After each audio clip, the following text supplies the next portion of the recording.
Inside the pitch-black eggshell, a consciousness fully awakened. Strange images flashed through my mind. Tall buildings, speeding metal boxes, and bipedal humans. Then a voice rang out. "Remember your name, Vittor. I'll be waiting for you in the starry sky." The cracks in the eggshell spread, and silver light pierced the darkness, revealing a slender silver dragon emerging from the shell. The silver dragon glanced at them and then began to eat on its own. They showed absolutely no intention of communicating with them. Winters's expression changed instantly. A dragon. Upon hearing this, the eyes of the other four newly hatched dragons revealed a hint of sympathy. For those of them who have inherited memories, they know very well what the dragon beast represents. While the dragons were still stunned, Wit had already instinctively swallowed the entire eggshell. He turned to look at the enormous creature. What is a dragon beast? The little guy that Winters had just identified as a dragon beast spoke, which startled Winters for a moment. "You can actually talk. Why can't I talk? And what is a dragon beast?" Dragon beasts have no intelligence, only the instinct to survive. For them, they will do anything as long as they can live. Before he could finish speaking, Wit not only received no answer, but the enormous creature in front of him instead extended its claws toward him. She looked at Wit. "If you really are a dragon, you'll be driven out of the dragon's lair and live out your life in a daze." Winters continued, "And the worst outcome is that you'll be eaten by predators as soon as you leave the dragon's nest." The 5 newborn dragons were so frightened that they trembled, especially Wit, who shook the most violently. His mind went blank for a second. This world is too dangerous. In his fragmented memory, even if the other world was dangerous, at most he would be taken to a research institute. As long as they don't display their power recklessly, they might even be protected as a rare species. But once you leave the dragon's lair, you might get eaten. Isn't this just the barbaric world often described in novels? If there are dragons and the law of the jungle, then there must also be evil lurking in the shadows, plotting to destroy the world. This dragon's lair might have already been infiltrated. The strongest being within it might just be the mastermind behind it all. Wit glanced furtively at Winters. A colossal body hundreds of meters long, fiery red scales, and a powerful aura. The more I look at her, the more she resembles the chaotic and evil red dragon from legends, even though she looks very gentle now. Perhaps behind every gentle word lies a conspiracy to train young dragons into weapons of war. Wit looked down at himself. Including his tail, he was less than 2 meters long. Then he looked at Winters's claws, which blotted out the sky. "Forget it. Let's put the escape plan on hold for now. For now, we'll play along and wait for the right opportunity to escape the dragon's lair. When I have time in the future, I must organize all the memories my father left behind." For little dragons with pity, if any of them seemed agreeable, Wit wouldn't mind bringing one up as an accomplice. Winters smiled as he looked at the trembling little dragons. But to Wit, it was a sinister smile. Seeing that the 5 little dragons had quieted down, Winters stretched out his huge claws and placed them flat on the ground. "If there are no other problems, climb up. You newborns need a nest of your own." The 4 little dragons immediately became excited. They cheered and flapped their wings, taking flight and landing on Winters's claws. Their movements were so practiced, it was as if they were born with the skill. Wit watched this scene, and no matter how unwilling he was, he could only do as they were told. He took a deep breath, spread his wings, and took his first stride. He ran up before jumping. Then Wit fell heavily to the ground, his head hitting a protruding rock. The stone shattered on the spot. Wit touched his head, then looked at the rubble on the ground. The entire dragon was dumbfounded. Winters was stunned.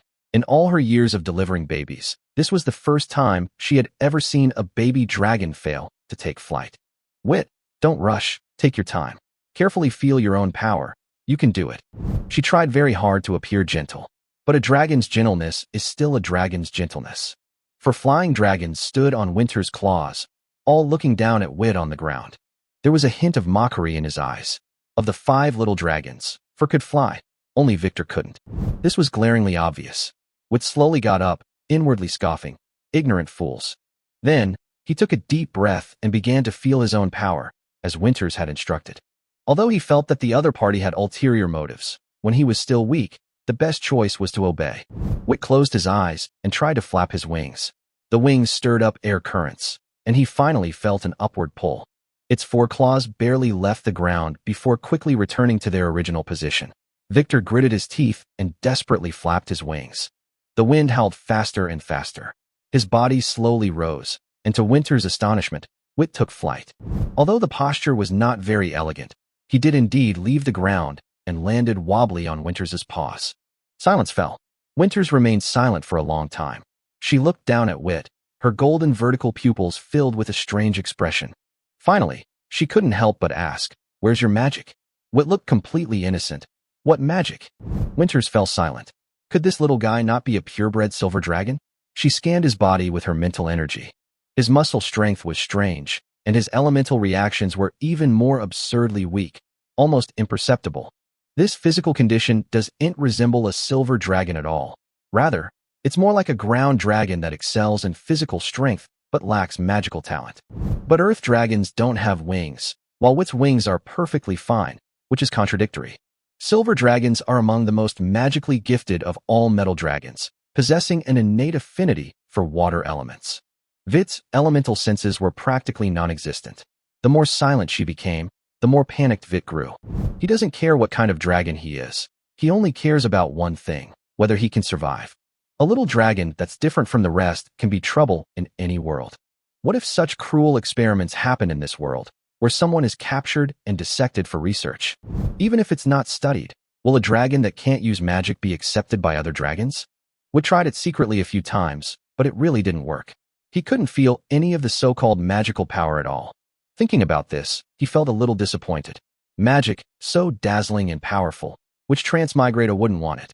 He ended up turning into a dragon, but it might be a dragon without magic. But the next second, he instantly regained his senses. Now is not the time for regrets. We might not even be able to save our lives. Winters was pondering this when he suddenly noticed Wit's expression changing. One moment she was gloomy, the next she was expectant, then she was desperate, and then she seemed resigned to her fate. She was stunned. Is this really the expression a newborn dragon should have? This little guy is clearly not simple. Winters decided to confirm it again. She spoke softly. "Wit, give me a drop of your blood." Wit froze upon hearing this. Blood? So it's time to start the research? He looked at his claws, hesitating for a long time. He looked at the rest of his body, and finally his gaze fell on the tail behind him that was still not quite under his control. Finally, Wit gritted his teeth and lightly scratched the tip of his tail with the tip of his claw. Then, after holding it in for a long time, he managed to squeeze out a tiny bit of blood. Just a tiny bit. She used her mental power to put the almost invisible blood vessels into her mouth and began to analyze them. A moment later, Winter's pupils suddenly contracted. She looked at Wit in shock. This little creature, who's so afraid of pain that she'd throw away a dragon, is actually a purebred dragon, and its bloodline purity is even higher than hers. Even more strangely, she couldn't tell which type of dragon this bloodline belonged to. Little one, do you have any images of your father or mother in your inherited memories? Wit was about to say no, but just then, two figures suddenly appeared deep in his mind. The first dragon was a silver-white giant. The second dragon was a crimson giant. My mother looks just like me. Winter's eyes lit up. Then she's most likely a silver dragon. But she also knew very well that it was only a high probability, because the little dragon in front of her didn't look like a normal silver dragon at all. Vittor paused, then said, "My father is a lot like you." She stared at Vittor, as if she had finally grasped the key. A hybrid dragon. A variant dragon? Wit's eyes lit up immediately upon hearing this. It was yet another new term that hadn't been emphasized in his inherited memories. Winters then added, "However, to know exactly which one you have, further testing is needed." Wit's excitement froze instantly. He instinctively clutched his tail, staring warily at Winters. "You want my dragon blood too?" Winters seemed oblivious to his pathetic state, smiling calmly. "If you want to know the answer." After hesitating for a long time, Vittor finally stretched out his claws shakily and scratched the end of his tail, managing to squeeze out a trickle of blood. He looked up at Winters, only to find the other man still staring at his tail. His gaze clearly said, "That's all? Not enough." A moment later, Winters finally collected a drop of dragon blood with satisfaction. Meanwhile, Wit huddled to the side, clutching his tail, his face contorted with injury. Winters stopped teasing him and turned to walk towards the cave entrance. "All right, it's time for you to take a look at your future home." Her voice came from ahead. "This is our shared home, Auto-Devour, which we will protect with our lives." As soon as he finished speaking, Winters arrived at the cave entrance. The next second, sunlight streamed into the dark cave, and the oppressive rock overhead was replaced by the azure sky. The five little dragons opened their mouths wide, staring blankly outside. The sky, the mountains, the sunlight, the wind. It turned out the cave wasn't everything. The real world was so vast. The other four little dragons were completely dumbfounded. Vittor, however, appeared disdainful, believing he had already witnessed these scenes in his inherited memories. He even knew that the blue sky wasn't the end, and the starry sky was the truth. But even so, he couldn't help but secretly look up at the sky. His father was deep within the starry sky, but when he turned his head, he found Winters looking at him with a smile. Wit was taken aback, then immediately snorted coldly and turned his head away. Having just been forced to contribute a large drop of blood, he had no desire to pay any attention to Winters. In Winters' eyes, this feigned maturity was more like that of a cub, clearly curious, yet pretending to be completely indifferent. She didn't expose them, but simply reminded the little dragons, "All right, little guys, now you should look at what's below. Look at our Desidero." The four little dragons immediately ran to the edge of Winters' claws and peeked down at the scales. The next second, they all fell silent. Vittor, who had been curled up, couldn't help but open his eyes when he heard the sudden silence. He looked at the four little dragons, feeling a sense of curiosity, and hoped that Desidero was truly a safe home. Winters noticed his movement. A hint of surprise flashed in his eyes, but he quickly relaxed. She had long realized that Wit was very wary of her, of Descartes, and even of the whole world. Winters, like Weath, was once wary of everything around her. But in the end, she merged into Desidero. So she believed that Vittor could too. And now, his willingness to actively connect with the outside world was a good start. Meanwhile, Wit was no longer concerned with what Winters was thinking, as he was completely captivated by the sight below. It was a canyon of unimaginable size. Countless giant plants of various shapes and vibrant colors filled the entire canyon, turning it into a colorful paradise. Groups of unidentified creatures took flight from the forest, circled in the air, and then disappeared back into the lush vegetation. On the opposite cliff in the distance, black dots were scattered about. Occasionally, a figure would fly out from among those black dots and swoop down to the valley floor. The entire canyon was quiet, peaceful, and full of life. Winters looked down at Wit. "Pretty good, isn't it?" Wit hesitated for a moment, then nodded. "What are those black dots over there?" "A dragon's lair," Winters replied. "You will live there from now on." He then realized that the cave they were in was located on the side of a canyon and at a high altitude. He asked again, "What's above the canyon?" Winters' tone became serious. "Wilderness. A wilderness fraught with danger. Do not attempt to fly out now. It is extremely dangerous." Wit withdrew his gaze and looked down at Desidero again. Perhaps, for the time being, this place could truly be trusted. Chapter 7. Dragon Academy. A dragon hundreds of meters tall walked on the land, resembling a moving volcano. With each step she took, the ground shook, rocks cracked, and scorched earth was turned up, making it look like a natural disaster was about to strike from a distance. But in reality, it was to familiarize them with Desidero and also to give them their first lesson, how young dragons survive. Desidero is safe, but that's for baby dragons that can protect themselves. You're just born, so you obviously aren't. There are many herbivorous dragon beasts in the jungle. They are usually gentle, but once they go berserk, they can easily trample you into injury with a single stomp. Therefore, for the next period of time, you will not be allowed to go out alone unless you become proficient in using lower-level magic. Billy's eyes lit up instantly. Is it because lower-level magic can defeat those dragon beasts? Newborn dragons are naturally excited about battles, especially when they hear the word magic. They can't wait to rush into the jungle and try it out. Winters laughed. Of course not. With that one sentence, he immediately poured cold water on Billy's enthusiasm. Lower-level magic has completely different power in the hands of different dragons. At your current level, you can only shatter a few stones at most. I taught you lower-level magic not so you could fight, but to prove that the magic within you is at least enough to fly for a while. As long as you can fly, hold on until the nearby dragons hear the commotion and come to your aid. They will be able to rescue you from the dragon's claws. The four little dragons, who were standing tall and proud just moments before, suddenly wilted. It turns out they were just stalling for time to wait for someone else to come and save them. Wit lay to the side, coldly watching the scene. He just thought to himself that these guys were really clueless. Winter's meaning is clear. Desidero is not absolutely safe for these young dragons. To think of using magic to challenge dragons right after birth isn't bravery. It's just plain stupid. Just then, the deafening footsteps beside him suddenly stopped. Wit looked up at Winters. Winters looked ahead and said, "We've arrived." For the next 100 years, you will all live together here. The 5 little dragons froze in shock. Wit looked towards the distant canyon cliffs, where enormous dragon lairs were scattered. Isn't the dragon's lair over there? The dragon's lair is where adult dragons live. And what you're going to is the Auto-Devour Dragon Academy. As soon as he finished speaking, Winters took a step forward. The next second, the space in front of the 5 little dragons rippled like water. Their vision blurred for a moment. When their vision returned, a colossal, ancient stone structure suddenly appeared before them. The roars of dragons echoed from within the building, deep, fierce, and oppressive. The 5 small dragons instinctively shrank their necks. This place, just by the sound, you know it's not to be trifled with. What's even more impressive is that gate. It's ridiculously tall, much taller than Winters. The entire building resembles a hollowed-out cone-shaped volcano, ancient, massive, and silent, yet devoid of lava, only exuding a sense of oppression that makes the young dragon's heart race. Looking at the stunned little dragons, Winters smiled and announced, "Welcome to the Auto-Devour Dragon Academy. I am the Academy's Dean, Winters. Of course, you can continue to call me Ms. Winters or the Dean." With that, Winters flew toward the massive door. As she approached, a dull creak of machinery echoed from within the gate. The massive door slowly opened.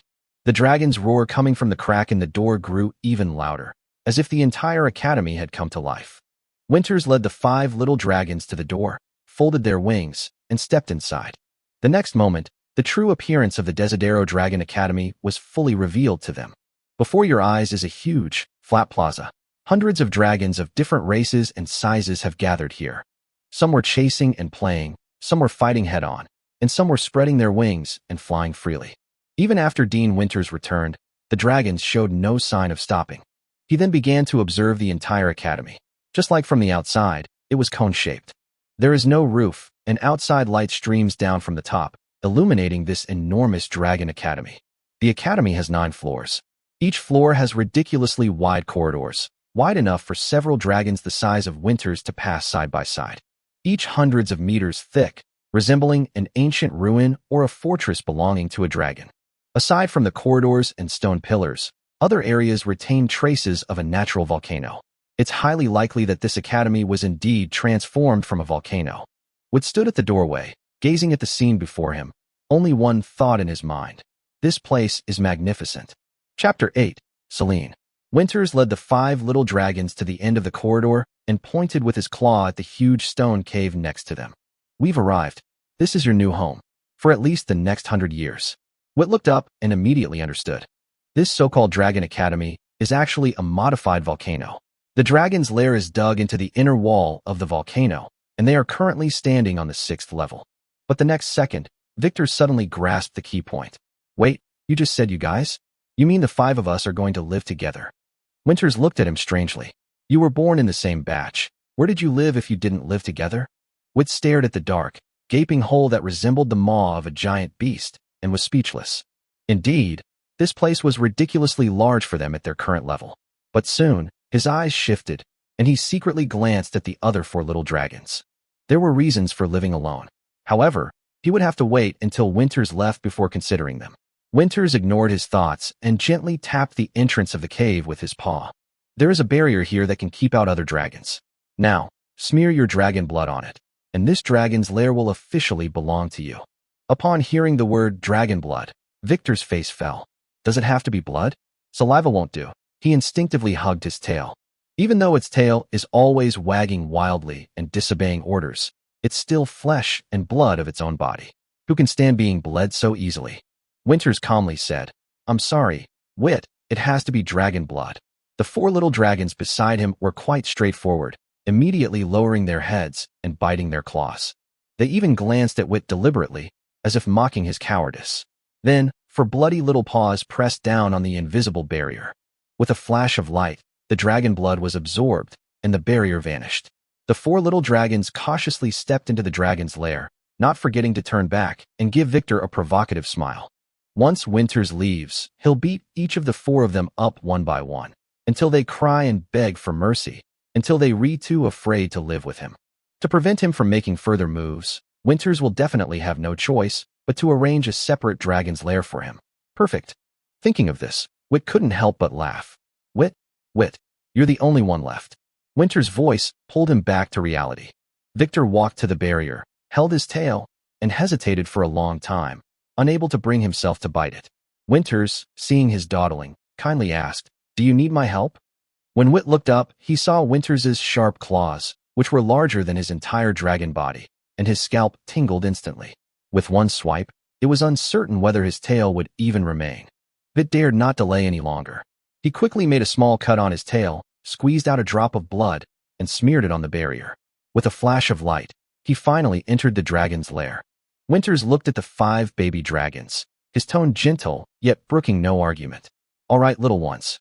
You've only just been born. Your strength and energy aren't yet sufficient to support your studies. Rest well first. Once you've recovered your energy, you can start learning how to become a real dragon."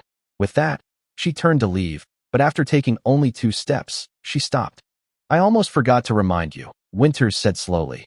"Auto-Devour is a peaceful and friendly dragon's lair. Your brothers and sisters should like you very much." Upon hearing this, the little dragon's eyes lit up, but Winter's next words immediately extinguished their hopes. "But believe me, you are not yet capable of bearing their love. So, do not even think about escaping the dragon's lair. You absolutely do not want to experience that kind of heavy love." After saying this, Winters left.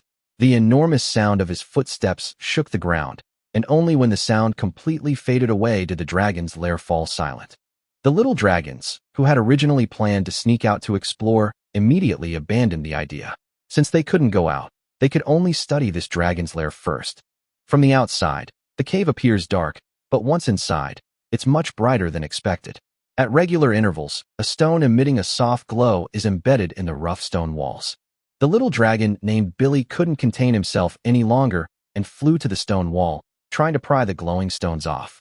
But after struggling for a long time, the stones didn't budge. Billy grumbled angrily and had no choice but to give up. Once Winters left, the little dragon's suppressed nature finally surfaced. The first to speak was the milky white female dragon. She was on all fours, chin raised, her golden vertical pupils sweeping over the dragons, her voice crisp and domineering. "Celine. You can call me Celine. Holy dragon. I was born first, so from now on you should call me boss. And from now on, you should listen to me." The atmosphere in the dragon's lair changed instantly upon hearing this. Celine was the largest of the 5 small dragons, measuring about 1.5 meters without her tail. On her head were a pair of smooth, upturned horns with golden patterns, and her milky white scales were fine and smooth. When her wings were spread out, they were much longer than her body. When Winters was around, she was as quiet as a well-behaved child. But now, a faint white light emanated from her, and gentle light elements surrounded her entire body. But it couldn't suppress the domineering and irritable nature in her bones at all. Just by standing there, she brought a sense of oppression to the other little dragons. Before Wit could react, the other 3 little dragons' expressions changed. They looked at Celine, their golden eyes filled with surprise and resentment, but not anger. Because they all knew what the light surrounding Celine represented. It was the power of magic. And they couldn't do that yet. A hint of smugness flashed in Celine's eyes. Like a lord surveying her territory, she slowly swept her gaze over the 4 small dragons. "Now, you should introduce yourself to me." Chapter 9, My Unfriendly Roommates. Celine surveyed the several small dragons before her, her tone assertive. "Now, it's time for me to get to know you." Having said that, she raised her chin and pointed directly at one of the small dragons. "Let's start with you." A hint of annoyance flashed in the eyes of the dragon Tinator, who had been named. But after glancing at Celine's noticeably larger figure, she suppressed her anger. "Dinit, green dragon." Her voice was unexpectedly soft and childlike, sounding completely harmless, and even made the dragon want to protect her. Wu was also drawn by the sound and couldn't help but glance at her a few more times. This little female dragon, like Winters, stood on 2 legs. Although her voice was soft, her body was anything but. Her forelimbs were muscular, and her 4 dragon horns curved upwards, making her look ferocious. She was entirely green, with small, dense scales and a long, thin tail like a whip. Wit immediately became wary. This guy was definitely not as easy to bully as his voice suggested. If he were to get whipped by that tail, he'd probably be in pain for a long time. Celine stared back at Tinit, then suddenly chuckled softly. "I can tell you're not convinced." Her tone was light, yet provocative. "I can give you a chance. If you can beat me, I'll acknowledge you as my boss." Tinit's eyes flickered, clearly tempted. But she quickly calmed down. Now is definitely not a good time. With everyone unable to cast spells, the size advantage will be magnified.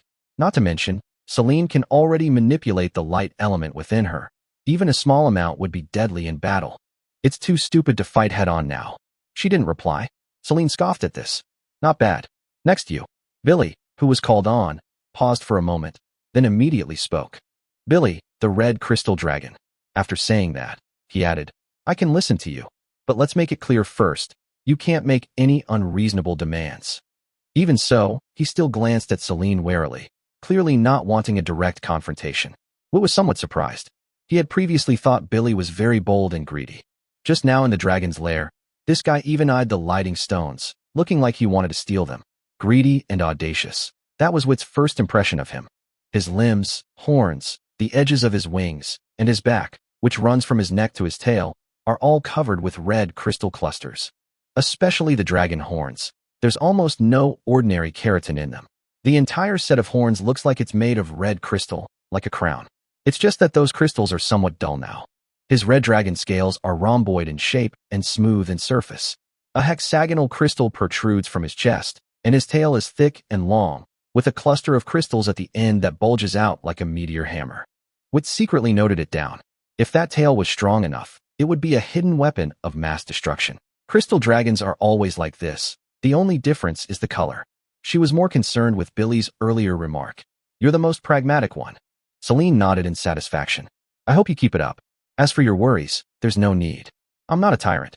How could I make unreasonable demands? Tyrant. Whit grinned. This little dragoness really dared to dream. He'd never even considered being a tyrant. Celine finished speaking and turned her gaze to O. Compared to the other dragons, the golden dragon was clearly not so easy to talk to. As soon as Celine looked over, O stood up, his wings fully spread, his bright golden vertical pupils surging with fighting spirit. Oh, golden dragon. His voice was harsh. Fight me. If you win, I'll acknowledge you as my boss. But I have one condition. You are not allowed to use magic during the fight. Celine looked at him, a slight smile playing on her lips. Of course. But before that, she finally turned her gaze to Vittor. Crybaby, you don't mind me calling you that, do you? Her tone was smiling, but not kindly. We've all introduced ourselves. Even if you don't know your own race, introducing yourself shouldn't be a problem, right? Upon hearing this, the other three small dragons also looked at Whit. Among dragons, strength reigned supreme. They had clearly heard Whit and Winter's conversation. It's highly likely that Whit will be unable to master magical powers in the future. As for Winter's claim that he inherited his father's physical strength, the little dragons simply don't believe it. Of the 5 little dragons, Whit was the thinnest and most slender. He didn't look like a powerful being at all. In the eyes of dragons, strength was often associated with a massive body. Whit's appearance was utterly unconvincing. Thus, the gazes directed at him gradually turned contemptuous. The glory of the dragons made them disdain bullying the weak. But the same glory of dragons also made them disdain associating with the weak. Whit clearly felt these gazes. His eyes instantly turned cold, and a smirk revealed 2 rows of gleaming white teeth. I don't really mind what you call me, he said, staring at Celine. However, I prefer to be called Whit. As he said this, Whit's muscles subtly tensed. Besides, I don't think you're that strong. The air tightened instantly. Celine's gaze sharpened, then she sneered. You want to fight me? She sized up Vittor, her eyes full of mockery. Don't be ridiculous. Silver dragons are naturally skilled in magic, but you have absolutely no affinity for magical elements. What do you have to fight me with? Her voice turned cold. Rely on your frail body. Vittor didn't answer. The next second, he stomped his foot, and both wings unfolded simultaneously, flapping fiercely. Using the momentum, he leaped and slid forward, lunging directly at Celine. His movements were swift and decisive, without the slightest hesitation. This was precisely his plan. He intended to beat up all 4 of these little dragons. If they can't stand it anymore, they'll definitely complain to Winters. Whatever Winters' reasons, he'll most likely separate them in the end. Then, Whit will finally have his own dragon's lair. Thinking this, the cold light in his eyes intensified. Celine looked at the charging Vittor, her eyes also flashing with coldness. Want to fight? Then let's fight. Dragons never fear battle. Chapter 10, Evenly Matched. A flash of cold light, and Whit's claws slashed fiercely at Celine. The next second, sparks flew, but Celine's dragon scales only gleamed briefly, leaving not a single scratch. Vittor wasn't surprised at all. He knew better than anyone how tough the scales of dragons were. Celine was also a dragon, so her defenses were unlikely to be weak either. Trying to decide the outcome by scratching her was too difficult. Therefore, he didn't linger in the fight. If his attack missed, he immediately withdrew. Celine, enraged, counterattacked, her sharp dragon claws sweeping across with a whooshing sound. But Wit, like a silver streak, nimbly dodged along the ground. Although he had just hatched, he possessed the memories of an entire world in his mind, and his fighting spirit was by no means weak. Before figuring out Celine's power, he would never be foolish enough to go head-to-head with this guy who was almost half his size. But Celine wasn't an ordinary young dragon. She possessed legitimate dragon blood, which, besides basic knowledge and magic, contained mostly combat experience. Celine quickly saw through Wit's plan. He intended to use guerrilla tactics. She sneered, then suddenly spread her wings, and with a gentle flap, her massive dragon body soared into the air. A dragon's wings aren't merely for flying. What truly enables their flight is their innate flight magic. Wings are more often used as weapons for combat and hunting. Vittor lacks elemental affinity, rendering him unable to use this flight magic, his Achilles heel. Celine hovered in the air, her gleaming golden vertical pupils fixed intently on Vittor below. Now it only has two choices. Either he takes to the skies and engages her in aerial combat. But without magical assistance, relying solely on his wings, he is neither as fast nor as agile as her, and his wings will even become his most obvious weakness. He could either stay on the ground to defend, or he would still be forced to passively defend against attacks from the air. Celine's eyes were cold, as if she was waiting for him to make a fool of himself. Wit quickly realized this as well. The orthodox dragon lineage indeed possesses complete combat experience. Burst of power, Wit's sharp claws gripped the ground, and his long, silver dragon body shot out like a bolt of lightning skimming the earth. Celine was visibly taken aback. She hadn't expected Wit to be so decisive, but the next second, her sneer deepened. No matter how fast you run, can you outrun someone? Celine flapped her wings, and light elements rapidly gathered around her. The dragon's entire body seemed to be enveloped in holy light, exuding a sacred yet ferocious aura as it swooped down from the sky. Wit felt the oppressive force approaching from behind, and a glint flashed in his eyes. Just as Celine was about to catch up with him, he suddenly stopped. His rapidly running body abruptly switched from extreme motion to extreme stillness. His joints cracked, his muscles tensed instantly, and his claws dug deep furrows into the ground. Celine flew right above his head. Her pupils contracted, and she finally realized something was wrong. But it was too late. Wit looked up and grinned. The next second, the power he had been building up in his limbs exploded, and the entire dragon shot upwards like an arrow, leaping even higher than Celine had. Celine was shocked. Wit had already spread his limbs and gripped her body tightly. The two little dragons collided in midair and then crashed to the ground together, sending debris flying. The dull thud made the three little dragons watching from the sidelines ache. Celine groaned as she was hit, and when she looked up, she saw Vittor on top of her. Her anger flared instantly. Her sharp dragon claws, gleaming coldly, aimed straight for Vittor's cheek. Wit reacted incredibly quickly, raising his paw to block the attack. Celine's eyes widened in surprise. Such strength. Wit looked smaller than her, yet the power emanating from his body was even greater. Once she's engaged in close combat, her advantages in flight and magic become useless. She must take to the air again. Once she's back in the air and on guard, she will never be shot down a second time using the same method. How could Kovit possibly give her a chance? He held Celine tightly, his claws gripping her dragon body, giving her no room to spread her wings. Sharp dragon claws fell again and again, scraping against Celine's scales, sparks exploding like rain. Celine's eyes also reddened. She clawed and bit, launching a frenzied counterattack. The two newly hatched dragons rolled and tore at each other on the ground, claws and teeth clashing, sparks flying. But after fighting for a long time, neither could break through the other's defenses. Not a single wound, not even a single dragon scale. The three little dragons beside them were completely dumbfounded. They had considered the possibility of Celine overwhelming Wit, and they had also considered the possibility of Wit winning in an upset. But no one expected it to end like this. The two dragons fought fiercely, neither gaining the upper hand. In fact, most of the time, Wit was on top of Celine, and he even had a slight advantage. The three little dragons looked at each other in bewilderment. Was this even a fight? It was more like two dragons tearing at each other and rolling around. Even the strongest dragons are still just hatchlings. Their stamina can't last long. Before long, both Wit and Celine were exhausted, lying panting on the ground, neither able to get up. Wit glared at Celine, feeling both annoyed and helpless. His original plan was perfect. First, beat all 4 little dragons to a pulp, then naturally claim his own dragon lair. Just Celine nearly exhausted him. If the fight continued like this, he'd probably be the first to break down, let alone make others cry. Owning his own dragon's lair is indeed a long and arduous journey. Meanwhile, Celine gradually calmed down. Dragons are proud. They crave victory, they pursue victory, but they will never conceal defeat. For Celine, failing to defeat Wit was defeat. She forced herself to stand, her neck held high, maintaining her haughty demeanor. Only the weariness in her eyes made her look somewhat disheveled. She looked at Vittor and spoke solemnly. I admit, I underestimated you. I apologize. I'm sorry. Her gaze suddenly sharpened. But I will remember this defeat. Next time, I will be the winner. Then, Celine turned to look at O. I, having failed, am no longer qualified to accept your challenge as the leader. However, if you insist on the challenge, I will still accompany you. Chapter 11. Are you worried about me? If you look closely, you'll see that his limbs are trembling slightly. That's right, Wit is injured. Although it's not serious, for a newborn dragon, the battle just now was far beyond its, especially during the rapid acceleration and forced stop. His muscles felt like they were being torn apart.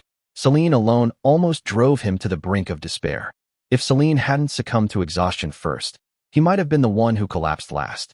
Thinking of this, he walked to the cave wall, lay down, spread his dragon wings, and wrapped himself up completely. The other 3 little dragons wanted to go forward and say something to ease the tension. Seeing Victor's aloof demeanor, they exchanged glances, and finally he turned and headed deeper into the dragon's lair. A young dragon is still just a young dragon, especially since they were the ones who started the trouble first. Wit covered his body with his wings, but he could still see outside through the gaps. When the 3 little dragons prepared to approach, he actually felt a fleeting moment of anticipation. But they eventually left, and Vittorio's golden eyes darkened slightly. He didn't try to stop them. The pride of the dragon race wouldn't allow him to. He simply watched them walk away, then closed his eyes and let out a cold laugh. Perhaps this would make him feel a little better. He didn't notice that with each breath, the fire element in the air began to gather around him. The tearing pain in his limbs gradually lessened without him even realizing it.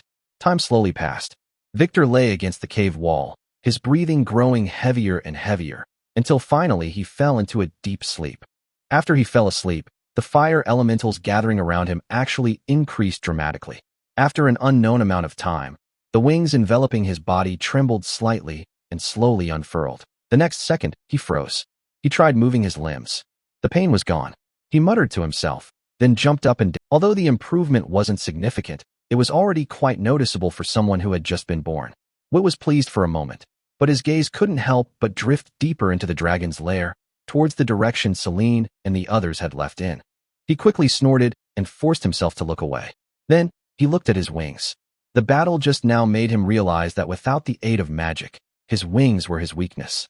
As long as this weakness isn't addressed, similar scenarios will repeat themselves time and again. Thinking this, Wit's gaze darkened. He was training his wings. At first it was relatively easy, but as time went on, his wings became heavier and heavier, and his back started to ache. Once you're strong enough, weaknesses will naturally cease to be weaknesses. Besides, he promised his father that one flapping wings echoed through the passage, along with his increasingly heavy breathing. Meanwhile, deep within the dragon's lair, a pair of milky white dragon wings trembled slightly before unfurling. Celine had awakened. She yawned, her tail flicking casually, creating a whooshing sound. After a nap, the energy depleted in the battle had been fully restored. Besides Billy and his group, Vittor was nowhere to be seen in the dragon's lair. A hint of doubt flashed in her eyes. Where had he gone? Just then, her ears twitched. Celine paused, then immediately walked outside. Soon, she saw a familiar figure. Celine's expression changed, and she almost instinctively flew over. Your wing is injured? Hearing the anxious voice behind him, Vittor turned around and saw Celine already rushing to his side. Wit realized what was happening and quickly folded his wings, looking at her warily. Celine panicked. Don't move. Wit paused, startled. He looked at Celine with a strange expression. Are you worried about me? Celine froze. You're overthinking it. You're an opponent, I acknowledge. If this avoidable injury affects your fighting ability, it will only disappoint me. Wit looked at her quietly. After a long while, he finally looked away and lay down on the spot. Don't worry, I won't make such a silly mistake. Celine frowned. Looking at his wings that were still trembling slightly, Victor said calmly, "It's nothing. I just realized that my wings have become a significant weakness." Wit noticed and couldn't help but ask, "You don't know what training means?" Celine shook her head, then quickly retorted, "Of course I know." She paused, then said matter-of-factly, "If we have to say, sleeping is our form of exercise." It seems that this wasn't mentioned in your inherited memories. He had indeed just taken a nap. His injuries had healed, and his strength had increased. Chapter 12, Winter's First Lesson. Too slow. Wit lowered his head silently, continuing to recover his strength. He actually agreed with the statement, but why did it sound so melodramatic? The sound seemed to be coming from her direction. Celine instantly dropped to the ground, her belly pressed firmly against the earth, as if nothing had happened. Even worse, he had just finished practicing flying, and his wings were so tired he could barely lift them. If a fight broke out, even escaping would be difficult. They weren't far from the dragon's lair exit, but when they looked over, all they saw was a huge head blocking the entrance, its eyes wide with terror, like a monster that had been forcibly dragged there. This sight startled the two little dragons. Celine instinctively stepped back, then suddenly took a step forward, growling at the enormous creature. She paused, her tone tinged with surprise. "But you've given me a pleasant surprise. You've actually made initial contact with the power of magical elements." Vittor, who had been baring his teeth, immediately recognized her. "Winters, it's me." The enormous creature, the creature resembled a cow, but was far more exaggerated. "It doesn't look like an ordinary wild beast at all." She glanced at the massive creature being dragged along and added, "By the way, it's not an adult yet. It's an acquired dragon beast," Winters said. Innate dragon beasts are easy to identify. Although she possesses a bloodline, a common omnivorous dragon like Busterman is utterly unworthy of appearing in the dragon's inherited memories. For dragons, only powerful enemies are worthy of being remembered. Looking at the still trembling bus dragon, Wit couldn't help but ask, "Since it's not an adult yet, did you bring it back for another reason?" Winters smiled mysteriously. "It's for your first lesson. Come in with me." Having said that, she dragged the little buster on S tail and headed deeper into the dragon's lair. The first lesson? Wit and Celine exchanged a glance, curiosity flashing in their eyes, and immediately followed. Celine flew there. Wit, however, could only run. Winters noticed this, his eyes darkening slightly. It was much more spacious than he had imagined, so spacious that even a giant dragon like Winters could spread its wings and fly inside. Winters' arrival woke up Billy, Tinnet, and O, who were still. Billy, on the other hand, simply circled the huge creature, his eyes filled with wonder. As for O, he was clearly annoyed at being woken up, but since it was Winters who disturbed him, he could only lie there sulking. The 5 little dragons had finally arrived. She pointed to the enormous dragon beast. Vittor paused slightly, then felt a sense of relief. The units of length in this world were similar to those he remembered. Even if the concepts weren't exactly the same, at least learning new things wouldn't be too difficult. He had just lost focus when Winter's voice turned serious. "The first lesson today is very simple." She glanced at the 5 little dragons.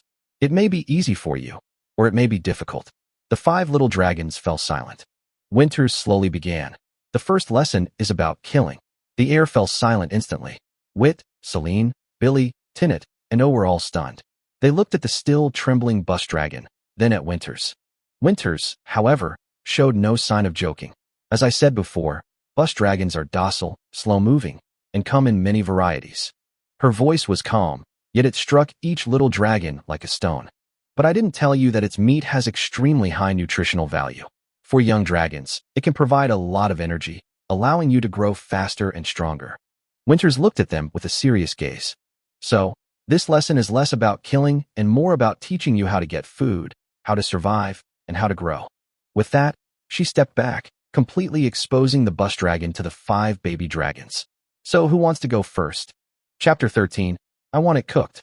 Winter's voice was low, and the entire dragon's lair fell silent instantly. Wit's heart tightened. That word was too unfamiliar and too jarring to him. He carried on the memory of a world that was generally peaceful, where life shouldn't be taken so easily. But he also knew that no matter how vivid those memories were, they were like a dream. Now, that was reality, and reality never shows kindness. Wit instinctively looked at Celine, O, Billy, and Tinnet. The 4 little dragons were also stunned, their eyes filled with confusion. No one dared to move. Winters glanced at them, then spoke again. "Desidero can protect you for a while, but not forever. Entrusting your safety to other dragons is the act of the weak. If you are willing to be the weak, I have nothing to say. But if you want to control your own destiny, you must learn to face slaughter." With those words, only a young bus dragon remained in the dragon's lair, panting heavily. It desperately tried to escape, but an invisible force held it down, preventing it from even moving. Just then, a voice rang out. "I'll go first." All the dragons looked over at the same time. Celine stepped forward. Her steps were slow, but she didn't back down. "I'll go first." These words seemed to be spoken to Winters, but also to herself. Winters didn't say much, but dragged the bus dragon to his side and pinned it to the ground. Whether it's a dragon or a giant dragon, the neck is a place where a single blow can be fatal. Celine nodded and walked to the bus dragon's neck. She took a deep breath, her claws trembling slightly, but she forced herself to keep her eyes fixed on her target. The next second, she stabbed down fiercely. The originally milky white dragon was instantly stained crimson. But Celine didn't look at herself. She stared intently into the eyes of the bus dragon, watching the terror fade slowly, watching a life vanish completely beneath her claws. Winter's voice rang in her ears. "Celine, life is fragile. If you don't want to face death as helplessly as it did one day, then become stronger. And the first step to becoming stronger is to grow. Growth requires food." Celine's golden vertical pupils contracted sharply.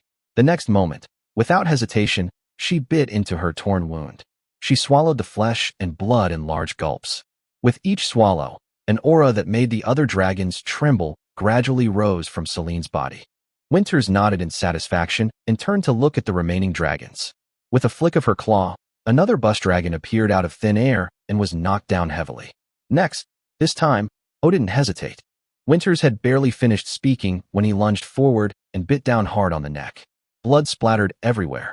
Then came the sound of frantic swallowing. "Next," Winters said, shifting aside and dragging out another busterman. Billy and Tinnet exchanged a glance. Billy went out first, then Tinnet, one after another, until finally, it was Wit's turn. The new bus dragon lay before him, trembling, emitting a suppressed wail from its throat. Vittor slowly walked to its neck, his eyes filled with complex emotions. Was this the world of the survival of the fittest? He looked down at his own claws. Then, he stabbed down, a strong sense of disgust instantly washing over him. By the time he realized what had happened, he had instinctively retreated several steps away from the corpse.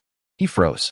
Looking down again, he saw that his claws were covered in bright red blood, and the unease surged up even more violently. Vit almost lost control, immediately rubbing his paws against the ground. Winters paused, startled. "Vit, what are you doing?" Vit looked up at her, his voice pleading. "Winters, help me get these off." Winters hesitated for a moment, then gently touched him with his claw. A flame rose, instantly burning away the blood on Wit's claw. Wit himself was unharmed. Looking at his clean claw again, he visibly breathed a sigh of relief. Winters' gaze darkened. "Tell me, Wit, do you hate blood?" Wit glanced at the blood on the ground and shook his head. "No, I don't hate it, but I hate the feeling of it sticking to my skin." A hint of doubt flashed in Winters' eyes. What kind of strange quirk was this? But she didn't press the matter. As long as it wasn't an aversion to blood itself, it wasn't a big problem. Otherwise, a dragon afraid of blood simply couldn't survive in this world. Winters looked at the Bosterman carcass in front of Wit. "So how are you going to eat it?" Wit was silent for a moment, then asked seriously, "Could you cook it for me?" Winters' gaze towards him became even stranger. "It's possible.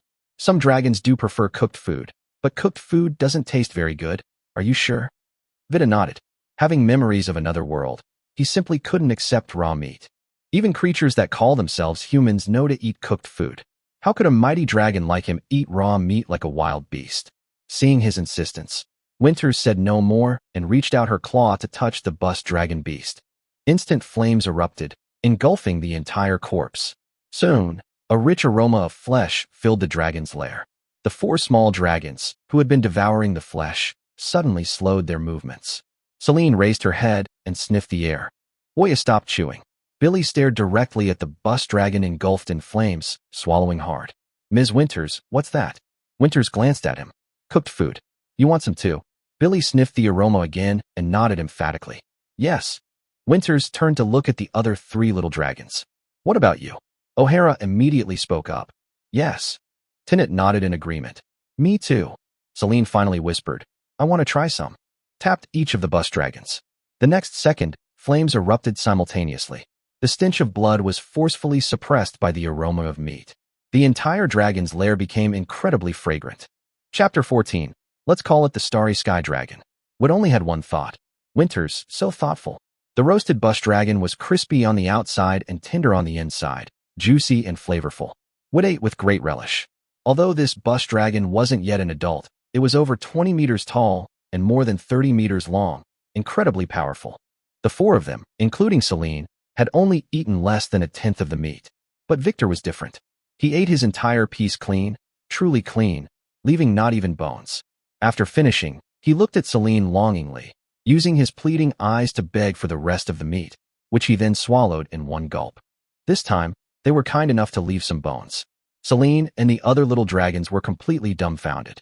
The amount that Witt, a single dragon, had eaten was far more than all four of them combined. What kind of appetite did he have? Only Winters wasn't surprised at all. Seeing that Witt had finally stopped, she spoke up. Witt, the results of your test are in. Upon hearing this, Vittor immediately looked up, and Celine and the others all perked up their ears. They all wanted to know what kind of dragon Vittor was. Vittor asked directly, "What race am I?" Winters smiled, revealing 2 rows of sharp, dagger-like teeth. "That's a question you should ask yourself." Vittor was stunned. "What do you mean?" Winters explained, "Your father doesn't belong to any known species of dragon. So after discussing it, we decided to give you the naming rights. You can decide what your race is called." Witt looked shocked. "That's possible?" Winters shrugged. "Why not? The giant dragon species is the most mysterious of all. Of the 3 major dragon species, only the giant dragon species can give birth to variant dragons, and every once in a while, a completely new type of dragon that has never been recorded before will appear." She paused, then added, "For example, Desidero, she's the only space dragon in the world." The 5 little dragons were stunned. Desidero, wasn't that the name of their dragon nest? Seeing their expressions, Winters said, "Sorry, I seem to have forgotten to tell you.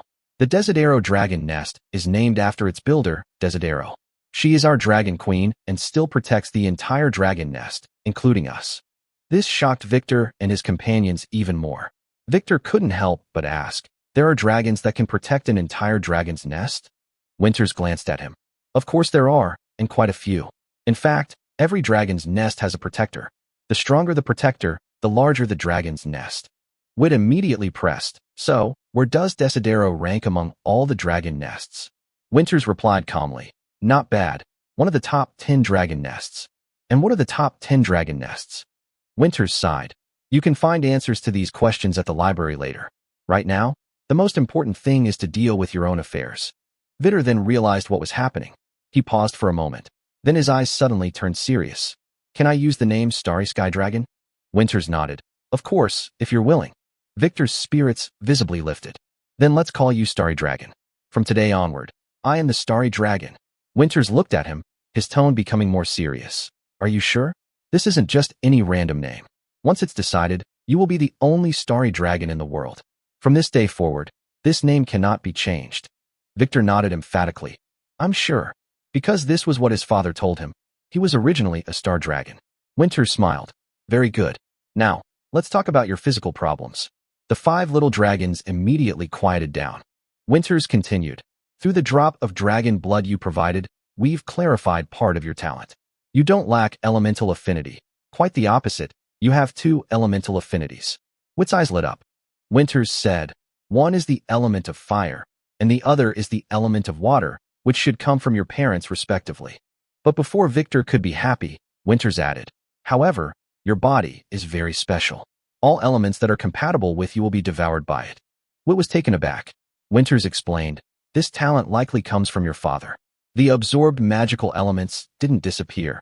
Instead, they were all used to strengthen your physical body. That's why you can fly using only your wings and possess a physique far superior to other young dragons your age." At this point, she glanced at the remaining bones on the ground.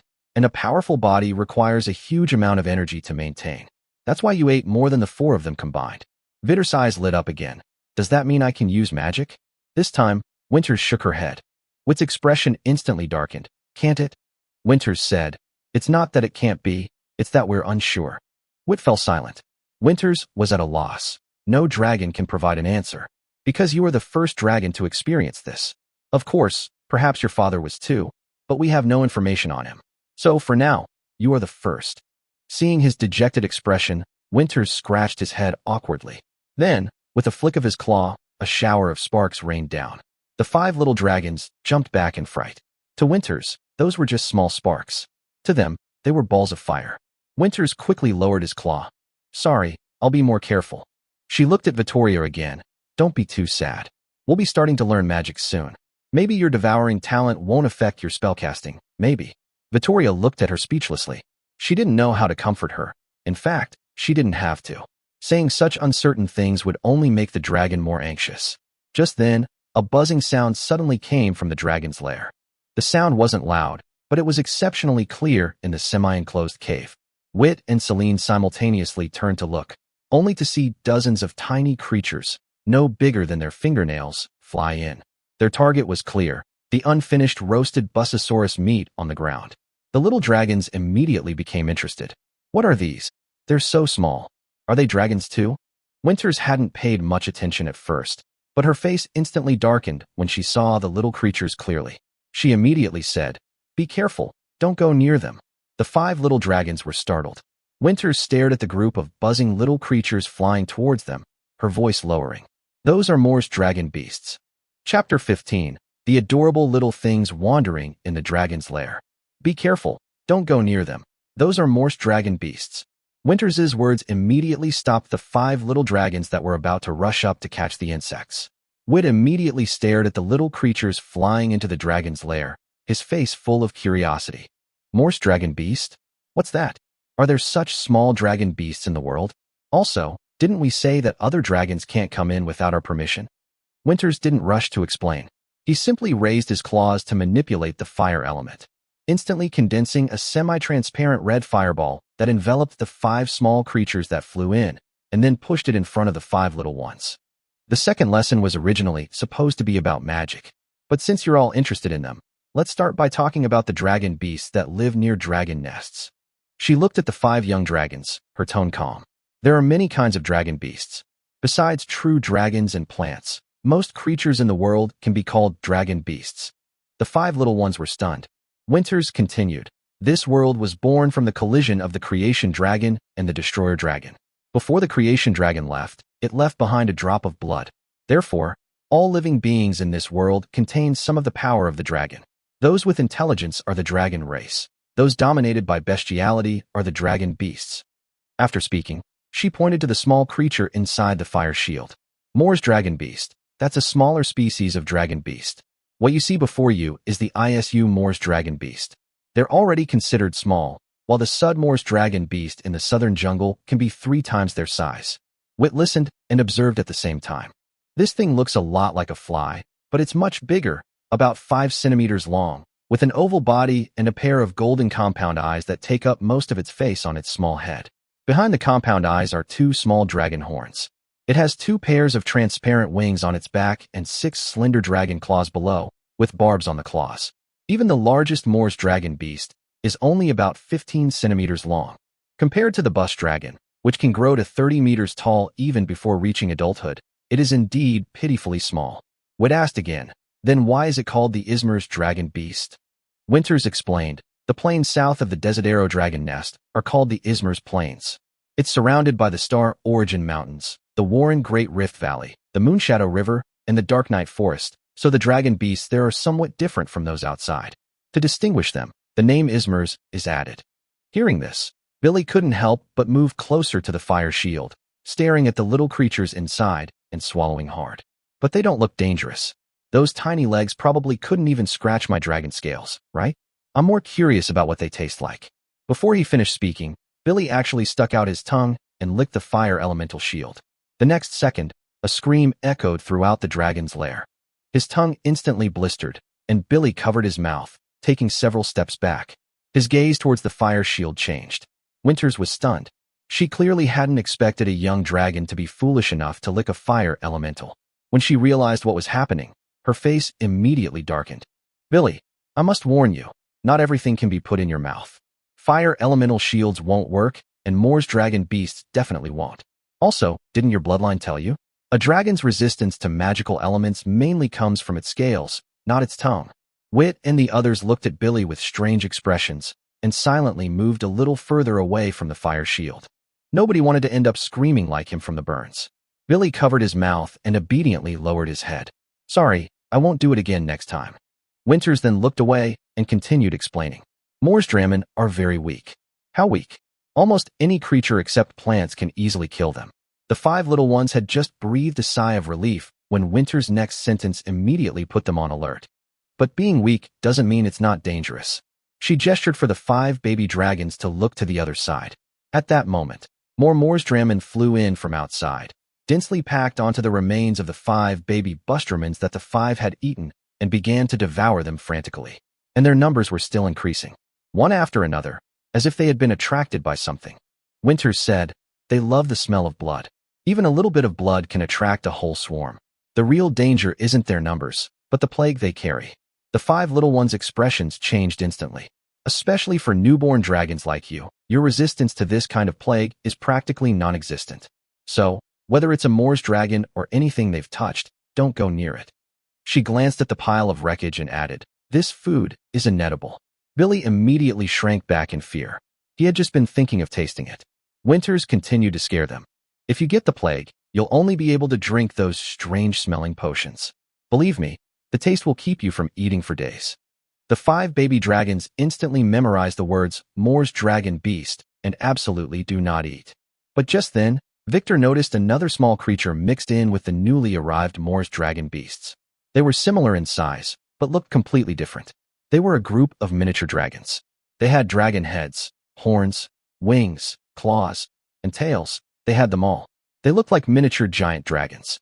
But after they flew in, they didn't touch the remains of the bus dragon, but instead pounced directly on the Moors dragon. They devoured them one by one. Quick and decisive. Witt's eyes lit up, and he couldn't help but shout, they're preying on the Moors dragon. The other 4 little dragons immediately looked over and exclaimed in surprise as well. Winters, however, wasn't surprised at all. On the contrary, it seemed as if he had been waiting for this scene. Judging by the time, they should be coming in soon. Vittor was even more curious. These little guys? They look so much like us. Are they also dragons? Although their size seems a bit off. Winters laughed. Of course not. They are not dragons, but dragon beasts. They are called ball dragons, also known as friends of dragons. The 5 little ones all looked at the mini dragons. Winters continued, because they are the natural enemies of Morthosaurus. Her smile widened as she said this. Besides, they're quite interesting. With that, Winters extended a claw and gently poked a small, predatory Pokemon. The Pokemon immediately turned its head and let out a silent growl at Winters. The next instant, its body suddenly expanded. Its originally small body transformed into a sphere about half a meter in diameter in the blink of an eye. The 5 little creatures fell silent. Winters retracted his paw with satisfaction. How was that? Interesting, wasn't it? Chapter 16, Magic is the Mainstream. Winters' words stunned all 5 little dragons. The next second, they all curiously surrounded the inflated ball-shaped dragon, staring at it intently. Billy, the boldest of them all, reached out his paw and poked it again. The ball-shaped dragon was sent flying with a whoosh, but didn't continue to grow. Billy looked puzzled. Winters smiled and reminded him. It's already expanded to its limit. Billy immediately turned his attention to the other small, still growing balloons. The little guys were happily hunting on the grass, completely unaware that they were being watched. Celine, and Tinette were initially quite reserved, but when they saw Billy poke 3 balloons that had inflated in a row, they couldn't resist joining in. Soon, the grass was covered with popped balloons. Only Witt remained still. He was staring wide-eyed at the little dragon that Winters had first poked and inflated. The inflated dragon was completely transparent, except for its swollen belly, which floated in the air like a miniature dragon balloon. The little creature seemed to realize that Vittor wouldn't harm it, and slowly exhaled. Its swollen belly quickly deflated, returning it to its original small dragon form. How did they do that? Vittor couldn't help but ask. Winters was about to speak when a gasp came from the other side. Vittor and Winters looked over simultaneously. They saw Billy with his mouth agape, a small, inflated dragon stuck inside.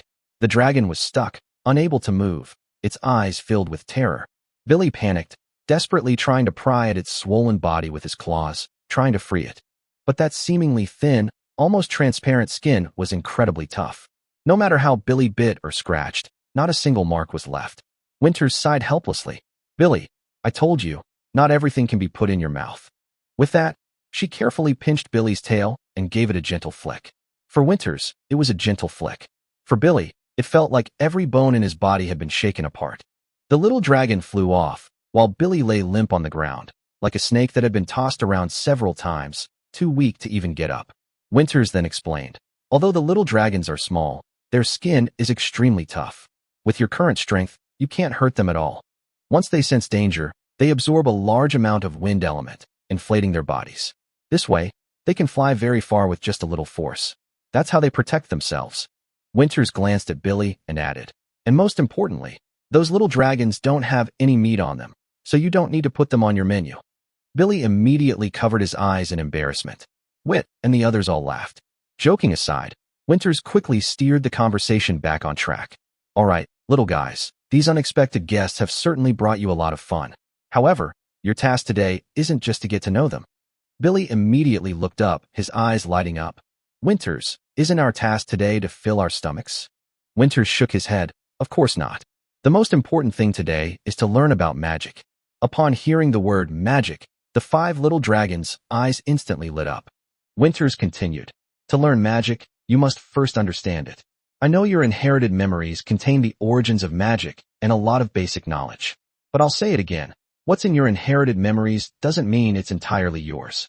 You still need to learn. Vittor's eyes dimmed slightly upon hearing this, because his inherited memories contained very little basic knowledge about magic. More importantly, he can't learn magic yet. If he can't cast spells, is it really necessary for him to learn them?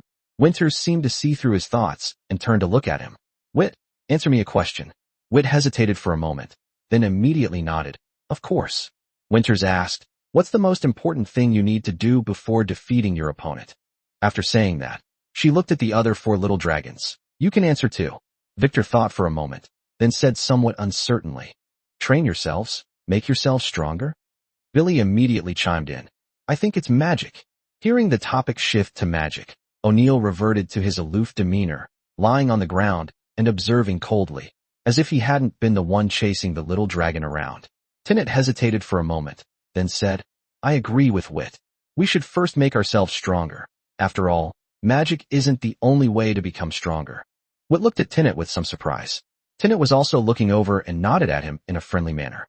Wit hesitated for a moment, then nodded in return. After calming down, he no longer felt that Winters would harm him, nor did he think about escaping Desidero. Recalling the things he had imagined before, he just wanted to find a hole to bury himself in. Fortunately, no one knew. And after his battle with Celine, Vittor understood that owning his own dragon's lair was practically hopeless. Therefore, his best option was to cultivate good relations with the other 4 dragons, if he didn't want to be alone forever. However, the inherent pride of dragons made it difficult for him to take the initiative to befriend them. Since Dante had expressed goodwill first, he wouldn't refuse. At this moment, Celine raised her dragon head, her tone firm.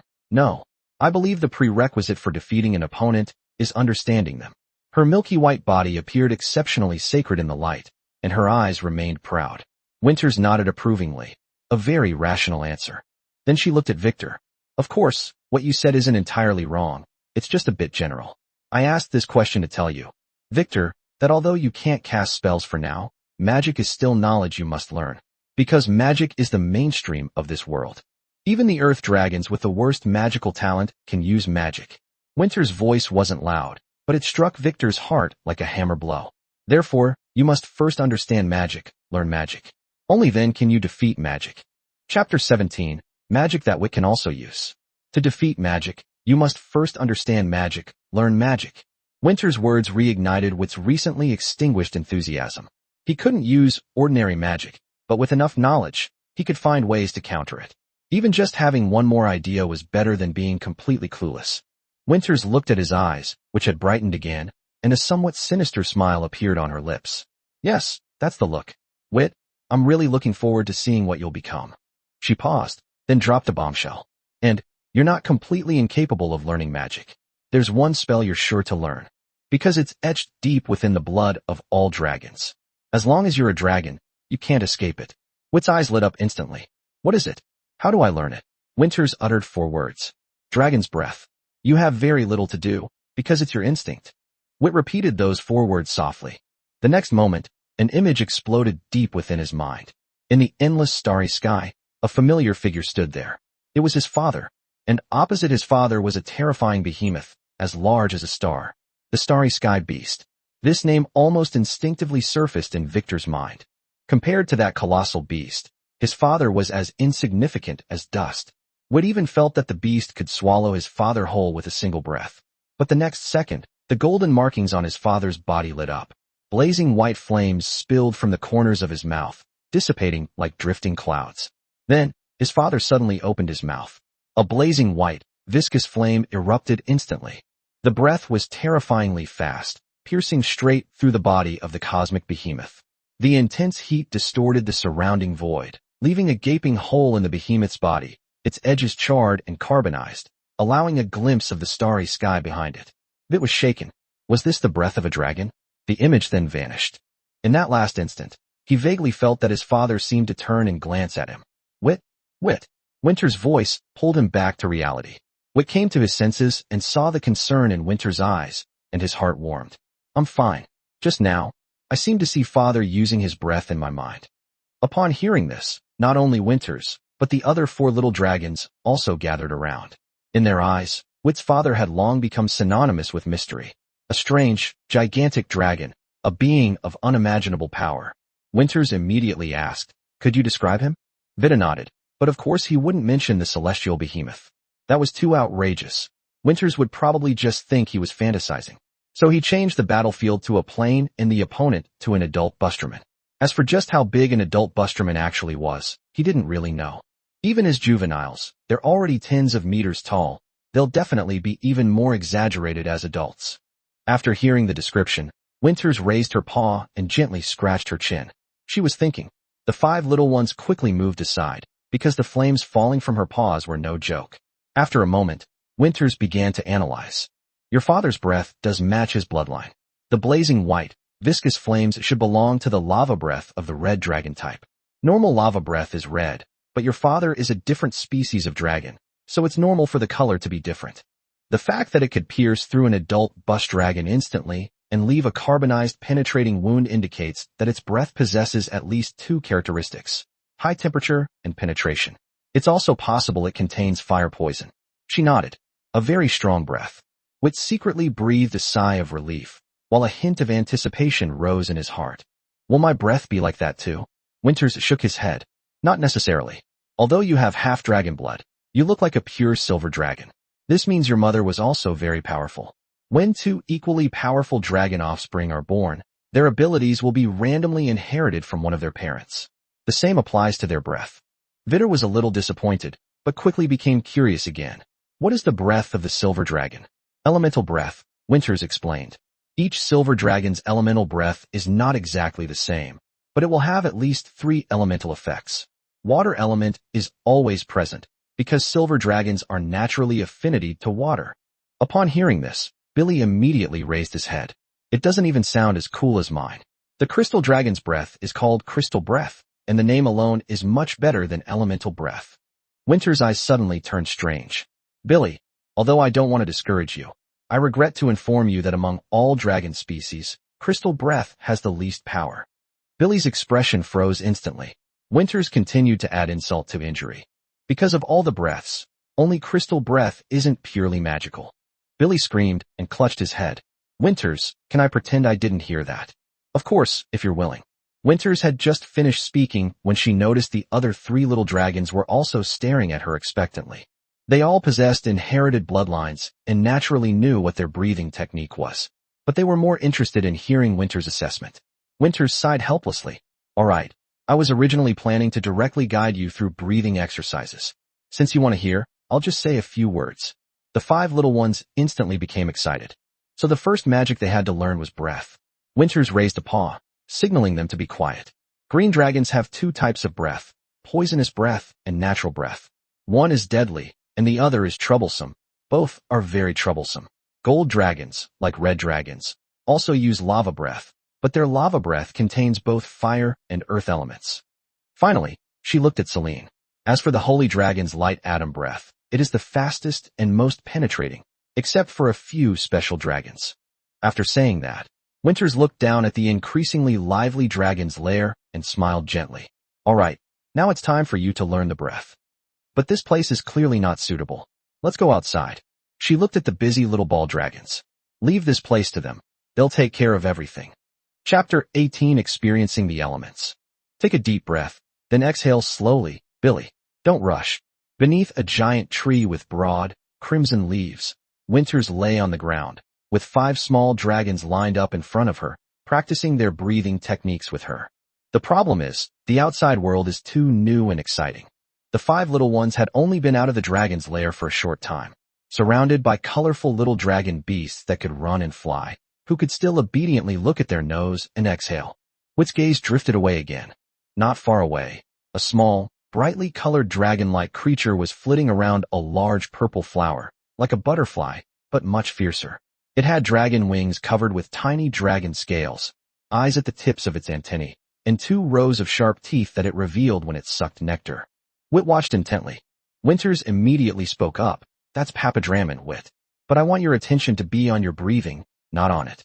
It can't help you learn dragon breath. Wit quickly looked away, feeling a little embarrassed. Sorry, Winters, but they're really interesting. Are they sucking nectar? As soon as he finished speaking, his eyes unconsciously drifted in that direction again. Wit, you're daydreaming again. Wit quickly bowed his head. I'm sorry. Winters sighed, grabbed Billy by the tail, and dragged him back as he tried to sneak away. It seems that holding classes outside is not a good option. Perhaps we should return to the dragon's lair. Upon hearing this, the 5 boys immediately became anxious. Outside, there's sunshine, flowers, and all sorts of dragons and beasts. Inside the dragon's lair, it's dark and boring. Which one to choose? Need you even ask? Vittor immediately assured him. Winters, I'll complete the mission diligently. Let's stay outside, okay? Winters looked at him for a while, and finally relented. If you can't do it, go back immediately. She then swept her gaze toward the other 4 small dragons. You are the same. The 5 little ones nodded in unison, behaving as obediently as could be. Winters then continued teaching. The most important thing about dragon's breath is breathing. You must maintain an exhalation state for as long as possible. Many newborn dragons make a mistake by suddenly forgetting what they are doing halfway through their exhalation and taking a deep breath instead. Her tone turned somber. Then, the breath will directly injure your mouth. You don't have scales in your mouth, so once you're injured, you can only watch other little dragons eat in front of you. The 5 little ones immediately tensed up. Winters commanded, exhale. Little dragons, quickly do as instructed. Not long after, Billy's expression changed. Winters couldn't help but facepalm. Billy, just because I told you to exhale doesn't mean you can't inhale. You're suffocating yourself. This year's young dragons are really hard to manage. Of course, Winters felt this way every year. After practicing for a while, seeing that the 5 little ones were about to run out of patience, Winters finally called a stop. All right, breathing habits can't be developed overnight. Next, let's move on to the next step, sensing the magical elements. The 5 little ones instantly perked up again. Winters softened his voice. This is the first time I'll guide you. Close your eyes, clear your mind. Don't think, just feel it. After she finished speaking, she released her spiritual power. Newborn dragons have too weak a spiritual power and are not yet familiar with magical elements, so they must be guided by adult dragons to learn the basics. Wit closed his eyes and, as Winters had instructed, relaxed, cleared his mind, and tried not to think about anything. The next second, his consciousness seemed to plunge into darkness. There was nothing around him. It was eerily quiet. He tried to open his eyes, but found he couldn't. Just then, a glimmer of light appeared in the darkness. It was a fiery red dot of light, drifting slowly. Then, a second one appeared. Light blue. Then came the 3rd, 4th, and 5th coins. More and more points of light appeared. The most common colors were red and blue, followed by green, with other colors scattered very sparsely. Wit stared at the points of light, and immediately understood. This must be the magical element Winters was referring to. Moreover, he could feel a natural closeness from the red and blue light spots. Fire element, water element. Wit's heart stirred, and he wanted to get closer to them. But he couldn't move. The surrounding darkness was like shackles, binding him tightly. He could only watch, unable to move an inch. Just then, as if sensing his thoughts, the red and blue dots flew toward him on their own. Wit was secretly delighted. So this is a success? But in the next instant, something unexpected happened. The fire and water elementals that were close to him suddenly seemed to be forcibly pulled back by something and rushed towards him. It's not about being close. It's more like fear. They didn't approach willingly at all. Rather, they were drawn towards each other by a force, like iron filings meeting a magnet. Wit was stunned. Before he could react, a portion of the fire and water elements were directly swallowed by his body. The remaining points of light exploded instantly, frantically moving away from him like startled little animals. The intimacy from before vanished completely, leaving only avoidance. Wit was getting anxious. If the elements all avoid him, how can he cultivate magic? But before he could do anything, his eyes suddenly lit up. The darkness disappeared. The magical elements also disappeared. Wit looked up blankly and found Winters staring at him with a complicated expression. He immediately asked, "Winters, those magical elements are moving away from me. Does this mean I can't practice magic at all?" Winters snapped out of his daze, a hint of helplessness flashing in his eyes. "Victor, it seems the blood test we did earlier was correct." She paused for a moment, then gave the result. "Your body is consuming magical elements, and you can't stop it. That is to say, as soon as magical elements get close to you, they will be absorbed by your body before they even have a chance to respond to your call." Wit fell silent. Winter's voice lowered. "Unless this devouring stops, you really can't use magic." "I'm sorry, Wit." A look of disappointment flashed in Wit's eyes. He had a premonition, but when he actually heard the answer, his heart sank. Magic cannot be used. For a dragon, this is no small matter. Winters looked at him and added, "However, dragon breath is different from ordinary magic. It doesn't require drawing upon external magical elements, so you can still use dragon breath." Wit looked up and nodded. At least, he's not completely penniless. He glanced at Celine and the others beside him. The four little ones still had their eyes closed, immersed in sensing the magical elements, completely unaware of what Victor had just experienced. After a moment, Wit looked away and turned his gaze back to Winters. "That's good enough. Winters, what do I need to do next?" Chapter 19, Wider's Breath. Winters had just finished saying the training was over when Wit looked up at her and asked, "Winters, what do I need to do next?" Winters looked at him and said bluntly, "Wit, you need to rest." Vittor paused for a moment, then turned and walked toward the giant purple flower. Beneath the flower, the papa dragon was still sipping nectar. Seeing Vit approach, it immediately flapped its multicolored wings and let out a threatening hiss. Wit completely ignored it. He came to the foot of the purple flower, spread his wings, and suddenly took flight. Rest? Not a chance. He made Papadraman his new training target. It's not about catching up to it. That kind of speed is simply unrealistic for Vittor in his current state. What he needs to learn is hovering, like Papadraman, hovering steadily in midair. For other dragons that can fly using magic, this is simple. But Vittoria won't do. He already found it very difficult just to fly. Winters watched as he clumsily flapped his wings, trying to mimic the hovering motion of Papadraman. His eyes flickered slightly, but in the end, he didn't stop him. She had no reason to stop a dragon from becoming stronger. Meanwhile, Celine, Billy, and the others were still sensing the magical elements. At first, only Celine had elemental energy gathered around her, but now corresponding magical auras are slowly emerging around Billy, Tinnet, and O. As time goes on, those elements become more and more distinct. Meanwhile, things were getting worse for Wit.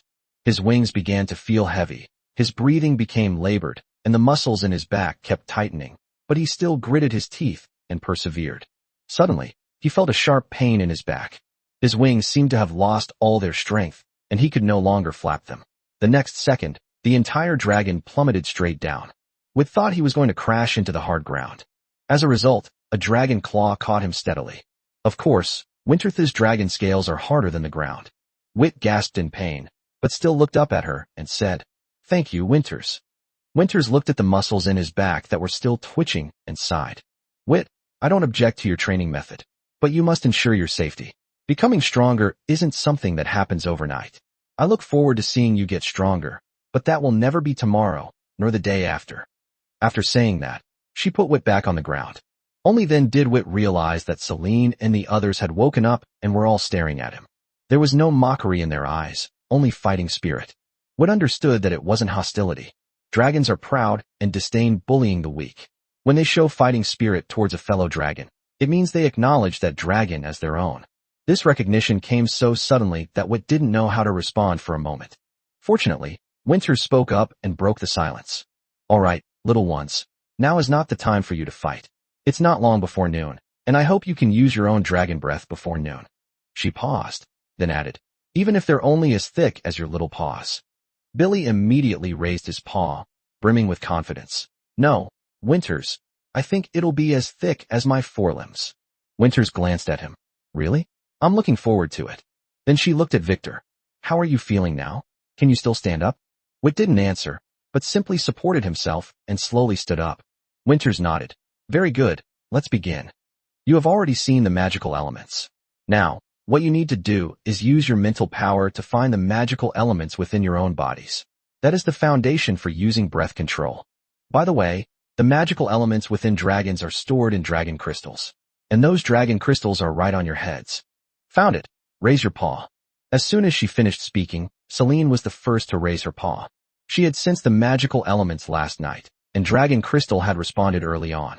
Winters nodded in satisfaction. Very good, Celine. A hint of smugness flashed in Celine's eyes. Immediately afterwards, Tennyson raised his paw. Then it's to the surprise of all the dragons, the fourth one was not Billy, who loved to show off the most, but Victor. Yes, what has been found? Inside his head was a tiny dragon crystal, perhaps only the size of a fingernail, but he could clearly sense the magical elements within it. And there are two kinds. One is the fire element. One is the water element. When Billy saw Whit raise his claws, the entire dragon froze, then quickly closed its eyes and searched intently. Before long, he raised his paw and retorted, Hey, buddy, I swear, if I had looked seriously from the start, I would have been faster than you. All the dragons rolled their eyes in unison, and no one paid him any attention.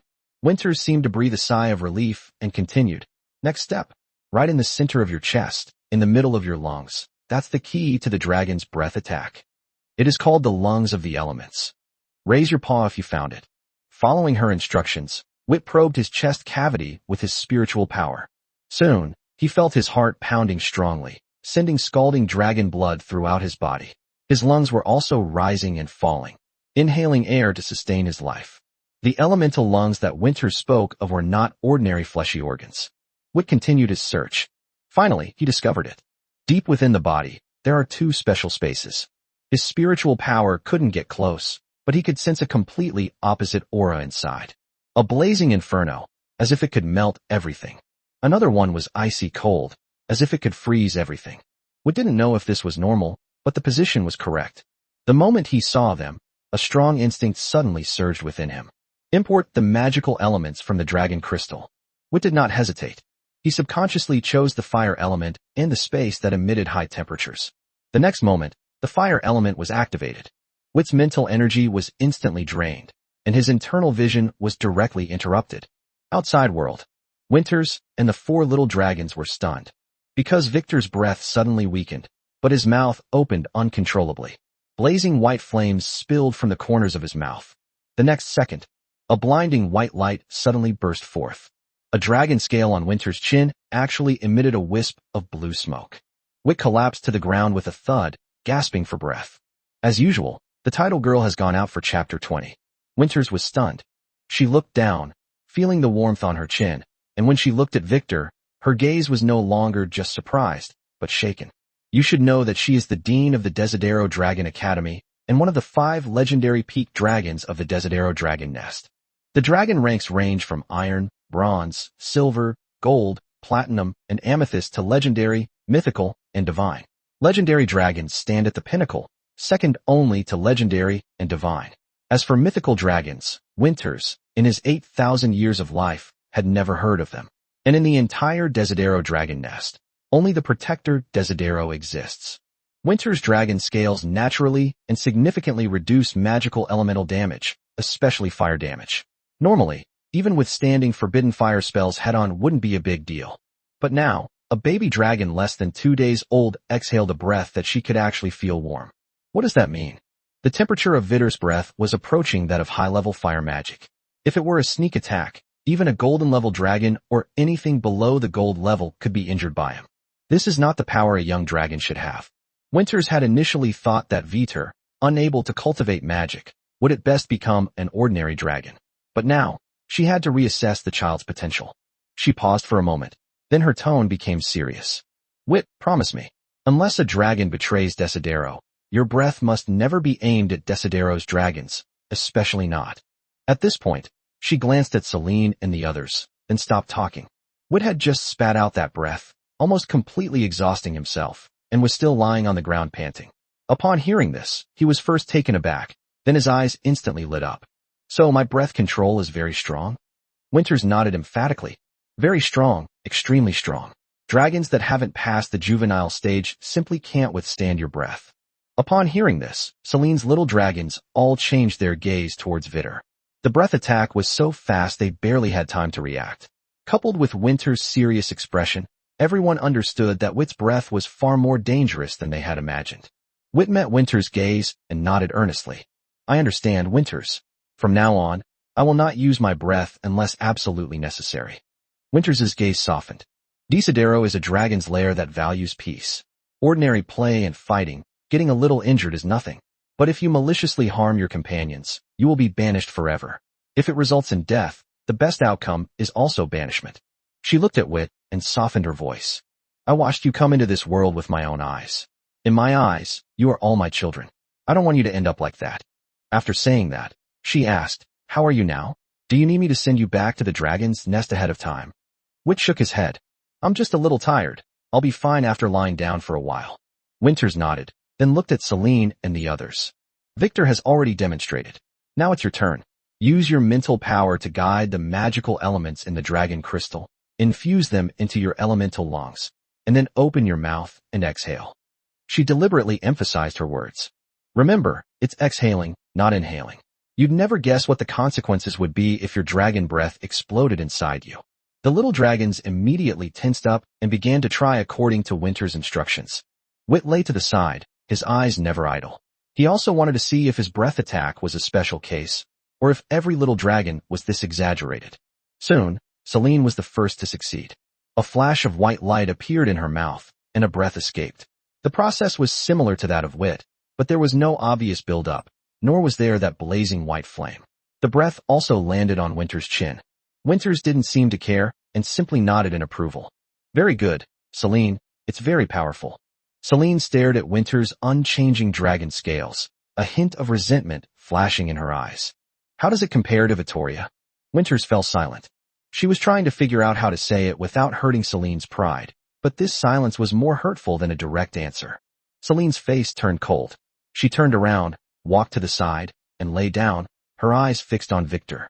Wit felt extremely uncomfortable under her gaze. Fortunately, O made another move, attracting Celine's attention. Golden flames spilled from the corners of O's mouth, and the next second, a fan-shaped volcanic breath spewed out from his mouth. The scalding lava slammed into the dragon scales on Winters' chin, then flowed down the scales, with some landing on the grass. The grass was instantly ignited, and the gravel melted into liquid under the high temperature. Winters nodded in satisfaction. Very good. The lava has good viscosity, high temperature, and fire poison. It's authentic lava breath. O glanced at Vittoria, then lay down on the spot, squinting slightly. On the surface, he seemed to be resting, but a closer look would reveal that his gaze kept shifting between the small dragons, especially Vittoria and Celine. The fourth is Billy. His breathing was completely different from the previous ones. The fire element first condensed in his wide-open mouth, forming a fiery red sphere. Then, streams of red energy shot out from the sphere, transforming into rhomboid rubies. The rubies, sharp-edged and engulfed in flames, rained down on Winter's chin like a storm. But upon touching the dragon scales, they shattered instantly. Billy looked exhausted, but still carried a hint of pride. Winter's lips twitched. All right, genuine crystal breath. Billy's expression immediately fell. He hadn't forgotten that Winters had said before that crystal breath was almost the weakest of all dragon breaths. Finally, it was Tinet's turn. A beam of green light shot from her mouth, cascading like a small waterfall onto Winter's chin. The dragon scales remained unresponsive, but Vit and the others' expressions turned serious. Because that seemingly harmless green breath had completely robbed the meadow between Tinet and Winters of its life. The grass was withered and the land was gray, as if life had been completely drained away. Winters was taken aback at first, then a look of delight appeared in his eyes. Very good, Tinet. A natural breath stronger than poisonous breath. Tennyson smiled wearily, without showing off or being proud, and simply lay down quietly. Chapter 21 Boko. After Wit and the others successfully exhaled their breath, Winters did not immediately take them back to the academy. He directly stated that he would allow these young dragons to roam around the open space for half a day. The reason is quite simple. Their talent is exceptional. Previously, young dragons would need several, even dozens of attempts to successfully unleash their breath. But Wit and his group accomplished it all on their very first formal training session. The moment the reward was announced, the little dragons, who had been exhausted and collapsed on the ground, were instantly revived. Celine, Aunt Ivana, Billy, and all excitedly darted into the surrounding bushes. The inherited memories contained powerful magic and knowledge of dragons, but they wouldn't specifically record these ordinary, colorful plants. So even if their activity range is only a little over 100 meters, it feels like entering a new world to them. Even the usually quietest of them all couldn't help but look around. Only Wit wasn't interested. These enormous and bizarre plants certainly caught the dragon's eye, but to him, they were just plants. In his memories, left by his father, lay another entire world. The wonders there were no less impressive than these before him. Rather than playing, Wit is now more interested in regaining his strength and then continuing his flight training. And there's also breathing. Of the 5 young dragons, his breath was the most powerful. But precisely because it was so powerful, Winters directly restricted his use. Wit knew Winters meant well, but he knew very well that power he couldn't control was no different from having no power at all. He must practice breathing until he can control it at will, especially its power. That's not possible right now. His current physical strength and magical element reserves are too poor. After exhaling a breath, he can barely stand, let alone train. Moreover, Wit did not forget that he also had another kind of breath. That must be the strength his mother left him. Dragons don't have a strong attachment to their parents. At least, Vittor didn't see much emotion about parents in Celine and the others. But Wit is different. He possesses memories of another world. In his heart, the words parents hold a very important place. That's why he always longed for the starry sky. Just as Vittor lay there lost in thought, Winters walked over and asked gently, "Aren't you going to play with them?" Wit looked up at him and shook his head. "There's nothing fun about it. I want to rest as soon as possible and then continue training." At this point, Wit suddenly remembered something and immediately asked, "Winters, is there any way to quickly increase physical strength? With my current physical strength, I can't train effectively at all." Winters sighed helplessly after hearing this. "Vittor, you must understand, today is only your 2nd day in this world. The young dragon stage of a dragon species can last for about 100 years. You are not allowed to leave the dragon's nest before you reach adolescence. And after the young dragon stage, there is a nearly 200-year adolescence. In other words, you have over 300 years to slowly grow stronger. Whatever you want to do, there's no need to rush." Wit grasped the key point. Can one only leave the dragon's nest upon reaching adolescence? Winters nodded. That's right. It's dangerous outside. Even young and juvenile dragons can't handle it. The light in Wit's eyes dimmed instantly. Winters noticed his disappointment and couldn't help but ask, "Is there anywhere you particularly want to go? Did your parents make you go?" Wit shook his head and did not answer. He simply raised his head and looked up at the sky. "Winters, what is the starry sky like?" Winters was stunned. A moment later, a look of confusion appeared in his eyes. "I've never been there, so I don't know what the real starry sky looks like. However, I've heard Desideros say that beneath the beautiful appearance of the starry sky lies deadly danger. There is no breathable air there, only endless gales and a cold, deathly void." Wit murmured softly, "Is that so?" After saying that, he stopped talking, lay down, and covered himself with his wings. Winters looked at him, could only shake his head, and then closed his eyes. Night fell quickly. Deep within the empty dragon's lair, several snores rose and fell, varying in pitch and audible with remarkable clarity. Celine and the others were fast asleep. Wit, however, lay sprawled in the corner, wide awake.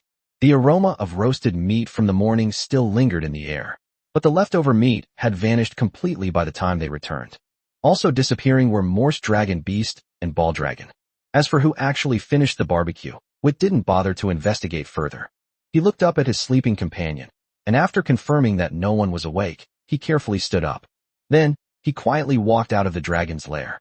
Soon after, Wit squatted at the entrance of the cave, a hint of hesitation flashing in his eyes. He certainly remembered Winter's warning. Don't wander around at night. Winters didn't elaborate on what would happen if he ran around recklessly, but Wit could guess it wouldn't be anything good. But it's very quiet outside now, not a sound at all. The other dragons must all be asleep. He just went out for a quick look. Hopefully nothing bad will happen. Witt consoled himself with this thought, first leaning halfway out and looking around. The spacious stone corridor was empty. There wasn't a single dragon in sight. Safety. He immediately crawled out of the hole, tiptoed to the edge of the stone corridor, and looked down. The square, which was bustling during the day, was now completely silent, with not a soul in sight. Witt felt a sense of relief. The next second, excitement appeared in his eyes. He stretched his wings and leaped directly off the edge of the stone corridor. After a slight dip in his body, he quickly regained his balance, then flapped his wings and flew upwards.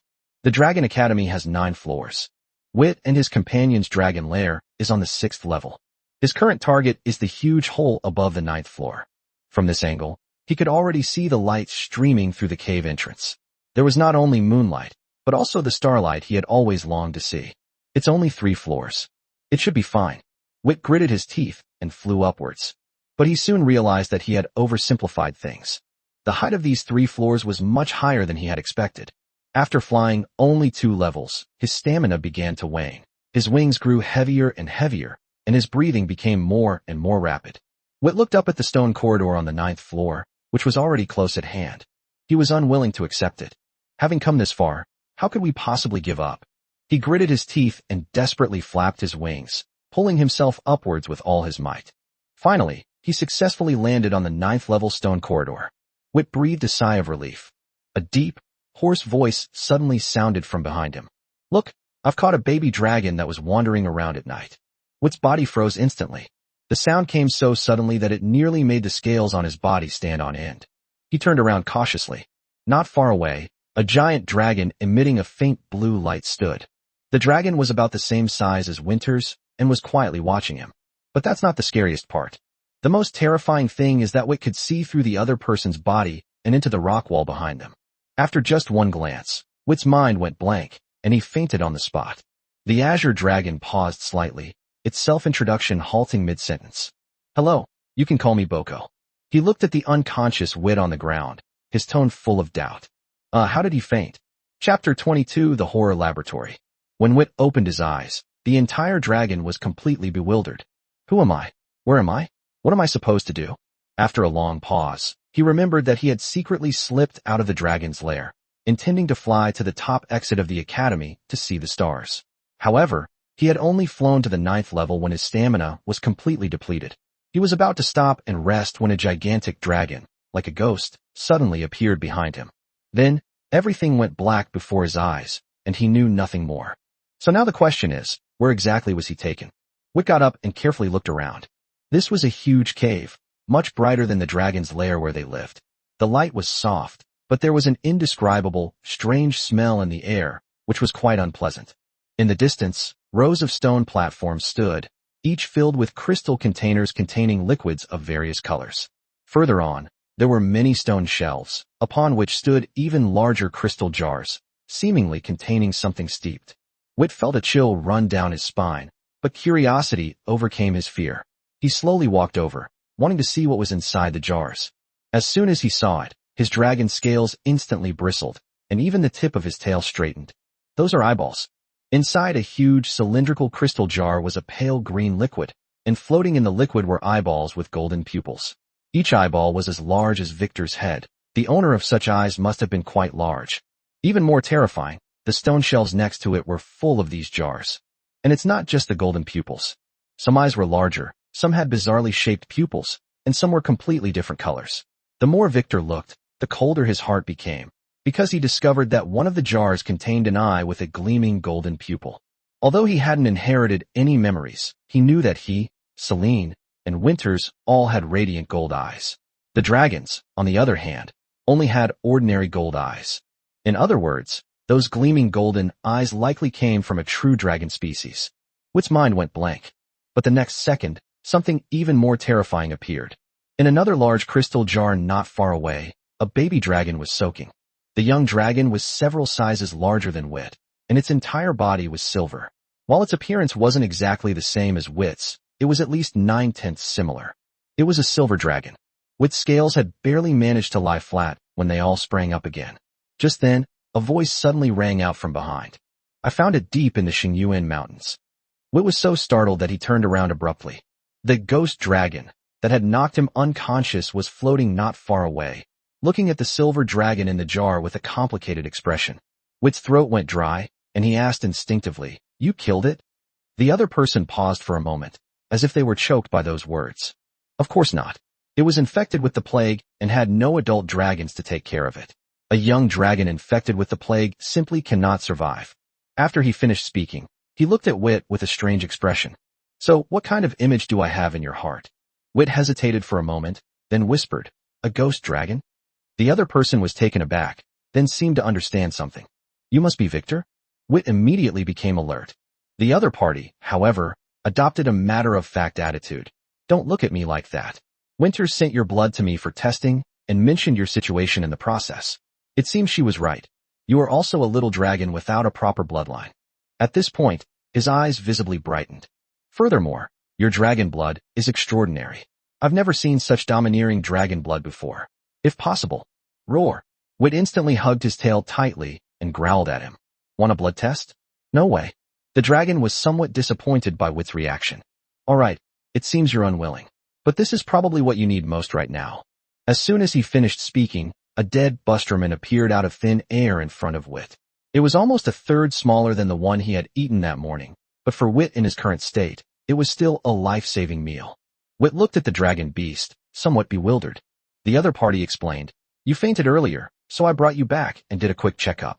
You weren't injured, you just collapsed from exhaustion. That's why I got you this dragon beast." He looked at Wit, his tone becoming serious. "Your body desperately needs a lot of food, which is probably related to your domineering dragon blood.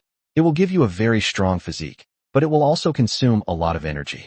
Your appetite should be much greater than that of other young dragons from the same batch, right?" Wit remained silent. He was right. "That's the reason," the other person continued. "And you'll get hungry very quickly, especially after strenuous activity, so you must eat as soon as possible. Otherwise, you'll pass out like just now. You'd better tell Winters about this." He paused, then asked, "Do you need me to say it for you?" Wit immediately shook his head. "No, thank you. I'll tell Winters." However, as he spoke, he looked at the busterman with a hint of anticipation in his eyes. "Can you cook it for me?" The other party was clearly somewhat surprised. "Of course you can, but are you sure? Cooked food tastes terrible." Wit nodded firmly. "I like it cooked."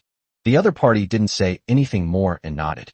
The next moment, a surge of cyan elemental energy emanated from his body, lifting the bus dragon beast and floating it towards the stone platform. Wit followed curiously. He took out a huge crystal container and placed it on the stone platform. With practiced movements, he skinned, gutted, and cleaned the dragon meat, then placed it into the container. As for the scraps, they were all thrown into a hollow in the corner of the stone platform. A flash of light. The residue disappeared completely in an instant. Wit stared in disbelief. This place is no ordinary cave. It's clearly a terrifying laboratory. Just then, the other party suddenly spoke. "Boko." Wit was taken aback. "What?" "My name is Boko," he said calmly. "You can call me Boko, or you can call me teacher. After some time, once your magic is on track, I will teach you how to concoct potions." At this point, he turned to look at Wit and added a sentence. "By the way, I am not a ghost dragon." A cyan element flowed gently around him. "I am the wind elemental dragon." Chapter 23 Magic Circle. Boko suddenly added, "By the way, I'm not a ghost dragon, I'm a wind elemental dragon." Wit was stunned on the spot. "There really are ghost dragons?" Boko nodded and explained with a smile. "Yes, but it's not what you think. Ghost dragons have physical bodies. The ones that truly don't have physical bodies are the elemental dragons. Ghost dragons are closer in appearance to dark dragons, but in terms of bloodline, they are more like the black dragon among the 5-colored dragons." He glanced at Wit as he spoke. "I know you don't have normal inherited memories, so saying more won't help. You still have to learn it yourself. You should have learned breathing techniques today, right?" Vita head. Boko continued. "Then you should be resting tomorrow. You can have Winters take you to the 8th floor library, but you shouldn't come out tonight. Newborn dragons, especially one like you, need sleep the most." His tone wasn't harsh, but he was very serious. "Normally, as long as you eat well during the day and sleep well at night, your body length will grow from about 1 meter to 5 meters within 2 years. Only then can you barely catch up with those early-born young dragons. The young dragons are only about 10 meters long at most. Once your size is similar, you will be qualified to move freely in the Dragon Academy. Otherwise, you'll be too small, and you could get hurt if another young dragon bumps into you. Most importantly, if you miss these 2 years, you'll always be several sizes smaller than your peers. At this point, Boko added a reminder. Winters probably also said not to leave the dragon's lair alone. Witt's tail twitched uneasily, and he quickly explained, "It's nighttime, and there are no other baby dragons outside. I just want to go out and see the stars. I don't plan to stay overnight. I just can't sleep right now." Boko was slightly taken aback, then looked him over carefully. "Your mental energy is indeed much more active than that of a normal newborn dragon, which may be related to your bloodline.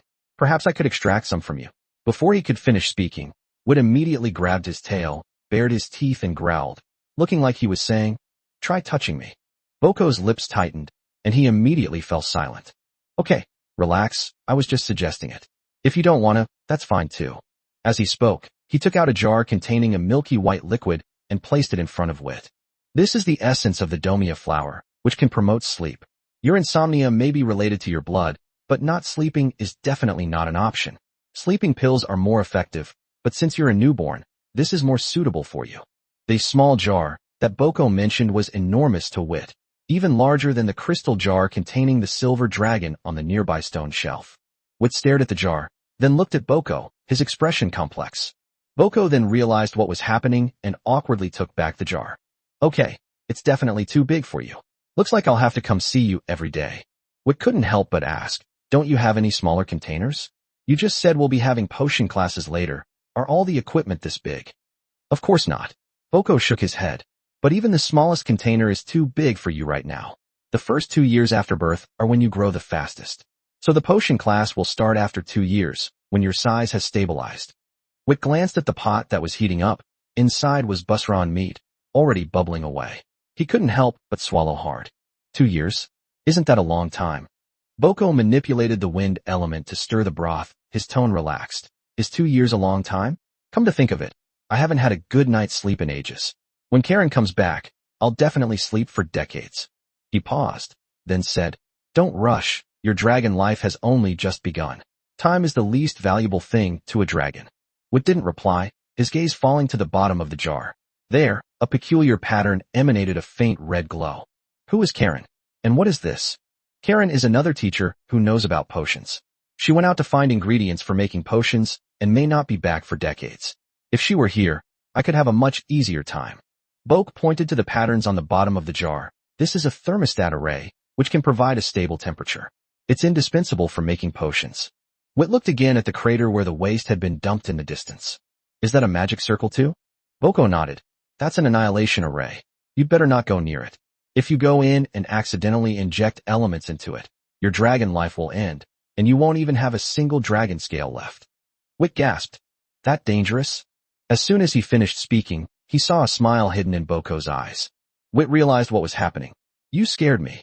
Boko laughed. "Scared, aren't you? Actually, if the magic circles here were really that dangerous, I wouldn't have let you stand on a shattering array. By the way, I've used it to shatter countless magical materials." When Witt looked down, the entire dragon nearly sprang up and immediately ran away. Even though Boko said it wasn't dangerous, the thought of the shattering array beneath his feet still sent chills down his spine. He moved to a different spot and asked cautiously, "And now?" Boko said slowly, "That's also a constant temperature array." Witt remained silent. After struggling for a while, he finally found a spot without any formations and lay down with peace of mind. But when he looked up, he saw Boko smiling with narrowed eyes, clearly watching the show. Witt quickly changed the subject, staring at the pot. "Is it not cooked yet?" "It will take a little longer. If you don't mind it being undercooked, you can eat it now. In fact, I would recommend eating it raw. The texture is especially good." Witt immediately shook his head. Then he couldn't help but take a closer look at Boko. Its azure body is entirely composed of wind elements.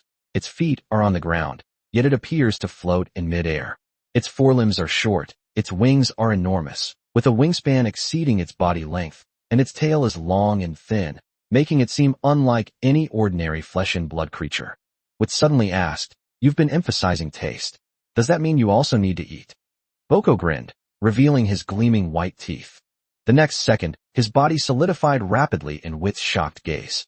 Its appearance remained unchanged, still with blue scales, but it transformed from a semi-transparent elemental form into a real, flesh and blood dragon. In fact, this is what the elemental dragons are really like. Wit's eyes widened. And what about just now? Elementalization. Boko became transparent again. A unique ability of elemental dragons.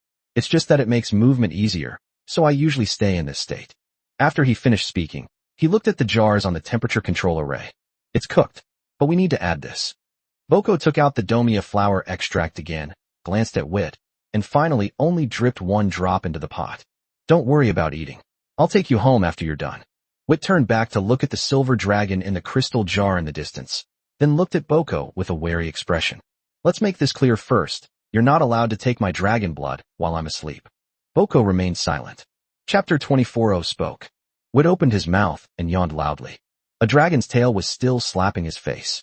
He groggily raised his paw to brush it away, and then opened his eyes. A familiar dragon's lair, a familiar aura. He paused for 2 seconds, then finally remembered what had happened last night. I went out to see the stars, but on the way I encountered Boko. I ate a busterman, drank domia flower juice, and then blacked out. Wit couldn't help but mutter. The sap from this domia flower is too potent. I'll have to tell Boko to use less next time. No sooner had he finished speaking than a voice suddenly came from the side. What is the domia flower? Who is Boko? And when did you start sleeping next to me? Wit instantly regained consciousness. He turned his head sharply and saw Celine staring at him with wide, curious eyes. Looking down again, good heavens, he was standing right next to where Celine had slept last night. Wit immediately took a step back and chuckled dryly. Would you believe me if I said I was half asleep and rolled over here myself? Celine flicked her tail, clearly not caring about it. She was more concerned about another issue. Stop changing the subject. What exactly are the domia flower and Boko? Wit glanced at Billy, and Tinette, who were still sleeping not far away, and lowered his voice to say, Boko is the Academy's potion teacher. Domia flower is a medicinal ingredient. Celine's eyes lit up immediately. You went out last night? The sound wasn't loud, but in the quiet dragon's lair, it was dangerous enough. Wit rushed forward, covering Celine's mouth with one paw, and looked nervously at the other 3 baby dragons. Thankfully, they didn't wake up. Just as Wit breathed a sigh of relief, Celine opened her mouth and bit his paw hard. Then, tears welled up in her eyes instantly. She covered her mouth and glared angrily at Wit. Toothache. Why are this guy's scales so hard? Wit was also stunned. He clearly remembered how painful it was when Celine bit him during their fight the day before yesterday. But now, when Celine bit him again, he didn't feel a thing. He flapped his wings and clearly felt that his strength was much greater than yesterday. No wonder Boko said that the most important thing for newborn dragons is to sleep. In just one night, his body had grown so much. But now is not the time to be happy. The fire in Celine's eyes had already ignited. Wit immediately backed away. You bit me yourself, so don't blame me. Celine paused, and her outstretched wings slowly retracted. She stared at Victor, her tone dangerous. Come here, I won't hit you. Wit asked skeptically, what for? Despite asking that question, he still took a few steps forward. Celine reached out her claws, trying to touch his scales. Seeing Victor's wary expression, she frowned and said, Why have your dragon scales suddenly become so hard? I also feel a little stronger than yesterday, but not as dramatically as yours. What were you doing last night? Wit. Just then, a loud voice suddenly rang out. You didn't listen to Winters and stay in the dragon's lair, but instead sneaked out? Wit and Celine were both startled. The 2 dragons turned around at the same time, and saw that Billy had woken up and was staring at Victor with wide eyes. Not only Billy, but also and Dinette opened their eyes. Wit gave Celine a resentful look. Celine looked completely innocent. Helpless, Wit had to explain. I couldn't sleep last night, and I figured the other dragons would be resting by then, so I went out to check on them. No sooner had he finished speaking than another cold voice rang out. More than where you went, I want to know what you did. Why are you growing up so much faster than us? The dragon's lair fell silent instantly. All the dragons looked in the direction from which the sound came. It was who spoke. This guy, who had been as silent as a stone, actually spoke up. Billy and Tinette looked completely bewildered. What grows faster? With his eyes fixed on Wit, continued, haven't you noticed? He's gotten a whole size bigger than yesterday. We've grown a little too, but not nearly as much as he has. Celine was the first to react. She looked Victor up and down again and nodded. Indeed, he's much bigger than yesterday. Upon hearing this, Billy immediately ran to Victor's side, reached out a paw to touch his wing, and his eyes lit up. Hey bro, it's not good to hog all the good stuff. Tell me, what amazing thing did you see last night? Celine and Dinette both looked at him speechlessly. That's a very biased focus. However, Ao quickly realized that he seemed to think he had asked too directly. He paused for a moment, then said, I'm sorry, I didn't mean to pry into your secrets. If it's inconvenient for you to say, just pretend I didn't ask. Witt glanced at Ao with some surprise. He had initially thought that Ao was cold and difficult to get along with. Now it seemed that the other person was probably just quiet, not difficult to get along with. Witt shook his head. Actually, there's nothing I can't say. I don't know why I'm growing so fast. If there's anything different, it's that I ate another bush dragon last night, which Boko got for me. Several young dragons immediately looked at him. Did you eat another one? He ate a frightening amount during the day yesterday, and he still managed to eat more at night? Witt continued. I couldn't sleep last night, and wanted to go up to see the stars.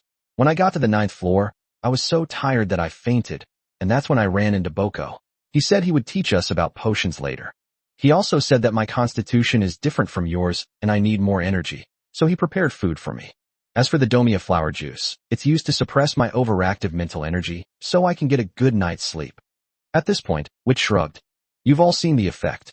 I fell into a deep sleep. Upon hearing this, the dragons immediately understood. They had witnessed Victor's appetite yesterday. It was terrifyingly large. Now it seemed that was not even the limit. They weren't even that hungry yet, but Witt was already capable of swallowing another bush dragon. This is probably due to differences in talent. Billy was a little disappointed when he heard this, but he quickly leaned in again. Talent is something I can't help. I accept it. But bro, when you go out again tonight, can you take me with you? Witt immediately stepped back. Too close, don't get so close. He looked at Billy and said seriously, I don't recommend you go. Besides, Boko said that starting today, he will come to bring me domia flower juice every night. I can't even get out myself, let alone take you. As he spoke, Witt remembered Boko's reminder and added a sentence. Furthermore, he said that sleep is especially important for us in the first 2 years after birth. If we don't get enough sleep, our physical development will be permanently affected. Upon hearing this, Billy's expression instantly changed. Permanent effects.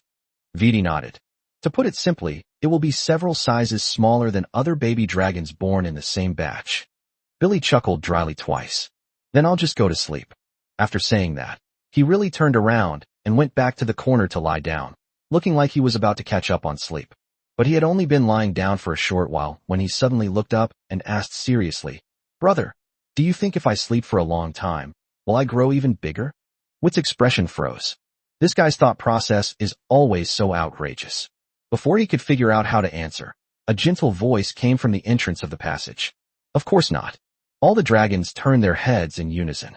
Winters was standing at the entrance of the passageway, quietly watching them. Chapter 25 Library. As soon as Winters entered the dragon's lair, he saw Witt looking down guiltily. He explained in a low voice, Sorry, Winters, I really couldn't sleep last night. Winters didn't blame him. Instead, he said seriously, I'm the one who should apologize. I should have noticed your difference sooner.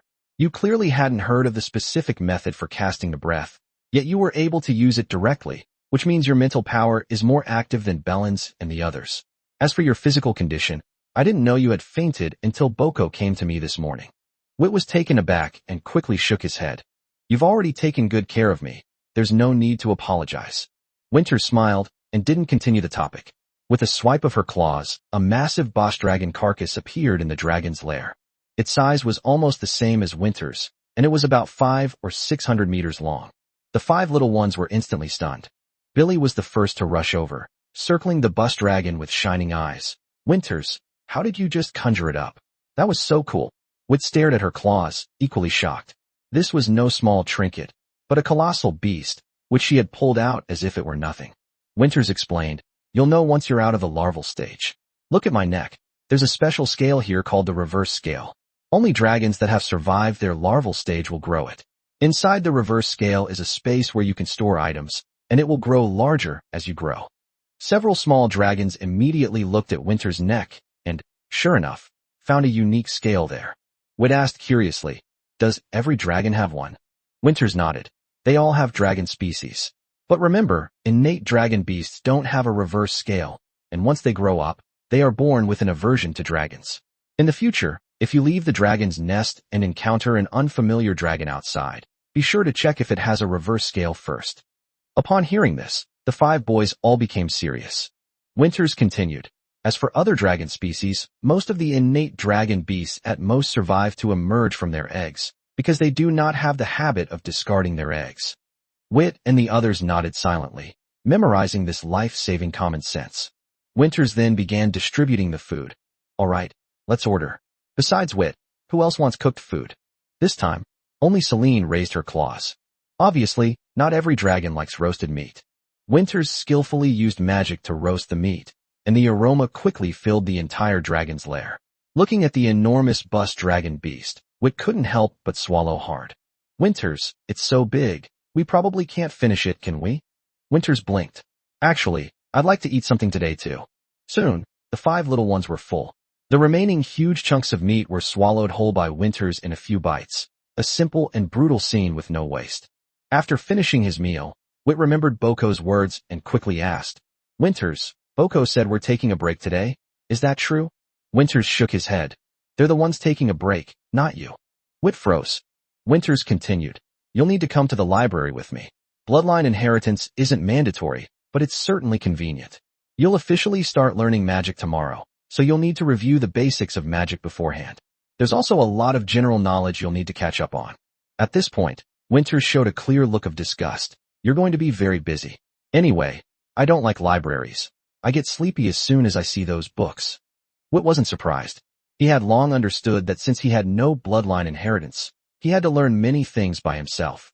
Just then, Celine leaned over and asked, Winters, can I come with you? Winters nodded. Okay, but let me make this clear, it's really boring there. She stretched out her paw, gesturing for Wit and Celine to come up. As it turned out, the little dragons were at their most curious, and Billy, Tinnet, and the other little guys all flew up as well. Winters grinned.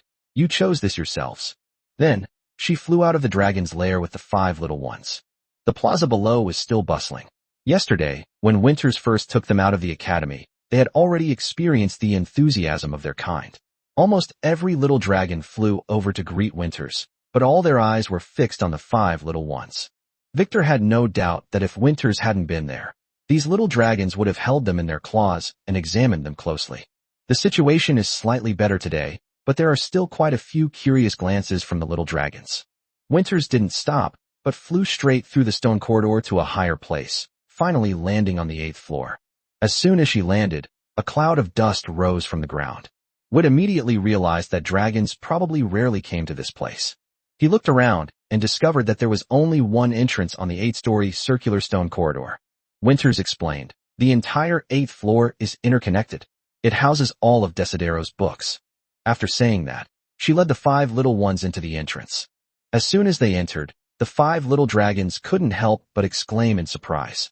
The cave ceiling is inlaid with glowing gems, and soft light fills the entire space. Before you are rows of huge stone shelves, each filled with books. But these books were completely beyond Werther's comprehension. They weren't made of paper, most were made of metal, and some were made of crystal. Each one was enormous, and when placed in front of Winters, who was 600 or 700 meters tall, the size was just right for her to flip through. In other words, a book can be tens of meters, or even close to 100 meters tall. Looking at the sea of books before him, Wit finally understood what Winters meant by his earlier words. The knowledge in the library is enough for him to learn for a lifetime. He looked up at Winters, his expression stiff. Winters, are you sure I can turn the pages? Winters smiled and took a huge book down from the bookshelf. Don't worry, Wit. I'll help you. Wit stared at the mountain of books in her hands, a sense of foreboding rising within him. Is this what I'm going to read today? Winters shook his head. Of course not. Wit breathed a sigh of relief. The next second, Winters added, this is just one of them. The air fell silent instantly. Wit remained silent. Celine and the others nearby also fell silent. The little dragons looked at Wit with nothing but naked pity in their eyes. Chapter 26. These are the things you need to see. Wit stared at Winters, his face filled with shock. Winters, you're not kidding, are you? He tried to see a hint of a joke in Winters' eyes, but to no avail. Winters was serious and acted immediately. The next second, an outrageously thick book was placed in front of Werther. Wit stood on the ground, looking up at the huge book that was several meters thick, and the whole dragon began to doubt its existence. Before he could recover, another large metal book was slammed onto him with a thud. Winters moved the books while announcing his name. Besides dragon magic, You should also read this book on the basics of dragon language magic. There's also a simple guide to the origins of magic using dragon language magic. Just familiarize yourself with that one. Witt's eyes began to glaze over. Winters hasn't stopped yet.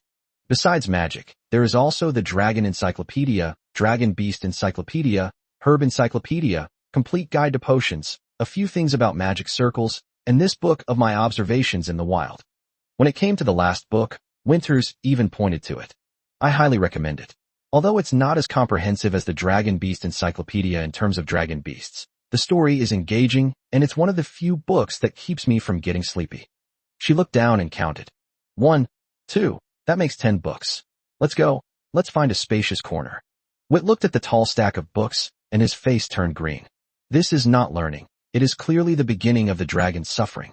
Winters picked up 10 large books and looked at Celine and the other 5 little ones.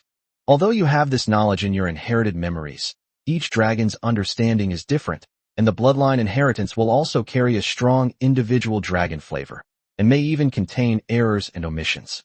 Therefore, reading these books will also benefit you. Would you like to join me?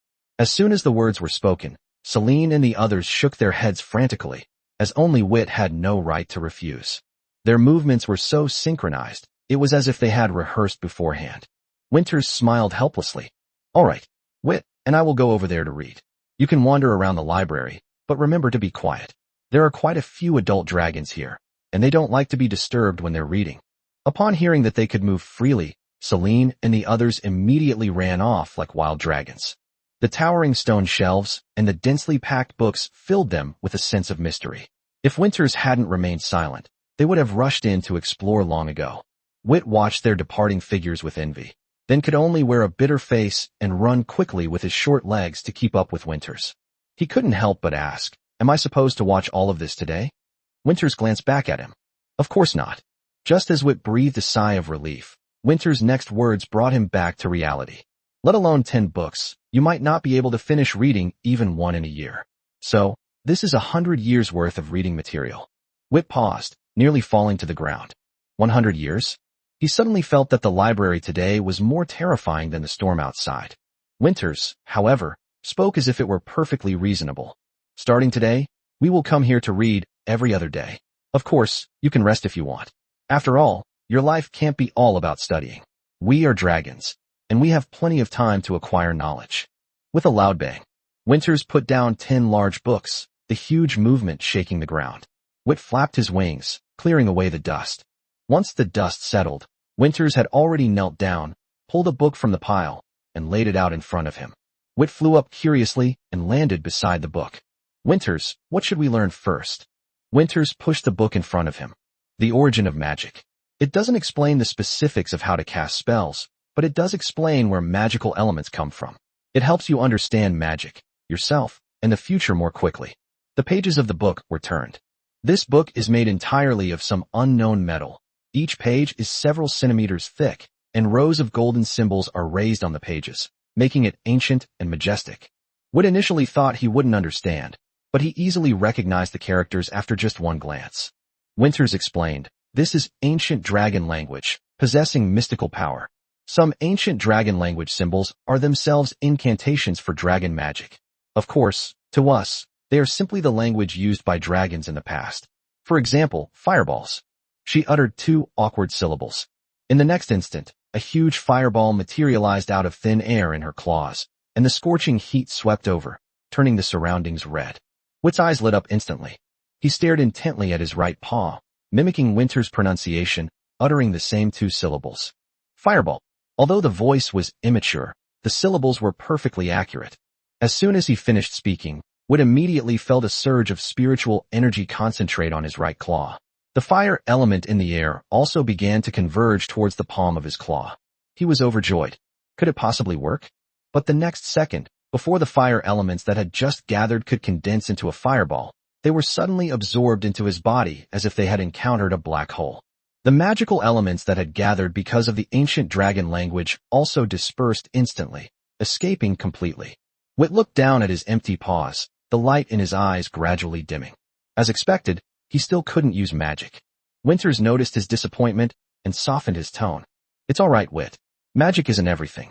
Earth dragons, like giant dragons, are extremely powerful beings among the dragon race, and most Earth dragons don't know magic. She paused, then added, furthermore, even if those fire elements hadn't been absorbed by your body, you still wouldn't have succeeded. Magic isn't as simple as chanting a spell. I'll explain in detail tomorrow. Whit looked up. Winters looked at him intently. Don't be discouraged. Not being able to use magic doesn't mean that the mysteries of magic are closed to you. Besides, in your current situation, your body is automatically capturing the magical elements that are approaching. It can't continue like this forever. At this point, her eyes lit up slightly. If it can really continue indefinitely, then you should be happy, because it means that your physical body has infinite potential. Whit paused for a moment, then nodded. He suppressed his disappointment, looked back at the pages, and began to read the ancient text. It is written in the book. The creation dragon Kovi and the destruction dragon Ixis battled in the starry sky. The forces of creation and destruction collided constantly, and the blood spilled by the two dragons changed in the fierce impact, eventually forming a completely new world. An unknown amount of time passed. Perhaps time held no meaning for the two dragons. In the end, the world-destroying dragon Ixis was defeated and fled, with the world-creating dragon Kovi in hot pursuit. Before leaving, Kove noticed the world that he and the power of Ixis had created. To celebrate the birth of the new world, he left a drop of his blood and merged it into it. Millions of years later, this world began to nurture its own life because of that drop of primordial blood. At the same time, the power of the creator dragon is also manifesting in the world. Earth, water, fire, wind, nature, thunder, light, and darkness. The emergence of magical elements accelerated the birth of life. Finally, she was born. She is known as the mother of dragons. Camosis, the first dragon in the dragon realm. Upon reading this, Whit couldn't help but turn to look at Winters. Is what's written here true? Winters yawned. Reading was clearly a form of torture for her. However, upon hearing Victor's question, she forced herself to stay alert. No dragon knows whether it's true or false. Besides, this passage wasn't written by the author of this book. It was discovered on an ancient stone wall. Winters looked at the ancient Chinese words on the page. The fact that it has survived for millions of years makes it highly credible in some dragon circles. Whit pressed further. And what do you think? Winters paused for a moment, then gave an honest answer. If you ask me whether it's true or false, I can only say I don't know. Chapter 27, the title page, says, My mom ran away from home, and the author is looking for her. Winters' simple statement, I can only say I don't know, left Whit completely stunned. He couldn't help but press, You don't know? Winters nodded and smiled. She told Whit that the claim that Camosis was the world's first dragon was just one theory about the origin of dragons, and no one could confidently say that it was the truth. There are many similar speculations among the dragons. For example, the dragon mother origin theory holds that Camosis gave birth to the first dragons, and all dragons originated from the dragon mother. There's also creationism. Those who support this theory believe that dragons are too perfect, long-lived, incredibly intelligent, and born with terrifying power, too perfect for naturally occurring creatures. Therefore, they believe that the blood of the primordial dragon fell into the dragon realm, splitting into 8, which became 8 dragon eggs, giving birth to the original 8 elemental dragon gods. Later, these 8 dragon gods joined forces to create the dragon race. Dragons are so powerful because they were created by gods. In addition to these, there are theories of evolution, extraterrestrial visitors, and even more bizarre claims. Upon hearing the phrase, visitors from outer space, Whit's heart skipped a beat. In his inherited memories, his parents were giant dragons from the starry sky. Their enormous, star-like bodies didn't seem fake at all. But Winters had also said that bloodline inheritance was the memory left by the previous generation of dragons to the young dragons. And whether it was true or not, Whit couldn't prove it at all right now. There is only one way to find out the truth. Get stronger. So powerful that he could personally fly into the starry sky to find the answer. But right now, he's clearly still far from that level. Whit paused for a moment, then asked Winters, So which one do you think is true? Winters smiled. She said that time is the most ruthless thing in the world. Truths buried by the years are hard to unearth. No dragon can truly explain the origins of the dragon race. Unless one day, Victor can leap out of the river of time and return to the past to witness it firsthand. Whit looked bewildered. Can time really be jumped out of control? Winters rolled his eyes. Who knows? She said that a time dragon once appeared in the history of the dragon clan. Whit immediately perked up. And then? Winters' voice faded. The dragon of time thought it could manipulate time, but instead, time manipulated it, leaving it battered and bruised. In the end, it disappeared. No dragon knew where it went, whether to the past, the future, or to some unknown corner of the world. So Winters reminded Wit not to rush. The dragon has a long enough time to grow and mature. Doing the right thing at the right time will naturally reduce troubles. Wit paused for a moment, then finally chuckled softly. He said, "Thank you, Winters. Maybe I really shouldn't have been in such a hurry." Winters immediately added insult to injury. Becoming stronger doesn't have to be rushed, but learning must be rushed. Wit, knowledge is power. Wit's face fell instantly. The real torment has begun. The origins of dragons are just the beginning of the book on the origins of magic. What followed made Wit realize that magic was not as simple as he had imagined. This book doesn't explain the specifics of how to cast spells or training methods, but rather the basic understanding of magic. Soon, Wit realized one thing. Casting magic is not something that can be accomplished simply by having incantations, mental power, or elemental affinity. The real key is the magic node. Magic nodes are directly related to the magical elements within dragon crystals. Without constructing magic nodes, even if spells gather the elements, they will quickly dissipate, making it impossible to form stable magic. This is quite important to Wit. In addition to the basics of magic, he also learned about the levels of power. The strength of the dragon race is divided into 9 realms: iron, bronze, silver, gold, platinum, amethyst, legend, myth, and myth. Each major realm is further divided into 3 smaller levels: lower, middle, and upper. Generally, baby dragons are born at the mid-iron rank. After consuming their own eggshell, they will quickly grow to the upper iron rank. After 2 years, baby dragons will automatically advance to the lower bronze rank. How far they can go depends on their talent and hard work. But that's where the absurdity of the dragon species lies. Even the most talented, laziest, and lazy dragons who just laze around all day will naturally break through to the silver rank as long as they safely pass through the juvenile stage and enter the adolescent stage. Passing through youth is like entering platinum. Passing through middle age is like entering amethyst. And as old age approaches, with the passage of time, one almost inevitably enters the realm of legend. Even more surprisingly, the old age of a dragon does not mean it is weak. On the contrary, that is the most powerful phase of a dragon's life. Only in the last few years of its life does its strength decline rapidly. The dragon's lifespan was over 24,000 years. In other words, even if a dragon does nothing but live and drift through life, it can live for over 24,000 years and steadily reach the legendary level.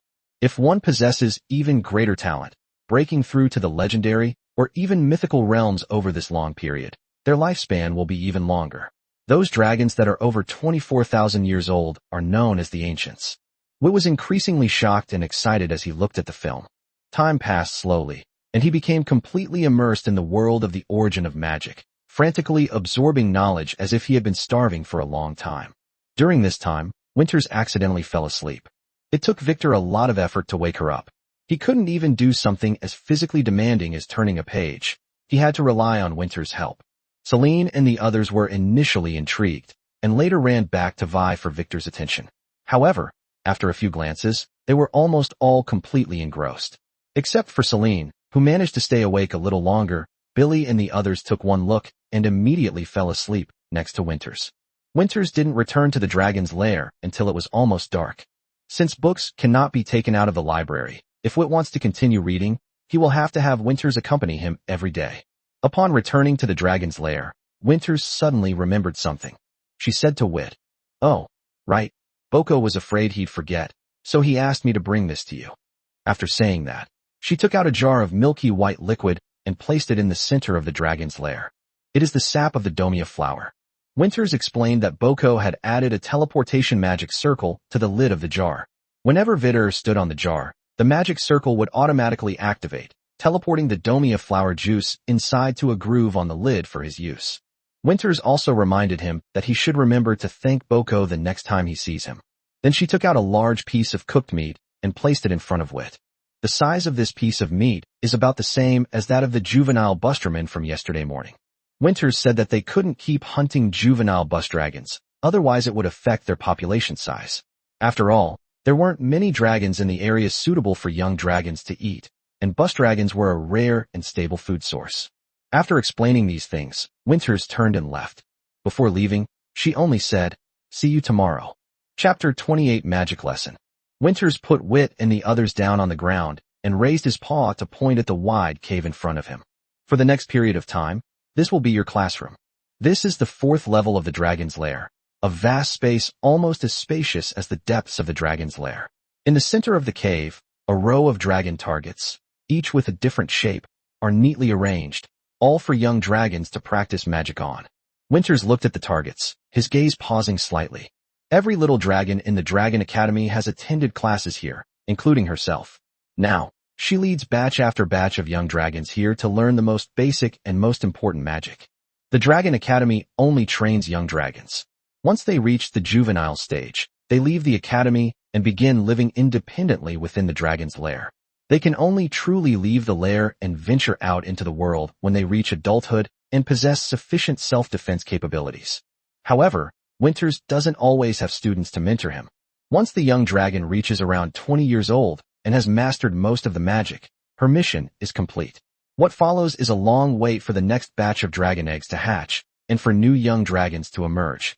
The reproduction of dragons has always been difficult. Adult female dragons lay a maximum of 3 eggs, and some lay none at all. This is especially true for giant dragons, whose egg-laying rate is even lower. Even more absurdly, giant dragons rarely raise their eggs themselves. They often hide them in a safe place and then simply leave. Whether the baby dragons survive is entirely up to fate. Fortunately, they usually hide the dragon eggs near the dragon's lair, so each dragon's lair sends a team to search the wilderness for dragon eggs abandoned by irresponsible parents. And occasionally, they can find a few baby dragons. The wilderness is fraught with danger. Dragon eggs are relatively safe. If hidden deep enough, they might survive. But a lone dragon hatchling is almost certainly doomed. Even more troublesome is that if the environment is unsuitable, the gestation of dragon eggs becomes extremely slow or even stops. Once 100 years have passed, the dragon egg will never hatch again. So, Wit and his group already represent a large number. At this time, the Dragon Academy had a total of 103 young dragons. This number seemed like a dream to Winters. After all, many lost dragon lairs were not destroyed by enemies, but because there were no more dragons to carry on their lineage. Winters was contemplating the bright future of the dragon nest when, on the other side, the 5 baby dragons were completely captivated by the target. Celine and Tinette remained relatively reserved, merely observing with curiosity. They had seen the dragon beasts on those targets in their inherited memories. But the male dragons are different. Wit stretched out his claws and scratched at the target, leaving a few shallow white marks. Seeing this, Ao immediately became defiant and slammed down with his claws, leaving several deep claw marks. Then he glanced at Wit, raised his head high, and looked smug. As for Billy, his actions were even more outrageous. Winters had just come to his senses when he saw Billy already opening his mouth to bite the target. She frowned, and her voice instantly turned cold. "Billy, have you forgotten what I said again? Why are you stuffing everything into your mouth?" Billy froze, his mouth hanging in midair. Winters then looked at O. "And you, O, these are targets for practicing magic, not for sharpening your claws. They can block magical impacts, but to your claws, they're no different from dirt. What's there to be proud of?" Ao's head, which had been held high just moments before, suddenly drooped down, almost touching the ground. Finally, Winters looked at Wit. "Vit, I'll let it go this time since you didn't break anything. But remember, not everything can be scratched with your claws. Don't blame me if you get hurt later." The 3 little dragons immediately stopped awkwardly. Celine watched with shining eyes, her face beaming with the pride of a victor. The young dragon's competitive spirit always seemed to arise inexplicably. In her mind, as long as she wasn't scolded, she had won. Tinette lay quietly in front of the target, smiling as he watched everyone, as if he were already used to this scene. Winters sighed. Newborn dragons are curious about everything. There's no time to relax. She raised her claws, taking control of the situation. "All right, let's begin the lesson. You can choose a target that you like, but remember, it's not for you to grab or bite, but for testing your magic." The 5 little dragons immediately perked up. Winters continued, "Magic is not unfamiliar to you. It's a power etched in our blood. Wit, you are the same. The breath of a dragon is also magic." Wit was taken aback, then listened attentively. Winters asked, "Do you remember how you used your breath attack?" Celine immediately answered in a clear voice, "Use your mental power to draw the magical elements from the dragon crystal. Infuse them into the elemental lungs, and then you can use it." Winters nodded in satisfaction. Very good. Do you know why infusing elements into the lungs of the elements allows one to use breath control? The 5 little dragons looked at each other, completely bewildered. Winters smiled. This involves the principle of how magic is used. Magic is the process of using magical elements within the body to construct elemental nodes, then using mental power to connect these nodes to form elemental circuits, attracting surrounding free elements to converge, and finally releasing them. The little dragons listened intently. Winters posed another question. So, why does the infusion of elements into the lungs of an element turn into breath? Witt's eyes suddenly lit up. Because the lungs of elements already contain pre-constructed element nodes? Winters looked at him, his eyes showing approval. Very close. In fact, there are indeed elemental nodes of dragon's breath in the elemental lungs, and these nodes were not constructed by us later, but were generated naturally. The 5 little dragons immediately opened their eyes wide. Winters continued. Remember what the nodes are essentially. They are magical elements. So the elemental lungs are actually the second location in our dragon bodies where magical elements are stored. However, the magical elements in the lungs of elements are usually in an inert state.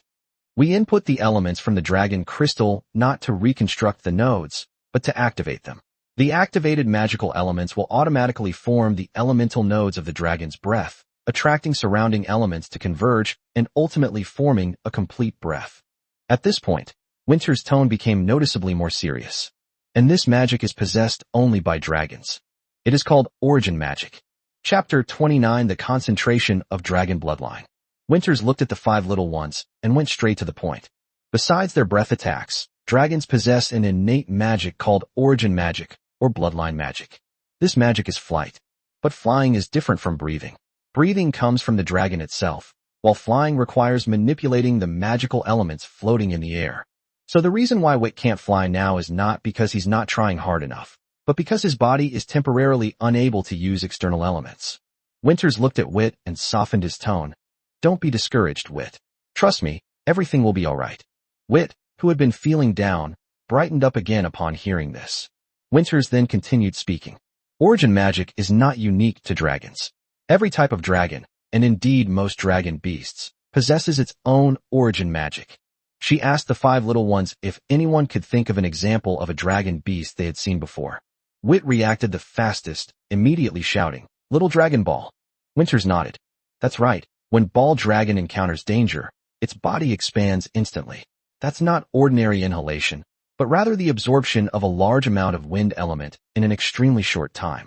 The speed is so fast that it cannot be explained by ordinary elemental flow. Although this ability is almost harmless to dragons, it is indeed primal magic. Origin magic doesn't require learning, only practice. More importantly, it cannot be learned later in life, nor can it be truly replicated. Even if the effects seem similar, their essence is completely different. Therefore, only 2 types of creatures can use the dragon's breath. The first category is the giant dragon species. The second category consists of innate dragon beasts born from dragon eggs. Upon hearing this, all 5 boys were stunned. Billy couldn't help but exclaim, a primordial dragon beast can actually use dragon breath? Winters immediately corrected him. Note the prerequisite. It must be a primordial dragon beast born from the egg of a giant dragon. Primordial dragon beasts born from the eggs of other dragon races will not possess the breath of a dragon. Moreover, even for such innate dragon beasts, the only 2 origin magics they can use are breath and flight. As for why, it's very simple. There are 2 kinds of magic. One type is the origin magic commonly possessed by dragons, representing their innate talent. Another type is the dragon language magic mastered by the dragon race, which represents wisdom. Celine quickly realized. So, dragons don't have intelligence and can't use dragon language magic? Winters nodded in satisfaction. That's right. Next, what they really need to learn is dragon language magic. The power of dragon language magic depends on 3 aspects: strength, degree of control, and concentration of dragon blood. Winter's tone became serious when the topic of dragon blood was brought up. This concept is very abstract. No dragon can clearly explain what it is, nor can any dragon point out where it is hidden in its body. But it does exist. The concentration of dragon bloodline is not equal to elemental affinity, nor is it equal to physical strength, but it is related to both. To make sure the 5 kids understood, Winters gave a direct example. The element affinity ranking of the 5 members was very clear during the test the day before yesterday. First is Celine. Second is Austria. Third is Tinnet. Fourth is Billy. Finally, it was Wit. The higher the elemental affinity, the stronger the ability to condense elements when casting spells. Logically, the power of a dragon's breath should also be arranged in this order. But the result was completely the opposite. Despite having the lowest elemental affinity, Vittor's breath attack is the most powerful. There is only one reason. Vittor's dragon blood concentration far exceeds theirs, even taller than Winter's. According to the current classification, Vittor's bloodline concentration is as high as over 90%. The other baby dragons generally only reached around 80%, with only Celine reaching over 80%. Upon hearing this, a clear look of resentment flashed across Ao's face. Winters saw it, but only chuckled. She told them not to be discouraged. The bloodline concentration of normal dragons is mostly only around 70%. Even she herself wasn't at 80%. And most of the different species of dragons are over 80%. For example, Celine. For example, Vittor. Therefore, some dragon scholars believe that hybrid dragons are actually a kind of bloodline atavism. As for the object of this atavism, some dragons believe it is the primordial dragon Covey, while others believe it is the dragon mother. But these arguments are not important. Importantly, Wood has proven that the concentration of dragon blood directly affects the power of magic. Otherwise, it is impossible to explain why a young dragon with the lowest elemental affinity, the last to be born, and the lowest reserves of spiritual power and magical elements could exhale the strongest breath. Winters paused here and then looked at Billy. Of course, if Billy continues to focus on that target and doesn't pay attention, then soon, even your mental strength and magical element reserves will be surpassed by Vittor. Billy froze, gave a dry laugh, and quickly and obediently lay down. But his constantly wagging tail revealed that he hadn't completely calmed down at all. Winters shook his head helplessly, then looked at the others, his tone becoming more serious. Just because Vittor can't use magic now doesn't mean he'll never be able to. On the contrary, we will definitely be able to use magic in the future. Because elements are not the only condition for magic. Above the elements, there are rules. There are also rules. These things are too early and too difficult for the young dragons to understand now. But Winters still stared at Wit and told him, word by word, once you can reach the legendary level, elements will no longer be an obstacle limiting your spellcasting. At that point, only hard work will limit you. Once Vittor is able to cast spells, with his dragon blood concentration exceeding 90%, the power of his magic will surely far surpass that of others at the same level. Just like his breath. Wit's eyes lit up as he listened. Legend. These 2 words ignited in his heart for the first time. Winters secretly breathed a sigh of relief as he watched Wit regain his composure. These words were actually a reminder from Boko. She hadn't used her full strength in so long that she almost forgot that what legendary cultivators cultivate isn't elements, but rules at a higher level than elements. Moreover, magic is not the only path to legend.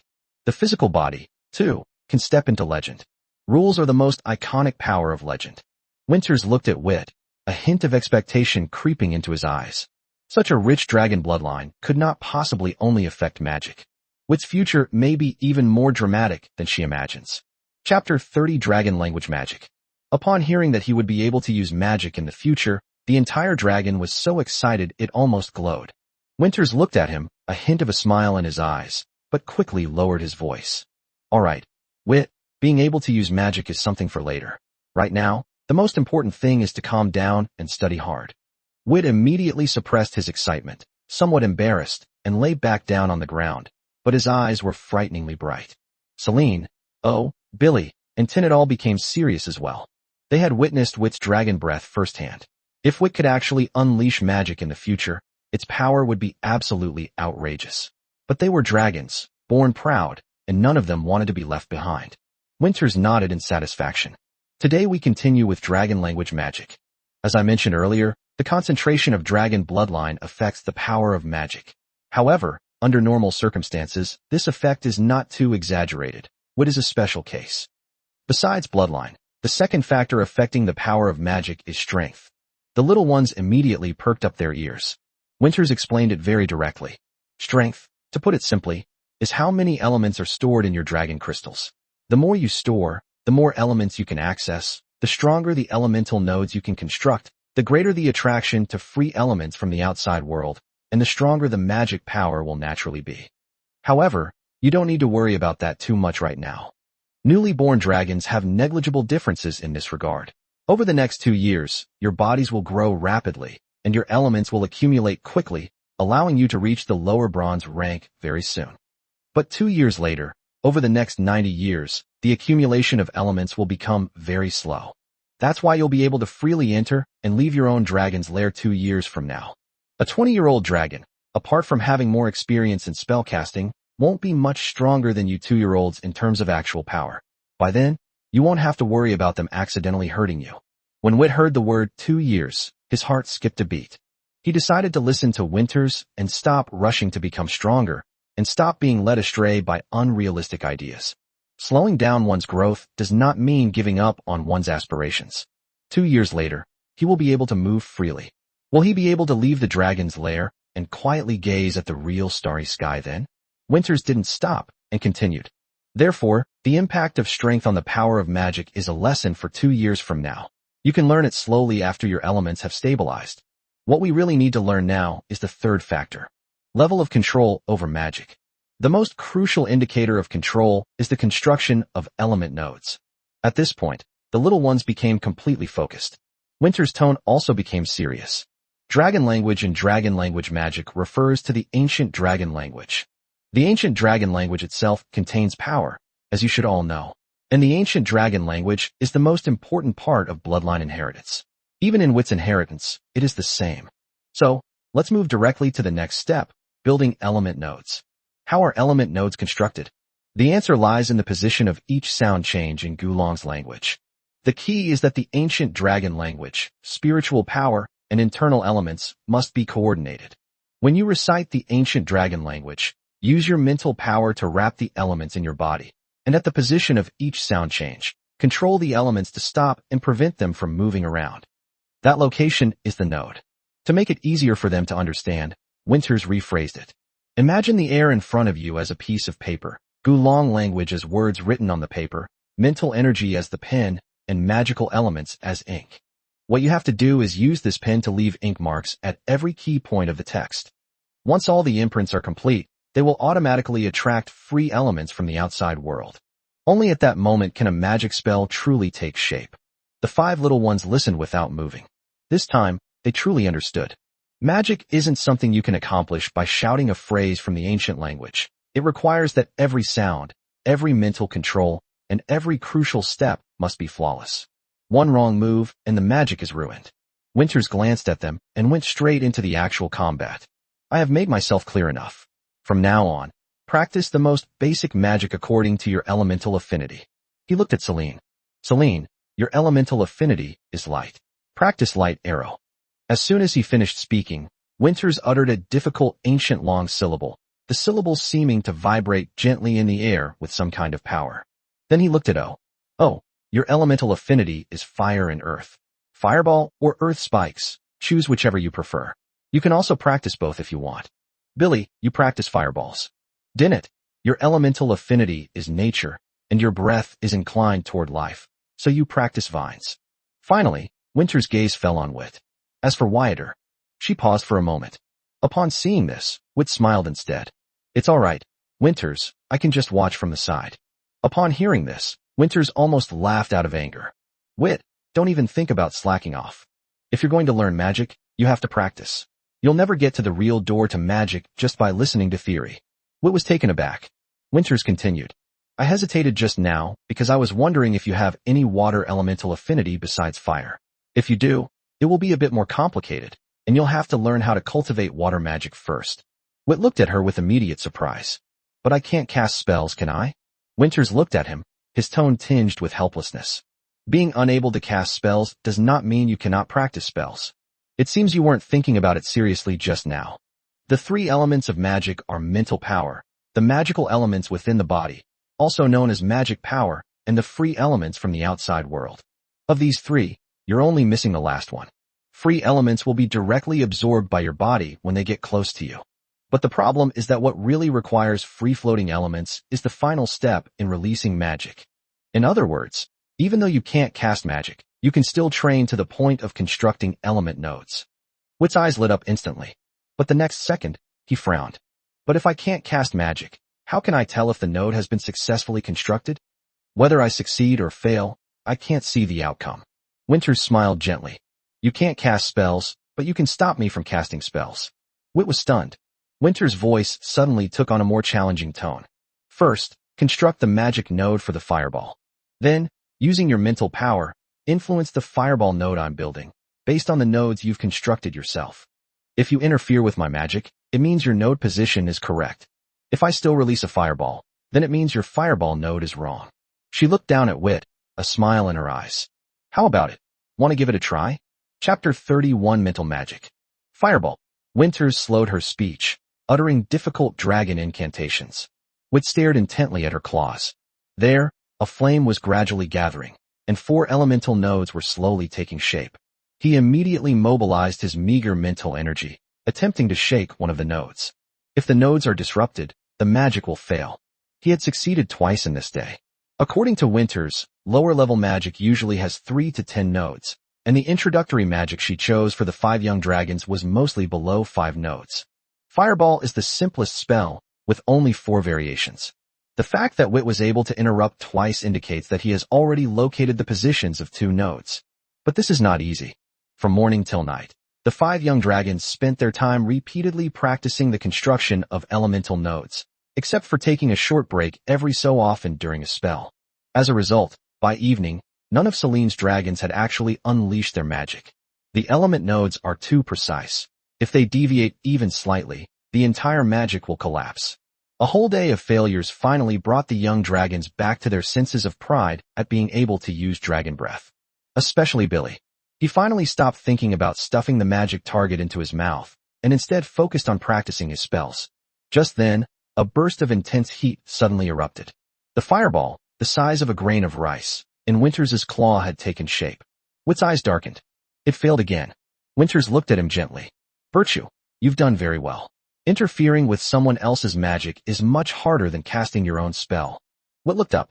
Winters continued. To cast your own spell, you only need to find the key point in your own incantation. But to interrupt someone else's spell, you must determine the key point in their incantation while they are chanting, and then use your mental power to intervene precisely. She paused, a smile in her eyes. To be honest, I thought you'd need at least 3 lessons to successfully disrupt me once. But you've succeeded twice today. Wit, you've given me a pleasant surprise. The disappointment in Victor's heart instantly dissipated. Real? Certainly. Winters looked at him, his tone becoming serious. And haven't you noticed yet? The foundation of dragon language magic is the construction of elemental nodes. But the nodes are hidden within the incantation. In other words, if you can determine the location of the node the instant you hear the incantation, then many spells will no longer be a threat to you. Wit was stunned. Winters then asked, when you interrupted the spell just now, did you use elemental power? Wit's eyes suddenly lit up. No, he was only using his mental power. In other words, as long as he is skilled enough, he can interfere with not only fire magic, but also other elemental magic. For him, who was unable to cast spells normally, this was a completely different path. But he quickly calmed down. Every dragon should be able to do this, right? After all, it's just using mental power. Celine and Billy stopped practicing and looked over when they heard this. Winters nodded. That's right, theoretically every dragon could do it. But not every dragon is willing to do it. Wit was taken aback. Winters raised his paw. Try again. Use the same method as before to interfere with my first node. She chanted the fireball spell again. Wit immediately focused his mind, locked onto the first element node, and charged forward fiercely. This time, however, his mental strength seemed to have hit a thick wall. That point remained unshaken. The fireball still took shape in Winters' claws. Wit was stunned. Why? Winters said calmly. Because of the difference in strength. My mental strength is far superior to yours. Your mental strength cannot shake me, so the node can still be constructed stably. Wit remained silent. Winters continued. Furthermore, Fireball is only a lower-level spell with only 4 nodes. If you interfere with one, it might affect the overall structure. But what if a spell has dozens or hundreds of nodes? If you only interfere with one, at most you'll weaken its power a little, but you won't be able to stop it at all. To truly influence that kind of magic, you need to interfere with at least 1/3 of the nodes simultaneously. These words dampened Wit's initial excitement considerably. Winters then looked at Celine. Celine, If you were fighting Uld using magic, when Uld begins to chant, would you choose to disrupt his magic, or would you directly counterattack with a stronger spell? Celine didn't even think about it. Of course, use stronger magic. Winters looked at Wit. That's why very few dragons specifically learn how to interrupt spellcasting. Magic itself is profound enough. Learning to cast spells already takes a lot of time, and to then study how to interrupt others would be putting the cart before the horse for many dragons. Why risk interfering when you can overpower them with stronger magic? Wit understood. It's not that this road isn't strong, it's just that it's too remote. For dragons that can cast spells normally, the benefits are not high. But it's different for him. He can't cast spells, but he has plenty of time to study this. Winter's gaze softened. I would only teach you this technique if you were in a special case like yours. This is something I casually researched a while ago, and they jokingly called it mental magic. I thought I'd never need it in my life, but I never expected to meet you now. Wit felt a surge of warmth in his heart, and looked at Winters with gratitude. Winters simply smiled. I'm happy to be able to help you. Although I also hope that you can carry forward the so-called spiritual magic. I hope even more that one day you can use magic normally. After she finished speaking, she looked up at the sky. All right, cultivation is important, but growth is even more important. It's getting late. Time to go back to the dragon's lair and sleep. Winters gestured for the 5 baby dragons to fly onto her claws. Without hesitation, Wit flew up. Celine and the others were somewhat unwilling to give up. Magic is a power that every young dragon yearns for. How could I possibly be satisfied after practicing all day without succeeding even once? Winter's attitude was not to be refused. After a moment's hesitation, the young dragons obediently flew up. Before leaving, Winters added one more sentence. Just in case, I will rest with you tonight. Upon hearing this, the 4 young dragons, who had originally planned to secretly practice in the middle of the night, instantly wilted. Chapter 32: The Feast of 10,000 Dragons. As it turns out, Winters wasn't just making things up. She actually stayed overnight in the dragon's lair with the 5 little ones last night. Celine and the others weren't used to it at first, but Winters made it clear he wanted to keep an eye on them, so they had no choice but to accept it. Fortunately, the night passed peacefully, and nothing happened. Early the next morning, Winters had already prepared the food. After the little dragons had eaten their fill, she asked, as usual, "Who else wants to go to the library today?" This time, the scene was eerily quiet. Not a single dragon raised its claws. The reason is simple. They just barely scratched the surface of dragon language magic yesterday, and now their minds are filled with practice. Even the most basic spells, if successfully cast, are a deadly temptation for young dragons. Winters didn't insist, only gave a few instructions, and then took Vittor to the 8th floor library. Upon returning to the library, Wit immediately spotted the book, The Origins of Magic, still lying in its original spot. The page stopped where he had been reading, and the books Winters had picked out were neatly stacked next to it. Wit jumped onto the page, but instead of reading immediately, he froze. Winters glanced at him and chuckled. Are you thinking that they can practice magic all day while you can only sit here reading books? Wit nodded somewhat embarrassedly, having his thoughts read. Yes, he was just envious. Everyone else was trying to cast spells, but he was still focused on studying. Even though he knew reading was useful, Xiaolong's mind was far from settled. Winters was not surprised at all. Don't be embarrassed. I've been your age too. I know exactly what you're thinking right now. Or rather, every young dragon thinks the same way. She changed her tone. However, you don't need to compare yourself with them. You're learning mental magic that I created myself, so your progress can't possibly be the same as ordinary dragon language magic.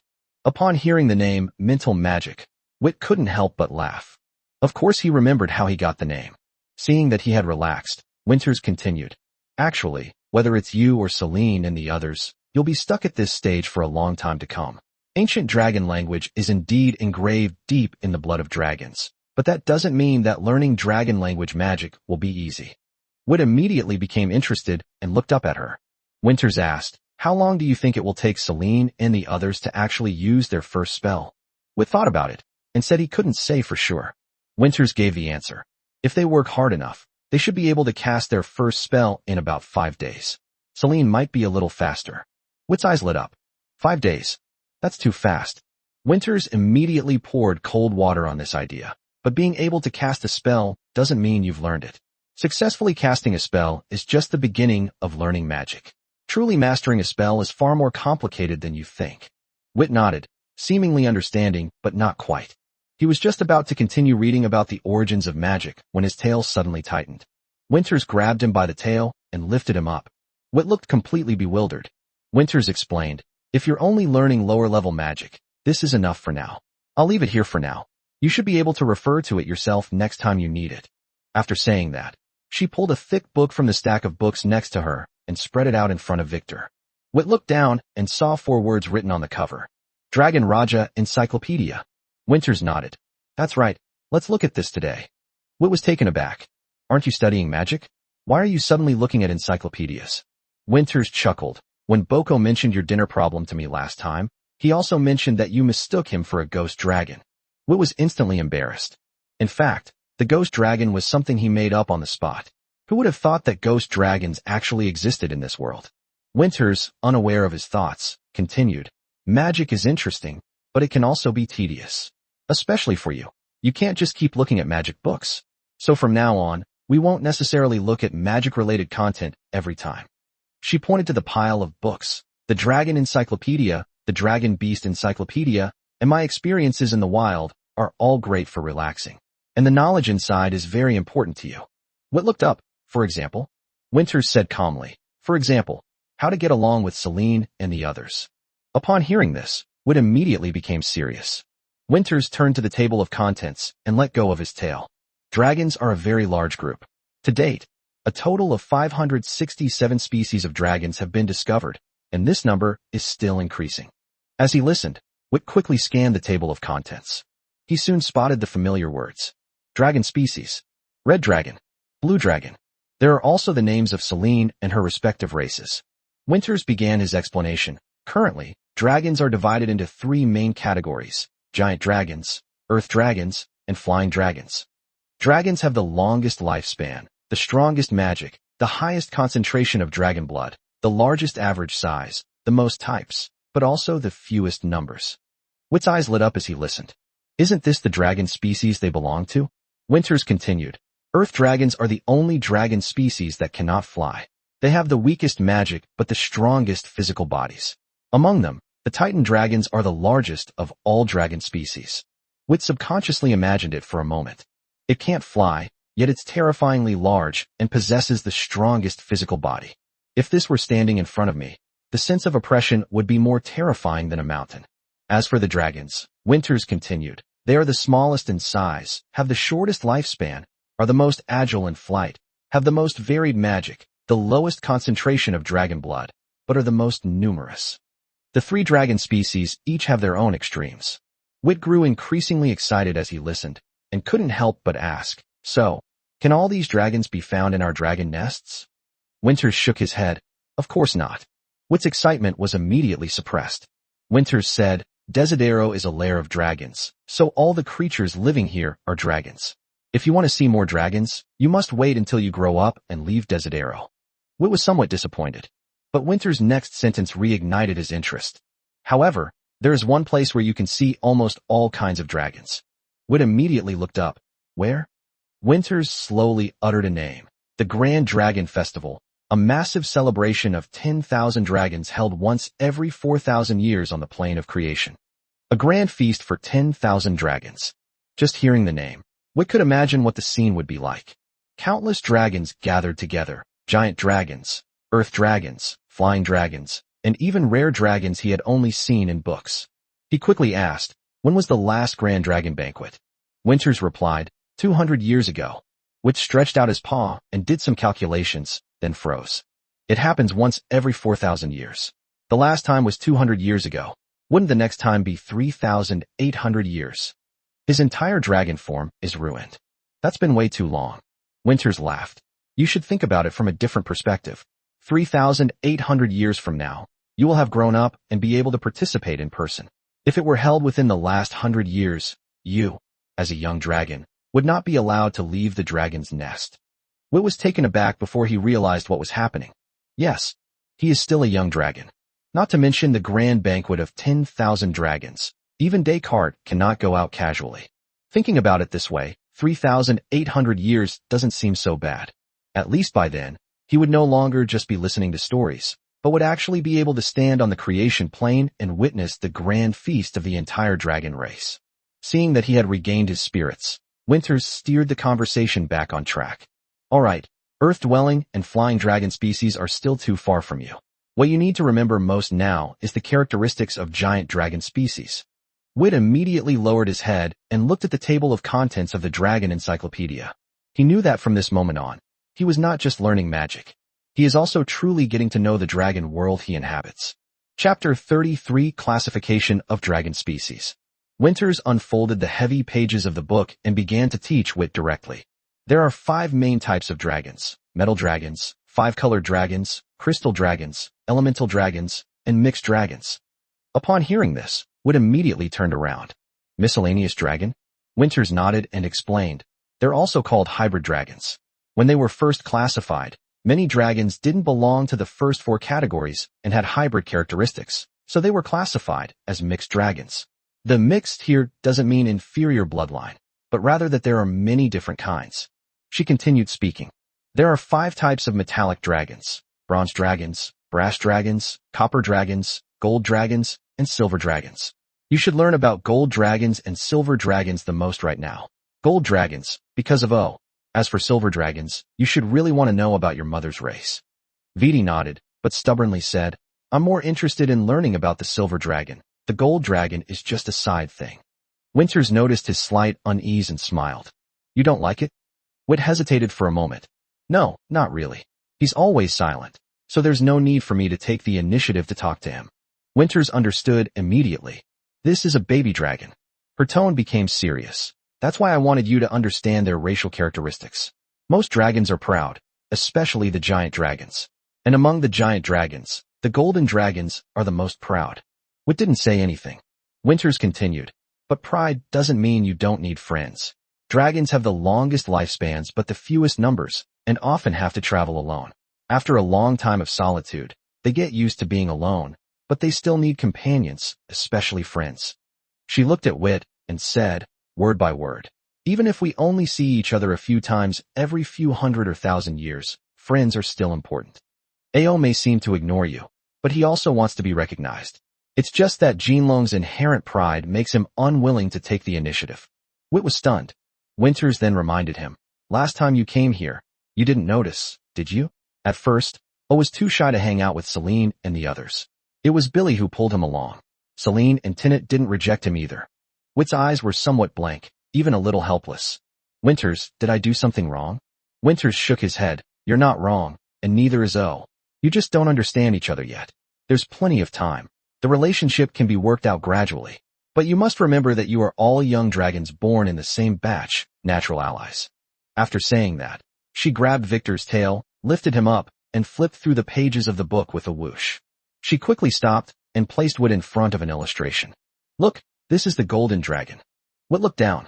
The golden dragon in the painting has 4 legs on the ground, its 2 horns curving upwards into a spiral shape, its wingspan more exaggerated than its body, its whole body shining with gold, its scales like rhomboid metal plates with sharp edges, its tail thick and long. The whole dragon is powerful and ferocious. 旁边还写着金龙的习性，喜欢干燥环境，最爱晒太阳。尤其提醒金龙晒太阳时，白龙别去凑热闹，否则容易挨揍。Looking at the illustration, Wit couldn't help but ask, is this what O looks like after he comes of age? Winters laughed. It might be even more handsome than this. To be honest, the head looks a bit bloated in the drawing. Wit's lips twitched, his gaze quickly drawn to the silver dragon on the other half of the page. That silver dragon looks a lot like him. However, adult silver dragons lack the delicate appearance of young dragons, and instead possess sharpness and ferocity. The more Wit looked at it, the more something seemed off. The silver dragon's scales in the painting are pure silver white, while his mother in his memory also appears silver white at first glance, but upon closer inspection, her scales shimmer with colorful light. A thought suddenly popped into my head. His mother might not be a silver dragon, but a different kind of dragon? That possibility is actually quite high. However, Wit didn't say it aloud. Anyway, he's no longer a silver dragon, but a star dragon. Whether his mother was a silver dragon or a different species is no longer that important to him. When Winters saw that he had finished reading, he picked him up by the tail and continued to turn the pages of the book. Metal dragons are skilled in magic. 5-color dragons are relatively better at melee combat, but their magic is not weak either. The 5 dragons are black, blue, green, red, and white. I am the red dragon among the 5 dragons. The page stopped at the illustration of the red dragon. Wit looked at the red dragon in the painting, then looked up at Winters and commented seriously, "It doesn't seem as strong as you." Winters was satisfied. Of course, this is just an ordinary adult red dragon. Wit continued reading the explanation in the book and suddenly read out, "Possessing the bad temper common to all 5-colored dragons?" Winter's smile froze for a moment. That's true, the 5-colored dragon does have a worse temper compared to other dragons. But it depends on the individual. I don't think my temper is that bad. After saying that, as if afraid that Victor would continue reading, she quickly lifted him up again and flipped the page backwards. Wit said with a hint of exasperation, "Winters, I haven't even looked at the green dragon yet. How come you've already flipped to the crystal dragon?" A hint of embarrassment flashed in Winter's eyes, but he showed no sign of stopping. The description of the green dragon in the book is quite different from Teneter's. The book says the green dragon is treacherous and cunning, skilled in using poisons. But do you think Teneter is like that? Wit thought for a moment and shook his head. She seems very gentle, just like you. And you had her practice natural magic, not poison. At this point, he asked again, "Is poison also an attribute?" Winters explained, "Of course not. Poison is a state of natural magic, similar to a curse. A curse is a state of dark element." As they spoke, the page had already been turned to the red crystal dragon. Like elemental dragons, crystal dragons have different attributes corresponding to different types. However, apart from the different colors, the appearances of crystal dragons are mostly similar. Billy is a red crystal dragon, and is compatible with the fire element. Wit stared at the illustration and noticed another problem. The color of this red crystal dragon seems to be much more vibrant than Billy's. Winters nodded. Because the crystals on the crystal dragon's body are not just for show. These crystals can store a large amount of elements, and the more they store, the more vibrant the color becomes. She emphasized, therefore, in combat, the crystal dragon has the strongest ability to fight continuously. In addition, crystal dragons are particularly fond of things that glow or shine. You should have already witnessed this. Vittor had. Of course he remembered that when Billy first entered the dragon's lair, he immediately spotted the glowing stones on the cave wall and almost had the word greed written all over his face. Winters then turned to the next page. All right, let's look at the mixed-race dragons last. Her expression was even more serious than before. Miscellaneous dragons are the most diverse type of dragon, and their numbers and branches continue to increase over time. Winters looked at Wit. This is the type you need to understand the most. Chapter 34. This is an illness. It lay on all fours, its body was milky white, its 2 horns curved upwards with golden patterns on them.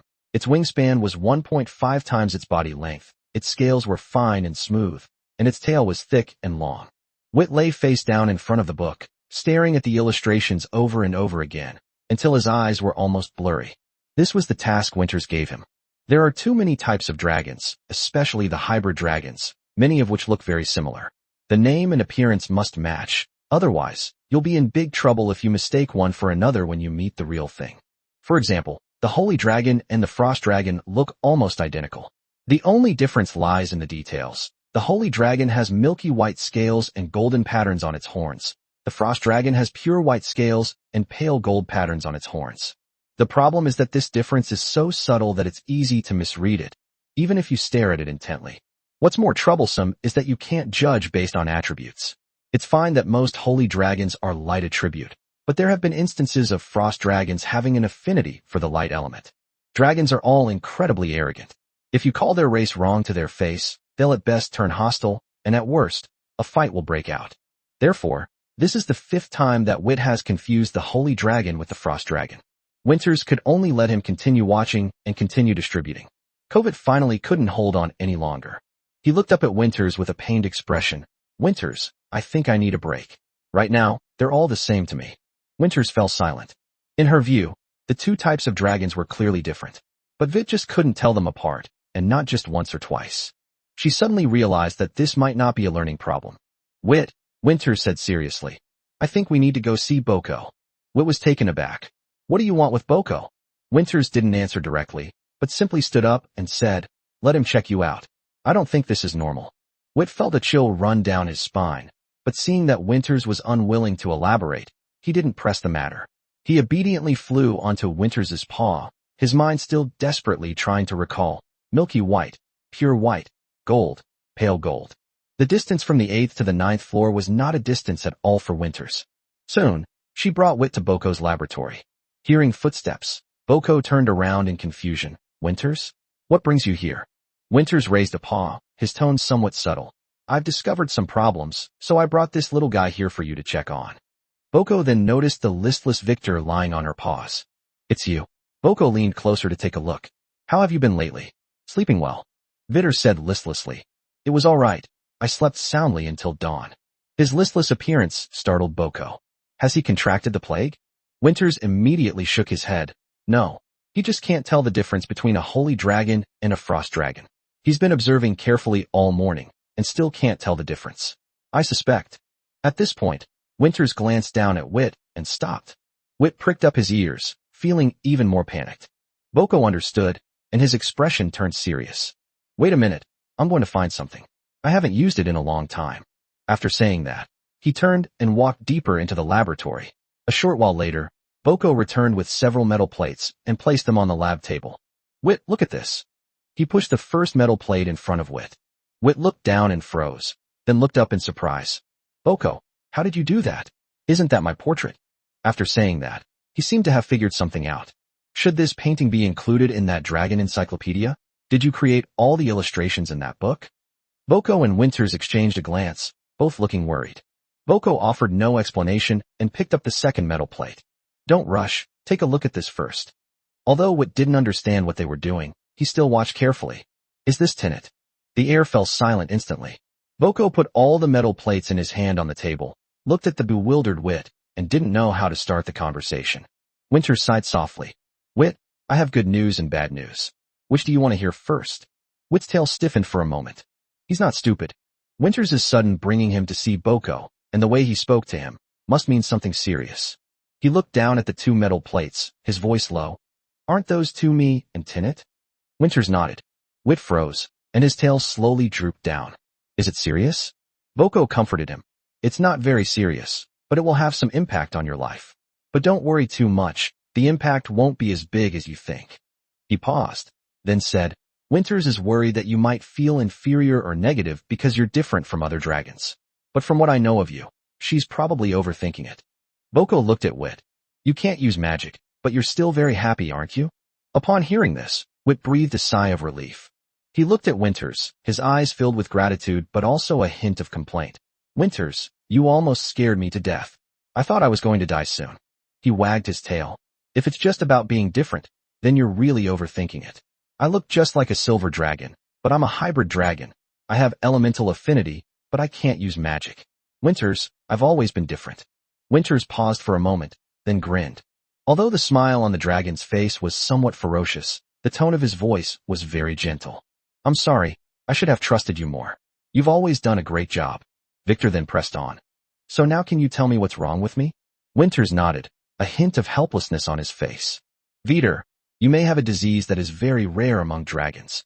She said, word by word, prosopagnosia, face blindness. Prosopagnosia? Wit's eyes suddenly turned strange. He was familiar with this word, but he never imagined that a term from another world would one day come to be applied to him. He hesitated before asking, does that mean I can't identify other dragons by their facial features? Winters nodded, then shook his head. More or less, but not entirely. You can usually tell the difference between different kinds of dragons. But with the same kind of dragon, you can only distinguish them by their size, aura, or some other obvious differences. She pointed to the two metal plates on the table. The two pictures you just saw were actually just ordinary silver and green dragons. But you mistook them for yourself and Tinnet. Wit remained silent. Winters continued. There's not much of a problem right now. There are only 5 young dragons in the academy at the same age as you, and their size is significantly different from the other young dragons, so you won't mistake them for each other for the time being. But 2 years later, when everyone's size is similar, in your eyes, most of the green dragons in the academy will probably become like Tinnet. The same goes for silver dragons, red dragons, and blue dragons. They will all be mixed together. She looked at Wit, her voice softening. Vittor, this disease is incurable. It will cause you a lot of trouble in the future. Chapter 35, The fight began.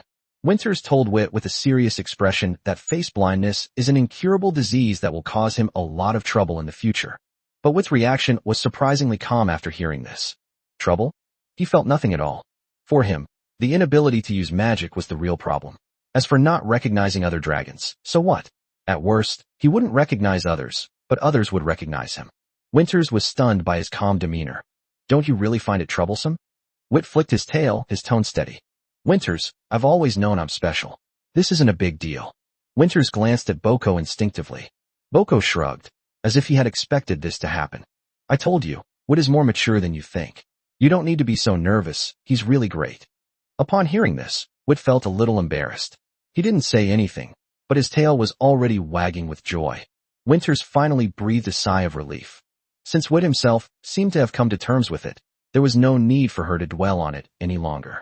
So she announced that they would stop reading here for today. After all, they had spent the entire morning studying the differences between frost dragons and holy dragons, and Wit really needed to rest. Speaking of the sacred dragon, Winters suddenly remembered something. By the way, Wit, there's only one sacred dragon in the academy right now, Celine. Even if you don't recognize Tinette and the others, you'll definitely recognize Celine. Vittor nodded. That's true. Celine is too special. It's hard for her to admit her mistake. Winters then waved his paw at Boko. I'll take Wit back first, then I'll come find you later. They'll be learning potion making in 2 years, and the materials in the academy's warehouse haven't been inventoried for many years, so we need to check them in advance. Upon hearing this, Boko's face immediately showed helplessness. Looks like I'll have to postpone making the potion this time. Hopefully, the warehouse has enough materials, otherwise I'll have to go out and find more. I really hope Karen comes back soon.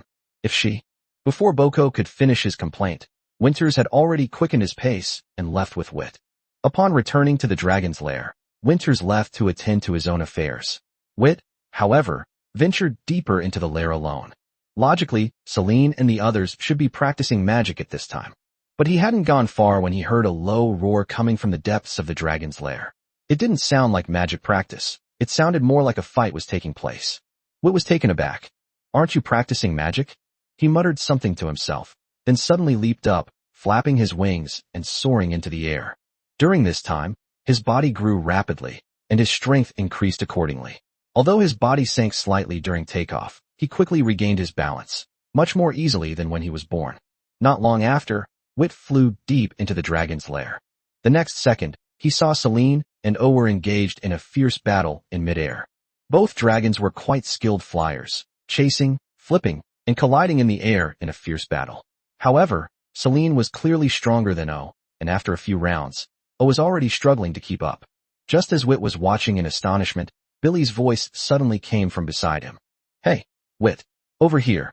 Wit turned his head and saw Billy and Tinette lying on the side, watching the fight with great interest, as if they were watching a spectacle. He hesitated for a moment, then flew over. Upon landing, Wit flapped his wings forcefully, kicking up a cloud of dust that landed directly on Billy and Tinette. Billy quickly turned his head away, but he wasn't angry. Wit was a little embarrassed. Sorry, I'll be more careful next time. He then looked at the two dragons still fighting in midair. What's going on with them? Billy looked completely at ease. You forgot. The day we arrived at Dragon's Lair, Celine and O'Hara made a pact to fight. Wit then realized that the fight had been arranged long ago. He thought everyone was practicing magic. When the topic of practicing magic came up, Billy immediately began to complain. Don't even mention it. It's too difficult. I practiced all morning, but there was no reaction at all. I'm starting to doubt if my elemental affinity is even real. Not just Billy, but the other dragons were in similar situations. Only Celine was progressing a bit faster, already able to draw upon some light elements, but still unable to unleash true magic. During the break, O suddenly proposed to fulfill their previous duel, and Celine did not refuse, so the two dragons started fighting on the spot. After Billy finished speaking, he looked at Vittor with curiosity. But you, why are you back so early? Tinette looked over as well, clearly also wanting to know the reason. Wit lay down, speaking casually. It's nothing, there was just a little problem. Winters had something to do, so he sent me back first. No sooner had he finished speaking than a head suddenly appeared in front of him, nearly startling Vittor so much that he swatted it away with his paw. He hunched back and then recognized Billy. Billy's face was full of curiosity, his eyes practically glued to the screen. Wit sighed helplessly. Okay, it's my body acting up again. He paused, then asked, Do you know what face blindness is? Billy shook his head. What is that? Can you eat it? Whit rolled his eyes. It's a disease. Dragons that get this disease can't recognize other dragons. For example, if Tinette is also a red crystal dragon, I wouldn't be able to tell you guys apart at all. Billy scratched his head, his claws scraping against the scales with a crisp sound. That's it. Vita head. That's it. Billy thought for a moment and gave a serious evaluation. It doesn't sound too serious. Whit wagged his tail, looking somewhat helpless. Winters thought it was serious, so she took me to see Boko. But I'm very grateful to her. Billy glanced at him and suddenly said, That's normal. Winters seems to favor you a little more than us. Whit was taken aback. Preference? He hadn't thought about it that way before, but now, recalling it carefully, he realized that Winters had indeed paid more attention to him than to the other dragons since birth. However, he still said, I don't think so. She has always been paying attention to each and every one of us, including you. Billy looked somewhat bewildered. Whit laughed and deliberately mimicked Winters' tone. Billy, I think I need to warn you. Billy, you still haven't taken my words to heart. Billy. Upon hearing this string of familiar words, Billy suddenly felt a little embarrassed and his eyes darted around. Okay, I admit I've done a lot of stupid things, but I just thought it was funny at the time. He quickly changed the subject. Let's not talk about this anymore. They're about to decide a winner. As soon as she finished speaking, Celine seized the opportunity in midair, suddenly closing in on O, and with a swift claw strike, grabbed his tail. Ogon tried to struggle, but Celine used the force of her dive to throw him off balance. The next instant, she hurled the entire dragon from the air. With a loud bang, the ground seemed to shake. Whit, Billy, and Tinette all clicked their tongues in amazement. That will definitely hurt a lot. Chapter 36 Goodbye to the Starry Sky. Ao got up from the ground, looking disheveled, with a tingling numbness in his right hind leg. He stared intently at Celine, his eyes filled with resentment. But Jinlong still had his pride. He couldn't admit defeat and renege on his debt. O gritted his teeth and said, I'll challenge you again. Celine wasn't surprised at all and nodded seriously, looking forward to your challenge. After saying that, she turned and walked towards Whit and the others. Ao hesitated for a moment, then followed. But compared to Salen's composure, he was in a much worse state, walking with a limp. The fall had been so hard that he hadn't recovered from the pain. Just as Celine approached, Victor was about to congratulate her on her victory when Celine spoke first. Whit, why are you back? Ao also looked over curiously. Whit sighed and could only repeat what he had said to Billy and the others before. After hearing this, Celine was completely stunned. There's such a disease? It wasn't mentioned at all in my inherited memories. Whit flicked his tail, remaining quite calm. The world is so big, what strange things can't happen. Besides, since Boko can produce a metal plate to test for face blindness, it means that the Academy must have had dragons with this disease before. As he spoke, he added, and the impact isn't that significant. Winters said that you're the only holy dragon in the Academy right now. Celine then realized what was going on and immediately went over to pat Whit's wings, acting like a big sister. Don't worry, I'll protect you. Whit rolled his eyes and quickly dodged her hand that was about to strike again. Did you even understand? This isn't about whether it's covered or not. I might mistake Billy and the others, but with you here, I won't make that mistake. It's that simple. Celine didn't care at all and waved her paw. All right, stop explaining. Whit, you can rely on me without worry. Just as Whit was about to retort, Celine's eyes suddenly lit up when she looked at him. By the way, Whit, how about another match? Upon hearing this, Whit instinctively stood up, but his gaze fell on Ao beside him and then stopped. He sighed, forget it. You just finished fighting O'Neill, you're exhausted. It wouldn't be honorable for me to win against you now. Besides, Whit looked around. Aren't you practicing magic anymore? In short, it has enormous destructive power. Celine, Billy, and O instantly deflated like punctured dragons, their spirits completely gone. Billy went even further, covering his head as if he wanted to slam it into the ground. Whit, you're so cruel. I was already avoiding this issue. Why did you bring it up again? Celine's dragons all looked pained. Despite the pain, they all knew the importance of magic, and after a few complaints, they obediently went back to practice. Billy scurried into a corner and continued to struggle with his ill-formed fireball. Celine and O also found their own spots. As for Whit, with Winters gone, he couldn't practice mental magic, so he could only find an open space to continue training his wings. Time passed little by little. Soon, it got dark outside. Winters, who had disappeared for an afternoon, returned with food. Victor ate very seriously, and Celine and the others also took a few bites as a token gesture, but they quickly ran out of food. After all, they weren't hungry to begin with. After Victor finished eating, Winters gave him a few simple instructions and then left. She had raised too many baby dragons and knew their habits all too well. She'd practiced magic all day without making any progress. No young dragon would stay up all night to keep going. So there was no need for her to stay and watch over her. That is indeed the case. As soon as Winters left, Celine and the others immediately stopped practicing and prepared to rest. The same goes for Wit. However, he needs a drop of domia flower juice to sleep. But tonight, things are a little different. Just as Wit was walking toward the crystal jar containing the juice of the domia flower, Billy suddenly blocked his way. Wit looked at him questioningly. You want some too? Billy chuckled and leaned closer mysteriously. Victor, staying up for just one night shouldn't affect your growth, right? Wit was taken aback, and his voice immediately rose. You want to go out? Billy was startled and quickly covered his mouth with his paw, then cautiously glanced at where Celine and the others were. Seeing no movement from the other side, he breathed a sigh of relief and lowered his voice, saying, Keep it down. Don't wake them. Too many dragons going out could cause trouble. It would be a real problem if Winters caught them. Wit pried his claws open and lowered his voice as well. You mean, just the two of us? Billy nodded. Seeing that Wit was still hesitant, he directly unleashed his killing move. Don't you want to look at the stars again? Wit was stunned for a moment.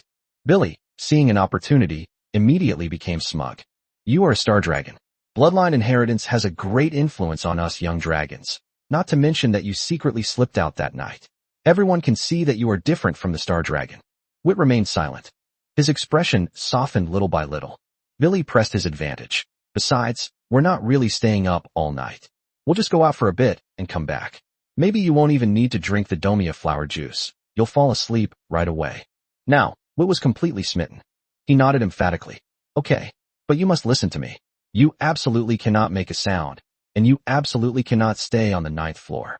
Billy's eyes lit up. Of course I'll listen to you. After all, it's my first time. After the two young dragons made their agreement, they cautiously glanced at Celine and the others, then quietly moved out of the dragon's lair. In order not to wake the other 3 dragons, they didn't even dare to fly, and could only move quietly towards the passage. We were about to enter the passage. Sudden cough. A soft cough startled Victor and Billy, freezing them in place. The 2 dragons slowly turned their heads. In the darkness, 3 pairs of gleaming golden vertical pupils stared straight at them. Celine, and the other dragon were all awake. The air fell silent instantly. Wit didn't know what to say for a moment. Billy reacted the fastest, cautiously asking, Together? Whoosh. The sound of wings flapping rang out. The next second, Celine and the others were already standing in front of Wit and Billy, the 3-headed dragon looking resentful. You didn't even call us. Wit and Billy stared at each other awkwardly. What was originally a secret adventure for 2 dragons instantly turned into a group trip for all 5 dragons. This time, Wit had grown up for several days and his stamina was noticeably stronger. While it can't be said to have doubled, it's much easier than before. The 5 young dragons avoided the commotion and flew upwards, quickly passing through the hole above the academy and rushing out. It was a huge volcanic crater. To them, the edges were as flat as the ground. Kovit was too preoccupied to look around. His entire attention was completely drawn to the night sky above. Above the dark sky, twinkling stars shimmered, quiet and distant. This was the second time Wit had seen the starry sky. It was also the first time he had stood under the starlight again, in a state of clarity, anticipation, and without panic. Chapter 37. Did I get into trouble? The night wind blew across the crater, and starlight filled the sky. Wit lay on the ground, looking up at the sea of stars, his eyes shining with an eerie light. This world was completely different from the memories his father had left him. There, the moon and the sea of stars never appeared at the same time, but now, a large, white moon hung overhead, surrounded by countless stars, like a whole sea of light. Celine noticed that Wit was staring intently, so she gently patted its wings and gestured towards the distance. The 3 little dragons immediately understood. Although they didn't understand why a starry sky could captivate Werthers so much, dragons have their own habits, and no one would disturb them. Besides, the night sky was indeed beautiful. So the little dragons quietly moved a little further away, leaving that quiet place to Victor. A gentle night breeze blew as Celine and the others lay on the other side, chatting about what they wanted to do in the future. The frustration of not being able to use magic during the day seemed to be carried away little by the wind. Time seemed to have passed slowly. Celine yawned first, her eyelids drooping. O'Neill and Dinnet were in the same boat, both so sleepy their eyes were practically watering. In fact, Whit had already figured it out. Everyone was deliberately leaving him some room to maneuver. He knew what was going on. While gazing at the starry sky, he kept a close eye on them. Seeing that the little dragons were all extremely sleepy, he finally stood up. All right, it's time to go back. If we sleep here, Winters will definitely catch us red-handed tomorrow. Celine and the others quickly shook their heads, forcing themselves to clear their minds. Whit looked at their bewildered expressions and was about to laugh when his smile suddenly froze on his face. He scanned the area. 1, 2, 3. The next second, Whit's voice suddenly rose. Where's Billy? That shout woke up all the little dragons. Celine, and Dinette exchanged glances for a moment before realizing that Billy, who was usually the most mischievous, was nowhere to be seen. Several small dragons immediately broke out in a cold sweat. Whit lowered his voice and asked, Did any of you notice when he left? Celine shook her head and immediately craned her neck to look around. And Dinette also shook their heads. They had been wondering why Billy, usually the most troublesome guy, was suddenly so quiet tonight.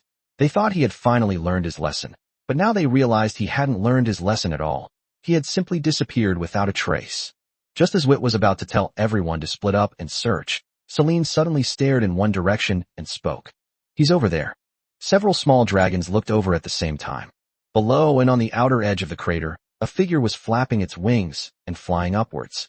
Who else could it be but Billy? Moreover, it seemed that he was holding something in his paws. Billy clearly noticed they were watching him and excitedly waved his paws, flying even faster. Before long, he rushed up to the little dragons, his face full of pride. Look, what I found. Celine was about to start cursing. The words were already on the tip of her tongue, but after seeing what was in his claws, she swallowed them back. She squinted. Is this a dragon? Billy immediately gave her a look that said, How come you only realize that now? It's not a dragon, so it must be a dragon beast. I just don't know what kind of dragon beast it is. Celine's face darkened, and she grabbed Billy's dragon horn with her claws. If you talk to me like that again, believe me, I'll break it in half. Billy, of course, didn't believe it. Although the horns of the crystal dragon look like crystal, they are just as hard. The horns are the hardest part of a dragon's body. But would he dare to say such a thing? I dare not. Billy immediately pretended to be terrified and begged for mercy until Celine finally let go of his claws. O'Neill and Dinnet watched from the sidelines, thoroughly amused. Only Whit kept his eyes fixed on the dragon beast in Billy's claws. That thing is dead, and it doesn't look like Billy killed him. This dragon beast was much larger than the Morse dragon beast they had seen during the day, almost half a meter long, with a slender body, and its overall appearance was very similar to the wasp from another world in Whit's memory. It just has a dragon head and sharp, interlocking teeth, making it look much fiercer than the Morse dragon. It has 3 pairs of symmetrical feet, with sharp, dagger-like tips. The tail has a regular, round hole that looks out of place, as if something should have originally grown there. The first thing that came to Whit's mind was the sting of a wasp. If it is indeed a similar creature, then what it is missing from its tail is probably that sharp spike. Seeing how intently Victor was looking at it, Billy couldn't help but ask, Victor, do you recognize this dragon beast? Whit snapped out of his daze, glanced at him, and shook his head. I don't recognize it. I was looking at the dragon encyclopedia during the day, not the dragon beast encyclopedia. If I had been looking at the other one, I might have been able to recognize it. After he finished speaking, he looked outside again. Never mind that for now, let's go back to sleep. If Winters comes tomorrow and we're all sleeping like the dead, she'll immediately know we didn't get any rest last night. Billy held up the dragon carcass in his claws. And what about it? Whit scratched his head. If you're really curious, take it back first. When Winters comes to see us tomorrow, just ask her what it is. He paused, then immediately added a sentence. As for how it was discovered, just say you don't know. Anyway, when I woke up, it was in the dragon's lair. Celine's little dragons all looked at him. Whit continued. Previously, both the Morse dragon and the ball dragon could ignore the magic circle at the entrance to the dragon's lair. Although this one is a bit larger, it can still be considered a small dragon, so this reason should be plausible. Upon hearing this, Billy immediately nodded. He found this thing, so naturally he'd most like to know what it is. Celine and the others didn't object. After all, Whit's explanation actually sounded quite plausible. So the little dragons, carrying the unknown dragon beast, carefully returned to the dragon's lair. After a restless night, they lay down and quickly fell into a deep sleep, their snores filling the air. One night passed. The next morning, when Victor opened his eyes, his first thought was to look at the cave entrance. Winters hasn't arrived yet. He immediately felt relieved. Thankfully, they didn't wake up to find Winters staring at them with a gloomy face. As soon as he made a sound, Celine, Billy, and Dinette woke up one after another, yawning and looking dazed. Just then, heavy footsteps suddenly came from deep within the passage. Thump, thump, thump. The small dragons froze instantly. Winters has arrived. They quickly got up, exchanged a guilty glance, and didn't know what to pretend to be doing. So when Winters entered the dragon's lair, he saw 5 small dragons standing neatly together, looking at each other without saying a word. Winters seemed oblivious to everything, his voice as usual. You're all awake. Are you hungry? Here, take this. She stopped abruptly halfway through her sentence. Her gaze fell on the center of the dragon's lair. There lay the corpse of that unknown dragon beast. The next second, Winters' pupils suddenly contracted.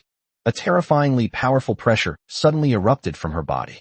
Chapter 38, The Unexpected War. As Winters' aura pressed down, the entire dragon's lair instantly became eerily quiet. The 5 little ones, Wit, Celine, Billy, and the others, froze in place, barely daring to breathe. Only 3 words remained in their minds. We've gotten into trouble.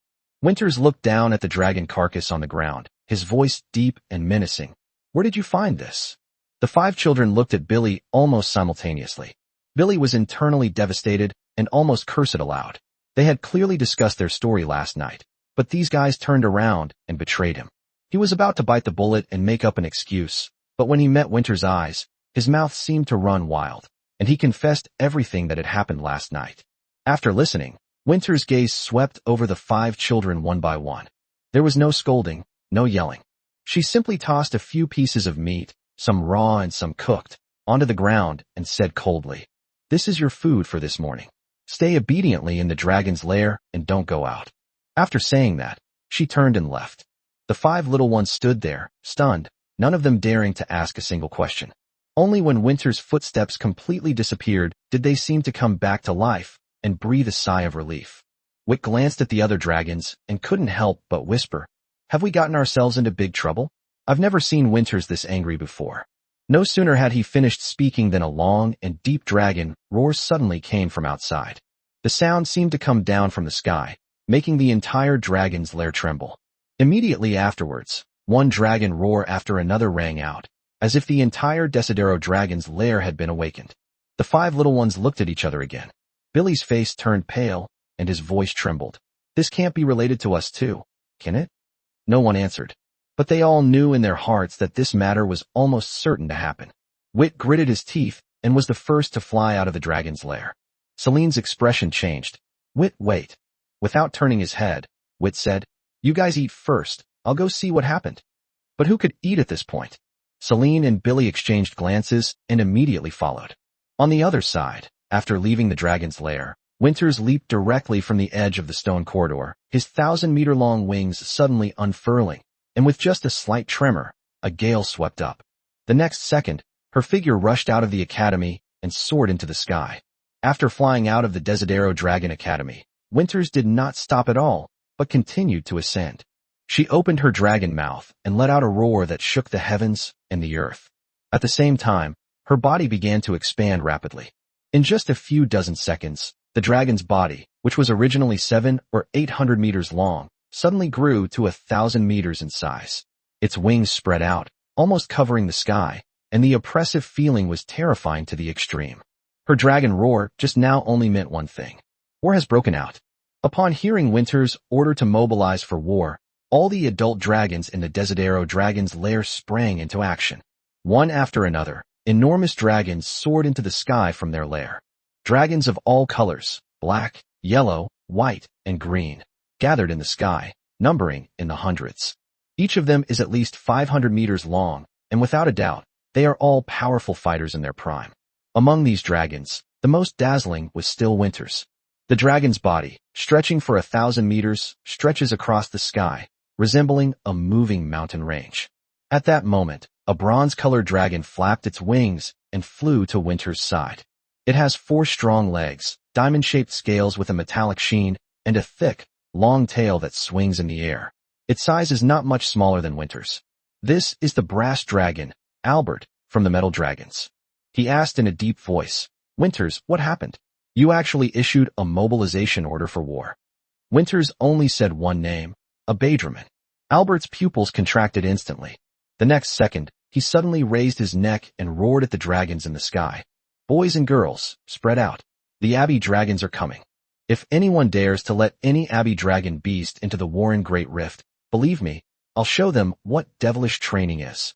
Upon hearing this, the adult dragons, who had been somewhat dazed, instantly snapped to attention. They immediately scattered, each finding a defensive position. Nobody wants to undergo Albert's grueling training. Because that's not training, that's hell. More importantly, all the dragons knew what the Abbey Dragon Beast meant. Those are dragon beasts that dare to attack the dragon's nest. It is the natural enemy of young dragons. Albert looked at Winters. Left or right? Winters answered without hesitation, the right side. After saying that, she glanced down at the Dragon Academy below, then flew towards the right side of the Warren Rift. Meanwhile, after a great deal of effort, Wit and his companions finally reached the top of the crater. But when they looked up, all 5 little ones were stunned. The sky was filled with adult dragons. The enormous dragon shadow moved back and forth, its wings blotting out the sky, and its roars were incessant, making the entire Desidero nest seem to have entered a state of war. Billy swallowed hard, staring blankly at the sky. Did we really cause this? Wit hesitated for a moment. It doesn't seem like that, does it? Just then, a voice came from behind. What are you doing here? Go back. The 5 little ones turned around and saw a giant dragon, its body entirely blue and translucent, floating up from the crater. It's Boko. Wit, as if grasping at a straw, hurriedly asked, Boko, what happened? Boko hesitated for a moment, then said, It's a war mobilization order. I don't know the specifics, but it's basically certain that war is coming. After saying that, his tone turned serious. You must return to the dragon's lair immediately. During wartime, young dragons are likely to become targets for the enemy. Billy suddenly remembered something and quickly dragged the dragon's corpse out from under him. What kind of dragon was it? Boko glanced at it once, and his expression changed instantly. Without uttering a single wasted word, he simply picked up the 5 little ones and flew back into the depths of the dragon's lair. By the time Victor and the others realized what was happening, they had already been taken back to the entrance of the dragon's lair. Boko remained calm throughout, leading them all the way to the deepest part of the cave before finally putting the 5 little ones down. He stared at them, his tone more serious than ever before. Listen, from this moment on, you are not to step out of the dragon's lair, unless Winters comes to you in person. Wit immediately asked, Is it because of that dragon beast from earlier? Boko nodded. Those are Abbey dragons. They are usually 1 to 2 meters in size. There are many kinds. They like to move in groups, and they will build their own nests. The one you brought back is an ISU species, the smallest of the Abbey dragon beasts, which is only about half a meter tall when fully grown. At this point, Boko's voice grew even colder, but most importantly, all Abadramen share a common title, Baby Dragon Killer. Young dragons are the finest ingredients in their diet. Therefore, the Abbey Dragon Beast is the only dragon beast that dares to actively attack the dragon's nest. The 5 little ones' expressions changed completely upon hearing this. They finally understood why Winters was so horrified when he saw the corpse, and why Boko brought them back without hesitation. It turns out that the ones truly targeted in this sudden war were these young dragons. Chapter 39 Abbey Dragon Beast. Above the Warren Rift Valley, Winters hovered silently, his wings occasionally fluttering, his golden vertical pupils fixed on the direction of the Yisu Plain. The next second, her eyes changed, and she raised her head and let out a deafening dragon roar. They're here. All the dragons hovering above the rift instantly turned their gazes toward the distance. Soon, a large, dark cloud rose on the horizon of the Yisu Plain. Accompanied by a piercing buzzing sound, the cloud hurtled towards the Warren Rift Valley, gradually swallowing up even the sunlight. Winter's pupils contracted slightly, and his voice deepened. Note, this is a medium-sized dragon nest. Albert immediately roared, Blizzard, get ready. A group of giant dragons chanted simultaneously, their roars echoing through the sky. Ahead of the rift, layers of chilling magic circles rapidly formed, covering the high heavens. Before the magic even landed, The grass on the ground was already covered in thick frost. Albert immediately followed up with the order, "Poisonous swamp." The deep chanting began again. On the ground, green magic circles flickered wildly, each flash leaving behind a patch of dark green swamp. The swamp churned like boiling water, poisonous bubbles bursting, and a pale green poisonous mist quickly spread throughout the area. The dark cloud did not stop at all and had already reached the boundary between the Rift Valley and the plain. Upon closer inspection, the dragons realized that it was not a dark cloud at all, but rather a dense mass of dragon beasts, each less than half a meter in size. Abadraman. The moment they saw them, all the dragons understood why the Academy had issued a war mobilization order.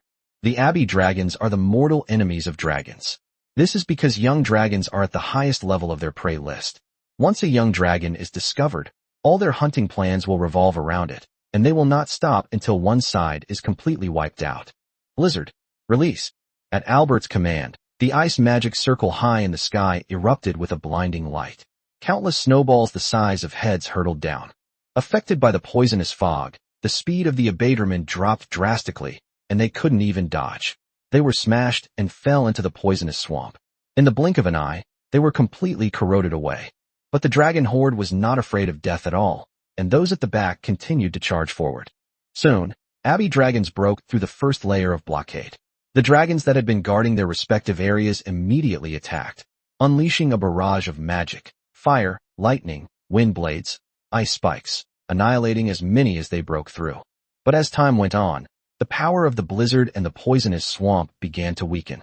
More and more dragons broke through the blockade, forming a dark, menacing swarm that sent chills down one's spine. Albert remained calm and continued to give orders. Dragon's breath to clear the field, poison and blizzard to rest, gravity and spikes to follow up. The next moment, bursts of dragon breath swept across the battlefield. Flames burned the sky, frost froze, and lightning exploded.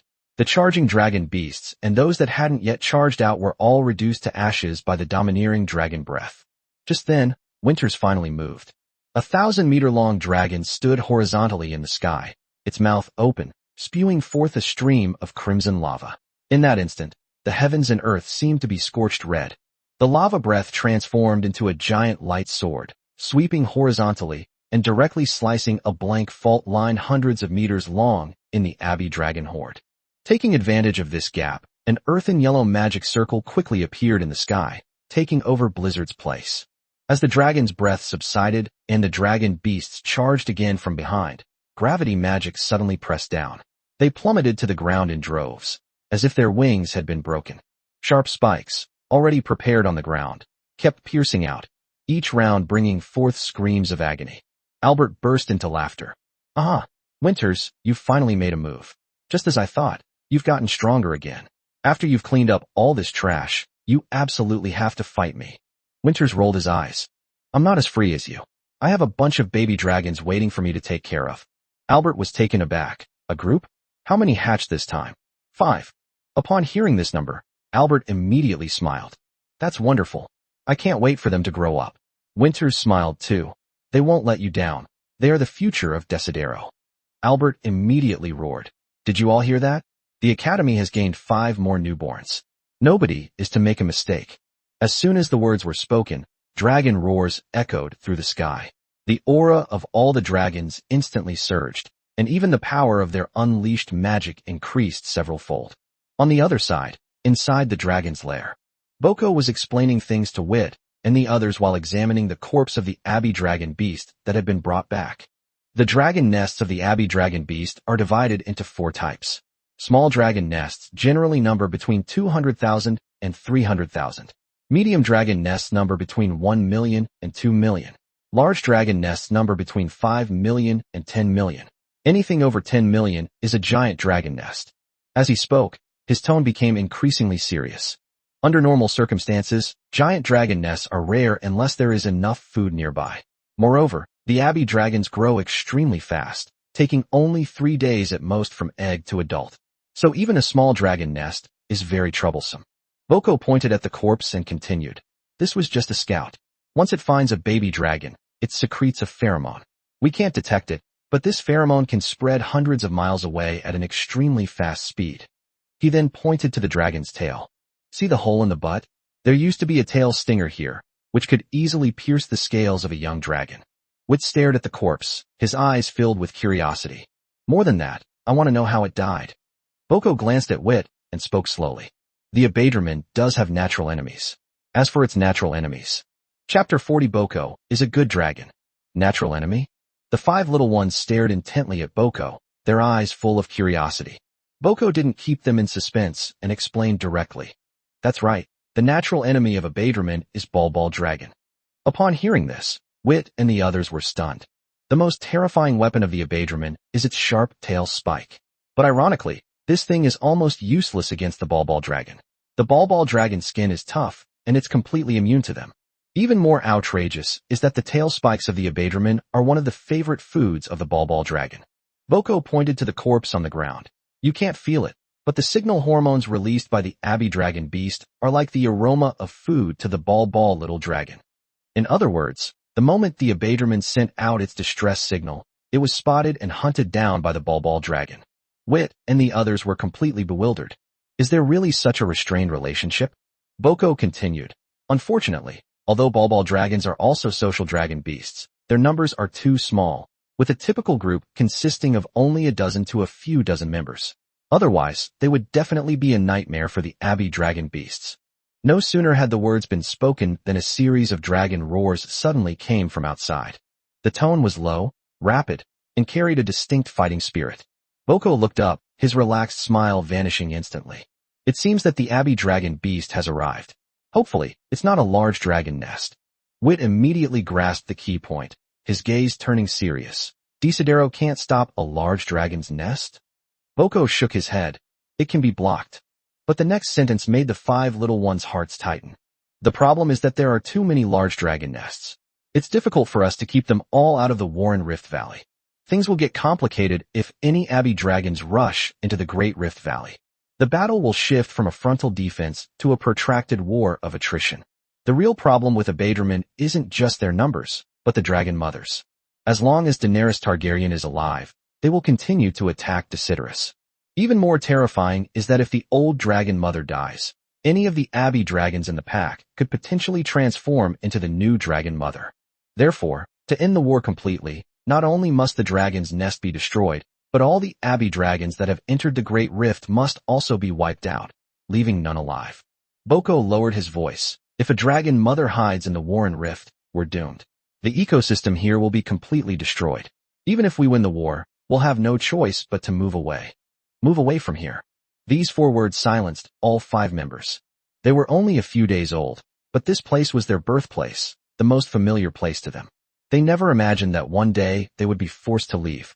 Seeing the atmosphere turn somber, Boko quickly smiled and said, "Don't be so tense. Large dragon nests are rare. Desidero has been here for tens of thousands of years and knows the surrounding area very well. Logically speaking, there should be no dragon nest of the dragon beast near the Isu Plains. Their sudden appearance can only mean that they are from elsewhere and have only been here for a short time.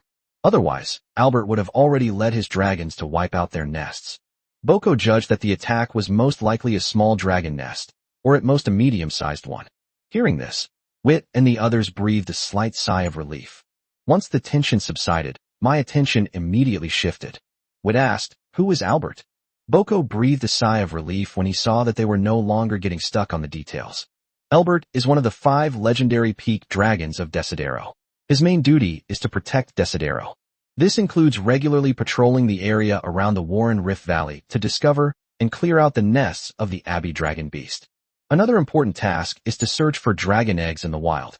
Boko looked at the 5 little ones. Perhaps one of you, or even several of you, was personally brought back by him. The 5 little ones looked at each other, their expressions becoming somewhat subtle. It turns out that their arrival here might be thanks to the help of a giant dragon. Boko continued, "Once you are out of your baby dragon stage, you will be led by Albert. This stage will last throughout your adolescence. In other words, they will most likely join the Dragon Guard and receive real training and missions. Of course, there are other options. Anyone interested in researching potions, magic, or similar arts can apply to leave the Dragon Guard and act freely once they reach adolescence. At that time, they will also be qualified to leave the dragon's nest and venture out into the world." Upon hearing the word outside, Wit's eyes lit up instantly. Rather than staying in the dragon's nest, he wanted to see what the world was really like. Are there really only dragons and giant dragons in this world? Could it be that in some corner of the world, there also exist creatures like humans, elves, and dwarves? However, in the eyes of the dragon, they were all regarded as special dragon beasts. The world is so big, who dares to say for sure that it doesn't exist?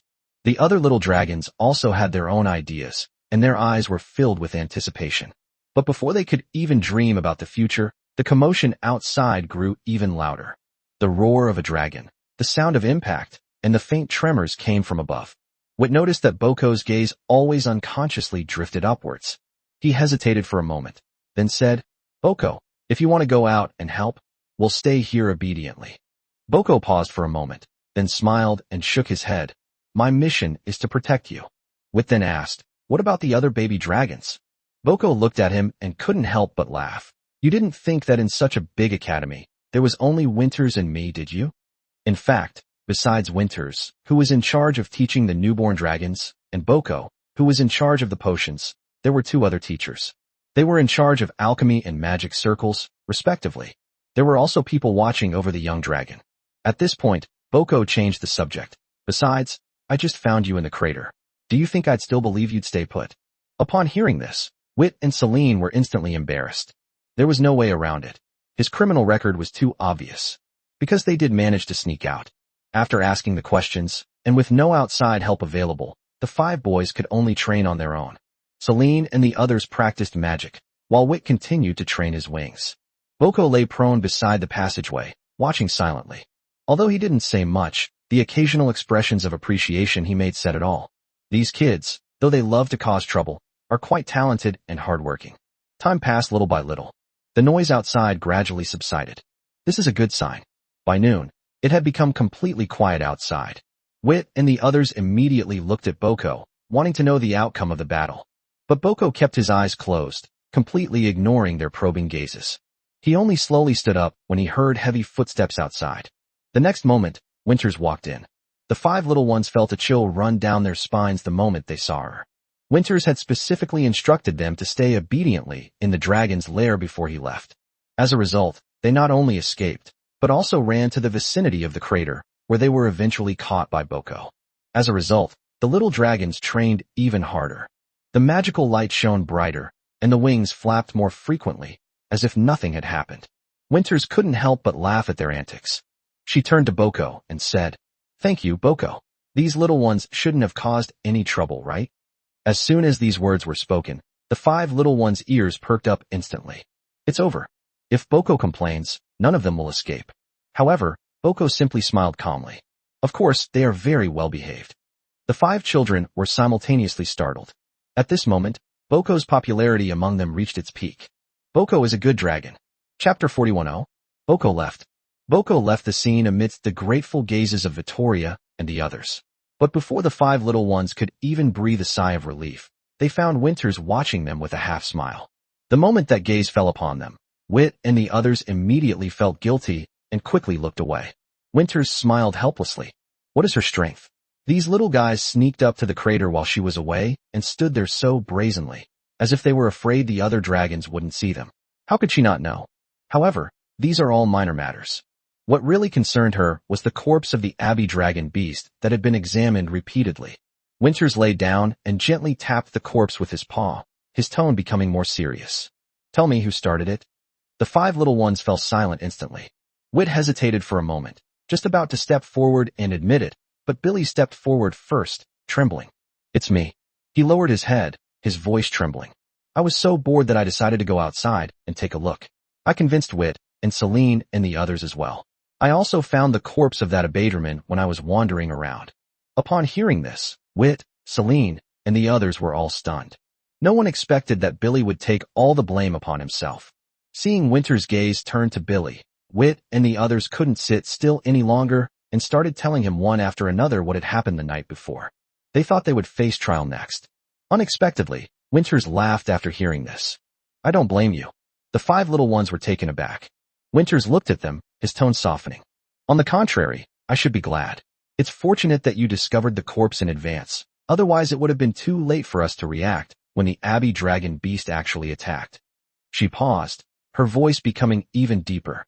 The target of the Abbey Dragon Beast is not just the baby dragon, but also the dragon egg. Hearing this, Wit and the others finally breathed a sigh of relief. The 5 little ones looked at each other and couldn't help but show their joy. So instead of causing trouble this time, they actually did a good deed? But the next second, Winters changed the subject. But the 5 little ones, who had just relaxed, tensed up again in an instant. Winters stretched out his paw and gently tapped each of their heads. However, this does not mean that it is right for you to stay up at night and run around everywhere. She announced the results slowly. So, you'll all be staying in the library all day tomorrow.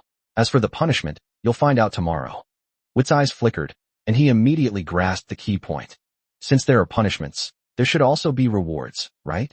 Winters glanced at him and nodded with a smile. Of course there will be a reward. However, given your current situation, you can't receive it yet. Once you've passed the young dragon stage, the reward will be sent to you on time. After saying that, she stood up and gestured for the 5 little ones to climb onto her paws. Alright, let's not talk about that anymore. Let's begin today's lesson. Winters did not tell them what would happen to the abaterman afterward. These are things that the young dragon shouldn't have to worry about. Upon hearing the word class, all the dragons except Wit instantly lost their spirits. Because their magic has not yet succeeded. Due to the attack by the abaterman, the second magic class only lasted half a day. After half a day of practice, Celine and her friends had made almost no progress and were still unable to successfully cast the spell. Only Wit successfully found the 3rd node. Of course, this doesn't mean his magical talent is stronger than Belen's. It's just that the feedback is particularly noticeable when he destroys node structures, making it easier for him to determine node locations. After hearing Winter's explanation, Celine and the others finally regained their confidence. But today's magic practice is over. They could only pin their hopes on the next magic class. As for tomorrow, we will have to face the unknown punishment from the library. After returning to the dragon's lair, Celine and the others, who had been up all day, quickly fell into a deep sleep. After finishing his dinner, Wit planned to drink the juice of the domia flower and get a good night's sleep. But when he thought of the starry sky he saw last night, he hesitated again. That starry sky was absolutely beautiful. He stood on the crystal jar, glanced at Billy snoring loudly beside him, and silently convinced himself. Sleeping a little less shouldn't be a problem. I'll only watch for a few minutes. Really, just a few minutes. In the end, he couldn't resist. Vittor quietly left the dragon's lair and flew directly towards the exit above. This time, Celine and the others were truly fast asleep and didn't suddenly wake up like they did last night. The starry sky outside is still dazzling, and it seems a little different from yesterday. Wit watched for a while, then forcibly suppressed the urge to watch a little longer and prepared to go back to sleep. But just then, a faint sound suddenly reached his ears. Wit paused for a moment, his expression gradually turning serious. Could it be another abaterman? He carefully walked towards the direction from which the sound came. The crater is a ring of rock platforms. Vittor reached the edge of the rock platform and looked down. Dragons stand at the top of the world's food chain, so their eyesight is naturally incredibly strong. Even with the cover of night, the movements below are clearly visible to them. Then he froze. Profound. In the darkness, a golden glint stood out, gleaming with a cold metallic sheen. That's a characteristic unique to gold dragons among metal dragons. Other dragons, even if their scales are also gold, won't have this texture. Looking at his physique, he's a bit smaller than Wit. No matter how you look at it, it's okay. But isn't O sleeping in the dragon's lair? Wit immediately became conflicted. Should we first go back to the dragon's lair to confirm if AO is there? Or should we go directly to see what the other party is planning to do? Down from the crater is a steep rocky slope. The golden figure was almost at the bottom of the slope. A few more steps, and it would disappear into the woods next to the volcano. Wit didn't have time to think. Who cares if it's true or not? Let's catch up first. He spread his wings and flew straight down from above. Flying from a high place to a low place wasn't difficult for Wit. But the volcano that had been converted into an academy was simply too big, and by the time he reached the foot of the mountain, the golden figure had long since disappeared. Vittoria had just landed and was preparing to determine his direction. The next moment, a scorching breath suddenly shot out from the forest and headed straight for him. Wit stood still, without moving. Because the opponent had obviously only recently learned the technique, their accuracy was ridiculously poor. The molten breath grazed the air before crashing into a rock several meters away, sending up a burst of scorching flames. Immediately afterwards, a golden figure slowly emerged from the woods. Its scales gleamed with a metallic sheen, its posture was haughty, and its expression was almost identical to O's. Kevin is just face-blind, not blind. He could clearly see that the other person's eyes held both wariness and curiosity. That was the look in his eyes when he looked at a strange dragon. This guy is definitely not O. Chapter 42. You are not the only newborn dragons. Late at night, Victor chased after the golden figure all the way into the woods. When he finally saw the other party clearly, the entire dragon became alert. Opposite them was a small golden dragon, its wings spread, its limbs taut, and its tail swishing loudly on the ground, looking ready to pounce at any moment. Wit spoke first. Who are you? The little golden dragon retorted even faster. And who are you? Why are you following me? Wit was taken aback. The sound was crisp and clear, like a bird's chirp. It was clearly the head of a female dragon. But her appearance is almost exactly the same as Ao's. Wit was a little stunned on the spot. It felt really strange to have O's face on and speak in the voice of a mother dragon. Seeing him in a daze, the little golden dragon immediately became impatient. I'm talking to you. Seeing that she was about to attack, Wit quickly came to his senses. My name is Wit, and I'm a freshman at the Dragon Academy. Wit, is that right? I'll remember you. As soon as she finished speaking, Wit thought she was going to rush over, but the little golden dragon turned around and plunged head first into the bushes next to her. Wit rushed over to look, but there was no sign of him. He scratched his head, and as his claws rubbed against his scales, a few sparks flew out. Wit stopped instantly. There's dry grass everywhere here. If he sets it on fire, we're doomed. Sneaking out at night is outrageous enough. If it attracts Winters, he might be suppressed on the spot. Upon recalling the almost suffocating pressure emanating from Winters that morning, Wit's expression changed, and he immediately ran towards the volcanic slope. But when you look up, the mountain is so high that you can't see the end. It was great coming down, but climbing up now is killing me. But no matter how tired I am, I have to return to the dragon's lair. He absolutely cannot spend the night outside. Wit gritted his teeth, flapped his wings, and desperately flew upwards. On the other side, the little golden dragon was running around wildly in the forest. Moonlight filtered through the leaves and fell on her, the golden scales reflecting a metallic sheen.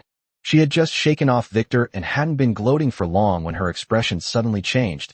Her eyes darted around a few times, and she immediately stopped obediently in place. The next second, a massive golden figure descended from the sky. The dragon landed, and the surrounding trees creaked as they were pushed together. Under the moonlight, that body also shone with a metallic luster. "ISA, you're being naughty again." A giant dragon claw stopped beside the little golden dragon. The little golden dragon chuckled twice. "Dragon's lair is too boring. I'll go crazy if I stay in there all the time." The adult golden dragon said calmly. "Then shall I take you to the academy?" Upon hearing this, Isa hesitated immediately. "Never mind. I just ran into a silver dragon about my size. It's one of the dragons from the academy. The fact that it's out at night means the academy must be pretty boring too." The adult golden dragon was somewhat surprised. "Really? That's strange. If I remember correctly, Dean Winters was quite strict. I wouldn't have dared to sneak out back then." Isa pouted. "That's because you're a coward. You get scared as soon as mom speaks." Before he could finish speaking, his voice gradually disappeared into the woods. Meanwhile, Wit had no idea how he eventually climbed back to the dragon's lair. All he knew was that he slept very soundly. When he woke up the next day, a huge eye was right in front of him. Wit was so startled, he almost jumped up. After seeing it clearly, he breathed a sigh of relief. "It's Winters. You scared me to death." Winters stared at him, both amused and annoyed. "You have the nerve to complain? You went out again last night." Wit's heart skipped a beat, and he quickly pretended to be stupid, scratching his head with his paw. "No. How could that be? I just accidentally drank a little too much of the juice from the domia flower." Winters asked with a playful tone. "Really? Then the domia flower juice you drank last night must have been freshly picked, right?" Witten sensed something was wrong. He turned to look at Celine and the others, and saw that several little dragons were suppressing their laughter, their eyes all fixed on his tail. "Tail." Wit turned around and fell silent. A few broken green leaves were caught between the scales on its tail. "The evidence is conclusive, there's no escaping it." Wit looked up at Winters and said, forcing a smile, "Winters, I think I can explain." Winters laughed. "There isn't a single green plant in the college. I'd like to hear how you explain that." Wit lowered his head, resigned to his fate.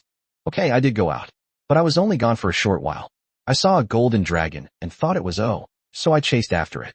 Upon hearing this, Celine and the others immediately turned to look at O. Ao was both embarrassed and annoyed by the stare, and quickly hid his tail. I went to bed very early last night. How could it be me? Wit quickly added, it's definitely not O. She's a female dragon, but she looks exactly like O. I was too far away at first, so I mistook her for someone else. Celine and the others were stunned. They all knew about Wit's little quirk of believing in dragons. But since Victor would admit his mistake, it means that the little golden dragon must be about the same size as O. The problem is, aren't there only 5 newborn dragons in the academy? Just then, Winters spoke up. You must be talking about Isa.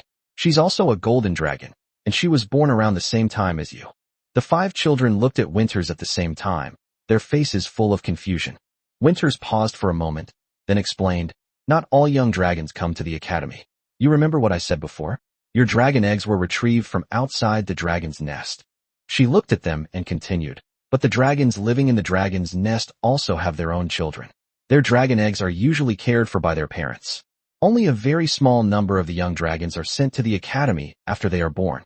As soon as he finished speaking, Wit and the others visibly lowered their spirits. They understood. Isha has parents to take care of her, so she doesn't need to come to the academy. And they are children without parents to care for them. Winters looked at the little dragons and felt a little helpless. The reason she hesitated just now was because she was afraid of upsetting them. But they'll find out about these things sooner or later. Winters quickly broke the silence. All right, why are you making that face? You still have me, don't you? Several small dragons raised their heads. Winters changed his tone. Also, hurry up and eat. Don't think that putting on this act will get you out of today's punishment. The slight feeling of being touched that had just begun to rise in Victor's heart instantly turned to ice. Winters looked at him. Especially you, Wit. You ran out again last night, so today's punishment is doubled. Wit was dumbfounded. The sadness I felt about my parents was completely washed away by the words, punishment doubled. He asked cautiously, could you tell me what our punishment is? Winter thought for a moment, then said casually, copy the book. Wit breathed a sigh of relief. The next second, Winters added, just copy the Dragon Beast Encyclopedia. Wit, you copy 2 copies. Wit fell completely silent. Chapter 43 2 years in the blink of an eye. There was no way 5 young dragons could have copied the giant metal book that was taller than them in a single day. Therefore, this punishment was not for a day or 2, but rather a long-term torment. Even worse off was Wit. While others copy once, he copies twice. The dragon's so-called copying of books didn't involve writing on paper with a pen. Winters had prepared blank metal pages for them. The 5 little ones had to use their claws to carve the words out of the hard metal. At the end of the day, all the baby dragons were exhausted, clutching their swollen and trembling claws, and fell asleep as soon as their heads hit the pillow. Even in their sleep, their claws were still twitching. Winters didn't scare them. This is truly punishment. However, the young dragon is in the fastest growth stage. As long as it eats well and sleeps for a night, its injuries will be completely healed by the next day. Moreover, Wit and his companions soon discovered that after each injury, sleep, recovery cycle, their claws would be sharper than the day before. They went to ask Winters if it was something he had arranged on purpose, but Winters just smiled and said nothing. In the eyes of the 5 boys, this is tantamount to tacit agreement. As a result, people's resentment towards copying books lessened. Of course, this only extends until the second copying of the book begins. As the days went by, the lives of the 5 baby dragons gradually became more regular. Eat, practice magic, sleep, eat again, copy books again. Vittor only had one more thing to do than the other dragons: eat dinner. If there was any turbulence during this period, it was during the 4th magic class that Celine successfully cast her first spell, Light Arrow. The moment the white light condensed into an arrow, all the other young dragons were stimulated. That day, O also completed his first magical fireball. In the next magic lesson, Tinnet and Billy also succeeded. As for Wit, he has been making the fastest progress and has long since accurately located the 4 elemental nodes of the fireball magic. After Billy also released a fireball, Winters happily announced, from today onwards, their magical learning journey officially begins. Then, and that was the end of it. Life remains frighteningly routine. However, as the age of birth increases, the range of this pattern also widens. They slept longer and longer, ate more and more, and spent less and less time practicing magic. As for the punishment of copying books, they almost forgot about it themselves. In the end, Winters never mentioned it again. Winters was not surprised at all by this. She knew that this was a normal change in the growth process of a young dragon. Finally, one day, a year after their birth, Winters, as usual, entered the dragon's lair with a large amount of meat. But this time, she didn't see 5 baby dragons. Instead, they were 5 cocoons of light enveloped in elemental radiance. Winters stopped and smiled. She didn't disturb them, but quietly withdrew from the dragon's lair. Because she knew that for the next whole year, these 5 little ones would not wake up. Time will not stop just because the baby dragon is asleep. The dragon's lair fell silent. The 5 cocoons of light grew larger and larger as they slept, but their luster gradually dimmed over time. 1 year later. Click. A slight cracking sound broke the year-long silence of the dragon's lair. One of the 5 cocoons of light cracked open. The gap is getting longer and bigger. The next moment, the cocoon of light shattered, and 2 milky white dragon wings unfolded from within, fluttering gently. Celine opened her eyes and looked around in a daze. She didn't know how long she had slept, but she felt that she had slept more comfortably than ever before. After a while, she fully regained consciousness and immediately noticed that there were 4 more cocoons of light around her. Those were Wit and his group. Celine instinctively tried to get up, but she froze as soon as she moved. My body feels so heavy. This unprecedented heaviness lasted only a moment, and she quickly adapted to it.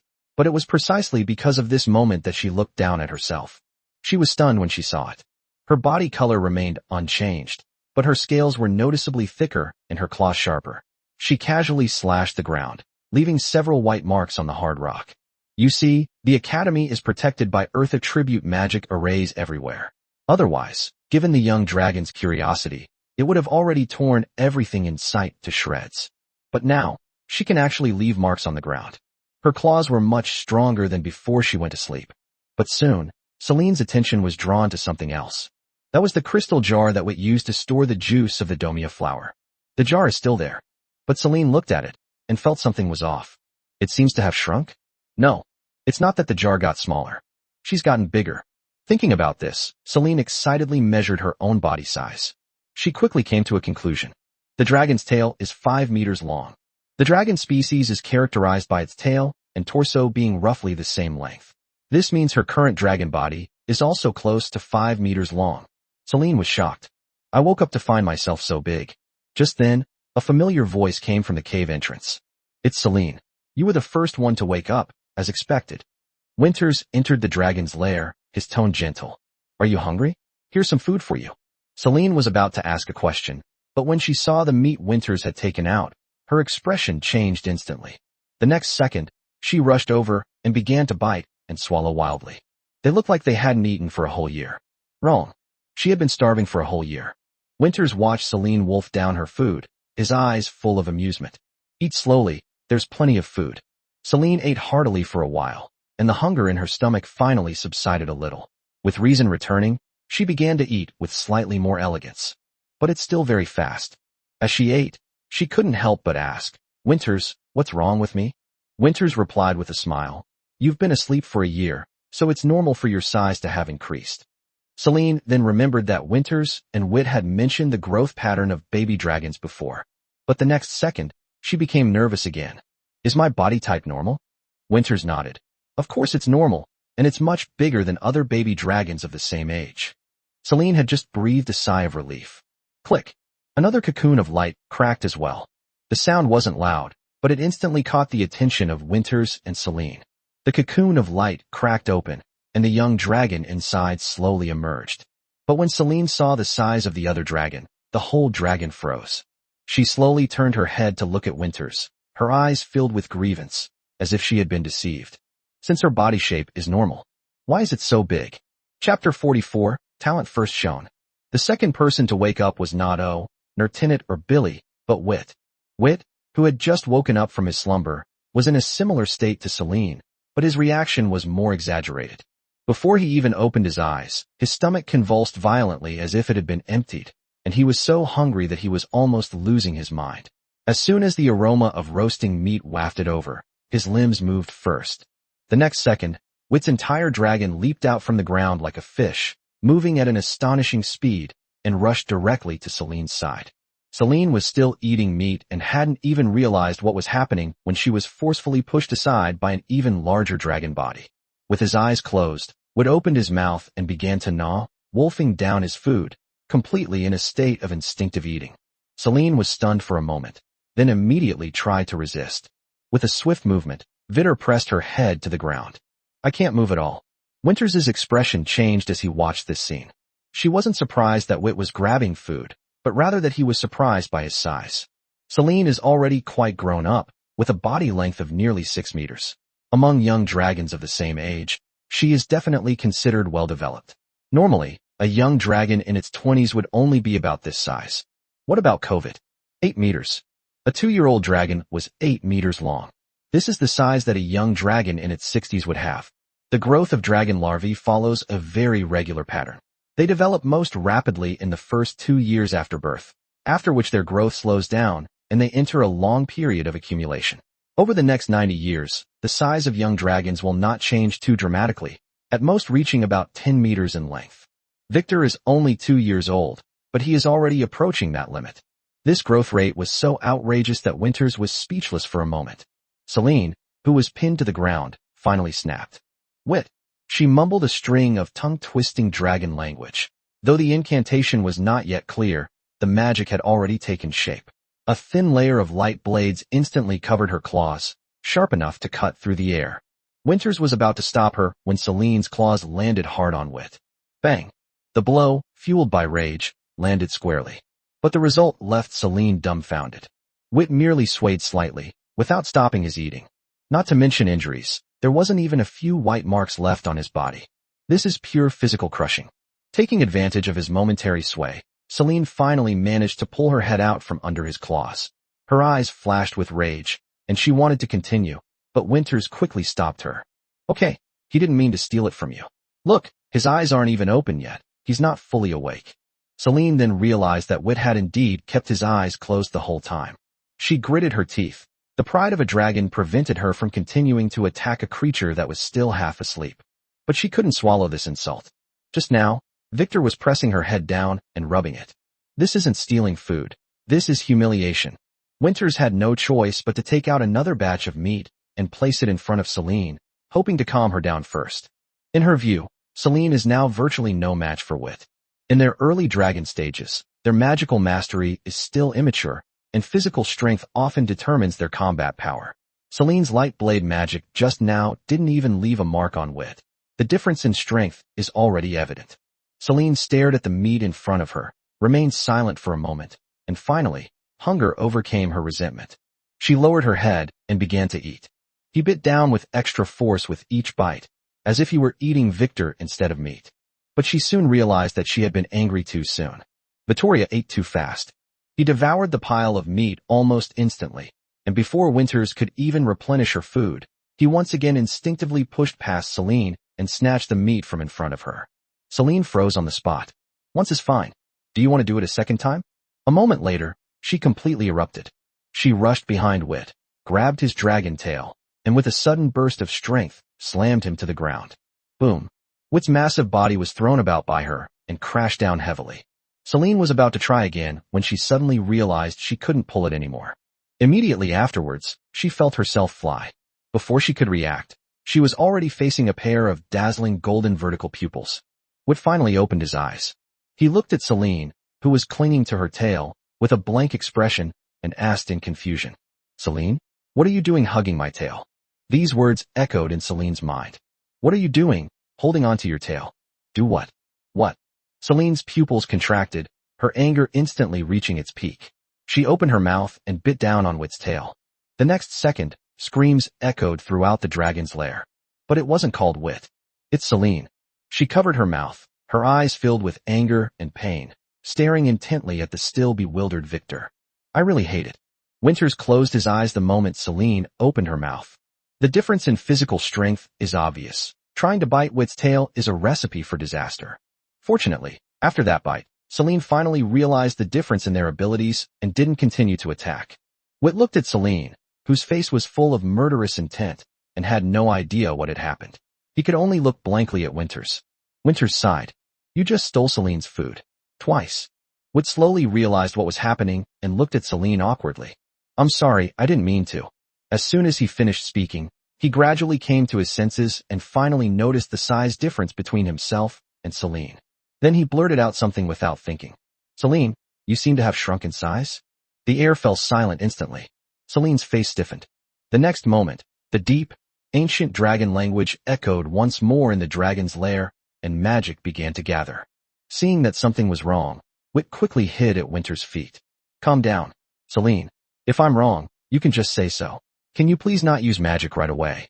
Seeing him hide next to Winters, Celine had no choice but to stop singing, glare at him fiercely, and turn back to continue eating meat. Wit breathed a sigh of relief. He carefully moved aside and saw that Celine only glared at him and didn't attack again, which put him at ease. He then looked up at Winters, his eyes full of confusion. Winters then took out a large piece of meat and placed it in front of him. Let's talk while we eat. Then, she briefly explained the current situation to Wit. After listening, Wit finally understood what had happened, and when he looked at Celine again, he felt somewhat embarrassed. However, Celine was clearly still angry, so he didn't dare to apologize any further and could only lower his head and eat his meat. Even though he had already robbed Celine twice, he was still extremely hungry, feeling as if his body had been hollowed out, and his stomach was aching in waves. Just then, a slight cracking sound suddenly came from the dragon's lair. Chapter 45. You can leave now. Inside the dragon's lair, the 5 little dragons had just eaten and drunk their fill and were resting on the ground. Kovit was not comfortable at all, because Celine and the others kept glancing at him uncontrollably. There was nothing they could do. Before going to sleep, they were all about the same size, but when they woke up, Wit had grown to 8 meters long, firmly overshadowing all the other dragons. 5 baby dragons born on the same day have, 2 years later, been divided into 3 different tiers.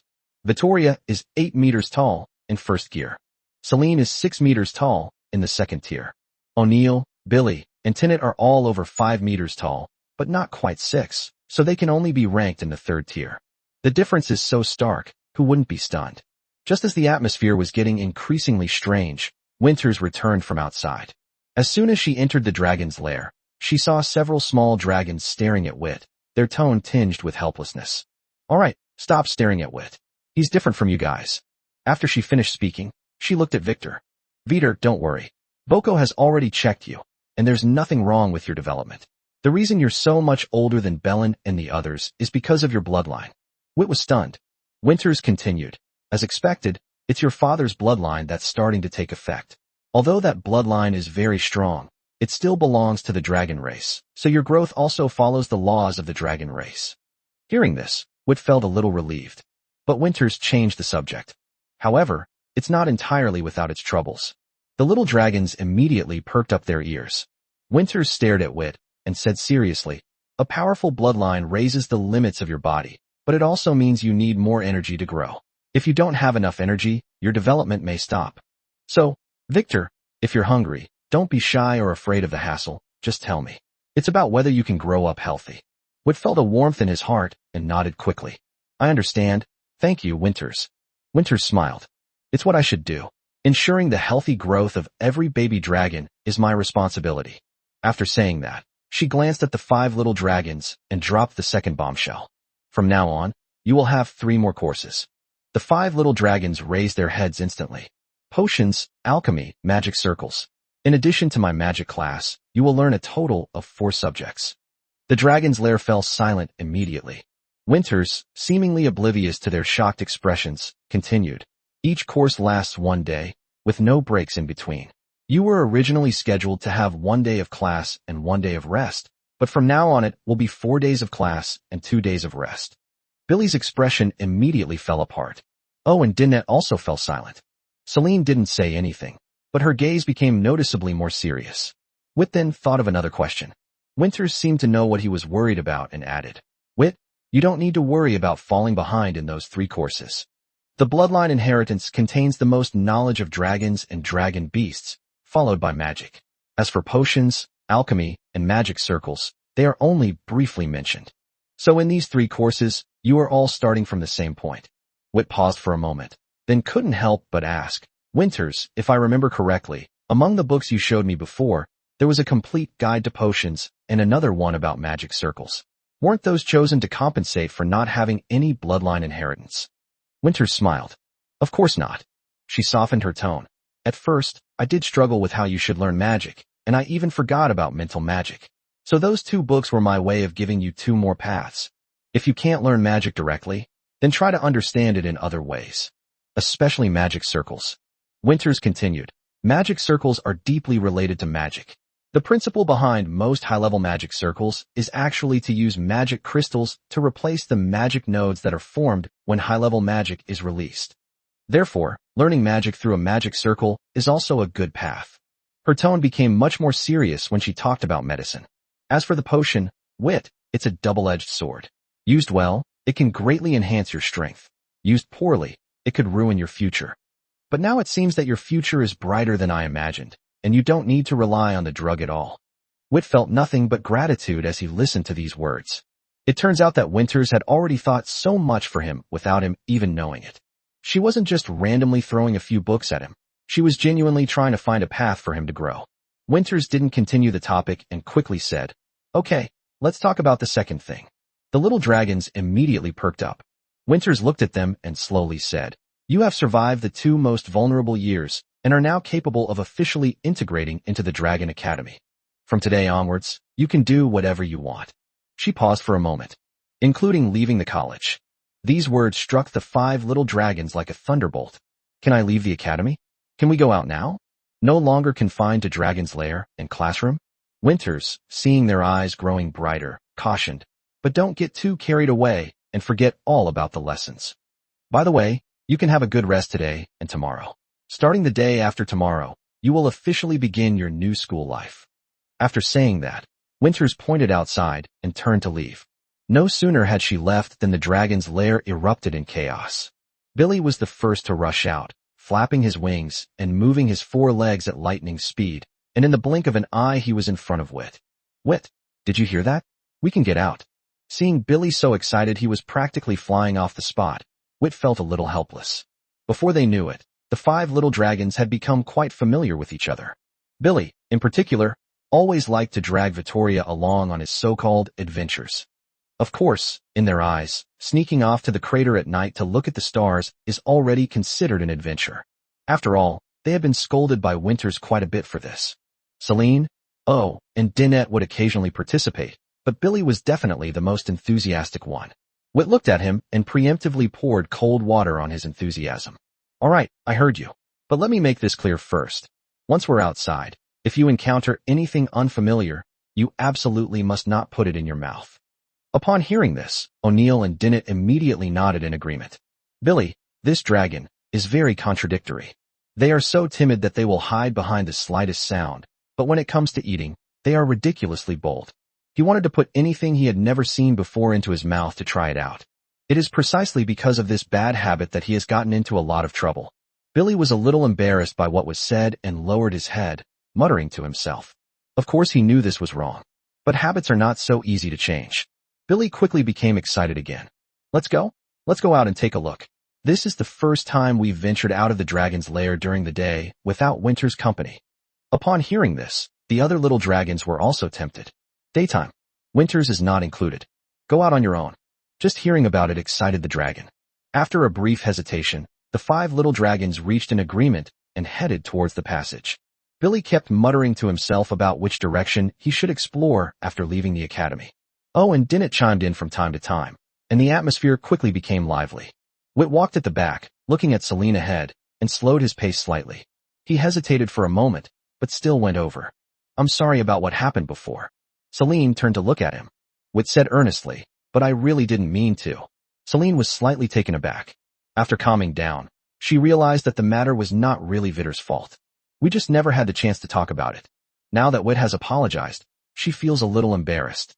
Celine looked away and said softly, "It's okay, I was wrong too." Upon hearing this, Wit finally felt relieved. He didn't know when it started, but he began to care about these for companions. "I care about their opinions, and I also care about our relationship." Winters once said that dragons are lonely warriors. But being alone doesn't mean they enjoy being alone. Chapter 46. They came out, and then they went back. After reconciling with Celine, Wit felt much more relaxed. Billy was still excitedly guessing what it was like outside, and Vittor couldn't help but join the discussion. After all, since they were born, The only time they had truly left the dragon's lair was the second day when they learned the breath technique, and even then, they were confined to a 100-meter radius by winters. Things are different now. They finally gained the right to freely enter and leave the academy. The 5 little dragons walked towards the exit of the dragon's lair. The closer they got to the outside, the brighter the light became, and the faster their hearts beat. But when they reached the cave entrance, their steps slowed down in unison. Because outside, pairs of gleaming golden vertical pupils were staring at them. Dragons flew in the air, some leaned against stone pillars, some lay at the cave entrance, and others stood at the end of the stone corridor. All kinds of dragons, densely packed, all wore excited, watchful eyes. They were actually surrounded by onlookers. Wit and his group froze on the spot. Discussions immediately arose outside. Look, they've stopped. So timid. Did you guys notice that big guy? He's bigger than me. And that milky white one, it's not small either. Hey, don't scare them. These words made the 5 little dragons almost lose face. What is the most intolerable thing for a dragon? I was called a coward, especially in front of so many dragons. What does it mean to stop? What does it mean to be timid? What does it mean to be afraid to come out? The 5 dragons exchanged glances, none of them willing to admit defeat, and the next second, they all stepped out of the dragon's lair. Then the dragons outside suddenly roared. They're out. The 5 little dragons were so startled by the sudden shout that they trembled and almost instinctively darted back into the cave. There was a moment of silence outside. One of the dragons muttered quietly. They went in again. But the dragon's so-called soft voice was no different from a roar. The dragons looked at each other, so embarrassed they didn't know where to put their tails. Lost dragon. That's so embarrassing. When they finally regained their composure and prepared to go out again, they found that the dragons that had been watching outside the cave had all dispersed and were falling down to the plaza below. Ao stared at their retreating figures, his eyes instantly igniting. I'm going to challenge them. The golden dragon was inherently more arrogant than the other dragons. He absolutely refused to admit that he had been frightened. It was just an accident. Yes, an accident. Seeing that O was about to charge down, Wit quickly stretched out his claws and grabbed his tail. Splat! Ao fell face first to the ground. The air fell silent instantly. Wit reacted as if he had been burned, and immediately released his grip. O slowly turned around, staring at Wit with shame and anger. Just as he was about to explode, Celine slapped him on the head. Are you stupid? They may not be much bigger than us, but time has given them more combat experience. We didn't come out here today to fight them. After saying that, Celine flapped her wings and flew towards the top of the crater. O scratched his head and glared at Wit again. Don't pull my tail next time. As soon as he finished speaking, he chased after Celine and flew up. Wit scratched his head awkwardly and beckoned Billy and Tinette to follow. They certainly noticed that the little dragons in the plaza below were still staring at them, but for some reason, no one came up to watch anymore. Wit glanced down, somewhat puzzled. Speaking of which, why did they suddenly scatter just now? Celine glanced down as well. Who knows? Unbeknownst to them, Winters was standing quietly on the stone corridor, watching them leave with a smile in his eyes.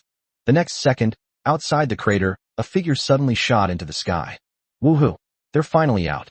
Wit roared as he burst out of the crater, his wings flapping and his entire body enveloped in a pale red glow as he nimbly flipped through the air. Immediately afterwards, Celine, O, Billy, and Tinette also flew out one after another, chasing after him. During this period, Wit never relaxed his flight training. Although he lacks elemental power to support his body and relies entirely on his wings to fly, in terms of skill, he is already not much worse than Beryl and the others. Of course, endurance is still a weakness. Celine and the others could use elemental assistance to fly easily and effortlessly. Wit, on the other hand, could only rely on his physical strength and wings to keep going.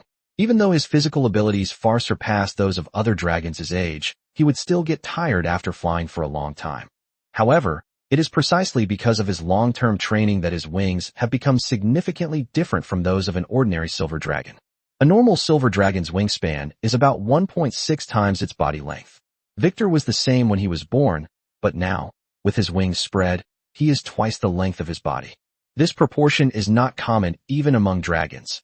Usually only elemental dragons have more exaggerated wingspans. 5 little dragons chased and played in the air, flying further and further away. After a while, Wit's strength began to wane, and he slowed down. He decided to rest in the woods below. When Celine and the others noticed, they also slowed down and followed him as he flew down. Wit felt a warmth in his heart. He knew they were taking care of him. But just then, he suddenly realized that something was missing. Where's Billy? Celine, O'Neill, and Dinnet exchanged glances before realizing what was happening. One of the dragons is missing. High in the distance, Billy's excited and exaggerated screams soon echoed. The dragons were immediately helpless. Celine sighed. You all go and rest first. I'll go and bring him back. After saying that, she turned around and soared into the sky, disappearing from Victor's and the other's sight in the blink of an eye. The three dragons exchanged a glance and had no choice but to fly downwards. Passing through the dense foliage, the scenery of the forest unfolds. The clear river flowed gently, its banks covered with brightly colored and strangely shaped flowers and plants. Several small, ball-shaped dragons were playing by the bushes. Hearing the noise, they looked up at them, but upon seeing that it was just a few dragons, they went back to playing as if nothing had happened. Witt's eyes lit up the moment he saw the river. He suddenly accelerated, rushed forward, and plunged into the river. The dragon's body was extremely hot after high-speed flight, and the moment it hit the water, it was like a red-hot iron block being smashed into the water. With a ripping sound, large plumes of water vapor rose from the river surface. The cool river water enveloped his entire body, and Victor couldn't help but let out a soft cry of comfort before happily swimming in the water. I almost forgot. Silver dragons are born with a love for water. Chapter 47. Ao won't go into water. Silver dragons are born with a love for water, and at least a quarter of Vittoria's blood flows in his veins. Although his mother didn't look like a normal silver dragon at all, he inherited this hobby very thoroughly. The river water was clear. Witt dove in, and then emerged from the water in the blink of an eye, spraying a large amount of water directly at O and Tinette, who were flying towards him with a plop. Ao reacted the fastest. The golden dragon prefers dry conditions. As soon as the water splashed over, it immediately spread its wings to block it. Then, with a look of disgust, it used its fire element to evaporate the water vapor off its wings. Immediately afterwards, he took a few steps back warily, staring at Witt. If you dare to splash water again, I'll challenge you to a duel. Witt looked regretful. If Ao doesn't cooperate, then find another one. He looked at Tinette. Tinette didn't mind at all, letting the water droplets fall on him. Green dragons like miasma jungles and poisonous swamps, places that are inherently damp, so green dragons don't dislike water. Seeing the expectant look in Witt's eyes, Tinette smiled gently, then took a running start, jumped, and entered the water, executing a series of movements with fluid grace. As soon as her slender body entered the water, she darted about as nimbly as a fish. Witt was initially quite confident, but he soon discovered that he was no match for Tinette in the water. Silver dragons simply like water, but green dragons can live in swamps. Not to mention the pair of large wings behind Witte, which looked majestic on the shore, but were a complete burden in the water. After a naval battle, Witt was overtaken and chased by Tinette, fleeing in a sorry state, unable to escape even if he wanted to. On the shore, Ao watched the two dragons frolicking in the water, a hint of envy flashing in his eyes. Of course he wanted to play too, but when he looked down and saw the river, he hesitated again. He genuinely dislikes water. Underwater, Witt saw O's conflicted expression and immediately had an idea. He pointed to Tinette, then to O on the shore, and then, with a wicked grin, dived into the water. Tennyson paused for a moment. Then his eyes lit up, and he followed suit. On the shore, after much deliberation, Ao finally decided to follow his instincts. He raised his chin and looked at the river with disdain. It's just splashing water on each other, isn't it? What's fun to do? But just then, he suddenly noticed that the river's surface, which had been splashing water just moments before, had become quiet. Ao was stunned. What about those two guys? Surely they can't drown, right? That's unlikely. Tinette is a green dragon, naturally good at swimming. Even if something happens to Victor, she can pull him back up. But if it wasn't drowning? As soon as Ao gang walked to the riverbank, he saw two sinister dragon faces staring at him and laughing beneath the water. He immediately realized something was wrong. Unfortunately, it was too late. A thick dragon tail suddenly emerged from the water and wrapped around his forelimbs. The next second, a tremendous force surged through him. Boom. The water splashed high into the air. Ao was dragged into the river.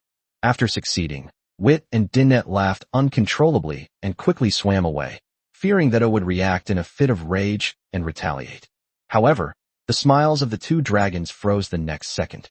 After falling into the water, the dragon thrashed about wildly, its limbs kicking and its wings flapping erratically. The dragon thrashed and sank in the water, showing no signs of swimming whatsoever. Wit looked at Tinnet, his eyes filled with shock. Is it true that you can't swim? Tinnet rolled his eyes. How did she know? This was her first time out, and her first time swimming. Even more absurdly, O's movements became slower and slower, and his body was slowly sinking into the riverbed. The golden dragon is much heavier than the silver dragon, weighing twice as much for the same size. And the golden dragon really can't swim. Seeing that O'Neill was really going to be eliminated, Wit and Dinnet finally panicked. This joke has gone too far.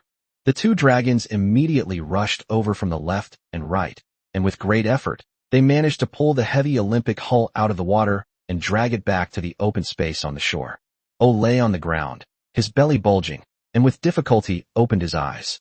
He shakily raised his paw and pointed at Wit. I challenge you to a duel. After saying that, Ao's head lolled to the side and he fainted. Wit looked at Tinnet awkwardly. What to do? Tinnet walked over and poked at O's nose with his paw. He's breathing, he's not dead. She looked again at Ao's bulging belly and hesitated for a moment. They must have drunk too much.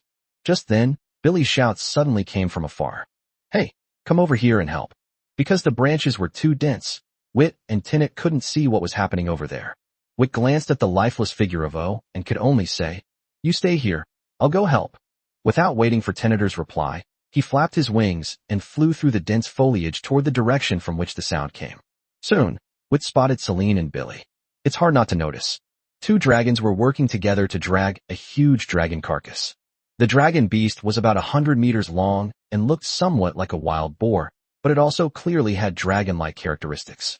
Its head was covered with thick dragon scales, and although it had no horns, it had two bulges.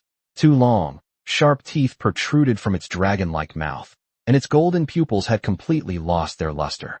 With its thick limbs, sharp claws, and long, thin tail covered in blade-like scales, it was clearly no pushover.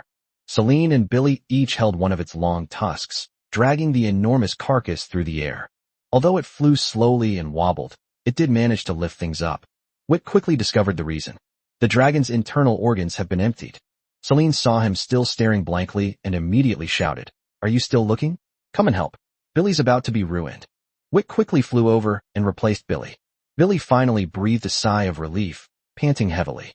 As Victor took it, he asked, What kind of dragon beast is this? Where did you get it from? Billy didn't answer. Instead, he asked, Where are the other two? Wit's expression froze, and he gave a few dry laughs. Haha, there was a small problem, so I had to come by myself. After he finished speaking, he looked at Celine. Can it hold on? Celine frowned. It's possible, but what exactly did you do? Wit continued to laugh dryly. It's a long story, let's take it down first. Celine didn't press the matter further. Not long after, Celine, exhausted, finally dragged the dragon's corpse to the riverbank. But as soon as she landed, she saw O lying motionless on the ground, his belly swollen like a ball. Tinnet stood beside him, looking embarrassed. Celine paused for a moment, then stared at them and asked, What exactly did you do? Billy flew over and poked O's bulging belly with the tip of his tail. The next second, he looked at Dinette with a face full of grief and indignation. We went through all the trouble of getting this food, and you've already eaten your fill. Chapter 48 Billy's suicide attempt again. Billy's roar was filled with grief and indignation. Vittor almost spat out a dragon's breath on the spot. Eating alone. Which I have saw them eating alone. Oh, his stomach is bulging like a ball now. He's obviously stuffed from drinking too much water. Celine's face darkened, and she walked directly behind Billy, raising her paw to slap him on the back of the head. Shut up. If you say another word, I'll beat you up. Billy fell silent instantly. He knew Celine's strength very well, so he didn't dare to be defiant. But his eyes were still resentful as he stared intently at Wit and Tinnet, as if he had already concluded that the two dragons had eaten a big meal behind his back. Celine ignored him and turned to check on O's condition. After glancing at it twice, her expression suddenly turned strange, and she looked up at Victor. Drowning. Wit smiled awkwardly and nodded. Celine then looked at Dinnet. Tinnet immediately looked away. Now what's there to misunderstand? The Ayalishui incident was definitely caused by those two guys. Celine became an instant sensation. You guys are so reckless. What if something happens to O? Golden Dragon can't swim. That's common sense. It's one thing if Wit didn't know, but Tinnet, you didn't know either? Dinnet looked completely innocent. I knew Jinlong couldn't swim, but I never expected him to drown in a small river. He could have floated by simply spreading his wings, and if he had closed his mouth in time, we could have pulled him out. But after he fell in, he kept his mouth open, gulping water in. We reacted very quickly. After hearing this, Celine couldn't help but glance at O. Wit and Dinnet were certainly at fault, but O'Sullivan's actions were truly outrageous. Knowing he couldn't swim, he still dared to drink with his mouth open after falling in. Celine sighed, gestured for Wit to come over, and pointed to O's bulging belly. According to, it was only then that Wit realized what was happening. Yes, he just realized he'd forgotten something. He quickly stepped forward and pressed down hard. In an instant, O's mouth opened wide, and a large gush of water gushed out. Not long after, O finally opened his eyes. But as soon as he woke up, he saw Vittor standing next to him, grinning. The next second, fire was spitting out of O's eyes. Duel? I challenge you to a duel. Now. Immediately, Wit scratched his head, looked down at his noticeably larger body, then at O, and asked in a low voice. Are you sure? O's expression froze instantly. He looked at Wit, then at himself, and felt an overwhelming sense of grief and indignation. How come this guy can grow so big? Seeing the tense atmosphere, Dinnet quickly stepped in to smooth things over. I'm sorry. Oh, this time it was my and Wit's fault. As you know, Wit didn't inherit any memories and didn't know your situation. I was just having too much fun and forgot that the golden dragon can't swim, which is why I pulled you down. Please forgive us this time. We really didn't mean to. Celine also spoke up. Oh, forget it. I've already scolded them, and this kind of thing definitely won't happen again. By the way, Billy and I just ran into a golden dragon. After chatting for a bit, she gave me a wavering dragon beast. We've already eaten this morning, so this is only enough for everyone. Hearing that there was food, O'Brien's anger finally subsided. He nodded reluctantly and snorted coldly. I'll let it go this time for the sake of Dinnet and Celine. But if there's a next time, I'll definitely challenge you to a duel. That's what he said, but he himself knew that this was just a stepping stone. If you were to actually fight Wit, that wouldn't be a duel, that would be asking for a beating. In the young dragon stage, magical power is limited, unable to even break through the magic resistance of dragon scales. What truly determines victory or defeat is physical strength. And Victor's physical body is inferior not only to O, but even to Celine. Dinnet and Celine were giving him a way out. Wit wasn't stupid, so naturally he didn't bring up the duel again. However, he rolled his eyes, moved closer to O, and put his paw around O's shoulder. By the way, would you like me to teach you how to swim? O was stunned, and his anger was about to rise again. But when he saw the serious look in Victor's eyes, his anger subsided a little. Are you serious? Vittor head. Of course. It's always good to have many skills when you're out in the world. What if you encounter a situation where you have to fight on water and you can't swim? Without even thinking about it. Evaporate the water. Wit's lips twitched. Okay, this is very dragon-like. But he continued. You can steam up small rivers and lakes. But what about the ocean? You can't possibly say you'll never leave the dragon's nest in your entire life, can you? O fell silent. He had indeed considered leaving the dragon's lair someday. In fact, almost every young dragon had this thought. Wandering was in the nature of dragons. It was only as some dragons grew up and developed other goals that they gradually gave up. After a while, Kai asked, Can you really teach me? Wit patted him on the shoulder. Give it a try. What if you get the hang of it? At that moment, Celine suddenly spoke. If you're going to teach, take me with you too. I can't swim either. Wit paused for a moment, then nodded. Sure. After a moment's hesitation, he finally nodded reluctantly. Okay then. But before he could finish speaking, a scream suddenly came from afar. Oh. The dragons were all taken aback at the same time. That voice, it sounds so familiar. Wit immediately glanced around, and his expression changed instantly. It's Billy. That's right. Billy has disappeared again. This guy hadn't been quiet for long, and now he's disappeared again. Without a word, Wit immediately flew towards the direction from which the screams came. Judging from the shrillness of the screams, Billy had gotten himself into serious trouble this time. Celine, Dinnet, and O'Hara quickly followed. But they hadn't flown far when they saw Billy flying frantically toward them. My mouth was watering as I flew. The four-headed dragon's face immediately turned dark. No need to ask, this guy must have stuffed some weird stuff into his mouth again. Billy flew closer, and Wit immediately asked, What did you eat this time? Billy didn't answer at all. He drooled and screamed as he swept past them before plunging headfirst into the river. With a splash, water sprayed everywhere. The four dragons stood on the bank, watching the river bubble and gurgle, looking at each other in bewilderment. Wit couldn't help but ask, By the way, can the crystal dragon swim? Celine slapped her forehead. Regardless of whether crystal dragons can swim or not, Billy is a red crystal dragon. Wit and Tinnet exchanged a glance. Their expressions changed, and they quickly rushed into the river to retrieve the dragon. A moment later, Billy was dragged ashore. His belly was bulging high, saliva was still dripping out, and his lips were swollen as if he had been stung hard by something. He looked miserable and ridiculous. Several dragons surrounded him, each with an expression more speechless than the last. Ao glanced at it, his face immediately turning even uglier, and he silently moved to the side. He suddenly realized that he had looked almost exactly the same when he was drowning. For a moment, all I wanted to do was crawl into a hole. Chapter 49, I'm going to prepare a very novel food for you. In the end, O abandoned the idea of dying on the spot. There was nothing he could do. There was someone even more miserable than him right in front of him, who instantly drew all the dragon's attention away. Billy, having been pushed around in so much water by Vittor, finally slowly woke up. Vittor spread his paws, looked at his companions, and said seriously, "Looks like you all need to learn to swim." When Billy woke up, he first let out a miserable howl, then suddenly stopped halfway through. Staring with wide, confused eyes, he mumbled, "Huh? What happened to Aoxiangbos?" After saying that, he suddenly covered his mouth and looked at everyone in horror. The four dragons looked bewildered, while only Wit, staring at his ridiculously swollen lips, managed to translate. "He must be asking what's wrong with my mouth." Billy nodded frantically. Celine was so angry that she slapped him on the head. "How dare you ask? What did I tell you before we came out? Don't put strange things in your mouth. You really don't learn your lesson. Tell me, what did you eat this time?" Billy, looking aggrieved and with tears in his eyes, led everyone to the side. Soon, they came to a plant. The plant had a cluster of bright red berries hanging on it, very vibrant, but a large portion was missing, clearly indicating that someone had gnawed on them. Billy pointed at the fruit and mumbled, "It looks easy to point to when it's dark." Wit continued translating. He said it looked delicious. Billy nodded again.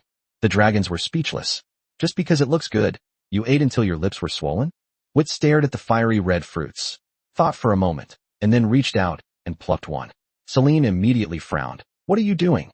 Wit pointed to the large, empty patch of the plant. "He must have eaten a lot. I'll taste some and see if it's poisonous or just from eating too much. If I end up like him, we'll go back immediately. If I'm fine, then this guy deserves it."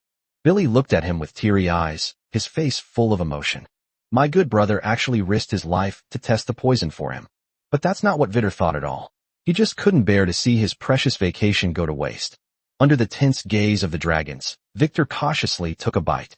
The fruit is sweet at first taste, followed by a burst of sharp, pricking sensation in the mouth.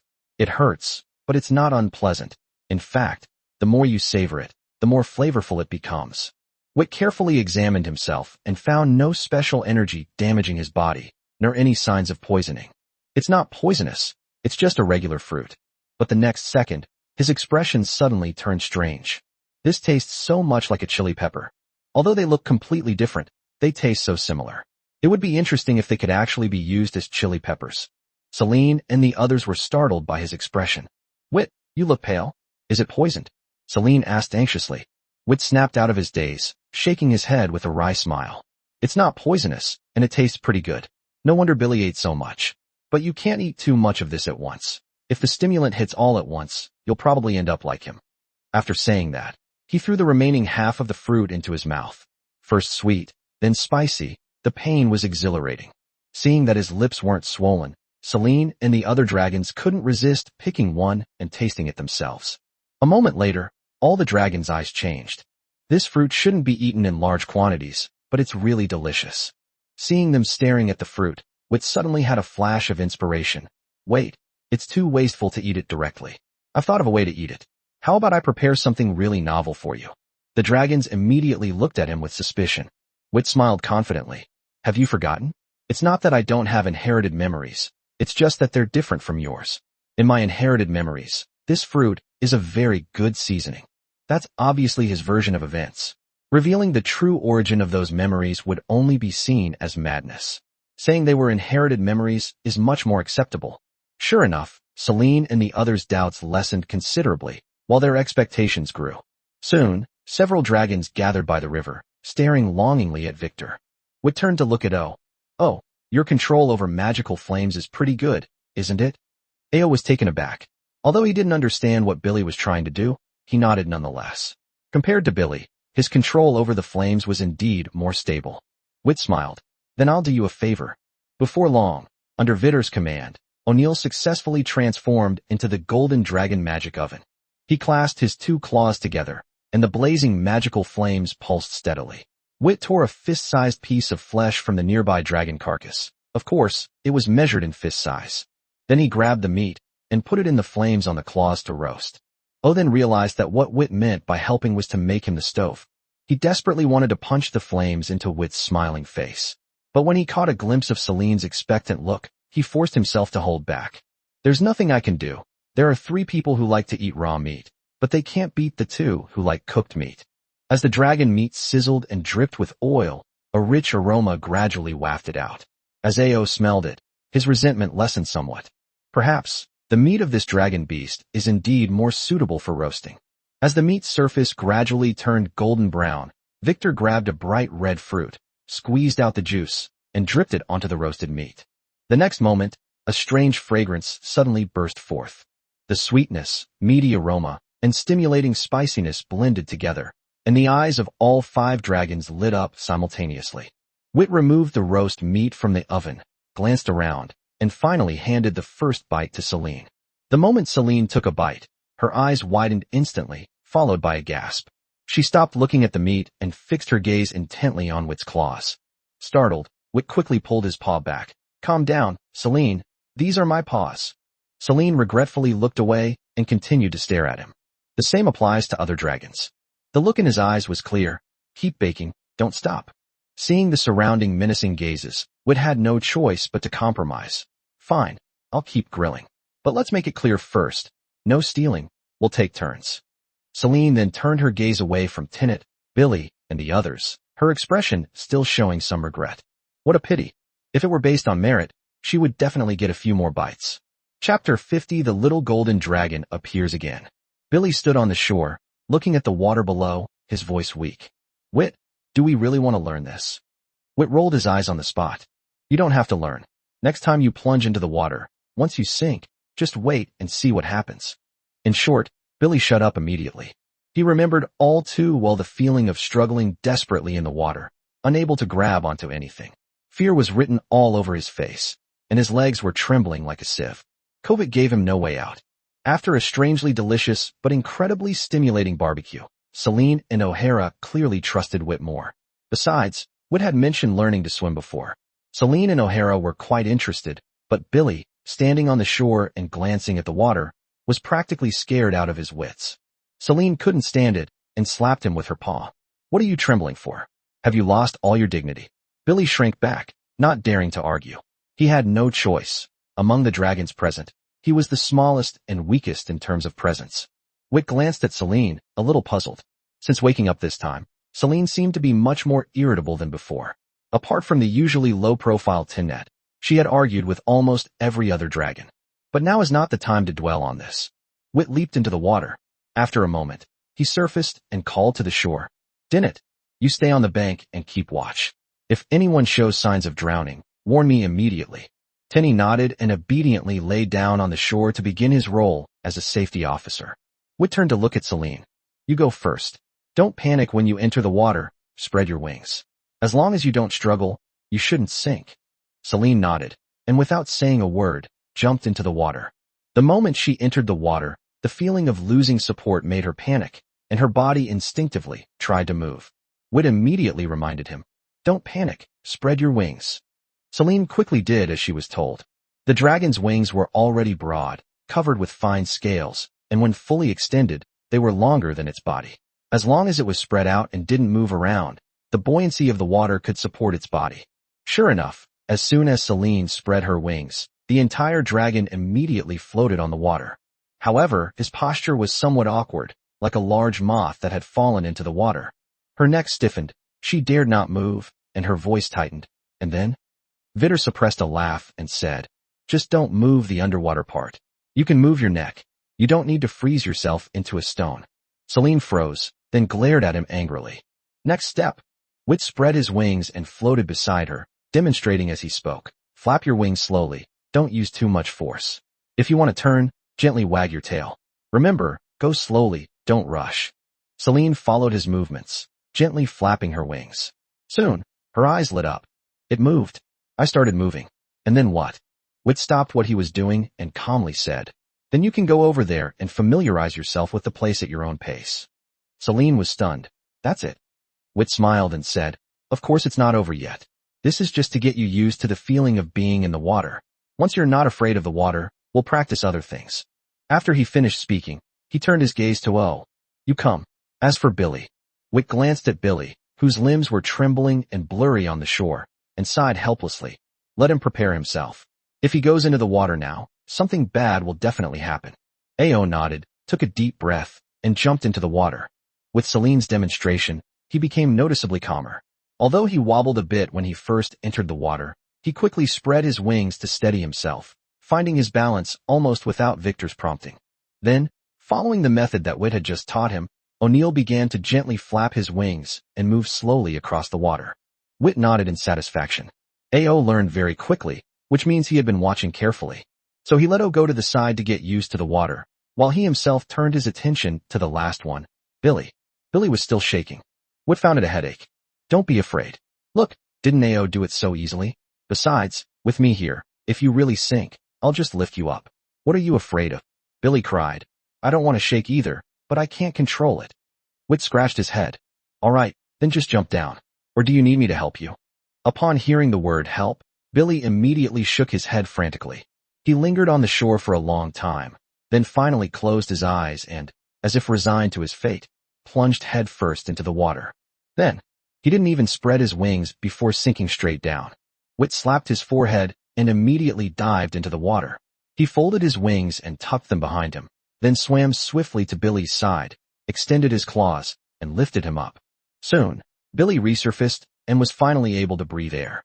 The next second, a piercing scream echoed across the shore. "Help! Help!" Vit rolled his eyes underwater, while Celine and O also looked helpless. Wit shoved Billy out of the water and said coldly, "All right, stop yelling.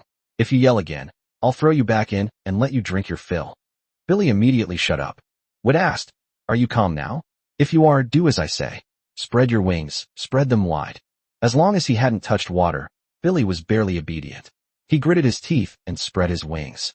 Wit continued, "Now you just have one thing to do. Don't move. Don't move an inch. If you dare move even a fraction, I'll throw you into the water right now." Billy nodded quickly, then closed his eyes tightly, his whole body stiff as a stone. Wit supported him and began to slowly descend.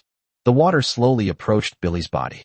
The moment it touched the water, Billy shuddered violently, but remembering what Wit had said, he managed to hold it in.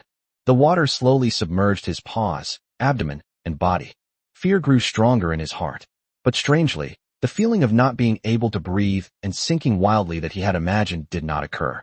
His body was held firmly on the water by the wings. Wit's voice rang out, "All right, you can open your eyes now." Billy's eyelids twitched, and he cautiously opened his eyes. The first thing you see is Wit's smiling face. He quickly looked down at himself and found that he was indeed floating on the water and had not sunk. "I didn't sink. Wit, I did it." Billy was so excited he almost started moving around again. Victor breathed a sigh of relief.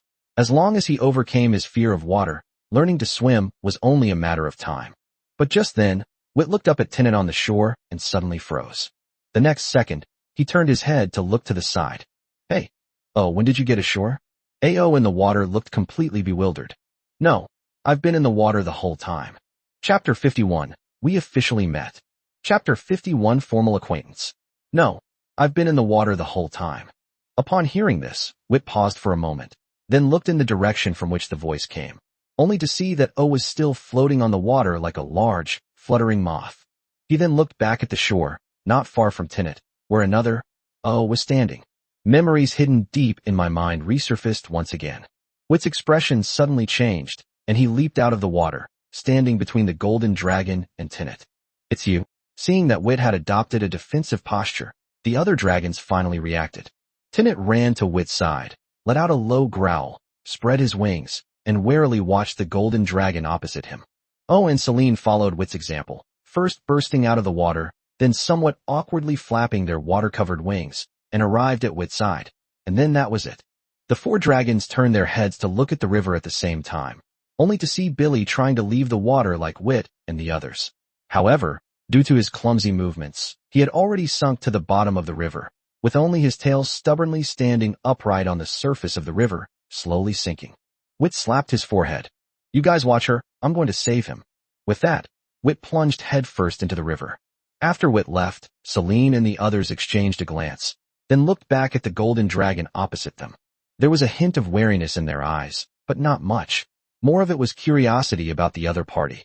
Celine hesitated for a moment before speaking first. "My name is Celine, the Holy Dragon. What's yours?" Upon hearing Celine's words, Isa, who was searching for an escape route, paused for a moment, then turned to look at Celine. Her milky white body, though not as dazzling as her golden one, exuded a gentle glow that made the dragon feel an involuntary sense of closeness. "You're a female dragon too. Fun fact, among all dragons of the same species, there is no obvious distinction between males and females. They can only be identified by their voices." After a pause, Isha said cheerfully, "Isha, that's my name. When you were with that bad boy, I thought you were just a stupid male dragon with nothing but violence in your head." Ao frowned, about to retort, when at that moment, a large splash of water erupted on the surface of the water behind them. With one hand, Wit pinched Billy's mouth, while the other hand gripped the protruding crystal cluster on his back. Despite its crystal-like appearance, it was just as hard as dragon scales. After dropping Billy on the ground, Wit breathed a sigh of relief. Seeing everyone looking at him, Wit said helplessly, "This guy couldn't control his mouth in the water, so I had to close it for him. Luckily, I reacted quickly, and he didn't swallow much water. As for him fainting, I knocked him out. He struggled too much." After a pause, Wit looked at Isa again, his brows furrowing. "Watch out, this guy likes to use his breath attack." Hearing this, Isha's good mood was instantly ruined. Without the slightest hesitation, he bent down, his mouth slightly open, a bright flame rising from deep in his throat, his eyes fixed on Wit. On the other side, Wit, who was also targeted, was not to be outdone. He also lowered his body. Although he did not have the streamlined dragon body of Tenet, the silver dragon was also a dragon race known for its agility. Of course, Wit did not forget Winters's instructions and had no intention of using dragon breath. But Wit was confident that if the other party dared to make a move, he could pounce on him at top speed and subdue him. Seeing that the two dragons were about to fight, Celine quickly spoke up. "Wait a minute, don't take action yet. I think there might be some misunderstanding between you two. Let's sit down and talk." Upon hearing Celine's words, a hint of hesitation flashed in Isa's eyes. She then stopped preparing her dragon breath, but she still watched Vittor warily. "I don't think there's any misunderstanding. He was the one who started tracking me." Wit paused for a moment. "Who was tracking you?" "I just mistook you for O. That's why I kept chasing you. Before I could even get my footing, you blasted me with your breath." "Profound? That's the guy over there, isn't it? Open your eyes and look closely. Where do we look alike? His dragon scales are so much dimmer than mine. He's clearly a golden dragon, yet he doesn't even bother to groom his own scales, and he still has the nerve to call himself a golden dragon." Celine slapped her forehead. "Goodness, you really have no restraint when it comes to talking." I glanced in O's direction, and sure enough, there was a hint of hostility in his gaze as he looked at Isa. "All right, you don't need to say anything more. I can tell you very clearly that you've misunderstood. Wit suffers from a condition called face blindness. Someone like you and O'Neill, he simply can't tell the difference between you."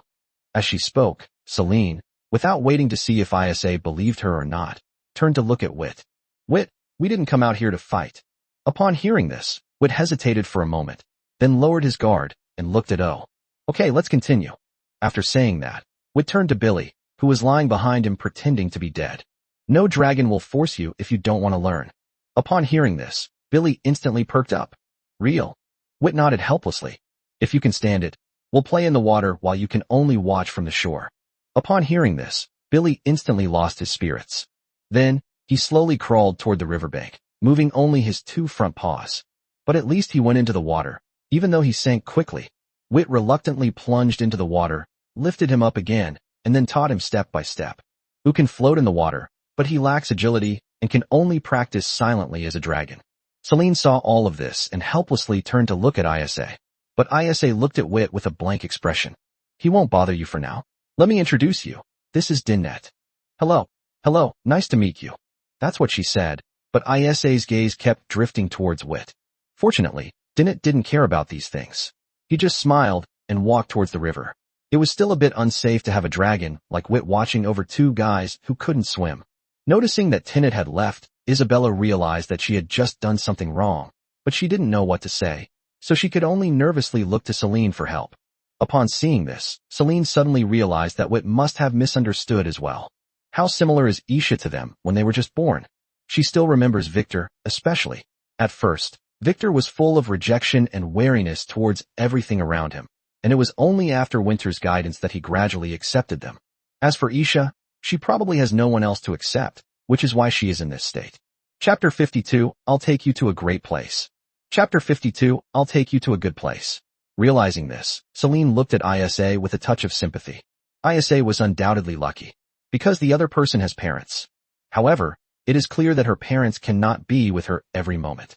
Unlike them, although they had no parents, Winters took care of them like a mother, and the five of them could keep each other company when Winters was not around. Without her parents' company, Isa will likely have to spend this time all by herself. Thinking this, Celine comforted her. Don't worry, Tinnet isn't angry. She just wanted to help Wit. When Celine mentioned her name, Dinette turned her head with some confusion. When she saw Isa looking at her anxiously, Dinette, though unsure of what had happened, still smiled and nodded as usual. But to Isa, this nod was an extremely friendly sign, which improved her mood somewhat. Then she looked at the three dragons in the river. What are they doing? Swim. Wit said that learning to swim gives us another way to deal with unexpected situations. And it's really fun, isn't it? Upon hearing this, Isa turned to look at Celine. Do you want to learn to? Celine was about to nod, but when she met Isa's slightly flustered gaze, she shook her head instead. I've almost mastered this step, and being soaked in water all the time isn't very comfortable for someone like me who can't swim. By the way, could you tell me about your life before? College life was so boring, especially after Winters punished us by making us copy books. Incidentally, Winters is the teacher at the academy who is in charge of our daily life and teaches us magic. In addition, she is also the head of the academy. Besides Winters, there's also Boko, who will be our instructor for potion in a few days. As they talked, Celine began to recount her life at the academy. What seemed like a somewhat boring and repetitive college life to her was something that Isha listened to very carefully and attentively. Every now and then, Isa would chime in with questions and share a bit about her life. In short, the two dragons were having a great time chatting, and even Tinnet, who was originally standing on the shore helping to check the situation, was drawn over. Compared to Celine and the others who could only stay in the academy, Isa's life outside was quite colorful. Just hearing about it was enough to make Celine and Dinette yearn for it.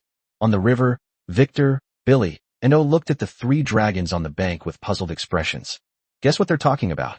Billy turned his head somewhat awkwardly to look at Wit and O. A look of confusion flashed in Ao's eyes. Billy's question touched on areas where his knowledge was lacking. Victor thought for a moment, then tentatively said, they're probably talking about things like body shape, scales, dragon horns, or even claws. Apparently, girls like those things. Because these correspond to the human race in terms of body shape, skin, headdress, and manicure, and in that world, female humans always have endless topics to discuss. So, conversely, perhaps Celine and the others would also enjoy this kind of topic. Putting everything else aside, he really likes his claws and scales.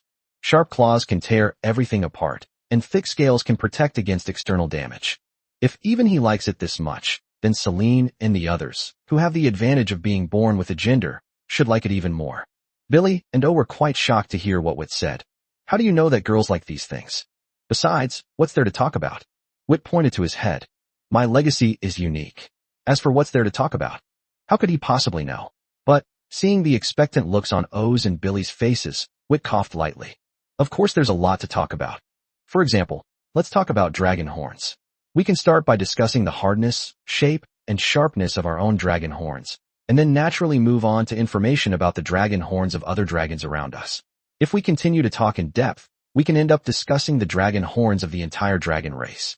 After this whole round, we could talk for ages without even finishing a few spells. After racking his brains to come up with his own opinions, seeing the expressions of agreement on O's and Billy's faces, Wit breathed a sigh of relief and felt a surge of accomplishment. Shall we talk? Wit slapped Billy's large head away as he leaned in. What's there to talk about?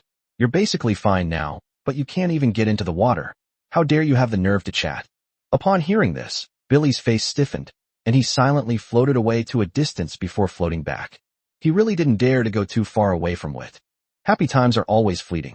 When a splashing sound rang out, Celine and the others finally realized what was happening. Isa glanced at the three dragons who had come ashore, then at the darkening sky, a hint of reluctance flashing in her eyes. But she still smiled and said, "Oh dear, I've been talking for so long without realizing it. I'm sorry for bothering you for so long. By the way, shouldn't you guys be heading back to the academy by now? I should go back too." Upon hearing this, Celine quickly stopped Isa. Do you absolutely have to go back?" Hearing this, Isa paused for a moment, then realized something and quickly said, "It's not necessary to go back. After I'm out of the most vulnerable stage, I can stay outside for a long time. As long as it doesn't exceed 2 days, Father won't come looking for me." Upon hearing this, Celine chuckled softly. "We have another day off tomorrow, so we're not planning to go back to the academy tonight." "That's great. By the way, have you ever been to Moonshadow River? It's a really nice place, and it's also home to many aquatic dragons and beasts. They not only look all sorts of strange and wonderful, but they also taste quite delicious. Would you like to come with me to take a look?" Moonshadow River? Upon hearing Isa's words, Celine's eyes lit up. During our previous conversations, Isabella had mentioned Moonshadow River several times, indicating that she was quite interested in the place. "But will we make it there in time?" Isa nodded. "Of course, in fact, the area we are in now is not the center of the Warren Rift Valley, but in the eastern part of the Warren Rift Valley, not far from the Moonshadow River." Upon hearing this, Celine and Dinette exchanged a glance, then made up their minds and turned to Wit and the others, calling out, "Wit, let's not stay here tonight. How about we go to Moonshadow River?" Upon hearing this, Wit paused for a moment, then turned to look at O and Billy beside him. The two dragons, who couldn't swim, had already expended a great deal of energy just to stay on the surface of the water. How long will it take? O'Neill and Billy might not have enough stamina. Upon hearing this, Celine looked at Isa. Isa quickly replied, "It will only take about 2 spell hours." Upon hearing this, Wit breathed a sigh of relief. "That should be fine." Chapter 53 Moonlit River. Chapter 53 Moonlit River. Under the night sky, 6 figures flew swiftly eastward. Isa was right. Their location was indeed quite close to the Moonshadow River. In fact, the Desidero's nest is located at the junction of the Warren Rift and the Moonshadow River. The Warren Rift Valley is an east-west trending geological fissure that begins deep within the Xingyuan Mountains in the west, crosses the Moonshadow River in the east, and continues eastward. At the junction of the Warren Rift Valley and the Moonshadow River, a deep valley alluvial plain has been formed by the erosion of the river. This plain is the location of Desidero's lair. Within the dragon nest, the Dragon Academy is located in the eastern part of the nest, quite close to the Moonshadow River. It's called the Moonshadow River, but in reality, the Moonshadow River is quite wide. In the Warren Rift Valley, it expands even further, so I prefer to call it the Moonshadow Inner Sea. Throughout the journey, Isa talked with Celine and Dinette. They flew ahead, and the 3 Vittoria dragons following behind could also hear Isa's introduction. Therefore, they also had high expectations for the Moonshadow River. However, Wit noticed that when Isabella was talking to Celine and Tinette, she would always look in his direction, intentionally or unintentionally. Although he didn't know what the other party was up to, Wit became wary. Fortunately, nothing happened along the way. As Wit and his companions approached Moonshadow River, the surrounding scenery began to change. The once dense jungle gradually thinned out, and the exposed ground gradually turned into fine sand and gravel. Some strangely shaped small dragon beasts also gradually appeared. Soon, accompanied by a series of soft splashes, a calm, boundless body of water appeared before the dragon's eyes. "All right, we've arrived." Looking down at the Moonshadow River, Isa was the first to fall down, followed by Celine and the others, with the 3 Vittoria dragons close behind. Soon, the dragons that landed on the ground began to exclaim in surprise. Wit looked curiously at the sand beneath his feet. He wasn't entirely unfamiliar with this place. In his mind, places like this would gather large numbers of humans. Now he finally understood why such places attracted so many people. The sand beneath my feet had a soft touch, completely different from the firm soil. When the sand grains followed the gaps in the scales and touched the skin beneath them, there was a strange, tingling sensation. Not at all, Wit liked it. He couldn't help but lie down and roll gently, trying to let more sand get under the scales. In fact, he did it, and the feeling was so wonderful that it was indescribable. Suddenly, a large head appeared in front of Wit. "Hey Victor, look at me." Swimming in here seems much more comfortable than on the surface. Wit was taken aback for a moment, then looked closely and saw that Billy had burrowed into the sand and was swimming nimbly.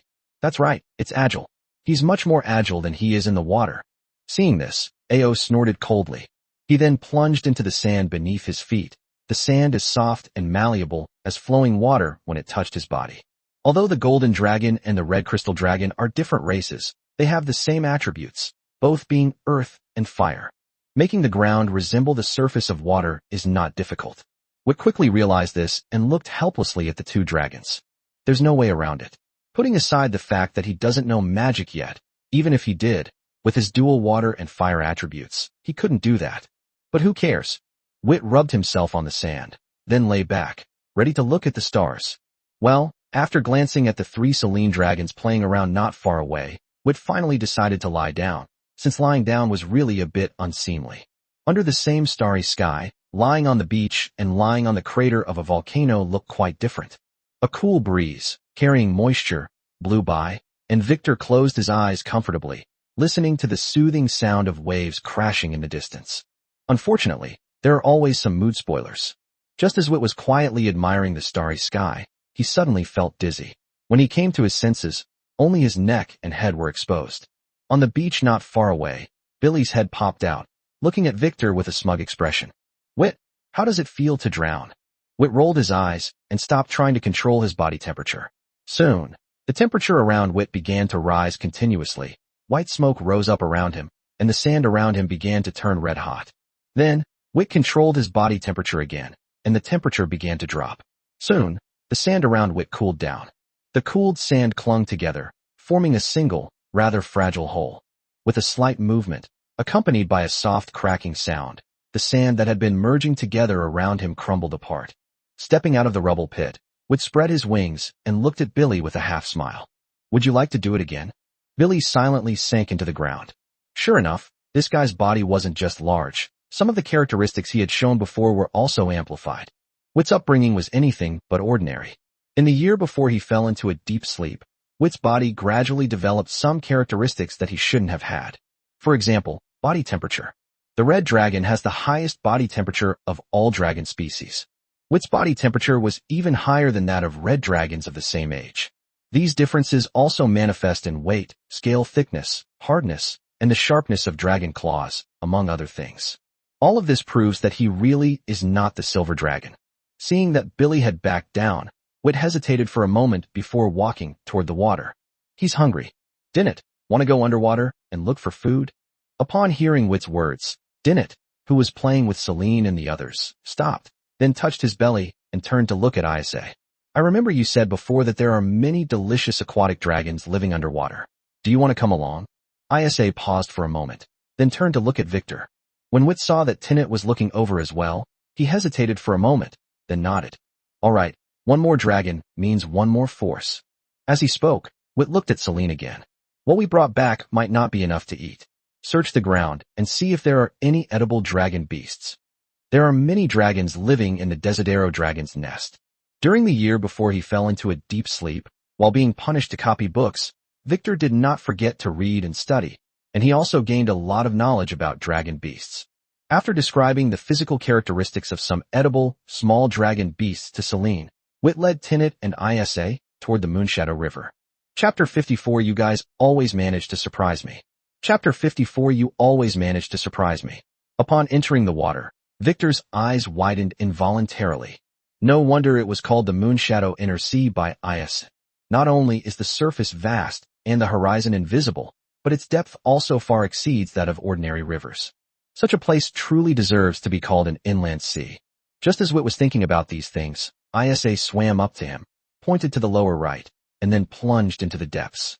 Although both Isa and O are gold dragons, Isa, who frequently visits Moonshadow River, naturally possesses excellent swimming skills. While she wasn't as agile as Wit and Dinnet, who were born swimmers, she was still able to move around underwater. Upon receiving the other party's signal, Wit followed without hesitation. Although it wasn't explicitly stated, the relationship between the two was smoothed out by Selene and Dinnet, preventing it from becoming as fiery as it had been at the beginning. On the other side, Dinnet had clearly also received Isa's message. They followed Isa and dived downwards. Soon, the three dragons arrived at the riverbed. Upon reaching the riverbed, Isabella gestured for Tinnet and Wit to come over. When the two dragons came closer, she pointed to the riverbed below, then brushed away the surface sand to reveal a dark, stone-like object. Then, Isa picked up the object, pointed upwards with her paw, and swam upwards. Following Isa's example, Wit and Tinnet quickly found similar objects and swam upwards. Holding the stone, Wit was filled with curiosity. It's quite heavy and feels rough to the touch, but the texture is very regular. Touching it feels like, well, touching yourself. That's right, that thing feels like dragon scales. Wit realized that this might be some kind of aquatic dragon-like beast.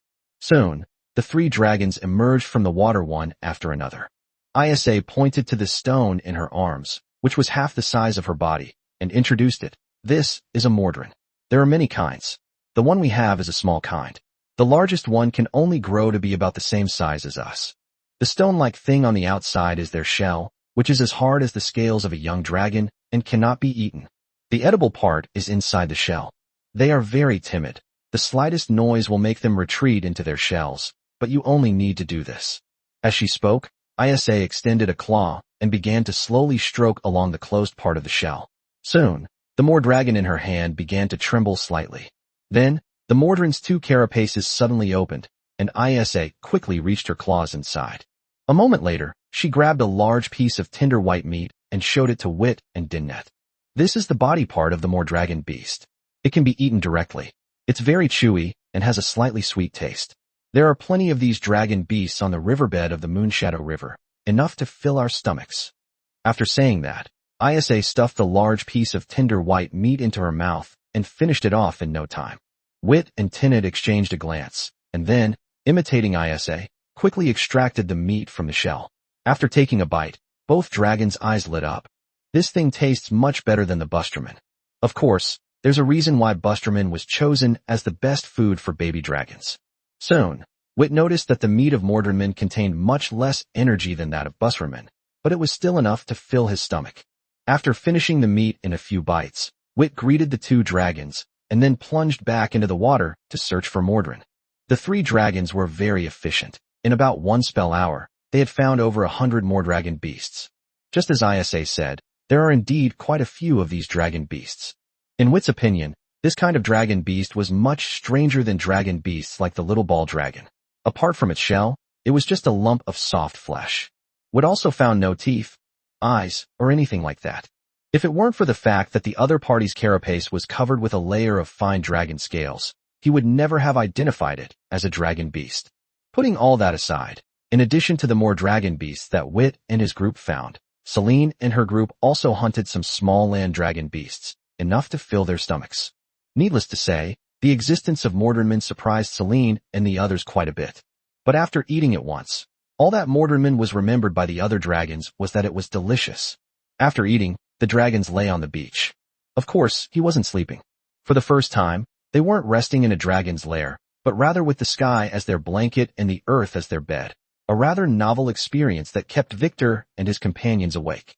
The sleepless little dragons began to talk about their imagined future. No one knows when, but Wit and the others fell asleep. The damp air, mixed with the night breeze, blew on Vittor and his companions, making them involuntarily shiver. Nothing more was said that night. The next morning, after Vittor and his team woke up, they began their second swimming training session. Of course, this time it wasn't Wit who suggested it, but seeing Isa and Vit go into the water to find food, while they could only hunt small dragons on the ground, O's pride was deeply hurt by Isa, who was also a golden dragon. He wouldn't allow it. Other golden dragons would, but he wouldn't. Ottomans need to learn. Vittoria can only teach. Whether it's teaching one dragon or three dragons, it's still teaching. So it simply dragged the extremely unwilling Billy and the slightly reluctant Celine into teaching together. As for why Celine was slightly reluctant, she simply didn't want to spend her entire 2-day holiday soaking in water. But there was nothing she could do. O was determined to learn, and Celine had no choice but to agree, even if she was unwilling. However, this lesson only lasted half a day. The sun has reached its zenith. Ao's patience gradually wore thin. At that moment, Billy suddenly spoke up. What do you think it looks like on the other side of Moonshadow River? These words were like a seed of madness. falling into Jilung's heart and quickly taking root and sprouting. Young dragons are full of curiosity about everything around them. Young dragons are at the age when they are incredibly bold and unaware of danger. So, after a brief exchange of glances, Wit and the others instantly reached a consensus to go and take a look at the other side of the Moonshadow River. However, before they could fly very far, a giant dragon, far larger than them and covered in crimson scales, blocked their path. Wit and the others stared blankly at the giant dragon before them, then each swallowed hard. Winters, what are you doing here? That's right, the one blocking Victor and the others was Winters. Winters looked at Wit and the others, his eyes filled with helplessness. You always surprise me. The first lesson in Chapter 55 is Boko's. Chapter 55 The first lesson was taught by Boko. In the dragon's lair, Wit and the others looked at Winters with awkward expressions. ISA has been sent back by Winters, and they are about to face Winters' trial. Well, that seems a bit too serious. Criticism is more like it. Winters found it somewhat amusing to look at the anxious Wit and the others. Since you know it's wrong, why do you still do it? If I hadn't stayed with you all this time, you would have escaped the dragon's lair. The outside world is completely different from Desidero, especially for you young dragons. The outside world is full of dangers, not just dragons and beasts, but even some plants can take your lives. Especially you, Billy. If you can't control your mouth, I wouldn't be surprised if you died out there the moment you stepped outside. I'm sorry, Winters, I know I was wrong. As he spoke, Billy shrank his neck, and his tail, covered in crystal spikes, swayed powerfully behind him. Because of their positioning, his tail lashed back and forth at Wit and Celine. Wit didn't mind. He was thick-skinned, and the blows felt slightly pleasant on his skin. But Celine couldn't help but glare at Billy before shifting her body away. And you, Celine, I thought you would be the most mature one among them. Upon hearing her name, Celine's head immediately drooped, and the holy light emanating from her body dimmed slightly. I'm sorry, Winters. Winters sighed. All right, I won't talk to you anymore. Remember, you absolutely cannot leave Desidero even for a moment before you've passed through the young dragon stage, or you'll lose everything. Also, you have half a day left. Your college life officially begins tomorrow. Look forward to it. With that, Winters turned and left, leaving the 5 dragons staring at each other in bewilderment. What should we do? Billy asked cautiously. After all, it was he who first suggested going to the other side of Moonshadow River, so Billy didn't have much confidence when he spoke. Of course, Wit and the others wouldn't blame Billy for this. Billy was merely making a suggestion. Going to the other side of Moonshadow River was a decision they made together. As dragons, they shouldn't lack even this much responsibility. Celine frowned after hearing Billy's words. Since Winters won't let us go out anymore, we can only move around within the academy. I'll go practice magic. There's nothing else to do in the afternoon. Didn't turn to look at Celine. Let's go together. Celine had no objection to this. On the contrary, it would be even better if a dragon could accompany her to practice magic. Oh glanced at Wit, then pointed outside. I'm going to fight. Billy could only place his hopeful gaze on Wit. Upon seeing this, Wit hesitated for a moment before saying, If you'd like, come with me to the library. With my current size, I can barely turn the pages. I'm going to give it a try. If that doesn't work, I'm going to go to Boko and ask about the classes I have tomorrow. You need to read. Billy's eyes dimmed at a visible speed. I'd rather fight with O than read a book. O did not say anything about this. After reaching an agreement, the 5 dragons left the dragon's lair once again. Upon arriving at the library, Victor gave it a try, and sure enough, his strength had indeed increased considerably after waking up from his nap. He used to be unable to even turn a page, but this time, he was able to barely drag a large book. Turning pages is definitely not a problem. After thinking for a moment, Wit didn't start reading immediately, but instead went to find Boko first. Boko, who was busy fiddling with the reagents in the laboratory, looked at Vittor with a hint of doubt in his eyes when he saw him coming over. Shouldn't you be enjoying a well-deserved vacation at this time? How come you have time to come see me? Upon hearing this, Wit scratched his head somewhat awkwardly, and then recounted what had happened. Boko burst into laughter upon hearing this. Winters is always like that. She's always worried that you'll be in danger. Wit flew to the experimental platform, looking at the crystal tube containing a strangely colored liquid bubbling on the temperature-controlled array, and casually asked, Isn't it dangerous outside? No, it is indeed dangerous, but not as dangerous as Winters described. She just doesn't want you to take risks, and leaving the dragon's lair means taking risks, which is very dangerous. Wit suddenly realized, then looked at the liquid in the crystal tube and asked, What is this? It looks dangerous. They? They are not dangerous. And as for what they are, I cannot tell you right now. Because these are things I'll be using in class tomorrow. Your class. So, let's leave it a little suspense. Upon hearing this, Wit paused for a moment, then looked at Boko with surprise. I came here to ask you what our class is tomorrow, but I never expected that you would be teaching us. So, we're going to learn how to brew potions tomorrow? Boko chuckled softly. Of course not. Refining potions is a very complicated and meticulous task. There can be no error whatsoever. Even the slightest error will cause problems with the potions you refine. If the medication malfunctions and loses its original effect, that's the mildest consequence. More serious consequences could even lead to some unpredictable changes in your body. Our principle is that we must test the potions we concoct ourselves. There was once a little guy, just like you, who was just starting out with potions. The first potion he made him cry for 10 days straight. As punishment for his disobedience, I did not treat him. In each dragon's first potion lesson, I tell them that not every dragon is suited to learn potion making, but as long as they are obedient, at least they won't concoct potions that harm themselves. I hope you can be more obedient. That way, you'll suffer much less. Wit stared at Boko in astonishment. How did you manage to say such terrifying things with a smile? At the same time, Wit silently mourned for Billy in his heart. If we're talking about disobedient dragons, besides Billy, Wit can't think of another one. And, most importantly, Billy's favorite thing to do is stuff things he doesn't recognize into his mouth. Thinking of this, Wit hesitated for a moment, then said, Boko, if possible, keep a close eye on Billy tomorrow. He might put anything in his mouth. Upon hearing this, Boko thought for a moment. Billy, if I remember correctly, it's that red crystal dragon. If he likes to put things in his mouth, potion class will definitely be a disaster for him. You're right, I should definitely pay more attention. Of course, I would actually prefer to see him do that if you didn't say so. This will teach him that there are many things you shouldn't put in your mouth. Wit chuckled a few times, then bid farewell to Boko. Since Boko was teaching tomorrow, he needed to take a look at the herbal encyclopedia. Chapter 56 The Dragon Academy in its truest sense. Chapter 56 A Dragon Academy in the true sense. As dusk fell, when Victor emerged from the library, the plaza below remained bustling with activity. But he did not go down. According to his observations, metal dragons and five-color dragons are the most numerous in the Dragon Academy, and there are also quite a few crystal dragons.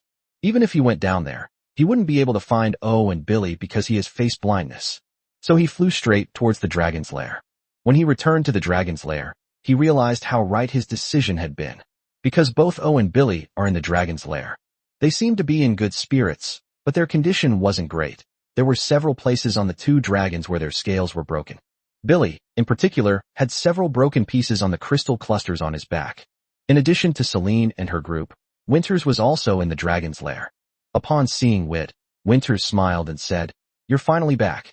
I was just about to send Celine to find you. Wit looked at Winters with curiosity. Is there anything we need to do? Winters nodded. Your college life is about to officially begin, but do you know anything about the college? Wit paused for a moment, then shook his head blankly. All he knew was that their dragon's lair was on the 6th floor, the 8th floor was a library, the 9th floor contained Boko's laboratory, and their magic classroom was on the 4th floor. That's all he knew. Winters smiled. So, our next task is to get to know what a dragon academy is really like. As he spoke, Winters spread out his paws. After Wit and the others skillfully flew up, Winters led them out of the dragon's lair. As they walked, Winters began to tell Wit and the others what he had learned. The 9th floor, as Wit should know, contains Boko's laboratory, but in reality, the 9th floor has more than just that. Besides Boko's potion lab, the 9th floor also houses Lofa's alchemy lab, Janice's magic circle lab, and my magic lab. Oh, and there are also your teachers who teach you alchemy and magic circles. You'll meet them later. Do not enter any of these laboratories lightly, especially the alchemy and magic array laboratories, as those two laboratories contain many dangerous things. I believe you are already familiar with the 8th floor, so I won't go into detail. The 7th, 6th, and 5th floors are all dragon lairs, where the young dragons sleep. You are also familiar with the 4th floor, where there are magic classrooms, but actually, the classrooms for alchemy, magic circles, and potions are also on that floor. The 3rd floor is also a place for classes, but those classrooms are practical classrooms for you to conduct experiments. Whether it's alchemy, magic circles, or potions, all require hands-on practice. Although magic is the same, all you need is one classroom. Second layer. As they were talking, Winters had already led Wit and the others to the second floor. The young dragons in the plaza below cast curious glances at them, but they stopped paying attention when they saw Winters flying towards the second floor. They had experienced this scene before and naturally understood what Winters was doing. Moreover, they had already seen the new baby dragons. On the other side, after Winters led Wit and the others to the second floor, he continued, "I believe you can smell it already. That's right, the second floor is where you will eat from now on." The Dragon Academy is a complete system, and naturally there are dragons managing logistics. While it is possible to provide enough food for the young dragons by just a few teachers, it would take too much time. However, since you were too small to eat here before, I will take the food up with you. From now on, you'll have to come here to eat on your own.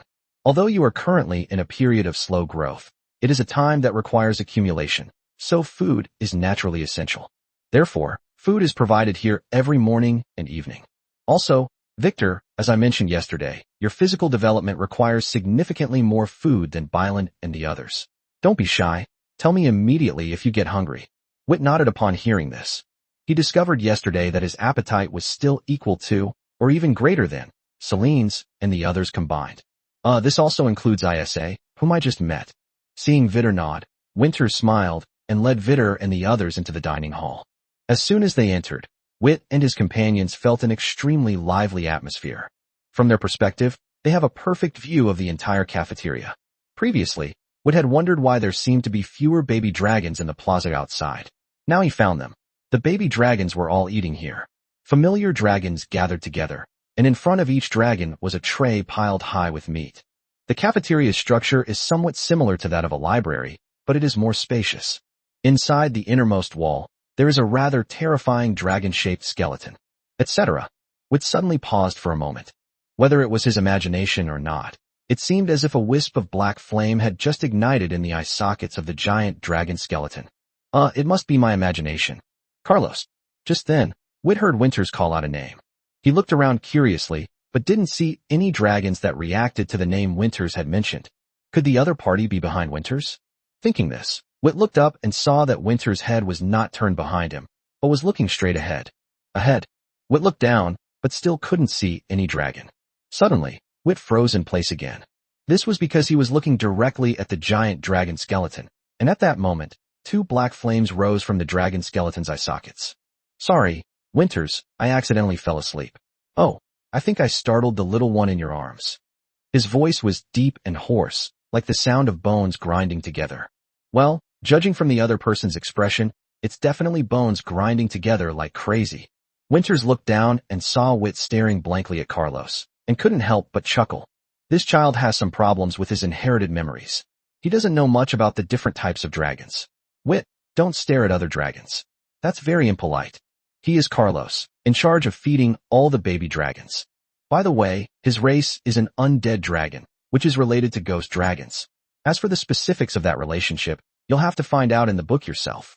Undead dragon? Why not call it bone dragon? Bone dragon seems more fitting.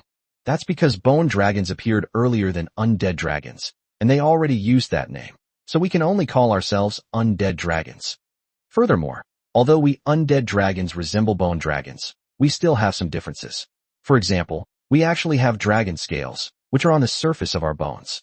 Chapter 57 New Teacher. New Course. New Friends. Chapter 57 New Teacher. New Course. New Friends. Victor was speechless as he listened to Carlos's explanation. It's ridiculous that someone else used our race name first. Of course, Wit couldn't help but feel a bit of relief. Thankfully the name Starry Sky Dragon wasn't already taken. Furthermore, he genuinely couldn't see where the dragon scales Carlos was referring to were. I just felt that the other person's bones were rough and not smooth at all. Could those be the so-called dragon scales? Thinking this through, Wit decided that when he had time, he must read through the entire dragon encyclopedia. He couldn't keep mistaking dragons, especially since there were now strange-looking dragons like Carlos among the dragon species. Thinking this to himself, Wit asked aloud, since the undead dragons are all bones, do you need to eat and drink? Hearing what Victor said, Carlos wasn't angry. He just smiled and said, they put me in charge of the school cafeteria because I don't steal food. Of course, I don't drink water either.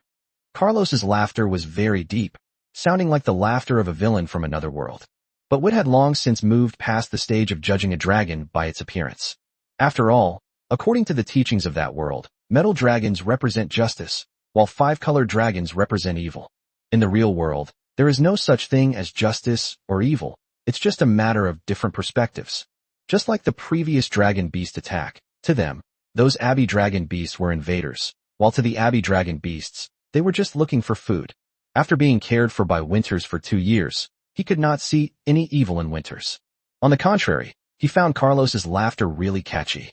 Alright, there's plenty of time to chat later. Now, you should decide what you want to eat next. With Winter's reminder, Wit and the others finally remembered what they were doing in the cafeteria. Bosadraman, Captraman, and Wavedramon. Which one do you prefer to eat? Vit was familiar with these 3 names. In fact, apart from Busaman, the other 2 dragon beasts were unfamiliar to him until today. Wit was quite eager to learn. Wit didn't recognize the dragon beast that Celine and Billy brought back yesterday, but he checked the Dragon Beast Encyclopedia this afternoon before reading the complete guide to potions. Wavering Dragon Beast is the name of that dragon beast. Among dragon beasts, it is of medium size, with an adult size of about 100 meters. It is relatively ferocious and aggressive, with short and thick limbs and slow movement, making it the prey of most dragons and dragon beasts. Like Busadragon, it is also one of the best sources of meat for baby dragons. Kaplongman is also one of the best sources of meat during its baby dragon stage. It is huge, but not as big as the Busaman.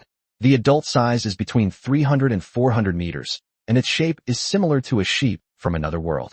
The difference is that the Kaplong beast has sharp teeth and claws, and its fur is covered with a layer of dragon scales. It is agile and comes in many varieties. Moreover, it is an omnivorous dragon beast, and occasionally it will prey on some small dragon beasts. In addition, Wood also found information about the red fruit in the herbal encyclopedia. The red fruit is called red tassel fruit, which is the main food of a fire attribute herbivorous dragon beast. It is indeed not poisonous and can be found everywhere in the wild. Putting all that aside, after a moment's thought, Wit decided to try the Kaplong beast, which he had never eaten before. Busaman's meat is firmer and has a lot of energy, while Waverman's meat is softer and has less energy than Busaman's. But in terms of taste alone, Waverman is better. I wonder what it's like to taste like that Garperman. Upon hearing Wit's words, Celine and the others exchanged glances and made the same choice, because they discovered that Wit seemed to have a unique talent when it came to eating. However, they were clearly wrong this time. Well, at least, all the dragons except Celine are wrong. Cooking Kaplongman and eating it raw are 2 extremes, and only Wit and Celine eat cooked food. Ultimately, they had to choose to switch to a different type of food. Winters left after leading Wit and the others to the cafeteria. As for the first floor of the academy, there are no special facilities. If you have to say, the plaza is the most important facility on the first floor, and its purpose is to allow the young dragons to release their excess energy. It's worth mentioning that although Winters left, the young dragons that occasionally cast curious glances at them did not swarm over and grope them. Of course, in reality, their attention was mostly focused on Celine. As mentioned before, the most common dragons in the academy are 5-colored dragons and metal dragons, followed by crystal dragons, then elemental dragons, while mixed species dragons are the least common. So far, in the entire academy, Vittor knows of only 2 alien dragons, himself and Celine. Today we saw the third one, Carlos. Apart from that, Wit did not see any other hybrid dragons among the baby dragons. Although Wit is a variant of a dragon, he is extremely similar to a silver dragon, so Celine became the only one who received much attention. So, while eating, Celine kept frowning and quietly urging Wit and the others to hurry up. She really couldn't stand those stares. Wit had nothing to say about this. He couldn't very well stop people from watching. Besides, they'll be eating here often in the future, and Celine will eventually get used to it.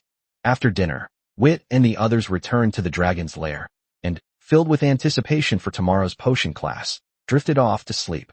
Nothing more was said that night. The next morning, for the first time without anyone leading them, Wit and his friends ate breakfast in the cafeteria on the 2nd floor and then headed straight to the pharmacy classroom on the 4th floor. When they arrived at the classroom, they were met with an unexpected dragon. Let me introduce you. She is a baby dragon born around the same time as you. ISA. Starting today, you will be studying together. When Boko saw the 5 dragons rush in, they all looked at ISA, who was already sitting in her seat, and began to introduce her. Before Wit and the others could say anything, Isa beckoned her claws toward Celine. Celine, Dinnet, come this way. Seeing Celine and Dinette staring at her with surprise, Isa said somewhat embarrassedly, "Actually, I only found out about this morning. Although I don't have to live and eat at the academy like you, I still have to complete my coursework." As she spoke, Isa made a face. "You should know that the academy's curriculum continues until they are past the baby dragon stage." Boko watched this scene with a sudden realization. "So you two know each other? That's even better. To be honest, I've been having a real headache trying to figure out how to get you two to get along." "Alright, Wit, Billy, and oh, you guys find a seat too. I'm going to lead you through a new course. Chapter 58 to learn potions, first learn magic. Chapter 58 to learn potions, first learn magic." Hearing Boko's words, Wit and the others finally shifted their attention away from Isa.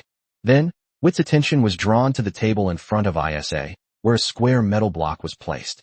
But after a closer look, Wit realized that it was not a metal block, but a much smaller metal book. "Alright, Wit, hurry up and find a spot." Upon hearing Boko's words, Wit snapped out of his daze and realized that he was the only one who hadn't found his spot. He looked up and glanced around. Celine and Dinette sandwiched Isa in the middle. Billy was in the seat closest to Boko, and O was alone in a seat 2 rows behind Isa. That does fit Ao's personality.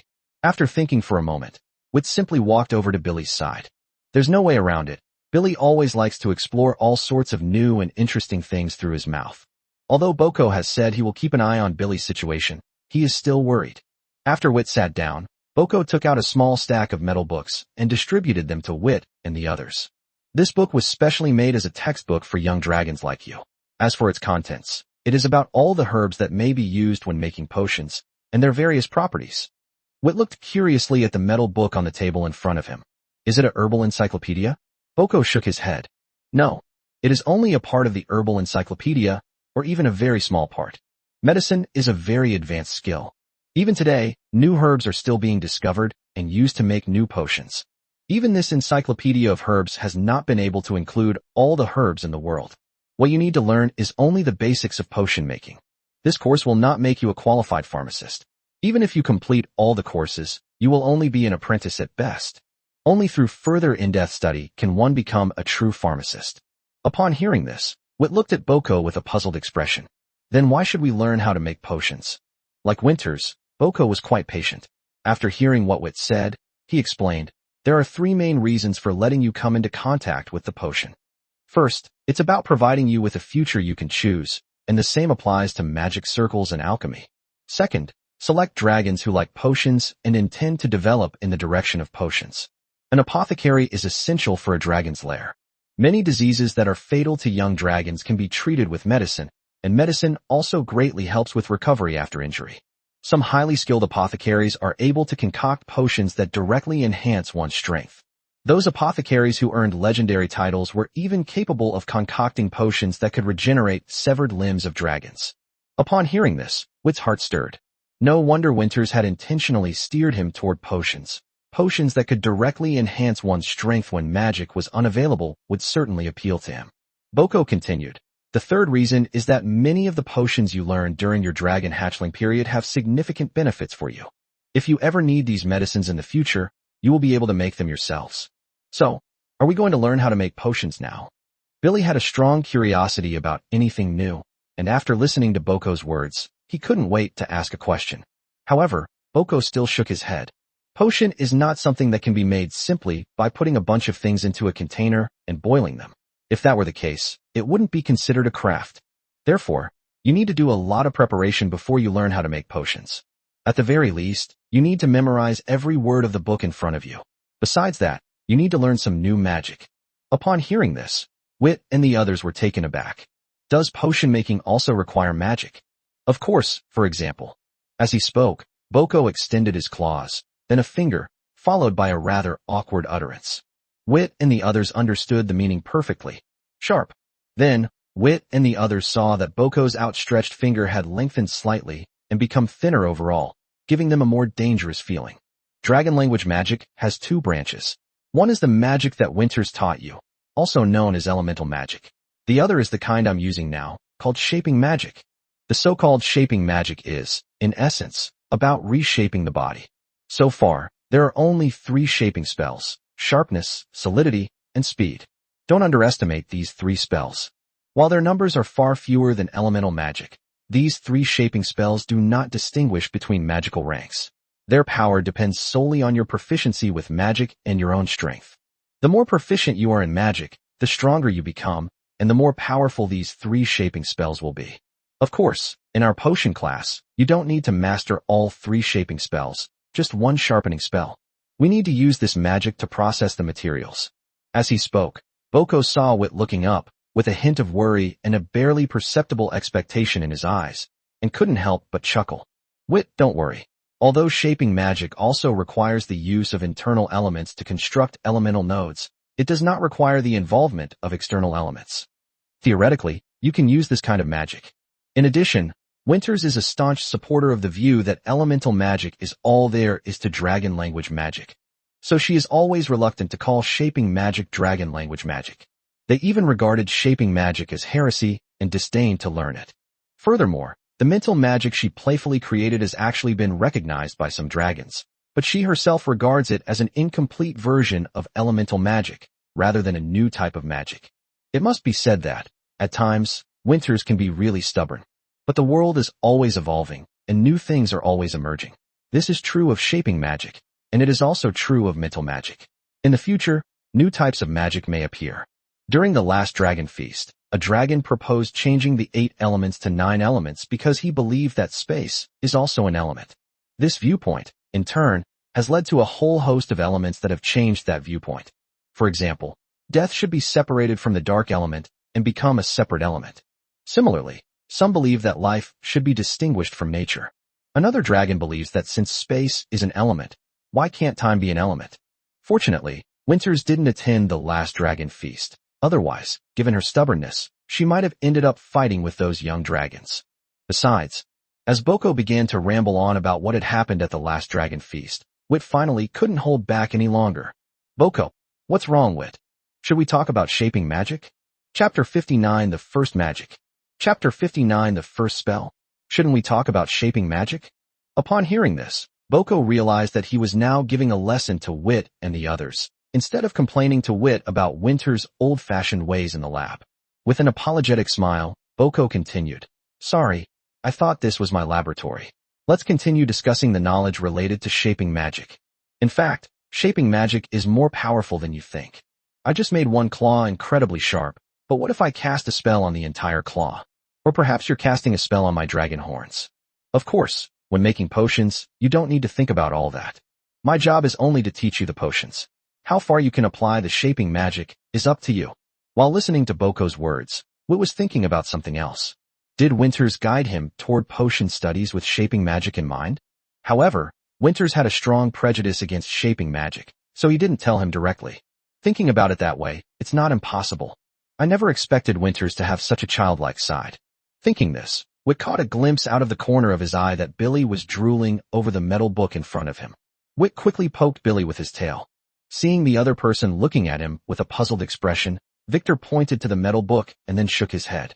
Knowing that Wit had seen through his thoughts, Billy blushed and quickly nodded, indicating that he wouldn't put the book in his mouth. Shaking his head helplessly, Wit felt fortunate for his decision to sit next to Billy. This guy really has a hard time changing this habit. At this moment, Boko began explaining the key points of casting the spell Sharpness, and Wit quickly listened attentively. The method of casting shaping magic is the same as that of elemental magic, but the effects are very different. Shaping magic ultimately works on our bodies, so there can be no mistakes whatsoever. If you make a mistake, although it may not break your fingers or claws, the level of pain will be about the same. Of course, thanks to this, you can easily tell where you went wrong during the process of casting a spell. Therefore, shaping magic is easier to learn than elemental magic. Well, I think you should be able to cast it successfully within a morning. Alright, let's begin. After listening to Boko's words, Wit and the others looked at their paws and fell into deep thought. The pain of breaking a finger sounds awful. Of course, there are warriors out there. Just as Vittor and the others hesitated, Billy stared at his claws and began chanting a spell with great interest. Then, a syllable was just uttered. Billy clutched his paw and screamed in pain. "It's broken! It's broken!" Billy shouted as tears streamed down his face.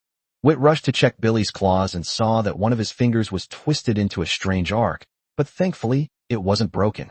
Boko also came over and said with a smile, "Don't worry, it won't break. Even if it does break, I can fix it for you. But for this extent, Wit, you can just straighten it. As he spoke, Boko saw that Wit and the others were looking at him with fear on their faces and couldn't help but chuckle. What? You're scared by such a little pain. What you may not know is that this kind of suffering is just the beginning of your life. If the potion isn't made properly, it will explode. Alchemy mistakes can also lead to explosions. If the patterns on the magic circle are not drawn smoothly enough, it will also explode. Besides, you wouldn't think that only a failed shaping spell would cause harm to yourself, would you? In fact, the consequences of failing to cast elemental magic are even more serious. However, you're currently learning lower-level magic and don't yet have this kind of experience. You'll understand when you learn mid-level magic. At this point, Boko's smile faded. Winters has been telling you how dangerous the outside world is, but he has never said what kind of danger it is. Did you know? Winters had also been outside before. When she returned, she had only one wing left, and her right arm had been torn off by another dragon from the elbow. She knows how dangerous it is outside, which is why she keeps emphasizing this. If you can't even bear the pain of practicing magic, staying in Desidero is the best choice. The outside world belongs to the strong. Upon hearing Boko's words, Billy casually wiped the corner of his eye, then, trembling, extended his left paw and forcefully straightened the twisted finger on his right paw. Wit could feel Billy's pain. His entire body was trembling. But this time, he held back his tears, gritted his teeth, and silently endured it. Billy did so, and the other dragons, including Wit, began to attempt to cast the spell. Dragons are never afraid to do anything. They just need a reason. Now, Boko has given them a reason. Enduring suffering is the only way for the strong. The dragon's deep-seated pride wouldn't allow them to utter the words, willing to be weak. So they accepted this reason. Of course, it still hurts. But no dragon shouted anymore, including Billy. Boko nodded in satisfaction. He didn't want to be the evil dragon either, but a dragon had to tell Vit and the others that this was a world where the strong were respected, and that the strong were born from hardship. On the other hand, when Wit made a mistake in constructing the element node for the first time, he finally understood Billy's feelings. The pain was like someone trying to break your finger. Compared to this most direct pain, the soreness he felt when training his wings was nothing at all. However, as Boko said, pain is the best teacher. The pain of a single failure is enough to leave an indelible mark, one that a dragon can never forget. Under these circumstances, Wit and his friends learned this magic at an incredibly fast pace. One morning was just Boko's estimate. In reality, Wit and the others only used about 2 spell hours to successfully cast the spell, with Celine being the fastest, even half a spell hour ahead of the dragons. Of course, it wasn't that her magical talent was actually that much higher than Vit's, but rather because the element of light possesses a certain healing ability. Therefore, Celine doesn't need to rest for too long after each practice session before she can start the next one. This is something they were born with. Other dragons can't envy it.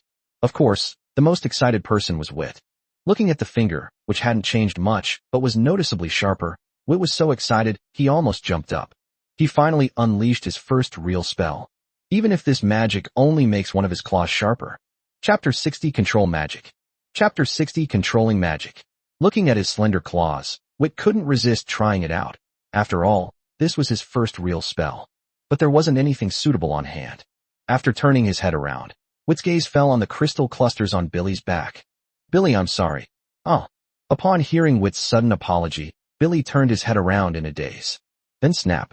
With a crisp sound, the crystal clusters on Billy's back were fine, but Wit's finger was twisted into a contorted position.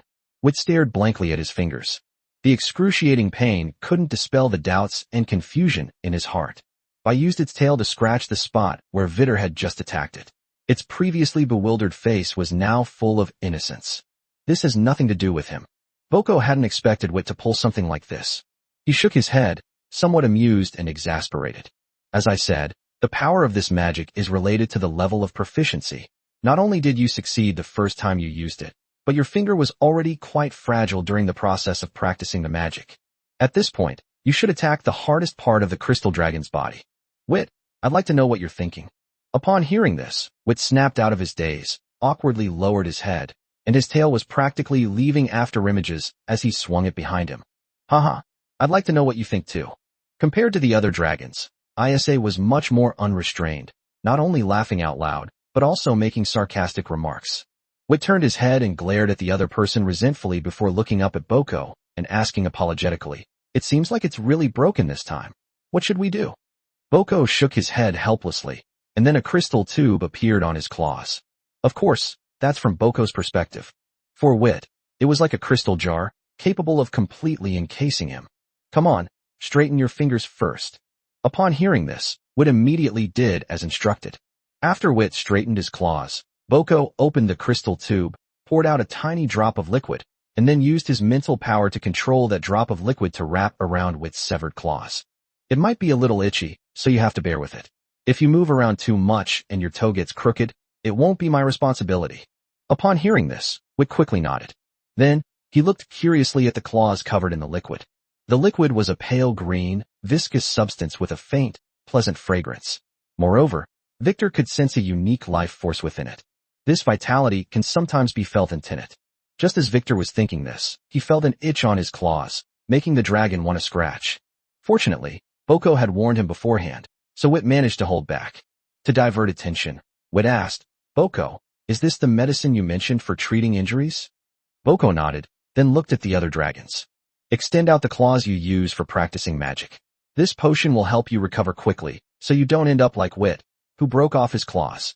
After saying that, Boko manipulated the potion to wrap around the outstretched claws of the dragons, and then continued, "The potions are divided into 3 main categories: recovery, enhancement, and treatment.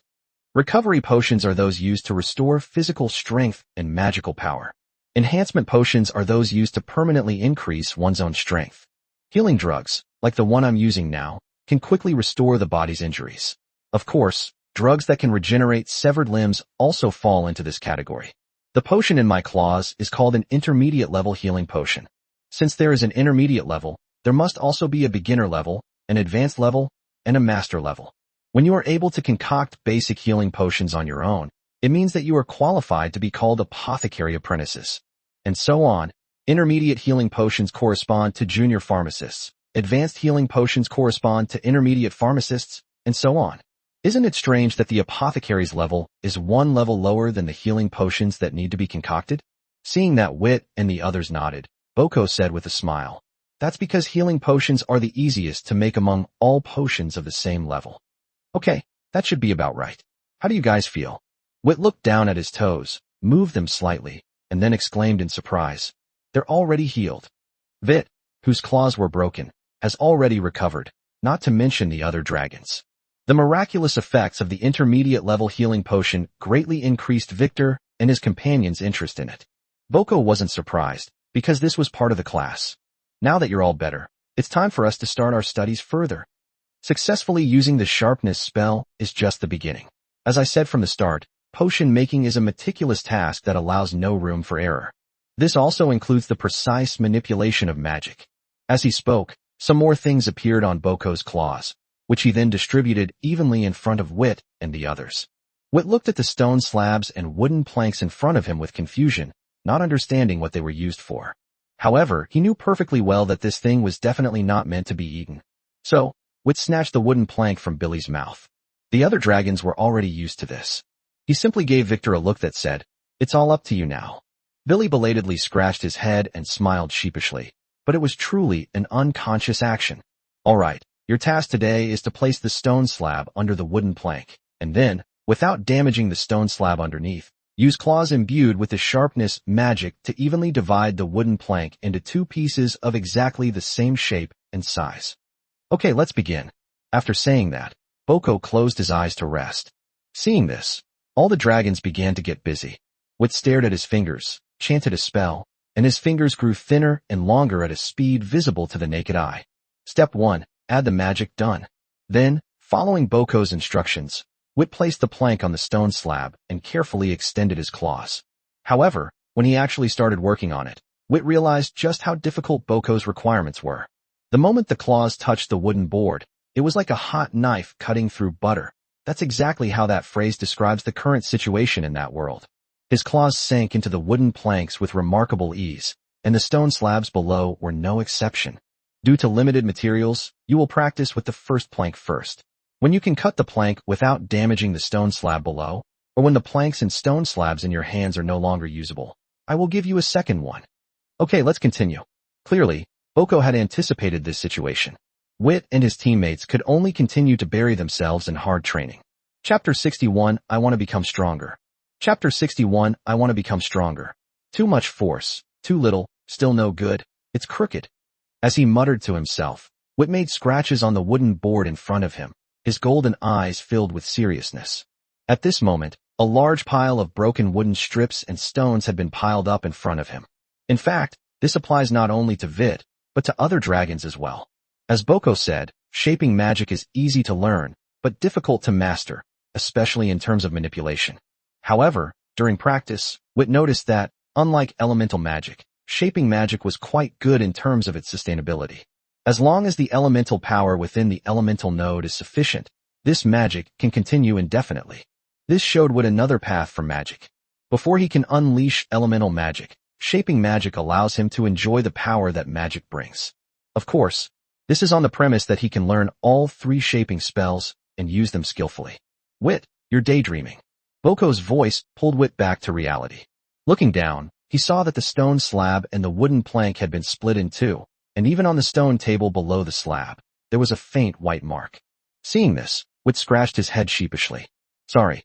Wit clutched his head, feeling the stinging pain, and involuntarily took a deep breath. He forgot that his claws were enhanced with sharpness. When it scratches its head, its sharp claws coincidentally get stuck in the gaps between the scales and injure the skin underneath. Of course, like dragon scales, the dragon's skin has considerable defensive capabilities, so it only hurts but doesn't break the skin. Seeing Vittor rubbing his head with an embarrassed look on his face, Boko smiled helplessly. Be careful, don't be reckless, or you'll hurt yourself. Just then, Wit heard another plop sound behind him. Turning his head to glare at Isa, who was smiling exceptionally brightly, Vittor was about to continue practicing when Boko said, All right, that's enough for today's lesson. Wit paused for a moment before noticing that it was already dark outside. Looking at the wooden plank in front of him, Wit couldn't help but sigh. No progress at all. Upon hearing Vittor's words, the other dragons also wore bitter expressions. They were no different. Upon seeing this, Boko chuckled softly. A sudden increase in power is naturally difficult to control. Putting aside everything else, just think about it. You've been learning elemental magic for about a year now. You can definitely cast a spell, but if you were to maintain that spell, what's the longest you could do it? Apart from Wit, Celine and the others all had a look of confusion in their eyes. However, since they didn't know, that didn't stop the dragons from giving it a try. Light arrow. Celine was the first to try it. She chose the first spell she had learned. However, when she tried to keep the magic in front of her instead of casting it, as Boko had instructed, the light arrow exploded. The fact that it couldn't even last a second left Celine very disappointed. The same applies to other dragons. Upon seeing this, Boko smiled and said, The power of the magic you unleash represents your strength, but you may not be able to fully unleash that strength. To unleash your full potential, you need sufficient self-control. This kind of self-control cannot be cultivated overnight. Furthermore, there are other ways to develop self-control than the one I've provided, and time isn't limited to just class time. In fact, there is only one such lesson left. In other words, in the 3rd section, I will formally explain the relevant herbal knowledge. Okay, you all did quite well in today's lesson, except for... At this point, Boko deliberately dragged out his words, whetting the appetites of Wit and the others, before turning his gaze to Billy. Billy, putting things in your mouth is not a good habit, especially when studying pharmacy. I will pay close attention to you from now on. If you can't control this habit, I will apply some special medicine to the things I prepare for you. Believe me, these medicines definitely don't taste good. Billy lowered his head somewhat awkwardly. He didn't want it to be like this, but sometimes he just couldn't control himself. All right, take that book back with you each. You can study the knowledge in advance, but remember to bring it to class from now on. After saying this, Boko nodded to the dragons and then turned and left the classroom. Isa, do you want to go to the cafeteria for lunch together? By the way, will you be living at the academy from now on? Upon hearing Celine's words, Wit and the others turned their gaze to Isa. Upon hearing this, Isabella first nodded, then shook her head. I'll be eating at the academy from now on, but I won't be living there. At this point, Isa stopped talking. She knew that the young dragons living in the academy were all hatched from dragon eggs brought back from outside by the dragon nest, and they had no parents. Therefore, she did not mention words like parents. But the other dragons weren't stupid, They naturally understood that Isa was trying to appease them, so they didn't ask any further questions. Instead, at Celine's call, the dragons headed towards the cafeteria. After dinner, Isa left the academy, while Celine and the others prepared to go back. But Wit greeted Celine and the others, handed Celine his book to take back, and then flew toward Boko's laboratory on the 9th floor. You said you wanted to learn 2 other shaping magic spells? Vittor, standing on the test bench, nodded. My physical body is much stronger than that of young dragons of the same age. If I can master all 3 shaping spells, then even if I can't use elemental magic, my combat power won't be low. Boko was concocting a potion when he heard Wit's words. He glanced at him, then continued concocting while saying, "The idea is very good. Although there are only 3 shaping magics, if one can truly master them completely, they are indeed no weaker than elemental magic. Moreover, in terms of flexibility, they are even stronger than elemental magic. But have you thought it through? The pain of learning sharp in just one afternoon, I don't think you'll forget it so quickly. Learning that is both solid and accelerated is much more difficult and requires enduring much more pain." Wit nodded firmly. "I think what you said in class is very true. The outside world is for the strong, and the strong are never easily made. I want to become strong, and for that, I fear nothing." Upon hearing this, Boko stopped what he was doing and looked at Wit with great appreciation. "Very good determination. Well then, let's begin." Chapter 62, A Pursuit Originating from the Depths of One's Bloodline. Chapter 62, A Pursuit Originating from the Depths of One's Bloodline. Now, upon hearing Boko's words, Wit paused for a moment, then turned to look at the potion placed on the temperature-controlled array, which was still bubbling away. "Is it really okay for you to leave this here and teach me magic?" Boko smiled and shook his head. "You are the one learning magic, and all I need to do is ensure your safety. This does not prevent me from making potions. In addition, the 2-year rapid growth period has passed, and in the time to come, until you leave the baby dragon stage, sleeping will no longer be something you have to do. In other words, if you wish, you can use all your sleep time to practice magic, temper your body, or hone other skills, without affecting your physical growth. So, do you want to start now?" Upon hearing this, Wit looked at Boko in astonishment, wondering if the other man was joking or if it was the truth. If that's the case, then he'll need to make some new adjustments to his schedule. However, when he saw the obvious smile in Boko's eyes, he realized that the other man was really just joking with him. She rolled her eyes in exasperation. "Do you know? I almost believed what you said." Boko laughed a few times.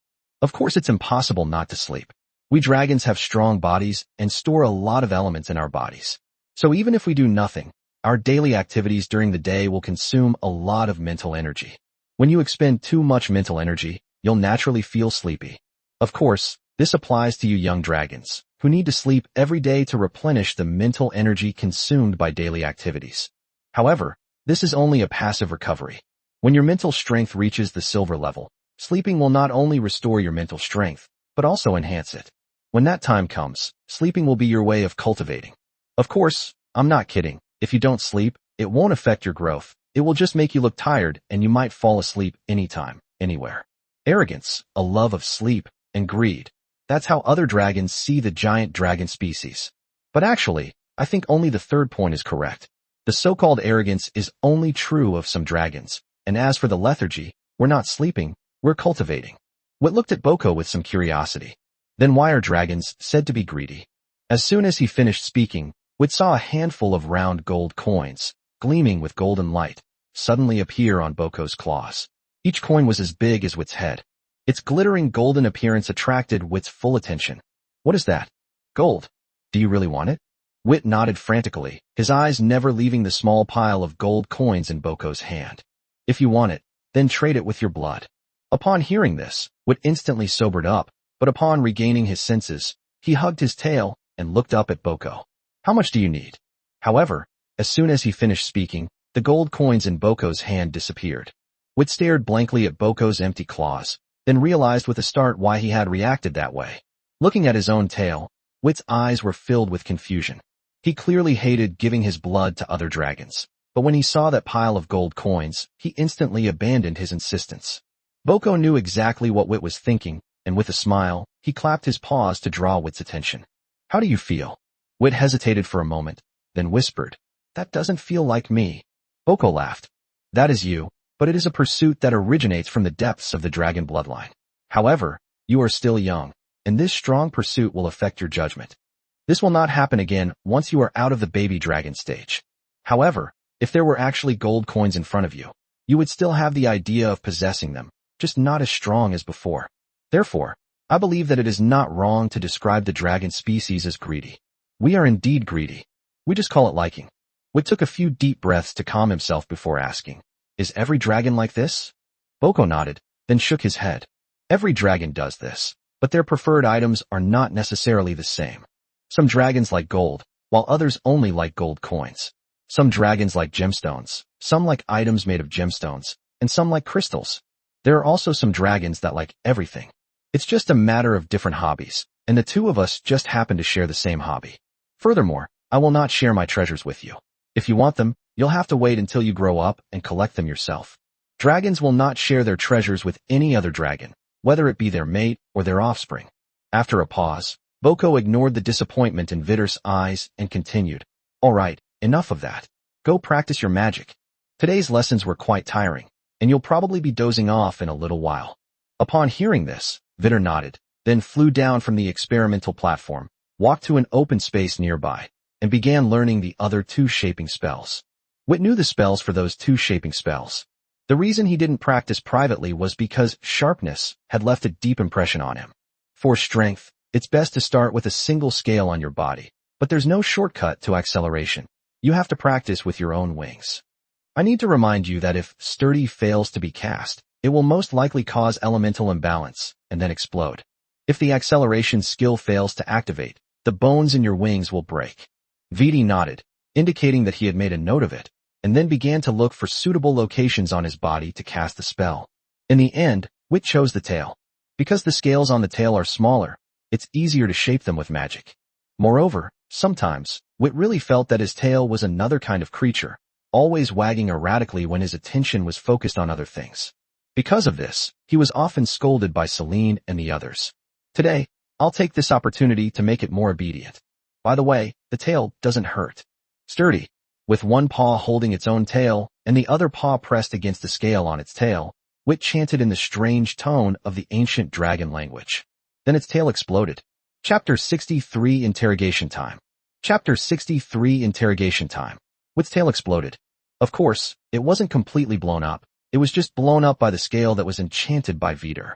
It was quite powerful. The small ring of dragon scales around it was shattered, and even the skin was charred black, but fortunately there was no bleeding.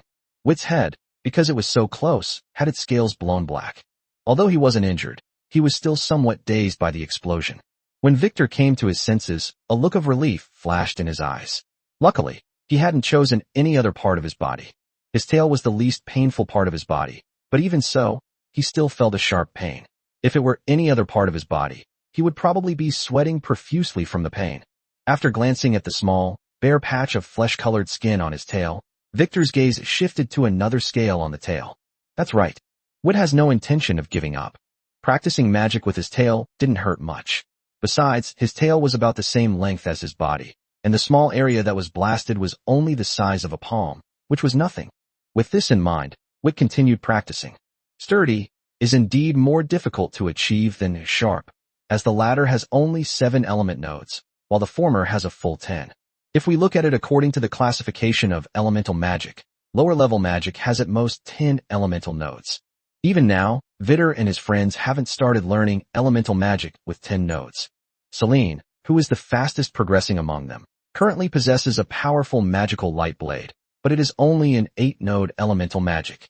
Of course, Witt also knew that shaping magic and elemental magic were not the same. Shaping magic does not have a distinction between lower, middle, and higher levels. However, the fact that the more element nodes you construct, the higher the difficulty, is not limited to any type of magic. Witt chanted incantations and caused explosions time and time again, but he showed no sign of giving up. Unfortunately, Witt was unable to cast the spell until Boko called a halt. All right, Witt, don't push yourself too hard. You have plenty of time, don't rush things. After stopping Vittor, Boko took out another intermediate-level healing potion and applied it to Vittor's tail. Silver dragons are among the most beautiful dragons in the entire dragon race. Its silvery white scales, shimmering with a metallic sheen, exude a mysterious yet noble and elegant air, more dazzling than any other dragon's color, yet without the vulgarity of a golden dragon. Although Wit is not a silver dragon, he has the same appearance as a silver dragon. But at this moment, his dragon tail was pitted and uneven, and his flesh-colored skin was exposed, making him look extremely ugly. Feeling the comfortable coolness coming from the dragon's tail, Vittor finally came back to his senses. His golden pupils dimmed considerably, a sign of a significant depletion of his mental energy. "Thank you, Boko, for taking up so much of your time." As he spoke, Wit turned his gaze to his own tail.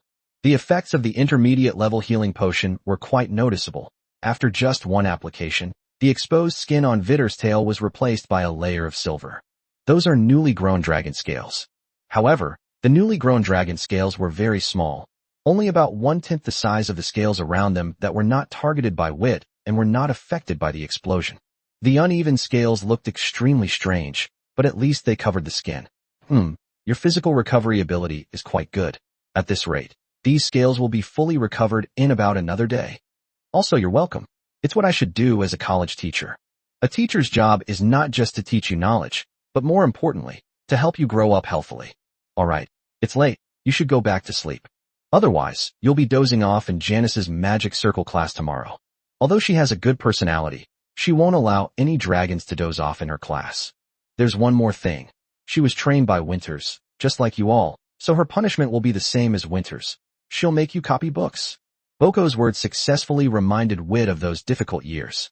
Shivering, Wit hurriedly said goodbye to Boko and then left the laboratory. He had no desire to copy books. Most importantly, the book that Winters punished them with last time, which they copied, is still not finished. Back in the dragon's lair, he slowed his pace as soon as he entered the passage. He had been with Boko for nearly 4 magical hours, and it was already late at night. Celine and the others should have been asleep long ago. However, as he entered the depths of the dragon's lair, in the dim light, 4 pairs of gleaming golden pupils instantly lit up, staring straight at him. Wit froze, then tentatively moved left and right, and saw that the 4 pairs of eyes followed his movement. You guys aren't asleep?"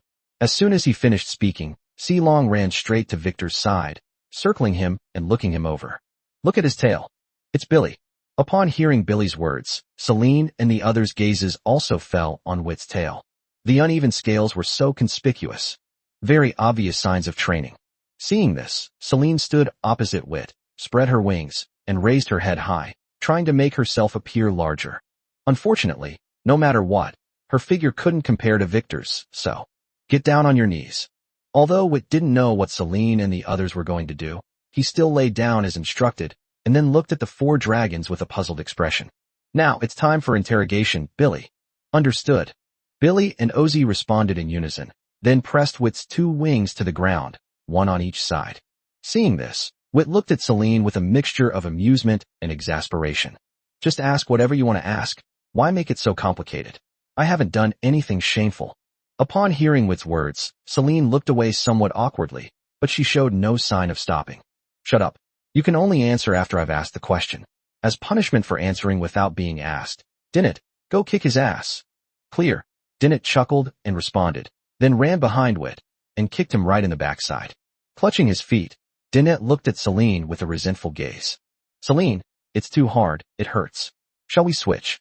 Celine pretended not to hear Dinnet's words, looked down at Wit, and snorted coldly. "Tell me, did you go for special training behind our backs?" Wit scratched his head. Does learning magic count?" Upon hearing this, the 4 dragons immediately perked up their ears. Seeing this, Wit said with a smile, "I'm just going to Boko's to learn 2 more shaping spells from him. If you're interested, you can come with me tomorrow night." Chapter 64 Dream. Chapter 64 Dream. If you're interested, you can come with me tomorrow night. Upon hearing Wit's words, Billy and the others exchanged glances, then turned their attention to Celine. Celine stared at Wit in astonishment. "Can we really go and learn magic together?" Wit said with a wry smile. "What's wrong with that? Boko isn't giving me special treatment. I only went to Boko for safety reasons. As it turns out, my decision was quite correct." As he spoke, Wit flicked his tail. Although he hadn't encountered any danger this time, it was only because the spell Sturdiness was practiced using dragon scales. The subsequent acceleration can only be practiced using both wings. One wrong move, and you could end up crippled. However, Celine looked completely bewildered after hearing what Wit said. What does give special treatment mean? Wit paused for a moment, then realized that he had brought the language of that world with him. How do you explain that? It's about getting in through connections. Celine was even more confused. What does using connections mean? Wit slapped his forehead. Why don't you ask them to release me first, and then I'll think about how to explain this to you. Of course, that's what they said, but Wit was just giving Celine and the others face. The difference in size made Wit's strength far exceed that of Celine and the others. If it really came down to a fight, how could Billy and O'Neill possibly hold Vittoria back? Upon hearing Wit's words, Celine suddenly remembered that Wit's wings were still being held down by O and Billy. Her face flushed slightly, but fortunately, the dragon scales were thick enough that the blush was not noticeable. Seeing that O and Billy were looking at her, Celine waved her claws, indicating that they could let go. Seeing the two dragons walk away, Wit stretched his wings slightly before putting them away. Well, to put it simply, getting special treatment, or going through the back door, both refer to using special connections to obtain special privileges. You should understand what I mean. Celine suddenly realized what Victor meant, and quickly shook her head. We don't care if you go to Boko for special treatment. We just assume. At this point, Celine suddenly stopped, then turned her head away, not daring to look at Wit. Dinnet sighed. Let me explain. We thought you believed we couldn't keep up with your pace, so you abandoned us and went to train on your own. Wit paused for a moment, then looked at the dragons with a wry smile. Just because of that. Celine still had the back of her head facing Victor, while O'Hara lay on the ground with his eyes closed. Dinnet's face showed a mixture of embarrassment and helplessness. As for Billy, the guy looked at Wit with a nervous expression, clearly not yet understanding the current situation. Well, I thought it was something serious, and I was so nervous for a long time. We eat, live, and study together. How could I possibly abandon you and run away? Everyone, go to sleep right now. When I came back, Boko told me that tomorrow's class is Ms. Janice's magic circle class, and she will punish the little dragon who dozed off in class by making him copy the book. I'm sure you're all familiar with what it's like to copy a book. Upon hearing Wit's words, Celine and the others were taken aback for a moment, but then their worries vanished. However, after realizing what Wit was saying next, the dragons hurriedly ran back to their positions. Copying books is the most terrifying punishment in the world. There is none other than this. Seeing this, Wit shook his head helplessly and then walked towards his sleeping spot. Even though they possess inherited memories, they are still just a group of children, worrying all the time about things that are impossible. Thinking about it this way, he is actually the most mature of the 5 dragons. Thinking this, Wit closed his eyes, an overwhelming sense of exhaustion washed over him, and soon he drifted off to sleep. Wit. A familiar yet unfamiliar voice suddenly rang in Wit's mind. Instinctively, Wit opened his eyes. However, the scene before him caused his pupils to suddenly contract. Darkness filled my eyes. But it wasn't real darkness. Instead, it was a dense mass of small dragon beasts that covered the sky and his entire body. Wit was no stranger to those small dragon beasts. It was the Abbey dragon beast that attacked the dragon's nest 2 years ago. However, these dragon beasts were surprisingly small, quite different from the Abbey dragon beasts in my memory. After taking a clear look at his surroundings, Wit instinctively opened his mouth, and blazing white flames spilled from the corners of his lips. Then, a powerful dragon breath shattered the surrounding darkness. Countless Abbey dragon beasts were reduced to ashes by the scorching breath. But soon, even more Abbey dragon beasts rushed over, filling the void created by the dragon's breath once again. It doesn't seem to work. With that thought in mind, Wit prepared to turn around and take a look at his surroundings. However, Wit was surprised to find that he seemed to have no control over his body, and his mind did not turn according to his thoughts. Instead, it opened its mouth again, and another burst of blazing white breath spewed out in all directions. Wit panicked. What exactly happened? It was only then that he suddenly remembered that he should be sleeping in the dragon's lair, instead of fighting a pack of Abbey dragons in an unfamiliar place. Wit. Just then, that familiar yet unfamiliar voice rang out again. Wit was filled with doubt. The voice sounded so familiar, but why couldn't he remember it? Who exactly is it? Wit, come back quickly. The magic circle has been activated. Come back now. Who is it? Who exactly are you? What magic circle has been activated? What happens after the magic circle is activated? Wit really wanted to open his mouth and ask the other person what exactly was going on. But when he opened his mouth, what came out was not a sound, but a breath. Speak up, speak up, speak up. Who exactly are you? Wit. Suddenly opening his eyes, Wit instinctively shouted, Who are you? Wit is me, Celine. Celine? Wit paused for a moment, then noticed that Celine's head was very close, her face full of worry. Beyond Celine's head lies the familiar dragon's lair. He turned to look around, but there was no Abbey dragon beast, only Billy and the others surrounding him, looking at him with worried expressions. Wit, how are you? How about it? Wit checked his body and found himself extremely tired. Is it still night? Celine shook her head. It's already morning. Did you have a nightmare? He looks very tired. And you were just yelling, who are you? And stuff like that. Wit paused for a moment, then gave a wry smile. Maybe so. I dreamt that I was surrounded by a large group of Abbey dragon beasts. My breath was not working, and there was a voice calling my name from behind. It looks familiar, but I can't quite place it. Who is it? Upon hearing this, Celine breathed a slight sigh of relief. It really seems like a nightmare. You probably trained for too long yesterday. By the way, do you want to take a break? Wit stood up and shook his slightly dizzy head. It's okay. I'll recover after eating something. Celine nodded and didn't try to persuade her any further. After all, today was the first day of Magic Circle class, and it would indeed be inappropriate for her to miss it. Chapter 65 Janice. Chapter 65 Janice. Billy and the others breathed a sigh of relief when they saw that Wit was only a little tired and had no other health problems. They were actually all woken up by Wit shouting. When they woke up, they saw Vittor lying on the ground in pain, and they rushed over to him in concern. Billy let out a sigh of relief, then ran to Victor's side and skillfully draped his tail over Victor's shoulder. You scared me to death. I thought something had happened to you. Turns out you were having a nightmare. But speaking of which, I've never had a nightmare before. Can you tell me what it feels like to have a nightmare? Upon hearing Billy's words, the other three dragons also perked up their ears and looked at Wit with curiosity. Wit pointed helplessly outside. We still need to eat and go to class. Let's talk as we walk. With that, Wit walked toward the passage. The other dragons quickly followed. After organizing his thoughts, Wit began, How should I put it? It was a nightmare, but I can't quite put my finger on what was so terrifying about it. The overwhelming horde of Abbey dragons was quite intimidating, but in my dream, a single breath from me could kill a whole swarm. You even used your breath in your dream? Upon hearing what Wit said, Billy asked in surprise. Vittor nodded, then looked at Billy with a puzzled expression. I used it, so what? Billy, however, patted his chest, looking as if he was still shaken. Luckily, you were just having a nightmare, not sleepwalking. If you were sleepwalking, I don't know what would happen to you, but we probably wouldn't be able to go to class like this.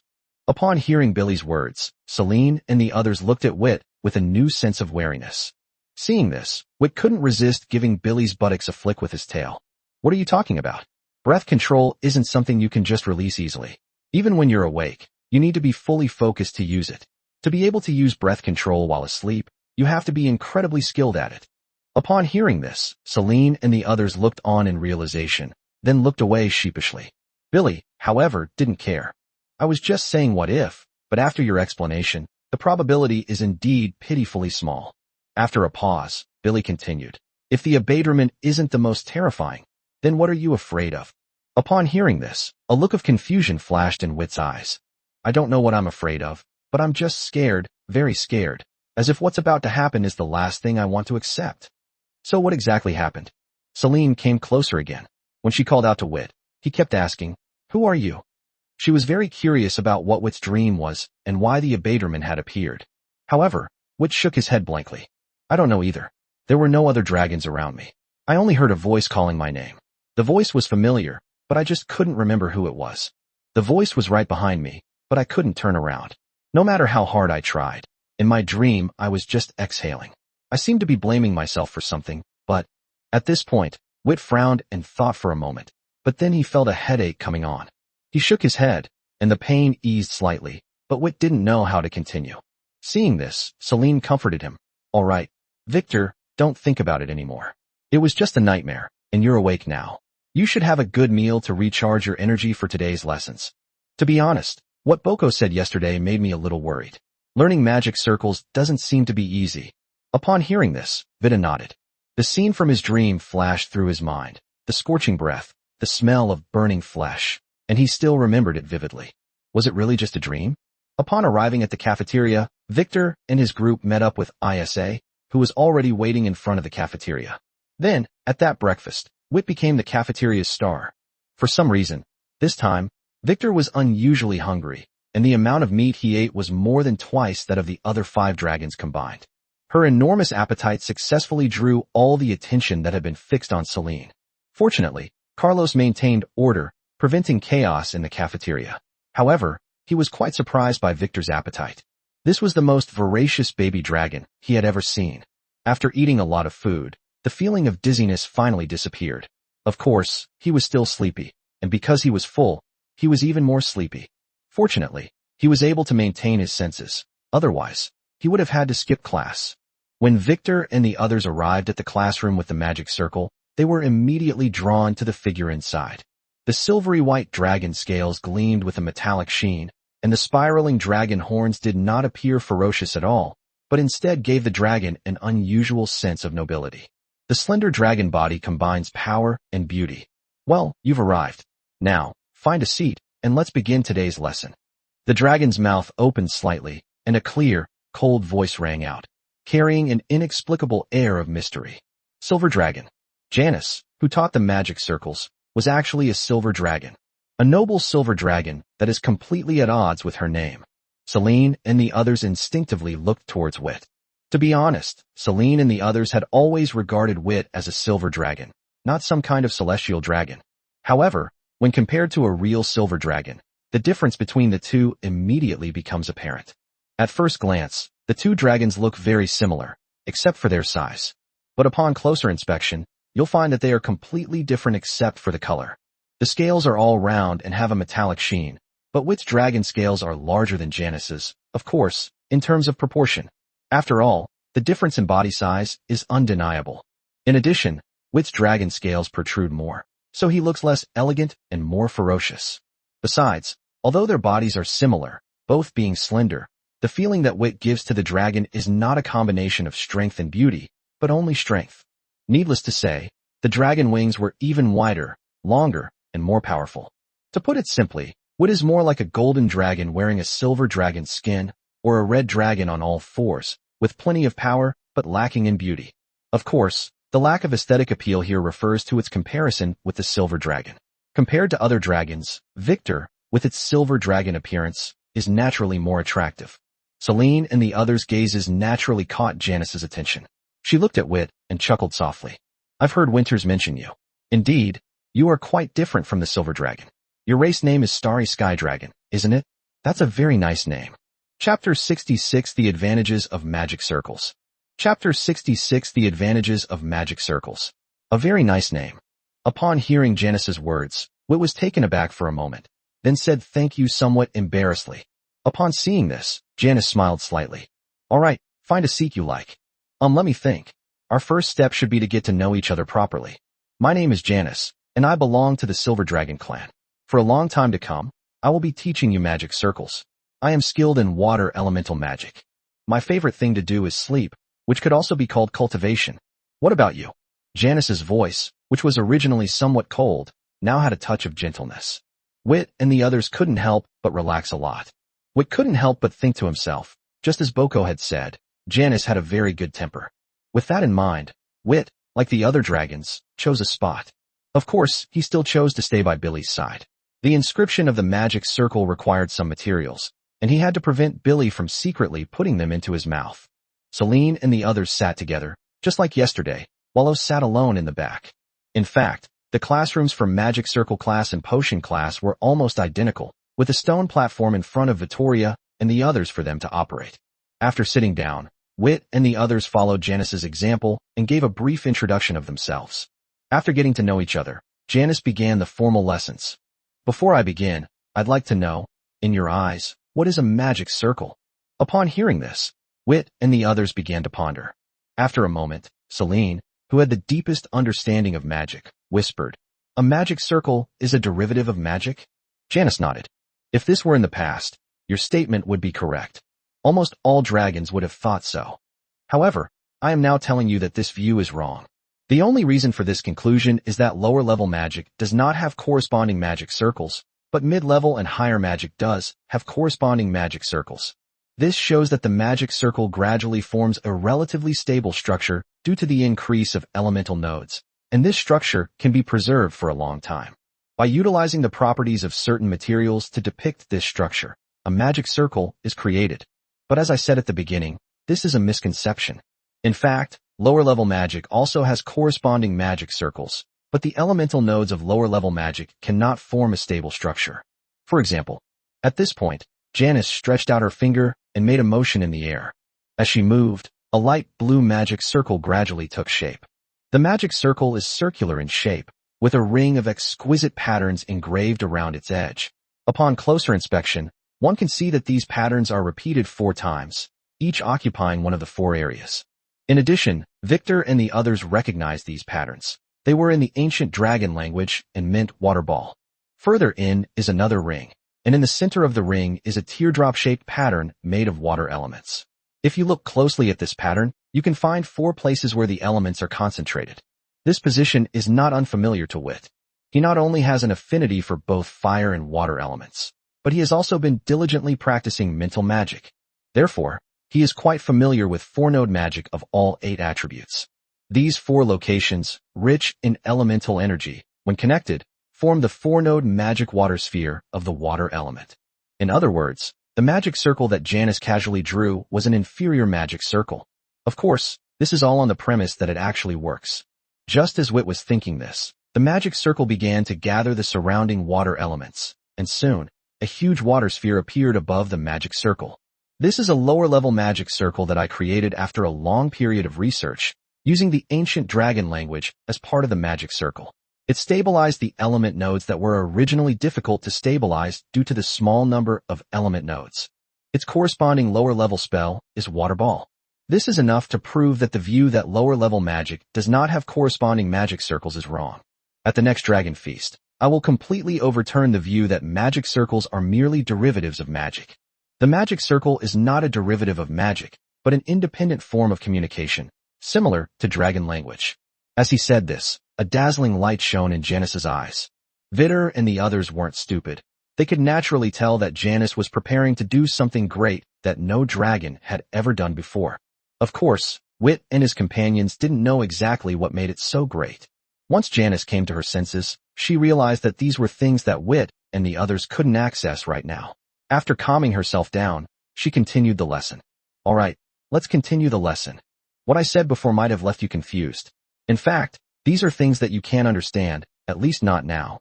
So all you need to remember is that what you are going to learn is not just magic circles, but a new way of communicating with the elements. You might wonder, since Gulong language is a way to communicate with the elements, why would you want to learn a new way to communicate with the elements? That's because communicating using ancient Chinese language and elements actually has certain limitations. Upon hearing this, Wit instinctively exclaimed, "It's elemental affinity." Janice gave Wit an approving look. That's right, it's elemental affinity. For example, Celine's elemental affinity with the holy dragon is light. So even if you communicate with other elements using Gulong language, those elements will rarely respond to your communication. In terms of magic, this means you can only use light elemental magic. Even if other elemental magic can be used, it is only some lower-level magic with fewer elemental nodes. However, magic circles are different.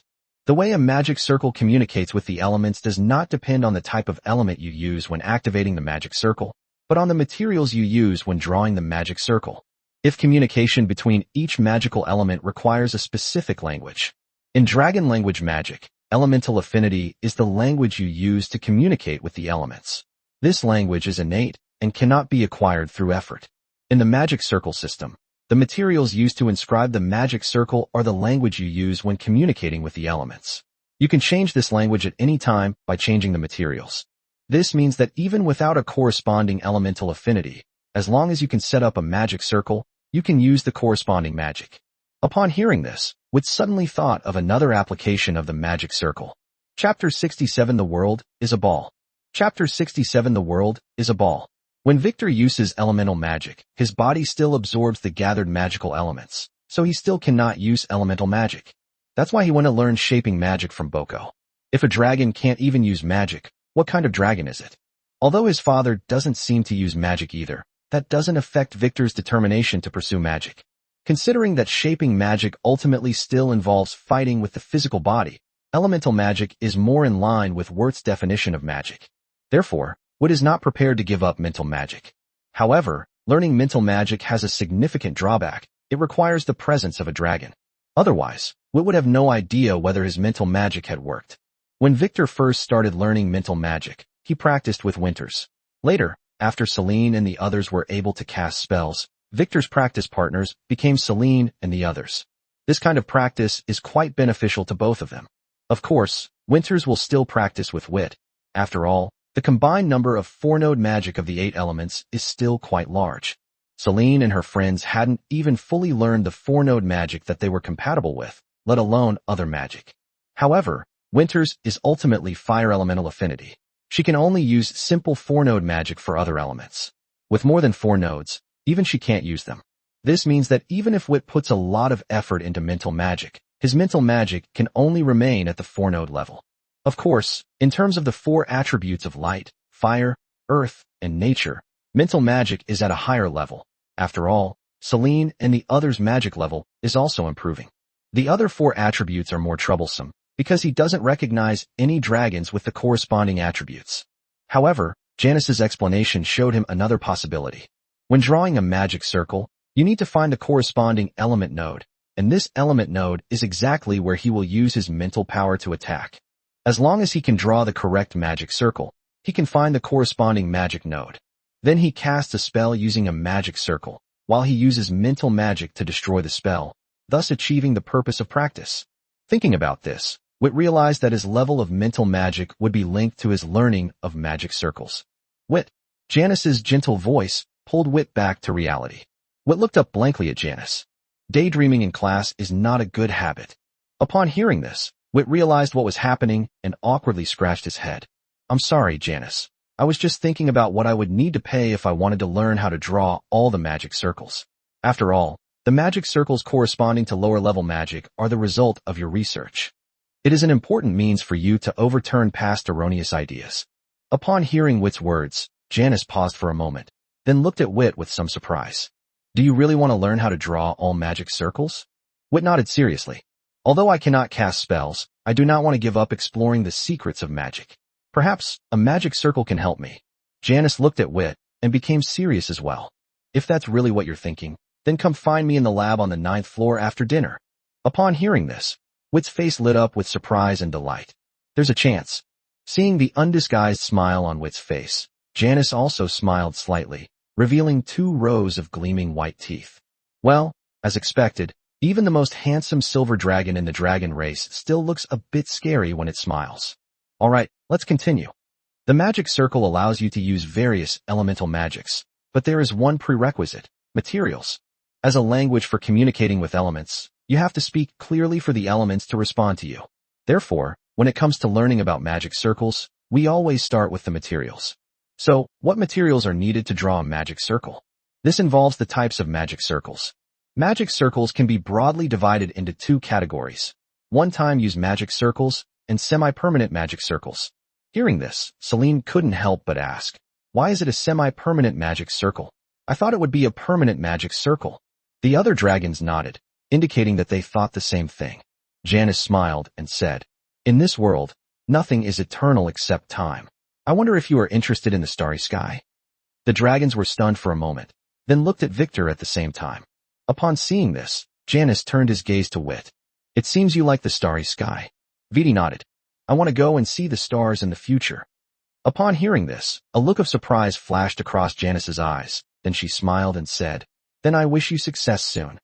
Like you, I also love the starry sky. Whenever I have a problem that bothers me, I always observe the starry sky because it helps me relax. Over time, I sometimes wonder, what are those stars in the night sky? There was once a dragon who went to the stars. After he returned, he wrote a book called The World Through My Eyes. If you are interested, you can look for it in the library. In the book, the moon in the sky is a large stone ball, the sun is a large fireball, and the world we live in is also a giant sphere. 3 spheres, nestled together, floated in the cold void. Further out lies an endless expanse of darkness, a deathly silence devoid of any sound, save for the faint starlight that drifts from afar. He tried to chase the starlight, but no matter how far he flew, the distance between him and the starlight seemed to remain unchanged. In the end, he chose to return and wrote down what he had seen and heard in the starry sky. After reading his book, I wondered if those starlight might also be spheres, just like the world we live in. Could there be other life in those places? But one day, I discovered that my favorite point of starlight had disappeared, and it never appeared again. Even starlight can die? This is what I think. Since then, I have been paying attention to everything around me, and I have discovered that, as I just said, nothing is eternal except time. A small magic circle cannot exist forever. The other dragons nodded, seemingly understanding. Only Wit. His heart was in turmoil. Does the world in his mind truly exist? If not, then the authenticity of the memories left by his parents is worth examining. Wit had thought about this question countless times. But now, he has the answer. It's a real world. In this way, the authenticity of his memories of his parents is more assured, which means that his parents may really be waiting for him in the starry sky. Chapter 68 Materials for the Magic Circle. Chapter 68 Materials for Magic Circles. A semi-permanent magic circle is actually created using some high-grade materials, which greatly extends the lifespan of the magic circle, hence the name semi-permanent magic circle. However, drawing semi-permanent magic circles is too difficult. If we're only learning the basics, drawing one-time magic circles will suffice. Janice's words once again brought Wit back to his senses. After regaining his composure, Wit listened attentively once again. For him, the magic circle was more important than shaping magic. It was his way of exploring the mysteries of magic. As for the reality of the world in his mind, or the whereabouts of his parents, those are things he can only pursue once he reaches a certain level of strength. He clearly doesn't have that ability right now. The main difference between one-time magic circles and semi-permanent magic circles lies in the materials used. There are three main types of materials used to inscribe magic circles: the carrier, the magic solution, and the magic core. Using the magic core as a node, connecting it with a magic solution, and inscribing it on a carrier, the magic circle gathers elements from the air. This is the operating principle of the magic circle. Doesn't it sound a lot like elemental magic? In fact, this is a very important reason why magic circles are considered a derivative of magic. At this point, Jennifer paused, giving Wit and the others some time to process what she had said.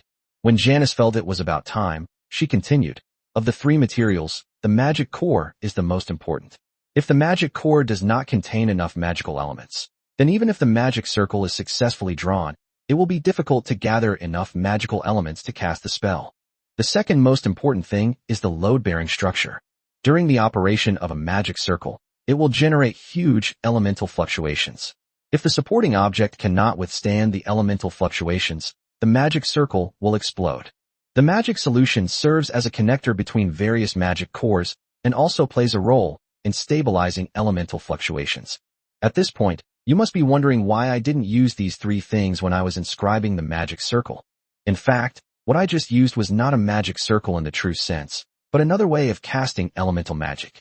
Compared to dragon language spellcasting, this method of casting magic has the disadvantage of being more complicated, but the advantages of being more concealed, more powerful, and having a longer duration. How exactly it is carried out is Winter's job. Let's get back to the magic circle. These three materials share a common characteristic. They all store a certain amount of magical elements.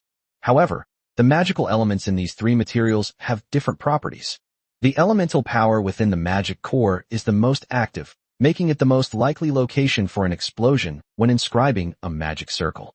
It also has the highest elemental reserves among the three materials, so once it explodes, its power is extremely strong. Fortunately, both dragon scales and skin possess considerable resistance to magic. Even if it explodes, at most you'll suffer physical damage like broken bones, rather than the more difficult to recover magical damage. Upon hearing this, the dragons couldn't help but show expressions of terror. So, broken bones and torn tendons are considered minor injuries in magic circle class.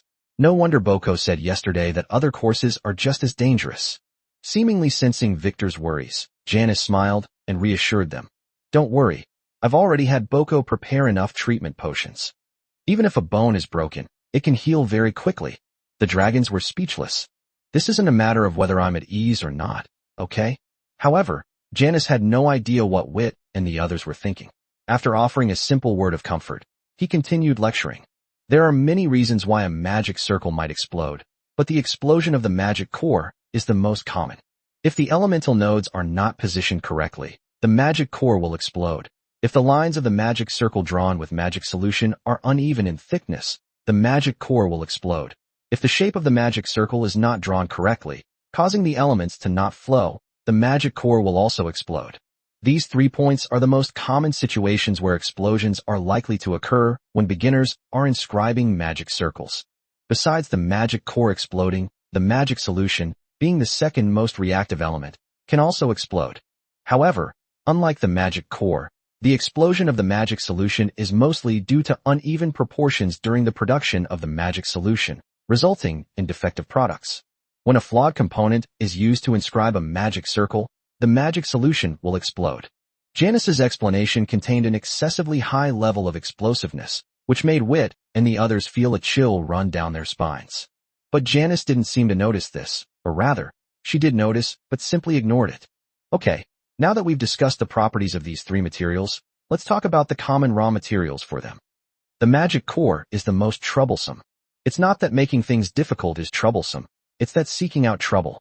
It requires the crystal core of a dragon beast, and when drawing a magic circle, the elemental content within the crystal cores should be as close as possible. If the elemental content differs too much, the magic circle will explode when it is drawn. Secondly, there's the magic solution. This is complicated to make. The magic solution is made by mixing dragon blood and the sap from the roots of domia grass. Upon hearing this, Wit paused for a moment, then asked curiously, "The sap from the roots of the domia grass? I only knew that the sap from the domia flower could cure insomnia." Upon hearing Wit's words, Janice smiled and said, "The domia flower is actually the flower that grows from the domia grass. The reason why its sap can cure insomnia is because the sap of the domia flower contains components that can stabilize mental energy. Insomnia is caused by an overactive mind. But in fact, this component that can stabilize mental energy is not only found in the domia flower. The juice of the domia grass actually contains an even higher concentration. However, the juice of the Dominican sage is quite bitter, so the juice of the flower is used instead. The part with the highest concentration of that component is actually the root of the Dominican sage. The reason why the root juice is not used to treat insomnia is because the concentration of that component is too high.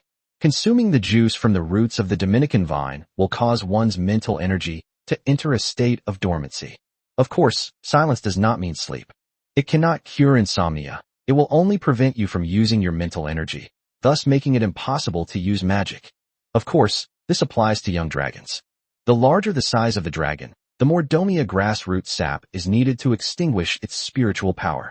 The special properties of the juice from the roots of Damian grass make it an excellent stabilizer.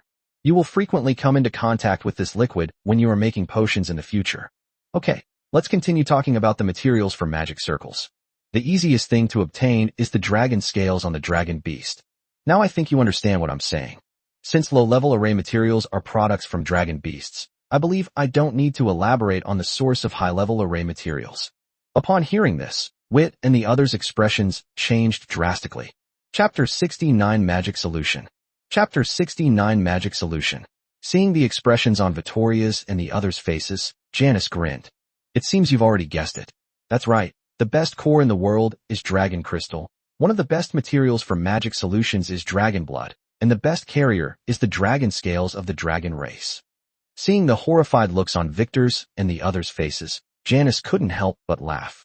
Seeing this, Wit and the others also realized what was happening. "Janice, you must be joking with us." However, Janice shook his head. "I'm not joking, everything I said above is true, but there are some things I didn't actually say completely just now. The quality of materials depends not only on the race from which they originate, but also on the strength of the race. The stronger the race, the better the materials produced. Of course, at the same level of strength, the materials produced by dragons are definitely the best, without a doubt. However, very few dragons hunt dragons for materials used to inscribe magic circles. There can be more than one element node. Therefore, if one node uses dragon crystal as its magic core, then the other element nodes must use roughly the same amount of dragon crystal. Outside of the dragon's lair, encountering a dragon is quite difficult, and as for attacking the dragon's lair, I don't need to elaborate further. There's absolutely no need to use dragon crystals as the magic core, just to slightly increase the success rate. Of course, there are also those ruthless and insane dragons. So, if you ever intend to venture out into the world, be very careful of every dragon you encounter. Well, although Janice wasn't very good at comforting dragon, she did offer some consolation. Alright, after all that talk, Our task today is actually very simple. Use our own blood to prepare a magic solution. As they spoke, a crystal test tube appeared on the stone table in front of Victor and the others. Whit remembered that this was what the container was called in the laboratory of that world. Looking back now, those crystal jars in Boko's lab were just test tubes for Boko's size. Of course, these are all minor matters. What Victor was concerned about was what Janice had mentioned, using his own blood to concoct a magic solution. It wasn't that he was afraid of pain. If he were, he wouldn't have gone to Boko to learn shaping magic. He was simply influenced by some ideas from that world and was rather averse to handing over his blood or similar substances to others for research, including using his blood to do some strange things. However, this time there's clearly no escaping it. Thinking of this, Whit hugged his tail again. Janice, how much blood do we need to prepare the magic solution? 1/3 is enough. Upon hearing this, Whit's face immediately fell. He had thought that a few drops would be enough, but he hadn't expected that 1/3 of the dose would be needed right away. Moreover, if it fails, we'll need even more. At the thought of this, Whit's paws, which were clutching his tail, trembled. Okay, what's the next step? Whit paused for a moment, then turned to look, only to see that the test tube in Billy's hand was already 1/3 full of bright red blood. He glanced back at Celine and the others, only to find that he was the only one who hadn't finished. Celine and the others were no strangers to Whit's behavior, so they simply smiled knowingly. However, Isa was different. She looked at Victor, who was holding his tail and hesitating, and her eyes lit up. She felt that she had discovered Victor's secret. You're not afraid of blood, are you? Upon hearing Isa's words, Whit was taken aback at first, then glared at her fiercely. Isha glared back defiantly. Whit was furious, but considering it was class time, he could only look away and avoid the sight. For some reason, he and Isa couldn't stand each other. Even with Celine and the others around, the two dragons' relationship wasn't good. Celine and Dinette, on the other hand, get along well with Isabella. With that thought in mind, Whit no longer hesitated. He raised his claws and struck, and before a single drop of blood could flow from the wound, it healed thanks to the dragon's rapid regenerative power. Well, okay, he still couldn't bring himself to do it. Let me help you. Just then, Janice suddenly spoke up. Before Whit could react, the test tube in his hand flew to his tail, followed by a sharp pain in his tail. By the time Victor realized what was happening, the test tube was exactly 1/3 full of blood. However, Janice didn't seem to be stopping, and even took out another test tube. A moment later, Whit hugged his tail, on the verge of tears. In front of him were 3 full test tubes, plus one that was 1/3 full. All right, this blood is enough for your use today. Whit looked at Janice, feeling that the other was doing it on purpose, but he had no proof. Ignoring Whit's gaze, Janice gave each of them a palm-sized crystal bottle filled with a clear liquid. This contains the sap from the roots of the domia grass. Depending on your mental strength level, just one sip will allow you to experience a life where you cannot use magic for 3 to 5 months. Upon hearing this, Billy, who was about to taste it, quickly put down the crystal bottle, his eyes filled with lingering fear. He almost drank it. Whit, who had been watching Billy's actions from the side, couldn't help but breathe a sigh of relief. Now, all you have to do is add the sap from the roots of the domia grass, drop by drop, into your blood. When your blood comes into contact with the sap from the roots of the domia grass, it will turn into the color of the corresponding element. Of course, if there are 2 elements in the blood, the color will be the color of the element with the higher content. Even if the magic solution contains other elements, it will not affect the inscription of the magic circle, so you can rest assured about that. Once the blood in the crystal tube has completely turned the color of the corresponding element, you can't add any more. That was already a successful tube of magic solution. Adding more root sap to the domia grass will not change the color of the solution, but the excess root sap will cause the magic solution to become uneven, which will cause an explosion when it is being engraved. Of course, since it lacks a magic core, its power won't be too strong. It'll just leave you covered in dust and dirt. Preparing a solution sounds simple, but it doesn't allow for even the slightest mistake. Did you understand? If you understand, then let's begin. Upon hearing this, the dragons nodded and began to get busy. Although Janice spoke very seriously, they felt that this magic solution was much simpler than they had imagined. All you need to do is add the juice from the roots of the Dominican vine drop by drop to the blood, and then carefully observe the color change of the blood. It's an incredibly simple thing. But is it really that simple? Chapter 70 didn't explode. Chapter 70, it didn't explode. With one paw holding a test tube containing his own blood, and the other holding a crystal bottle containing the juice of the domia grass roots. Vittor carefully dripped the juice into the bottle while leaning his head in to observe the color changes of the blood. The moment the first drop of juice entered, the blood began to change color, turning a fiery red. It is different from the color of blood and can be easily distinguished. Wit wasn't surprised to see that little bit of fiery red. Both parents left their images in his inherited memories. In terms of physique, the mother was much larger than the father. How much larger? The mother was as big as a planet, while the father was only slightly larger than the baby dragon. The largest juvenile dragon can reach a length of 10 meters. Of course, he knew that dragons could freely change their size after reaching adulthood. This is what Celine and the others told Wit. Winter's physique was used as a case study to explain things to Wit.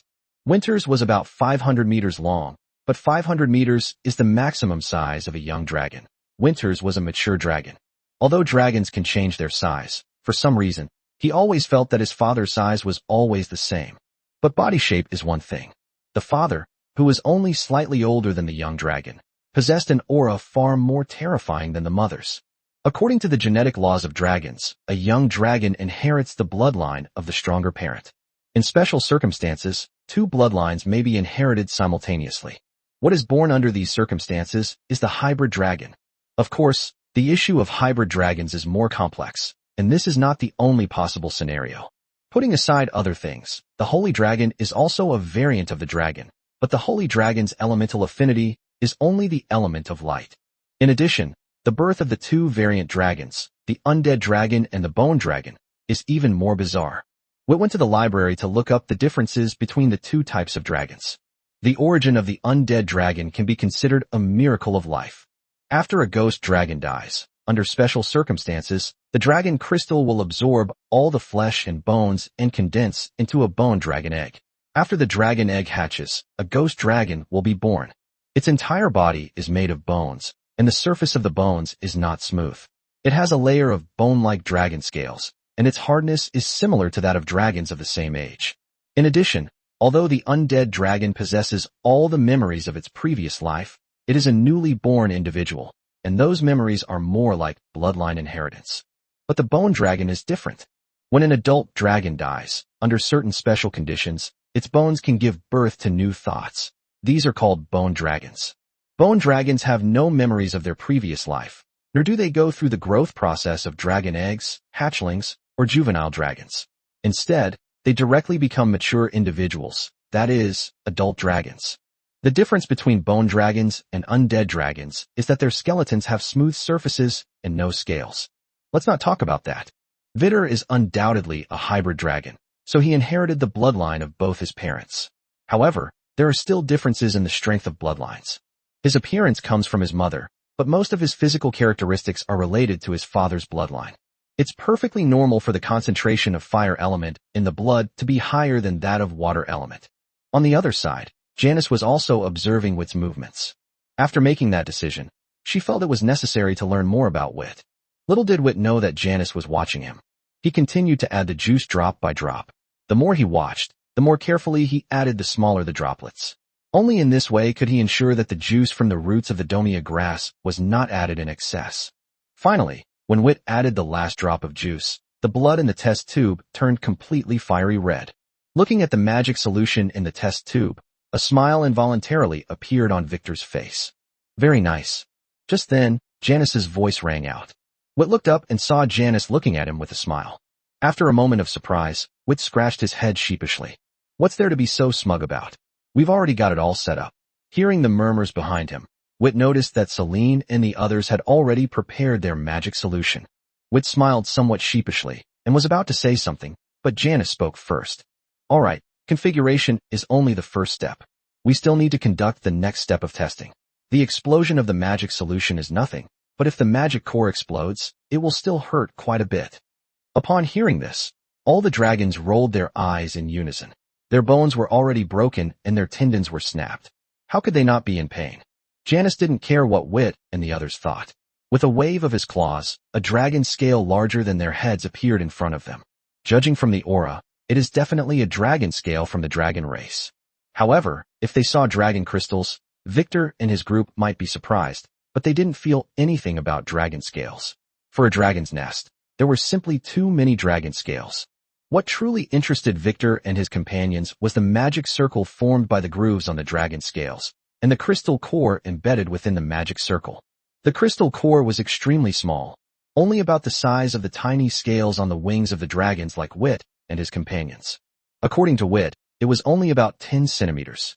However, Wit could sense the elements contained within the crystal core, and the element content was similar to that of the dragon crystal within his body. This is a half-finished magic circle. The array pattern and the magic core are not completely connected, so even if there is a problem with the magic solution, only the magic solution will explode and will not affect the magic core. This is an item specifically used to check whether the magic solution has been successfully prepared. Listen to me. Now, slowly pour the magic solution you've prepared onto the patterns of the magic circle. Following Janice's instructions, Wit slowly poured the magic solution onto the magic circle's patterns. As the magic solution covered the patterns, Wit became increasingly nervous. Sudden, boom, an explosion rang out, and Wit instinctively closed his eyes. Huh, it doesn't hurt? Wit opened his eyes in confusion, looking at the magic circle in front of him. The magic solution was insufficient and had not yet connected to the magic core. So, the explosion didn't happen on his side. Thinking of this, Wit turned his head and saw Isa staring blankly at the magic circle in front of him. The originally shiny golden dragon scales were now covered with a layer of black ash. Boom. Another explosion rang out. This time, it was Celine. The explosion seemed to be contagious, first to Tinnet, then to O, and then to Billy. Just as Wit stared in astonishment at this scene, all the dragons' gazes shifted to him. Seeing the dragons staring at him like that, Wit finally realized what was happening, subconsciously swallowed, looked at his magic circle, and then dripped the last drop of magic solution. Wit had already closed his eyes subconsciously, and even shrank back a little. But it didn't explode. Chapter 71 Billy. Chapter 71 Billy didn't blow up. Realizing this, Wit slowly opened his eyes, then looked at his magic circle with a look of surprise. Billy, standing to the side, said with a hint of envy, "They actually succeeded." Celine and the others looked at Wit with a hint of envy. He had succeeded on his first try. No, it failed. Janice's words startled the dragons. The smile froze on Wit's face for a moment, but soon his brows furrowed. He also discovered the problem. The magic circle's patterns were connected, but there was no reaction whatsoever. Not only was the magic not successfully released, but the patterns didn't even light up. Not enough sap was added from the roots of the domia grass. Upon hearing Janice's words, Wit frowned even more deeply. He clearly remembered that the magic solution had just changed color completely, and he could understand it even if it had exploded. With that in mind, Wit picked up the test tube and began to examine it carefully. Upon taking one look, Wit's pupils involuntarily contracted. How is that possible? Although it wasn't much, he did see a trace of blood-red color inside. But that's simply impossible. He remembers it perfectly. In fact, Janice was also full of doubts. Compared to Celine and the others' crude additions, Wit was quite meticulous. Even before the test, she had already anticipated that the magic solutions prepared by other dragons would explode. Therefore, all her attention was focused on Wit, and she was certain that Wit's magic solution had been prepared. Although it had some flaws, it was indeed ready to use. With that thought in mind, Janice probed his mental energy into the remaining magic solution in Wit's hand. Then she froze. "Janice, do you know why?" Noticing Janice's expression, Wit quickly asked. Upon hearing this, Janice nodded. "It's a problem with your blood." Wit was taken aback at first, then he suddenly realized something. "Boko once mentioned that my dragon blood is very domineering. Is that related?" Janice nodded. "Is it domineering?" "Actually, I prefer to describe it as having a tenacious vitality. Did you know? Even now, your blood is still fresh, while their blood is actually dead. Although it sounds terrifying, I think the word death is the most appropriate way to describe it. Dead blood will not continue to absorb free elements from the air. On the contrary, the element content in the blood will gradually dissipate over time. But your blood is different. It's fresh and constantly absorbing free magical elements. That's why we're in this situation now." Upon hearing this, Wit said with a bitter face, "Then what should we do?" Janice looked away, somewhat embarrassed. "There's no other way. Your blood is too unstable to be used to make magic solutions." Upon hearing this, Wit instinctively looked at the test tubes in front of him. 3 full test tubes. This is the most blood he has ever shed in his life. The key point is that he didn't do it voluntarily. Then what about these? Janice was even more embarrassed to look at Vittoria. If you don't mind, you can drink some more. Dragon blood is very nourishing. Seeing Wit staring at him speechlessly, Janice chuckled awkwardly. Okay, I was just kidding. Of course, if you really want to try it, it is indeed good for your health. However, your dragon blood really can't be used to make magic solutions anymore. It can maintain its vitality by absorbing free elements from the air. This means that as long as the elements are sufficient, it can maintain its activity, an activity that even the root sap of the Dominican grass cannot inhibit. Upon hearing this, Wit had no choice but to accept reality. Of course, I definitely won't drink it. Wit exhaled a small stream of breath, burning all the blood in the test tube. Seeing this, Janice nodded in satisfaction. A good choice. Your blood is quite special and is indeed not suitable for circulation. Although the active blood has left your body, it still has a significant connection with you. Some dark elemental curses are incredibly effective when used with your blood. Dark elemental curse magic. Upon hearing a new word, Wit's curiosity was piqued once again. The same applies to the other dragons, since none of them have an affinity for dark elements. Upon seeing this, Janice smiled and explained, there are two types of curse magic, one of which is essentially a special effect caused by the dark element. For example, wounds that are slow to heal. There is another type, which, if described in more mysterious terms, uses methods that are difficult to describe in words to achieve the goal of injuring you. The most common thing is that it will bring you bad luck or something like that.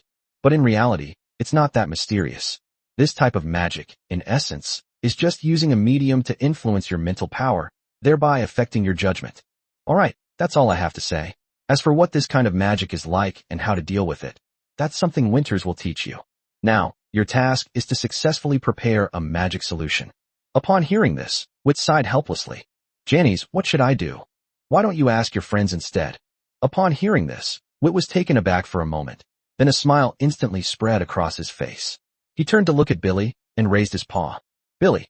A moment later, ignoring Billy's struggles, he not only connected a tube to himself, but also connected one to Billy's. After all, the first magic solution he prepared was a failure, so he had to start over. Billy could do nothing but mutter to himself and glare resentfully at Wit's enthusiastic help. After all, he couldn't beat Wit. Wit, who had taken enough dragon blood from Billy's tail, examined Billy's blood and asked curiously, speaking of which, Janice, why is it necessary to use dragon blood? Since you brought so many tools related to drawing magic circles, you must have prepared dragon blood. Janice nodded. I do carry dragon blood, but it's not suitable for beginners like you. The element content in dragon blood is much lower than that of dragon blood of the same level, and it would be a waste to use higher level dragon blood. Of course, the main reason is that practicing with your own blood will make you more serious. When you successfully draw a magic circle with your own blood, it means you have entered the door of this course. Then you can switch to dragon blood for your studies. Upon hearing this, Wit clicked his tongue in amazement. Janice, who came up with this teaching method, doesn't seem to be as gentle as Boko described. With that in mind, Wit began to prepare the ingredients carefully once again. The same applies to other dragons. They didn't want to keep failing and bleeding themselves dry. Chapter 72, Call Me Teacher. Chapter 72, Call Me Teacher. Success. Looking at the magic circle patterns on the dragon scales in front of him, which were emitting a faint red light, Wit couldn't help but exclaim in surprise. Then, a series of explosions rang out from around me and behind me. Wit cautiously looked behind him, only to see the dragons glaring angrily at him. Noticing Victor's gaze, Celine gritted her teeth and said, because of your sudden shout, the magic solution I dripped overflowed the magic circle's patterns. The other dragons nodded while glaring fiercely at Vittor. As evening approached, they only had this one chance left in the class. But because of Victor's sudden shout, their magic circle exploded yet again. Out of the corner of his eye, Wit noticed Billy looking at him with the same indignation, and couldn't help but turn around and say, it's one thing for Celine and the others, but the explosion over there must be a problem with the preparation of the magic solution. I saw it clearly just now. When you were preparing the magic solution, it had already completely changed color, and you added an extra drop. Upon hearing this, the indignation on Billy's face vanished instantly, as if nothing had happened. He lowered his head and continued fiddling with the magic circle in front of him, and surprisingly, he was quite convincing at it. Thinking this, Wit turned to look at Celine and the others, his face immediately turning bitter. These few were not so easy to deal with. Just as he was thinking this, Janice came to his rescue. Alright, that's about time. Let's end today's lesson here. Also, apart from the dragon scales, I can't give you anything else. Crystal tubes are used because they are more difficult to manufacture. The sap from the roots of the domia grass is far too dangerous for you. I have seen everything you did in this class. Except for Billy, almost all the other dragons were able to prepare magic solutions. Therefore, in the next lesson, we will begin to learn how to draw magic circles. The dragon scales are left for you so that you can practice drawing the magic circle on them beforehand. Drawing a magic circle is much more difficult than preparing a magic solution. In addition, Billy, you need to work harder next class. After saying that, Janice nodded to Vittoria, then put away everything except the dragon scales, and walked out of the classroom. As soon as Janice left, Billy immediately collapsed onto the stone platform. That's not fair. Why am I always the one being talked about? Upon hearing this, Whit rolled his eyes, then grabbed Billy's wildly wagging tail. If you don't eat random things, and if you can meet their requirements well, I don't believe they'll specifically criticize you. Let's go. I'm getting hungry after bleeding so much. As he spoke, Whit pulled Billy by the tail and walked outside. Billy's chin slammed against the stone platform when Vittor suddenly pulled him. Ouch, slow down, you bumped my chin, it hurts. Besides, you only bled a little at the beginning. The blood you used afterward was all mine. Could you please let me go first? Whit chuckled softly. You're right, you've done so much today, so I've decided to take you to the cafeteria. Billy pursed his lips.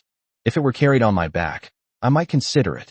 Come to think of it, you're practically bullying a dragon. Celine, we're on the same side. Are you just going to watch him drag me away like this? Don't forget, even though Janice said you guys successfully concocted the magic solution, it still exploded on the last try, just like me. And the culprit was none other than Whit. Most importantly, this guy actually succeeded. Well, looking at Celine and the others' disgruntled gazes, Whit had to admit that Billy's instigation this time was quite successful. Releasing Billy's tail, Whit shrugged helplessly. It's my fault. Tell me, what do you want me to do for you to forgive me? Upon hearing this, O's eyes lit up, but then he glanced at Whit's physique, sighed helplessly, and said nothing. Celine stroked her chin and thought for a moment. Or I'll punish you by not letting you eat tonight. Upon hearing this, Whit looked at Celine with horror. How did you come up with such a vicious punishment? But before Whit could offer his opinion, Tynette's gentle voice rang out from the side. This isn't good. Not eating and just watching us is torture for Whit. How about this? We'll punish him by making him eat the same amount as us. Celine scratched her head in confusion. Did she say that she wouldn't let Whit eat while watching them eat? Okay, that's not the point. The point is, that's a good idea. Whit, you won't refuse, will you? Whit gave a wry smile. Okay, I guess I was wrong. Thank you. Didn't, otherwise I would have gone hungry today. Didn't smiled but didn't reply. But Billy, lying on the ground, seemed to want to say something but couldn't. He thought that compared to Celine, Dinnett's punishment seemed more terrifying. After all, eating only a little bit while hungry would probably make him even hungrier. However, when he saw the look that Dinette was giving him, he wisely shut his mouth. If that's the case, then it means that the usually good-natured Tinette is more terrifying than Celine, who's quick to resort to violence. On the other side, seeing that Whit had agreed, Celine nodded in satisfaction. At that moment, Whit suddenly remembered what had happened the night before. By the way, Janice asked me to go to her lab after dinner, so I can't go to Boko's today. If you're interested in shaping magic, you can go directly to Boko. Celine waved her hand dismissively. If you're not going, what's the point of us going? Let's skip it today. My eyes are sore from staring at those crystal tubes all day. You can come with me next time. The other dragons nodded in agreement. They were just unhappy that Whit didn't include them in the fun yesterday. They weren't actually interested in shaping magic. Seeing this, Whit said nothing more. After having dinner together in the cafeteria, the dragons parted ways again. Of course, they didn't return to the dragon's lair immediately. Instead, they went to the plaza below to challenge other dragons. Vittor went to the 9th floor alone, first to tell Boko, and then asked about the location of the Janice laboratory. Then he headed toward Janice's laboratory. Upon entering the laboratory, Whit smelled a strong stench of blood, and the concentration of free-floating magical elements in the surrounding air also increased significantly. Whit could even see a faint red and aquamarine glow emanating from his body. This is his body absorbing the fire and water elements from the air on its own. In fact, this process has always been going on, but the concentration of magical elements outside is not high, so it is not so obvious. Your body is indeed very special. Just as Whit was peering into the laboratory, Janice's voice came from behind him. Wit turned around and saw Janice walking in from outside, feeling slightly nervous. I'm sorry, I didn't know you weren't here. Janice smiled. It's all right. I was just going to talk to Winters about something. Just call me teacher. Chapter 73 The True Use of Magic Circles. Chapter 73 The True Use of Magic Circles. Teacher. Wit paused for a moment, then looked at Janice with a puzzled expression. You were our teacher. Janice shook her head. Not the kind of teacher you'd find in an academy, but the kind of teacher who will impart all my knowledge about magic circles to you. If you call me teacher, then our relationship will be closer than that of family. Wit stared blankly at Janice. This time he understood. If he agreed, he would be the successor to Janice. They share both glory and loss. Their relationship is indeed closer than that of family. Of course, this is also related to the fact that dragons have a relatively weak sense of family. Seeing Vittor standing there in a daze, a hint of disappointment flashed in Janice's eyes. Don't you want to? Janice's words brought Wit back to his senses, and he quickly shook his head. Of course I'd like to, but is it really possible? I can't even cast the simplest elemental spell. Janice laughed and said, I know more about you than you think. So when you asked me in class today what conditions were required to learn those basic magic circles, I knew what you were thinking. I must say, your pursuit of magic has truly moved me. In Winter's view, mental magic was merely a half-baked elemental magic, but most dragons considered it a unique type of magic with considerable potential for development. The idea of using magic circles to cultivate mental magic was mentioned by a dragon before, but it was not taken seriously. Due to the limitations of magic circles, they are difficult to use in actual combat.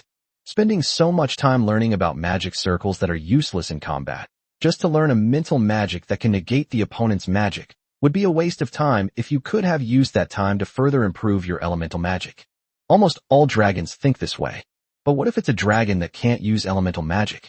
No dragon had ever considered this question, because dragons were the most perfect race in the world.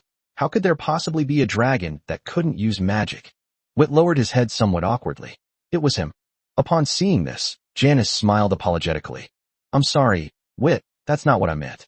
Besides, it's not that you can't use magic. It's just that your physical condition makes it difficult for you to use magic. Just like now, your body is constantly absorbing the surrounding free-floating magical elements. Okay, let's not talk about that anymore. Since you agree, then it should be all right for you to call me teacher, right? Upon hearing this, Wit's expression turned serious, and he respectfully greeted, Teacher. Janice smiled, but her smile only lasted for a moment before she said seriously, Since you call me teacher, then everything about you is connected to me. I have only one request for you. Never betray Descartes. If you betray Desidero, I will personally bring you back to face Desidero's judgment. Wit could tell that Janice was serious when she said that, but what he didn't understand was, Teacher, why do both Winters and you emphasize not to betray Desidero? To be honest, I don't understand. Upon hearing Wit's words, Janice gave Wit a deep look. Wit, the relationship between dragon nests is not as good as you think. For various reasons, quite a few dragons have defected from their nests. Putting all that aside, wouldn't you like to see how a magic circle is actually used? Upon hearing this, Wit's attention was immediately drawn to it. The true application of magic circles? Janice nodded. In fact, there are many misconceptions in what I just said to you. For example, the statement that magic circles have limitations that make them difficult to use in actual combat is wrong. The reason for this statement is that there are very few dragons who can truly master the knowledge of magic circles. As he spoke, Janice spread his wings and then revealed the inside of the wings to Wit. With just one glance, Wit's pupils contracted sharply. Magic circle. A dense array of magic circles. On each of the dragon scales on the inside of the teacher's wings was engraved a magic circle that was far more complex than the one on the dragon scale they had received today. Judging from their colors, these magic circles contain 8 elements: earth, water, fire, wind, light, darkness, thunder, and nature. In addition, the sharp-eyed Wit even noticed several special silver-white formations. Although he didn't know what kind of magic circle it was, Vit felt that it was much more dangerous than other magic circles. I told you during class that dragon beast cores or dragon crystals of the dragon race are the most suitable magic cores for magic arrays. However, directly embedding dragon beast cores or dragon crystals into a magic circle is only the most primitive application of dragon beast cores and dragon crystals. The true magic cores that can serve as semi-permanent magic arrays are all made through alchemy. and such magic cores are not embedded but infused. With an infused magic core, the carrier is no longer limited to inanimate objects. It can be used, like I am, to directly inscribe magic circles on the dragon scales on my body. Teacher, what are those intricate patterns on the magic circles that I've never seen before? Janice glanced at the magic circle on his body and immediately understood what Wit was referring to. Those patterns are the key to turning a one-time magic circle into a permanent magic circle. Their function is to limit the decay of elements in the magic solution. Of course, these patterns need to be redrawn every now and then. Otherwise, once the magical elements in the magic solution decay, it means that the concentration of the root sap of the domia grass in the magic solution will increase. The consequence is that once the magic circle is activated, the magic core will explode instantly. Upon hearing this, Wit couldn't help but feel worried for his teacher. With so many magic circles needing regular maintenance, just thinking about it makes Wit feel exhausted. But, teacher, I don't think I can learn this. Janice nodded directly. No need to pretend, you really can't learn it. Whether it's magic solution or magic core, once they come into contact with your body, the elemental power inside will probably be completely devoured. However, I didn't say that the magic circle must be inscribed on one's body to fight. Once you've outgrown childhood, your Achilles heel will grow. With the reverse scale space, stuffing thousands upon thousands of magic arrays into it is a piece of cake. In battle, activating and controlling directly with mental energy is far easier than casting magic. Wit grinned. It sounded really exciting, but he refused. Thousands upon thousands of magic circles. Putting aside whether he could even draw them, the maintenance alone would be unacceptable to him. Chapter 70 for You're Not Really Sleepwalking Are You? Chapter 70 for You're Not Really Sleepwalking Are You? Dizzy as he walked out of the lab, Wit looked down at the noisy square, still feeling a sense of unreality. He has a teacher now. The kind where we share weal and woe. It happened very suddenly. Moreover, and most importantly, the teacher affirmed his understanding of the magic circle's positioning, meaning that he truly had the opportunity to fully master mental magic. In this way, even if he is unable to use elemental magic in the future, he can still use mental magic to pull his opponent to the same position as him. Of course, the teacher also made arrangements for his future study plans. In addition to attending classes each day, I have to set aside 2 extra magical hours to study magic arrays in the laboratory. In addition, the teacher discussed with Winters and changed his magic class to the study of magic circles. After all, the theories he learned in magic class could be learned from books, and the casting of elemental magic had nothing to do with him. The effectiveness of mental magic practice in magic class gradually decreased as the difficulty of elemental magic increased, and Celine and her classmates mastered magic more slowly. It would be better to spend that time learning about magic circles. Of course, it was no use for Wit to object. The teacher had already spoken with Winters. He glanced at Boko's laboratory, a hint of hesitation flashing in his eyes. The learning of magic circles will begin tomorrow, which means that less than half a magic hour has passed since dinner time. So, should we go to Boko's place now to practice some shaping magic? But then, the dream from last night involuntarily surfaced in his mind. The thought of that dream made Wit feel physically exhausted. After thinking for a moment, he shook his head, glanced at the crater above, and then flew upwards. I'm already very tired today. I only ate a little bit for dinner, looked at the stars for a while, and then went back to sleep. Upon reaching the crater, Wit chose a suitable spot and gazed at the starry sky in a daze. If there might be a world around each of the stars in the sky, then in which world do his parents live? Speaking of which, the world in my mind is said to have a star map. Could it be that our parents left behind star maps that would allow us to find them in the memories they passed down? Could it be that he couldn't find it, because only when his strength reaches a certain level can he find that star map?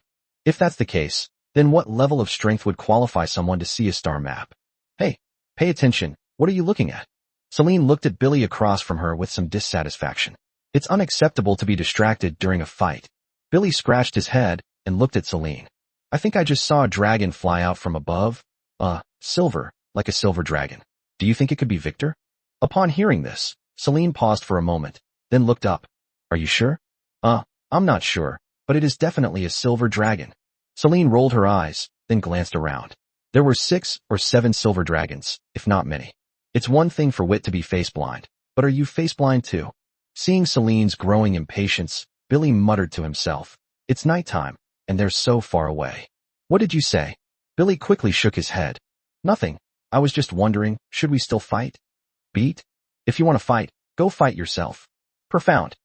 On the other side, Oh, who was suppressing a fire elemental dragon, stopped what he was doing after hearing Celine's voice and looked over with a puzzled expression. What's wrong? Billy said he thinks he saw Wit run out. Should we go and check it out? Upon hearing this, Ao nodded without saying a word. Walk. With that, he flew towards Celine. Upon seeing this, the fire elemental dragon, who was O's opponent, quickly withdrew from the battlefield and breathed a sigh of relief. The new generation of baby dragons is truly talented. Despite being born 5 years earlier, it is no match for its opponent. After they reunited, the 3 dragons flew upwards. After fighting several battles, Isa went home. Tenator wasn't interested in the fighting. He only watched 2 matches before heading back to his lair alone. Soon, they arrived at the top of the volcano's ring. Seeing Vittor lying on a rock, the 3 dragons exchanged a glance, then flew angrily toward Vittor. He actually left them behind again and came here alone. Of course, most importantly, I didn't even tell them whether we could still get along. However, when they reached Vittor, they were stunned. Wit's head slumped on the other side of the rock, his eyes closed, his mouth wide open, drool dripping onto the ground. If it weren't for the deafening screams, he would have looked almost like a corpse. She's asleep. She's really asleep. Then what should we do? What else can we do but carry him back? We can't let him sleep here all night. As she spoke, Celine grabbed Wit's tail. Billy stroked his chin. Seriously, won't lifting him like this wake him up? Stop talking nonsense. It's better if you wake him up, then you'll save some energy. Go, grab his hind legs. Oh, the other hind leg is yours. Ao hesitated for a moment, then pointed to Wit's forelimbs. Want to try a different position? Celine's eyes widened instantly, and O quickly grabbed Wit's hind legs. You're amazing, I'll listen to you. Slowly opening his eyes, Wit's eyes were filled with confusion. It took him quite a while to truly come to his senses, and then he let out a big yawn. That was a really good night's sleep. Muttering to himself, Wit looked around and then froze. If he remembered correctly, he seemed to have fallen asleep while looking at the stars, so how did he end up in the dragon's lair? Did I remember it wrong? Thinking this, Wit turned to look at Celine and the others. Seeing that the 4 dragons were sleeping soundly, he didn't have the heart to wake them. He walked to the passageway alone and began to exercise his wings. This has become a daily routine for him. There was no way around it. As a dragon, aerial combat was unavoidable. Other dragons could fly using magic, but he couldn't, so he had to rely on arduous training to make up for his shortcomings. Halfway through the magic training, a sound came from the dragon's lair. A moment later, Celine and the others flew out. Wit glanced back at the dragons and said with a smile, "Good morning." Celine yawned, then gave Vittor a strange look. Good morning. By the way, why didn't you respond when we talked to you last night?" Wit paused for a moment. "I went to see the stars last night, and then fell asleep. Didn't you guys bring me back?" The 4 dragons exchanged a glance, then all shook their heads. Wit was stunned. "Then how did I get back?" "Of course you flew back by yourself. We asked you why you came back so late, but you ignored us and just lay down and fell asleep." Seeing Vittor remain silent, Celine thought for a moment, then looked at Vittor with an even stranger gaze. "You're not really sleepwalking, are you?" Chapter 75 Luafa. Chapter 75 Luafa. Swish, swish, swish. Several figures darted out of the cafeteria. Wit, his face dark, chased closely after the 4 dragons ahead. "If you're so capable of making up lies to fool me, then don't run away." Billy turned around and said helplessly, "Stop chasing us, okay? We'll apologize, alright? Besides, you went to see the stars by yourself without us." Upon hearing this, Wit was furious. After hearing Celine and the others' descriptions, he was worried for a long time, fearing that he might actually be sleepwalking. As a result, while he was eating in the cafeteria, he overheard a dragon saying, "Look, that's the dragon. It looks like it's dead. The other dragons are carrying it back upside down." And that's how it turned out. Feeling guilty, Celine and the others stuffed the food into their mouths in a few bites after hearing this, and then ran out without saying a word. Wit then realized that he hadn't been sleepwalking. He had been carried back upside down by Celine and the others. How can we tolerate this? So he chased after them. Unfortunately, he flies with magical powers, while she flies with fleshy wings. Keeping up with her is not a problem, but catching up with her is still a bit beyond his reach. At the entrance of the cafeteria, Isa walked out, speechless as she watched Vittor and the others fly further and further away. After shaking her head, she flew towards the 4th floor. In any case, they still have to go to class in the end. On the other side, Wit grew angrier and angrier and roared, I don't care. You all have to let me fly around by the tail today, or you'll be getting beaten up. Anyway, you can't beat me. Dennett couldn't help but speak up. It was all they're doing. I went back to the dragon's lair a long time ago and don't know anything. Can you please let me go? Impossible. Who told you to team up with them to trick me? Wit's refusal was incredibly decisive. Suddenly, Wit's eyes lit up, and he continued, Of course, in the end, you dragged me back so that I wouldn't have to sleep outside. Okay, I'll give you a choice. Choose Elong and let me drag him around in a circle. Then I'll forgive you. Billy, Celine and the others said in unison. Furthermore, O also threw a small fireball at Billy, who was flying behind him. The small fireball wasn't very powerful, but after it exploded upon contact with Billy's body, it generated a small force that slightly hindered Billy. Then, Wit, with a sinister grin on his face, seized the opportunity to grab him by the tail. Billy stared at O'Neill in disbelief. You sold me. It wasn't selling you out, it was a sacrifice. We will remember you. A.O. left behind a sentence, and then flew away in a flash. Billy flapped his wings a few times, trying to shake off the clutches behind him, but how could his strength compare to Wit's? It didn't even budge, let alone continue flying. Seeing that he couldn't resist, Billy's face instantly broke into a fawning smile. Wit, we're brothers, you can't do this to me. Wit grinned, then gently shook the hand holding Billy's tail. Billy instantly felt his body go limp, and then he was lifted up by Wit's hand. Celine and the others stopped on the 4th floor, looking at Billy in Wit's hands with pity. At the same time, he was also terrified by Werther's power. Billy was the smallest of them, but he wasn't that small either. He was taken down by Wit in no time. If they fell into Wit's hands, the outcome would probably be similar. Thinking of this, Celine and the others exchanged a glance and then ran towards the classroom. What if Vieira isn't calm yet? On the other side, Wit glanced at Celine and the others as they left, then picked up Billy and flew around the academy. Billy noticed the stares from those around him and sighed helplessly. What a bad omen. Then he spread his wings and covered his head. Nothing more than losing the dragon. Wit. Just as Vittor was pulling Billy around in circles by his tail, a familiar voice suddenly rang out. Looking in the direction from which the sound came, Wit paused for a moment, then stopped, somewhat at a loss. Winters, let me explain. Indeed, it was Winters who stopped Wit, but Winters acted as if he didn't even see Billy. Don't play too wildly. Hurry up and go to class. By the way, Janice should have told you about magic class, right? Vittor nodded, somewhat embarrassed. Winters smiled and said, There's nothing to be embarrassed about. I'm very pleased that you've found the path to explore magic. In addition, I look forward to your success in truly mastering mental magic. Okay, go to class now. Today is your first time learning alchemy. Wit watched Winters leave, then looked down at Billy and asked with a smile, Will you dare to do it again? Hearing Wit's words, Billy dared not continue to play dead and hurriedly said, I won't. I won't. I really won't. Wit chuckled and released Billy's tail. After experiencing a short period of freefall, Billy finally regained his balance and then began to curse loudly. Those 3 guys are bastards. They actually sold me out. Wit glanced at Billy. You chose to believe them yourself, so you can't blame the other dragons. After saying that, Vittor flew toward the classroom on the 4th floor. He was quite interested in alchemy, but he didn't know if he could make gold coins. Thinking of the huge handful of gold coins that Boko had pulled out earlier, Wit felt his mouth watering.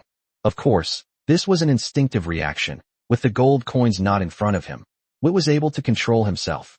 However, alchemy in another world seems to be more than just gold. It has another concept. I wonder what alchemy means in the world he lives in.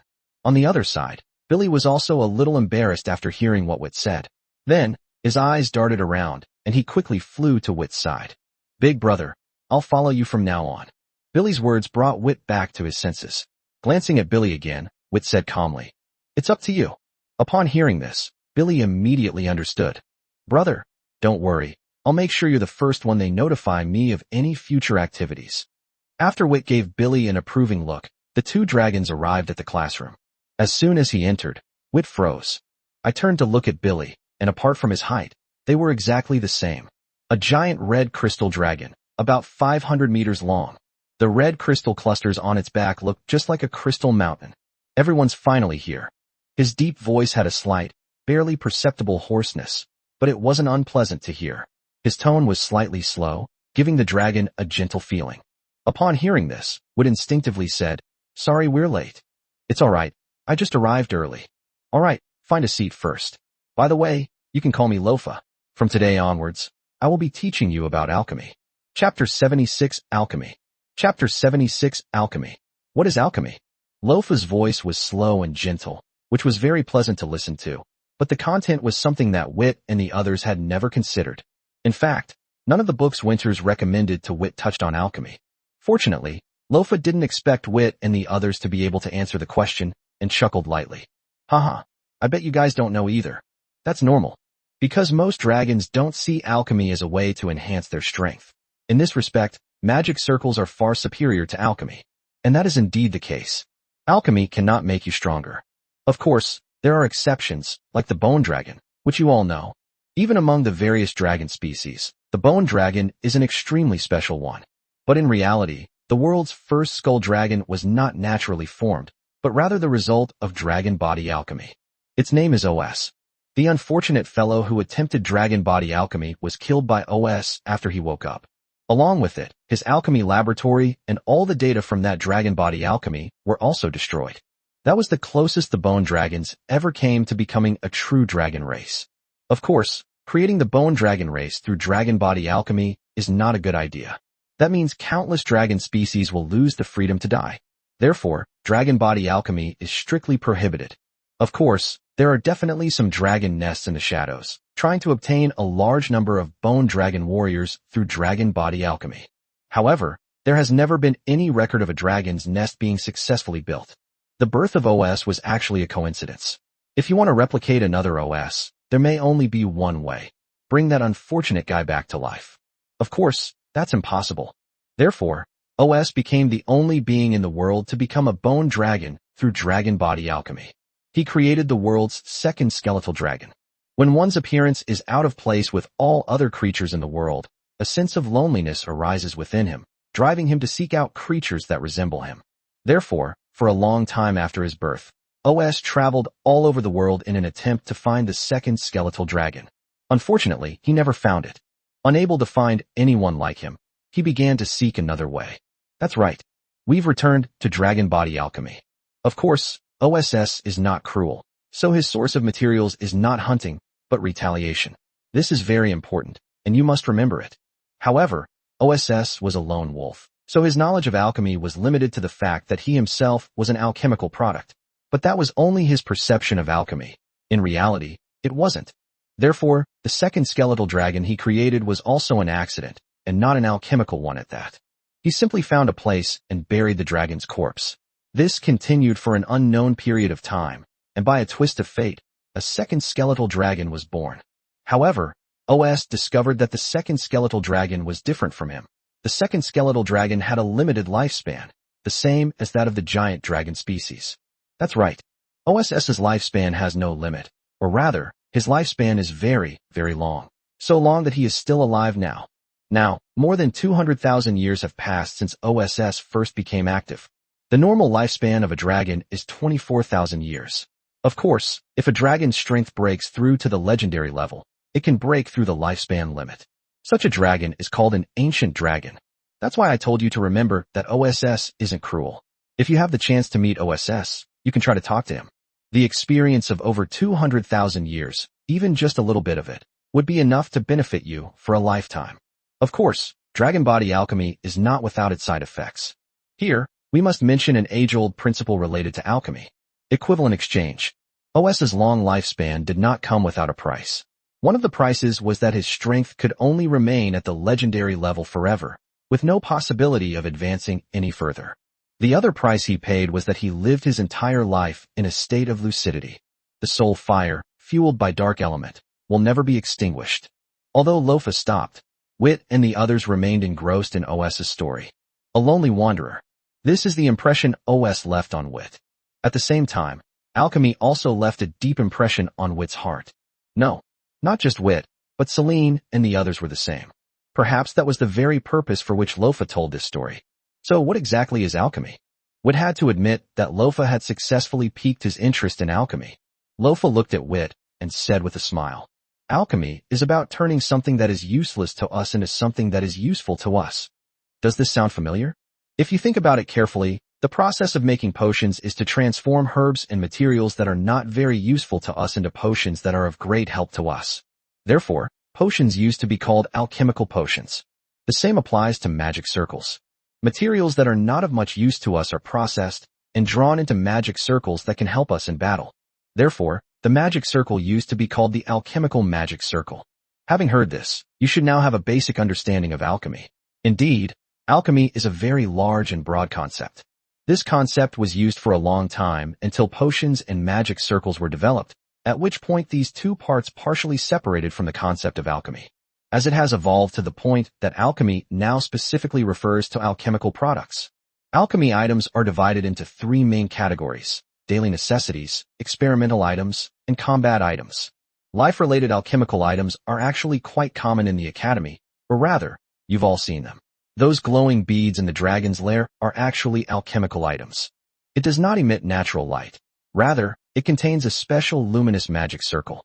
As for the experimental alchemical items, you'll be able to see them in the experimental classroom on the 3rd floor when you're making potions later. And the battle. At this point, Lofa paused, then continued. Just as I said at the beginning, alchemy cannot enhance one's own strength. That's because alchemical items used in combat are all external forces. Sometimes it's okay to get help from outside sources, but most of the time you need to rely on your own strength. Take, for example, the Wanlong Grand Feast. There will be a Dragon King challenge during that grand event. Of course, the Dragon King here does not refer to the king of the dragon race, but rather to an honorary title for the strongest adult dragon. No external force can be used in this challenge. Chapter 77-2 Forms of Alchemy. Chapter 77-2 Forms of Alchemy. The strongest among the mature dragons. Upon hearing this, Wit and the others couldn't help but get excited. Especially Wit. If he remembered correctly, Winters had mentioned that the Feast of 10,000 Dragons was held once every 4,000 years, and it had been 2 years since the last one. In other words, the next grand banquet of 10,000 dragons will be held 3,798 years from now, and at that time, he will be 3,800 years old. In the context of giant dragons, the prime of life refers to those aged 800 to 8,800 years old. Coincidentally, Vittor is in that age group. The dragon race is one where everyone values honor, regardless of age. The title of the strongest among the young dragons is an honor that Wit would fight for. Wit and his group's thoughts were so easy to understand. They were practically written all over their faces. Upon seeing this, Lofa couldn't help but chuckle. I must say, you are lucky. If you calculate the time, you will be in your prime when the next Dragon King banquet is held. I look forward to your performance in the Dragon King challenge. Back then, I was rather unlucky. At the first dragon feast after I was born, although I was old enough, I was obsessed with alchemy and lacked the strength to go up. I would only lose dragons if I went, so I simply didn't go. I finally got to see the second dragon festival, but I overslept. When I woke up, the dragon festival had ended decades ago. At this point, a hint of regret flashed in Lofa's eyes. The dragon craved glory, but he missed it twice. By the time he came back, he was already too old and was nearing old age. He gently shook his head, trying to shake those unpleasant memories out of his mind. All right, let's continue with alchemy. There aren't many types of combat alchemical items. They can be roughly divided into 3 categories: amplification items, protection items, and alchemical golems. Among them, amplification alchemical items usually refer to items that can increase the wearer's elemental affinity. As for protective gear, I don't need to say too much about that. It's things like armor. Alchemical golems are mechanical or magical creations that can move freely to some extent, driven by elemental forces. By now, I'm sure you figured it out. Combat alchemical items temporarily enhance your strength. Once you lose them, your power will revert to its original state. This is the main reason why alchemy has never received the attention it deserves. Instead of spending a lot of time and energy learning and building these external forces, it's better to work hard to improve your own abilities. Almost all dragons think this way, including me. Seeing the astonished looks on Victor's and the others' faces, Lofa chuckled. You heard me right. Even though I am your teacher who teaches you alchemy, I still believe that self-cultivation is better than alchemy. However, it is undeniable that alchemy can indeed make our lives more convenient. That's why, even though alchemy isn't highly valued, you still have to learn it. We cannot remain immersed in cultivation indefinitely. The unpredictability inherent in alchemy, which magic circles and potions lack, makes it well suited as a hobby for leisure and entertainment. After a pause, Lofa's voice became slightly lighter. Therefore, in alchemy class, you don't need to follow the teacher's instructions as meticulously and flawlessly as you do in potions and magic circles class. All you need to do is use your imagination and make whatever you want to make. The essence of alchemy is creation. Of course, safety must be taken into account. After all, alchemy also involves the operation and transmission of magic or elemental power, and if something goes wrong, an explosion will also occur. In addition, alchemy is mainly divided into two forms, mechanical alchemy and magical alchemy. The former is the form of alchemy you will frequently encounter in the future, while the latter depends on your learning progress. And the only thing related to mechanical alchemy is the alchemical golem. At this point, Lofa stood up, his massive body resembling a living red crystal mountain. Billy, sitting next to Wit, looked on with envy. If he had such a massive dragon body, who would dare to bully him? Let's go. We probably won't be coming to this classroom again.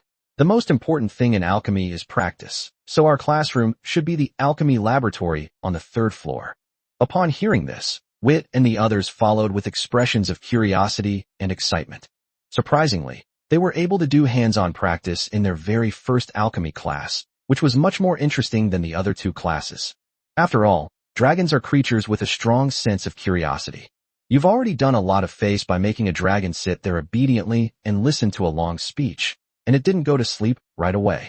Soon, Wit and his companions arrived at the alchemy laboratory on the 3rd floor. However, the scene in the laboratory left Wit and his team slightly disappointed.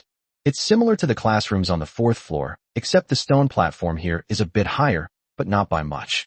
Lofa naturally noticed Wit and the others' emotions, but he didn't explain immediately.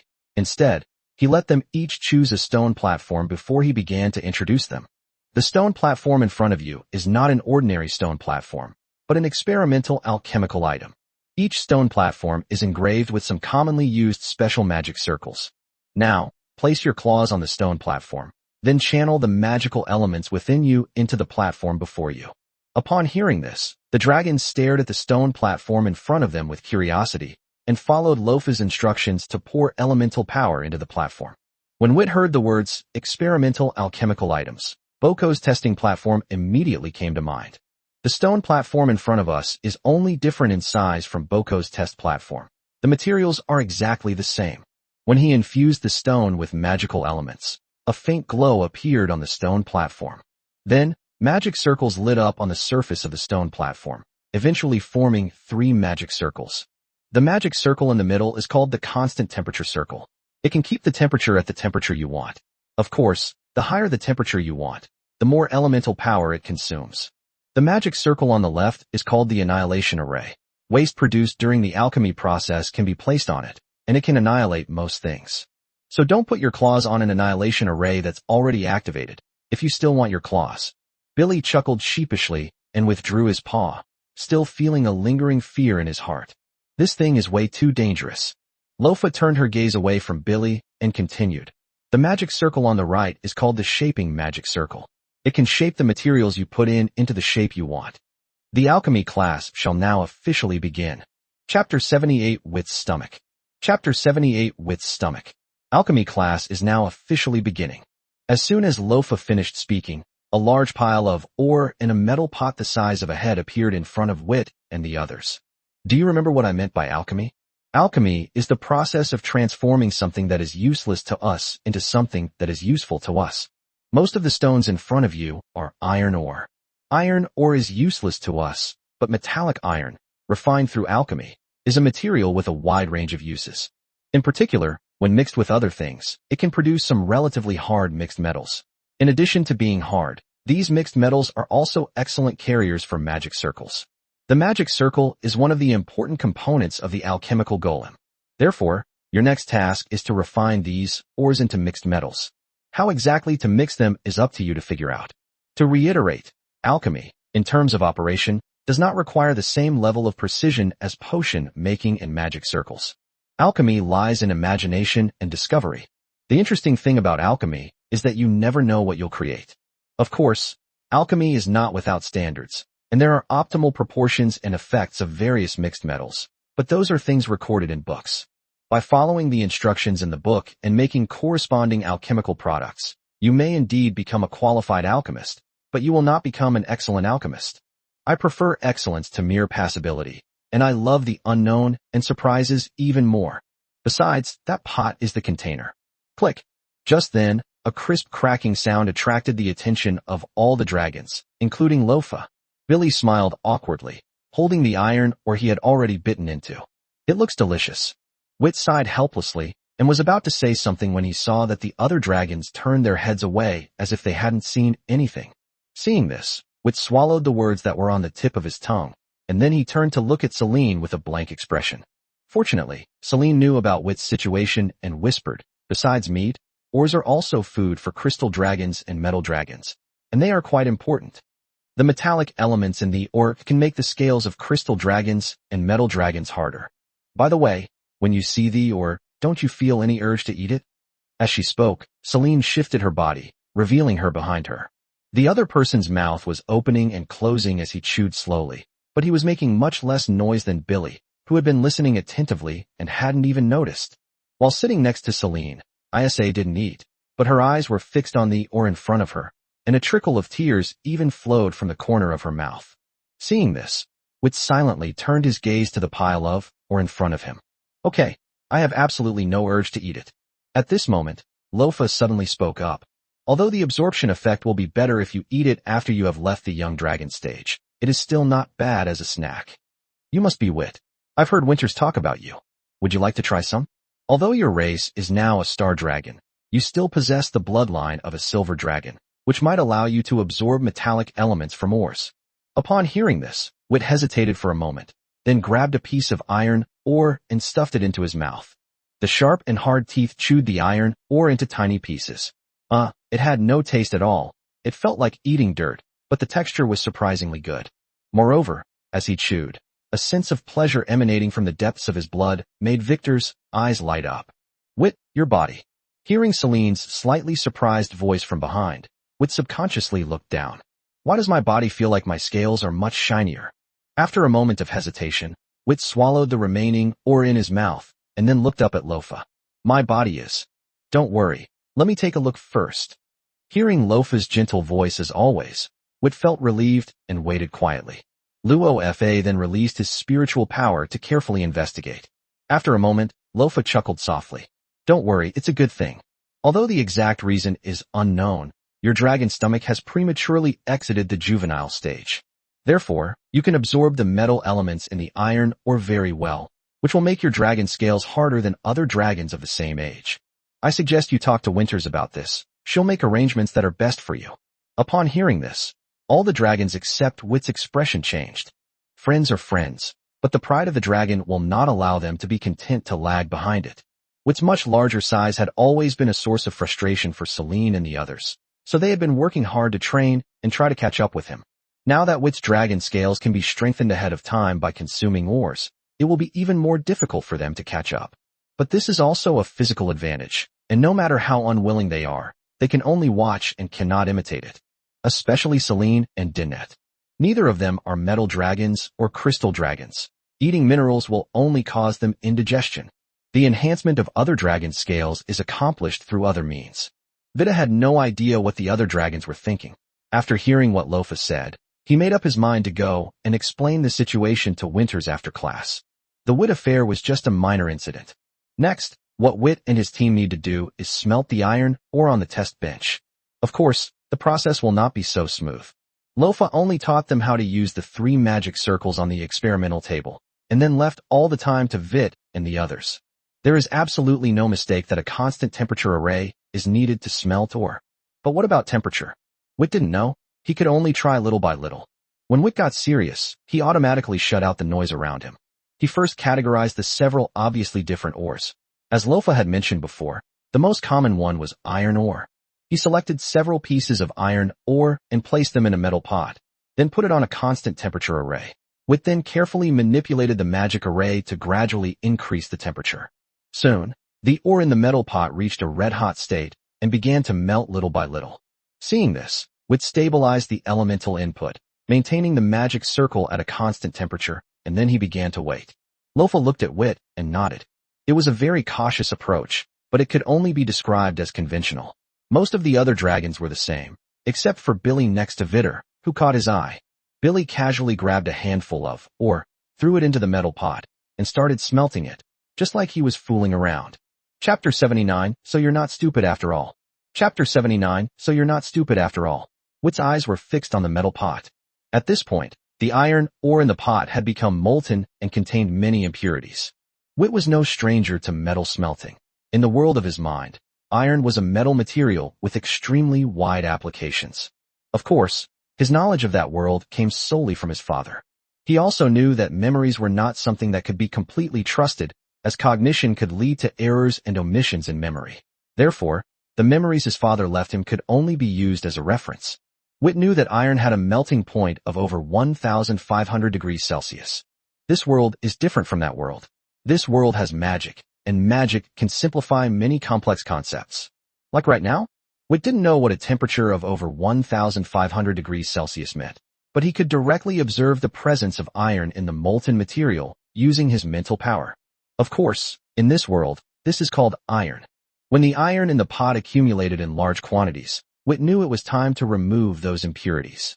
Using his mental power, he gathered the impurities in the pot together and threw them into the annihilation array beside him to dispose of them.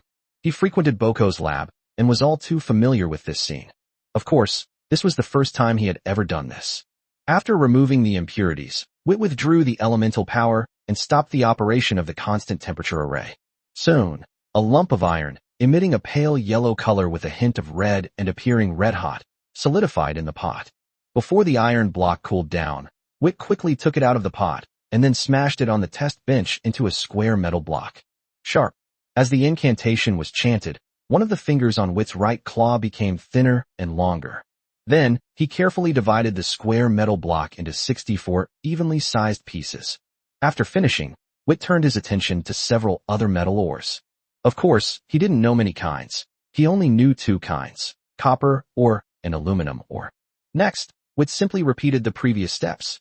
Soon, piles of jumbled ores were transformed in Witt's hands into metal cubes that may vary in size, but have the same weight. For Witt, who has the ability to cheat with his mental powers, it couldn't be easier. After finishing, Witt couldn't help but breathe a sigh of relief. His golden eyes had dimmed slightly, a sign that his mental energy had been greatly depleted.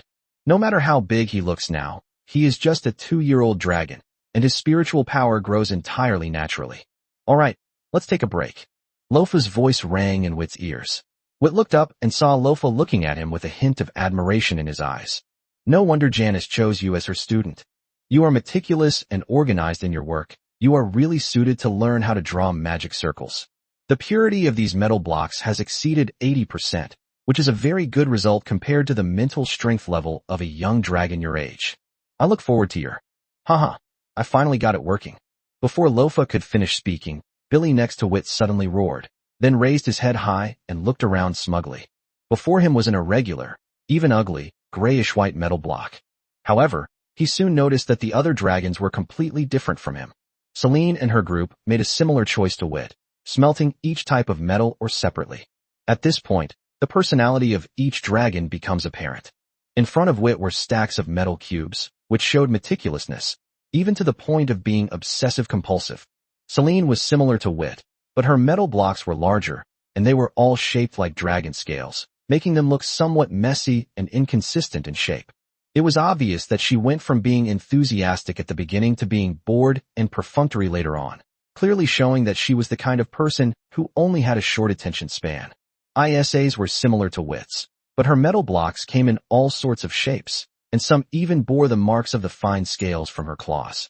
Dinit is a bit different. Each ore is smelted once, and the resulting metal has a random shape and size, looking incredibly haphazard. O was quite unexpected for the dragons. He was a combination of Witt and Celine. On the experimental table were exquisite dragon scales. If it weren't for their different colors, the dragons would have even suspected that the scales were plucked from their own bodies. Of course, his progress was also the slowest. However, after looking around, a hint of smugness appeared in O'Neill's eyes. If you're going to do something, do it the best. That's what he thought, and that's what he did. Compared to other dragons, he was clearly more of a perfectionist. On the other side, Billy looked around and scratched his head. Did I misunderstand? Just as he was thinking this, the ugly, grayish-white alloy in front of him floated up on its own and then fell into Lofa's hand. After examining him, Lofa turned his gaze to Billy. If I need another piece of this metal, what kind of, or would you require? Upon hearing Lofa's words, Billy was taken aback for a moment, then began rummaging through the pile of ore in front of him. A moment later, Billy piled the 5 types of ore into 5 small heaps and placed them in front of him. These should work. Lofa nodded, then pointed to the iron ore and said, but I remember you put in 6 pieces of iron ore before. Why did you only put in 5 this time? Upon hearing this, Billy scratched his head awkwardly and said somewhat embarrassedly, I feel that 5 pieces would be enough. Lofa laughed. He then placed a piece of alloy back in front of Billy. As long as the metal you smelt reaches the hardness of this alloy, then your mission for today will be complete.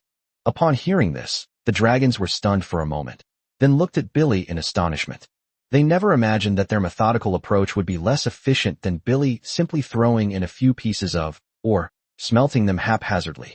Billy was equally stunned. He was always the one used as a negative example in class.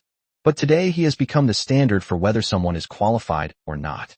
Thinking of this, Billy's lips slowly curled up, and he even raised his head involuntarily, his tail behind him leaving after images. So you're not stupid after all.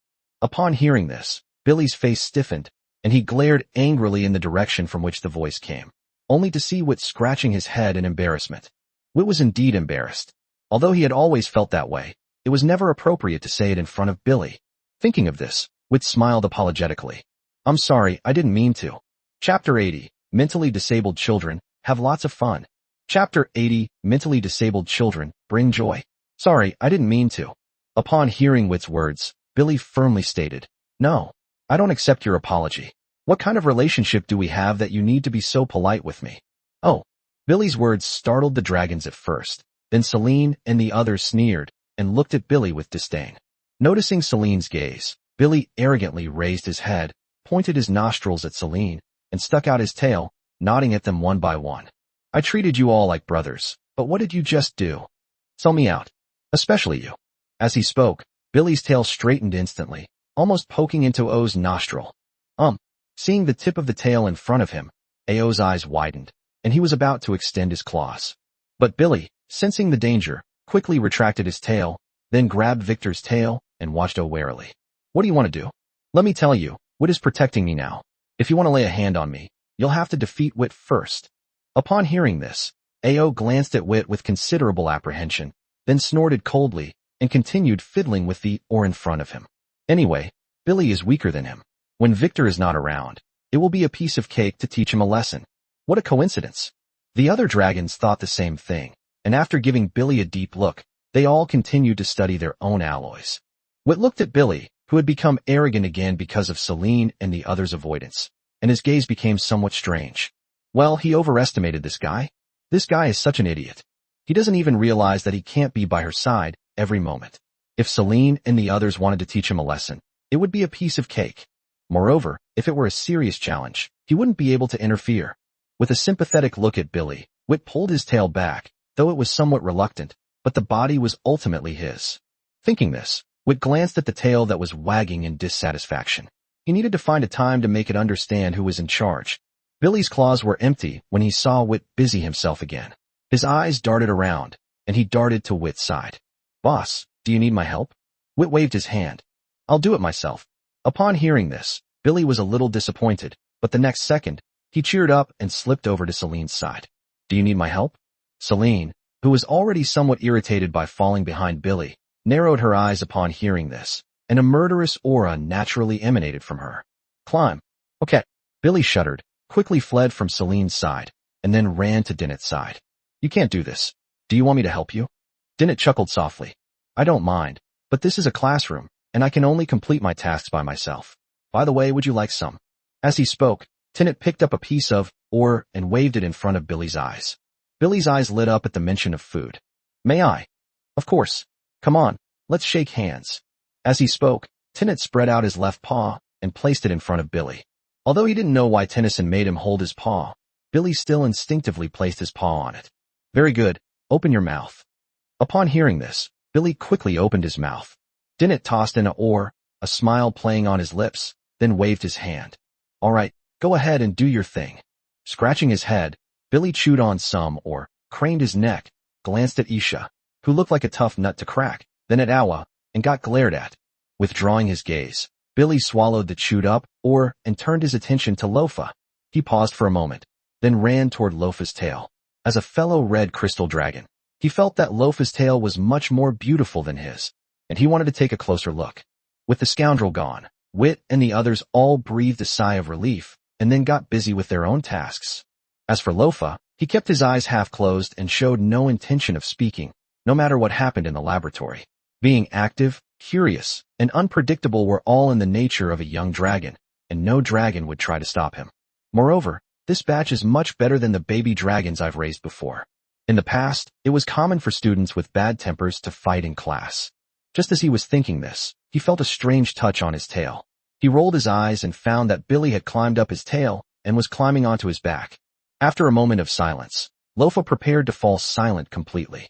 It was normal for a young dragon to be curious, but, Billy, I can climb, but could you please stop nibbling on the crystal bushes on my back? Upon hearing this, Billy chuckled sheepishly, wiped the drool from the corner of his mouth, and continued his adventure on the dragon's back. To Billy, the motionless Lofa was a crystal mountain. Wit looked up at Billy, who was appearing and disappearing intermittently, and shook his head helplessly. What was that saying again? This must be what it means for intellectually disabled children to have so much fun. Time passed slowly, and Wit and his team produced finished products one after another, but the hardness of their alloys was much worse than Billy's. The only option is to adjust the proportions little by little. Soon, a second dragon that met the requirements appeared. It wasn't Wit, Celine, Isa, or even O, but rather Tinnet, who held a Buddhist-like attitude. Tinneter hadn't expected that she could simply throw in a few lumps of metal and it would melt successfully. Unfortunately, when Lofa asked her to make another copy, she was dumbfounded. Everyone says that she's a Buddhist-style smelter, so how could she possibly remember the proportions of the various metals from before? Therefore, she could only hold her alloy and try to recreate the proportions of the various metals with a troubled expression. However, Tinnet's success still put considerable pressure on other dragons. Soon, Isabella and Celine succeeded one after another. Because they used a similar method to Wit, they recorded the proportions of several metals while smelting the alloy. Therefore, they actually finished faster than Tinnet. However, since Tinnet's alloy had already been made, he knew the types of metals used and then used his mental power to sense the approximate quantities of various metal elements. Although it took some effort, he followed closely behind Isa and Celine and successfully found the proportions of various metals in his alloy. Call. Wit let out a long breath, looked at the silver-white alloy in front of him, and a slightly tired smile appeared on his face. It's a success. Hearing the overlapping sounds, Wit turned his head and met O's gaze, who was also looking over. The two dragons looked at each other and smiled. Thankfully, they hadn't lost face. Because the two dragons had done a very good job in the early stages, there were naturally no problems with the proportions. However, to Wit's utter dismay, the perfectionist O's final alloy still turned out to be a pale golden scale that looked just like the real thing. Chapter 81 A Gift. Chapter 81 A Gift. Alright, now that you've all finished, get out of class can end. Upon hearing this, the group of children were taken aback for a moment, and then they all turned to look at the classroom door. Sunlight streamed in from the crater above the academy, passing through the classroom doors and landing on the area in front of the classrooms, making it look bright and warm. Come to think of it, it's fortunate that the crater is large. Otherwise, the academy located inside the volcano would be incredibly oppressive. Of course, even so, throughout the academy, whether in classrooms or laboratories, canteens, or Dragon's Lair, day or night, the beads embedded in the walls emit a faint light, illuminating the interior spaces. Okay, that's not the point right now. The point is, it's still bright outside. So why would Luo Fa mention the word dismissal? Seeing what Victor and the others were doing, how could Lofa not know what these little dragons were thinking? Now that today's task is complete, the remaining time is yours to manage as you see fit. However, before get out of class ends, there's something I need to give you. As he spoke, 6 scales, the same color as those of Wit and his companions, floated out of thin air and appeared in front of them. Seeing the bewildered look on the dragons' faces, Lofa smiled and said, "Before you leave your infancy, your reverse scales will not grow, and in the next few decades, the materials you need for class will only increase, not decrease. Some common items are fine with us, but some of the things you created yourself are inconvenient to mix together. The scale in front of you is a spatial storage device that I created in imitation of the reverse scale space. The space isn't very large, only a quarter the size of this laboratory, but it's enough for you to use before the reverse scale grows. The space isn't very big. The group of little dragons looked around the laboratory in a daze. Putting aside everything else, the fact that the 700-meter-tall loafa only occupies less than 1/10 of the area is enough to illustrate how large the space of this laboratory is. Thinking this, a quarter of the size, Wit and his companions' eyes lit up at a visible speed. Imagine how much stuff this could hold. Seeing the growing fervor in Vittor and the others' eyes as they gazed at the scale in the sky, Loafa couldn't help but grin. Okay, lift your neck and don't move. Having prepared such a wonderful gift for them, Loafa's image in the hearts of Wit and the others was now incredibly lofty. Naturally, they would do whatever Loafa said. It raised its head high, stretched its neck, and kept its eyes fixed on the scale floating in front of it, filled with fervor and curiosity. Then they saw the scale fly toward their collarbone. The reverse scale is located at the junction of the neck and chest cavity. Normally, it is not visible, but whenever you straighten your neck, you can clearly see that a scale is missing here. The missing scale is the reverse scale, which is the weakest point for you young dragons compared to other parts. Do you remember the war with Abadraman 2 years ago? One of the main reasons why the Abadraman is called the baby dragon killer is that it can easily find the location of your reverse scale and pierce it with its sharp tail stinger. So, this time is an exception. From now on, under no circumstances should you easily reveal this position, understand? Loafa's tone remained slow and gentle, but this time, they could hear an undeniable authority in it. They nodded subconsciously, and then Wit and the others felt a cool sensation coming from the location that Loafa had mentioned. All right. The scale is installed. Take a look for yourselves. Upon hearing this, Wit and the others quickly looked down and saw a scale that was noticeably larger than the other dragon scales, embedded in the area of their collarbones. Looking at the dragon scale, Wit and his companions liked it more and more, and then they prepared to test the scale's function.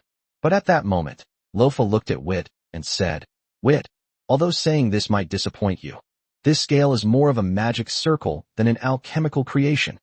Loafa's words seemed nonsensical, but Wit understood them perfectly. His previously happy expression instantly turned tense. His body was constantly absorbing the fire and water elements that were floating in the surrounding air. Then won't other magical elements be absorbed? Of course not. However, the concentration of other magical elements did not reach the condition for absorption, or rather, for other magical elements. It was not absorption, but possession and then discarding. Other magical elements are merely tools for enhancing Vittor's body. Once used up, they do not remain within him. This is something Wit himself discovered and told Winters. So when he saw the dense arrays of magic circles on his teacher's body, while he was envious, he frankly said that he could not learn this move. Therefore, the teacher was not surprised when he said he couldn't learn it. There was no other way. The magic core and magic solution used in the magic circle were both high-concentration polymers of magical elements. When these things came into contact with his body, the magical elements inside would be borrowed by his body to strengthen his physical body. When it's time to return it, it can't be returned to the magic circle, but rather it's placed outside.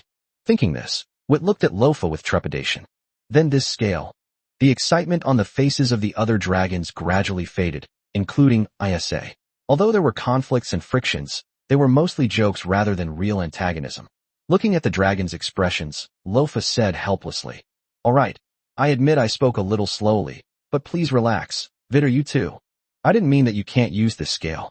What I mean is that this scale is essentially a magic circle. We all know that your constitution is special, so this scale of yours has been specially treated. However, it's very difficult to truly control one's physical constitution.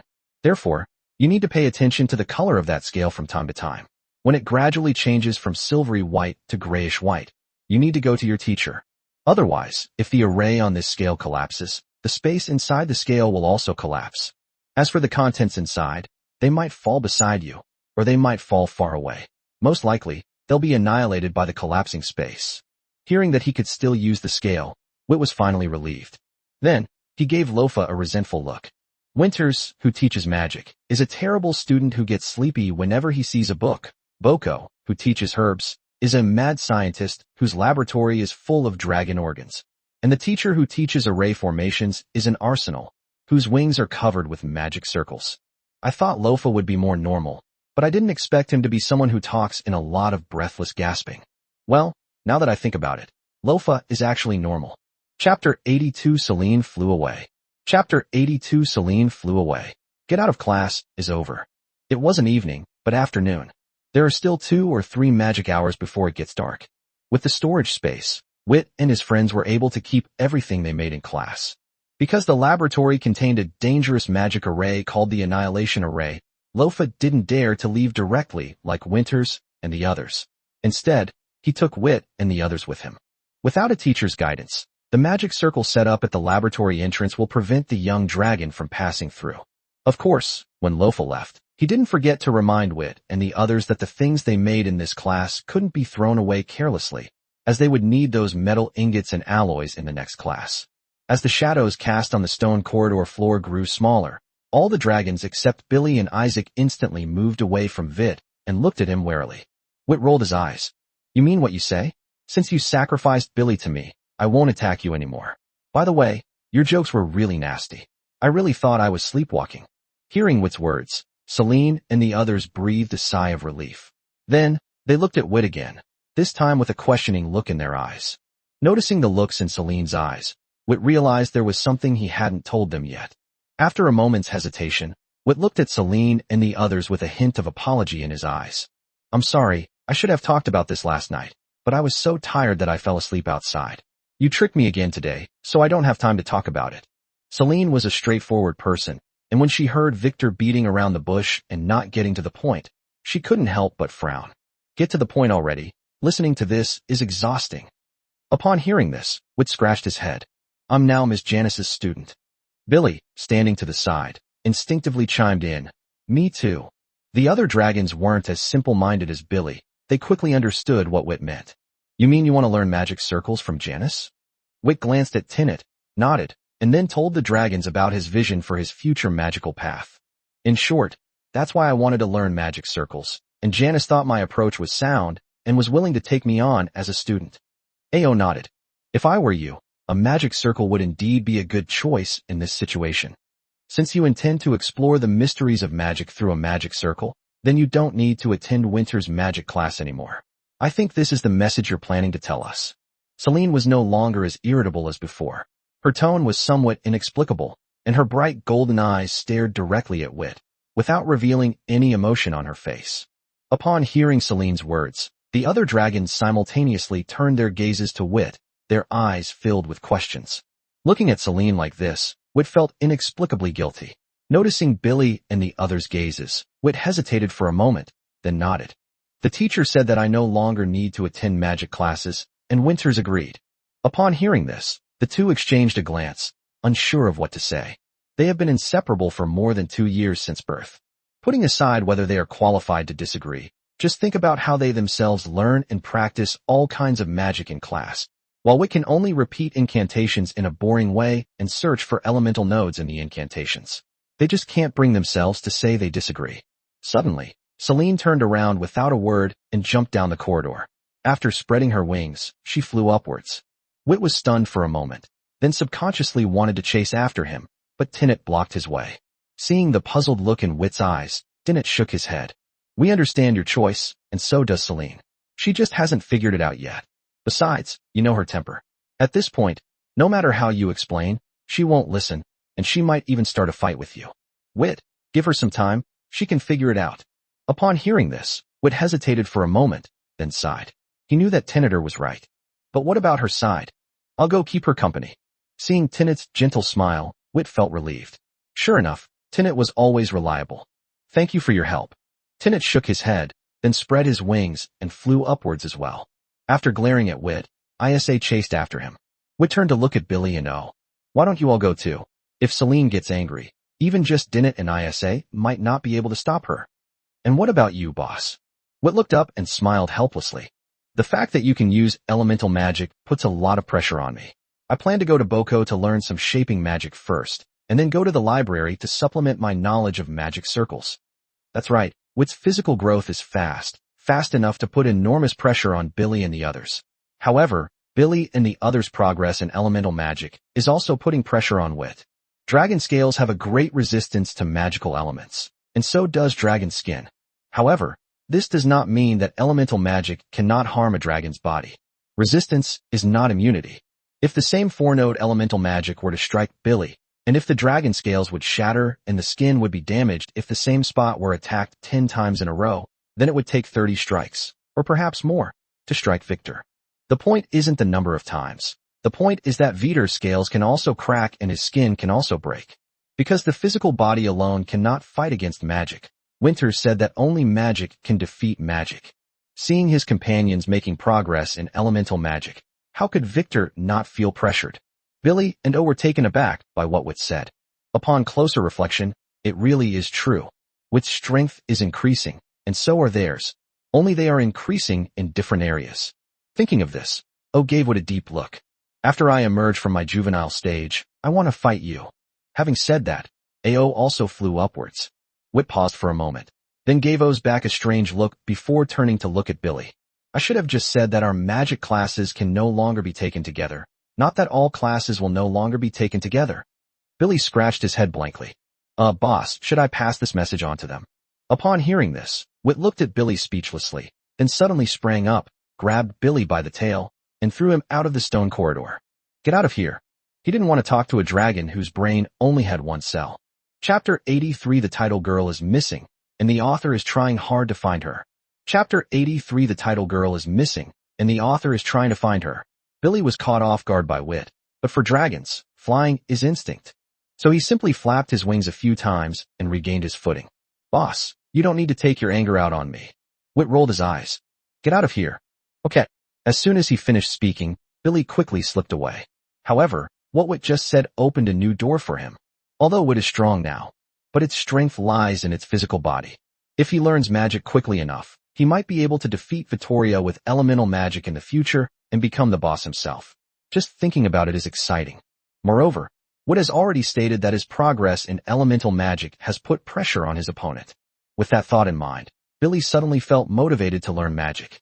At this point, he had overlooked the fact that Wit's original words were you all instead of you. Moreover, even if Wit really meant you, it definitely wouldn't be Billy, because his magic was the weakest among Celine and the others. Unfortunately, Vittor didn't know Billy's thoughts, otherwise he would have definitely given him a good beating so that he would see himself clearly. After watching Billy leave, Vittor flew towards the 9th floor. Well, Billy and the others seemed to be flying upwards as well, but the difference is that Celine, who left first, has already reached the crater. Wit wanted to catch up, but when he remembered what Tinnet had said, he had no choice but to give up the idea. Boko, who was focused on making the potion, suddenly heard a faint sound of footsteps. When he saw Vittor walk in, he paused for a moment, then smiled and shook his head. That's just like Lofa's personality. Upon hearing this, Wit flew onto the testing platform and asked curiously, was Lofa like this before? Boko shrugged. He has always been this way of doing things his own way, but he has indeed completed his teaching work, and even Winters can't say anything about it. Also, remember not to tell him what I said. Otherwise, if my lab bench breaks down, that guy will definitely give me a hard time. As they were talking, Boko suddenly stopped. When Wit saw that he was staring straight at him, he immediately hugged his tail and looked at Boko warily. What are you looking at? Upon seeing this, Boko smiled somewhat awkwardly. Sorry, I'm used to it. But the color of your dragon scales is indeed much brighter than the last time I saw you. Did you eat some, or today? Wit stared at Boko in astonishment. You could tell that? Boko pointed to his collection. I'm a professional. Wit turned his head to look at the rather creepy scene, then nodded. Lofa said my dragon stomach matured prematurely, and I've already passed the juvenile stage. He told me to go talk to Winters about it. Upon hearing this, Boko stroked his chin and thought for a moment. Dragon stomach prematurely leaving the juvenile stage? You should have thought of this back when your appetite was several times that of Celine and the others. But this is indeed a good thing, especially for you. While it won't make you leave the juvenile stage quickly, it will increase the elemental resistance of your dragon scales. Moreover, a strong dragon stomach can help you quickly recover your depleted stamina. According to Lofa's habits, he should have already given you storage scales. I suggest you store more food in them. With enough food, you can save a lot of time during training. Upon hearing this, Wit's eyes lit up, and he quickly nodded. That's a good idea, I'll remember it. Boko smiled, and then continued concocting the potion. Seeing this, Wit also flew down from the experimental platform and ran to the open space to the side to continue practicing his shaping magic. First, I familiarized myself with sharpness. After going over everything from claws to horns to teeth, he picked up his dragon tail again. That day, he failed to cast Solidify until the very end, but today he was determined to succeed no matter what. Thinking this, Wit extended his claw and touched a dragon scale on his tail. Sturdy. Then it exploded again. Fortunately, Wit was already used to it. After wiping his face, which was blackened by the explosion, Wit chose the next scale. He quickly noticed something was wrong. The power of the scale explosion is much less than before. No, it's not that the explosive power has decreased, but rather that the defensive capabilities of the dragon scales have been enhanced. Thinking of this, Wit turned to look at Boko. Boko, do you have any metal ores or the like in your lab? Boko nodded upon hearing this. I do have metal ore here, and I know what you're thinking, but are you sure you want to do this? Haven't you noticed that besides your scales becoming brighter and your defenses strengthening, your body has undergone other changes? Upon hearing this, Wit thought for a moment. Now that you mention it, I do feel like something's wrong with my body. It was a bit difficult to fly up here. Boko laughed and said, of course it takes effort. By consuming metal ores, they can strengthen their dragon scales defense. This is an ability shared by both metal dragons and crystal dragons. The principle is to transfer the metal elements in the metal or onto the scales. To put it more vividly, it's like you've covered the dragon scales with a piece of metal to enhance their defensive capabilities. 1 or 2 scales may seem insignificant, but can you count all the dragon scales on your body? Using metal ores to enhance the defensive power of your dragon scales has the side effect of significantly increasing your weight. For a normal dragon, this wouldn't actually have a big impact, since flight relies on magic, not wings. But you are different. Therefore, you need to consider whether you want speed or defense. At least in the short term, you need to consider this issue. After a pause, Boko continued. Also, don't forget that of the 3 shaping spells, the one you haven't encountered yet is called acceleration. If your body is too heavy, it might cause some trouble in learning this magic. If you haven't learned strength, I won't easily let you get involved in acceleration. A sudden increase in speed could easily cause you to lose control of your body and break your neck. I'm not kidding. The magic of speed is far more dangerous than you imagine. Upon hearing this, Wit pondered for a moment, then hugged his tail and silently continued practicing. Upon seeing this, a smile flashed in Boko's eyes. He really likes Wit. It is precisely because Wit knows what he should and shouldn't do that he is able to do it. And what is even more commendable is that he listens to advice. This is the most important point. Chapter 84 Follow me. Chapter 84 Follow me. Alright, Wit, it's been a magic hour already. Let's stop and rest for a bit. Last time you left, your steps were a little unsteady. Moreover, I do know a little about alchemy. Alchemy classes consume a lot of mental energy and elemental reserves. Even if you get out of class early, the energy you expend is real. As he spoke, Boko put down the potion he was concocting and looked at Wit. Wit did not persist. Last time, he woke up to find a whole year had passed, which made him realize that time was meaningful to him, but not much, though enough for him. After stopping, Wit noticed that this practice session was a significant improvement over the last one. On the one hand, his dragon scales had become more defensive. On the other hand, as his proficiency with the magic gradually increased, the power of the explosion did indeed weaken. At this moment, a large mass of pale green, viscous liquid completely enveloped his tail. Feeling the faint coolness coming from his tail, Vittor looked up at Boko. Thank you, Boko. As soon as he finished speaking, Wit paused for a moment. Suddenly, a large piece of cooked meat appeared in front of Boko, almost twice the size of his body. Judging from the smell, it should be the meat of Busterman. Seeing Wit looking at them with a puzzled expression, Boko smiled. This was prepared for you. Seeing your determination, I knew that you would be practicing magic here for a long time to come. Practicing magic consumes not only elemental and mental energy, but also physical strength. You're still in your larval stage, so we can't give you potions to replenish your elements and spirit yet. However, restoring your stamina is quite simple. As he spoke, Boko placed the meat in front of Wit. Wit glanced at Boko with deep emotion, then began to devour the food. Feeling his strength slowly returning, Wit couldn't help but sigh inwardly. Boko's preparations were truly thorough. After eating, Wit rested for a few minutes before resuming his practice. This time, after practicing less than half a spell, Wit had no choice but to stop. My physical strength has almost recovered. Although my mental energy has been greatly depleted, I can still persist in practicing magic for 1 or 2 more spells. This time, I have exhausted the elemental power stored in the dragon crystal, including the water element.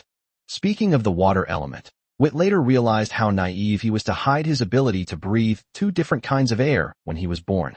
Putting aside the fact that Boko examined his blood, the fact that there were 2 elements with similar concentrations in his blood already said it all. Moreover, his body was constantly absorbing more than just fire elements. For Winters and his group, the slight change in the water element was not something that could escape their perception. By the way, Vittor's water element breath is not a high-pressure water flow, nor boiling steam, but a 0-degree cold current. These are the 3 breaths of the silver dragon. The most powerful is the high-pressure water jet, the most lethal is the boiling steam, and the most controllable is the 0-degree cold current. Silver dragons are also rare, being dragons with 3 different types of breath. Of course, that's not the point. The point is that with 0-degree cold current and blazing white breath are different. They are not supernatural powers, but breaths that can be used at will. Having said all that, Vittor, having exhausted his elemental power, was unable to continue practicing magic.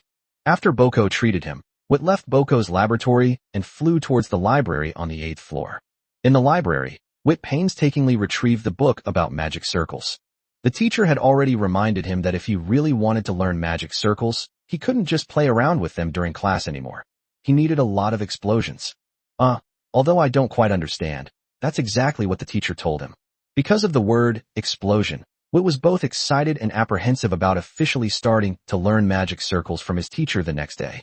To avoid making common sense mistakes, Witt decided to come to the library first and read through the beginning of the book about magic circles. Judging from the book Winters chose for him, Winters may have already considered how the magic circle could help him. However, Winters did not make the decision for Witt. Instead, like a medicine, he let Witt understand it first, and then let him choose whether to develop in this direction. Whenever he thought of this, Witt felt even more grateful to Winters. Perhaps Witt was truly suited to learning magic circles. He became completely engrossed in reading this book on the basics of magic circles. When he came to his senses, he had no idea how much time had passed. However, the significant depletion of his mental energy caused him to yawn involuntarily. With a reluctant look at the large metal book, Witt was about to leave when he turned around and saw Winters lying behind him, his eyelids drooping and his head nodding. Witt was terrified. If someone were to be run over by that, they would almost certainly suffer broken bones and tendons, and there's even a possibility of them dying on the spot. Winters. Upon hearing Witt's call, Winters opened his eyes blankly, then realized something, yawned widely, and raised his paw to rub his eyes. I'm sorry, Witt, I really don't like this place. It's too quiet, and reading makes me incredibly sleepy. However, if I ever have insomnia in the future, this would be a perfect place to sleep. As he spoke, Winters laughed to himself. Boko just told me about your situation. After discussing it, we found a suitable dosage for the metal ore. I don't consider shaping magic to be dragon language magic, but I must say, it's the magic most suitable for you. I apologize for not fulfilling my responsibilities as a teacher due to my stubbornness and outdated ideas. Don't try to explain for me. A mistake is a mistake, and I haven't lost the courage to admit it. Witt, who was about to speak, could only shut his mouth and look at Winters with helplessness and confusion. Winters naturally knew what Witt was wondering about, and then explained, Boko knows your progress in shaping magic training, so he determines the amount of metal ore you consume each day. We will do our best to ensure your healthy growth without hindering your subsequent learning progress. For metal dragons and crystal dragons, metal ores will not only affect your dragon scales, but also your bones, making them essential for your healthy growth. Your growth pattern is different from Celine's, so I can only try my best to meet your developmental needs according to your physical changes. Witt opened his mouth, but in the end, all he could say was, thank you. There's nothing he can do right now. Winters smiled as he looked at Witt. Go to sleep, it's late. You still have to learn how to draw magic circles from Janus tomorrow. Witt nodded obediently, then flew out of the library. Back at the dragon's lair, before Vittor could even step inside, a figure emerged from the shadows of the passage. Witt was stunned for a moment. Celine, come with me. Chapter 85 A Difficult to Mix Magic Solution. Chapter 85 A Difficult to Mix Magic Solution. Follow me. Celine emerged from the shadows within the dragon's lair passage, glanced at Witt, uttered a single sentence, and then spread her wings, preparing to depart. For some reason, Wit suddenly grabbed Celine's tail. Celine, whose actions were thwarted, paused for a moment, then turned and glared at Wit, her eyes brimming with murderous intent. Wit quickly released Celine's tail, rubbing his paws on the ground as he did so, a hint of embarrassment on his face. Well, if you have anything to say, I think this place is quite suitable. Celine remained suspended in the air, looking down at Wit with a serious expression in her golden eyes. I want to fight you, but this isn't the place. However, upon hearing this, Wit scratched his head in slight embarrassment, sparks flying. Well, I'm currently extremely depleted of mental energy and my elemental power is exhausted, but I still have physical strength. If you don't mind, I don't mind at all. Upon hearing this, Celine paused, took a deep breath, and then flew directly into the dragon's lair. Beat. What's the point of fighting now? Winning is embarrassing. Losing is even more embarrassing.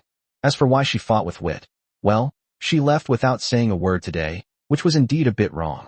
But she was somewhat reluctant to apologize to Wit. She was indeed wrong, but Wit wasn't without fault either.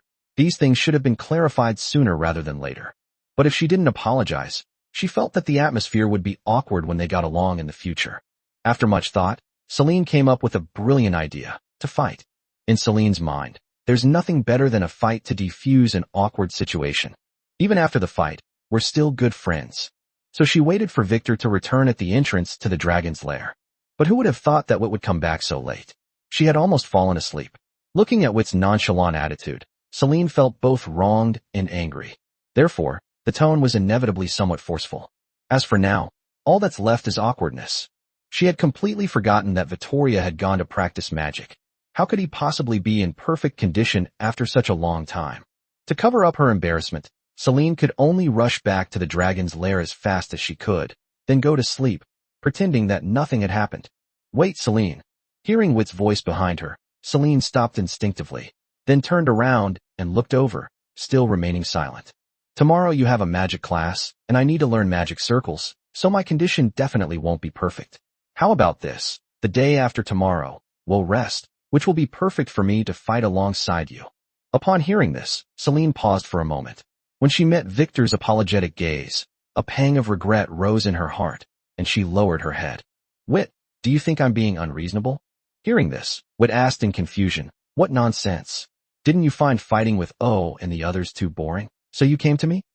Celine looked up at Wit in surprise, then turned away. They are indeed a bit weak. Only O can fight me for a while. I look forward to the battle with you. Also, I'm sorry. With that, Celine flew towards the depths of the dragon's lair. Watching Celine go inside, and only when she was out of sight did Wit finally breathe a sigh of relief. The memories of that world that my father left me are still quite useful sometimes. When a girl asks you if you think she's being unreasonable, just pretend you don't know, and she'll find a way to change the subject on her own. Celine is a female dragon, which is equivalent to a girl, so this approach makes perfect sense. Muttering to himself, Wit yawned as he walked deeper into the dragon's lair. He was truly exhausted today. Of course, if it were just practicing shaping magic, the elements stored in Vittor's body would be enough to last for most of the day. Today, in the laboratory, the elements consumed by activating those magic circles were the main problem. Upon entering the dragon's lair, Wit subconsciously glanced at Celine and saw that her body was covered by her wings, and her breathing was steady and strong. She fell asleep so quickly? Thinking this, Vittor walked to his sleeping spot, lay down, and fell asleep immediately. He didn't notice that there was a gap where Celine's two dragon wings overlapped.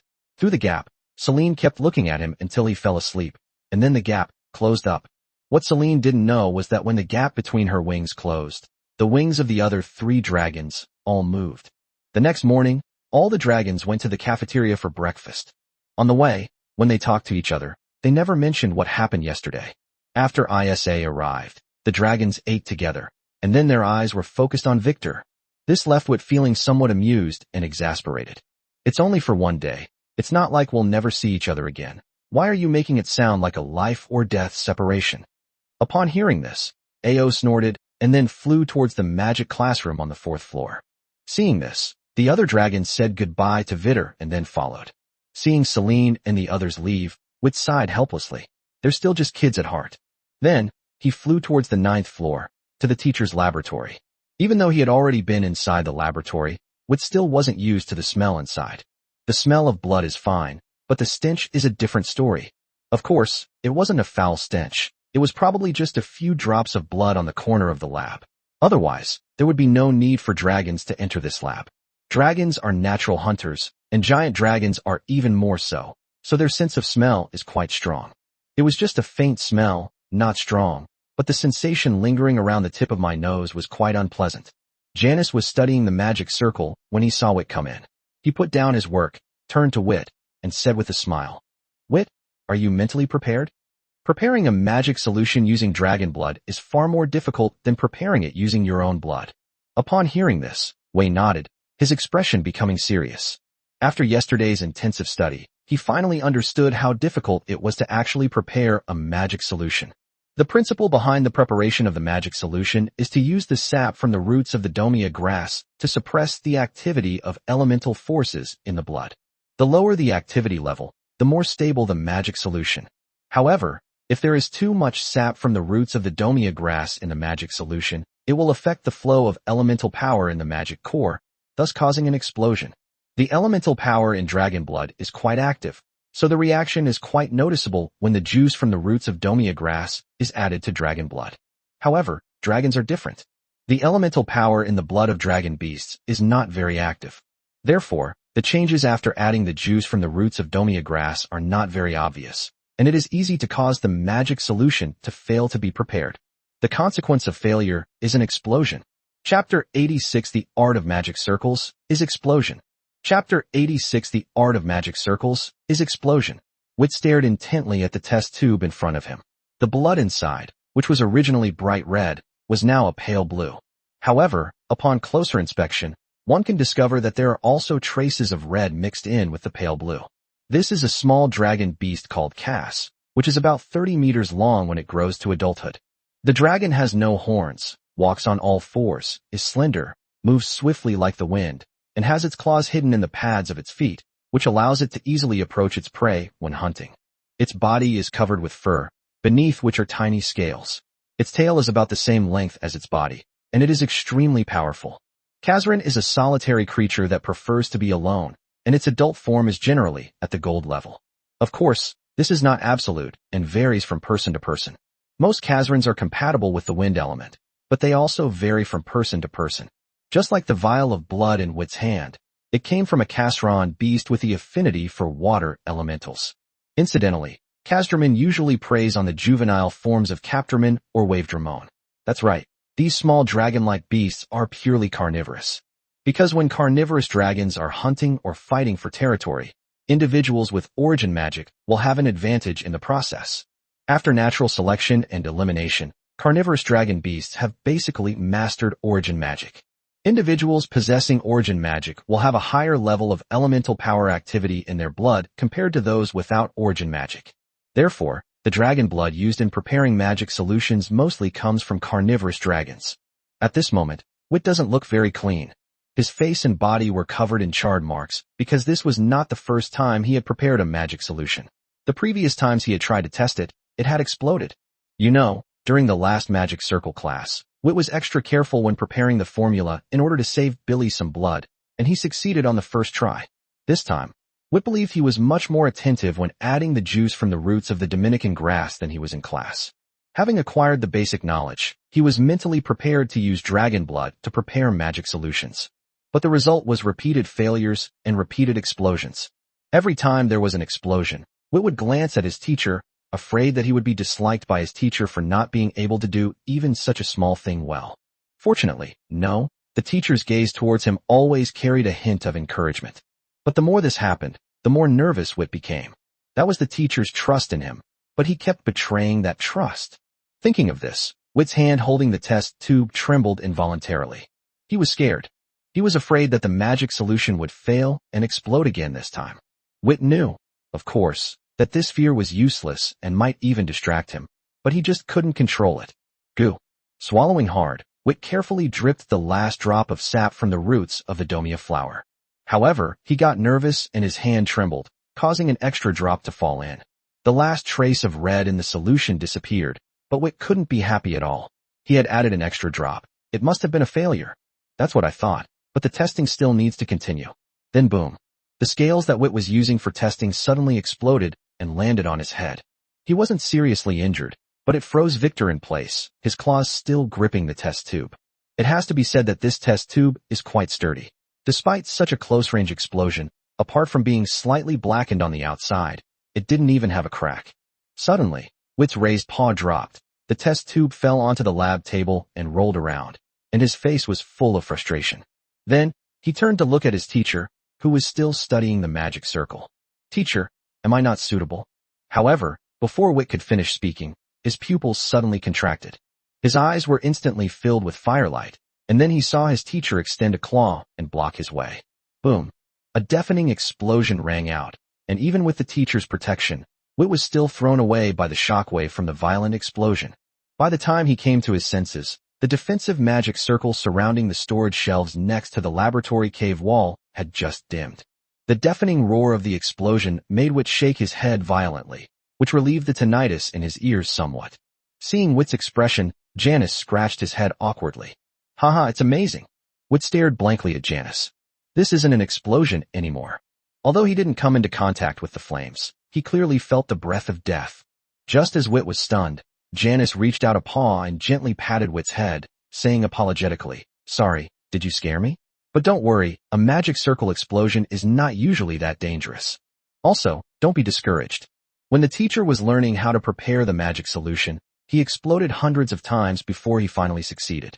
This is the difference between dragon blood and dragon blood. If I were to ask you to use dragon blood to prepare magic solutions during class, I'm afraid you wouldn't come to my magic circle class again after 3 lessons. As for the art of the explosion magic circle, it is simply an explosion. The stronger the explosion, the stronger the power of your magic circle once it is successfully drawn. Magic circles are a new way to communicate with the power of the elements. The knowledge within them is vast and complex. Even if you spent 10 or 100 years, you might not be able to understand their mysteries, let alone a few spells. Take your time, Witt. Janice's words filled Vittor with shame. They had agreed to use the magic circle to understand the mysteries of magic, but he wanted to give up at the very first step. The soft touch on his head made him relax. Of course, this is how Witt feels. To onlookers, Janice's gesture of stroking Witt's head looked like an adult pressing his finger on the head of a beetle. So what will he do next? Touch it or press it down? Watching Janice tidy up the experimental table, which had been made a mess by the violent explosion, with a troubled expression, a touch of emotion flashed in Witt's eyes. The teacher independently researched and developed a low-level magic circle, overturning the assertion that low-level magic circles do not exist in the world. How could such a being happen to cause his magic circle to explode just when he was feeling frustrated because of the explosion of the magic solution? With that thought in mind, Vittor composed himself and began to clean up the mess on his end. It's just an explosion. It's just repeated failures. The teacher has gone to such lengths for him. If he doesn't persevere, he will truly let the teacher down. Chapter 87 Classification of Magic Solvents. Chapter 87 Classification of Magic Solvents. With Witt's resolve fully unleashed, it was blown up more than 20 times. Of course, there were some results. Looking at the pale blue solution in the test tube in his hand, a ferocious smile appeared on Witt's face, which was blackened by the explosion. Well, you can't expect a mouth full of sharp teeth to show a kind smile. Seeing that Witt had successfully created the magic solution, Janice also smiled. She took Witt as her student not only because of his determination, but also because his personality and way of doing things were quite suitable for drawing magic circles. Students are the inheritors of teachers' knowledge, and it is difficult for an unqualified inheritor to pass on knowledge. And as it turns out, she chose the right successor. The patience to endure repetitive and tedious work, the rigor to follow standards step by step, the perseverance to get back up quickly after failure. She looked at Vittor and liked him more and more the more she looked at him. Very good.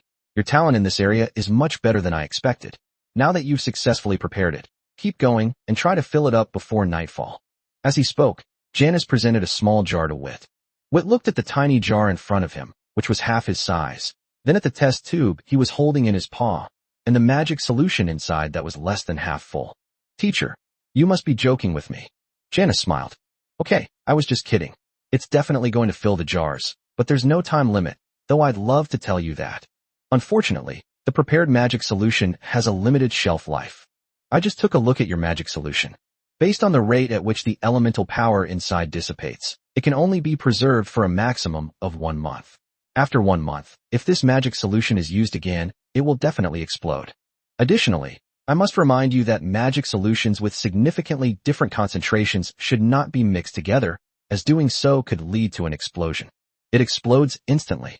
Of course, due to the inertness of the sap from the roots of the damian grass, the explosion won't be very intense, but it can still wipe out several days' worth of your efforts. So, as he spoke, Janice took out several more crystal jars of the same size. Magic solutions of different concentrations should be packaged separately. As for how to determine the concentration of the magic solution, you'll have to rely on your eyes. The darker the color, the higher the concentration of the magic solution. From light to dark, the magic solution is divided into 9 levels, distinguished by terms like level 1, level 2, etc. The 9 levels of magic solution correspond to the 9 levels of magic, and each level of magic circle can only be drawn with the corresponding level of magic solution. If you get the wrong level, it'll explode. Wit didn't care at all. He was used to being blown up. On the other side, after speaking, Janice stretched out her claw and waved it gently. Then, the experimental table in front of Wit was filled with crystal test tubes. The test tube contained magical solutions of various colors. This is for your reference. You need to remember the colors of the magic solutions of different levels and elements. Of course, this is just a comparison, not a standard. It is normal for the colors to be different. You just need to match it to the closest color. In addition, the magic solutions here are only level 1 to 7. There's no way around it. Level 8 corresponds to legendary strength. I'm just a legendary figure. I can't obtain such precious materials, let alone mythical ones. Upon hearing this, Wit suddenly realized, I knew it. If it were levels 1 through 9, there shouldn't be so few tubes. But soon, Wit noticed that there were more test tubes than before. Moreover, these magic solutions don't have 8 colors in total, but 9. Teacher, what are these 5 tubes of silvery white magic solution? Upon hearing this, Janice looked in the direction Wit's paw was pointing, and then a look of realization appeared in his eyes. You mean this? This is a spatial magic solution. I don't know if Winters has mentioned this to you, but during the last dragon feast, a dragon proposed adding the spatial element to the 8 elements, making it a 9-element system. However, for various reasons, the proposal was ultimately rejected, because space, as an element, is not representative. Moreover, every dragon that reaches the legendary level has the potential to master spatial magic. Of course, at that point, it can no longer be called a magical element, but rather a magical rule. Therefore, the most important reason why that proposal was rejected is that space should be rules, laws, not elements. Although I have created a spatial magic solution, this still cannot be considered evidence that space is an element. Upon hearing this, Wit scratched his head. Winters didn't mention it, but Boko told us a bit. Upon hearing this, Janice slapped his forehead. I almost forgot. Dean Winters is a conservative. She basically won't talk to you about these kinds of things. After saying that, Jennifer paused, then sighed. It's a pity that there are still too few dragon beasts with spatial power. Of course, there are higher-level spatial magic solutions, but they are somewhat dangerous and not suitable for you. I'll give it to you when you're stronger. Vittor nodded, then compared it with his own magic solution. Only then did he realize that the water element magic solution he made was lighter in color than the level 1 water element magic solution the teacher had brought out. Janice chuckled as he watched Wit's actions. Although the concentration is a bit low, it is still considered a first-level magic solution, enough to drive a first-level magic array. It just means the power is a bit lower. Okay, let's put them away. Of course, memorizing it is the best option. Vittor nodded. Don't worry. Teacher, I'll remember it as soon as possible. As he spoke, Wit collected all the test tubes on the lab table, including the empty crystal jars he had taken out at the beginning. After leaving one, Wit was about to pour the magic solution from the test tube into it. Janice suddenly spoke up. Want to give it a try? Seeing Wit looking at him blankly, Janice added, try drawing a magic circle yourself. As he spoke, Janice pulled out a huge metal book, about the same size as the metal books in the library. This book is a gift I prepared for you. It contains diagrams of all the magic circles I know, along with related information. Unfortunately, it's not finished yet, so I'll have to give it to you later. Wit flew onto the book and looked at the magic circle depicting the water sphere, feeling a surge of excitement. Is it really possible? Certainly. Wit's face lit up with joy. So what if it explodes? Wit's face stiffened. Chapter 88 Tools for Drawing Magic Circles. Chapter 88 Tools for Drawing Magic Circles. Looking at the dragon scale in his hand, which was bigger than his face. Wit curiously scratched it with his claws, causing a large amount of sparks to fly. Looking at the dragon scales again, there wasn't a single scratch, not even a white mark. Teacher, this thing is way too hard. Are you sure you want me to draw a magic circle on it? Meanwhile, Janice was rummaging through something on the test bench. The previous explosion was so powerful that it made a mess of the experimental table. Of course, because the magic circle was constantly exploding, everything Janice used was specially made, so not many things were destroyed in the explosions. In fact, very few. Upon hearing Wit's words, Janice casually remarked, "The more sturdy the support for a magic circle, the better." "Ah, I found it." After a soft exclamation, Janice placed something that looked like a pin in front of Wit. "This thing can't be lost. Because you are all so small, these are all custom-made. Once one is lost, it's gone forever. It's been several years since we've had any new custom orders, and our inventory isn't very high. It looks like we'll have to find some time to have Lofa make another batch." Wit picked up the pin in front of him and subconsciously tried to hold it the way he remembered the world. Surprisingly, apart from being a little too thick, it was perfect. Seeing Wit's actions, Janice asked in surprise, "You've used this before?" Wit scratched his head. "I remember something similar. By the way, what is this?" Upon hearing this, Janice looked enlightened and, without giving it much thought, replied directly, "This is an enchanting pen, specially used to draw magic circles. Of course, the one in your claw is a specially made baby dragon version. Don't be fooled by its appearance. It looks like a small stick, but its structure is actually much more complex than you might imagine." As he spoke, Janice walked to a shelf next to the laboratory and picked up one of the things that Wit had been using as a pillar. The way Janice held the pillar was exactly the same as the way Wit held the enchanting pen. Of course, this is on the premise that we ignore the fact that the diameter is even thicker than Wit's waist. This is one of my commonly used enchanting pens. You should be able to see the structure of the enchanting pen from this one. From the outside, the enchanting pen is divided into 3 parts: the nib, the body, and the tail. The nib is usually made of dragon tooth. Mine is made from my own dragon tooth, which can easily leave marks on dragon scales below the legendary level. The pen body is made of crystal that fell off the crystal dragon. There is a space in the middle, which is specially used to hold magic solution. By the way, the crystal jars I gave you before, the containers you used for experiments, were also made of this kind of crystal. That's because the crystals that fall off the crystal dragon's body are extremely hard and can effectively slow down the loss of elements from the magic solution. Remember you had a friend who was crystal dragon? Every 10 years, the crystals on the crystal dragon's body will automatically fall off. It is recommended that you collect them. Tools like enchanting pens are best made by yourself. Familiar tools will increase your success rate when drawing magic circles. After a pause, Janice pointed to the silvery white end of the enchanted pen and continued. This part is the most important part of the entire enchanted pen. Mithril is the second most suitable material for creating fixed magic circles.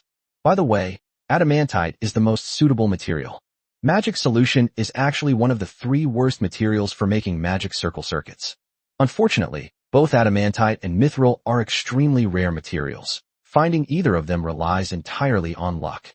At this point, Janice pointed to the enchanted pen in her hand and continued. "Didn't you ask me what a semi-permanent magic circle was during the last class? The parts on the enchanted pen, made of mithril, are semi-permanent magic circles. You can try channeling your elemental power into the very tip of the enchanting pen." Upon hearing this, Wit followed Janice's instructions and infused the elemental power into it. Then, the enchanted pen in his hand lit up, and the special circuit made of mithril emitted a faint red glow. "What did you feel when you let the elemental power flow through the mithril circuit?" Wit sensed it carefully. The elemental power flows very smoothly in the circuit, and there seemed to be 2 magic circles on it, one at the tip of the pen and one on the body of the pen. Janice laughed and said, "This is the mithril magic circuit. Compared to ordinary magic solution magic circuits, elemental power flows much more smoothly. Moreover, mithril magic circuits can withstand multiple flows of elemental power, making them an important material for creating semi-permanent magic arrays. Compared to mithril, adamantite is more resistant to elemental forces, and the flow of elemental forces is smoother. Therefore, the existence of refined gold raises the upper limit of the magic circle's power. As for those 2 magic circles, they are both spatial magic circles. Of course, it's only the most basic kind, and the effect is very limited. Come, Wit. Insert the enchanted pen into the crystal tube containing the magic solution you prepared. Then concentrate and activate the magic circle on the pen. After Wit followed Janice's instructions one by one, he saw the magic solution in the test tube enter the enchanting pen. Very good. Now, hold the enchanted pen and write on the dragon scales while infusing them with elemental power to activate the magic circle on the pen tip. Remember to apply even pressure and maintain a constant speed when writing, and most importantly, never pause. Upon hearing this, Wit did not immediately put pen to paper, but instead looked up at Janice. Teacher, what should I write? Let's draw a circle and build the simplest magic circuit first. Vittor nodded, then laid down on the stone table, holding the enchanted pen in his right paw, and began to draw as his teacher had instructed. Apply even force and maintain a constant speed without any pauses. With his keen eye and perfect control over his body, a perfect circle slowly took shape in Wit's hands. All done. However, as soon as Wit finished speaking, the circles on the dragon scales began to emit a faint blue light. Wit instinctively asked, Teacher, does this mean the magic circuit has been successfully established? Janice shook her head. No, that means... Boom. A deafening explosion rang out, and Wit was thrown back by the shockwave. It's going to explode. Then Janice's next words rang out.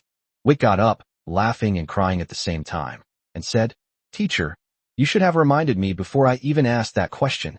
Fortunately, the magic solution he prepared was a relatively poor first-grade solution, and the dragon scales on his body were also quite effective, blocking all the elemental power. He just looked a bit disheveled, but he wasn't actually injured. Chapter 89, You Must Create Your Own Magic Circle. Chapter 89, You Must Create Your Own Magic Circle. Explosions are inevitable. Even when I'm drawing a magic circle I'm not very familiar with, I might draw the wrong magic circuit, causing an explosion. To grasp the true meaning of magic circles amidst explosions is a necessary mental preparation for learning magic circles. Moreover, an explosion can remind you of where you're falling short. As she spoke, Janice reached out her claw and the dragon scale that had been blasted into the corner flew back into her claw. Let me take a look. The shape is fine. It's a perfect circle. However, the depth of the engraving by the pen tip is somewhat uneven, which is one of the reasons for the explosion. There are several locations where the magic solution has overflowed the circuit, which could be due to 3 reasons.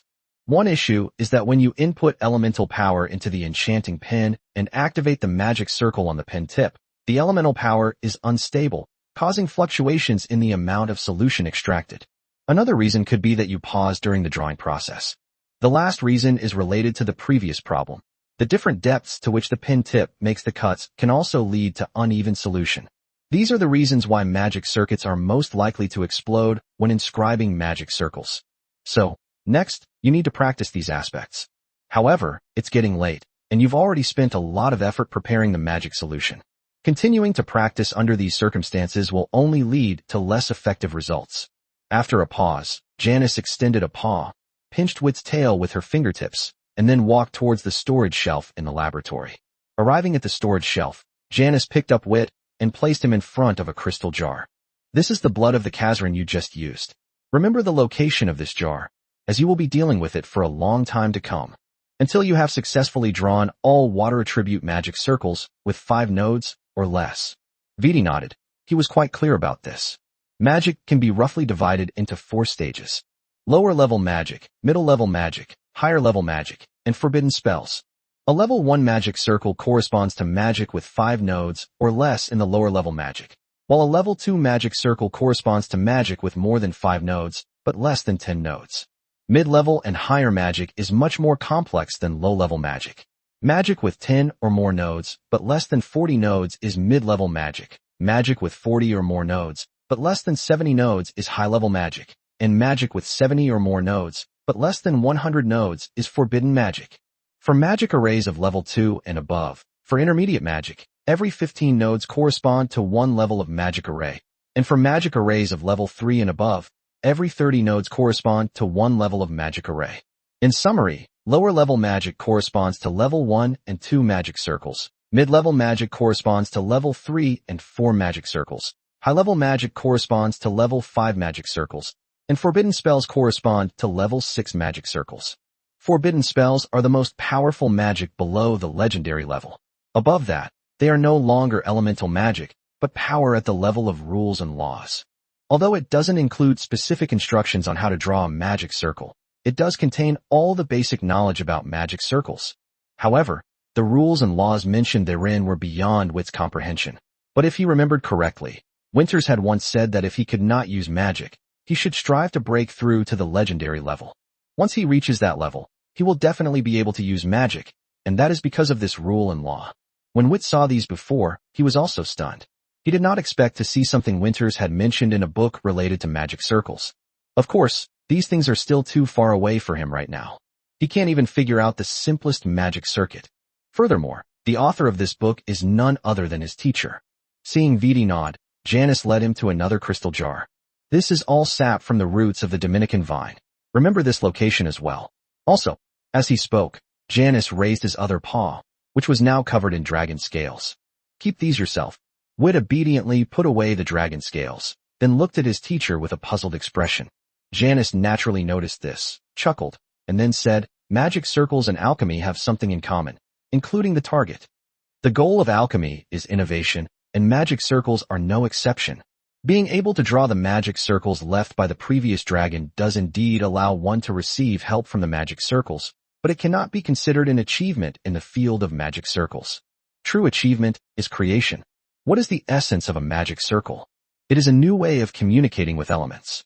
However, it must be admitted that this new way of communication is still related to Gulong's language. However, the relevant part is not the Gulong language and elemental communication part, but the Gulong script that was once regarded as useless and only used for recording events. Therefore, the essence of a magic circle is not the magic core, but the magic circuit and the ancient dragon script.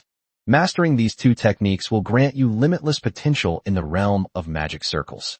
I am your teacher, and I will teach you not only how to draw magic circles, but also the creative ideas behind them. You can take these things as you please in the future. Be bold in your experiments, carefully verify your findings, and create your own magic circle. And you only need to remember 3 sentences. First, the magic circle is a single unit. Second, a magic circle is a closed magical circuit. Third, even for the same spell, the magic circle is not uniform. At this point, Janice put Witt down and said with a smile, "All right, that's all for today's lesson. You already know how to make magic solution. Magic core is just an item. I'll give it to you when you need it. As for magic circuits, all you have left is to familiarize yourself with them. These are the 3 essential elements for drawing a magic circle. So, your job here from now on will be to prepare magic solutions, draw magic circuits, and eventually draw a magic circle. During this process, I will not give you any further reminders. You will have to solve all the problems you encounter on your own. Unless, of course, you truly cannot solve this problem." Seeing Victor's nervous and somewhat bewildered expression, Janice smiled and patted Victor's head. "I believe you can do it." Feeling the touch on his head, hard yet gentle, Victor's heart gradually calmed down. Create your own magic circle. It's difficult. However, it's not entirely impossible. As long as you thoroughly understand the knowledge of magic circuits and ancient dragon script, you will have the opportunity to create your own magic circle. Thinking of this, Witt's heart gradually warmed. Chapter 90. The Battle with Selene. Chapter 90. The Battle with Selene. After leaving his teacher's laboratory, Witt did not return directly to the dragon's lair, but instead went to Boko's laboratory to practice shaping magic for a while. It does have some effect. After exploding dozens more scales, he finally succeeded in using the magic. The sturdiness is manifested in the appearance as the dragon scales becoming larger and thicker. However, with Victor's current skill level, he can only apply the solidify spell one by one. In actual combat, by the time he has fortified all the scales and horns on his body, it will be too late. Having exhausted his elemental power, Witt once again dragged his weary body toward the dragon's lair. Rest is essential for young dragons. Even though Witt's mental energy is more active than that of other young dragons of the same age, he still cannot go against the developmental patterns of young dragons. Forcing yourself to stay alert is fine, but the consequence is damage to your body. Despite Victor's apparent hard work, he's not actually pushing himself to the limit. His efforts are meaningless and inefficient. It's better to get a good night's sleep and let your body fully recover so you can greet the new day in the best possible condition. Back in the dragon's lair, listening to the even breathing coming from inside, Victor subconsciously slowed his steps. He's exhausted, and Selene and the others aren't having an easy time either. Witt didn't want to disturb them. One blink and a night has passed. The next morning, Wit was awakened by a commotion. As soon as he opened his eyes, he saw a huge dragon face, which frightened Victor so much that he raised his head high. Then he noticed that the one lying in front of him, staring at him with wide eyes, was not Belong, but Celine. Seeing that Wit had woken up, Billy and the others quieted down, their eyes constantly scanning Wit and Celine, their dragon eyes filled with excitement. "You're finally awake." As she spoke, Celine stood up, her bright golden eyes blazing with fighting spirit. Wit, regaining his senses, couldn't help but give a wry smile. "Is there any need to rush? We don't have class today." Celine remained unmoved, her body surging with light elements and emitting bursts of milky white radiance. Seeing this, Wit also became serious. He scanned his body with his mental energy. His elemental power and physical strength were both at full strength. Only his mental energy was not at full strength because he had been woken up, but it was almost there. Celine takes this battle very seriously, and so does Wit. He also wanted to know just how strong he really was. "But, let's go outside." Celine paused for a moment upon hearing this. "Isn't this place okay?" Wit pointed upwards. "My size is much larger than yours. Although the space in the dragon's lair is large enough, there are still rock walls that can block your performance, especially in terms of flying. Therefore, let's fight outside the academy. Only then, without any obstacles, can you unleash your full power." Upon hearing this, Celine didn't waste any words and flew straight outside. Wit followed closely behind. Billy and the others exchanged a glance and quickly followed. As they left the dragon's lair, they happened to run into Isa, who had come looking for them earlier that morning. Upon hearing that it was a duel between Celine and Wit, Isabella followed without hesitation. The volcano where the Dragon Academy is located is extremely large. You should know that in the academy, the teachers all use 700-meter-long dragon bodies, and they can freely enter and exit each floor of the academy, moving around as usual without any inconvenience. With such a massive volcano, the area of its crater is naturally enormous, large enough to serve as a battlefield for the two dragons. At this moment, Wit and Celine each stood on one side, about 300 meters apart. Celine radiated a milky white light, and the light element was extremely active around her.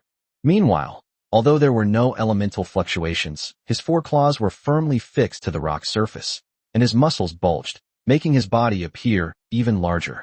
The other four dragons stood at a distance, watching the two dragons with either curiosity or fighting spirit. Suddenly, Wit moved. Its wings were close to its back, and its limbs moved flexibly and quickly. Each time it landed, it would splash up small pebbles. Its head was stretched forward and did not move up and down with the undulations of the terrain. Wit stared intently at Celine, his body moving with the speed of a snake as he approached her. As Wit moved, Celine moved too. Unlike Wit, Celine instantly spread her wings, and a burst of milky white light shone forth as her massive body soared upwards. However, taking off is ultimately more complicated than the preparatory movements for running. Therefore, Celine's speed was not very fast when she just took off. Seeing Victor rapidly approaching, Celine knew that if she didn't stop him, she wouldn't have time to escape his attack range. So, light and shadow. Wit kept a close eye on Celine's lips, and when he saw them move, he knew that Celine had cast a spell. Moreover, he didn't recognize this magic.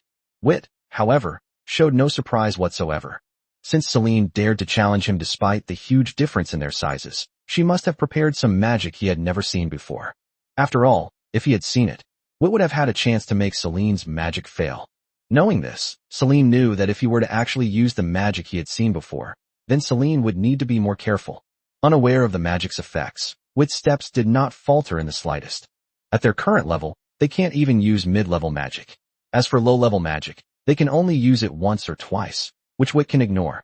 However, just as he was thinking this, Celine completed her magic, and a burst of bright light suddenly erupted from her body.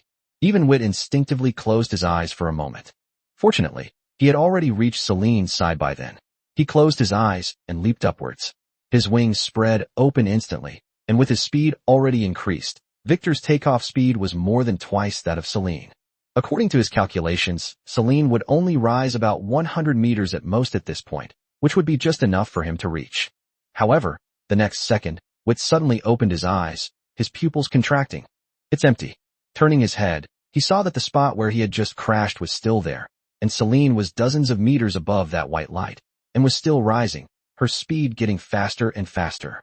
Seeing Victor turn to look at her, Celine grinned, revealing 2 rows of sharp white teeth. The lower-level light attribute magic, light and shadow, is a 5-node magic. It has no offensive power. Its effect is that while bursting with intense light, the caster can move a short distance in one direction at twice the speed of themselves at that moment. Round 1. Wit's calculations failed. Celine successfully launched a slight advantage. Chapter 91. The title lady went to visit relatives. Let's start fighting. Chapter 91. The title girl went to visit relatives. Let's start fighting. Seeing Celine baring her teeth at him, Victor's alarm bells went off instantly. Celine isn't a dragon that does useless moves in battle. Sure enough, streaks of white light leaked from Celine's slightly open mouth. She used the most powerful magic at this stage, light atom breath. The light atom breath is the fastest of all dragon breaths. Whether it's the pre-launch animation or the firing animation. By the time Wit realized something was wrong, Celine's mouth was already open. A flash of white light, and Wit, with smoke billowing from his back, plummeted straight down. However, Celine remained unmoved and continued to ascend into the sky. At the same time, as her lips moved, another magic spell began to be chanted. She knew that with the defensive power of the Vit dragon scales, she might get injured, but she would definitely not lose her fighting ability. And that was indeed the case. When the smoke cleared, there wasn't a single scorch mark left on Wit's back. The reason Wit fell was simply because the force of the light atom breath hit the base of his wings, making him unable to exert any force for a moment. Once he regained control of his wings, his body began to rise again. Celine's gaze was full of vigilance as she looked up at the sky. Leaving aside the fact that dragons are natural hunters, the battle scenes carried in their inherited memories alone are enough for them to easily find ways to fight. Even Wit's memories contain this information. However, Winters has forbidden Wit from using the memories related to battle in his mind on his companions in the dragon's nest. That's right, I'm talking about the blazing white breath. According to his father, the blazing white breath was a terrifying attack capable of piercing through a cosmic behemoth larger than a star. However, he can't use this combat experience. Putting aside the fact that this was a friendly sparring match, and moreover, his breath wasn't that strong. Therefore, Wit's current fighting style is all something he figured out on his own. As for the specifics of the battle, it can be summed up in one word: reckless. As long as he rushes close to the opponent, he will have a chance to win.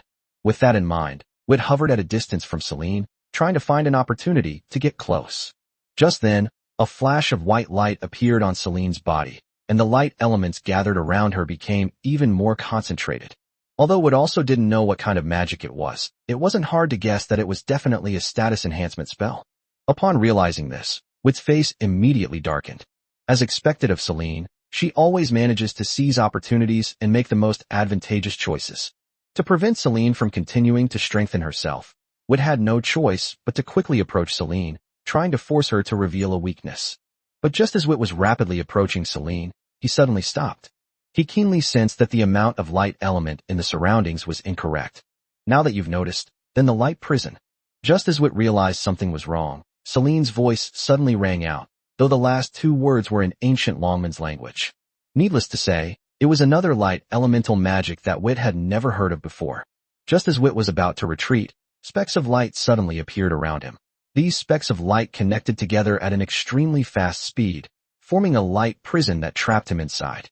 Vittor instinctively spread his wings with all his might, trying to use brute force to open the light prison. However, to Wit's surprise, he did not break free immediately, but instead held out against the light prison for a few seconds before finally bursting it apart. But that little time was enough for Celine to fly behind him. Then, another flash of white light appeared, and the light atom breath once again made close contact with Wit. Moreover, it's the same location. As expected, Wit lost his balance once again. Celine didn't try to be greedy. She knew very well that 2 breaths were far from enough, and Wit's scales were still not broken. She can succeed several times, but if Victor manages to get close even once, she will lose the fight. Having regained his balance, Wit watched Celine fly far ahead, his heart burning with hatred. At this moment, he began to feel pain in his back. According to his estimate, there will be at most 3 more times before the dragon scales on his back are broken, and the 4th time, his skin will lose its defense against elemental power. After that, given his physical condition, he could only withstand 2 more breath attacks at most. In other words, if Celine uses that level of light atom breath 7 times, he will lose this duel. But this is only the surface situation. In fact, 2 more shots would damage his wings, affecting his flight speed and agility. If he gets hit by another shot, he will completely lose his ability to fly. Of course, all of the above situations occur on the premise that Wit has no other means. Sturdy, sturdy, sturdy. One incantation after another was chanted from Wit's mouth, and the dragon scales on his back and wings visibly swelled up, becoming thicker and larger. Celine had been watching Victor's movements closely and noticed that Victor's lips began to move. It's a magic spell. Wit cannot use elemental magic, and mental magic emphasizes striking first after the opponent has acted. Therefore, without using any magic, the only magic Wit can use is shaping magic. Realizing this, Celine quickly glanced at Wit's claws. Nothing changed. This means that Wit has learned another shaping magic, solidity. As for which area Vittor would choose to strengthen, she didn't even need to think about it. It's impossible to get close enough to stop them. The difference in size would mean she would be instantly defeated by Vittoria the moment she got close. Then, we can only rely on consumption. With that thought in mind, Celine began chanting the spell once more. Light Element 7-Node Restoration Magic, Dawn. The only effect is the continuous restoration of one's own light element. In this way, the key to this battle instantly shifted from elemental reserves to the consumption of mental energy. On the other side, Wit stopped after strengthening all the scales on his back and at the base of his wings. Shaping magic consumes elemental power continuously. If too many dragon scales are strengthened at once, his elemental reserves won't be able to withstand it. So, it's time to begin the next wave of the offensive. Thinking this, Wit turned his gaze back to Celine in the air, and then he saw that the light element around Celine was even more concentrated. Wit's lips twitched. They really don't miss any opportunity. However, the other side is going to miscalculate this time.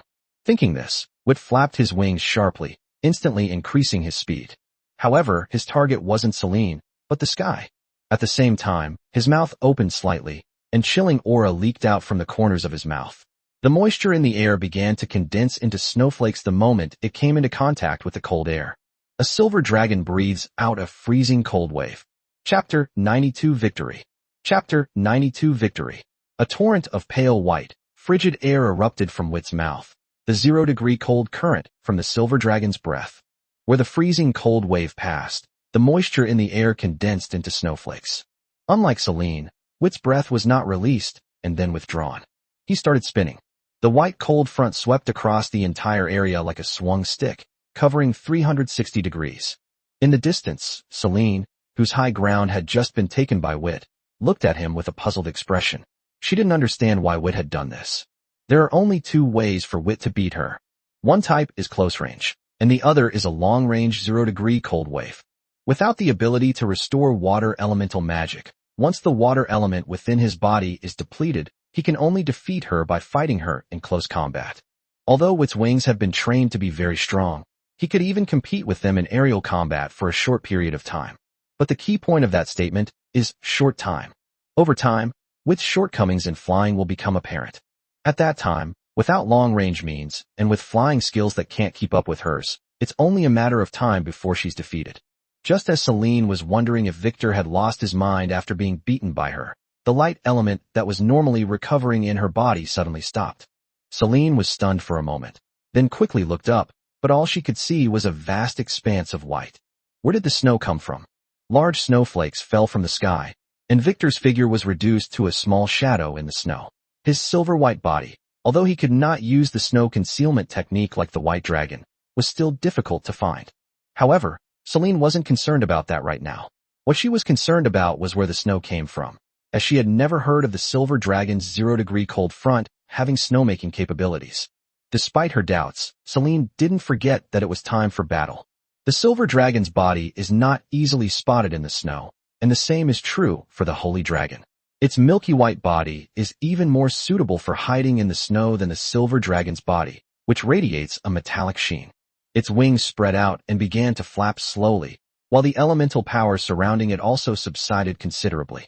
Vittor's flight relies entirely on his physical body, so the only way for her to find him is through visual means. If she doesn't do this, the elemental forces will reveal her location. Amidst the heavy snow, Celine flew slowly and silently in one direction. Although Wit created the snow, it was definitely not achieved through magical means. In this way, the area covered by the heavy snow will not be very large. In this heavy snow, she could not easily use magic, and because the sun was covered by the snow, the dawn that restored her elemental power was also ineffective. Therefore, she had to get out of the area covered by heavy snow.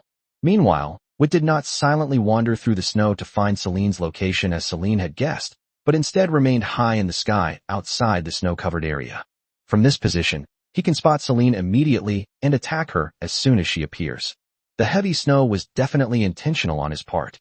Located next to the Moonshadow River, Desidero is already humid, and a sudden cold snap could easily trigger a heavy snowfall. Of course, the heavy snow won't last very long. Once the sun dispels the freezing temperatures brought by the sub-zero cold front, the snow will stop. However, Celine can't wait that long. Celine, not wanting to expose herself in the snow, would definitely conceal the elemental power around her. Without the support of elemental power, Celine's flying ability might only be slightly stronger than when she was born. Her wings could not support the enormous dragon body. Therefore, Celine will definitely leave the snow-covered area, and at that time. Thinking of this, Wood opened his mouth slightly, preparing the 0-degree cold wave again. However, this time, Wood held it deep in his throat, just so that Celine wouldn't notice his actions. Time passed little by little. Suddenly, after a violent fluctuation of light elements, Celine burst out of the snow. Her eyes then moved rapidly, trying to find Victor's location as quickly as possible. When she saw Victor high in the sky, her heart skipped a beat. This is troublesome. Sure enough, just as she had this thought, Wood opened his mouth, and a freezing cold that had been building up for some time suddenly burst forth. With no other option, Celine could only counter with her light atom breath. This is the first time the two dragons have clashed their breaths since they started fighting. 0-degree cold waves accumulate over a long period of time and are very powerful. The light atom's breath arrived first, and after only a moment of stalemate, it was dispersed by the 0-degree cold current. The remaining freezing cold continued to shoot towards the predetermined attack direction. But by then, Celine was no longer in that position. Celine knew that her hastily used light atom breath was no match for Wit, so she immediately flew away from her original position after releasing the breath. The light atom's breath was originally designed to momentarily block the freezing cold. However, Celine, who had escaped, showed no joy in her eyes, but rather a deep sense of solemnity. She knew she was in big trouble. Sure enough, another blast of freezing cold shot out from behind. Both the position and the angle forced her to use her light atom breath to deal with it. The worst has happened. Wit was using the 0-degree cold wave to make her use the light atom breath frequently.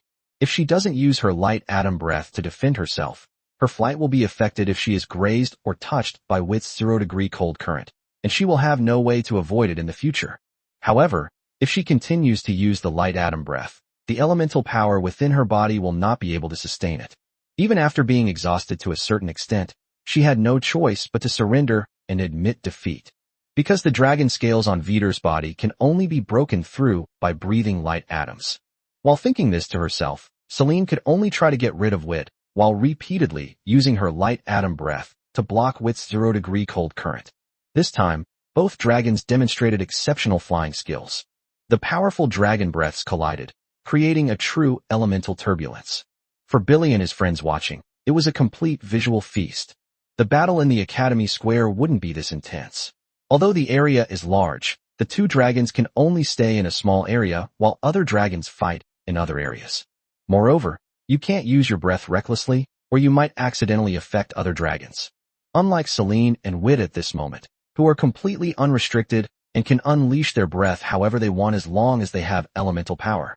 The more combative O and Isa had an almost overflowing desire in their eyes. On the other side, Celine and Wit suddenly stopped. When Celine habitually used her light atom breath to block Wit's 0-degree cold current, she did not hear the explosion sound of the breath colliding as before. When she looked back, she saw that Wit had already stopped. After a moment of surprise, Celine realized that Wit had run out of water elemental power. But then she gave a bitter laugh. She's almost done for. She can only use 2 more luminous atom breaths at most.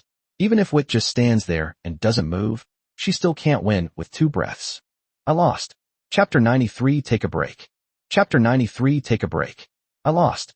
Before she said it, Celine was still somewhat unwilling. But after she calmed down, she had to admit that she was the one who was more likely to lose this challenge. She was gambling from the very beginning of the battle. Duvit doesn't know much about lower-level light magic. Bet Victor doesn't have a very good way to protect the dragon's wings. Vittor, who is so engrossed in studying that he can't tear himself away, lacks sufficient combat experience. The first bet was won. Therefore, she gained the upper hand for a short period of time. The second gamble failed. Wit had already learned this sturdy, shaping magic, which enhances defensive capabilities. Therefore, defeating Wit head-on has become a challenge. She lost the third bet. Wit was perfectly aware of his own strengths and weaknesses. He made the right choice at the right time, so she lost, and she didn't lose unjustly at all.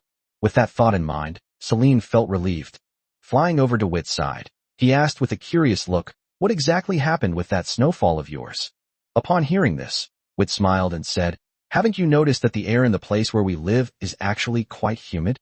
Moist air meeting a strong cold front will cause snowfall." Seeing Celine's enlightened expression, Wit couldn't help but voice his own question. "What kind of magic did you use at the beginning? Especially the one that trapped me. I didn't even break free immediately. That spell must have been quite powerful." "You're talking about magic. The first is light and shadow, a 5-node magic that can unleash a burst of intense light in an instant, while also increasing movement speed. Then comes dawn, a 7-node magic that slightly increases affinity with the light element. Next is dawn, also a 7-node magic that can continuously restore the light element within the body. As for the magic that trapped you, it's the most complex magic I currently know, a 9-node magic light prison. Due to insufficient control, I could only lure you there through a trap. Seriously, you're really cunning, thinking of making it snow to interrupt my plans." Upon hearing this, Wit rolled his eyes. "Aren't you the same?" Then he listed Celine's plans against him. On the other side, Billy looked at the 2 dragons in the air, then turned to look at O and the others. "Do you think they'll just keep talking for a whole day if we don't bother them?" O's attention was not on Billy at all. His sharp claws were scratching at the ground, and his tail was waving wildly behind him. Finally, he couldn't hold back any longer. "No way, I'm going to challenge Vittor too." Just as he spread his wings, ready to fly up, a claw suddenly pressed down on his tail, almost causing him to fall. At this moment, Aoku was extremely irritable. He's about to unleash a breath attack. However, Dinnet, who was holding down O's tail, said calmly, "Are you sure you'd be happy to beat Wit under these circumstances?" O'Neill suddenly went silent. With a cold snort, he folded his wings, pulled his tail out from under Dingnet's claws, then went to the back and lay down, closing his eyes to rest. Or, to be more precise, it should be out of sight, out of mind. Dinnet didn't care. He glanced at the 2 dragons, chatting happily above him, a smile appearing in his eyes. "Isn't this great? They've made up again, so we don't have to be caught in the middle. As for the battle, there's plenty of time. We get 2 days off every 4 days. If you want to play, Wit definitely won't refuse. However, I don't think you can win. Wit has mastered the sturdiness aspect of shaping magic. His wings will not be a weakness for the time being. Until you learn more powerful magic, you will be no match for Wit." Upon hearing this, Ao opened his eyes, a thoughtful look flashing across them before his inner turmoil completely subsided. "He wants to fight, but I don't want to fight for a predetermined defeat. The purpose of fighting is to pursue victory. When victory is no longer possible, then the fight loses its meaning." He's not stupid. Just as he was thinking this, he suddenly felt a burning gaze fall on him. Following the direction of the gaze, he saw Isabella staring intently at him. Ao paused for a moment, then suddenly realized. Both being golden dragons, and with similar sizes, how come he hadn't noticed such an evenly matched opponent before? Thinking this, O stood up again and looked directly at Isa. "Shall we fight?" Upon hearing this, Isa's eyes lit up even more, and she nodded without hesitation. "I couldn't ask for more." Then, the 2 dragons opened up another battlefield nearby. It has to be said that the 2 dragons are really quite similar. Therefore, their battles are much more intense than those between Wit and Celine. The clash of claws, the bombardment of magic, and the collision of breaths all demonstrated the immense power of the 2 dragons. As he watched O and Isa fight, Dinnet's expression changed. No matter how well it disguises itself, a dragon is still a dragon, and it is easy to stir up emotions. Then, Dinnet turned to look at Billy. Billy was still wondering why O and Isa had started fighting when he felt a gaze from behind him. Billy stiffened and turned to look, only to find Tinette staring intently at him. You don't want to fight too, do you?" Teneter smiled without saying a word. Billy shook his head like a rattle drum. "Don't even think about it. I'm not fighting you. I have no interest in combat." "Is it really that you have no interest?" Of course not. Billy just felt that if he fought Tennyson, he would be bullied terribly. There's no reason, I just have this feeling. To Billy's relief, Tennyson didn't insist after hearing his words, but casually said, if you don't want to fight, then forget it. At that moment, the commotion from O and ISA reminded Wit and Celine that there were more than just the two of them. There were 4 other spectators present. After exchanging an awkward glance, the 2 dragons hurriedly flew towards Tinnet and the others. Meeting Tinnet's gaze, Wit asked casually, why are Isha and O fighting? Tinnet smiled and glanced at Wit and Celine. Watching you fight has piqued my interest. After a pause, Tinnet continued, speaking of which, what are you planning to do next? Continue learning magic circles from your teacher? Upon hearing this, Billy and Celine, who were watching O and ISA fight, were immediately drawn to the scene. Upon hearing this, Wit shook his head. How could that be? These past 4 days have exhausted me. I finally have 2 days of rest. How can I not relax properly? Besides, Billy and the others haven't learned to swim yet, and I really miss the taste of mordred meat from Moonshadow River. Hearing this, Billy was one thing, but Celine couldn't hide the smile in her eyes at all. Chapter 94, Ideas about Magic Circles.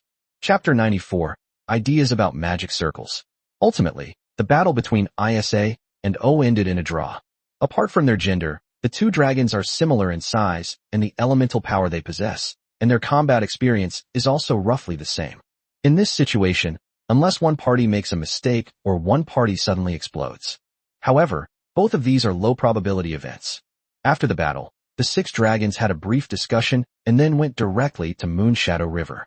However, before that, Wit and his friends made a trip to the same stream where Professor O and his friends had swum last time. It was there that Billy accidentally ate a red tassel, and his lips swelled up. Later, after Wit tried it himself, he confirmed that the red tassel was not poisonous. Adding red berries when grilling meat can even give it a unique flavor. At least, Celine and the others really enjoyed eating it. However, on the one hand, they did not bring a container when they came out last time, and on the other hand, the red tassel fruit is just an ordinary plant fruit, and it is easy to rot if it is picked for too long. Therefore, Wit and his companions only noted the location of the red tassel tree, but did not pick the fruit. Now that they have a convenient place to store things, like the dragon scale space, Wit and his group plan to get more red tassel fruit. Of course, saying get more is relative. After all, there are only so many red tassels, less than 100 in total. Just as the dragons were about to leave, Wit suddenly noticed that Billy hadn't followed. Turning my head, I saw Billy slowly circling around the red tassel tree. What are you doing? Billy pointed to the red tassel tree. Could we take it back with us? Once it bears fruit again, we won't have to travel this far anymore. Wit rolled his eyes. The soil is fine, but what about sunlight? Without sunlight, let alone a result, even survival is a question. Sunlight? Celine has one. Although it's not real sunlight, light has healing properties, so providing a plant with what it needs to survive shouldn't be a problem. Wit paused for a moment, then scratched his head and turned to look at Celine and the others. Has Billy always been this smart? Celine shook her head. All I remember is that he was always getting into trouble. AO snorted coldly. He stuffs everything into his mouth. ISA glanced at the dragons, then at Billy, and shook her head under Billy's expectant gaze. We've only known each other for 4 or 5 days. I'm not sure. Billy could only place his last hope on Tinnet. But Tinnet just smiled slightly. What are you all talking about? Billy is actually very good.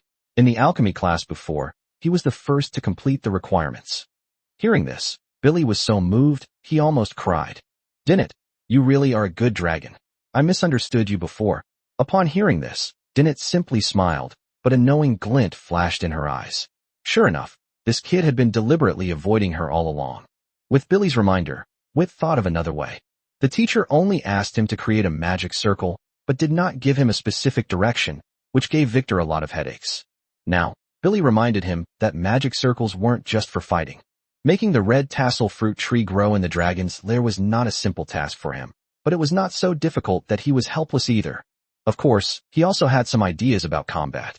During his previous battle with Celine, Wit deeply felt the tediousness of shaping magic. Well, it was also related to his relatively low level of mastery of magic. However, the enhancement from shaping magic is inherently different from that of elemental magic. Elemental magic. As long as your mental strength and elemental reserves increase, you can learn more powerful magic. However, individual elemental magic has its limits. For example, In fire elemental magic, the three spells, Fireball, Chain Fireball, and Exploding Fireball, are cast by the same dragon. Exploding Fireball is stronger than Chain Fireball, and Chain Fireball is stronger than Fireball. To become stronger, the only way to enhance shaping magic is through repeated practice. Moreover, compared to casting speed, practicing shaping magic improves power more. Of course, the casting speed is not entirely without improvement. But Whit felt that improvement wasn't enough. He wanted to achieve a one-time enhancement through a magic circle. If he could do that, then shaping magic would truly be a powerful weapon in battle. Whit wasn't just daydreaming. Previously, the teacher demonstrated in class how to silently release magic using a magic circle. Whit believed that if elemental magic could do it, then shaping magic certainly could too. The only thing missing is to find the corresponding ancient dragon runes to balance the instability of the magic circle caused by the small number of elemental nodes in the shaping magic. With the teacher using ancient dragon script to balance lower-level magic nodes and create corresponding magic circles for lower-level magic, finding those ancient dragon scripts is only a matter of time.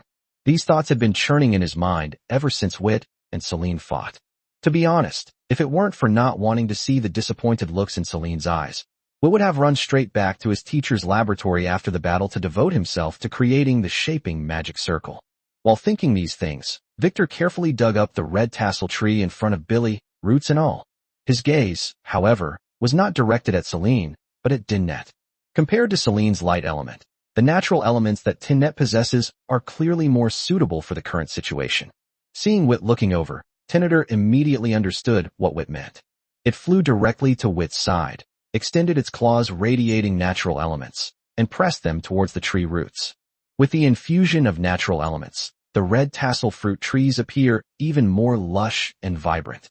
Alright, with these natural elements, it won't wither and die even if it's left in the dragon scale space for 10 days or half a month. After Vittor put the tree away, the dragons headed straight for the Moonshadow River. They stayed there until the evening of the next day before the dragons returned to the academy. During this time, Whit first taught Celine and the others the swimming techniques he hadn't finished teaching them last time. Except for Billy, Celine and O'Hara had almost learned them. Although it can't yet move as nimbly as a swimming fish, at least it can move around underwater. As for Billy, he remained there, like a giant moth, floating on the water's surface, drifting with the current. Besides swimming, Whit also taught Celine and the others some casting techniques for the sharpness spell that he had figured out himself. Boko made them practice cutting wooden planks and stone slabs to train their control over the magic of sharpness. Whit has been consistently practicing in this area, and they've already developed their own set of insights. Now, he is passing on these insights to Celine and the others so that they won't perform too poorly in tomorrow's potion class. As it turns out, Whit was indeed prescient. Especially when they saw Celine's blank expression, these guys completely ignored Boko's words. Chapter 95 is for you. Chapter 95 is for you. These 2 days of holiday were exciting for Celine and her friends at the beginning because of the battle, happy in the middle because of the fun, and then a series of heartaches because of studying. Whether it was swimming or learning shaping magic, it caused Celine and her friends immense pain, yet they had no choice but to learn. Swimming was fine, but the only ones suffering were Celine, and Billy, who couldn't swim. However, when Whit and his friends swam freely in the Moonshadow River, while Celine and her 3 dragons could only watch from the shore, they were immediately motivated to learn. In contrast, learning this sharpness magic is a painful experience for everyone, including Whit. Boko's requirement for this magic is precision. Apart from AO, the other dragons can't even be considered to have precise control, let alone accurate control. Of course, it's not that they can't do it, but rather that their personalities don't allow them to be interested in these delicate tasks. O is a little better, but he always overdoes it. In response, Whit could only ask them to do it again and again, and he would explain it over and over again. Repetition may not be the most efficient way to learn, but it's effective. Vittor only let them go after the dragons barely met the requirements. And at this point, the 2-day holiday was coming to an end. As the sun began to set in the west, the dragons couldn't help but cast resentful glances at Whit. Whit rolled his eyes. Tomorrow is Boko's potion class. The dragons reluctantly withdrew their gazes. Even though they were unwilling to admit it, Whit had really done them a great favor. Judging from their current learning progress, it will take them at least 3 or 4 days to reach Boko's requirements, even if they practice actively. In other words, if Whit doesn't help, the potion class won't officially start until the next class. All right, we should go back now. As the sun set, Wit saw the dragons looking like they hadn't had enough and sighed helplessly. There's no need for this. It makes it seem like we'll never have a holiday again. Upon hearing Wit's words, all the dragons turned their attention to him, leaving him looking puzzled. Why are you all looking at me like that? Celine hesitated for a moment, then asked softly, will you still be willing to fool around with us in the future? Learning magic circles must be very hard. Although the other dragons did not speak, they clearly shared the same thought. Even Winters and the others didn't know when Wit would be able to use elemental magic. Therefore, for Wit, shaping magic, mental magic, and magic circles became his most important means of enhancing his strength. The battle between Wit and Celine reveals that at this point, none of these three factors were able to help Wit during the fight. Both the method of breaking the deadlock and the means of combat were all based on the zero cold current, the only thing Wit could use. At this time, they were still in the young dragon stage and could not see anything. However, once they were out of their dragonflight stage, the importance of magic gradually became apparent. If Wit continued to rely solely on a freezing cold wave in his battles against the other dragons, sooner or later, he would be targeted and severely punished. Therefore, the time spent in the young dragon stage is quite important for Wit. They longed to grow and play with Vittor, but they didn't want to become stumbling blocks in Vittor's path to growth. Therefore, they had already mentally prepared themselves for the fact that Wit would spend all his time learning magic circles and practicing those two types of magic. Wit couldn't help but laugh when he saw Celine and the others' suddenly dejected expressions. Are you treating me like a learning puppet? Learning magic circles, mental magic, and shaping magic is certainly important. However, learning itself is not something that can be sustained for a long time. A balance between work and rest is the right way to learn. After 4 days of hard work, it's not unreasonable for me to rest for 2 days. Upon hearing Wit's words, Celine and the others exchanged glances. Then, amidst Wit's exclamation, all the dragons except Isa rushed towards Wit. Even Dinnet secretly pulled Victor's tail. After some playful fighting, at someone's suggestion, the dragons rushed toward the dragon's lair at top speed. What motivates them so much is naturally the existence of punitive measures. The one that flies the slowest needs to give the other 5 dragons a large metal book that they copied by hand, the kind found in libraries. With such severe punishment, Wit and his companions naturally flew for their lives. Even though Isa had never experienced the horror of copying books, seeing the dragons fighting so desperately made her realize how terrifying this punishment was. Ultimately, unsurprisingly, Billy lost. He has never won in such important matters. After the dragons took Billy, who had a long face, to the cafeteria for a meal, they went their separate ways. Oh, and Billy went to the plaza below to fight the other baby dragons. Celine and Tinette went to the magic classroom to practice magic, and Isa went home. Meanwhile, Wit flew back towards Boko's laboratory. You look very energetic. Boko, who spends most of his time refining potions, glanced at Wit, who had skillfully landed on the lab table, and then smiled and said, thinking about what had happened in the past 2 days, a ferocious smile appeared on Wit's face. I had a great holiday. After a pause, Wit looked at the potion in front of Boko. This is an intermediate level healing potion. It looks like the life force concentration is much higher than the one we used before. It's not intermediate, it's advanced healing potion. Wit stared curiously at the high-grade healing potion that was almost finished being refined. Well, at least that's what he thought. Was the dragon injured? It's not that a dragon is injured. It's something prepared for you. Oh, this was prepared for me. Boko looked at Wit with a smile in his eyes. There were 2 obvious highlights in your performance yesterday. One was the heavy snow created by a freezing cold wave, and the other was the dragon scales at the base of its wings that had been strengthened. Wit paused for a moment. You knew all of this? Boko pointed around. It's not just me, Winters and the others have all seen it. After all, you've practically been fighting on our heads. It's hard not to know. Upon hearing this, Wit blushed, then looked back at the bubbling potion. So this is... You used the sturdiness magic quite well. I was thinking that you should come to me soon to learn acceleration, and this potion was prepared for that purpose. I didn't expect you to come tonight. The injuries caused by acceleration cannot be healed quickly with low or mid-level healing potions. I hope you are prepared. Upon hearing this, Wit nodded firmly. I am ready. Chapter 96, The Third Shaping Magic. Chapter 96, The Third Shaping Magic. By the way, Boko, Winters previously said that it was up to you to decide the amount of metal or I would consume each day. Now that I'm about to learn the speed magic, is all this trouble unnecessary? Upon hearing this, Boko shook his head. Learning the acceleration magic, while it is one of the reasons you need to consume a certain amount of metal ore, is only one of them. Metal ores can enhance the defensive capabilities of metal and crystal dragon scales, but this is only one of their effects. They also have a certain effect on your bones. However, this does not mean that the more you eat, the greater the effect. Otherwise, why would metal dragons and crystal dragons need to learn magic? They could just keep eating metal ores all day long. In fact, there are such dragons among the earth dragons. They have strong defense and strong attack power, but their huge and heavy bodies severely affect their mobility. In battle, they can't hit other dragons. Dragons are all-around creatures, and if they focus too much on defense, it will affect other aspects of their abilities. Magic can indeed help dragons fly, but it comes at a cost. The heavier the body, the more elemental power it consumes. In this way, your body will no longer be your weapon of choice, but a burden.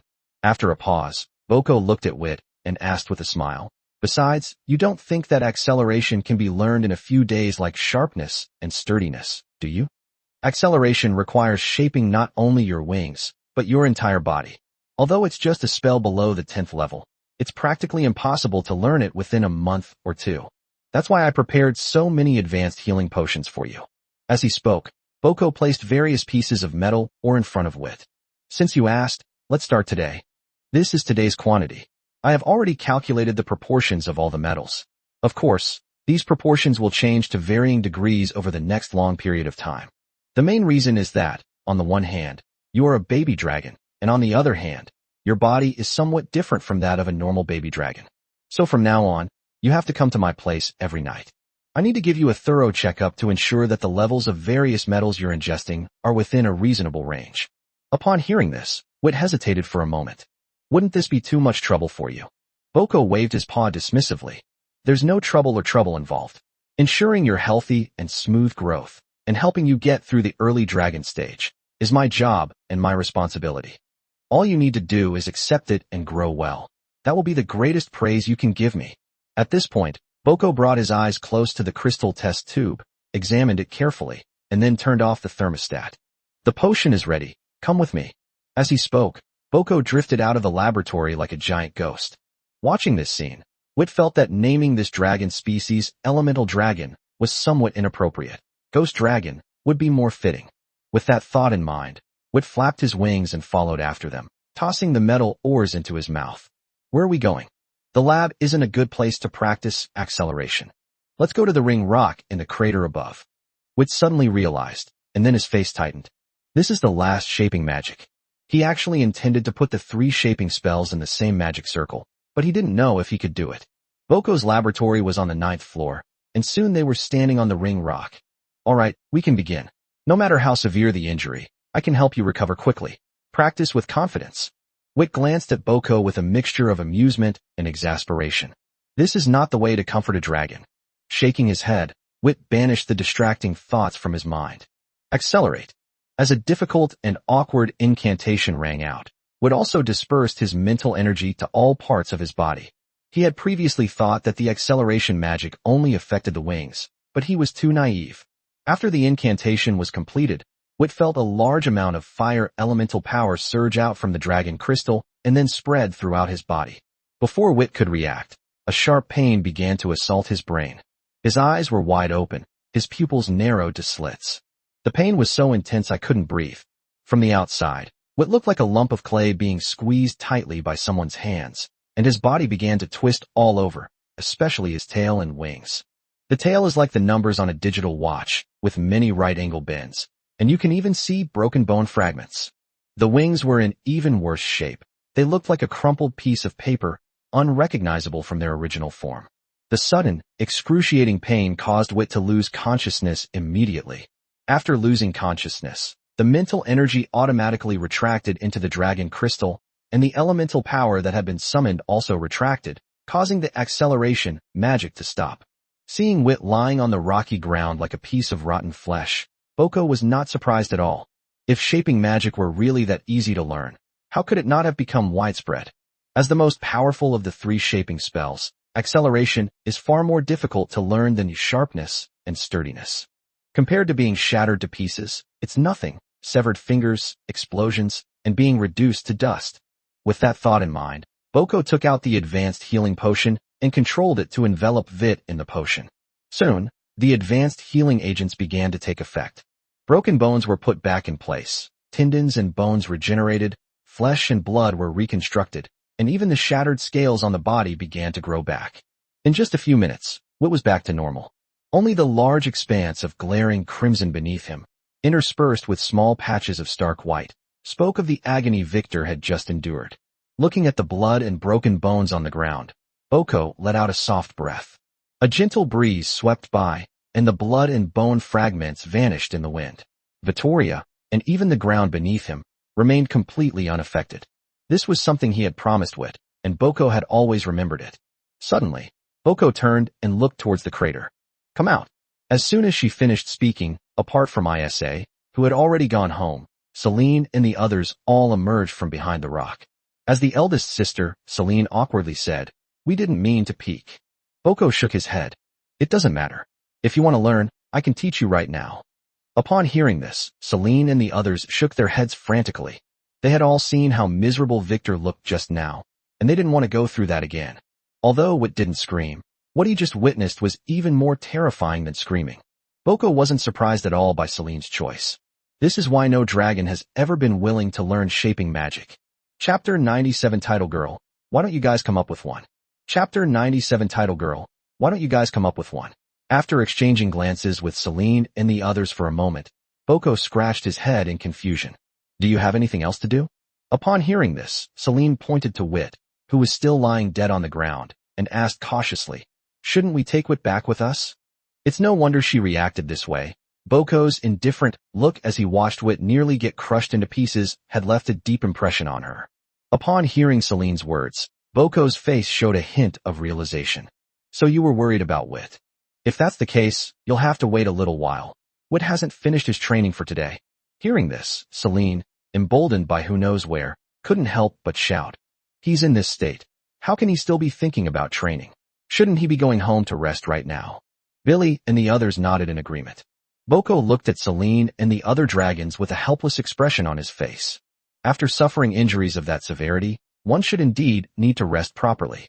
After all, advanced medical supplies can heal physical damage, but they cannot heal mental exhaustion. However, if you take Wit back now, then his injuries will be completely meaningless. I've said it many times, learning shaping magic is different from elemental magic. To learn shaping magic, you need to make your body remember and adapt to that feeling. Learning shaping magic was Wit's own choice. Although I am his teacher, I have no right to deny his efforts. I can only provide him with some help and necessary support. Upon hearing this, Celine scratched her head awkwardly, then looked for help from the dragons behind her. Boko seemed to have a lot to say. Moreover, they don't seem to be qualified to help Wit make a choice. However, just leaving Vittor lying there isn't a solution. Snort. Just then, a muffled groan of pain rang out. The dragons looked in the direction of the sound, and saw Wit shake his head, and then slowly get up. Wit was indeed feeling quite uncomfortable at this moment. His body felt warm and comfortable, and he did not feel any pain. However, the sudden, intense pain before he lost consciousness still lingered after he woke up. Therefore, Wit's current state is, "My brain, it hurts so much." Body, you're talking nonsense. It doesn't hurt at all. On the contrary, it feels a bit comfortable. Brain, you're talking nonsense. You were almost in so much pain that you fainted, but it doesn't seem to hurt as much anymore. Body, right, you're making a fuss over nothing. After a short period of time, Wit fully recovered. When he looked up at Boko, he saw Celine and the others. Startled for a moment, Wit asked in surprise, "What are you doing here?" Upon hearing this, Celine said, "We saw you and Boko come up here out of curiosity, so we followed. As for you, how are you feeling now?" Upon hearing this, Wit scratched his head, sparks flying. "Well, a small portion of my elemental power was used up, and my mental energy was used up more. Other than that, there's nothing else." Celine slapped her forehead. "That's not what I meant. What I meant was, don't you think you need to take a break?" Upon hearing this, Wit understood and looked at Celine with a mixture of amusement and exasperation. "Don't worry about me. With Boko here, I won't be in any danger. As for pain, if one day in the future you, or even the dragon's nest need me to protect them, but I don't have the ability to do so, then I will be in even more pain. Moreover, I have already experienced the pain once, and I have gained new insights into the magic of acceleration. Giving up now would not only be a pity, but all the suffering you've endured would have been for nothing. Upon hearing this, Celine's wings drooped, and her tail lost its spirit. All right, since this is your choice. With that, she turned and walked toward the crater. At this moment, Boko suddenly spoke up. Wait a minute, Celine. Although you can leave now, according to my estimate, Wit's mental strength is only enough for him to practice one more time. Upon hearing this, Celine stopped and walked to the side, afraid of getting splattered with blood. When Billy and the others saw that Celine was going to wait there, they all went over to her. Upon seeing this, a hint of helplessness flashed in Wit's eyes, but a warm feeling rose in his heart. But the more things are like this, the more he needs to become stronger. Putting aside the matter of protecting Celine and the others, they shouldn't be too far apart. Thinking this, Vittor steadied himself and began chanting the incantation again. As expected, he once again turned into a crumpled piece of paper. Celine and the others, who were watching from the side, couldn't help but turn their heads away. That's so cruel. Boko repeated his previous actions, and seeing that Wit had recovered, he nodded to Celine and the others before turning and leaving. Seeing this, Celine and the others divided the work again and brought Wit back to the dragon's lair. This time, Wit didn't wake up until the next morning. After a good night's sleep, Wit recovered quite well. I ate and went to class with Celine and the others as usual. This lesson was Boko's potion class. Thanks to the special training organized by Wit yesterday, all the dragons had completed the tasks assigned by Boko in the previous lesson. Only after passing the test did they officially begin their studies in medicine. The first thing potion makers need to learn is how to process herbs, and the way to process herbs is by using claws that have been enchanted with the magic of sharpness. It was only when he took matters into his own hands that Wit understood why Boko had such high requirements for the sharpness magic. There absolutely cannot be any mistakes. If a mistake is made, the herbs will be ruined to some extent, and some may even be completely wasted. Of course, Billy would inevitably steal the show in such a class. While Vittor was focused on processing the herbs, the guy couldn't resist tasting them to check the saltiness, and then he almost died. Even Boko was quite shocked by this. Although Wit had warned him beforehand, he really didn't expect that a dragon would put something he had clearly specified as poisonous into his mouth. After being rescued, Billy enjoyed Boko's belated care, which manifested as him staring at him with wide eyes, his breath practically hitting his face. After class, Wit had dinner with Celine and the others, and then went to Boko for a medical checkup and to collect his daily metal ore. After finishing, I practiced speeding up a bit more. Of course, this only happens once today. Vittor needed to reserve some of his mental energy to do something more important to him. Draw a magic circle. Chapter 98. Challenges from Other Dragons. Chapter 98. Challenges from Other Dragons. Looking at the increasingly intense blue light emanating from the magic circuits on the dragon scales, Wit calmly grabbed one, tossed it into a corner of the laboratory, and then curled himself up into a ball. Boom. With a loud roar, the magic circuit exploded. Wit was completely unharmed. He calmly walked to the corner, retrieved the scale, and carefully examined the remaining markings on it. The engravings are of uniform depth, and I didn't pause at all when I was drawing them. It seems that the cause of this explosion was that the elemental power I was injecting into the magic circle on the enchanting pin wasn't stable enough. Muttering to himself, Wit walked toward the lab table and took out the enchanting pin again. Although the teacher was not there today, Wit did not choose to go back, but stayed to continue drawing the magic circle. Since he had only managed to prepare most of the test tubes of magic solution last time, and then consumed nearly a third of it when drawing the magic circuit, he could only prepare the magic solution first after arriving at the laboratory. Before he left last time, the teacher had already told him where the materials were stored. As for preparing the magic solution, practice makes perfect. Although the preparation was slow at first, and there were some mistakes, Wit's success rate in preparing magic solutions gradually increased. Moreover, during this process, the speed at which Wit prepared the solution also increased. That's why he discovered another problem. That is, the faster the preparation, the darker the color of the magic solution. By the last tube, the color of the magic solution is almost at the level of a second-grade magic solution. This level of magic solution can already be called a level 2 magic solution. Afterwards, Wit conducted an experiment and noticed that ever since a drop of Domia grassroot juice was added to the blood of the Kazran beast, the element content in the Kazran beast's blood began to decrease. The longer it takes, the lower the element content in the blood becomes. Although it won't keep dropping until the solution is automatically prepared, once the element content in the blood stabilizes, The magic solution prepared afterward will be so pale that it will be noticeably different from the first level solution. Wit tried to draw a magic circuit using this magic solution, but there was no reaction at all. Clearly, this can no longer be called a magic solution. At this point in the experiment, Wit basically understood that the jar of Casseron blood that the teacher had prepared for him was not intended to be used to prepare a level 1 magic solution, but rather a level 2 magic solution. However, due to his own limitations, he was able to concoct a level 1 magic solution. No wonder the teacher prepared so many crystal jars for him to hold the prepared magic solution. After that, it was time for Wit to practice drawing magic circuits. From his skillful yet somewhat nonchalant handling of the magic circuit explosion, one could tell what he had just experienced. Of course, there have been some results. At this point, he was able to draw magic circuits of consistent depth without any pause.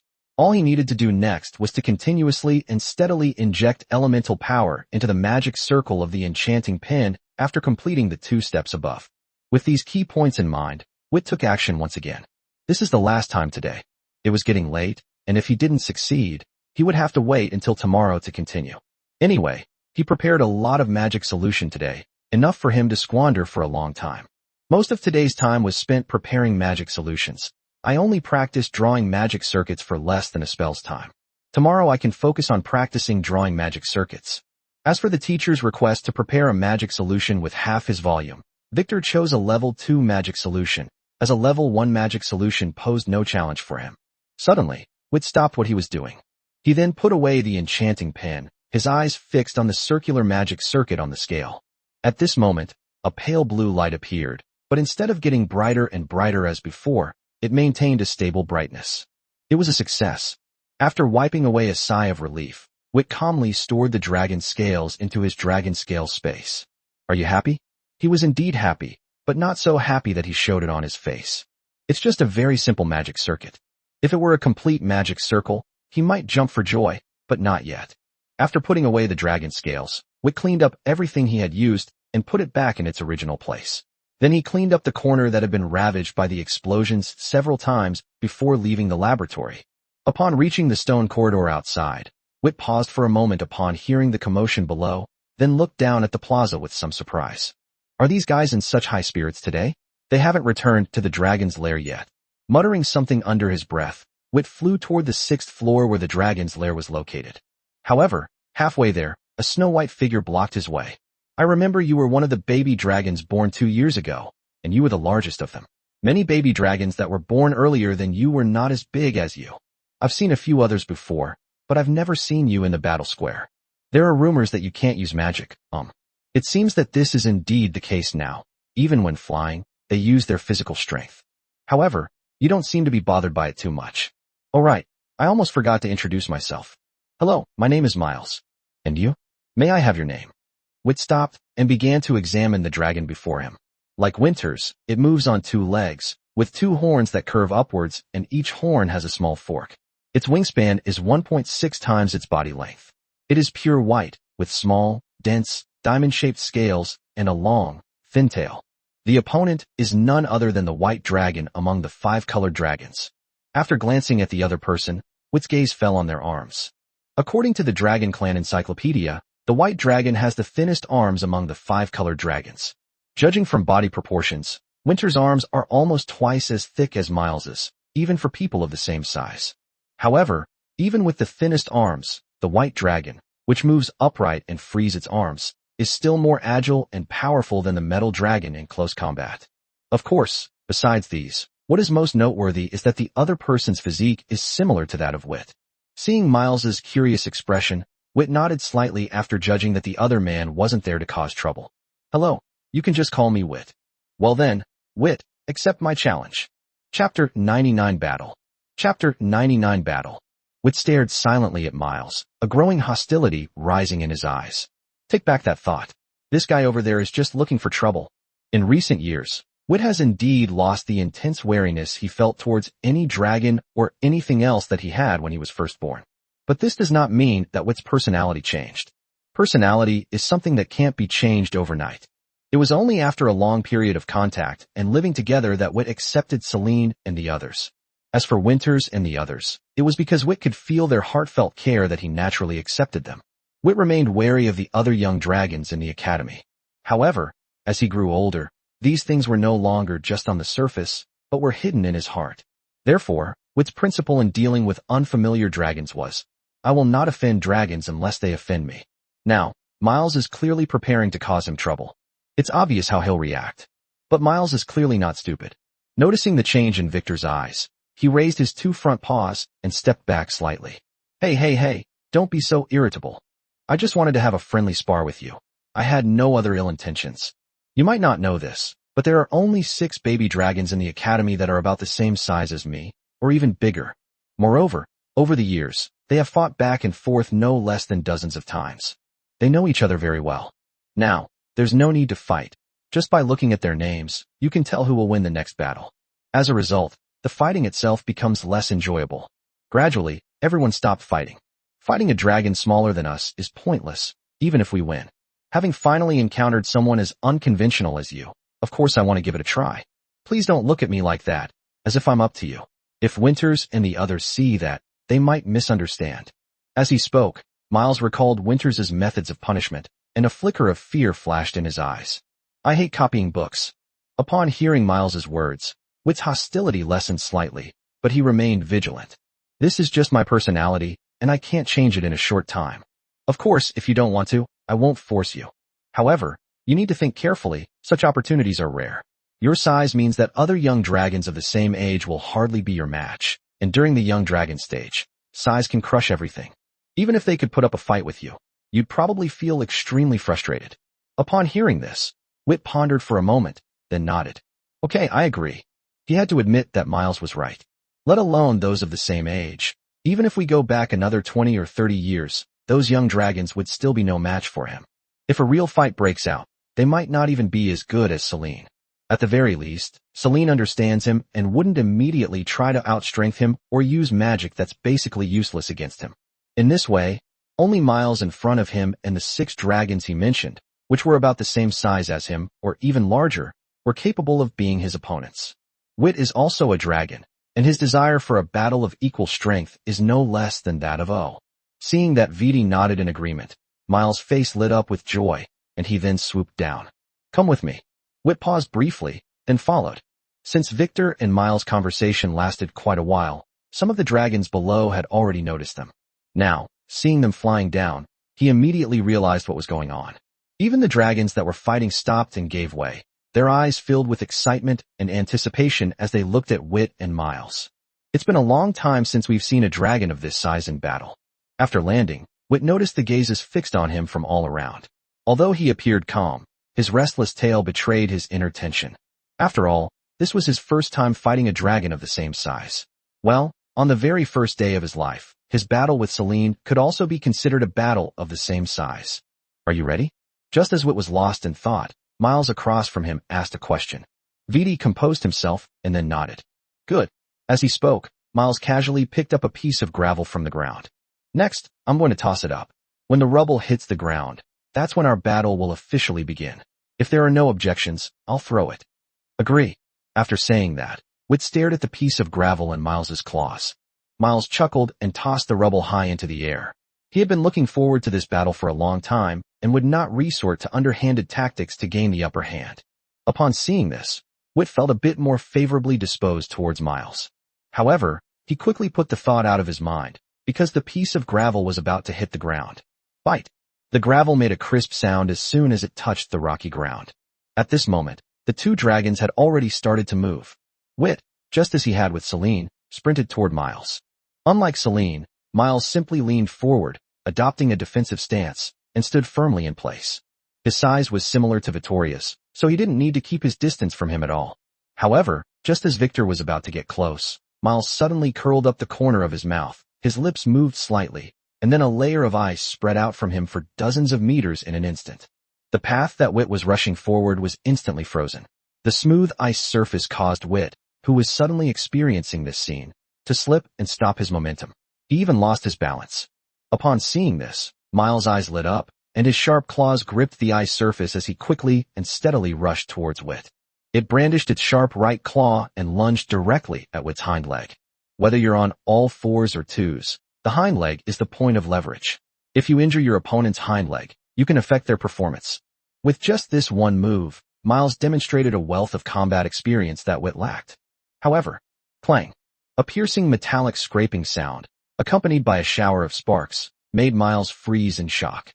Are metal dragons really that tough? I don't remember it being this hard. Although Miles was momentarily distracted, Wit failed to seize the opportunity.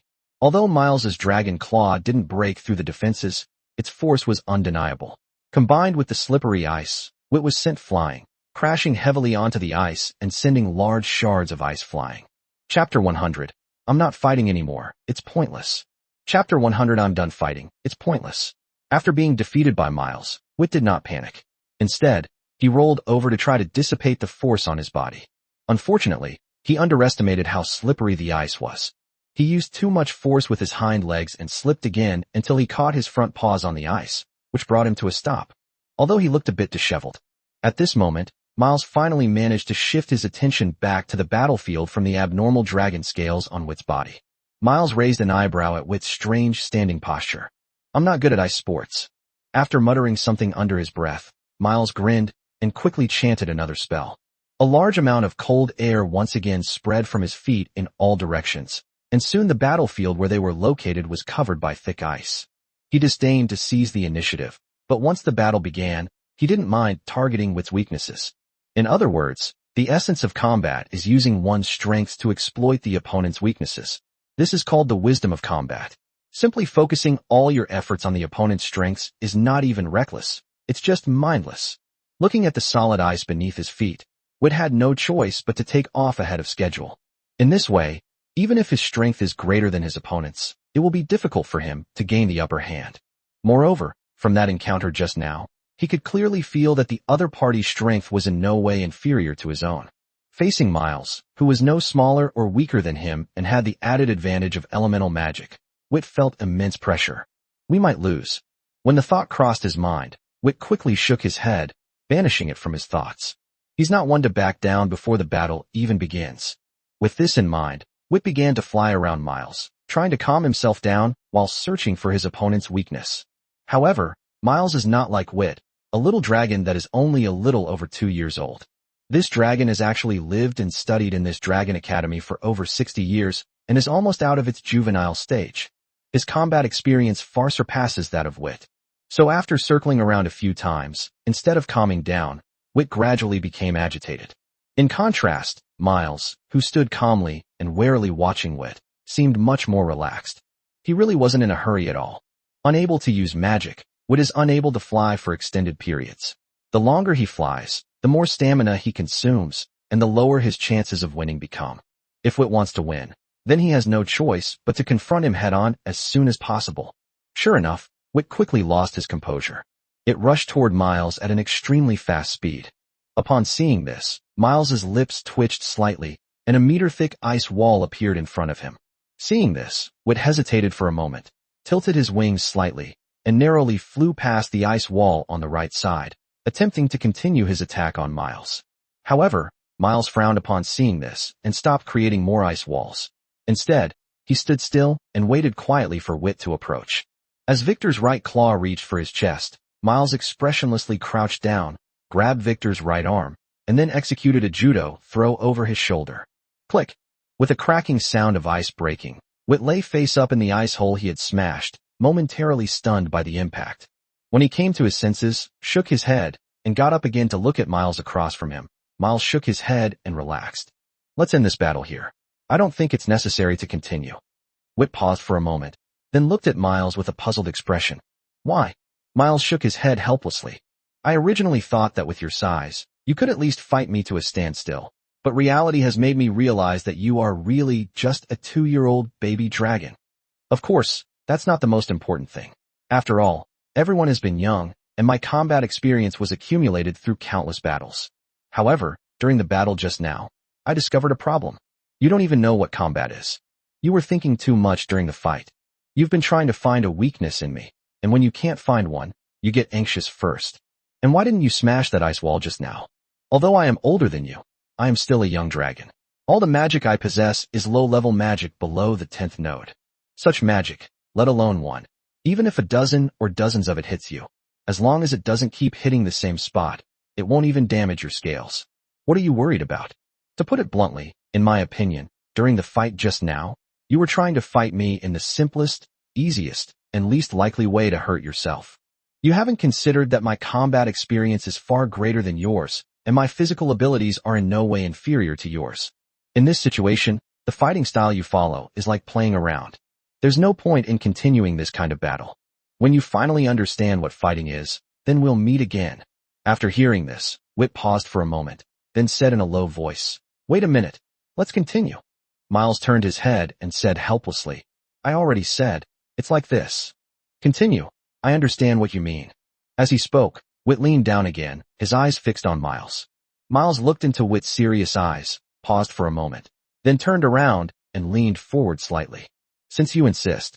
However, no sooner had Miles finished speaking than Wit rushed toward him.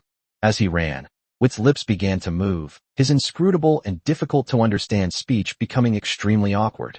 As the incantation was chanted, Wit's two front paws rapidly lengthened. With his extended claws, Wit easily sank into the solid ice beneath his feet as he ran, allowing him to unleash even greater power. Miles's words had brought Vittor back to his senses. Where did his combat experience come from?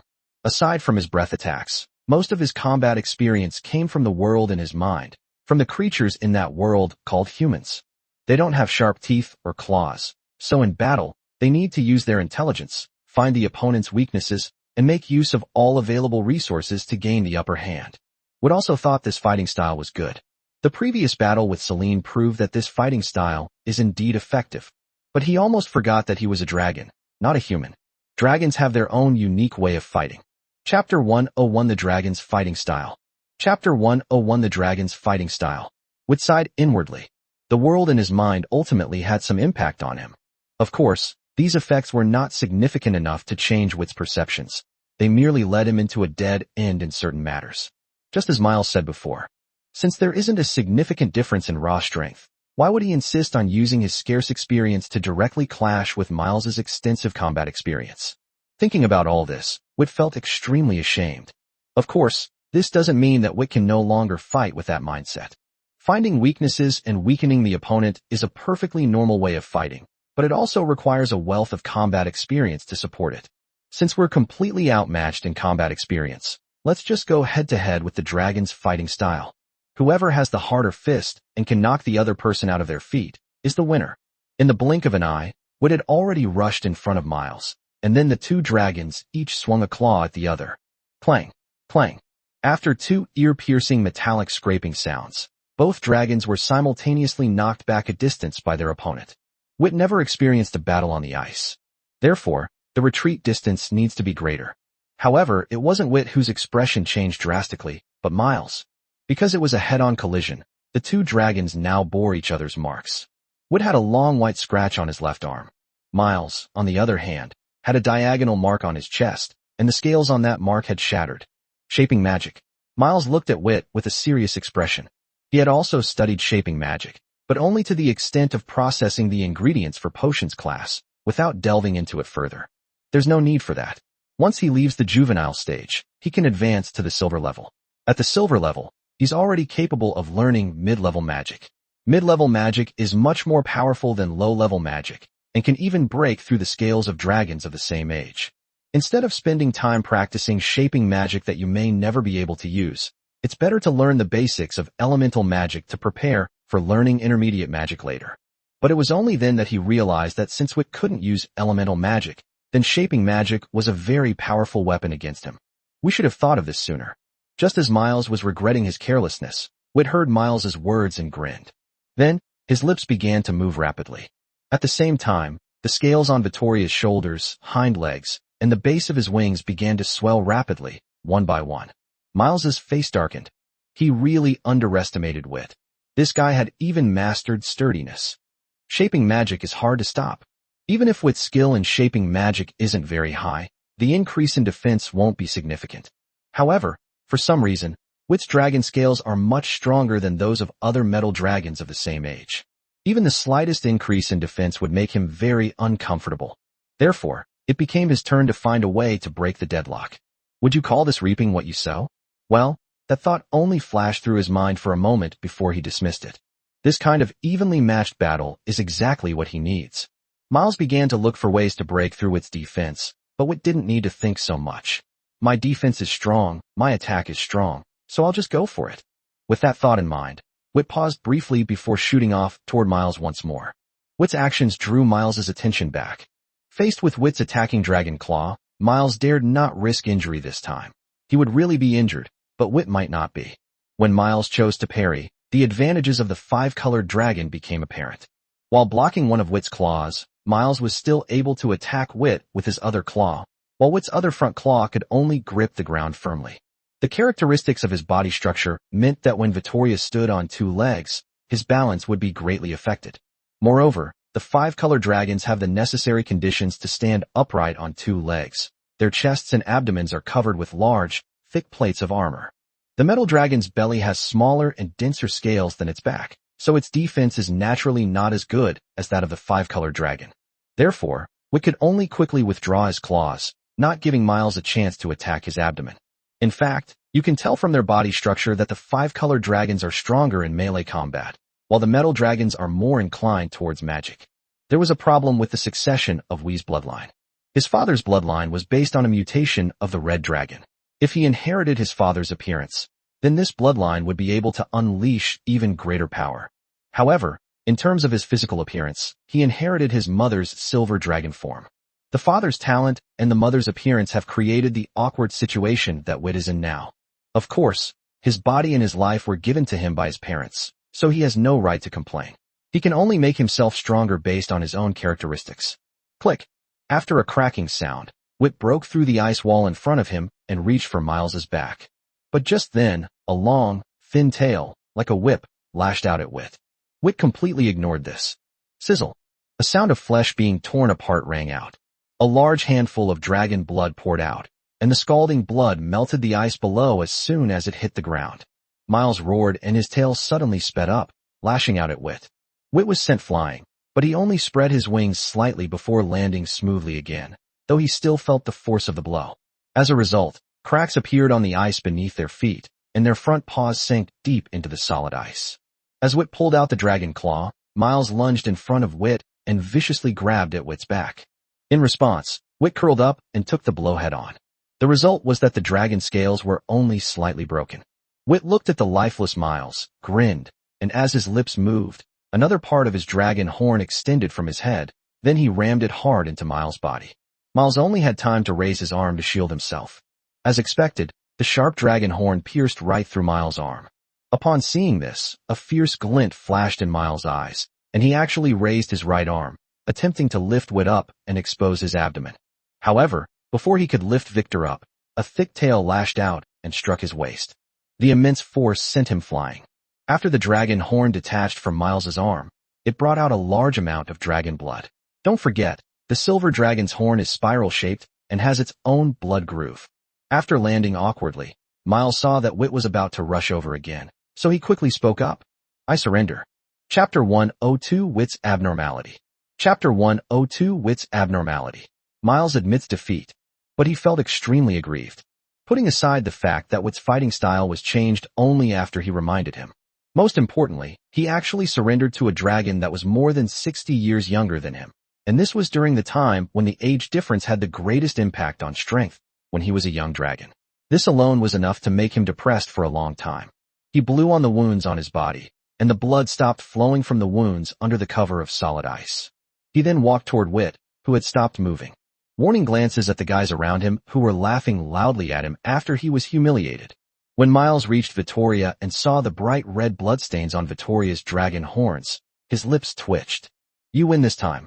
But that's only because your dragon scales have strong defensive capabilities, and I can't break through your defenses. Wait until... Miles, who was about to continue speaking, suddenly paused, then sighed helplessly. This guy is over 60 years younger than him. By the time he learns mid-level magic, Wit will still be a young dragon. How can a young dragon like him challenge a young dragon? The Academy won't allow it either. By the time Vittor reached adolescence, such a long period of time, who knows how far his shaping magic had progressed? It's possible that even mid-level magic will struggle to break through the opponent's dragon scale defense. But soon, Miles' mood improved considerably. because he realized that the one who should be troubled by Vittor was not him, but the dragon who was about the same age as Vittor. With his already enormous size, coupled with the sturdiness from the shaping magic, Wit will become a nightmare for young dragons of the same age. Wit looked at Miles's face, which was showing alternating expressions of sadness and joy, and felt somewhat puzzled. Are you alright? I hope I didn't hit his head and damage it. But I didn't hit his head. Wit's words brought Miles back to his senses. I'm fine. These injuries will be treated at Boko's later. Also, I'm sorry for what I said to you before. Now it seems that I was a bit arrogant. Upon hearing this, Wit smiled somewhat embarrassedly. There's nothing to apologize for. Besides, you're not wrong. Facing someone with far more combat experience than me, my choice of that fighting style is justified in being scolded. That being said, Miles's initiative to apologize further increased Victor's goodwill towards him. Alright, that's enough. I'm going to treat my wounds now. Let's fight again when we have time later. To be honest, your combat experience is indeed lacking. We're about the same size. If we were to have an occasional fight, we'd both improve significantly. Wit was naturally delighted with such a proposal. For a long time to come, he will be using melee combat, and in melee combat, the 5-color dragon is far superior to the metal dragon. In the battle just now, Wit actually had very limited opportunities to attack Miles. Most of the time, he was the one being hit, and he forced Miles to retreat by trading blows. If he could learn close combat from Miles, his strength would be greatly improved. Watching Miles leave, Wit glanced at the young dragons watching around him, then flew towards the dragon's lair. Upon reaching the stone corridor on the 6th floor, just as Vittor was about to enter, a drop of blood, already slightly viscous, slid down his face. The slippery feeling made Victor's pupils shrink involuntarily. He then realized that his dragon horns must be stained with Miles's dragon blood. The thought of this made Wit feel uncomfortable all over. Without caring whether Celine and the others were asleep or not, he rushed into the dragon's lair. In fact, Celine and the others were already asleep. But Wit didn't care about anything else. He flew directly to Billy, who was snoring, then spread Billy's wings, pulled his head out, and shook it wildly.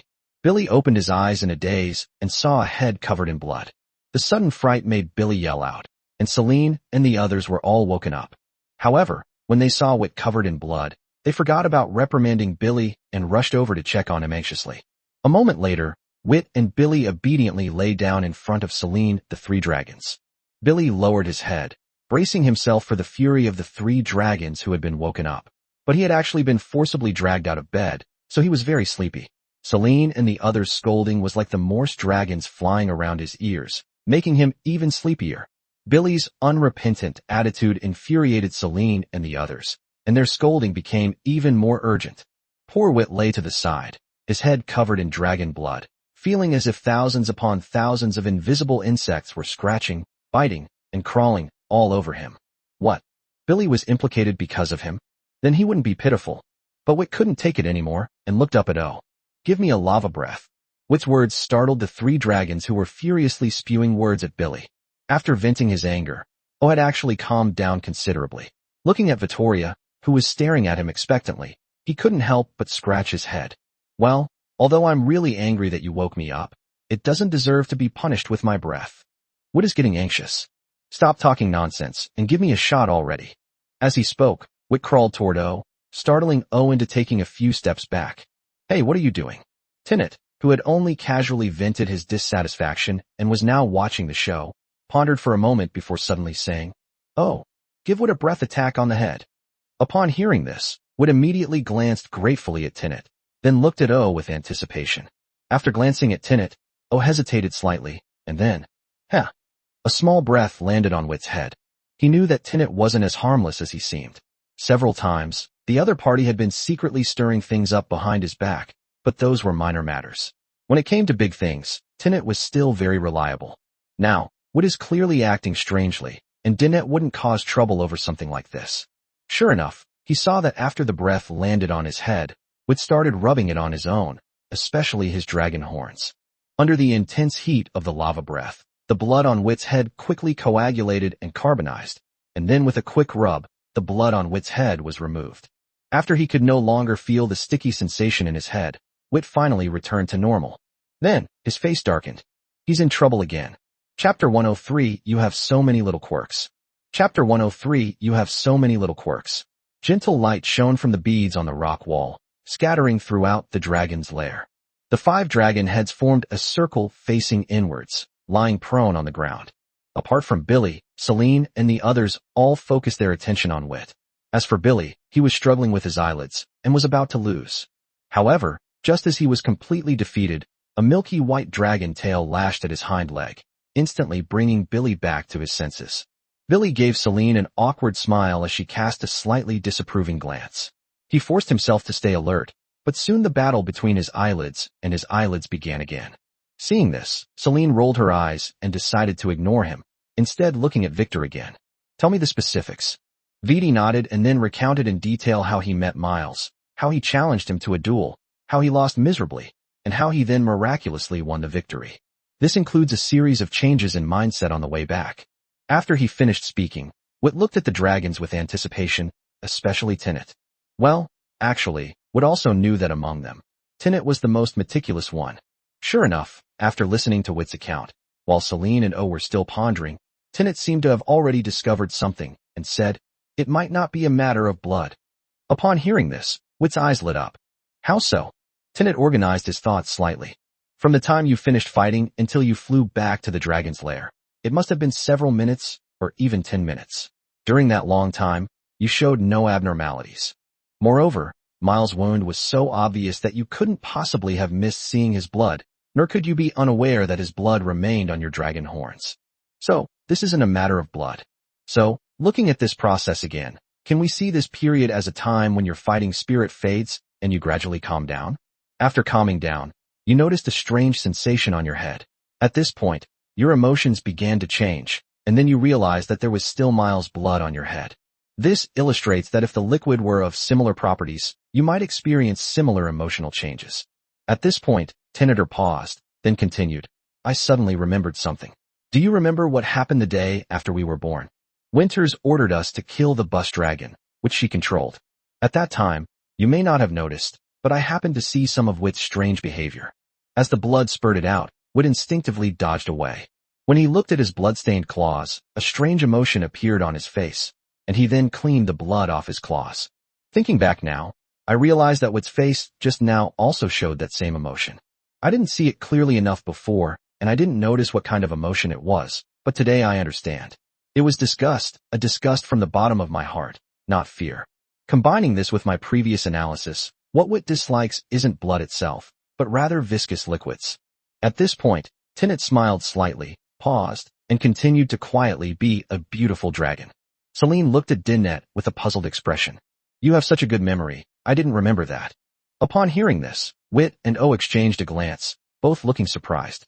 Why does it seem like Celine didn't notice Dinette's personality? Then they thought about Celine's personality again. Well, it's normal that they didn't notice.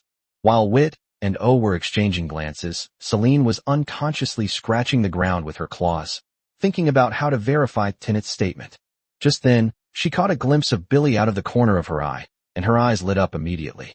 Wit, crawl over here a little. Although he didn't know what Celine wanted to do, Wit still did as she said, and climbed toward her.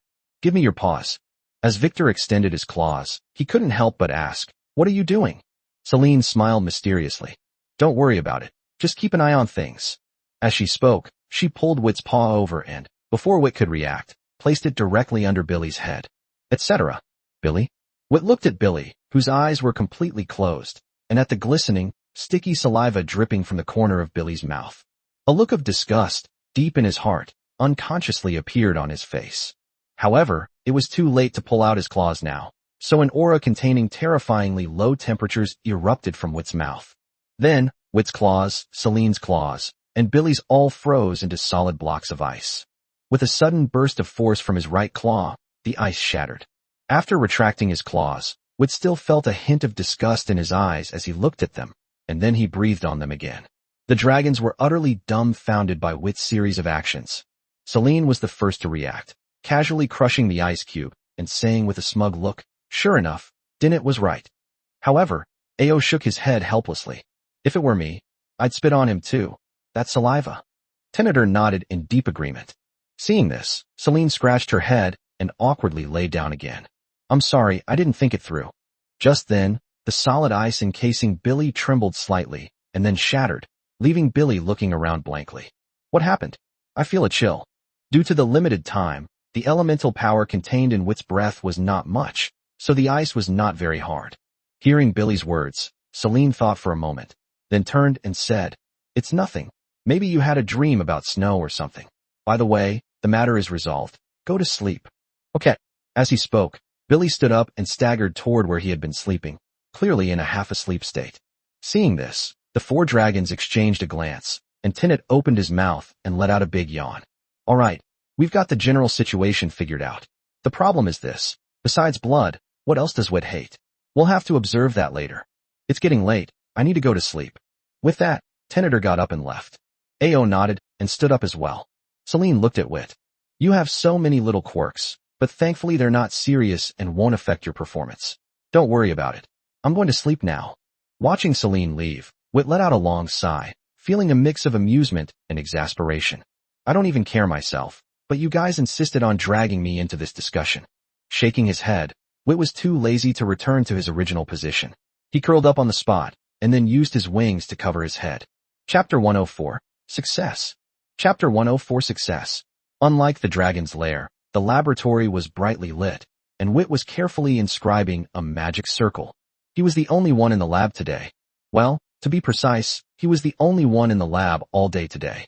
3 days have passed since we discovered yet another minor problem with him, so today should have been a time for the teacher to give him a private lesson. When it comes to minor flaws, Wit didn't really care too much. Moreover, he also learned from Winters that this minor ailment was not unique to him, but was a common ailment among the silver dragons. At least 6 out of 10 silver dragons would have this minor ailment. There's really no need to worry about it. The dragons didn't even give it a name. After comparing the world in his memory with the one in the world, Wit finally found a suitable name for this little quirk: obsessive-compulsive disorder, OCD. Of course, this is not very important. In contrast, Wit has been more concerned about another issue these past few days. That is, what has his teacher been busy with lately? When he arrived at the lab in the morning, the teacher only said one thing: "Practice on your own," and then left in a hurry. The same goes for the class the day before yesterday. After teaching her some points to note when drawing magic circuits with magic solutions, she handed the class over to Wit, letting him teach Celine and the others how to draw magic circuits. Of course, Celine and the others used a magic solution made from their own blood. If it's just about teaching magic circuits, Wit is fine. The class that day was successfully completed. Of course, this is on the premise that we ignore Billy's explosive, crazy personality. He caused more than twice as many explosions as Celine and the others combined.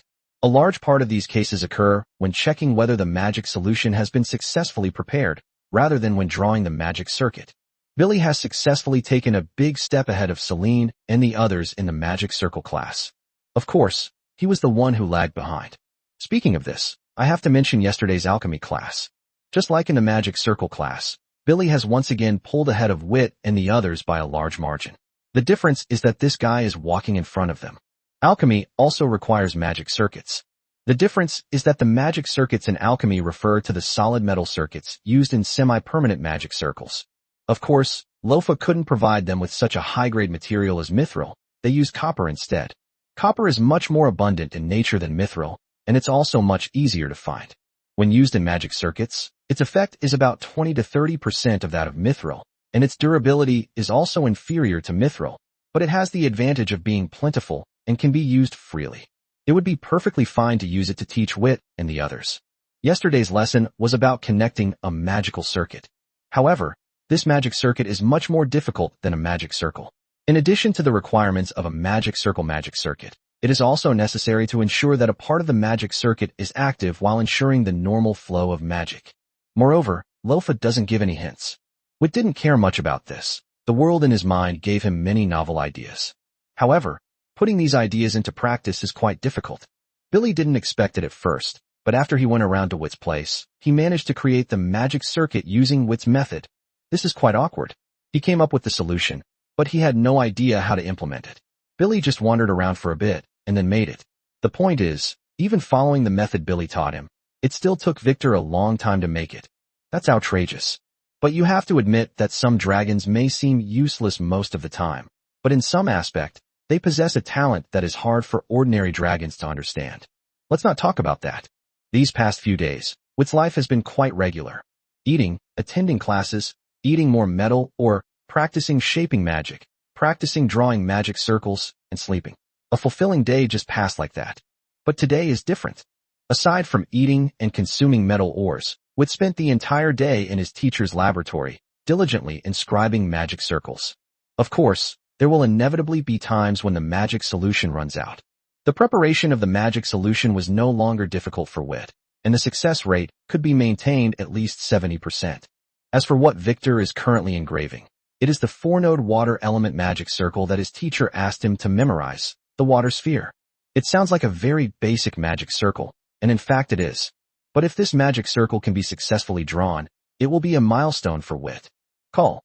With a sigh of relief, Wit put away his enchanting pen and stared intently at the magic circle that had just been drawn in front of him. Soon, the magic circle began to emit a faint blue light. Then, as Wit waited anxiously with his heart pounding like a drum, the light of the magic circle stabilized and did not become brighter and brighter as before. This means that the magic circuit has been completed. With an excited heart and trembling hands, Wit took out 4 dragon beast crystal cores that were almost the same size from the scale space. The duration of a magic circle's existence depends on 3 factors. Magic circuits are also known as magic solutions, magic cores, and their carriers. There's no need to elaborate on the carrier. Dragon scales are the best carrier. As for magic circuits, the higher the grade of the magic solution, the longer it lasts and the more times it can be used. Of course, it's not to say that the higher the grade of the magic solution, the better. When a low-level magic circuit is paired with a high-level magic core, a large amount of elemental power will flow through the magic circuit in a short period of time, causing the magic circuit to burst. When a high-level magic circuit is paired with a low-level magic core, the elemental power within the magic core cannot drive the flow of the magic circuit, and the magic circle cannot be activated. Do you think that's all? Of course not. The magic core will be drained in an instant, causing it to explode. Although the power is small, it is enough to affect the magic circuit, causing the magic circuit to explode as well. Therefore, the magic solution and the magic core must be compatible. So, what is a semi-permanent magic circle? There are 2 types. One method involves using a high-level magic solution with a corresponding high-level magic core to create a low-level magic circle. Another type is the solid metal magic circuit on the enchanting pen.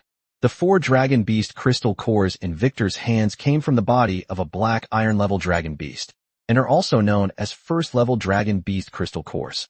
Wit had already reserved the positions of the elemental nodes on the magic circle. Using mental power, he directed the 4 dragon beast crystal cores to their designated locations. Wit licked his slightly dry lips, then carefully embedded the 4 crystal cores into the nodes simultaneously. Then he dashed backward dozens of meters at lightning speed. After waiting a moment and seeing no movement from the magic circle, Wit happily flew around the laboratory. It didn't explode. This means that he has successfully inscribed the first magic circle in his life. After calming himself down, Vittor landed beside the magic circle, extended his claw, and infused the magic circle with a stream of fire elemental power. Buzz! With a soft sound, the magic circle emitted bursts of blue light, the radiance of gathered water elements. After these water elements gathered together, they transformed into a water sphere the size of Wit's head, which floated quietly above the magic circle. Wit stared blankly at the water sphere, lost in thought. This was the first elemental magic he had cast using his own abilities. Chapter 105 This is for you. Chapter 105 This is for you. The fire element power activated the magic circle, and indeed a water element magic ball was created, which matches what the teacher taught in class. Muttering to himself, Wit carefully observed the water sphere floating on the magic circle before him. To make this water sphere attack, Wit only needs to control it with his mental power, just like other dragons control elemental magic. However, what Wit wanted to verify was something else entirely. Wit stared intently at the water sphere, muttering to himself. 78, 79, 8. Before Wit could finish counting, the light on the magic circle flickered and then suddenly dimmed. The water ball fell down and crashed into the magic circle below, splashing up a large amount of water. Wit glanced at the 4 now dimmed crystal cores and frowned. In less than 2 minutes, the elemental power within the 4 level 1 dragon beast crystal cores was completely exhausted. While maintaining the water sphere is certainly a factor, the main reason likely lies in the inscription of the magic circle. Successfully inscribing a magic circle doesn't mean you haven't made any mistakes. It just means the mistakes were minor and not serious enough to cause the magic circle to explode. However, these minor mistakes can still affect the operation of the magic circle. For example, the consumption of elemental power will increase. Among the same level, the elemental reserves in a dragon crystal are much greater than those in a dragon beast crystal core. Under normal circumstances, the elemental power within a level 1 dragon beast crystal core is enough to support the consumption of about 10 water spheres. If, like Vittor just did, one maintains this state without releasing it, the elemental power of a level 1 dragon beast crystal core would be enough to sustain the attack for 3 to 4 minutes.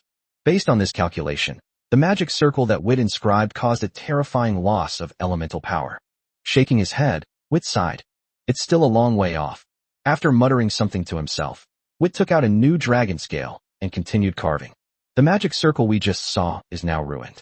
Not only is the magic core ruined, but the magic solution in the magic circuit has also been completely depleted.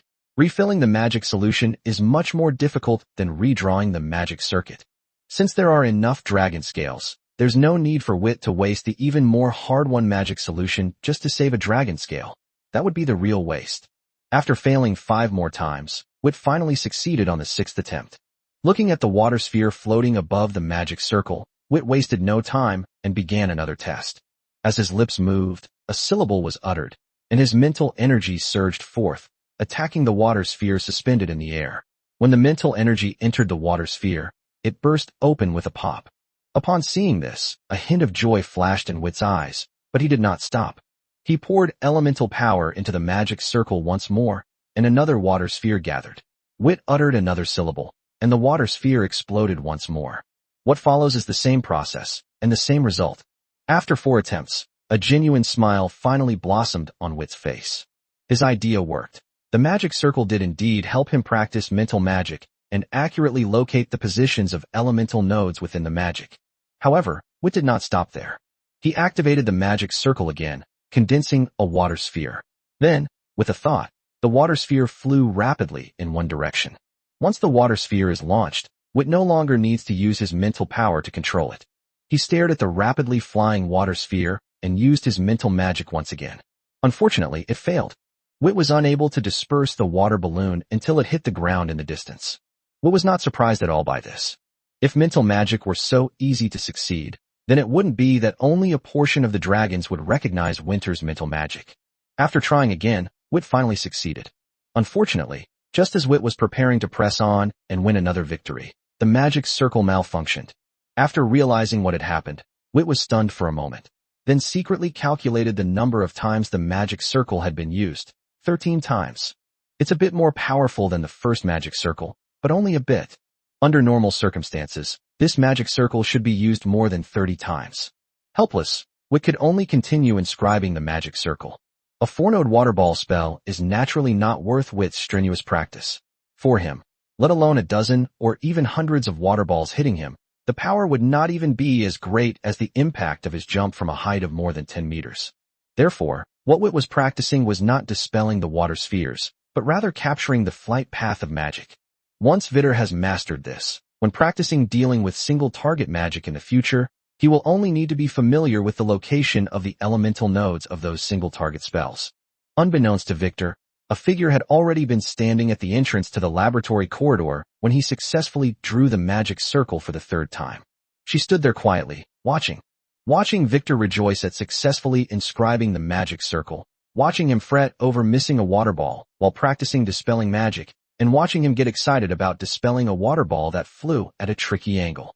She didn't emerge until Vittor had ruined another magic circle and was cleaning up the mess to leave. Hearing the noise behind him, Vittor, who was lying on the ground struggling to wipe away the water stains, turned around in confusion. When he saw Janice, he couldn't help but stand up, run to Janice, take out the magic circle that had been ruined before, and start sharing his joy in a long, rambling voice. Janice simply smiled and listened quietly, occasionally offering a few words of advice. And each of her pointers would give Wit a sudden realization.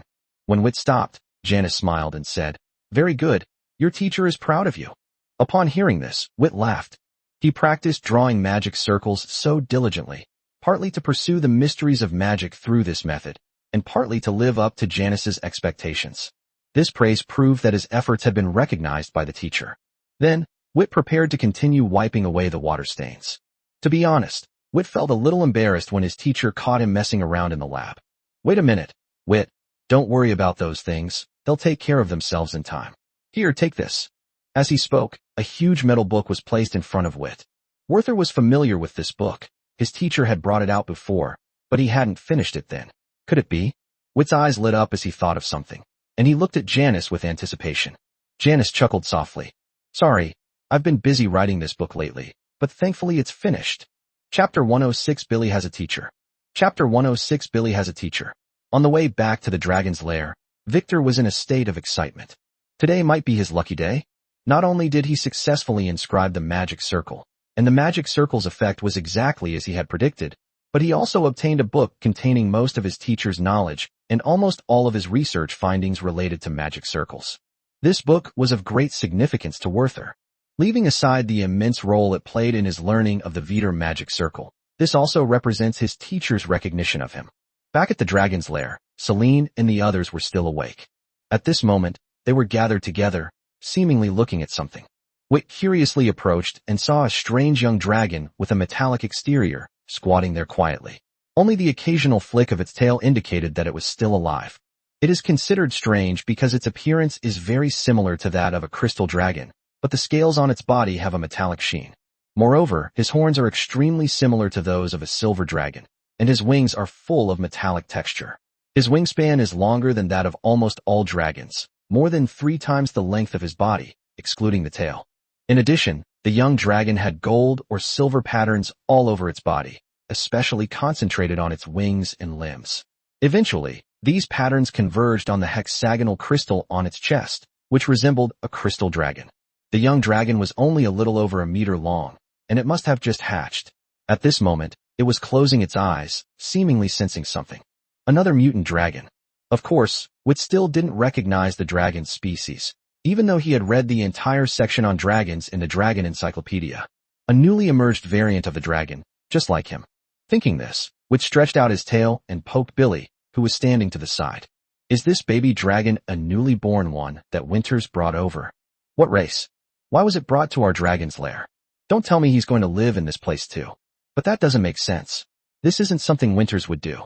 Given Winters' personality, even a single newborn dragon should be housed in its own lair.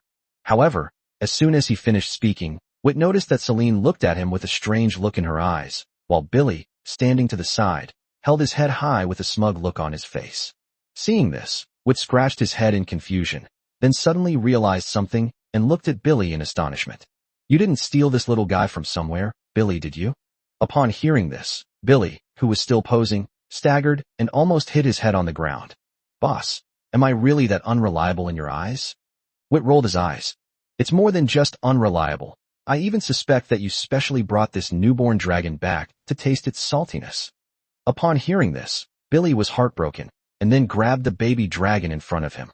Upon seeing this, Wit's expression changed drastically. He knew that Winters always took these matters very seriously, and if Billy really did that, being punished would be the least of his worries. He might even be kicked out of the dragon's lair. He couldn't bear to see Billy expelled from the dragon's lair because of a moment of foolishness.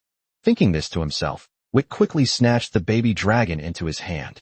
Just as he was about to question Billy about why he had suddenly gone mad, he suddenly realized that something was wrong with his grip. Although the name metal dragon comes from metal, it only describes the metallic luster of its scales. It does not mean that the scales of a metal dragon are actually made of metal.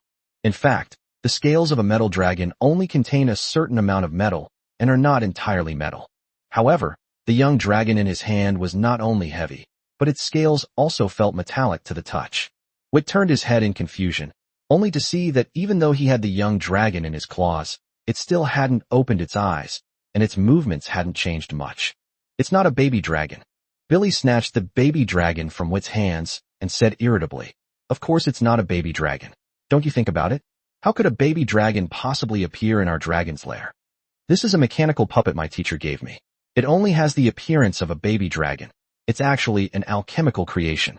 Upon hearing this, Vittor moved closer to Billy's paws and examined them carefully. He then noticed that the golden and silver patterns were none other than solid metal magic circuits made of adamantite and mithril. and its eyes are not actually closed, but rather they are artificial eyes that have been gouged out, etc. Wit suddenly realized what was happening and stared at Billy in astonishment. You just said teacher? Upon hearing this, Billy once again raised his head with a smug look on his face. Lofa saw my talent in alchemy, so he wanted to take me on as a student. This mechanical baby dragon is a gift from him. Isn't it great?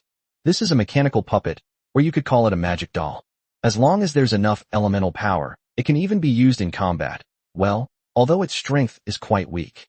At this point, a hint of regret flashed in Billy's eyes.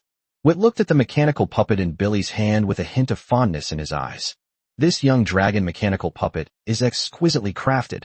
Unless you hold it in your hand, it would be difficult to realize that it is a puppet in a short time. Noticing Victor's gaze, Billy instantly became alert and put the puppet into his scale space. This was a gift from my teacher, so don't you dare try to take it. Wit gave an awkward laugh. Don't worry, I'm just curious, I wouldn't steal your things. Hearing this, Billy looked at Wit with some skepticism, then hesitated for a moment before saying, It's not that I'm stingy, this puppet is of great significance to me. If you really want it, I'll talk to the teacher about it. Upon hearing this, Wit was somewhat tempted, but then he shook his head. Forget it, Lofa and the others are actually quite busy. After all, they have to manage such a large academy, so let's not trouble them. At this point, Victor paused, then looked at Billy with great interest. Compared to that, I'd much rather have the mechanical puppet you made yourself. Upon hearing this, Celine and the others echoed her sentiments. In just a few words, Billy was being praised so highly that a smile spread across his face. By the way, please get the book you promised to finish done as soon as possible. I'm really looking forward to the book you'll be carving out yourself. Okay, I'll do it as soon as possible. Billy responded instinctively, then suddenly realized what he was doing, and his expression changed drastically. Wit, you just said something terrifying. Wit chuckled.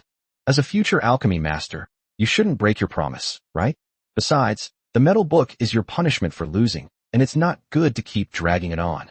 Well, since you've agreed, there shouldn't be any problems, right?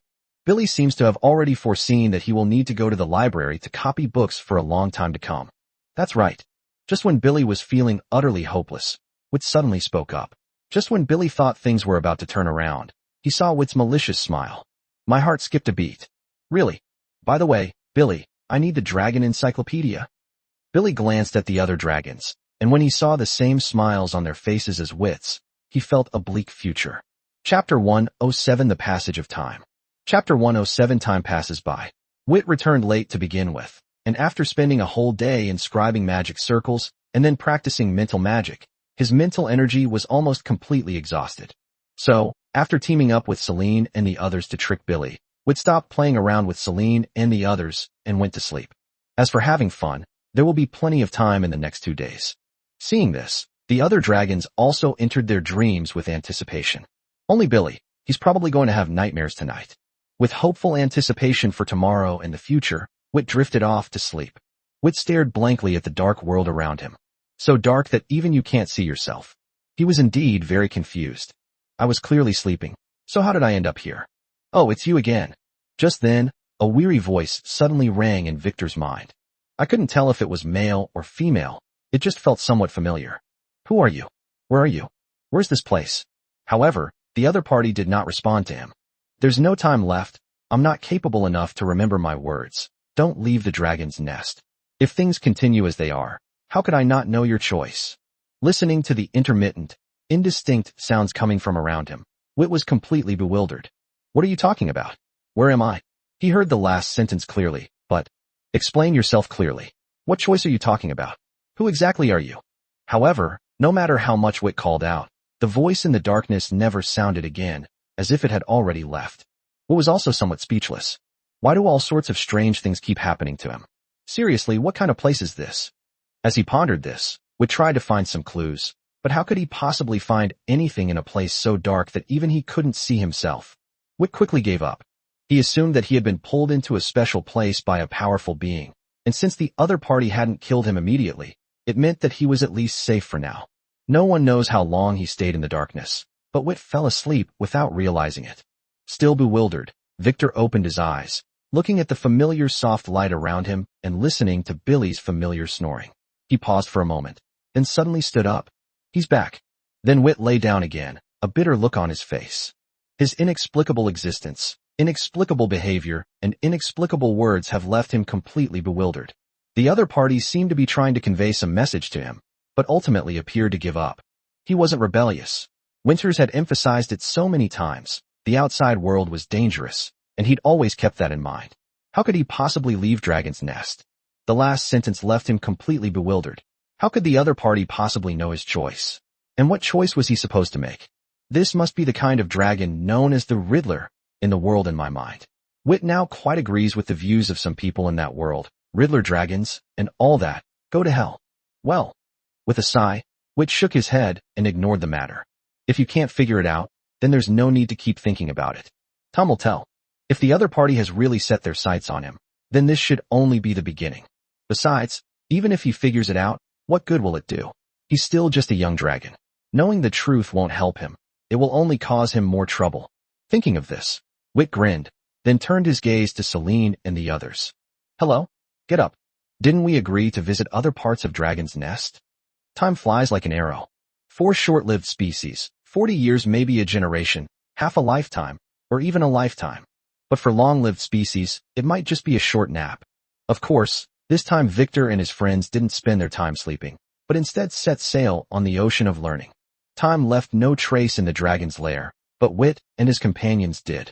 At this moment, Wit was intently inscribing a magic circle.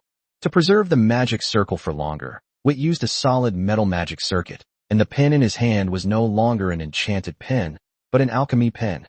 The supporting structure was not dragon scales, but the ground of the dragon's lair.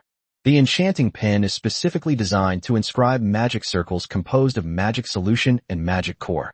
Unlike alchemy pens, the magic circles engraved on them can quickly melt metal into liquid, and this liquid is used to engrave magic circuits on solid metal. It's not often used on magic circles, but it's a great help in alchemy.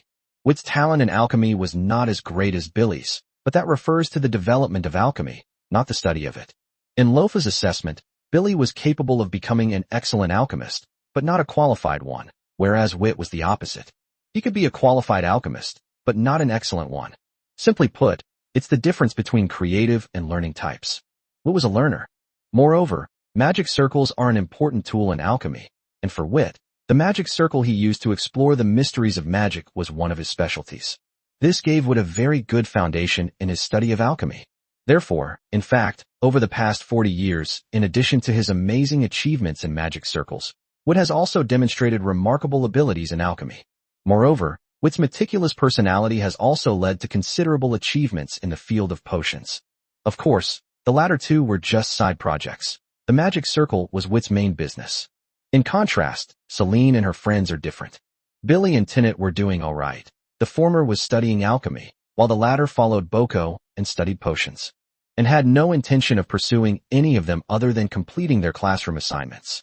Their eyes are only on elemental magic, only on battle, only on victory, while potions, magic circles, and alchemy will only slow down their learning of magic. Therefore, over the past 40 years, the gap between the dragons has gradually widened. Without a doubt, Wit remains the strongest. His achievements on the magic circle have boosted both mental and shaping magic.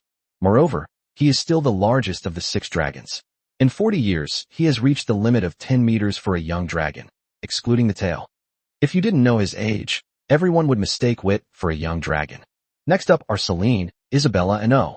Celine is the strongest, while Isa and O are about the same strength, making the battle between the 2 dragons a 50-50 affair. Finally, there's Tinnet and Billy.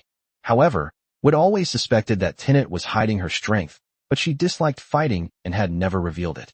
If Tennyson is just slacking off, then Billy is truly terrible. Chapter 108 I Made It. Chapter 108 I Made It.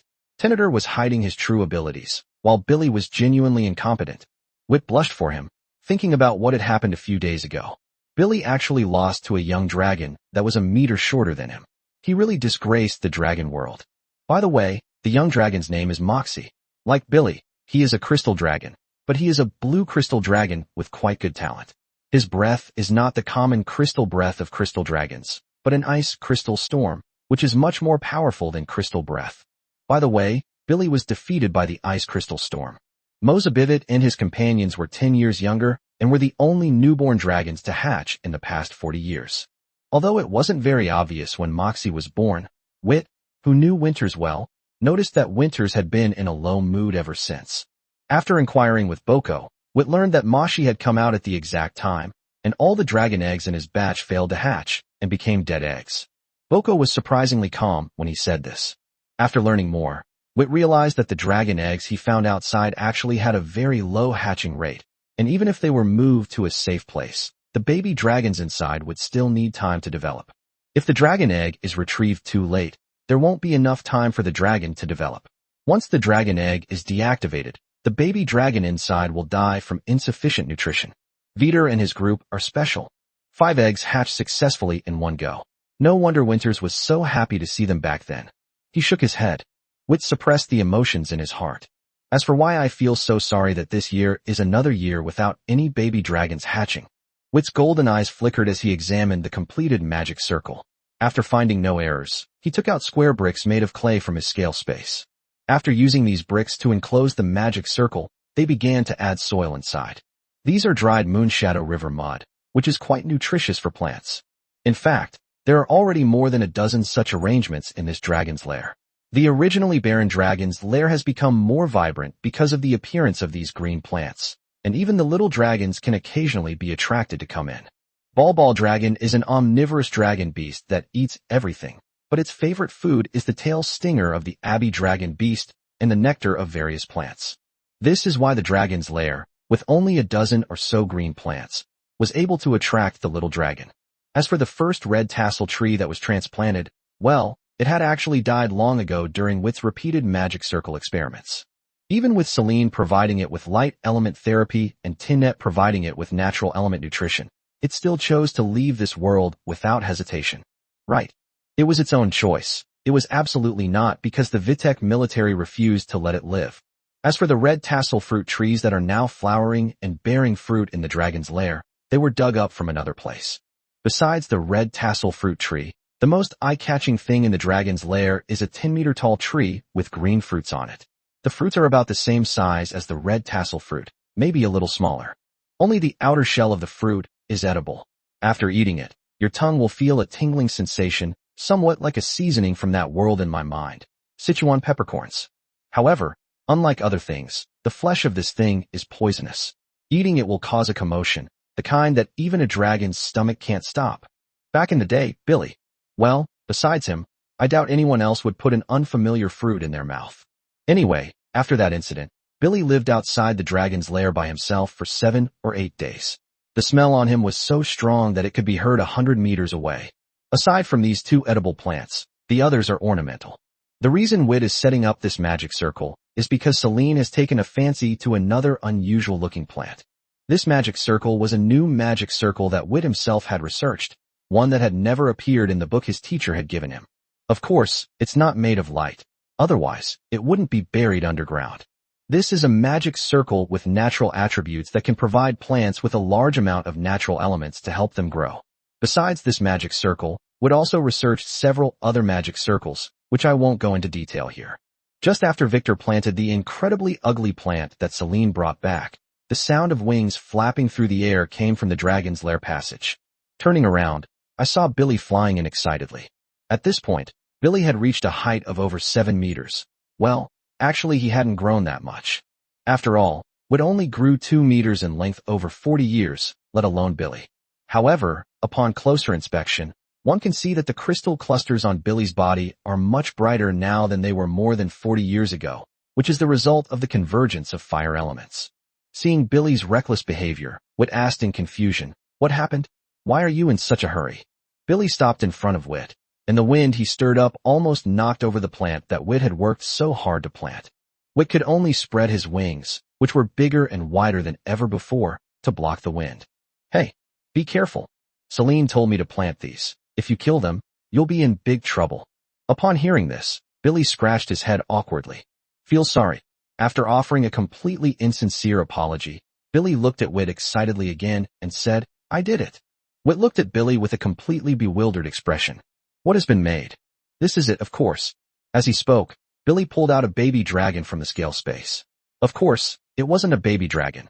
What he pulled out was an alchemical golem shaped like a baby dragon. Wit paused for a moment. then took the baby dragon puppet and looked at Billy with a helpless expression.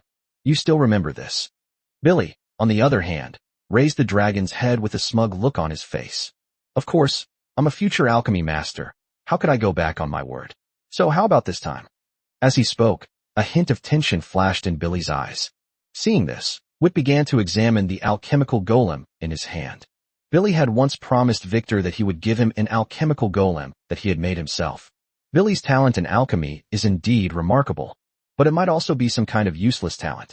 The alchemical items he creates may have good effects, but they are ugly inside and out. Anything that looks pretty can only be described in 2 words. It's going to be a hit. Therefore, Wit had long since given up on Billy and instead created some alchemical golems himself. He even sculpted the likenesses of Celine and the others and gave them to the dragons as gifts.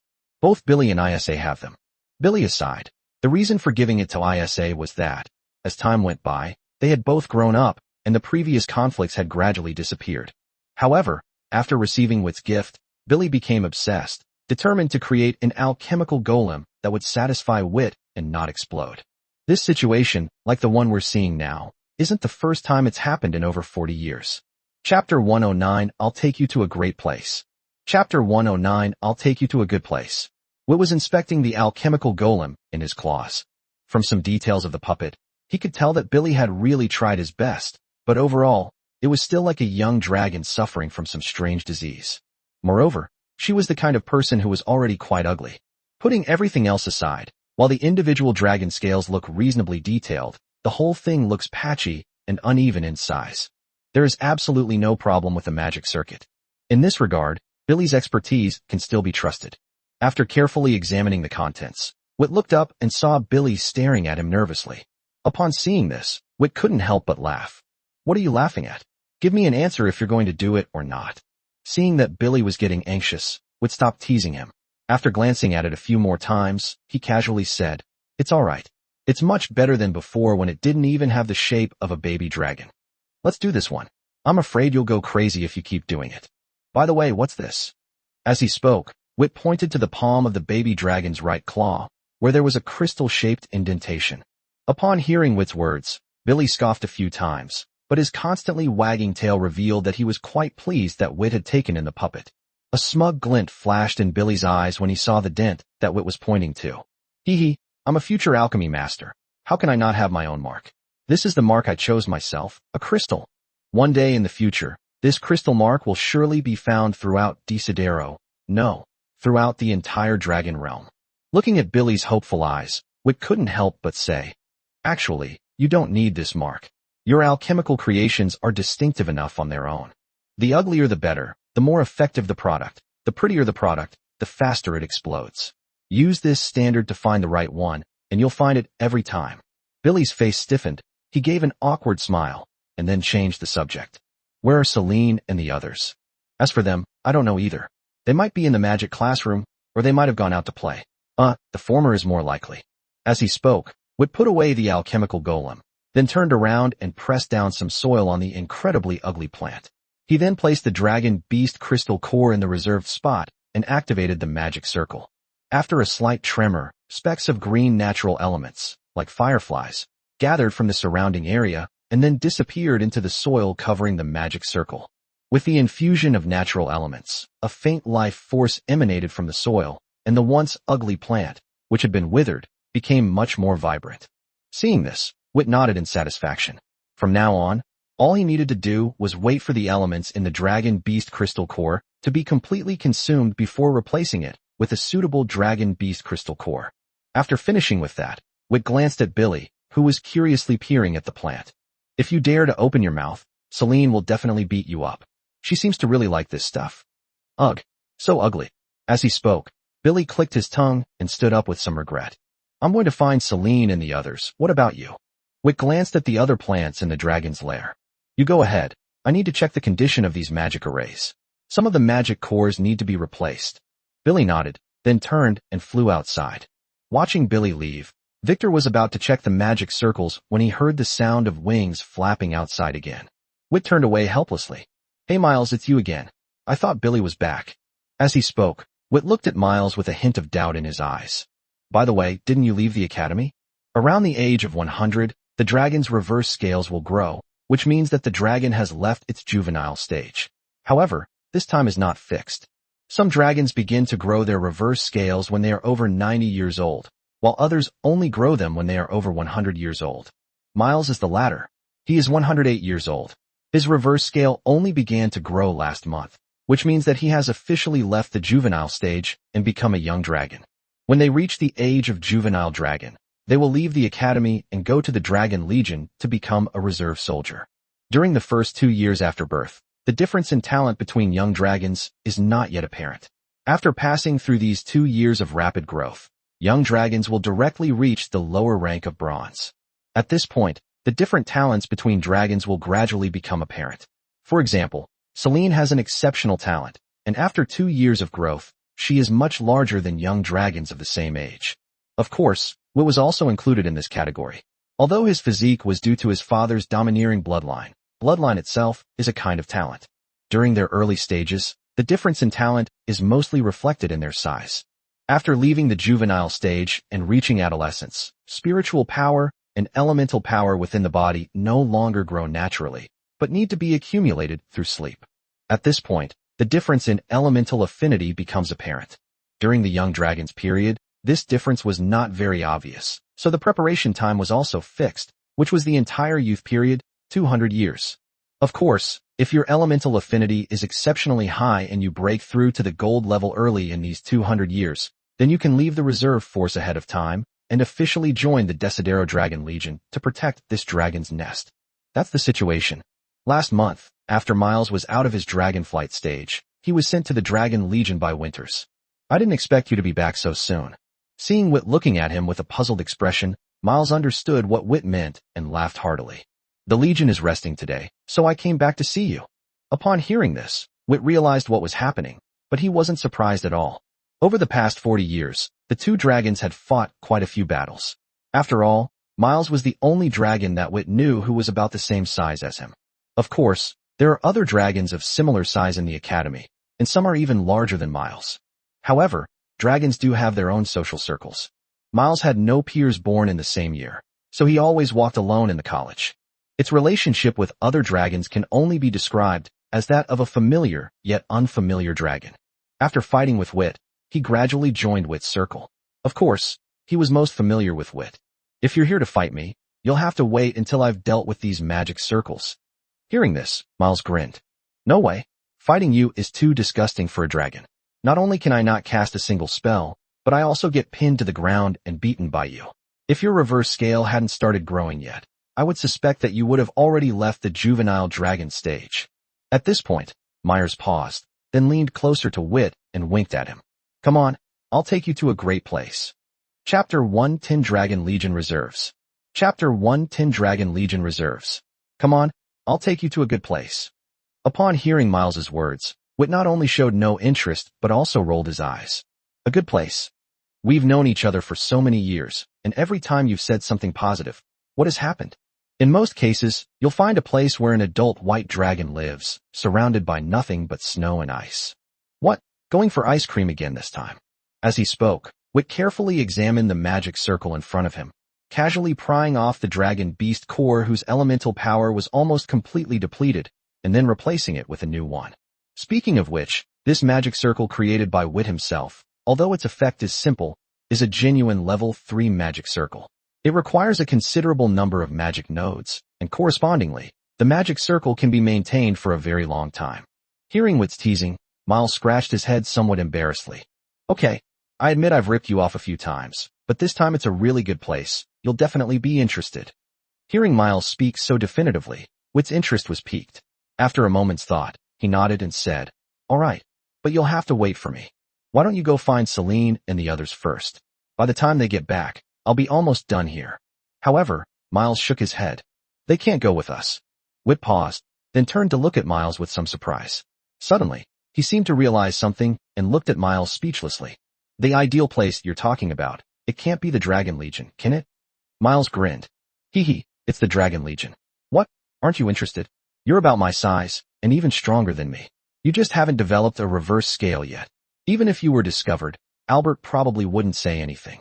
Wit admitted he was tempted, and besides, he was only going to visit, not stay there. Thinking about it that way, Vittor nodded. Okay, but you still have to wait for me a bit, by the way. Billy, eavesdropping is not a good thing. As he spoke, Wit peered toward the passageway. Upon hearing Wit's words, Miles casually turned around to look, showing no surprise in his eyes.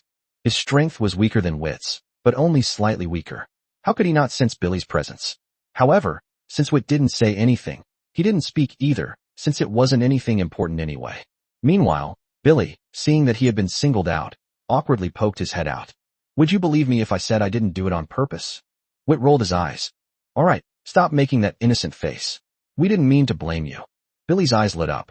You really don't blame me? No blame. Then take me with you? Wit silently looked down at his own body, then raised his paw and pointed at Miles beside him.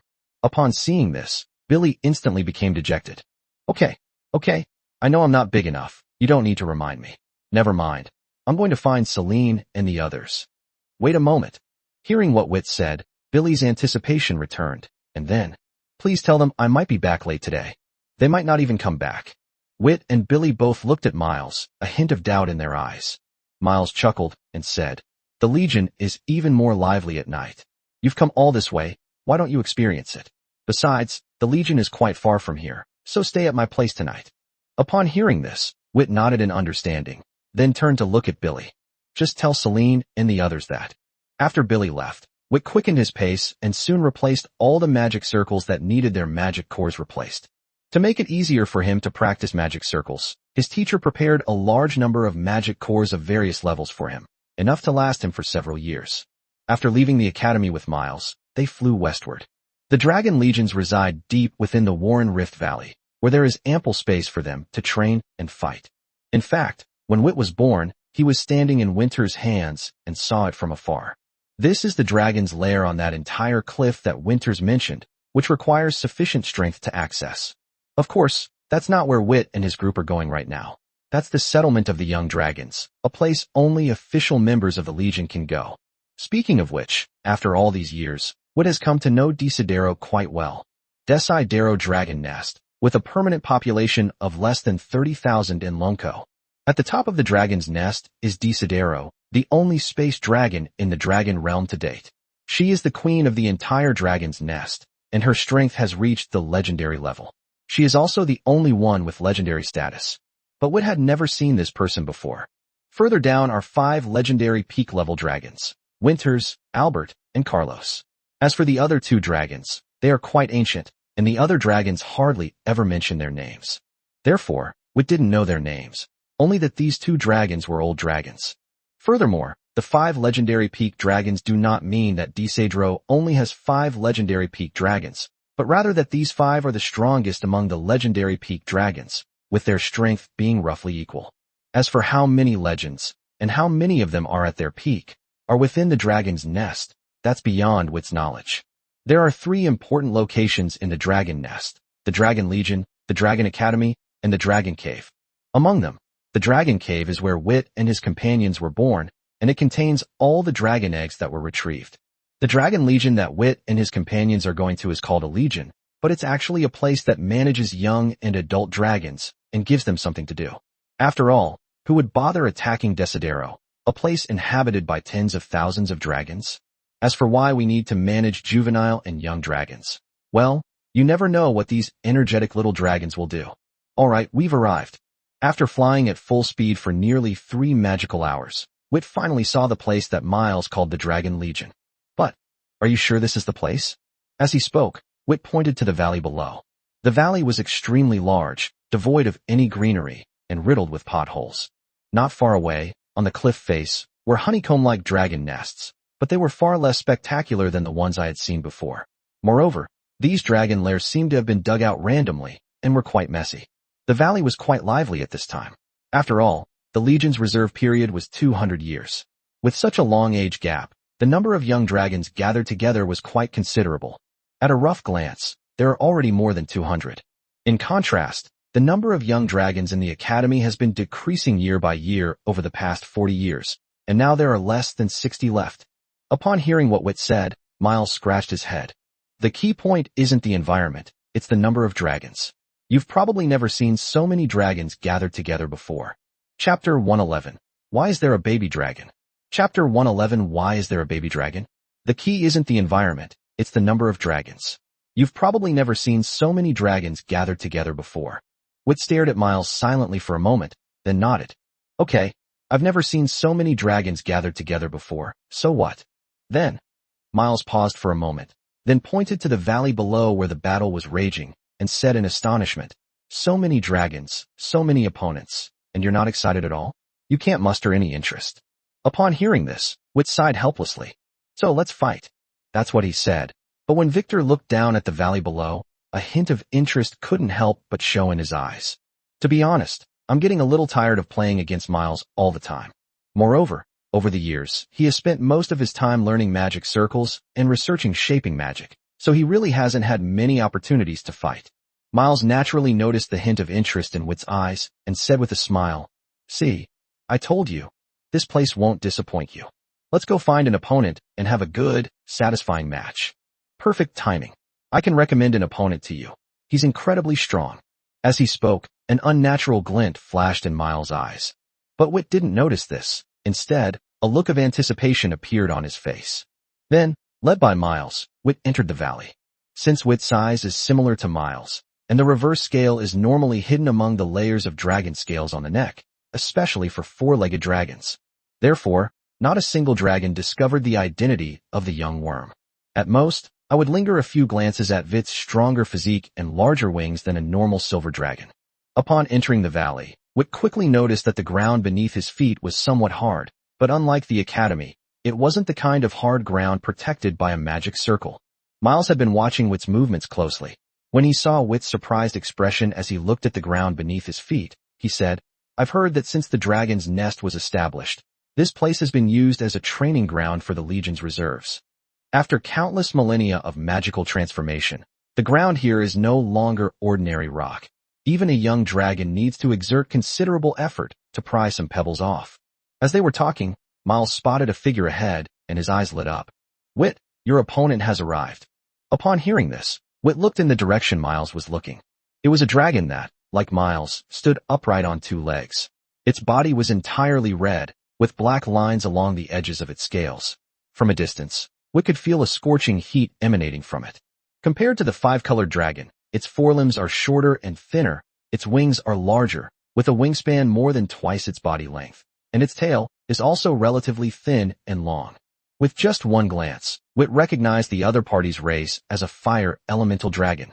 The current form is what the other party looks like before it has become an element. Seemingly sensing the gaze from behind, the other person turned around with a slight puzzlement. When he saw Miles, he paused for a moment, then slowly turned around, a slight smile spreading across his face. I can't believe you actually summoned a dragon. Upon hearing this, Wit silently turned to look at Miles. He needed an explanation.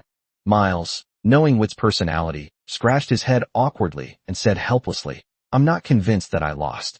We were evenly matched, but his fire magic was too effective against my ice magic. Then he declared that I should challenge Long to a duel, and if I lost, I should admit that Long was inferior to me. Wit looked at Miles speechlessly. So you brought me here? Seriously, your logic doesn't make sense. Miles looked away, somewhat embarrassed. Okay, I said that, and then he agreed. Wit rolled his eyes in annoyance. All right, I'll help you this time, but if something like this happens again, you'd better make it clear. Seeing that Wit wasn't angry, Miles quickly nodded. Have you two reached an agreement? If we've agreed on everything, let's begin. Oh, by the way, my name is Lack. Remember my name. If you lose, you'll have to acknowledge me as your boss. Wit turned to look at Miles in astonishment, but he saw that the other person had already hidden to the side at some point, and after noticing his gaze, they didn't even have the courage to meet his eyes. Anyway, I think you can win, so? Wit took a deep breath and then said calmly, After we finish fighting Lack, let's have a match too. It's been a long time since we've fought. Upon hearing this, Miles's face stiffened. That? You who betrayed me have no right to refuse. Miles awkwardly shut his mouth. It seemed he couldn't avoid this beating. On the other side, Wit was already standing opposite Lack, his eyes calm. Lack was a bit bigger than him, about 11 meters long, and his elemental fluctuations were more than twice as strong. But Wit had both water and fire elements in his body, so the total was about the same. Moreover, he wasn't using elemental magic to begin with. In short, we can win. Just as the two sides were about to make their move, the sky suddenly darkened. Wit looked up with some confusion, and then his pupils suddenly contracted. A dragon. So big. Judging by visual estimation, its length definitely exceeds 1 kilometer. Moreover, the magical fluctuations emanating from the other party, in Vittor's eyes, were like the legendary boundless ocean. This is a brass dragon. As they are both metal dragons, they are naturally the type that walks on all fours. The two dragon horns are at a relatively large angle to the head, pointing diagonally towards the sky, and are straight with spiral patterns. Its wingspan is about 1.3 times its body length. Its entire body is covered with brass-colored diamond-shaped dragon scales with a metallic sheen. The scales are large and protruding, and being scratched by them is definitely not a pleasant experience. The dragon's tail is thick and long, and it looks extremely powerful. Upon seeing the dragon, the name Albert immediately came to Victor's mind. One of the 5 legendary peak dragons of Desidero, he is in charge of all affairs of the Dragon Legion, including the reserves here. Just as Wit was pondering the other party's intentions, a deafening thud resounded as Albert stood before the dragons like a bronze mountain. Then, his unique, energetic voice rang out. Young men and women, it's another day of patrolling. Same rules as always, 5 dragons per group, each forming a team, and we'll set off in half a magic hour. Wit was taken aback for a moment. Just then, Miles approached with an apologetic look on his face. Sorry, Wit, I've only been here a short time. I didn't expect to run into a patrol mission that happens every 2 months today. Upon hearing this, Wit shook his head, and just as he was about to say something, his expression suddenly froze. Then, he looked up and saw a pair of eyes as fiery as the sun staring in his direction. Why is there a baby dragon here? Chapter 112 Interested in joining? Chapter 112 Interested in joining? Why is there a baby dragon here? As he spoke, Albert leaned closer, looking at Wit with great interest. Looking at those pupils, which resembled the crater of a volcano radiating dazzling golden light, Victor showed no fear whatsoever. He could sense that the other party meant him no harm. Or rather, even if there was malice, he couldn't resist. He was smaller than the scales on the wings of other dragons. Incidentally, the scales on the wings of dragons are the smallest of all dragon scales. Wow, that's quite bold. I remember you. Winters once mentioned you to me. His name is Wit, isn't it? Wit paused for a moment, then nodded, somewhat surprised. He never expected that Winters would talk about him with Albert. She said you're strange. Wit stared at Albert in astonishment.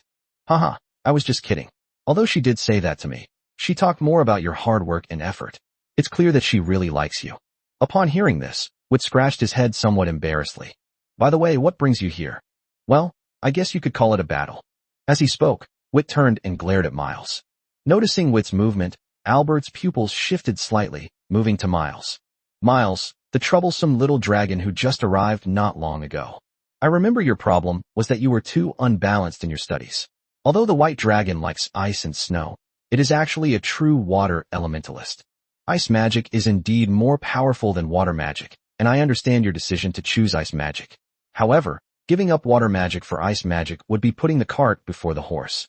Upon hearing this, Miles lowered his head and remained silent, but a hint of stubbornness was revealed in his eyes. Upon seeing this, Albert laughed again. Of course, I don't mean to criticize you. On the path of exploring the mysteries of magic, no dragon can criticize you, because it is a path that belongs only to you. I'm just reminding you to think carefully before making a choice, and once you've made a choice, you must see it through to the end. If you're determined to see this through, you can ignore whatever I say.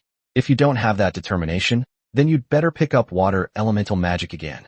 Upon hearing this, Miles pondered for a moment before nodding. Thank you. I will think about it carefully. Albert nodded and said nothing more. Young dragons are different from baby dragons. Their minds are gradually maturing, and they no longer need nagging education, which would only make them more resentful. All he needs to do is use language or other slightly more forceful means to make the other person realize they are wrong when they make a mistake, and that's enough. As for Miles, he wasn't even on the wrong path. He was just a little dragon with his own ideas. In contrast, Wit was more able to arouse his interest. Albert looked at Wit again. While I am somewhat interested in your battles with the other dragons, patrol duties cannot be taken lightly, so... Okay, I'll be right there. Interested in coming together? Before he could finish speaking, Wit froze, and a look of hesitation flashed across his face after he came to his senses. To say that you have absolutely no interest in anything outside the dragon's nest is to lie to the dragon. On the contrary, Wit was full of curiosity and anticipation for the outside world. However, on Winter's side, seeing the hesitation on Wit's face, Albert smiled and said, "Although you are a young dragon, your size is already comparable to Miles, or even stronger. If nothing unexpected happens, you should be stronger than him." Before Wit could even speak, Miles quickly interjected, "He's more than just strong. You have no idea how freakish this guy is. He's over 60 years younger than me, but he always dominates me." Upon hearing this, Albert glanced at Wit with some surprise. Although Winters often talked to him about Wit, he mostly mentioned Wit's mature thinking and resilient character. Therefore, although he knew that Wit was different from normal baby dragons, he did not know which direction Wit was developing in. The reason why Wit is considered stronger than Miles is simply because Wit's muscles look more toned and powerful than Miles's. It seems he underestimated this young dragon that Winters had once talked about so much. Thinking this, Albert continued, "If you're worried about Winters, there's really no need to." Winters personally escorted Miles over. Since Miles is able to go out on patrol, then you, who are stronger than him, can naturally go out as well. Of course, most importantly, I'm here. When he uttered the last 3 words, Albert naturally exuded an unparalleled confidence. He believed that under his care, no dragon would have any problems. Upon hearing these words, Werther, who had always wanted to go out and see the outside world, finally made up his mind. "Then, thank you for your help." Upon hearing this, Albert grinned, his expression suddenly becoming more sinister. Then, he raised his head and looked around. The dragons have all arrived. It seems you've been looking forward to the patrol mission for a long time. Although it's not time yet, let's go." With that, Albert's wings trembled slightly, and his enormous dragon body rose like a mountain range, majestic and imposing. After Albert took flight, the little dragons in the valley seemed to receive some signal, and they flew towards Albert in the air while roaring excitedly. Clearly, it wasn't just Wit who was interested in the outside world. Wit, who had expected Albert to talk about the patrol's contents, subconsciously followed him, only to find his eyes filled with confusion. Fortunately, Miles flew over. However, when Wit saw Miles' equally bewildered face, he gave up. At worst, I'll just fly with Albert. Anyway, he wasn't a member of the reserve force to begin with, and was even a young dragon. Even if he made a mistake, he would only get a few words of criticism at most. "By Covey, I can't believe my ears, you're a young dragon." Just as Wit was about to lie down, a slightly familiar voice rang out from his other side. Turning his head, he saw Lack flying not far to his left, looking at him with surprise in his eyes. Upon hearing this, Wit paused for a moment, then said with some confusion, "Although it sounds a bit narcissistic, I'm quite famous in the academy because of my unique physique and inability to use elemental magic." You don't know me." Of course he doesn't know you. He's not a dragon from the academy. Chapter 113 Patrol Mission. Chapter 113 Patrol Mission. A dragon not from the academy? Upon hearing Miles's words, Wit looked at Miles with some confusion. Miles shrugged. Literally, he didn't come from the academy, but stayed with his parents' dragon until he was out of the larval stage before being sent to the Legion's reserve force. Upon hearing this, Wit said with some doubt, "But Isha also has parents, and she is currently studying at the academy." At this point, Lack took over the conversation. "As for this, I do know a little about it. Most of the time, adult dragons in the dragon's nest take care of their young dragons themselves. They are only sent to the academy when the young dragons want to go there themselves." But, at this point, Lark paused, glanced at Wit and Miles, and continued, "To put it bluntly, how could any young dragon possibly like a place like an academy where freedom is restricted?" Wit scratched his head. "Has freedom been restricted? I think it's alright. Winters was only stricter during the first 2 years after we were born, but that was only for our safety. After those 2 years of rapid growth, I had more freedom. I could even go out at night without anyone saying anything. What about during the day? If it's a break, you can go out as you please, but it's definitely not allowed during class time." Lack grinned. "So, this is what limited freedom is. Faced with the freedom of the dragon's lair and the limited freedom of the academy, a dragon will choose to stay by its parent's side. Perhaps the Isha you mentioned is an exception." Wit did not refute this, because when it comes to the issue of freedom, every dragon has its own ideas. Lack simply has different ideas from them. There's no need to argue. In comparison, Lack, you must have participated in patrol missions before. Can you tell us about them? Upon hearing this, Lack readily agreed. "In fact, I was originally planning to team up with the 2 of you. During patrol missions, it is usually a team of 5 dragons working together to complete the mission. Dragons like you who come from the academy are fine, as dragons born in the same batch always stay together. As for us, we just form teams randomly, going wherever we're short of dragons. However, you two are somewhat special. As he spoke, Lark gave Wit and Miles a strange look. There aren't many dragons from academies who travel alone. Furthermore, it's unheard of for a young dragon to participate in patrols. Sorry, I'm not questioning your strength. I'm just a little surprised. Besides, you wouldn't mind coming with me, would you? Wit shook his head. Of course I don't mind. In fact, having an experienced patrolman like you around will save us a lot of trouble. Upon hearing this, Lack's face lit up with joy. That's great. Before, we would just randomly team up and barely talk to each other except for the necessary communication to complete the task.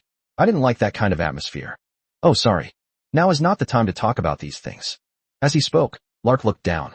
They had risen above the Warren Rift Valley and could see the Isu Plain to the south in the distance. Our patrol missions are mainly twofold. One is to clear out any abbey dragons we might encounter, and the other is to search for dragon eggs. Of course, in general, the next task takes precedence. If you do encounter an abaterman, you should also warn Albert as soon as possible while dealing with it. He would assess the size of the abbey dragon's lair before deciding whether the cleanup should be carried out by reserves, regular Legion members, or perhaps Albert himself. Upon hearing this, Wit's gaze sharpened. A massive dragon's nest. Only a dragon's lair of this magnitude would require Albert's personal intervention. Thinking this to himself, Victor asked aloud, "Then how do we find the dragon eggs?" Lack shook his head. There is no specific method. It all depends on luck. After all, those irresponsible adult dragons wouldn't dare to place their dragon eggs directly within the dragon's nest area. To prevent dragon eggs from being eaten by predators, they would also hide them. But this doesn't solve the problem at all. It's still dangerous outside, and dragon eggs won't hatch into baby dragons, which is why we need to find them. Wit understood. That's how they were brought into the dragon's lair and hatched. As they spoke, the dragons underwent a new change. Wit noticed that the dragons split into two groups. One group flew directly north towards the Warren Rift, while the others followed Albert to the Isu Plain. Watching the dragons depart, Wit asked with some curiosity, "Speaking of which, what's north of the Warren Rift Valley?" "It's the Yucca Hills." Miles, who had been unable to get a word in edgewise, finally encountered a question he could answer and quickly spoke up. "The Yucca Hills are very large, larger than the Isu Plain and the Star Source Mountains combined. Our area of operation is limited to the southern part of the Yucca Hills. If it's any further away, Dragon's Nest won't be able to provide timely support if something goes wrong. In addition, some solitary dragons live in the Yucca Hills. Lone dragons are generally quite unruly and occasionally clash with dragons in their lair, making that area a rather dangerous place." Wit nodded thoughtfully. Indeed, the outside world is truly vast. This is only the surrounding area of the Warren Rift Valley. What must it be like in other places far away from this area? With no further questions, Wit turned his attention to the Isu Plain below. Plains is a rather general concept, encompassing a variety of terrain such as mountains, forests, rivers, and grasslands. After leaving the Warren Rift Valley for a while, dragons began to break away from the group from time to time and fly downwards. Clearly, they had chosen their patrol areas. "All right, let's go." At that moment, Lark suddenly spoke up to remind Wit and Miles, and then flew down. Wit and Miles exchanged a glance and quickly followed. After Wit and his group separated from the main force, 3 more dragons flew out from the group. After seeing each other clearly, one of them returned to the main force without hesitation. The other 2 dragons flew towards Wit and his companions. Wit instinctively looked towards Lark. Lack shrugged. "This is just random team assignment, so don't worry about it. Once we get down there, we just need to assign each other patrol directions." As they were speaking, the 2 dragons had already arrived. After nodding to Wit and the others, they silently took to the air, their heads covered. Wit glanced at the 2 dragons. One is a green dragon, and the other is a golden dragon. Despite the difference in size, Wit wouldn't mistake them for Tinnet and O, or even Isa. But they really look alike. Chapter 114. The title girl was supposed to come out, but she fell into the water. Chapter 114. The title girl was supposed to come out, but she fell into the water. Watching the 2 dragons leave, Wit turned to look at Lack. "Are you like this all the time?" Lack naturally understood what Wit meant, nodded, and said with a smile, "Pretty much. Of course, if we encounter a dragon that we've teamed up with multiple times, we might say a few words occasionally. Therefore, dragons who are not from the academy are generally difficult to get along with. It's not that it's a problem with their personality, but rather that if neither of us takes the initiative, the relationship will hardly progress. Miles walked over to Wit, put his paw on Wit's shoulder, and while talking, looked at Lark with a teasing smile. Lark glanced at Miles. Although I should punch you after hearing your rude remarks, I have to say that your summary is spot on. Our situation is indeed like this. But, at this point, Lark paused, then grinned and said, You're pretty much the same, aren't you? You're also a lone wolf. Don't even mention Wit. He's just a young dragon, and this is just an exception. Upon hearing this, Miles reluctantly withdrew his claws. He really couldn't refute it. Wit raised his paw helplessly. Compared to these things, what I'm more concerned about now is, what should we do, and how should we act together? Lark shook his head. Of course not. That would be too inefficient. This mission has a 3-day time frame. After 3 days, no matter how far we progress, we will have to prepare to return to the dragon's nest. Therefore, we will continue to act separately. But at night, we can rest together and face the dangers of the night together. So, in addition to the signal for the situation, we need to create a new set signal. Well, Miles, you can do that. When you're on patrol, take the middle route. At night, cast an ice spell into the sky so we can pinpoint your location. How about it? Miles nodded in agreement. Wit glanced in the direction the other 2 dragons had gone. Should we bring them along too? From what you've said, it seems a bit dangerous tonight. Lax said helplessly. It's no use wasting your energy. They won't agree. They'd rather face the night alone than spend it with a strange dragon. At least, that's how it is for now. Wit paused for a moment, then asked curiously, What do you mean by currently? The reserve period is very long, a full 200 years. Such a long time is enough for us dragons to get to know each other and adjust our personalities. Gradually, we will have a fixed group of teammates around us. Although we don't share the same deep bond as the dragons born in the same batch in your college, we are still comrades who can be trusted with our backs. Alright, enough of that. Let's finish our patrol mission as soon as possible. By the way, Wit, which way are you going? Upon hearing this, Wit stopped thinking about it and randomly chose a direction, and the 3 dragons separated. After Miles and Lark left, the surroundings became quiet. Apart from the occasional cries of some insect-like dragons, all that could be heard was the rustling of leaves in the breeze. The sudden silence did not cause Vittor any discomfort. Because of his study of magic circles, he often stayed with a dragon, especially after completing his basic education in potion making and alchemy ahead of time. Now that he no longer needed to attend classes, he would sometimes stay alone in his teacher's laboratory for several days at a time. After observing his surroundings, Wit headed in the direction he had chosen. The dragon exuded its might at all times. While inside the dragon's lair, one might not have felt it much, but outside, Wit deeply felt the dragon's power. Wherever he went, the insect-like dragons that had been chirping merrily fell silent, and Wit could even smell the fear gradually spreading in the air. This made Wit involuntarily excited. Well, this is an instinct from the depths of one's blood, belonging to the apex predator. Although the surroundings were quiet, and all that could be seen were grass, trees, or stones, in Werther's eyes, the world around him was incredibly rich. Various insect-like dragon beasts, or small dragon beasts, whose names they couldn't recall, were trembling with fear, thinking they were hiding well. Little did they know, they were all clearly visible under the powerful eyesight and mental strength of Wit. Fortunately, Wit was only interested in their appearance. Most of the time, he just observed them out of curiosity. A few unlucky ones were dragged out of their hiding place by Wit and given a good thrashing. Of course, Wit only took a look and then let them go. If it were Billy here, well, most of them would probably end up in his stomach. With that in mind, Wit continued deeper into the forest, curiously observing the dragon beasts and plants he had never seen in the dragon's nest before. At the same time, he did not forget his patrol mission, constantly scanning every hidden corner with his mental energy. These places may very well be hiding dragon eggs. But Wit, focused on finding the dragon egg and admiring the scenery he had never seen before, was unaware that he was being watched by something. The dragon's body, over 1,000 meters long, lay prone on the ground, resembling a winding mountain range. Although Albert was lying there, his mental energy had already covered nearly a third of the Isu Plain. This area is the sphere of influence of Desidero's dragon nest on the Isu Plain.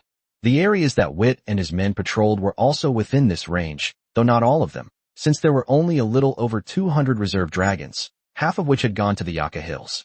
With over 100 small dragons, it would take them at least 30 days to patrol this third of the Isu Plain. So, in fact, the mission of these reserve dragons, which is called patrolling, is just to familiarize themselves with the patrol procedures and prepare for becoming official members of the Legion in the future. The main purpose is to exhaust the excess energy of these young dragons. To put it bluntly, it's like taking someone out for a 3-day trip. That's why Albert brought out the young dragon, Wit, as well. Suddenly, Albert's previously closed eyes snapped open, and then he raised his head and looked south. Of course, even if he were at the pinnacle of legend, he wouldn't be able to see that far ahead. He was only startled by a spatial fluctuation coming from the south. It's very far away. By the time he sensed it, it was already close to nothingness. If it's that far away, it shouldn't affect Desidero. He muttered something under his breath, then used his mental energy to scan the energetic young dragons traversing the various terrains before lying down again. If it weren't for these little guys, he might have gone to check on them. But not now. Moreover, he has to look after not only the little dragons on the Isu Plains, but also the Yaka Hills. Chapter 1:15 Elgin Dragon Beast. Chapter 1:15 Elgindraman. This Grajabiraman looks quite beautiful. It's a pity.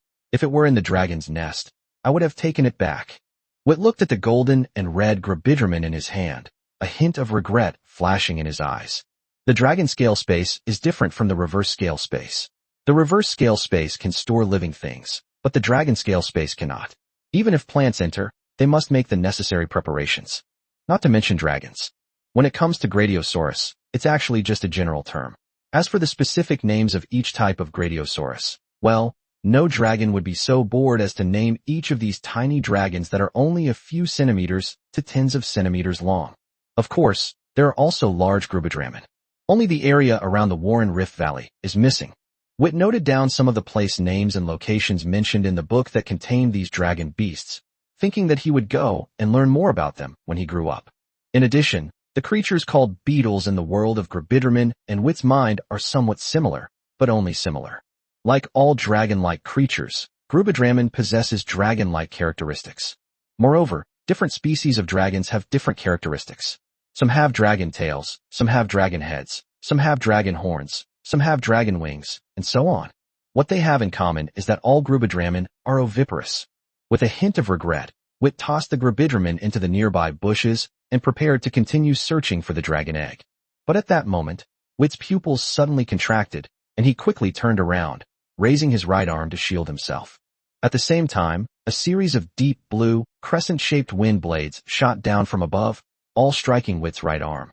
The wind blade exploded the moment it touched Wit's right arm. The immense force pushed Wit back several meters.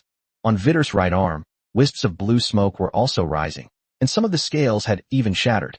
A look of seriousness flashed in Wit's eyes as he glanced down at the condition of his right arm. The power of this wind elemental magic has reached the level of a mid-level magic, and it is not a simple mid-level magic, but a mid-level magic with more than 20 nodes. Therefore, the guy who ambushed him must be at least a mid-level silver rank. A dragon beast that is at least at the mid-level silver rank. Wit murmured to himself, a hint of wariness flashing in his eyes, as he began to prepare his magic. He can't do without magic. In terms of elemental reserves, he's only a mid-bronze rank. Although dragons can cross a whole realm when hunting dragon beasts, Wit had long since developed the habit of caution. He knew that with Albert watching over him, he was unlikely to get into any trouble. However, losing to a dragon beast under Albert's watchful eye is not a pleasant outcome for a dragon. The opponent was very fast, and the surrounding forest was quite dense. Wit could only roughly catch a glimpse of the opponent's figure.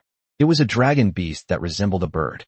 Its body was covered in dark gray feathers, but because the branches obscured its appearance, Vittor couldn't see them very clearly.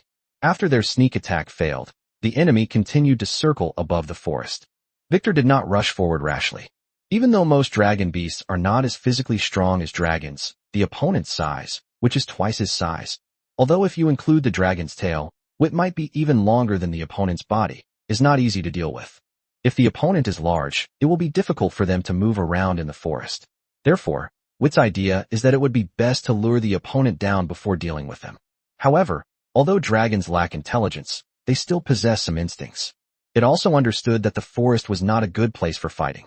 So, seeing that Wit didn't intend to rush up, it suddenly flapped its wings, and then, blades of wind flew out from its wings, instantly covering the trees below. The thick, tall tree trunks were easily manipulated by these wind blades, as if chopping tofu with a cleaver. In the blink of an eye, Accompanied by the sound of trees falling, a large clearing was cleared around Wit. Wit casually dodged a few trees that were about to fall on him, jumped onto a tree stump, and looked up warily at the dragon beast circling in the air. It's Elgindraman. Elgindraman, a small carnivorous dragon beast, as mentioned before, is about 20 meters long when fully grown, and its body is covered with a layer of blackish-gray feathers. Beneath the feathers are fine scales. On its eagle-like head, a hook-shaped beak gleamed with a cold light. But this was not a bird, but a dragon beast with 2 rows of razor-like teeth inside. Its claws are also quite strong and powerful, and its wingspan is about 3 times the length of its body, which allows it to grab prey 4 times its size. In addition, the slender end of the dragon's tail is like a hook, making it an ideal weapon for sneak attacks. As Wit scrutinized Elgindraman, Elgindraman was also searching for weaknesses in Wit's body. In its gaze toward Wit, a look of greed and desire flickered. For dragon beasts, dragon blood, dragon meat, dragon bones, dragon marrow, and even dragon crystals are all supplements that can greatly increase their strength. When their strength allows, carnivorous dragon beasts are quite willing to hunt dragons. Noticing the gaze of the Elgin dragon beast, Wit then remembered that for dragon beasts weaker than him, the dragon's own dragon might was a powerful deterrent. But for dragon beasts stronger than dragons, dragon might is just the aroma of food. Realizing this, although it was a bit late, Wit quickly suppressed his dragon might, lest he attract other carnivorous dragons before he had even dealt with this one. However, Elgindraman will not stop eating food just because it no longer smells good.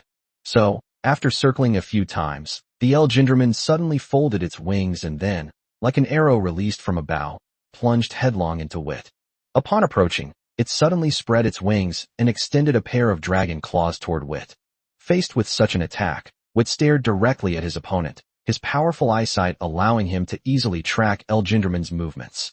Then, it stomped down with its 2 front paws, and a simple, unadorned gray-white magic circle suddenly appeared.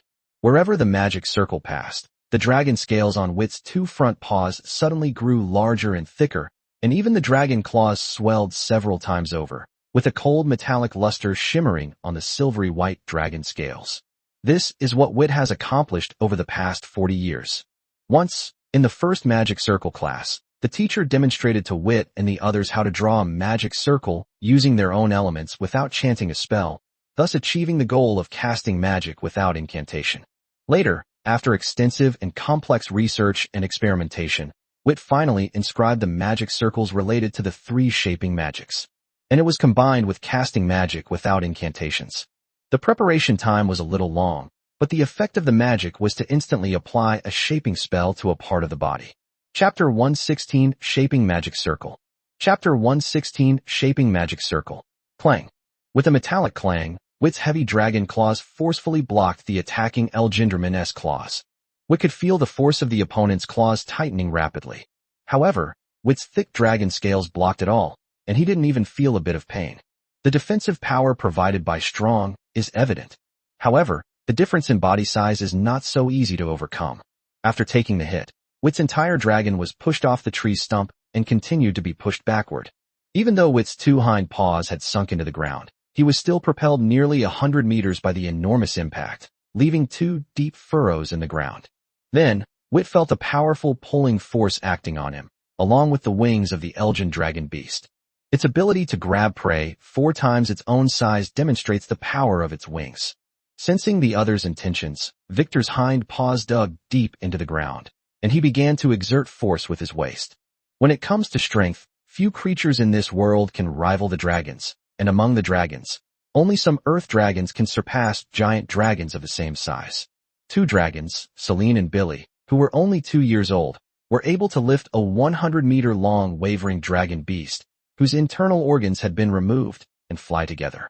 Vittor's strength is greater than that of Bellin and the rest of the group combined.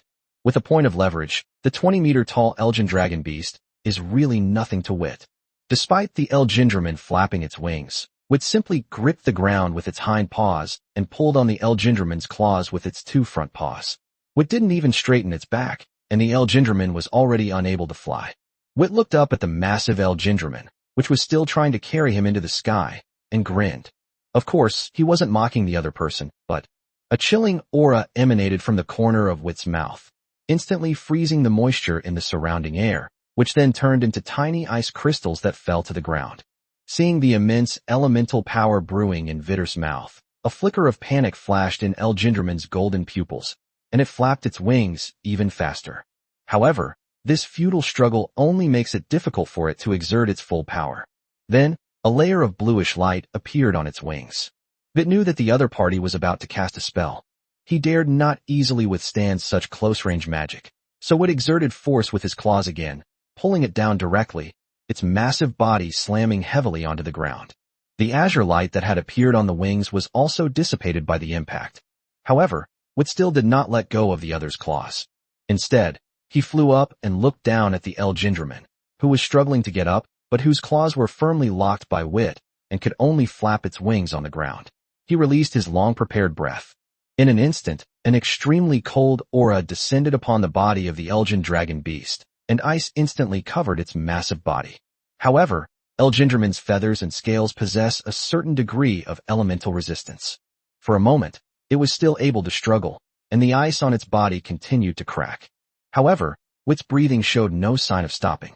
As soon as the ice broke, it was covered again by a new layer. The 0-degree cold wave doesn't create ice, but rather it's a breath containing extreme cold. The more forcefully it's applied, the thinner the ice layer becomes. Soon, the Elginderman, whose body was covered with a thin layer of ice, stopped struggling. The freezing cold swept away all its body heat, leaving not a trace, and even its blood froze in its veins. At this point, Wit stopped breathing and then released his claws. When Wit released his claws, the force was perhaps a little too great, and Elginderman shattered instantly. Vit ignored Elginderman. He looked at his heavy front paws, a thoughtful look flashing in his eyes. Strength can enhance not only the dragon scales, but also all parts of the body, allowing for defensive reinforcement. Or rather, all 3 shaping spells are like this.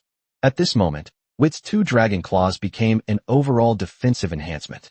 Without the aid of a magic circle, not only does it require chanting incantations, but due to his limited mental strength, Wit is also unable to perform large-scale enhancements. All of these problems were solved by the magic circle created by Wit. The only drawback is that, even after practicing for more than a decade, the preparation time still takes about 3 times longer than the time it takes to chant a spell. He needs to use his mental energy as a pen and his stored magical elements as ink to draw a magic circle out of thin air within this time. Don't underestimate this short time frame. When it takes you 3 times longer to cast a spell than your opponent does, you've already put yourself at a disadvantage. Moreover, the longer the time, the higher the risk of being interrupted. Furthermore, this magic circle isn't something that can be created and then left unchanged. Unlike elemental magic, shaping magic has no upper limit. The more elemental power used when drawing a magic circle, the stronger it becomes. However, there is a limit to how much power it can have. It's not that magic has limits, but rather that the magic circle has limits to its capacity. Like ordinary magic circles, the shaping magic circle is mainly composed of magic circuits, ancient dragon runes, and elemental nodes. The statement that its capacity is limited does not refer to magic circuits or elemental nodes, but rather to the ancient dragon script. As the elemental power that makes up the elemental nodes gradually increases, the ancient dragon runes that were originally used to balance the nodes gradually lose their intended effect. He needs to find other ancient dragon runes to balance the more powerful magic nodes. Wit was well aware that he still had a long way to go in terms of both creating and using this magic circle. Thinking of this, Wit stopped the shaping magic on his claws, and the claws returned to their original shape. However, despite all that has been said, its power is still quite considerable. Looking at the shattered dragon beast in front of him, Wit's face also showed a hint of joy. Despite the fact that his opponent was controlled and unable to cast spells effectively, he still won against a mid-bronze player, didn't he? Just as Wit was feeling smug, he suddenly remembered something and froze on the spot. This must be a mid-level silver dragon.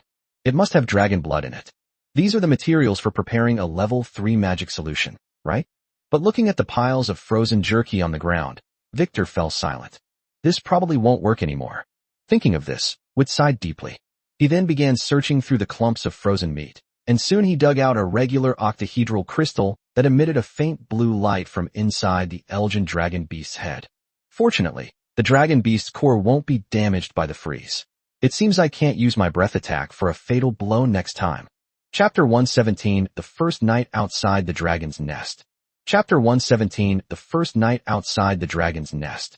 As darkness fell, Wit emerged from a valley, a look of disappointment on his face. Ever since being attacked by that Elgin dragon beast, Wit has kept his dragon might hidden. He is not yet qualified to unleash his dragon might freely in the wild. He's just a young dragon. Although he no longer possessed dragon's might, he was soon attacked by another casterman. Of course, this time he had trespassed into the other party's hunting grounds. This casterman wasn't very strong, only a lower-level silver. After killing it, Wit obtained a large amount of magic solution raw materials, plus a lower-level silver dragon beast core. This time, he learned from Elgin Dragon's mistake and did not use his breath attack, as that move was too destructive to materials. These two dragon beasts were Wit's spoils for today. As for the dragon egg, we didn't even see a trace of it. No wonder he seemed a little disappointed. Just then, a commotion in the distance caught Victor's attention. It was a huge, towering ice pillar. Wit grinned. As expected of Miles, he's quite conspicuous. With that thought in mind, Wit concealed the disappointment on his face and then ran towards the location of the ice pillar. In this area, the dragon beasts are not very strong, and Wit guessed that this was probably because the dragon's nest controlled it. After all, if they were too strong, the young dragons might not be a match for these dragon beasts. The dragon's nest only wanted to exhaust their energy, not reduce their numbers. For a dragon's nest, Wit and his companions represent the future. There are more than 200 juvenile dragons in the reserve force. It sounds like a lot, but that's all the juvenile dragons in the dragon's nest. Of the approximately 20,000 Desidero dinosaurs that reside in Lonco, there are only about 200 juvenile dragons, and the number of baby dragons has dropped to just a few dozen. This shows just how low the birth rate of the giant dragons is. If it weren't for the dragons' long lifespans and the fact that dragons occasionally discard their eggs around Desidero, only to have them retrieve them, this dragon's lair would likely be in decline. Putting all that aside, while the dragon beasts themselves aren't particularly strong, there are quite a few flying dragon beasts. Victor didn't dare to fly openly above the treetops. Nearly an hour later, it got completely dark, but fortunately, Wit had already reached the vicinity of the ice pillar. Soon, Wit saw Miles and Lark gazing deeply into each other's eyes under the icicle. Well, they were enveloped in the radiance of the elements, so describing it as gazing deeply into each other's eyes is obviously not quite right. Hearing the commotion coming from Wit's side, the two dragons first glanced over warily. Upon seeing that it was Wit, they breathed a sigh of relief and then looked at each other. Victor approached and asked with some confusion, "What are you doing?" "He won't let me go hunting." Miles was the first to speak, but he sounded slightly unsure of himself. Lark said calmly, "Nighttime hunting will attract a large number of carnivorous dragon beasts. If you want to be surrounded by a huge group of dragon beasts and then have to trouble Albert to save you, I don't mind stepping aside." Miles didn't speak, he just stared at Lark. Lark glared at him defiantly. Seeing this, Wit shook his head speechlessly. "Let's all stop for a bit. You all know that fighting would have the same result as hunting. Since we haven't fought, it means that none of you want things to get to that point."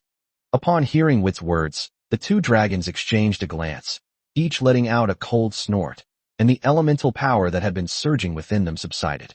They're not stupid. How could they not know the consequences of a fight? Nobody wanted to stop first, because they felt like they had lost. Wit sighed helplessly. Oh, the dragon's useless competitive spirit.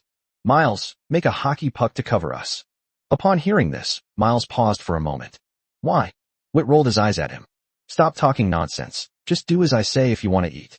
Upon hearing this, Miles' eyes lit up, and he quickly used ice magic to envelop the three dragons in a sealed ice sphere.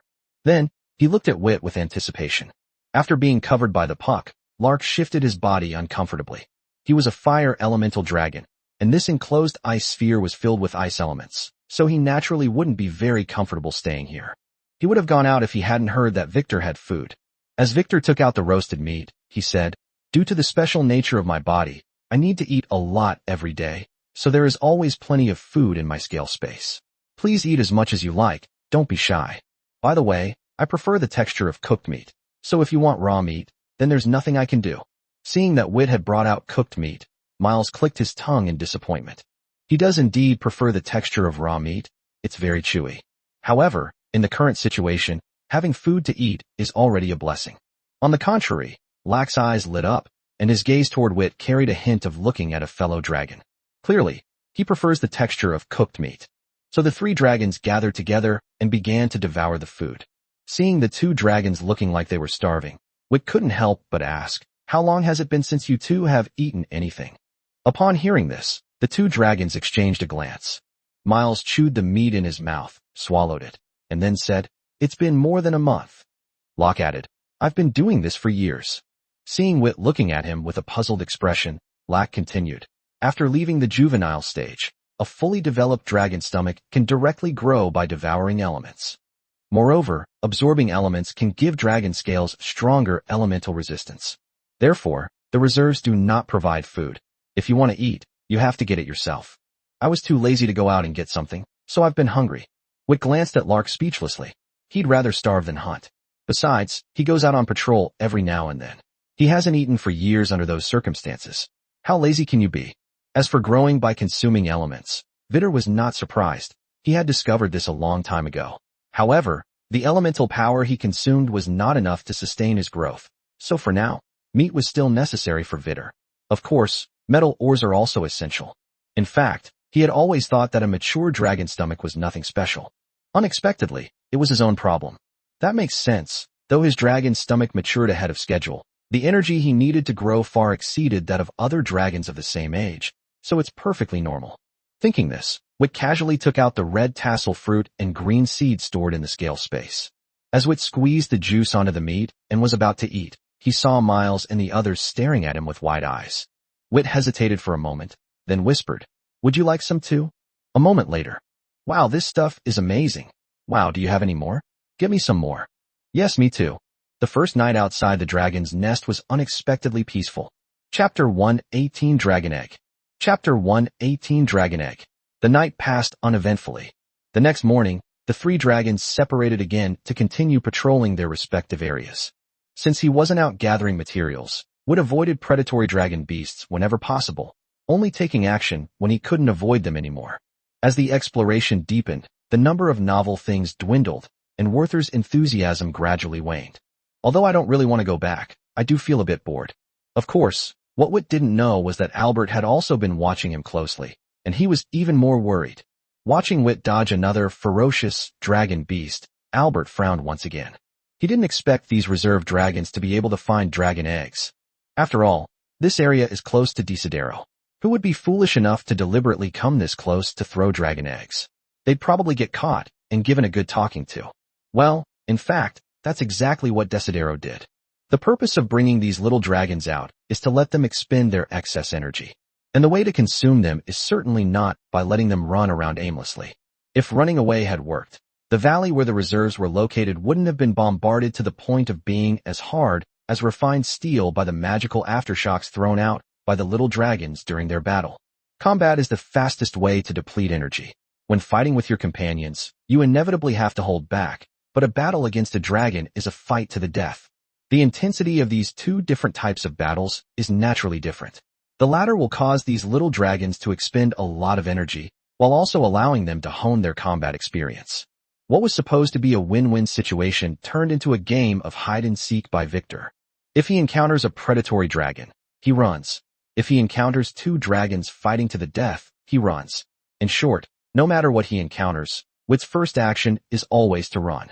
Previously, when Winters talked about Weath, he never used words like reckless. He used the word most often, mature and steady. But this is too mature. Even adult dragons who have lived in the dragon realm for thousands of years are not this composed.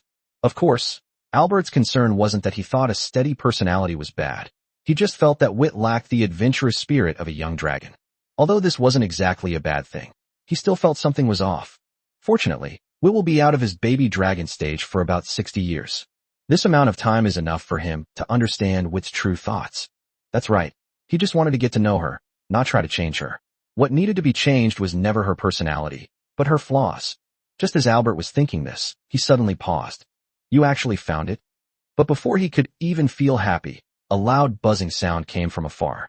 Albert quickly looked south, only to see a massive, black torrent stretching to the sky and rushing toward him. That shouldn't be possible here.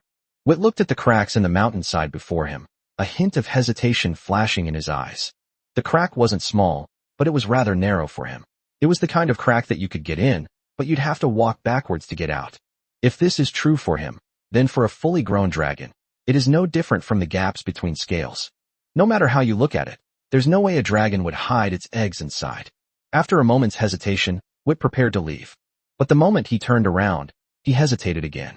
Then, thinking that since he was already there, checking wouldn't take much effort, Vittor crawled inside. As Wit ventured deeper, the light was gradually blocked by the rock walls on both sides, leaving only a bright line running through the space. After walking for a short while, Wit arrived at the deepest part of the mountain crevice. Okay, there's nothing there. Just as Wit looked around, found nothing, and was about to back out, his paw was pricked. After a moment of surprise, Wit raised his paw and looked over curiously. What is so hard? You should know that, let alone stones. Most metal blocks are like mud in Wit's hands. Peeling back a thin layer of soil, 3 black, sharp thorns came into view. Wit frowned. Obsidian? It looks somewhat similar, but also different. It doesn't seem to be naturally formed. It felt quite hard to the touch. Of course, this was without him applying any force. 3 obsidian-like spikes, seemingly connected by something, were covered by a thin layer of soil. Wit casually blew a breath, clearing away the dust, and what was revealed made Wit freeze in shock. Look at the dragon's scale-like patterns and the spherical curve. No way. He said this, but Wit's claws moved quickly. Of course, not that much force. Dragon eggs are quite sturdy, but that's relative to stones. To Wit, dragon eggs are no different from stones. They break with the slightest force.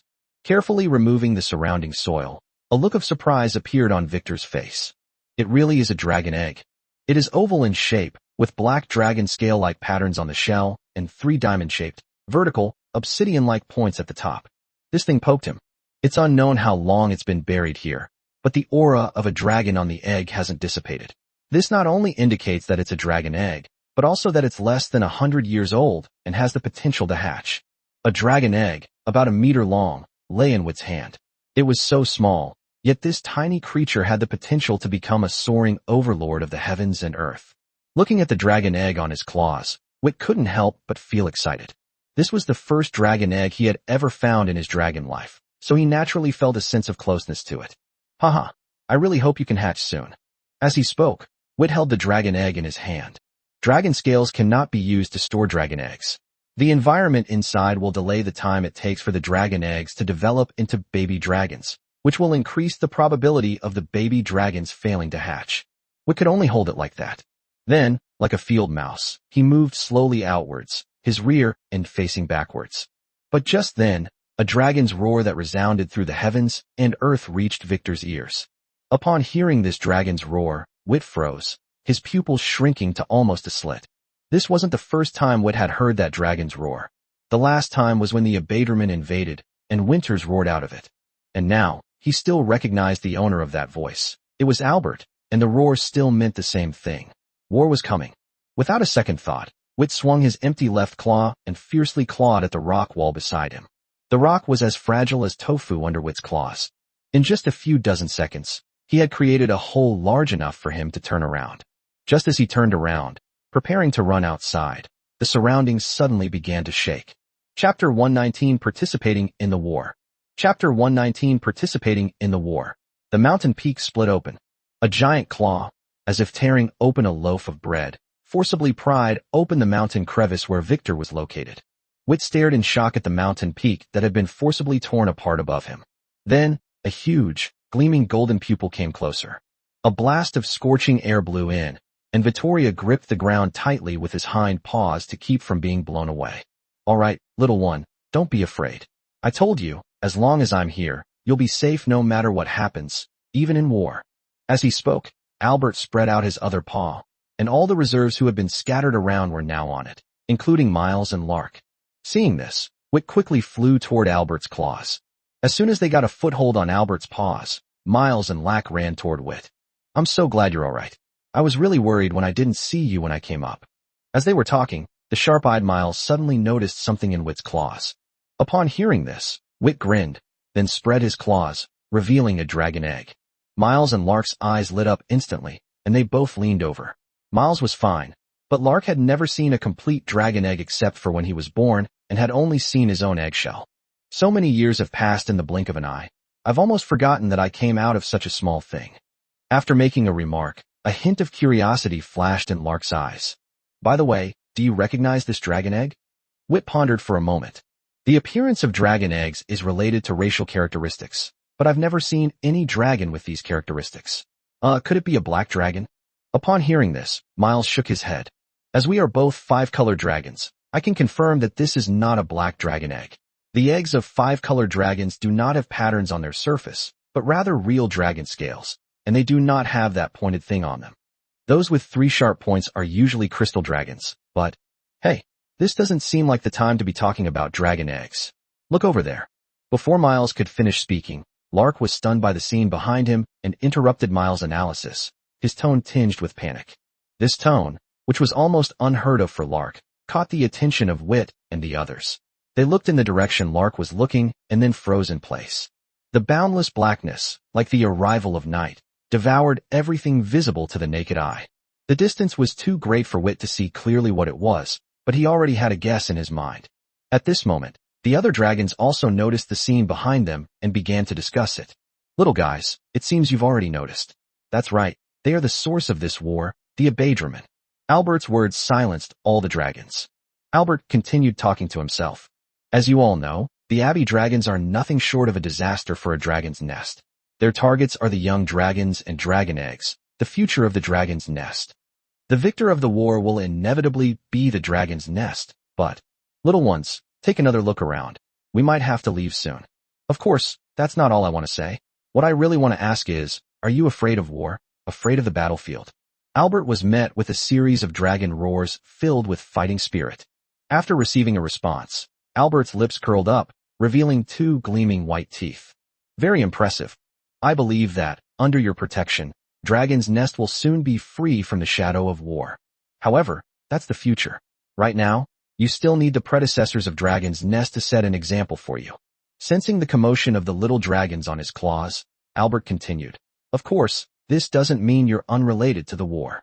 The victory in the war was closely related to the contributions of every dragon. And your task is, as he spoke, Albert led the dragons to a forest. Behind this forest lies a clearing where no vegetation grows, and this clearing extends all the way to the Warren Rift Valley. Eliminate all the Abbey dragon beasts that cross this forest and prevent them from entering the Warren Great Rift Valley. This task will not be easy for you. Are you confident? Albert was met with a series of confident dragon roars. Their voices may sound a little immature, but they are incredibly firm. Simply because Desidero is their home. Then, I'll leave this place to you. I need to go where I'm needed more. If you encounter any danger, don't hesitate. The dragon's nest is just behind us. Remember, the future is your true battlefield. With that, Albert flew into the sky. Wit looked up and watched Albert leave. Just then, he saw a familiar figure again. It was a red dragon, and the scorching heat emanating from its body was so intense that even he, far away, could clearly feel it. Its enormous body was comparable to Albert's. Is that Winter's? Wit wasn't sure. He knew Winter's was one of the 5 legendary peaks of Desidero, but he didn't know if Winter's was the only one among the 5 who was a red dragon. Winter's has consistently maintained a dragon body length of 700 meters, so it's really impossible to be certain now. Wit felt that his face blindness was really annoying. Wit turned to look at Miles. What's wrong? After a moment's hesitation, Miles pointed towards the Warren Rift and said, why don't you go back first? After all, you're just a young dragon. At this point, Miles was somewhat embarrassed, as his strength was even weaker than the young dragon in front of him. Upon hearing this, Wit paused for a moment, then looked at Miles speechlessly. Do you think I need to go back? Miles was even more embarrassed. All right, I don't need to worry about your abilities. However, this defensive line is quite long, so we may have to split up to defend it. Be careful. With that, Miles flew off into the distance. Wit then noticed that most of the reservists around him had already left. After glancing at the dragon egg in his hand, Wit felt there was no need to go back. To be honest, he was quite interested in the Abadraman, and if he went back now, he might never be able to get out again. As for danger, Wit didn't think it was that dangerous. He wasn't one of those hot-blooded young dragons. Although what Albert said was quite exciting for the dragons, in reality, whether any Abbey dragons could break through to this point was another matter entirely. Even if there are any, they are only 1 or 2 individuals, and are not worth worrying about at all. The reason Albert spoke so seriously was not because the Abbey dragon beast was particularly destructive to the dragon's nest, but because it caused significant damage to the ecosystem surrounding the nest. That's why I'm leaving. Chapter 1:20 Forbidden Curse. Chapter 1:20 Forbidden Spell.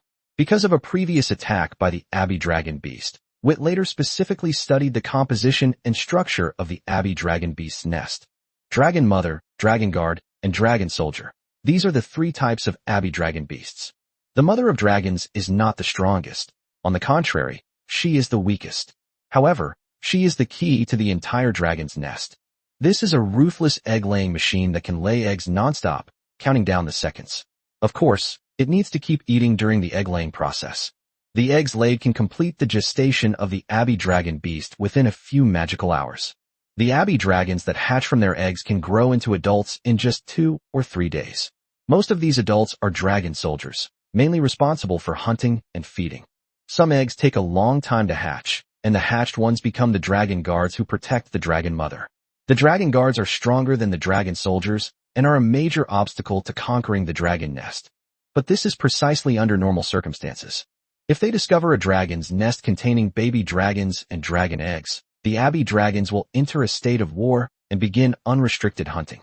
The Dragon Queen will also activate a mass production mode, accelerating egg production, and the eggs will hatch in a shorter time. With ample food, the growth period of the hatched dragon soldiers, which would normally take 2 or 3 days, can be shortened to just a few magic hours.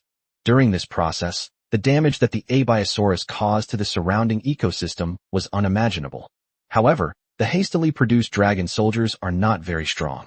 Even in large dragon nests with more than one dragon mother, the hastily produced dragon soldiers are mostly only at the bronze level, with a few reaching silver. The dragon guards, on the other hand, are much stronger, ranging from silver to gold. That's why Witt wasn't nervous at all. The dragon guards, who protect the dragon mother, generally do not appear on the battlefield. As for the dragon soldiers, even if they break through the attacks of a group of giant dragons and arrive here, they are just scattered soldiers with weak strength, so there is no need to be nervous. Of course, given Wi's personality, he wouldn't be blindly optimistic. Judging from the scenes we've seen so far, this Abbey Dragon Beast is probably not an ordinary dragon nest. It must be at least a large one, otherwise it would be difficult to form such a scale. Therefore, Witt was always ready to escape to the dragon's lair at any time.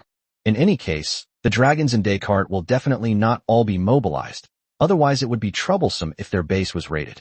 Just as Witt was analyzing the situation and searching for a defensive position, a loud roar suddenly erupted from the Warren Rift Valley.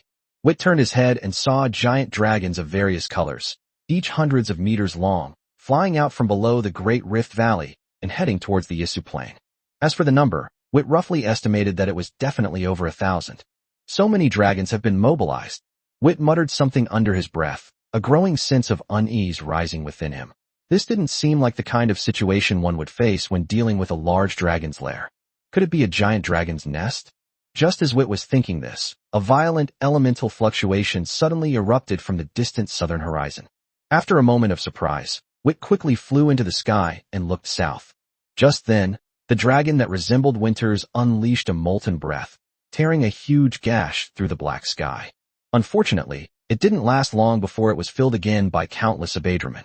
Just as Witt was marveling at the terrifying number of Abbey Dragon Beasts, he suddenly sensed that the free-floating fire elements in the surrounding air were rapidly surging towards the battlefield. The ancient, desolate, and difficult-to-pronounce chanting could be heard even by Werther, who was far away. It's Albert. The moment this idea arose, a colossal red magic circle, dozens of times the size of Albert's body, appeared in the distant sky. Then, meteorites hundreds of meters in size, carrying flames that could incinerate everything, came from the sky and fell into the black sky in the blink of an eye. At that moment, the world changed color, and all things fell silent. There was no particular reason. The meteorite landed, and the resulting burst of flames stung the dragon's eyes, making it impossible to see anything clearly.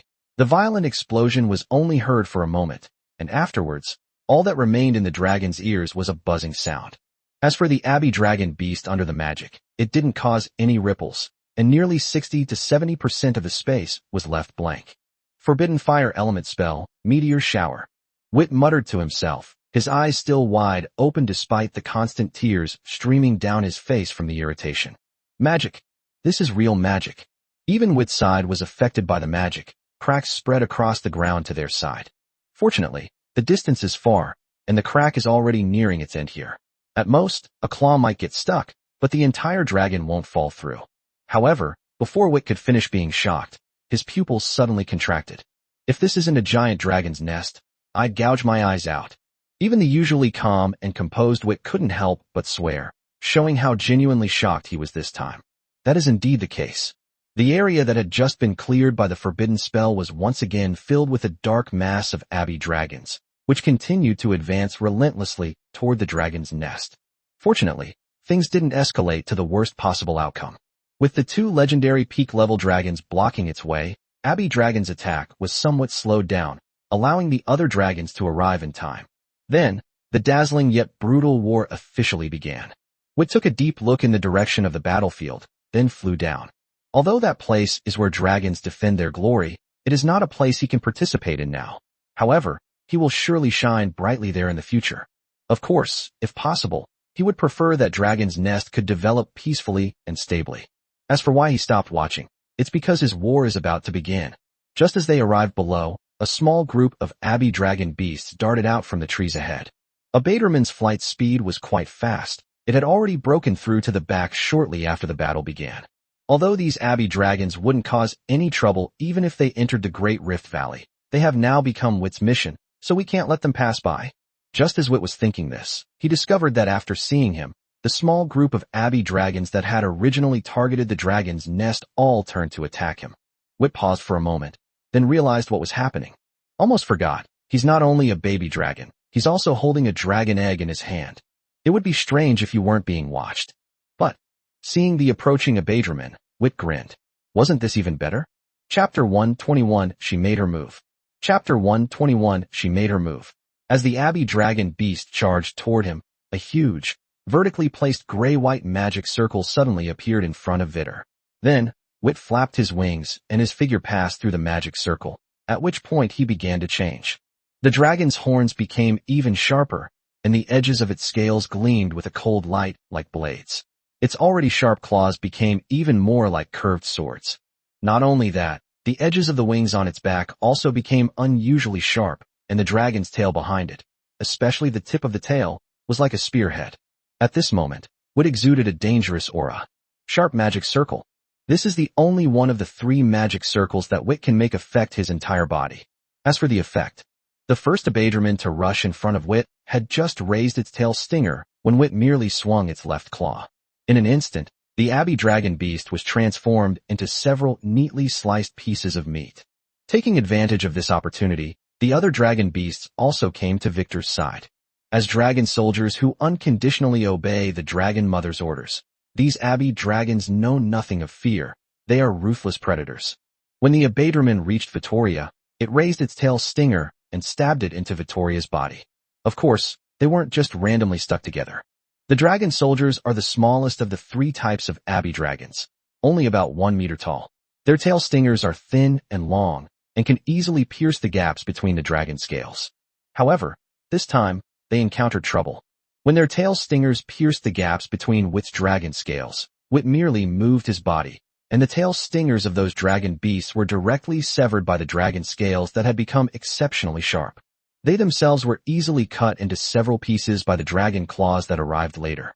In just one move, the group of Abbey Dragon beasts that had finally broken through the defenses and arrived here were wiped out by Wit. However, before Wit could rejoice for long, more than a dozen dragon beasts flew out of the forest and charged at him without hesitation upon seeing him. These dragon soldiers' target was originally young dragons and dragon eggs. The allure of Wit and the dragon egg in his claws goes without saying. Seeing this, Wit also abandoned his experimentation with the magic circle and began to focus on the battle. With the enhancement of the sharp magic array, even a single scale on Vittor's body contained immense destructive power.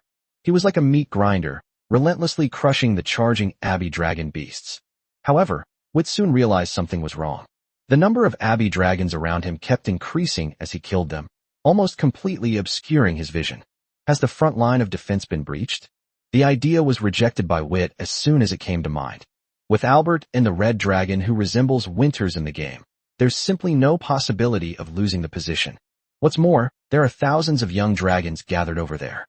The only reason this situation could occur is that the number of the attacking Abbey dragon horde far exceeded the imagination of all dragons. Thinking of this, a sense of retreat arose in Wit's heart. The amount of elemental power stored within him is not infinite. In his current state, he needs elemental power to sustain him every second. Continuing to kill is meaningless and will only gradually wear him down. With this thought in mind, Wit, who was flying and killing in the air, slightly folded his wings, and his body spun around like a drill bit. In an instant, a large number of dragon beasts were cleared from his body. Taking advantage of this opportunity, Wit found the direction of the Great Rift Valley. Just as he was about to fly towards the Great Rift Valley, several dragon beasts, which were significantly larger than the other dragon soldiers, suddenly emerged from the group of dragon beasts and crashed heavily into Vittor. Caught off guard, Wit was slammed to the ground, and the dragon egg he had been holding in his claws was thrown away, rolling into the crack in the ground. Realizing what had happened, Victor's pupils contracted involuntarily. He then quickly got up, ignoring the several obviously different Abbey dragon beasts, and rushed towards the crack.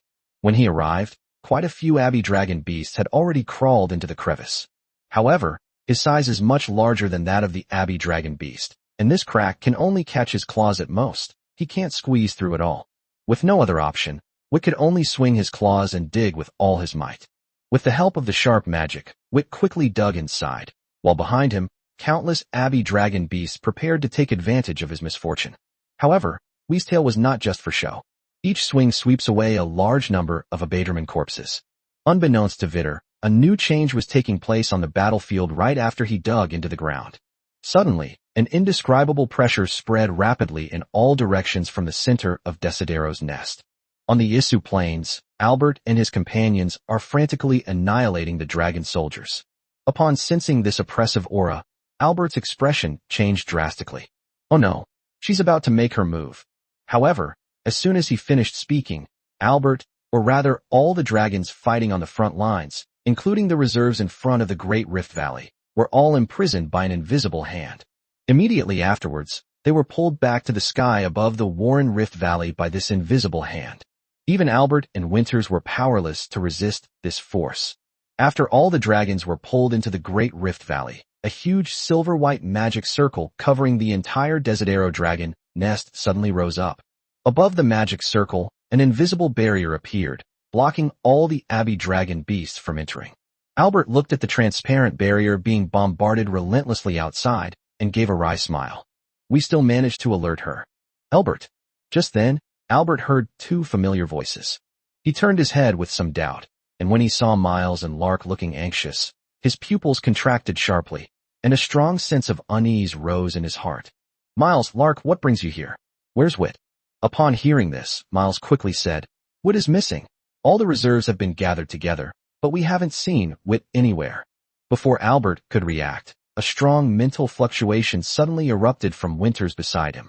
She didn't even confirm with Miles again, but instead used her mental power to explore the entire dragon's nest. However, no, Vittorio Desidero did not bring Vittorio back. He's still outside. Chapter 122 He'll be alright. Chapter 122 He'll be alright. He's still outside. Although Miles and the others didn't quite understand what it meant to not be brought back by Desidero, they heard the last sentence clearly. Looking outside, everything was obscured by the countless Abbey dragon beasts. How can Wit come back? Just as he was looking bewildered and at a loss, Winter's body erupted with terrifying elemental fluctuations once again, and then she flew directly to the invisible barrier. With her mouth wide open, a thick, powerful breath of lava erupted from her lips, slamming fiercely into the barrier. However, the barrier did not even ripple. Large amounts of lava flowed down the invisible barrier and fell into the Great Rift Valley below. In an instant, a raging fire broke out below, and all sorts of dragons and beasts fled in panic. Even some adult dragons flying in the sky were affected and had to quickly move away from the area. Albert rushed forward to stop him, saying, Winters, are you crazy? This will ruin Desidero. Calm down and look down. Upon hearing this, Winters stopped his pointless breathing, glanced down, and his eyes suddenly lit up. Oh right, Desidero. Then, Winters ignored Albert, folded his wings and stopped his flight magic, curled his dragon body into a ball, and fell heavily downwards. Albert wanted to say something, but in the end he only sighed, and then, like Winters, threw himself down into the open space below. To the astonishment of all the dragons, the two dragons crashed heavily to the ground. Boom. Two loud bangs followed, and the ground was ripped open. Winters glanced at the rock formations below, then spread his wings and took flight again, repeating the same action. Desidero, wake up! The irresistible pressure attracted the attention of the young dragons in the academy. Celine and the others gathered on the ring-shaped rock above the crater. Then, their gazes were drawn to the countless, dark, swarming abbey dragon beasts in the sky. Amidst the gasps and chatter, Celine suddenly had a bad feeling. Then, she suddenly turned to look at Billy. Billy, you said yesterday that Wit left with Miles, right? Billy nodded. That's right. I was going to follow them, but they wouldn't let me. Upon hearing this, Celine felt even more uneasy. She scratched the ground in frustration, muttering, something's not right. Wit is still a young dragon. He should have been sent back during the war mobilization. Billy, you better think about this carefully. What they said yesterday, is it about going to the reserves? Billy, who had been inexplicably yelled at, wanted to argue, but when he saw the slightly violent light element on Celine, he wisely chose to shut up. Suddenly, something occurred to him. He hesitated for a moment and said uncertainly, I think I saw a group of dragons leaving the Great Rift Valley yesterday. At this moment, Tinnet spoke up. After becoming a trainee, you will leave the dragon's nest every 2 months to patrol outside. Upon hearing this, Celine's pupils constricted sharply, and she then flew towards the place where the dragons were gathered. She realized that Wit was very likely involved in the patrol. Upon seeing this, Billy and his friends quickly gave chase. But just then, a huge dragon claw blocked their path. You can't go over there. Boko looked at the 5 disobedient little ones with some helplessness. We are at war now, and you are just young dragons, so it is not appropriate for you to go there. Upon hearing this, Celine's face immediately turned anxious. At this moment, Tinnet spoke up. Those dragon beasts have been kept outside, right? It seems they can't get in. Moreover, we suspect that Wit went outside the dragon's nest yesterday with the reserve dragons. Boko, why don't you come with us and take a look? If possible, it would be best if you could bring Victor back. Upon hearing this, Boko pondered for a moment. Since Wit is over there, I should indeed go over there. However, I can't let you fly around aimlessly. Come on up. As he spoke, Boko spread out his paws. Upon seeing this, the 5 dragons quickly flew up. But just then, 2 loud bangs drew their attention. When they saw a huge red dragon soaring into the sky and then crashing down, they were filled with astonishment. That is, Winters. A serious look flashed in Boko's eyes. He didn't know exactly what had happened, but he instinctively felt that something very important had occurred. Hold on tight, let's go. Boko was quite powerful, and among the dragon species, he was one of the fastest wind elemental dragons. In just a few minutes, he arrived at the place where the dragons had gathered. When they arrived in the area, Winters and Albert had already smashed a huge hole in the ground. At this moment, they stopped, and a silvery white color appeared at the bottom of the cave. Unlike the silvery white of the silver dragon, the silvery white at the bottom of the cave lacks a metallic luster and appears somewhat dull. However, upon seeing that patch of silvery white, she opened her mouth wide without hesitation and unleashed a breath of lava at it. However, when Winter's breath touched that silvery white, it was like raindrops falling on an umbrella, rolling away in one direction. Suddenly, the entire Rift Valley trembled. Before Winters could even show a hint of joy in his eyes, the tremors of the great Rift Valley stopped, and there was no further movement. At this moment, Albert walked up to Winters and said helplessly, You know, no dragon can wake Desideratus unless she wakes up on her own. The reason she activated the teleportation array and spatial shield was simply because she was instinctively protecting us. But don't worry too much about Wit. Although Desidero was not in a conscious state, she forcibly pulled back any dragon that was fighting outside. Wit is quite capable, and since none of the other reserves have run into trouble, there's no reason why he should be the one to get into trouble. Therefore, there is only one possibility that Wit was not pulled back. He's not on the ground. Desidero, acting solely on instinct, naturally couldn't find him. But if he's active underground, the Abarasaur herd isn't as threatening to him. At this point, Albert didn't know what to say next.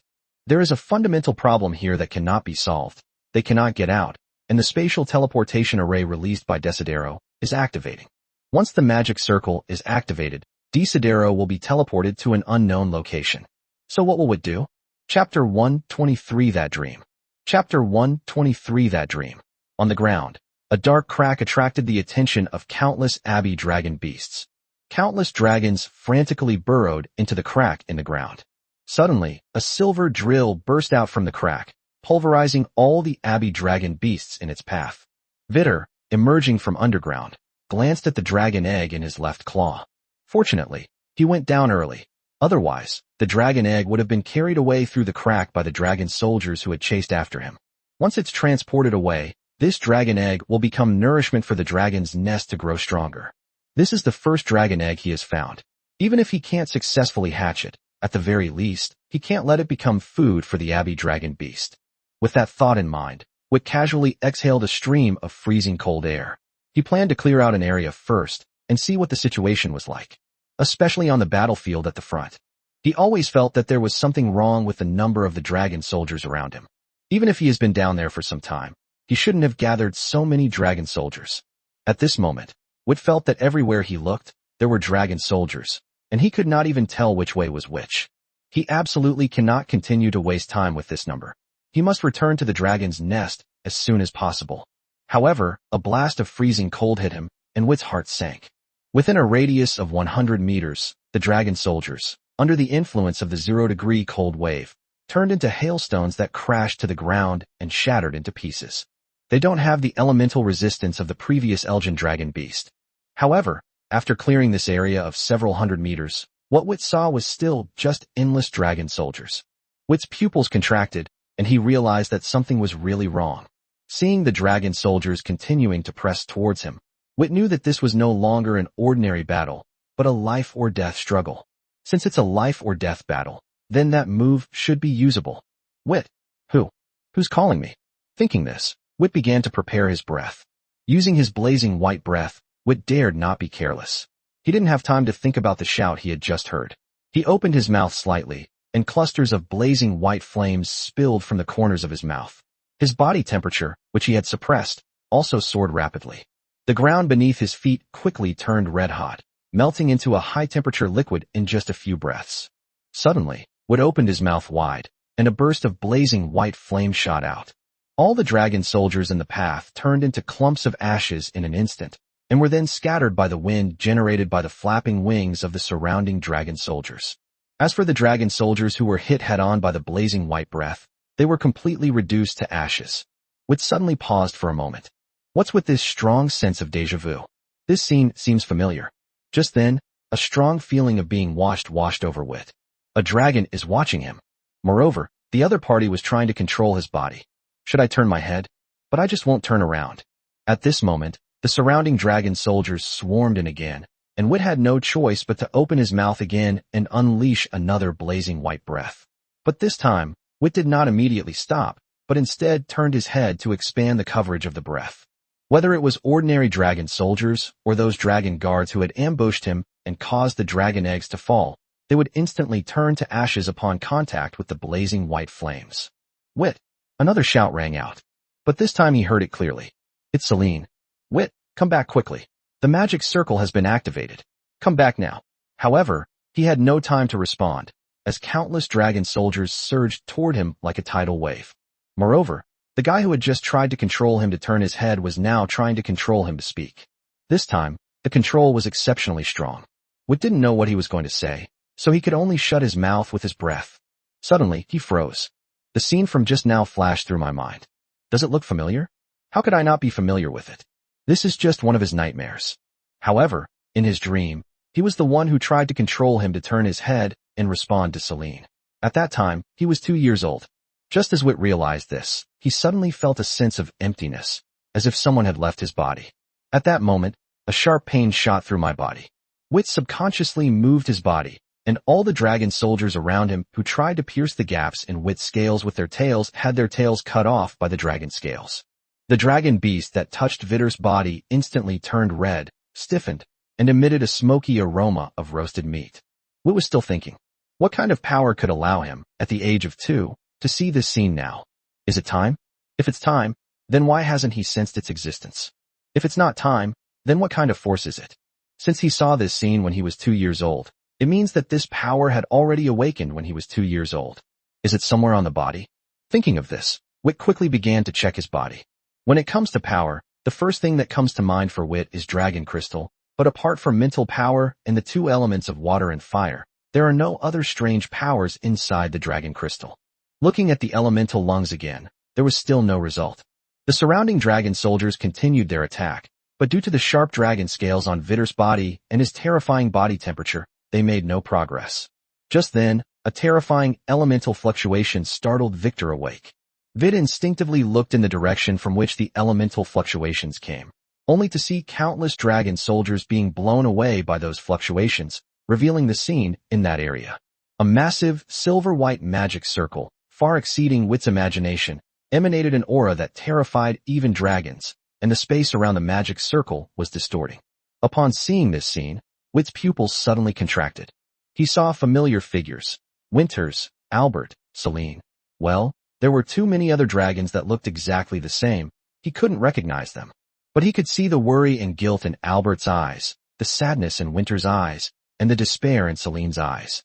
Wit realized something, paused for a moment, forced a smile, then turned and suddenly spewed out a blazing white breath, burning countless dragon soldiers to ashes. See that, Winters? Don't worry about me. I'm strong. I'll come find you. As soon as he finished speaking, the entire Warren Rift Valley vanished instantly. Looking at the enormous, bottomless pit, the smile on Wit's face slowly disappeared. He always kept Winter's words in mind. Desidero is the dragon queen of Desidero's nest, the most powerful dragon in the nest, and her race is the space dragon.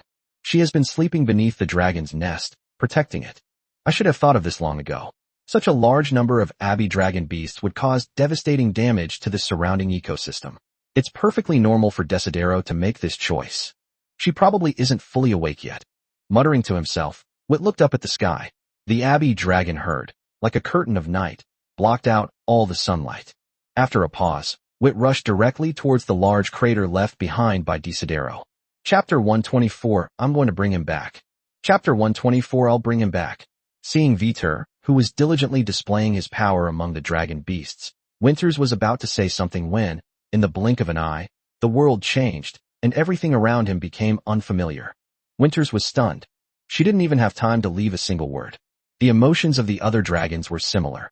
In fact, regardless of whether they knew Wit or not, almost all the dragons who participated in the battle gathered around, and they also saw the resilient little dragon. As for Billy and the others, well, they were too small and were pushed to the back, not even getting to see Wit one last time. The moment the spatial barrier disappeared, Celine rushed out, but then stopped. Her eyes were filled with confusion. Celine. Seeing Celine's distraught state, Winters roused himself and forced a smile onto his face. It wasn't just Vittor who needed her attention. When she heard Winters calling her, Celine looked up. Winters, Wit will come back, won't he? Certainly. Winters' words were so certain and so powerful. He will definitely come back. You saw it yourself. He's so strong. Those bastards can't do anything to him. Celine nodded and silently walked back. Albert glanced at Winters, then raised his chin and shouted, "What are you still doing here? Buckle up and get to work. Patrol, reconnaissance, hazard elimination, and we need to spread the name Descartes far and wide.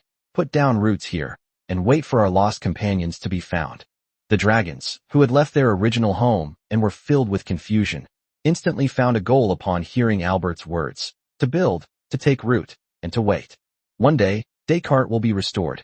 Seeing the dragons bustling about, Albert breathed a sigh of relief. Just then, he saw a silver dragon flying in from afar. Winters, Janice is here. Upon hearing this, Winters' heart skipped a beat, and then he turned to look at Lilong. Janice, what's going on? I'm preparing to leave the dragon's nest.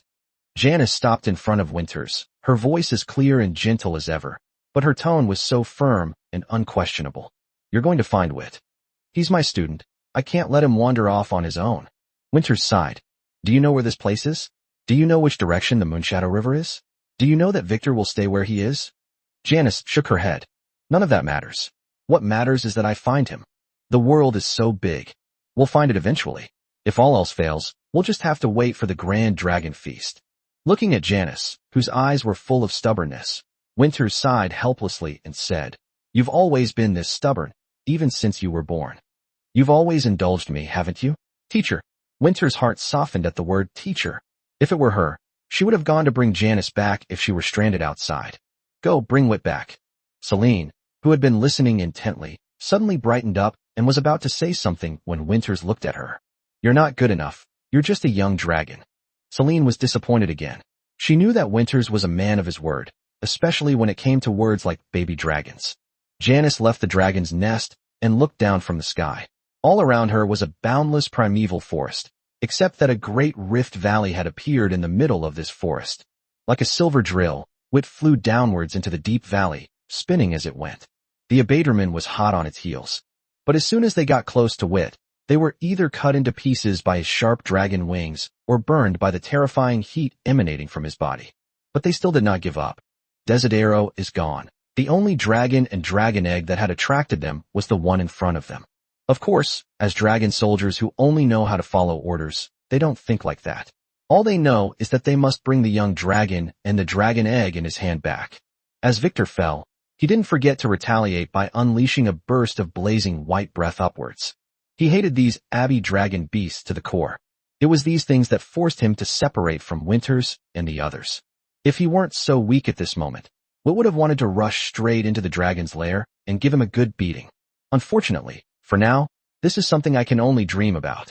However, he has made a lasting memory of this incident, and from now on, whenever he encounters an abbey dragon beast, he will make them pay the price. As he was thinking this, Wit stopped breathing. The fire elemental power within the dragon crystal has been depleted. The power of the blazing white breath is indeed strong. Even a gold-level dragon guard can only dodge it, or he will die. But the consumption is really high. With his current elemental reserves, he can use Zero Cold Wave as a regular spell, meaning he could cast dozens or even hundreds of spells without any problem. But the blazing white breath won't work. Up until now, he has used less than 10 shots to completely deplete the fire element within the dragon crystal. Wit glared hatefully at the dragon soldiers behind him, then stopped focusing on killing these cannon fodder and concentrated on flying downwards. Albert and his companions were over 1,000 meters tall, and their presence in the Warren Rift was like that of Wit and his group in the academy. It is evident that the Warren Rift Valley itself is very deep. Deseater is a legendary dragon, and her size is unimaginable without having seen it. However, the fact that the other party teleported the entire Warren Rift Valley away directly is enough to explain something, and Desidero should be sleeping beneath the dragon's nest if nothing unexpected happens. Now that the other party is gone, we can't possibly calculate how deep this valley is. As for why he ran into the deep valley, a slight rumbling sound reached Wit's ears, and upon hearing it, a smile appeared on his face. At the same time, he increased his flight speed again. As Wit ventured deeper, the sounds grew louder and louder. Soon, the buzzing of the abbey dragon herd's flapping wings disappeared from Wit's ears, leaving only the tremendous impact of water crashing onto the ground. That's right, it's water flow. Vittor can swim, but the abbey dragon beasts might not be so lucky. With their tiny bodies, it's questionable whether they can even stay upright under the impact of a huge current. Also, don't forget that the Moonshadow River is right next to the east of the Great Rift Valley. Now, the Great Rift Valley is gone, leaving only a deep pit. The Moonshadow River must have flowed entirely into this pit. At this point, the downstream section of the Moonshadow River has probably dried up. Wit's path to survival lies here. Chapter 125 Still Alive? Chapter 125 Still Alive? With a violent boiling sound, Wit fell heavily into the cold water. The rising hot white mist instantly steamed the abbey dragon beast that followed. However, this still did not dampen the enthusiasm of the abbey dragon beasts for Vit. After the high-temperature steam dissipated, the abbey dragon beasts rushed into the water and continued their pursuit. Vittor, who had fallen into the water, quickly tried to control his body temperature. Although this thing did not consume elemental power, it did consume physical strength. In a situation where you're being chased, physical strength is the most precious thing. Seeing that the abaterman still hadn't given up, Wit had no choice but to continue swimming towards the direction with the loudest sound of water. With such a large drop, it's impossible for there not to be a waterfall. The closer they got to the waterfall, the more turbulent the current became, and abaterman, being small in size, was unable to chase after it in the rapid current. In fact, if Dragon's Nest still existed, Moonshadow River would be a good choice. Unfortunately, at this time, the Moonshadow River was dry downstream, and even someone of Wit's size dared not easily enter the upper reaches. Only when the Moonshadow River submerges the deep valley left behind after the Dragon's Nest disappeared to the water level can the Moonshadow River return to normal. Only when the Moonshadow River returns to normal can Wit use it to escape the pursuit of these dragon beasts. Thinking this, Wit turned his head to look at the Abbey dragon beast struggling to follow behind him, grinned, and then a freezing cold wave swept over him. Of course, he didn't dare use it as casually as he would outside, otherwise he might accidentally freeze himself inside, which would be troublesome. However, this release and retraction caused the ice blocks to flow down the water, which actually caused quite a bit of trouble for the pursuing Abadraman. However, before Wit could be happy for long, he encountered another problem. The silver dragon is not a water elemental dragon and cannot breathe underwater. Although it is water elementally compatible, it cannot use magic, so breathing becomes essential. However, the area above the water has become the domain of the Abadraman. With each breath, Wit is met with a dark, overwhelming attack. Ordinary Abbey dragons are one thing, but perhaps because of the giant dragon nest, not only dragon soldiers, but also dragon guards are chasing Vit. The dragon guards are quite powerful, at least silver-ranked, and many more are gold-ranked. Moreover, as time went by, the breathing patterns of Vit were gradually mastered by these Abadraman. With no other option, Wit had to cancel the sharpness spell to conserve his elemental power, which he would then use to activate the 0-degree cold current to give himself a chance to catch his breath. Fortunately, there is no dead end for dragons. As Wit got closer and closer to the waterfall, the current became more rapid. The Abbey dragon beast that followed Wit into the water was no longer able to chase after him. This relieved Wit of one worry, and he no longer needed to rush towards the waterfall. This way, there are more opportunities to breathe. It has to be said that the Desidero dragon nest is really big, and the huge crater left behind after the whole thing was teleported away is also really big. After nearly 5 or 6 magical hours of intermittent effort, Wit finally saw the waterfall. Perhaps because it was washed down from above, the water here was incredibly murky.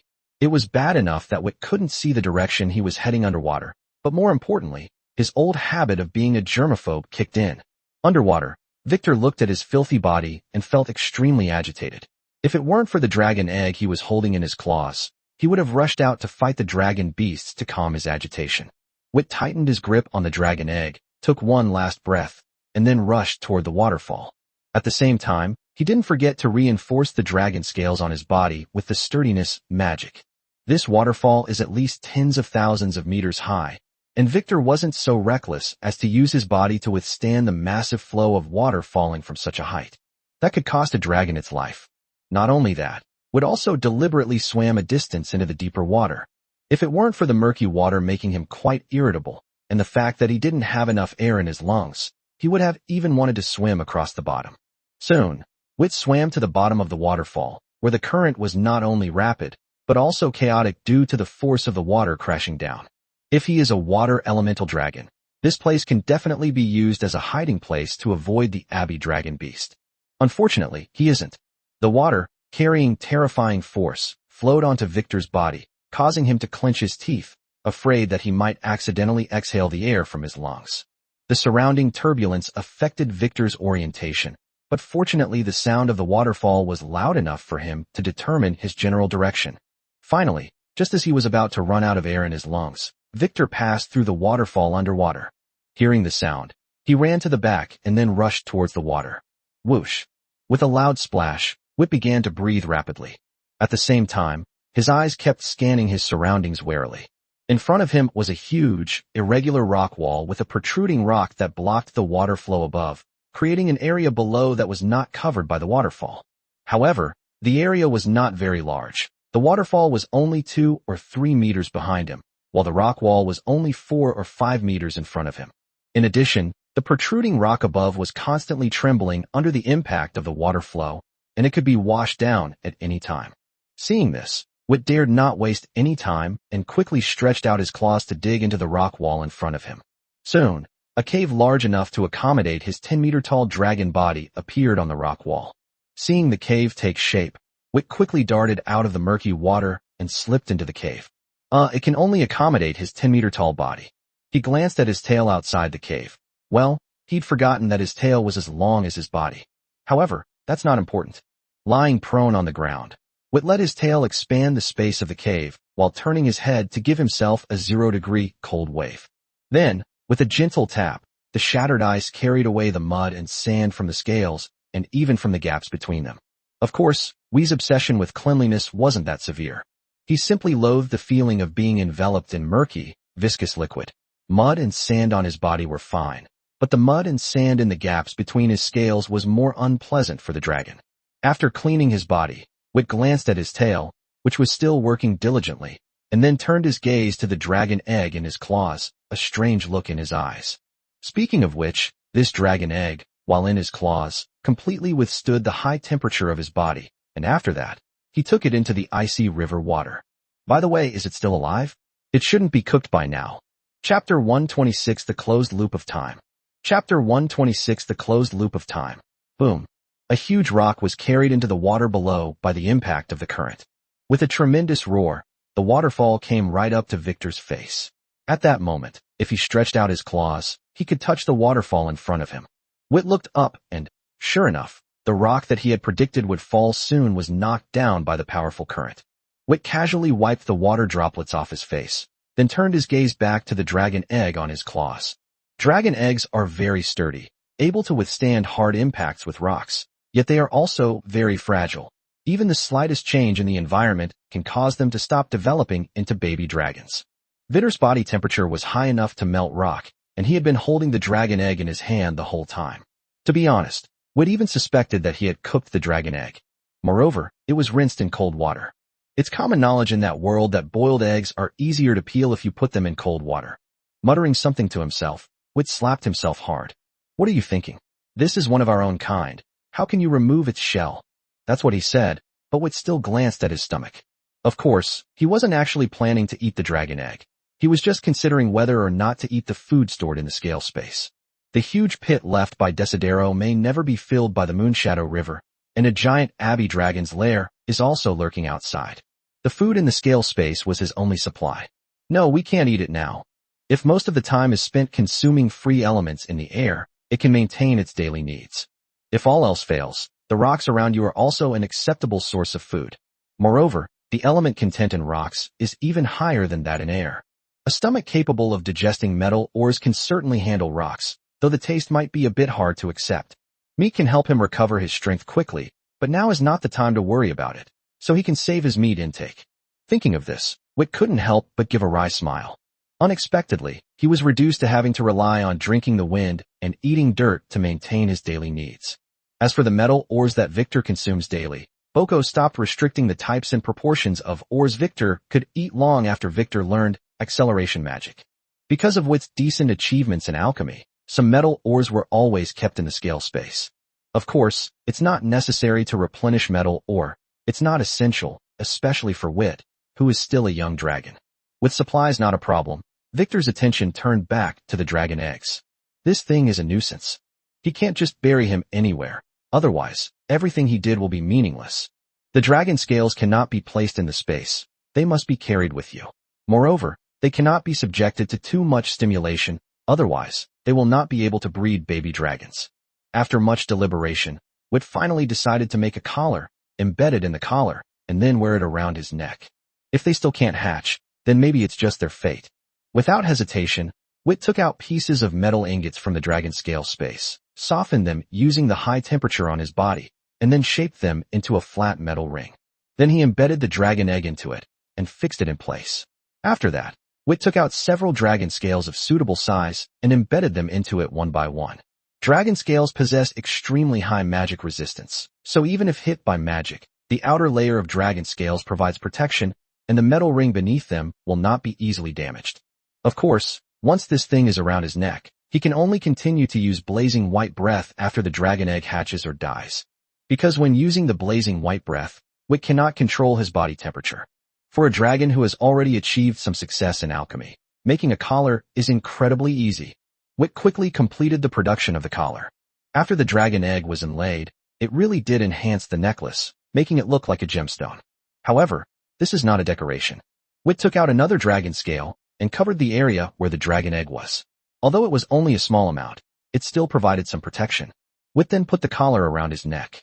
Since the dragon scales were made from ones that Wit himself had dropped, once the collar was around his neck, it was impossible to tell unless you were very close to it.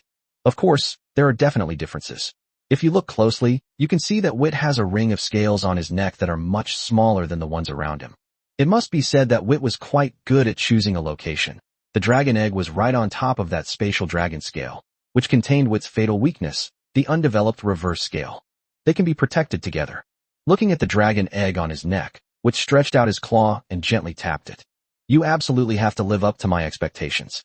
If you can't hatch, then all this suffering I've gone through will have been for nothing. However, to Victor's surprise, just as he finished speaking, the temperature of the dragon egg increased for a fleeting moment. After a moment of surprise, Wit smiled. You little rascal, you actually started conceiving a long time ago. At this moment, all the grievances and hardships were worth it for Wit. He had not saved an egg, but a baby dragon, even though it had not yet hatched. After calming himself down, Wit began to think about the next question. Where exactly is that mysterious power hidden within him? With that in mind, Wit began to carefully probe his body with his mental energy. Fearing that he hadn't explored thoroughly enough, Wit started with the dragon crystal, then the elemental lungs, and finally the other parts of his body. After going through the selection process again and again, Wit was finally found. The heart, as the power source for blood circulation in the body, can also be regarded as the core of physical strength. He felt a strange power within his heart. Why is it described as a feeling? Because he can't see it. Wit didn't know what it was, but he could definitely feel a mysterious power within his heart. Is this the power? Thinking this, a hint of curiosity appeared in Victor's eyes. If it really is this force, then how does it work? Just as Wit was contemplating how to utilize this power, a sudden pull acted on his mental energy, and when he came to his senses, the surroundings had turned pitch black. What place is this? The moment the thought crossed his mind, Wit's pupils contracted sharply. He saw a familiar figure. Silvery white dragon scales, a body about 8 meters long, and a bewildered look in its eyes. Oh, it's you again. After saying that unconsciously, Wit suddenly remembered that night, that dark space. If the silver dragon in front of me is really myself from more than 40 years ago, then, can I give a warning in advance? Thinking this, Wit suddenly felt a pulling force. There's no time left, and I'm not capable enough. Remember my words. Do not leave the dragon's nest. If you leave, the thing you dreamed about will happen. If that still happens, don't linger outside the dragon's nest. Take that dragon's. At this point, Wit paused for a moment, then gave a wry smile. Fine, just pretend I was never here. I am you. How could I not know your choice? As soon as he finished speaking, in a daze, Wit returned to his own body. Staring blankly at the waterfall rushing down in front of him, Wit was lost in thought. A closed loop in time. Chapter 127 The Starry Sky Dragon is a dragon that lives in the starry sky. Chapter 127 The Starry Sky Dragon is a dragon that lives in the starry sky. He thought he could manipulate time, but in the end, he was manipulated and left battered and bruised by time itself. Wit murmured softly. These were the words Winters had once told him, and now they were coming true for him. He once glimpsed a glimpse of the future, but it wasn't until after it happened that he realized that the scene had actually occurred. Has it changed? Nothing has changed. Today, he found the power of time within himself, saw his former self, and received crucial insights. So has it changed? Nothing has changed. Looking at the whole thing, he never stepped out of the river of time to change what he wanted to change. He thought he had jumped out, but in reality, he was just filling in the last part of the time loop. As expected, those who play with time will eventually be played by time. Wit gave a wry smile, looking at the invisible force entrenched in his heart. A hint of helplessness flashed in his eyes. He really couldn't imagine what kind of effect this force had. In the dragon realm, time is a law, a power that only legendary beings can wield. How could such power possibly be possessed and used by a mere young dragon? Of course you can't do it yourself. That's what I left for you. The sudden sound startled Wit, who then quickly looked around. No need to look anymore. I'll tell you where your right front paw is. Just dig it up. Also, don't worry about me hurting you. I'm your father. Father. Upon hearing this, the wariness that had just risen in Victor's eyes dissipated somewhat. However, he still did not completely let his guard down. What evidence do you have? Blazing breath. Upon hearing this, Wit was completely relieved. Winters and the others only knew that his fire elemental breath was a highly compressed white flame, but none of the dragons knew that the name of this breath was blazing white breath. Having confirmed his identity, Wit followed the other party's instructions and reached out with his right claw towards the rock face. As his claws pierced the rock, Wit's gaze sharpened. Then, with a forceful dig, he caught a dark red scale in his claws. This is your father's dragon scales. Wit looked curiously at the dragon scale in his hand. It looked almost exactly like the dragon scales on Winter's body, but was only a few sizes larger and was a darker red. So, you're speaking to me through this dragon scale? Of course not. The scales are merely space-time anchors, used by me to determine your location at this particular point in time. For you, the person speaking to you now is the past me. By the way, your egg is still lying in my hands, about to be sent to Desidero. However, I saw that you from the future would come to this place and use the time rune, so I left a scale here to answer some of your questions. I didn't expect the time rune to awaken so early. Indeed, time is not something to be trifled with. Even I have things I cannot see. Upon hearing this, Wit remained silent for a moment. You're not seeing things clearly enough. In fact, I saw the future when I was 2 years old. No, that was just a sign of the time rune awakening. You were just influenced by its power, which is why you saw the so-called future you mentioned. The so-called future? It is the most likely outcome out of countless possibilities. How? Who do you think you are? You are just a young dragon, a mid-bronze rank young dragon. Do you think you can control time and see the real future? We've already encountered a time loop. If you can't even escape the river of time, how can you talk about controlling it? Hearing this, Wit was not angry, because it was the truth. What are those time runes? Are they related to the laws of time? Time runes are a concept I created. Do you have an affinity for them? Upon hearing this, Wit paused for a moment. Although he didn't understand why the topic had suddenly shifted to elemental affinity, he still honestly replied, water and fire elemental affinity. Just as he finished speaking, Wit suddenly realized what was happening. Since you, who are in the past, can talk to me in the present, it means that you can at least use the power of time, right? Don't you know my situation? As I've said, the power of time is not omnipotent, and I have already jumped out of the river of time, which means that I do not exist in the river of time. Therefore, even if I control the power of time, I cannot see my own future. But you are my son, intimately connected to me, and the things I can see related to you are very limited. After a pause, the voice continued.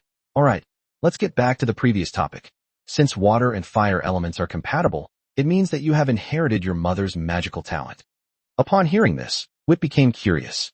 My mother is also compatible with water and fire elements. Isn't she a silver dragon? Of course not.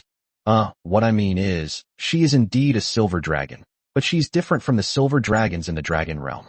To put it simply, the silver dragons in the dragon realm are not true silver dragons. They only possess a portion of the bloodline of the silver dragons among the starry sky dragons. The same applies to other dragon species. The true silver dragon is also known as the magic dragon, possessing mastery of all types of magic. Wit rubbed his forehead. Wait a minute, let me sort this out. You just mentioned the silver dragon among the star dragons. Isn't the star dragon our race name? That's a general term, meaning dragons that live in the stars, just like how you now call yourselves dragons. No special abilities? No. After a moment of silence, Victor suppressed the urge to retort and asked, so, the reason you can control time is because I am supreme, the supreme being, an existence beyond mythology. Wit slapped his forehead, nearly smashing his own skull. He was so moved by the words the other person left behind when he was just born, but it turns out you're a dragon of mythical or higher level living in the starry sky. Give me back my dreams, my ambitions. If I had to say, the star dragon does possess some special powers. Upon hearing this, Wit's eyes lit up. What special power? Dragons can grow very large, unlike dragons in the dragon realm, which stop growing after reaching a certain size. How big will it grow? Playing with planets like marbles. Once again falling silent, Wit had to admit that his dreams and ambitions had returned at this moment. Then he thought of something else. So, you're a red dragon, and not some kind of hybrid dragon? Chapter 128 Your dad is very powerful. Chapter 128 Your dad is very powerful. So, you're a red dragon, and not some kind of mutant dragon? That's not wrong, but to call me an ordinary red dragon is to underestimate your father. When I was born, I was indeed a red dragon, but now I have already transcended the form of a red dragon. Is it body type? Wit felt a pang of panic as he looked at the dragon scales that had suddenly fallen silent. To cross the river of time and have a conversation with him now is definitely not a simple matter. Although I don't know why. I hope this conversation won't end so abruptly. Of course not. Well, although I knew you would say that, when you actually said it, I really wanted to throw away the egg I was holding. Are they biological children? Who exposes your father's shortcomings like that? Yes, I am not very big, but that doesn't stop me from reaching heights that Changlong could not. Putting everything else aside, Just those two legendary creation and destruction dragons in your world. Your father could make them doubt their very existence with a single spit from me. Saliva? Dragon's breath. I'm talking about dragon's breath. Leaving that aside, let's continue talking about the elements. Elements are the foundation, but not the essence. All things in the world originate from laws. To comprehend and utilize the rules by harnessing the power of elements is the essence of legend. The legend is about understanding the rules, interpreting the laws, and harnessing their power. The mastery of laws is mythology, and the one who can master one of the 7 supreme laws is the Supreme, also known as the Supreme God King. This is the path you'll be walking in the future. Thinking about it, it's actually quite easy. Back in the day, even though your father was a red dragon, I unfortunately didn't have any affinity for fire elements. Although I really don't want to interrupt your musings, I do have elemental affinity, but I can't use magic. A moment of silence followed, and the atmosphere became awkward. You take after me in that respect. Hearing the surprise in the other person's tone, Whit rolled his eyes. I don't want to be like you at all. Mastering all types of magic and being known as a magic dragon. Isn't that more elegant and classy than hand-to-hand combat? Just as Whit was thinking this, he suddenly paused. Wait, something's not right. Since you lack elemental affinity, it means you can't use magic. So how did you reach the Supreme Being? You've hit the nail on the head. That's exactly what I was about to say. Don't underestimate me just because my dad doesn't know magic. So what if I don't know magic? I still have breath control. Back when your father was just born, I was a lone young dragon wandering the magical beast forest, carving out my own territory with a single breath. Then, with the same breath, it was exhaled from the monster forest to the human kingdom, from the human kingdom to the land of all races, and from the land of all races to Dragon Island, the other world, and the abyss. With a single breath, I conquer the world. Countless enemies have perished at my mouth. Of course, ordinary dragon breath is definitely not enough. A lot happened in between, which I won't go into here. In short, the blazing white breath you can use is only second tier in my opinion. It's a pity you didn't inherit the other types of breath attacks. Otherwise, once you came of age, there would be no one in the world who could rival you. A true hero doesn't dwell on past glories. You've already mentioned a lot. Whit inwardly scoffed, but he still listened attentively, treating it as a story. You must be very curious, since your father doesn't have elemental affinity. How did he reach the highest level? Let me tell you this. Your father reached the highest level by stepping on mountains of corpses and seas of blood, and by sacrificing the lives of countless enemies. Even legends are but ants. The power of rules far surpasses that of elements. Every world has its own set of rules. In the world where your father lives, the rules are manifested fragments. Collecting these fragments and completing the runes of the laws is the path of that world. During this process, both rule fragments and law runes can be seized. Since there is no elemental affinity and no way to comprehend the fragments of rules, then one should seize them. If there is nowhere to put the seized fragments of rules, then one should embed them into one's own dragon bones, so that one can bear the power of rules and laws. I am the law. Your father is unparalleled in the physical realm. Upon hearing this, Whit's pupils contracted involuntarily. If his father's image in his mind was that of a slightly stronger but foolish dragon, that image was now completely shattered. If you can't understand it yourself, then just steal it from others. That's domineering. With nowhere to put it, it was embedded in its own dragon bone. How ruthless. In this way, they achieve supreme power and ruthlessness. An image of a domineering, ruthless, and ferocious dragon appeared in Vittor's mind. Such a being could probably destroy the world in the blink of an eye. Are you insulting me, kid? But I can't blame you. At first glance, I sound like an extremely ferocious dragon. Let me tell you, you're mistaken. Your father is a peerless dragon lover. The enemy I'm talking about is a real enemy, the abyss. You probably haven't heard of it, have you? It's a supreme will that searches everywhere for living worlds, destroys them, and hangs them on itself as trophies.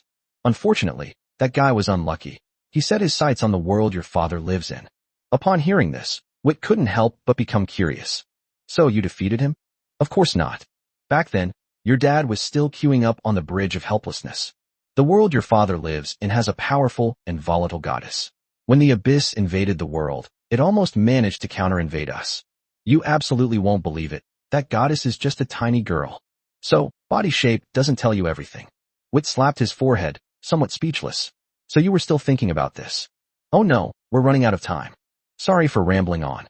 I was originally planning to teach you time magic, but there's definitely no time for that now. I'll just teach you something random. Before Wit could react, a massive flow of information surged into his mind from the scales in his hand. He vaguely heard the other person continue. The time runes are the time laws of the world I live in, but as I said before, different worlds have different laws. The laws of your world are not materialized, so you can only comprehend them on your own. Time is a wonderful thing, and I've left it for you so that you can walk more easily on the path to the highest goal. However, time is a double-edged sword. Especially since the time rune is an outsider in your world, it is not stable. The purpose of teaching you time magic is to make you consume the power of the time rune. Otherwise, it would cause you to fall into a time loop from time to time. Speaking of which, I don't know what's wrong with those two weaklings. They can't even keep up with a single sip of my saliva, yet they've created a world that I can't interfere with too much. Well then, I look forward to seeing you next time. Upon hearing this, Wit was about to say something, but the throbbing pain in his head caused him to faint. Chapter 129 Time Magic. Chapter 129 Time Magic. Vittor was awakened by a cold touch. When he woke up, he noticed that the water level had risen by about 3 meters since he dug the cave, and it had already flooded his cave. Seeing himself lying in the murky river water, a look of disgust flashed in Vittor's eyes. Then, Wit got up and dug diagonally upwards into the cave. Soon, a Z-shaped passage was formed. The second cave was located 10 meters directly above the first cave, and the waterfall could still be seen. Only in this way can he sense the changes in water level. In the new cave, Wit first cleaned the mud and sand from the gaps in his scales. After lying down again, Wit looked at the waterfall, which was still letting in light, and frowned. Then I checked my body. All fatigue had vanished, and even the water and fire elements within the dragon crystal had been fully restored. In other words, Wit is currently at his peak. Wit's brow furrowed even more deeply. So how long was he unconscious? Just as Wit was thinking this, a time suddenly popped into his mind. 40 spell hours. Wit paused for a moment, then used his mental energy to scan his heart. Sure enough, the time rune was emitting a slight fluctuation. Of course, he couldn't see the time rune. He could only vaguely sense its presence. Then Wit began to think. It's clear from his father's actions that, for him at present, the existence of the time rune is more harmful than beneficial. The drawback is the closed time loop. Thinking back on his past experiences, Wit still felt a sense of powerlessness. The fact that he knew what had happened but was powerless to change it caused him immense pain. If we could do this a few more times. The thought made Wit's eyes tremble. No wonder his father went to great lengths to travel through time to teach him the magic of time. But when he thought about what the other person said, he couldn't feel grateful at all, okay? Just kidding. Even though the other party talked a lot of nonsense and only taught him a time magic in the end, those nonsense words showed him a more wonderful world. Monsters, humans, all races, Dragon Island, other worlds, the abyss, and even the existence of gods. Dragons are always curious, and Vittor was filled with anticipation for these events. However, as much as he hopes, being a dragon still requires a down-to-earth approach. If he doesn't want to experience the pain of time loops again, he needs to properly learn time magic. With that in mind, Wit began to organize the information in his mind. But the more he tidied up, the stranger his gaze became. A moment later, Wit turned to look at the rock wall he had opened, and awkward, difficult syllables came from his mouth, the meaning of which was simple and straightforward. Time reversal. As the last syllable fell, a hidden yet immense power erupted. Then, the rock fragments that Wit had thrown into the water were pulled back along their original trajectory by this force, and returned to their original positions. More and more rubble returned to its original position, and soon, a stone wall covered with cracks took shape before Vittor's astonished eyes, and the cracks on it gradually disappeared. When everything had settled down, Wit tapped the rock wall in front of him. The solid feel of it told him that this was not a dream. Wit's eyes gradually brightened. Is this the power of time? If he could completely control time, how powerful would he be? Furthermore, even though he hasn't fully mastered the power of time yet, he can still do many things by using time reversal. For example, when the elemental power in one's body is exhausted, one can use time reversal on oneself. In this way, with no restrictions on his blazing white breath, those abbey dragon beasts outside would be no match for him at all. But soon, Winter's and his father's words echoed in his mind, gradually calming him down. Wit shook his head violently. Those who play with time will eventually be played with by time. Time is a double-edged sword. Both time magic and time runes are powers left behind by his father and do not belong to him, at least not to him now. If one relies too heavily on forces that are not one's own, one will eventually lose one's way. With this in mind, Wit calmed down completely. He touched the spot on his chest where his reverse scale was located. There was only one scale there, out of place with the surrounding area. It was not his reverse scale. He's just a young dragon. After calming down, looking back at my previous thoughts, they were incredibly naive. Putting aside whether that method can succeed, even if it does, it would be a giant dragon's nest with countless dragon guards inside.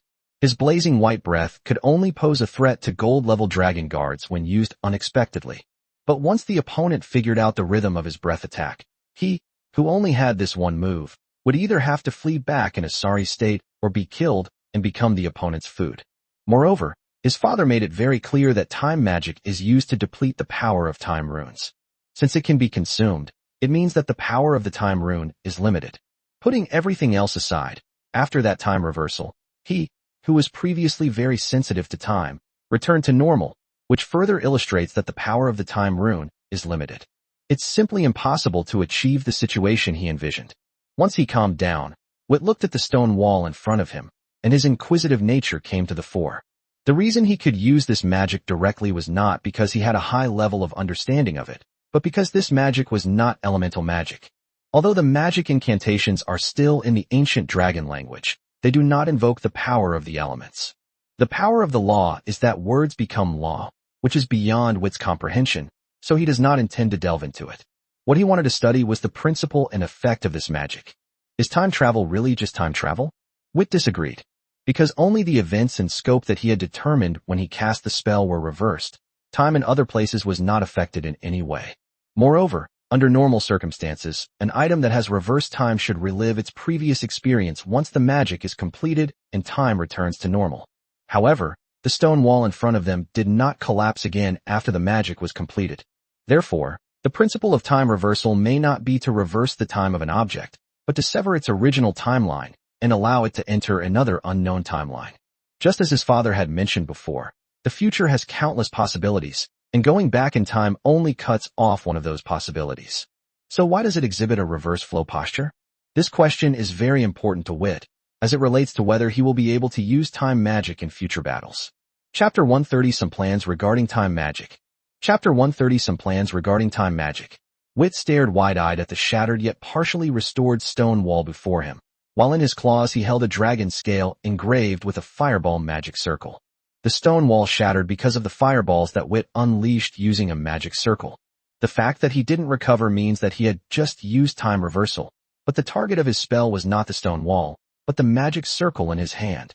At this moment, the elemental power contained within the magic core of the magic circle in his hand had not diminished at all. The time reversal took effect, and the magic circle returned to its state before it was used. However, the stone wall damaged by the magic circle was not restored. That's not how it is after all. This is not simply cutting off one possibility for the future. Since it has already happened, to cut off this possibility, we still need to go back to the past. Therefore, time travel should be both possible.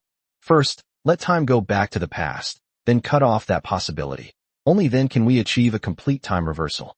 Wit murmured to himself, his thoughts churning. Time is a very abstract concept, and he dared not use the power of time on himself until he understood it.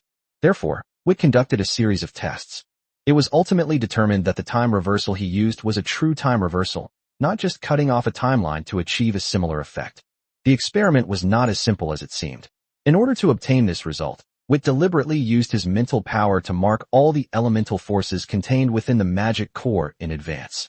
The elemental forces do not disappear after shattering the stone wall. They simply return to the surrounding air. Even after being marked, Vittor could still clearly sense the elemental power. Then, he used time reversal on the magic circle, and all the magical elements marked by Wit returned to the magic core along their previously dispersed paths. This also means that time magic can be used on oneself.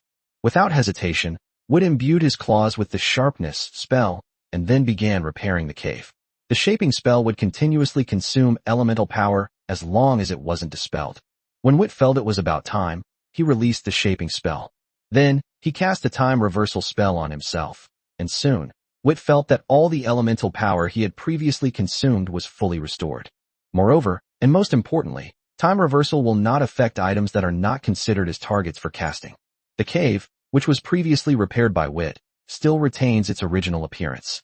In other words, There won't be an awkward situation where, after Wit and another dragon have fought fiercely and both dragons are severely injured, Wit casts time reversal on himself while his opponent is fully healed. Tsk tisk. Realizing this, Wit couldn't help but sigh inwardly, realizing that his seemingly unconventional father had truly left him with the strongest means of survival. As long as he isn't instantly killed, and as long as the power of the laws within the time rune is sufficient, he can remain in his peak condition indefinitely. Moreover, thinking further, he may have already obtained the ability that almost all living beings dream of, immortality. Okay, that's not realistic. The alchemy taught by Professor Laffitt told him that equivalent exchange is the eternal and unchanging law of this world. Wit believes that he can now truly achieve immortality.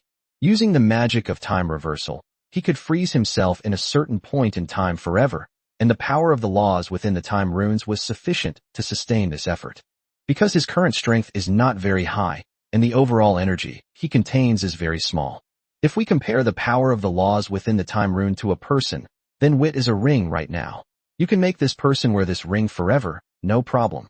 However, as he grows older, Wit's strength increases, and the energy he possesses also grows. This means that he could go from being a ring to a cell phone, a brick, a large bluestone, or even a car. However, this person will not change. Can a person live with a car forever? Just kidding, you can't even lift it.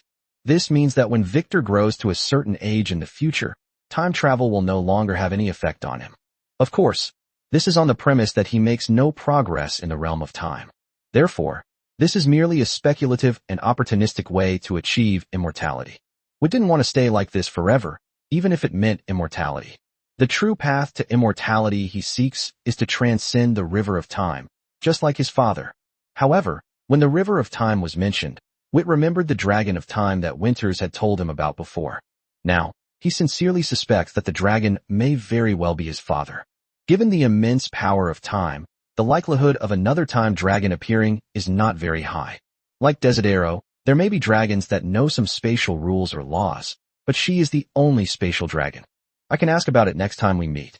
Muttering to himself, Wit manipulated his mental power and once again probed his heart.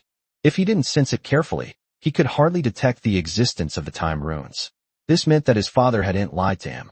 The time magic consumed the power of the time runes, which was the power of the laws of time.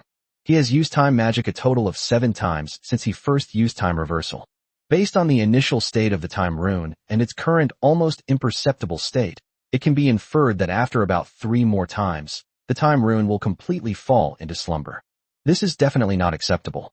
The first time the time loop closed, it was because the fluctuations caused by the imminent awakening of the time runes affected him. Therefore, he definitely cannot allow the time rune to fall into a complete slumber. Around the 10th time, the time rune will fully awaken, which will also affect him, allowing him to see scenes from the future or the past. This won't work either. He also needs time reversal to save his life, so the best option is to retain enough power of the law to use time reversal 8 times. At the same time, he also needs to pay attention to the recovery speed of the power of the laws. In addition, as he grows, his ability to withstand the effects of time fluctuations will also increase. One day, even if the time rune fully awakens, it will have no effect on him. At that time, the upper limit of the power of the law of time stored in his body will also increase. Of course, that's a story for another time, and Wit can't come to any conclusions from his analysis right now. Therefore, he decisively gave up thinking about it. After glancing at the water level below, Wit took out his previous spoils, namely the blood of the Casseron beast. Compared to blood, it can be preserved for a longer time after being prepared into a magic solution. Since he had nothing else to do, he planned to use all the blood of the dragon beasts in the dragon scale space to prepare a magic solution. Chapter 131 is missing. Chapter 131 is missing. Preparing magic solutions was already a very simple task for Wit. Level 3 magic solution is easy to make. Level 4 is a bit more difficult, but not too difficult. The hardest part is not having the materials. After calming down, it only took about a day for Wit to use up all the dragon blood in the scale space. And then he had nothing to do. This place is not suitable for inscribing magic circles. Water droplets could splash in from the nearby waterfall at any time.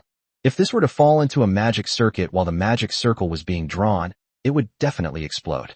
This place is not an academy. The academy is protected by a massive magic array, so it can withstand any bombing. But if this place is destroyed, the sanctuary he painstakingly created will be gone. Looking down, I saw that the water level had risen by less than a meter. How long will it take to reach the same level as the Moonshadow River? Wit chewed on a stone, muttering to himself with an indescribable expression on his face. This stuff is much harder to eat than metal ore. He felt he would go crazy if he stayed here for a month or even longer. However, since his growth cannot be fueled by meat, he can only rely on elements. Fortunately, the water element is visibly abundant in this place, so Vit doesn't need much rock to provide other elements. Incidentally, only Wit dared to eat like that. The dragon's stomach is not omnipotent. It cannot transform earth elements into other elements. The element that can replace meat as the dragon's growth element is its corresponding affinity element. But Wit is different. His physical body can be strengthened by devouring other elements, not by absorption. Apart from water and fire, other elements enter Vittor's body only to lend a hand. Once they're done, they leave.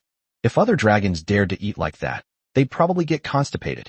Of course, the earth element is also an element that cannot help Vittor grow. It can only strengthen his physical body and keep him from getting hungry. Pooh! Spitting out the pebbles in his mouth, a resolute glint flashed in Wit's eyes. This can't go on. He thought he could keep going, but the truth is, he wanted to eat meat. I checked the time runes, and they were almost unchanged from yesterday.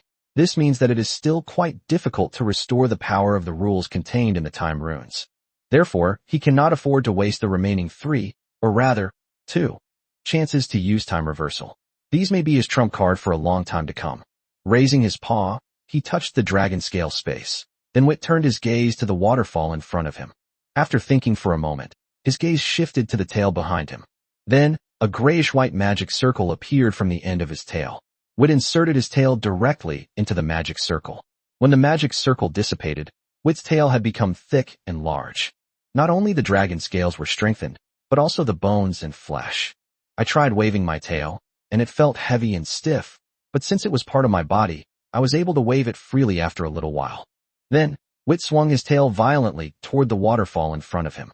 The moment its tail touched the waterfall, a tremendous force pulled Vittor down, and the impact was so great that it hurt Vittor terribly.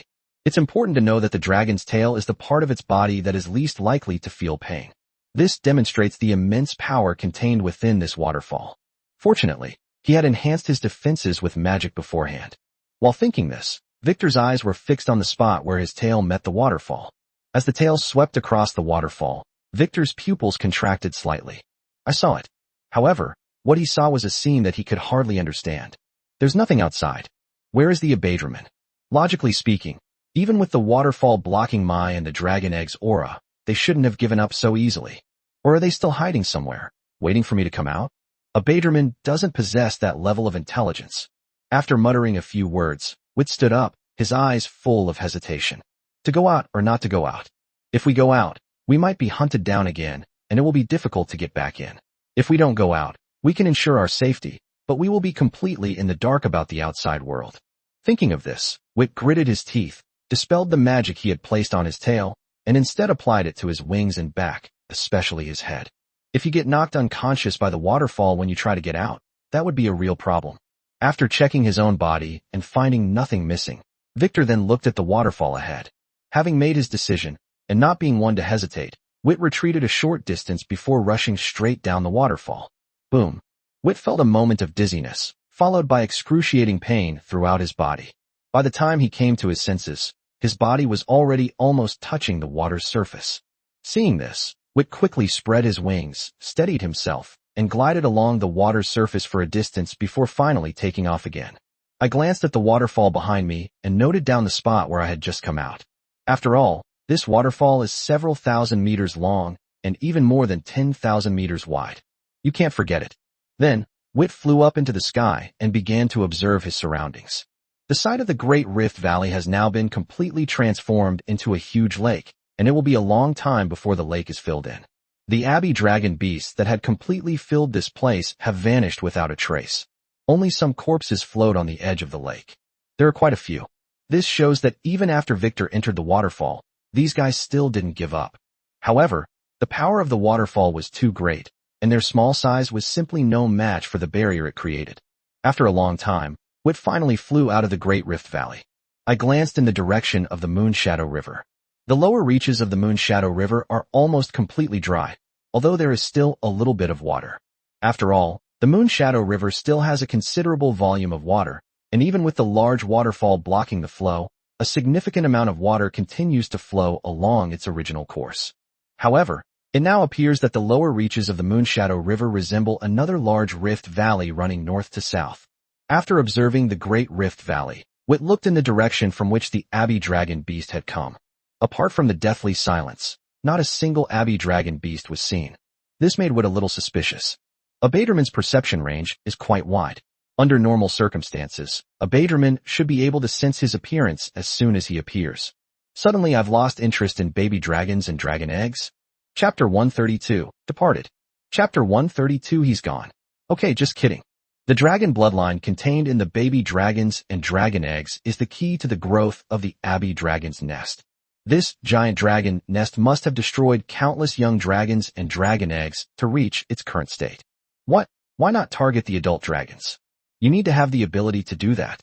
Don't be fooled by the sight of a giant dragon's lair blotting out the sky. When it comes to actually facing a fully grown dragon, the Dragon Queen would have to go through countless waves of replacements. This time, it just so happened that Descartes was still unconscious. If Desidero were awake, regardless of whether he left or not, this giant dragon's nest would certainly not have survived. Wit hovered in the air for a while longer, but still no Abbey Dragon Beast appeared. After a slight hesitation, he flew downwards. Of course, we're not going back behind the waterfall, but rather to find the Abbey Dragon herd. Compared to the dangers that can be seen and touched, Wit was more worried about the dangers that cannot be seen. Therefore, he had to figure out the situation of this giant dragon's nest. After flying at low altitude for a while, Wit finally understood why Desidero had made the decision to leave in his sleep. The vegetation wasn't severely damaged, but the battlefield area, due to elemental magic, was completely destroyed, covering a radius of nearly 100 miles. In particular, Albert's forbidden spell dealt a fatal blow to the surrounding vegetation. Apart from that, most of the super small dragon beasts, that is, dragon beasts with a body size of less than 1 meter, are fine and have begun to emerge from their hiding places. However, all dragon beasts over 1 meter in size, including small dragon beasts, have disappeared. Without even thinking about it, they probably all became nourishment for the dragon's nest. Wit couldn't even imagine how vast an area like this actually covered. He even suspected that the entire Isu Plain might only have a few tiny dragon beasts left.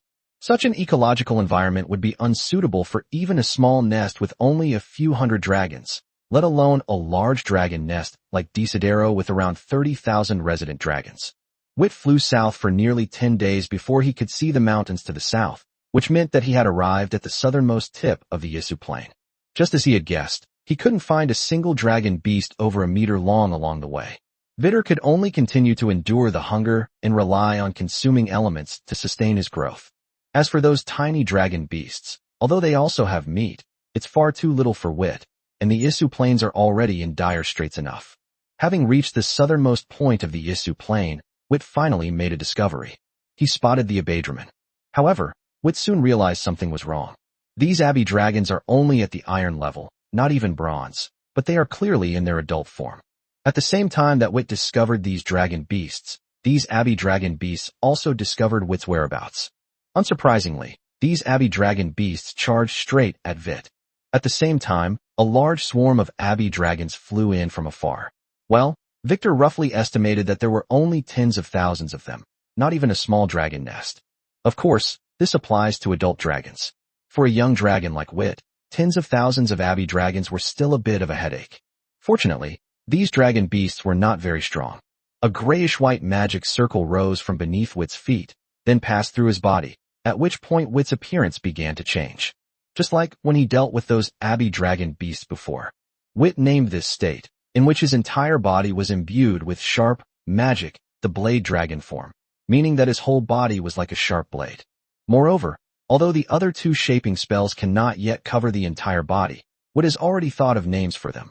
One is shield dragon form, and the other is velociraptor form.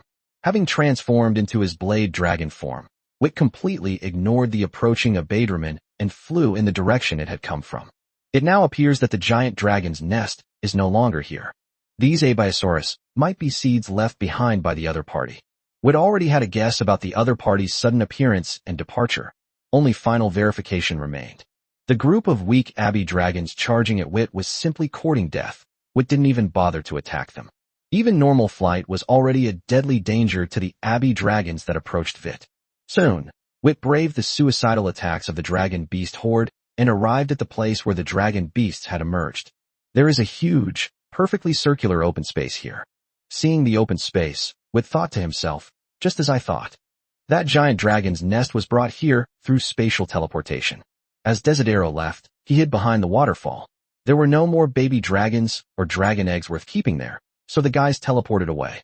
Having confirmed this, a look of seriousness flashed in Wit's eyes. Dragons are not entirely devoid of intelligence. The stronger a dragon is, the higher its intelligence becomes.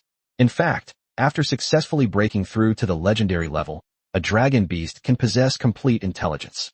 Dragons certainly wouldn't use magic circles, so it's highly likely that there's a dragon mother in this dragon's nest who has mutated spatial attributes. This is not impossible. On the contrary, it is highly likely. The bloodlines of dragon beasts are far more mixed than those of dragons, and their numbers are also similarly greater, with a higher probability of mutated individuals. Therefore, among the dragon race, only Desidero is born with spatial attributes, while among the dragon beasts, there are many races that possess spatial attributes. This is what his teacher told him. He also knew that the silver-white magic circles on his teacher's wings were all spatial magic circles. The magic solution with spatial attributes and the core of a dragon beast were the teacher's treasures. He had only seen them a few times, and these things came from some dragon beasts with spatial attributes. Space dragon beasts are rare to encounter and even harder to capture. However, the magical solution made from their blood has the longest shelf life of all attributes. Thinking of this, a hint of regret flashed in Wit's eyes. Unfortunately, he wasn't strong enough. Thinking this, Wit took a deep look at the circular clearing, and then his gaze turned to the large mountain next to the clearing. The mountain had been dug up and was riddled with holes, resembling a giant beehive. If nothing unexpected happens, the inside of that mountain has been hollowed out. The abbey dragons that he ignored all around him came from that mountain. Looking at the mountain, a dangerous glint flashed in Wit's eyes. He had sworn before that he would kill every single abbey dragon he encountered. He was powerless against the giant dragon's nest, but he could manage a dragon's nest that wasn't even small if he put in the effort. In addition, he wanted to eat meat. Chapter 133 Future Plans. Chapter 133 Future Plans. Emerging from the honeycomb-shaped mountain, Wit let out a satisfied burp. Although a Badraman doesn't have that much meat, its sheer number makes up for it. Of course, he didn't use his mouth, but directly used his hands, simply because the appearance of the dragon queen was too disgusting for a dragon. Its upper body still resembled the Abadraman, but its lower body was a massive, obese creature tens of meters long. Seeing its appearance, Wit truly couldn't bring himself to eat it. Moreover, it was still laying eggs even after Wit had penetrated it.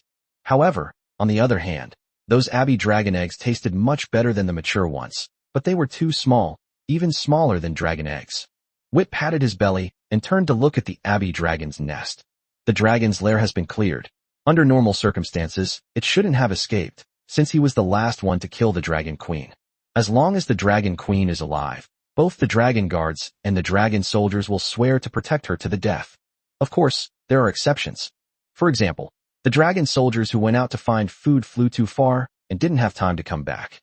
In this situation, if the dragon queen is killed, one of the dragon soldiers will become the new dragon queen and continue to run the dragon nest. Therefore, it's difficult to say whether an abbey dragon's nest has been completely cleared. Wit didn't have much time to search the surroundings. With their own dragon nest gone and the culprit gone, the Isu plains will not recover for at least several hundred years. But now, even his young dragon cannot survive on the Isu plains. Therefore, Wit also needs to start planning what path to take next. It's definitely not good for a young dragon to live alone in the wild. This applies not only to the abbey dragon beast, which can benefit from the dragon bloodline within the young dragon, but to all dragon beasts. Vit is no ordinary young dragon. Although his cultivation level is not as high as that of a teenage dragon, his strength is almost the same. Even so, there are many dragon beasts stronger than him.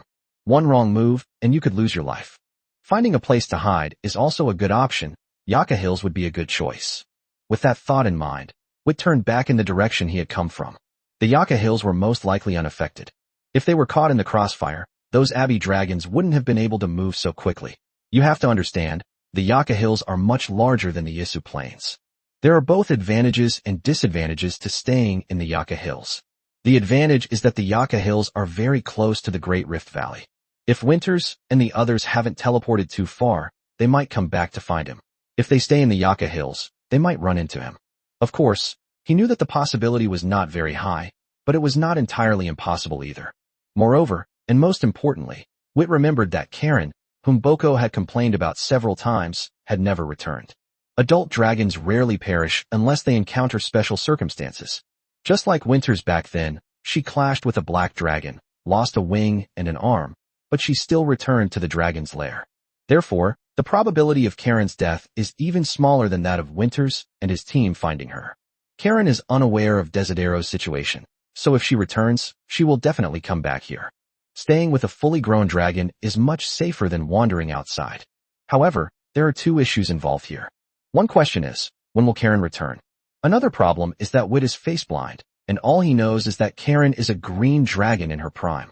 Of all the dragon species, the 5-colored dragons and metal dragons are the most numerous. Wit cannot guarantee whether the green dragon he encounters in its prime is Karen. He couldn't even tell the difference between male and female before the other person spoke. When a young dragon appears before a strange adult dragon, it's hard to say whether the adult dragon harbors goodwill or malice. Besides, there are some disadvantages to staying in the Yaka Hills. That is, his study of magic arrays is difficult to continue, and magic arrays involve his cultivation of mental magic and in-depth research on shaping magic arrays. Although there are some supplies in the dragon scale space, they are like water without a source. Once they are used up, they will be gone. If you want to add, he has already begun learning how to draw 4th-level magic circles, and his practice of mental magic has already involved the part of intermediate magic that corresponds to 3rd-level magic circles. In other words, the dragon beasts he needs to deal with are at least silver, or even gold.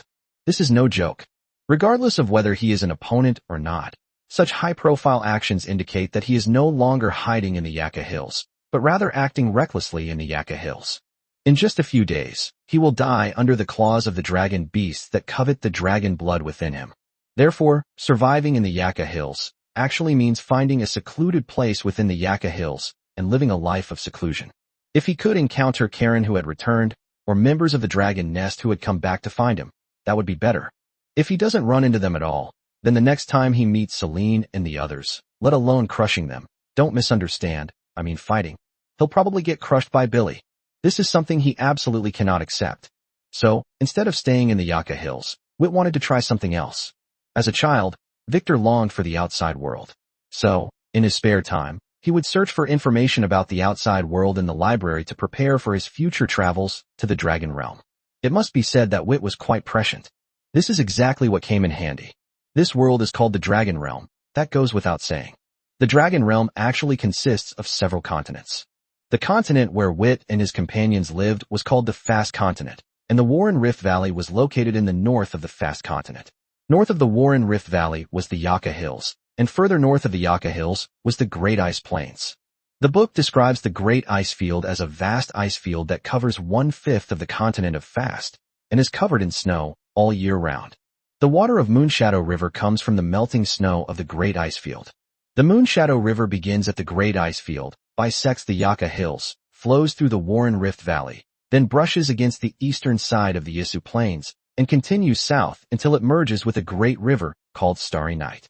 This great river flows from west to east, eventually emptying into the endless sea located to the east of the Fast Continent.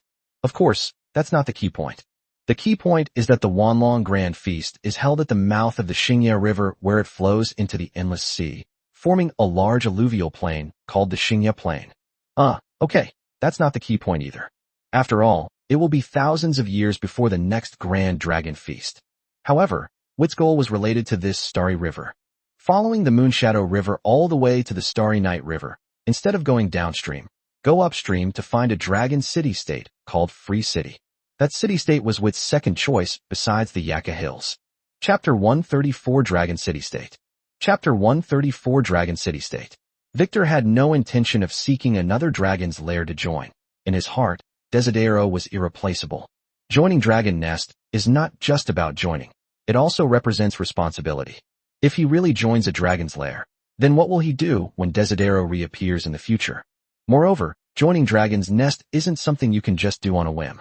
Although he was a young dragon, he possessed something called a scale space, which clearly indicated that he was a dragon that originally had a dragon nest. Even if a dragon's nest were willing to take him in, he certainly wouldn't be treated the same as a normal young dragon. It is inevitable that they will be subject to much suspicion and guarding. Of course, the most important thing is the dragon egg inside him. If he were taken to a dragon's nest before he hatched, he would inevitably be separated from Wit, and when they met again, he would be a dragon from another dragon's nest. This was clearly unacceptable to Wit, who had sacrificed too much for the dragon egg, which he considered a companion to Desidero, who had been wandering with him. Therefore, joining other dragon nests has never been within Wit's consideration. The free city in Wit's second plan can be considered another form of dragon's nest, known as the Dragon City-State. As the name suggests, the Dragon City-State is not a settlement for a single type of dragon, but rather a place where all dragons can join and receive a certain degree of protection. That's right, it's only a certain level of protection. There is a difference between dragon city-states and dragon nests. If a dragon nest is a harmonious and warm family, then a dragon city-state is like a city. You can go in and come out at any time. As long as you follow the rules inside, you can get a certain degree of protection without having to pay anything. Liberty City is such a place. Moreover, trade exists within the Dragon City-State, which gives him the opportunity to obtain materials for inscribing magic circles through other means. This ensures his progress in learning magic circles, which are his foundation. Of course, there are actually quite a few Dragon City-States like this. However, for Wit, Free City was the easiest city-state to find. Most importantly, he wasn't really planning to live in the Dragon City-State alone, or with the companion hanging around his neck. Everything he is doing now is preparation for the day when he can return to Desidero. The same is true of the Yaka Hills, and the same is true of Free City. Liberty City is located upstream of the Starry Night River. Going downstream, you will find the venue for the Grand Dragon Feast. The Grand Feast of 1,000 Dragons is his best chance to return to Descartes. His teacher was to announce the achievements of the magic circle she had researched at the Grand Dragon Banquet. Even if Desidero hadn't attended the Dragon's Feast, he could still have used it to make a name for himself. Since you can't find me, I'll stand at the highest point. Wit, who was heading towards the Great Rift Valley, had a determined look in his eyes. Back to the Great Rift Valley. More than 20 days have passed, and Moonshadow River has filled nearly half of the deep pit left behind after Desidero disappeared. It is evident that the water flow of the Moonshadow River is quite terrifying. The enormous waterfall no longer seemed as violent as before, and the gradually forming lake had become much clearer. Wit landed on the edge of a triangular cliff. On the left is a lake that has not yet fully formed, and on the right is the lower reaches of the Moonshadow River, where the water volume has dropped by nearly 80%. Then, Wit looked north again. This place is still some distance from the Yaka Hills, and you can only vaguely see some undulating shadows. To be honest, both options have their advantages and disadvantages. He might be able to return to Desidero ahead of time if he chooses the former, while if he chooses the latter, he could obtain materials for inscribing magic circles through other means, allowing him to cultivate without worry. Faced with these two choices, Wit was quite conflicted. But soon, Wit won't have to worry about it anymore. Just as he inadvertently glanced in the direction of the Yaka Hills, he noticed a small black that was rapidly growing larger. Without the slightest hesitation, Wit flipped over and jumped off the cliff to his right. The cliff could block the other party's view, but Wit did not linger above the cliff, but went directly down to the Moonshadow River. As a heavy dragon's might pressed down on Vittor, he had already entered the Moonshadow River. It only poked its head out, observing the northern horizon. Soon, a giant dragon with 4 legs, 3 crescent-shaped horns curving upwards, and a copper-colored metallic sheen came to rest on the opposite cliff. Wit carefully observed the other party. The 3 dragon horns looked extremely smooth, and the wingspan was a little over twice the body length, and it was relatively short. The scales are diamond-shaped, large and protruding, and the tips of the scales have sharp spikes. Compared to other dragons, the dragon's tail is somewhat short and thick, but combined with the dragon scales, it still looks quite intimidating. It is about 600 meters long, and this is a copper dragon in its prime. Just as Wit was sizing up the other party, suddenly, the bronze dragon turned its head, its golden pupils filled with vigilance. Then, without even coming over to check, it opened its mouth wide, and a torrent of earthy yellow water shot directly towards Wit. The signature breath of the copper dragon, sandstorm lava flow.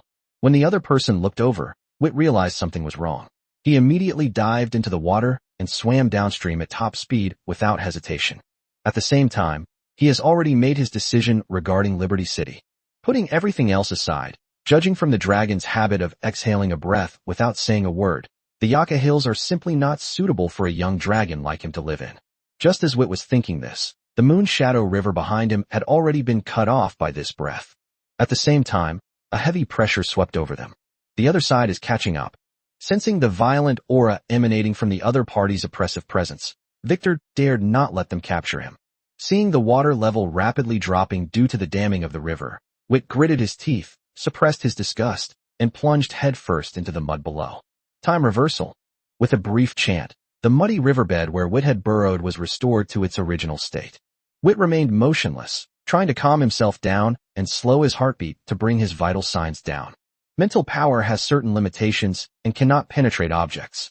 If you continue to delve deeper into the soil layer, the copper dragon, being compatible with the earth element, will easily detect any anomalies within the soil. Therefore, the river mud mixed with river water became the best hiding place for Vittor. Chapter 135 Heading South. An unexpected encounter. Chapter 135 Heading South. An encounter. Just as Wit had guessed, the bronze dragon did not discover Wit's whereabouts. After pausing briefly at Wit's hiding place, it continued its pursuit downstream. Wit could feel the oppressive aura emanating from the other party gradually fading away. But he still didn't move. Sure enough, not long after, the bronze dragon returned, wandered around the area for a while, and then left. Wit remained motionless. Putting himself in the dragon's shoes, if Vittor were that bronze dragon, after searching around like this, he could be pretty sure that the dragon he was looking for was hiding nearby. In that case, he certainly wouldn't leave. Instead, he would quietly stay by his side. And indeed, the bronze dragon did not leave, but instead squatted on the triangular cliff where Wit had stood, its eyes constantly scanning the river below. He was fairly certain that what he had just seen was a young dragon. He's unlikely to eat his own kind, but bringing him back might prove useful. With this in mind, the bronze dragon did not intend to leave easily.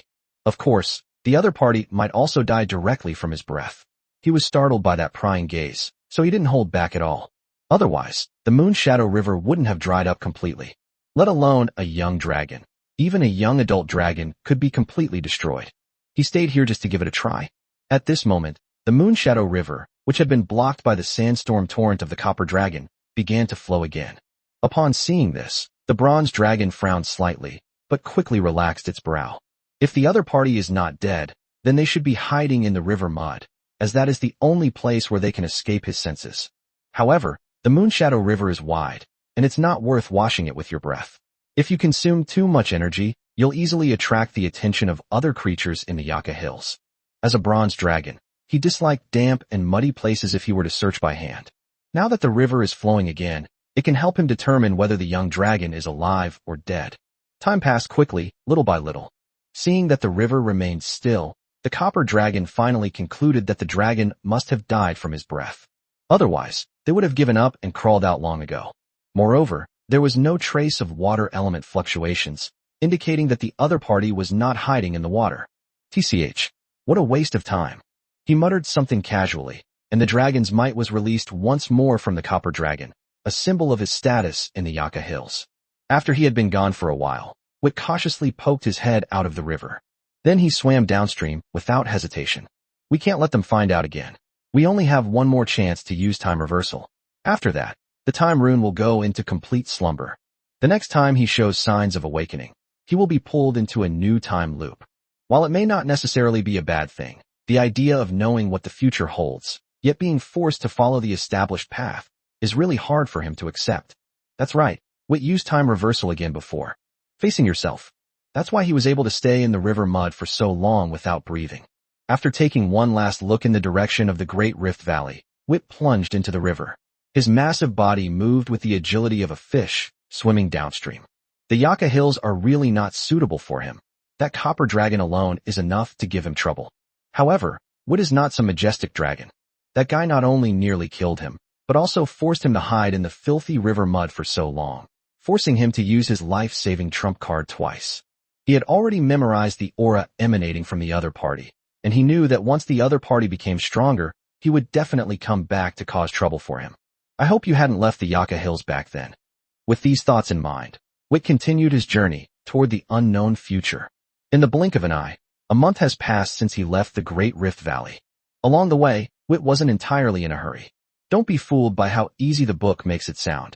Just follow the Moonshadow River south, and when you reach the Starry Night River, change course and head west, and you'll reach Freedom City. But he knew very well that this description could only serve as a general reference. If you follow the book exactly, you'll die without even knowing how you died.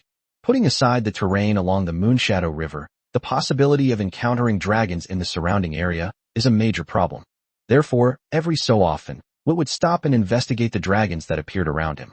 Once he discovers a new dragon beast, he observes its habits and abilities to avoid being caught off guard when they encounter it. Speaking of this, Witt felt a little regretful. If I had known, when punishing Billy back then, I shouldn't have asked him for that dragon encyclopedia. I should have made him dig out a dragon beast encyclopedia instead. Now, when encountering unfamiliar dragon beasts, Witt can only determine their abilities through observation. If there is a dragon encyclopedia, you can find relevant information by simply flipping through it. Thinking of Billy, I wonder how those guys are doing now, whether they're sad because I left without saying goodbye. He muttered something to himself and shook his head. Now is not the time to think about these things. As he spoke, Witt continued to observe the river. Today, he noticed that the river level had risen slightly. Judging by the timeline, a month has passed, and that large lake is likely to have fully taken shape by now. As a result, the water level of the Moonshadow River is likely to rise rapidly in the coming period of time, and the river will be much more turbulent than it is now. In this situation, traveling through water is no longer a wise choice. Of course, this is just a guess. Therefore, Witt needed to check the water level of the Moonshadow River.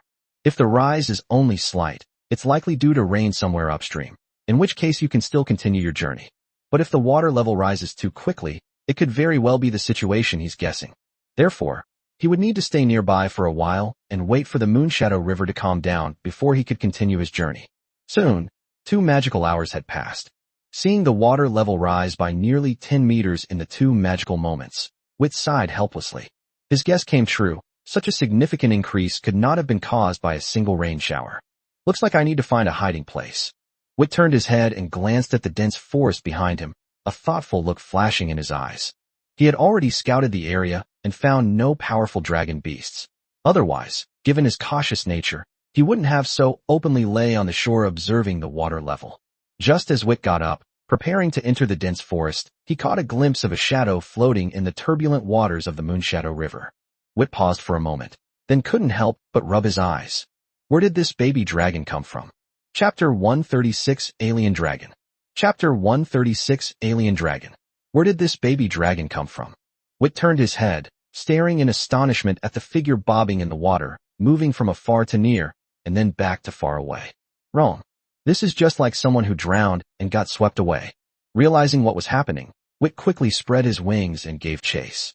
Fortunately, the Moonshadow River was only just beginning to rise, and although the current was fast, it was nowhere near as fast as Witt could fly. A moment later, Witt tossed the baby dragon he was holding onto the shore, and then pulled out a huge metal book and began to flip through it page by page. That's right, Witt doesn't recognize this dragon. This is normal, though. Over the years, the book that Vittor has read the most is the one his teacher gave him, which contains most of his teacher's knowledge of magic circles. As for reading other books, I naturally didn't read much. Moreover, when Vittor was reading the Dragon Encyclopedia, he was more interested in the earth dragons and flying dragons, and he only read the first part of the giant dragons. After all, the later the hybrid dragons become, the more similar they are to the earlier dragon species, which is quite unfriendly to Witt. The young dragon he rescued must have just passed its 2-year rapid growth period, and its body length was less than 5 meters. Based on this, Witt speculated that the young dragon was likely not born from the dragon's nest. Young dragons born in a dragon's nest will grow rapidly for 2 years, and due to sufficient food and sleep time, they will be at least 5 meters long, and will almost never be smaller than 5 meters. Moreover, it has very little flesh, and you can even feel its bones when you touch it. If a young dragon were born from a dragon's nest, it would never be like this. In fact, as long as it has an adult dragon to take care of it, it would not live such a miserable life. Of course, this is just Witt's guess and may not be accurate. We'll have to wait until he wakes up to find out the specifics. But Wit glanced at the other person's bulging belly. He probably won't wake up for a while. Thinking this, Wit flipped through the dragon encyclopedia while gently tapping the other's belly with his dragon tail. Each tap caused the young dragon to vomit a mouthful of river water. Still, this method of saving people is not recommended. Let me see. With its 4 legs on the ground, 2 dragon horns spiraling backward, and scales resembling fish scales, its blue to cyan gradient color like a gemstone. Its limbs were rather slender, perhaps due to malnutrition. If it's normal, it's somewhat similar to a silver dragon. It should be a ranged magic-type dragon. It has large wings, when the wingspan is almost twice the body length. Is this it? No. The wings should have spikes at the tips, and the body shape is also wrong. Its body should be more streamlined, somewhat similar to the green dragon. I hadn't even noticed before that there were blue stripes on my fingertips. There must be very few dragons with this feature. Found it. Wit compared the young dragons, which had already vomited up most of the river water, and a hint of joy appeared on his face. It's exactly the same. It must be him. That's what he said, but there was still some hesitation on Wit's face. After all, he has face blindness. After thinking for a moment, Wit looked at all the dragons with blue stripes on their fingertips again.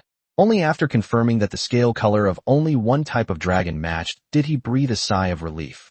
If nothing unexpected happens, it should be the sky dragon. As for why it's not surprising, just look at Wit. He has the appearance of a silver dragon, but he is actually a starry sky dragon, although his father has denied it. The starry sky dragon is a dragon species. He was only a hybrid of a red dragon and a silver dragon. If he had inherited his mother's appearance, he would have been a silver dragon. But there was nothing that could be done. Winters and the others had already recorded it, so they could only go with the flow. What's more, the name Starry Sky Dragon sounds incredibly imposing. Of course, most importantly, it looks less and less like a silver dragon. Therefore, Wit does not rule out the possibility that the other party is a new dragon species that looks extremely similar to the Sky Dragon. But whether it is or not, he does not know. Unless you go back to Dragon Nest and have Boko examine it. While thinking this, Wit looked at the information about the Sky Dragon. Sky Dragon. It possesses partial bloodlines of the blue crystal dragon, the wind elemental dragon, and the silver dragon. It is compatible with both wind and water elements. The breath could be inherited from the silver dragon's high-pressure water flow, boiling steam, or 0-degree cold current. It could also be from the blue crystal dragon's ice crystal storm or crystal breath, or it could be from the wind elemental dragon's hurricane tear. TSK. There are quite a few possibilities. I don't care about the others. I just hope it's not crystal breath. Thinking of the power of Billy's crystal breath, Wit couldn't help but shake his head. If that's the case, then he's so pitiful. Thinking this, Wit looked at the crooked handwriting on the large metal book and curled his lip. This handwriting is really ugly. After saying that, he put away the giant metal book and then checked on the other party's condition. Then a strange look appeared in his eyes. On the surface, the sky dragon did not appear to be awake, but judging from its active mental energy, it was as clear-headed as could be. Pretending to be asleep. Wit's lips curled up slightly. Then he stepped forward, grabbed the other's tail, dragged it behind him, and walked towards the dense forest to the side. I'm lucky today. I remember the sky dragon tastes good. Unfortunately, it's only gotten a little thinner. But that's okay. It's also good for making soup, and the meat will be even more tender. Sensing the sudden disruption of his mental energy, Vittor, who had his back to the other person, instantly smiled. She woke up. Soon, Wit found a large tree that was tens of meters thick. After surveying the surrounding terrain, he decided to settle there. Just as Wit put the young dragon down, it suddenly spread its wings, leaped backward and glided for dozens of meters, then opened its mouth and spewed out a torrent of icy breath towards Wit. However, Wit looked at the other party with a half-smile, raised his dragon tail, and directly blocked in front of him. The breath washed over Wit's tail, but to no avail. It was just a young dragon that was a little over 2 years old. Even its breath was nothing to Wit. However, Wit's gaze still held a hint of surprise. This breath was not any of the breaths he had previously guessed, but a dual-element breath combining wind and water elements. Normally, a dragon's breath is of a single element. Even the blue crystal dragon's ice storm only sounds like it's dual elemental. In reality, it's just a simple water elemental breath. The breath attack the opponent is currently using combines the icy effect of water with the cutting effect of wind, making it more powerful than a single element breath attack. But they still couldn't break through Wit's defense. Thinking of this, Wit said, "That's enough. As for what I said about cooking you up, that was just a joke. However, even after he finished speaking, the other party still showed no sign of stopping. Seeing this, Wit frowned, then swung his tail violently, shattering the breath attack with a single blow. Seeing the incredulous look in the other person's eyes, Wit said calmly, "Can we talk now?" Chapter 137 Mother. Chapter 137 Mother. Can we talk now? However, after Wit finished speaking, the other person paused for a moment, then opened his mouth again, preparing to exhale. Wit frowned and stopped being polite. He had already said the nice things and given the warnings, but the other party still showed no sign of stopping, so there was no need for him to indulge them. Of course, Wit wouldn't go so far as to kill the young dragon. With a swift movement of its claws, it stirred up patches of dirt, and Vittor sprinted to its opponent's side at incredible speed. Raising its claws, before the opponent could react and looked on in a slightly dazed state, Vittor grabbed its neck and slammed it to the ground. Then, it opened its huge mouth, and a thin stream of cold air flowed out, instantly freezing the young dragon under its claws, leaving only its head sticking out of the solid ice. The only parts that can move are its mouth and its eyes. All right, now you should be able to talk to me properly. With that, Wit led him to the tree, his head facing the open space not far away. Even if he wanted to vent, he could only vent to the open space. However, to Wit's surprise, the other party still did not speak, but just kept struggling, trying to break the ice that was encasing his body. However, the disparity in strength between the two sides meant that his efforts were in vain. Wit frowned as he watched the struggling young dragon. After a moment's hesitation, he muttered to himself, "Could this be a primordial dragon beast?" However, for a dragon, there are 3 untouchable taboos. The first is its true taboo, the second is its honor, and the third is that it is a dragon beast without reason. So, as soon as Wit said this, the young dragon, who had just been struggling, immediately glared at him. "You are the dragon beast." Wit was stunned. Although her voice was slightly childish, it was as clear as a silver bell. She was actually a female dragon. Female. Upon hearing Wit's words, the other person kept his mouth shut again, but his eyes revealed undisguised contempt. Of course, you can tell just by looking at them.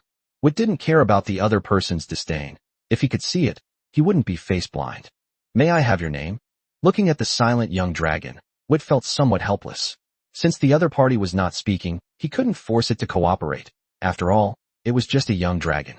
Wit flicked his tail, opened his mouth, and reinforced the ice layer with his breath.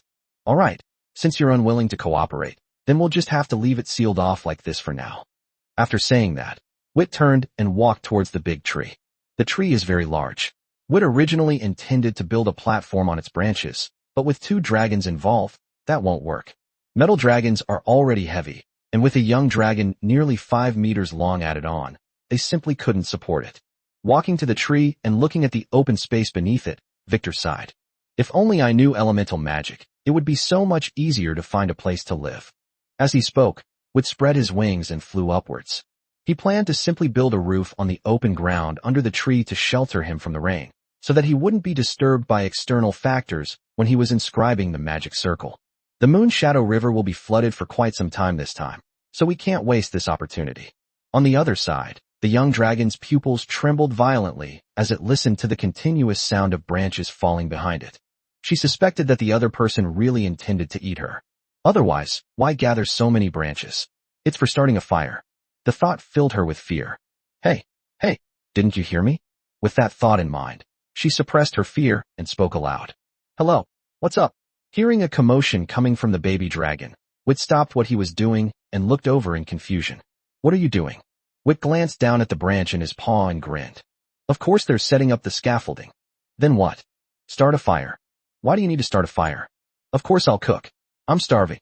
As he spoke, Wit tiptoed toward the young dragon. "I didn't see you hunting dragons." As soon as she finished speaking, Vittor walked up behind her, then leaned out, grinned, and said, "Why don't you guess what I'm going to eat?"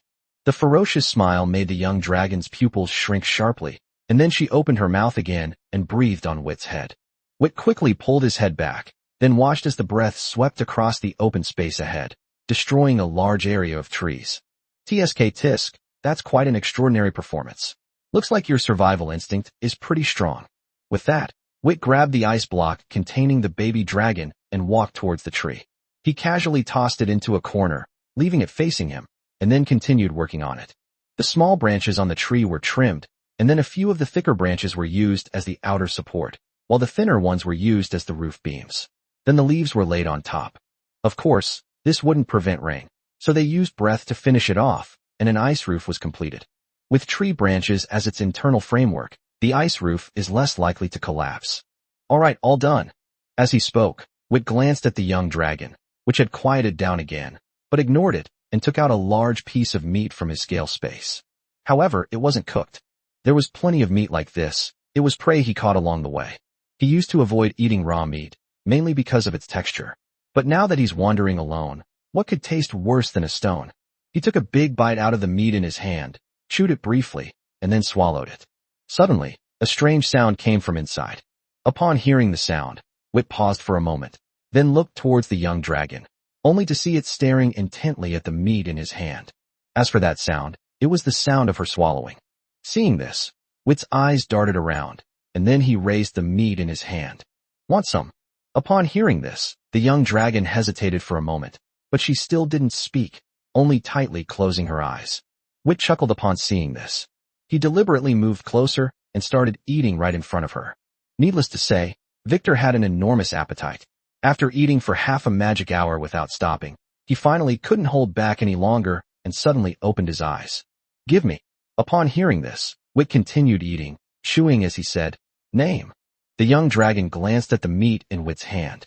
Auto-Devour.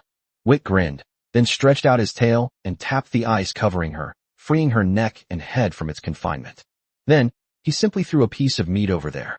Auto-Devour opened her mouth to catch the piece of meat, then silently began to chew. Chapter 138 Dragons Need No Pity. Chapter 138 Dragons Need No Pity. Gurgle. After swallowing the food in her mouth, Auto-Devour looked at Vit again. More. Wit tossed the meat from his paw. Wait a moment. Let me think about what questions I should ask. Auto-Devour's gaze followed the piece of meat up and down, but she said, As long as I'm full, you can ask me anything. It's clear you mean me no harm, at least not yet. Upon hearing this, Wit gave the other person a speechless look. That's how it's supposed to be, isn't it? If they had malicious intent, they could have just done it while you were unconscious.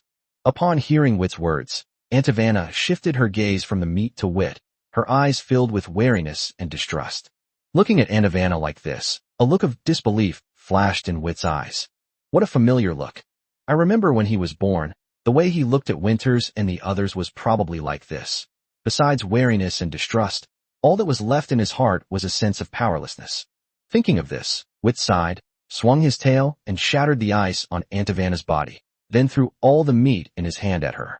Auto-Devour instinctively took the meat, then looked at Vittor with a mixture of suspicion and wariness. Vittor flicked his tail casually, then lay down on the spot. Don't worry, I have no ill intentions towards you.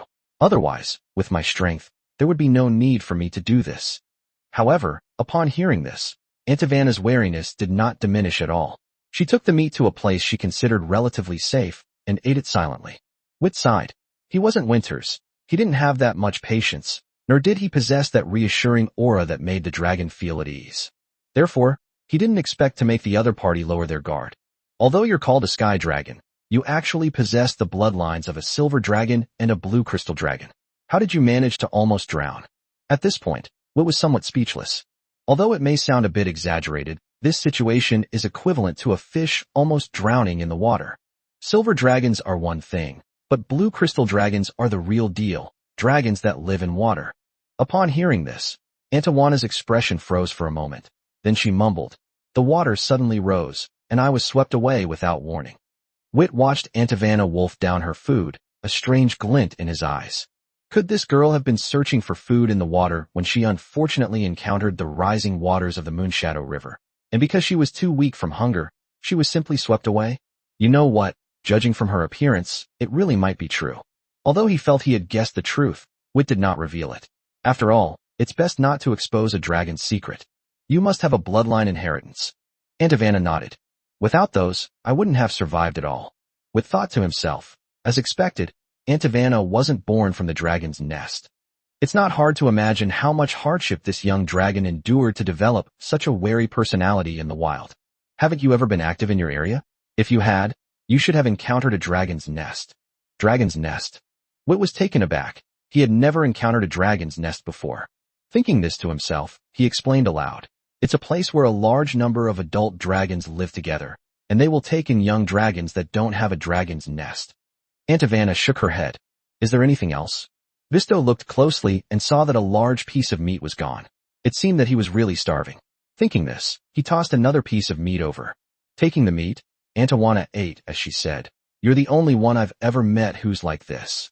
She was going to say something like, "the same kind," but after glancing at Wit, Aunt Ivana changed her mind and said, "You are the only dragon I have ever seen."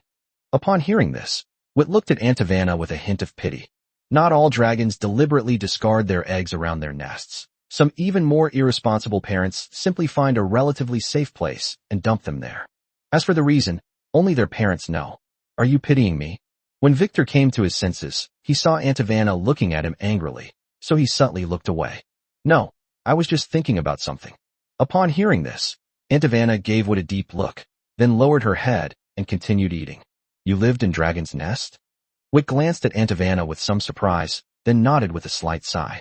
Unfortunately, an accident caused me to lose my way with the dragon's nest.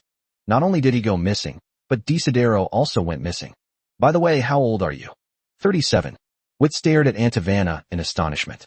Isn't that about the same age as him? How come its size is less than 5 meters? Suddenly, Wit realized something.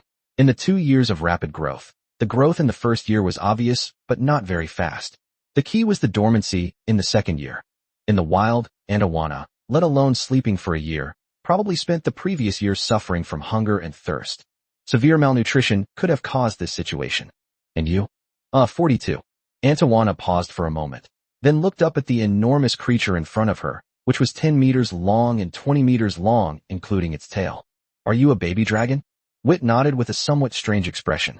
Aunt Ivana was silent for a moment, then threw the half-eaten meat on the ground and left without looking back. Wit hesitated for a moment and did not chase after them. Dragons have a strong sense of pride, especially giant dragons. Wit asked himself if he would have made the same choice if he were in Aunt Ivana's position. They can accept help from other dragons, but they cannot accept such a large gap in strength between dragons of the same age. Of course, Wit couldn't just leave her to fend for herself. He just wanted to give the other person some time to calm down. Anyway, he had already explored the surrounding area and found that there were no dragon beasts within a radius of dozens of miles that could hunt down the black iron upper-rank young dragon. As for how to arrange things for Aunt Ivana, Wit has already figured it out. That means taking the other person with you to Free City. On one hand, it was out of sympathy. On the other hand, he also hoped to have a companion. Seeing that it was almost time, Wit chased after the direction Aunt Ivana had gone. Soon, he found Aunt Ivana curled up inside a tree hollow. Upon seeing Vittor, Aunt Ivana merely opened her eyes for a moment before closing them again, ignoring him completely. In her view, Victor came to her out of pity. She doesn't need pity. Seeing this, Wit didn't say much and directly asked, "Want to go to Liberty City together?" Chapter 139, A Companion with an Awkward Personality. Chapter 139, A Companion with an Awkward Personality. Want to go to Liberty City together? Hearing what Wit said, Aunt Ivana, who originally didn't intend to pay any attention to Wit, couldn't help but be drawn to the free city that Wit mentioned. For dragons, the word freedom has a unique meaning. He opened his eyes, and a pair of gleaming golden pupils turned toward Victor. What is that place? A dragon's nest? Wit lay down on the spot and said casually, "You could say that, but it's quite different from the dragon's nest. For example, I am obviously a young dragon from a dragon's nest. If I go to other dragon nests, it will be difficult for them to trust me unless they invite me. But I also find it hard to trust Dragon Nest, which invited me there. Free City is different. It is a dragon city-state that welcomes any dragon and will not try to keep any dragon from leaving. Living there, all you need to do is follow the rules." After a pause, Wit raised his dragon tail and pointed the tip at Aunt Ivana's body. "Do you feel that your body is healthy?" Aunt Ivana glanced at her own body, then at Victor's body. "You mean I'm not healthy?" Viti nodded. "You could say that, under normal circumstances, at your age, your body length should be over 6 meters, close to 7 meters, but your body length is less than 5 meters. For the first 2 years after you were born, you probably didn't get much sleep, and you probably rarely ate your fill." Aunt Ivana shrank back, looked directly at Vittor, and said in a deep voice, "If you're trying to gain a sense of superiority over me, then congratulations, you've succeeded. If it's all right, I'd like to rest for a bit." May I leave? Wit stared at Aunt Vanna speechlessly. Was that what he meant? Calm. What I mean is, if this continues, you're very likely to not survive the baby dragon stage. Even if you survive the young dragon stage, your strength will be significantly different from that of dragons of the same age. This difference may not be very noticeable in terms of magic, but it will be very noticeable in terms of physical strength. Dragons of the same age, if their elemental affinity is similar, will generally differ in strength depending on their spellcasting techniques and physical power. The former doesn't need to be considered for now. It's experience that comes with time. The latter will give you a significant advantage when facing any dragon of the same age. Is this what you want? Does Aunt Vanna want this? Of course not. No dragon is willing to admit that it is inferior to other dragons. You mean, Liberty City can get me out of this situation? Wit shook his head. You may not know that the first 2 years after a baby dragon is born are a period of rapid growth. Under normal circumstances, when you are 2 years old, your body length should reach about 5 meters. The losses at this stage are irreparable unless you can turn back time to when you were just born. Besides those 2 years, there is another period of rapid growth, which is the youth dragon period. During this period, we will grow from about 50 meters to about 500 meters in just 500 years.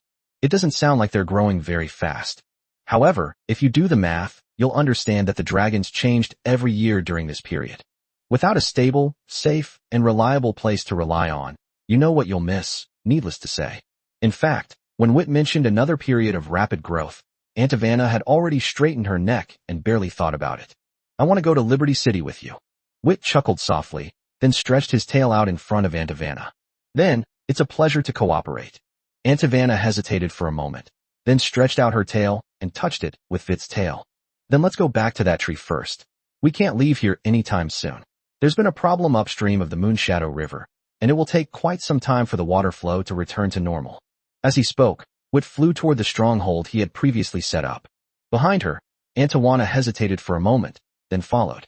Upon arriving at the base, Wit saw that Aunt Vanna was huddled in a corner again, but he didn't say anything. It's normal for baby dragons to feel insecure outside. He drifted down the Moonshadow River, spending 80% of his time in the water, and would not go ashore unless absolutely necessary. Fortunately, a few days ago, the time rune in Wit's heart regained some power, and now he has another chance to turn back time. If you're willing to risk putting the time rune to complete sleep, it will happen twice.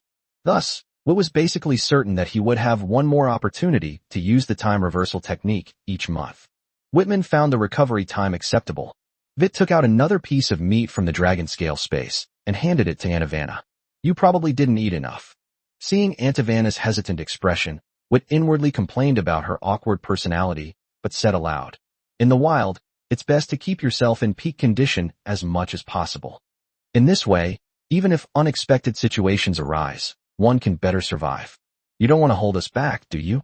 Upon hearing this, Aunt Vanna's eyes sharpened, and she took the meat from Wit's hand and began to eat it heartily.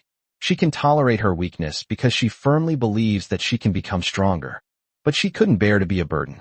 Wit smiled inwardly as he watched Aunt Vanna wolf down her food. He had an abundance of experience dealing with the awkward personality of Aunt Vanna. Although awkwardness and arrogance are two different personality traits, to some extent, the methods for dealing with them are the same.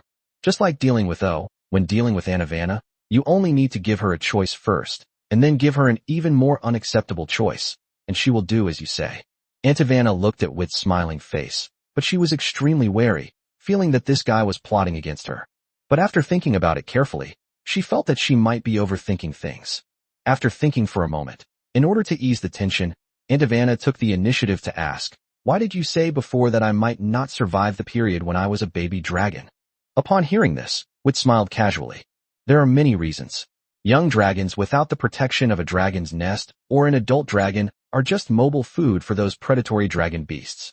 As long as you expose your whereabouts and are not strong enough, you can only become their prey. Of course, there is also the most important reason. Dragon plague. Young dragon stomachs are not fully developed, making them susceptible to dragon plague from eating the wrong things, which can be quite deadly.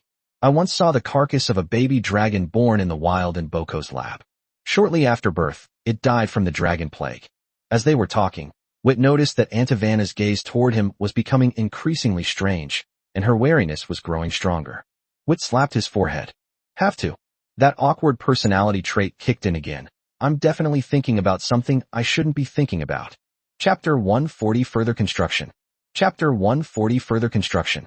Wit spent countless hours explaining that the dragon's nest he used to belong to was not some evil organization that studied young dragons. That Boko, whom he mentioned, was not a murderer who cruelly killed young dragons, and that he himself was not a dragon trafficker who came out specifically to kidnap young dragons. However, Aunt still showed no sign of letting her guard down. Unfortunately, Wit's unsurrendered. He's already explained it. Whether the other party believes him or not is up to them. He didn't have that much time to go back and forth explaining a problem that didn't even exist. Anyway, dragon plague is such a dangerous thing. I didn't lie to you about the second rapid growth period. If you still don't trust me, then do as you please. Having said that, Wit ignored Aunt and continued the unfinished construction. That's right, he didn't plan to install walls on the ice ceiling above his head, but there were some things that were necessary for the place where he would inscribe the magic circle next. He leveled the ground, reinforced it with the 0-degree cold air, and then Wit took out an enchanting pen and a jar of pale blue magic solution. This jar of magic solution is one of the few level 4 magic solutions in his dragon scale space. For him now, it's a matter of using as little as possible. Putting aside whether he has the ability to prepare a level 4 magic solution, the materials alone are enough to give him a headache. A gold-level dragon beast is no match for him without using his blazing white breath. Even if he uses blazing white breath, he may not be able to win, and even if he does win, the materials will not be left behind. Moreover, if he wants the dragon egg around his neck to hatch successfully, he needs to be provided with a stable external environment. Therefore, he cannot use the blazing white breath unless absolutely necessary. With the magic solution in hand, Wit began searching through the dragon scale space, and soon he found another crystal jar. Unlike normal crystal jars, this crystal jar is light blue and emits bursts of elemental fluctuations. The crystals on the crystal dragon's body will fall off every once in a while, and regardless of the crystal dragon's attribute, the fallen crystals are all colorless. Such crystals are not only hard, but they also help to mitigate the loss of elemental power.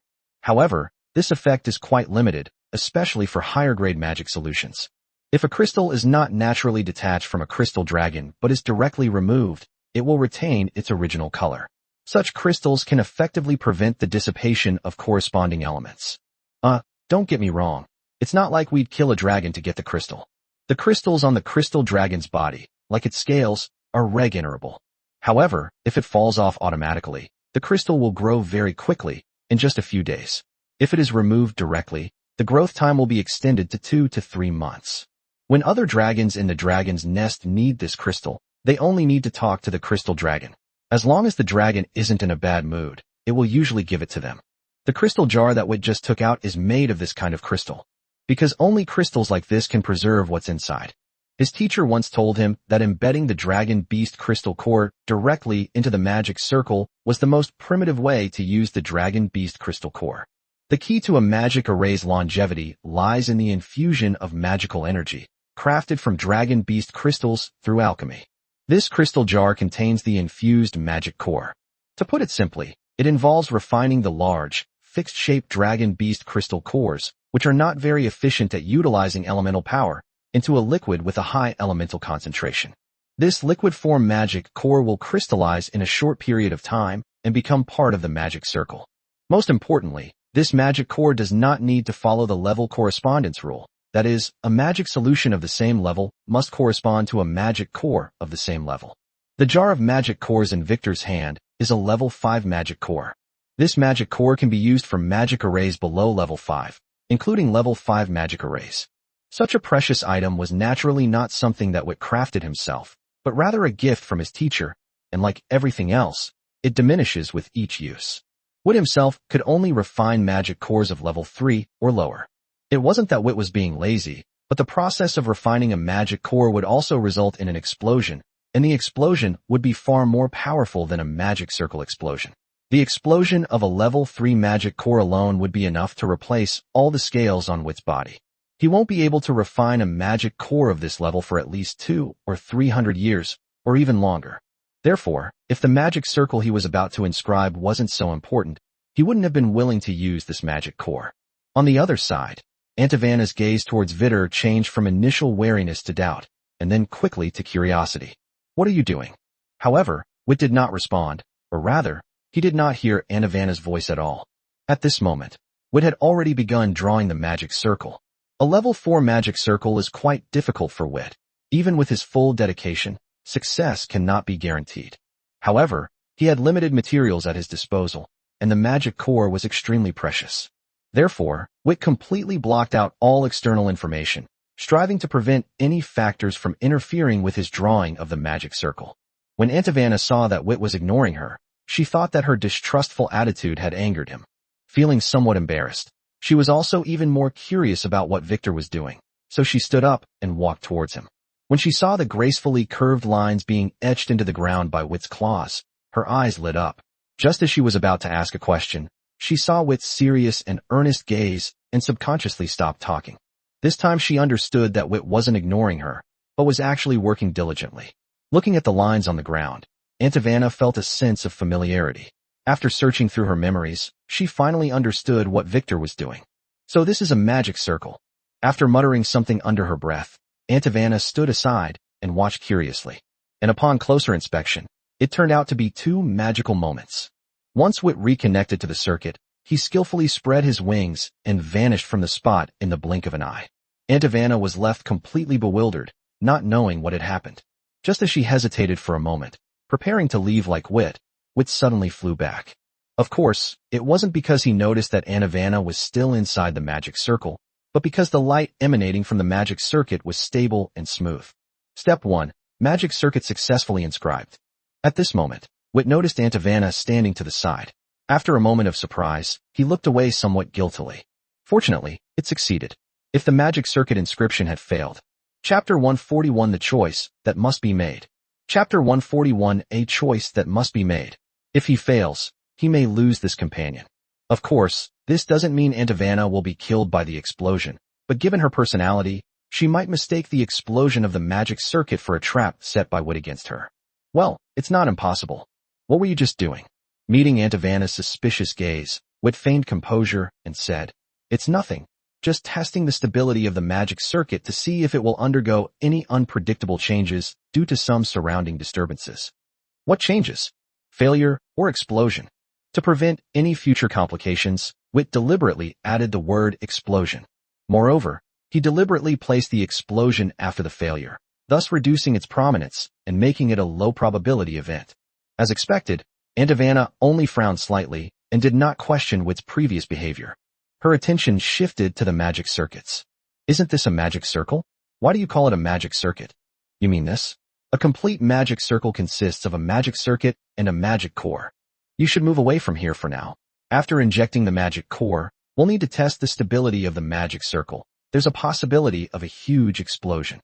Wit solemnly transformed his mistake of inscribing the magic circle into a deliberate test.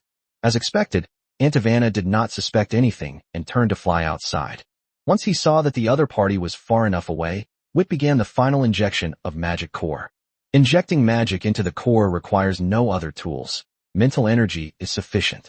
Staring at the light blue crystal jar in front of him, Wit silently calculated the amount of magic cores he needed.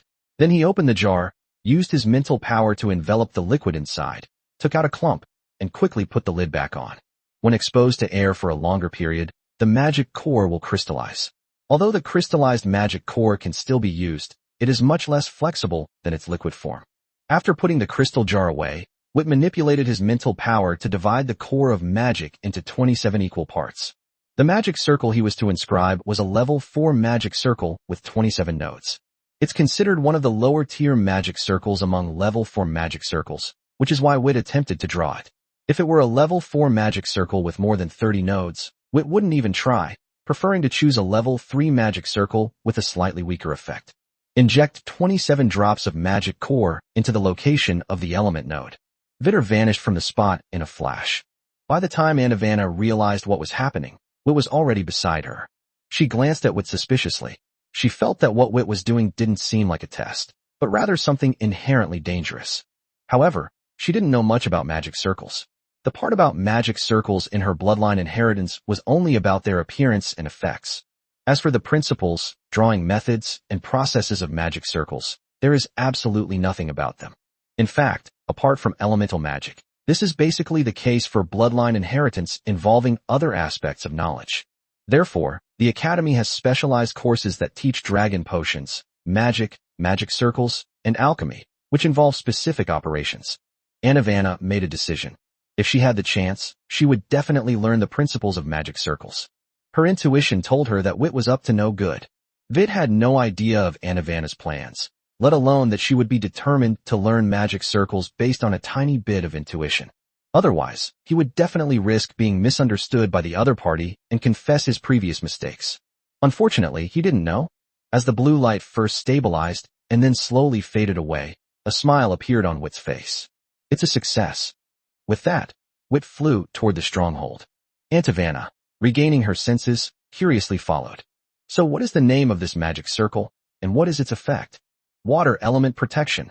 The 27-node defensive mid-level magic circle corresponds to a 27-node defensive mid-level magic, also named water element protection. The effect is to reduce the power of explosive spells. Explosive spells of a lower level than this spell will not have any effect at all. You've probably heard of this magic. This is a relatively practical defensive spell among the mid-level water elemental magic. Vanna nodded.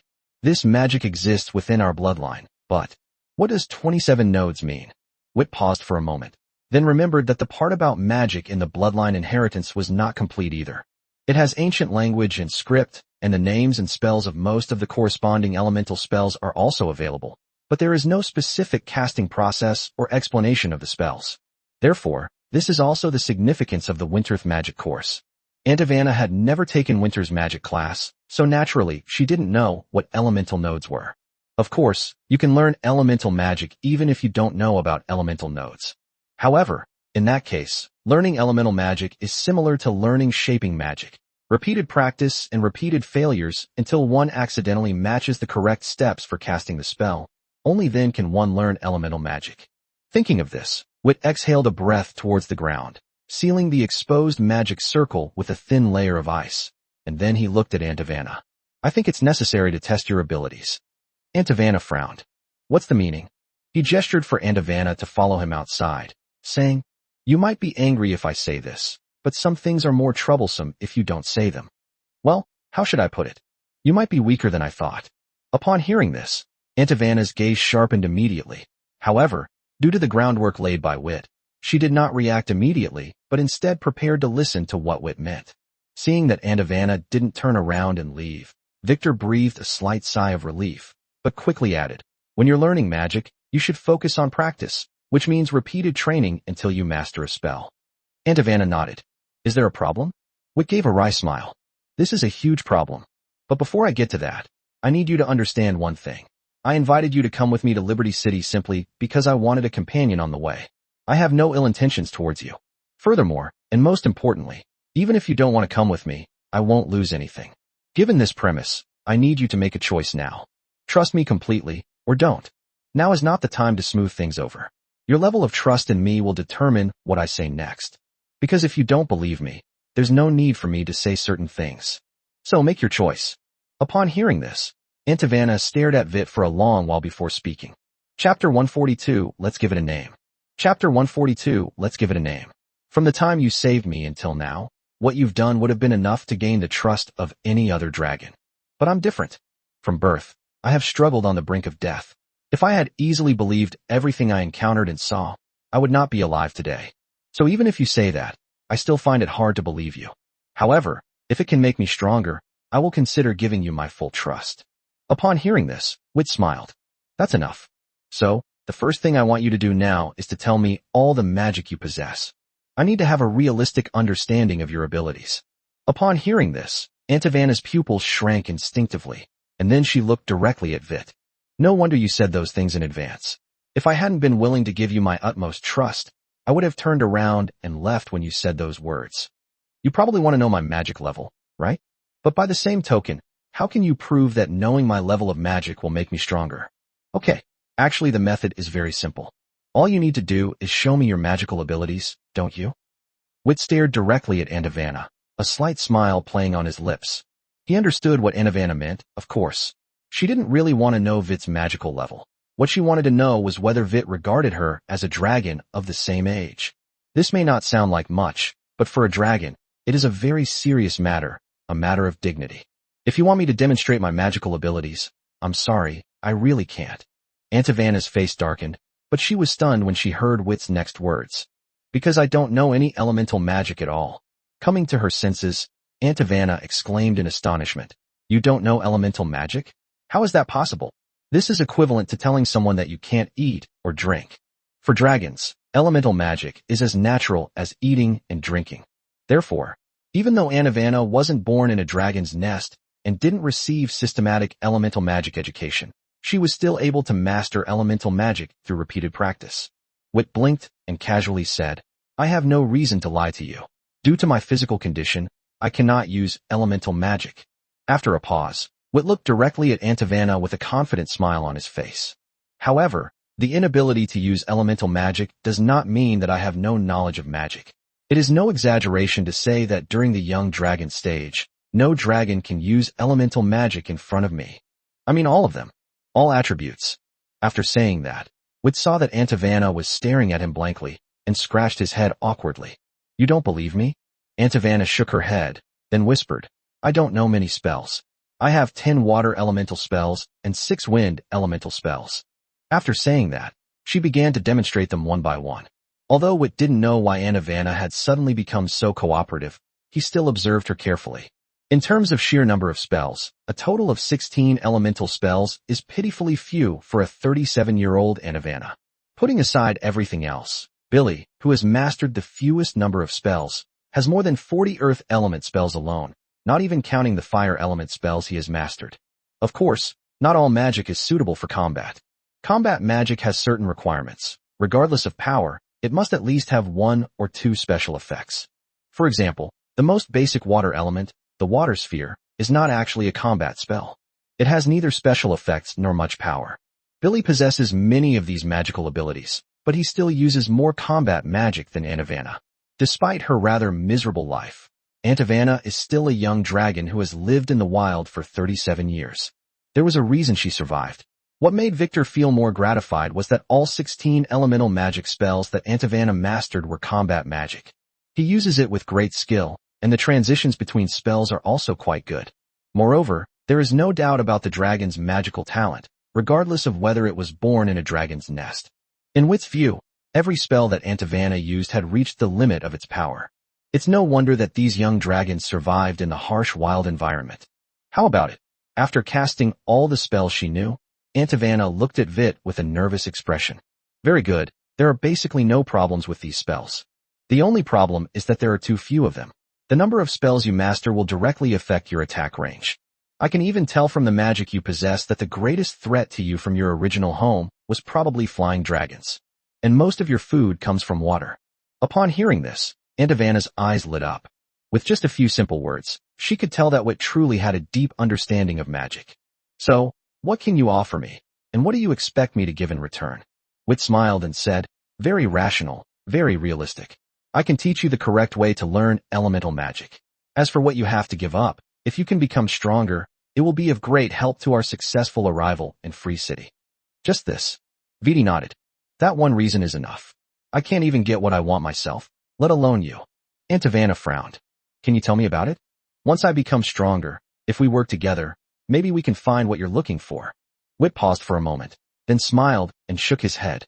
What I'm looking for is the dragon's nest where I used to live. Hearing this, Vanna paused for a moment, then looked up at Wit, only to see that his eyes were full of longing.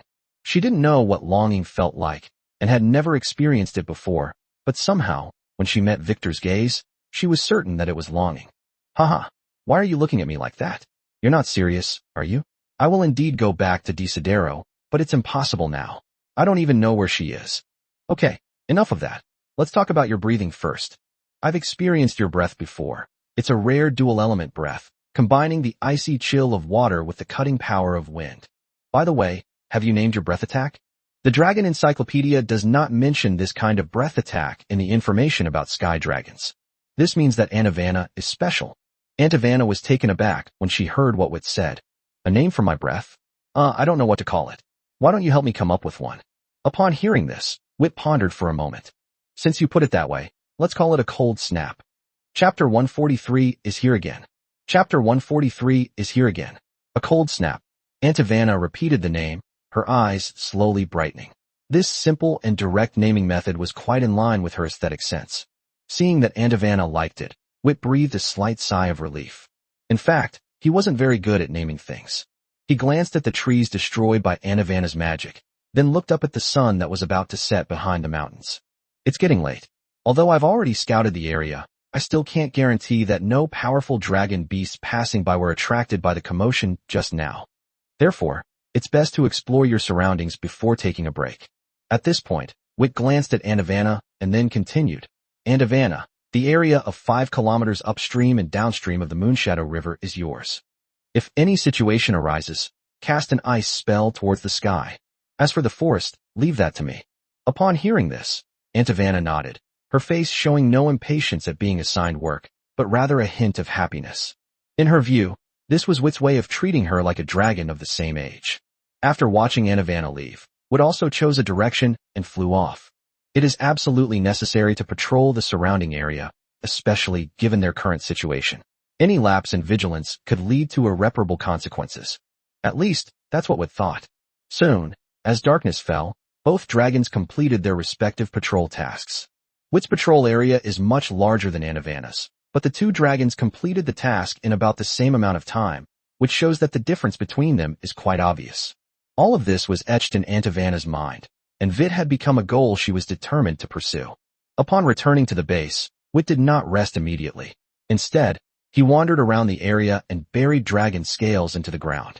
The magic circles engraved on these dragon scales are all created using special techniques, and they will automatically trigger with the slightest movement. It wasn't very powerful, but it was enough to awaken the sleeping Werther.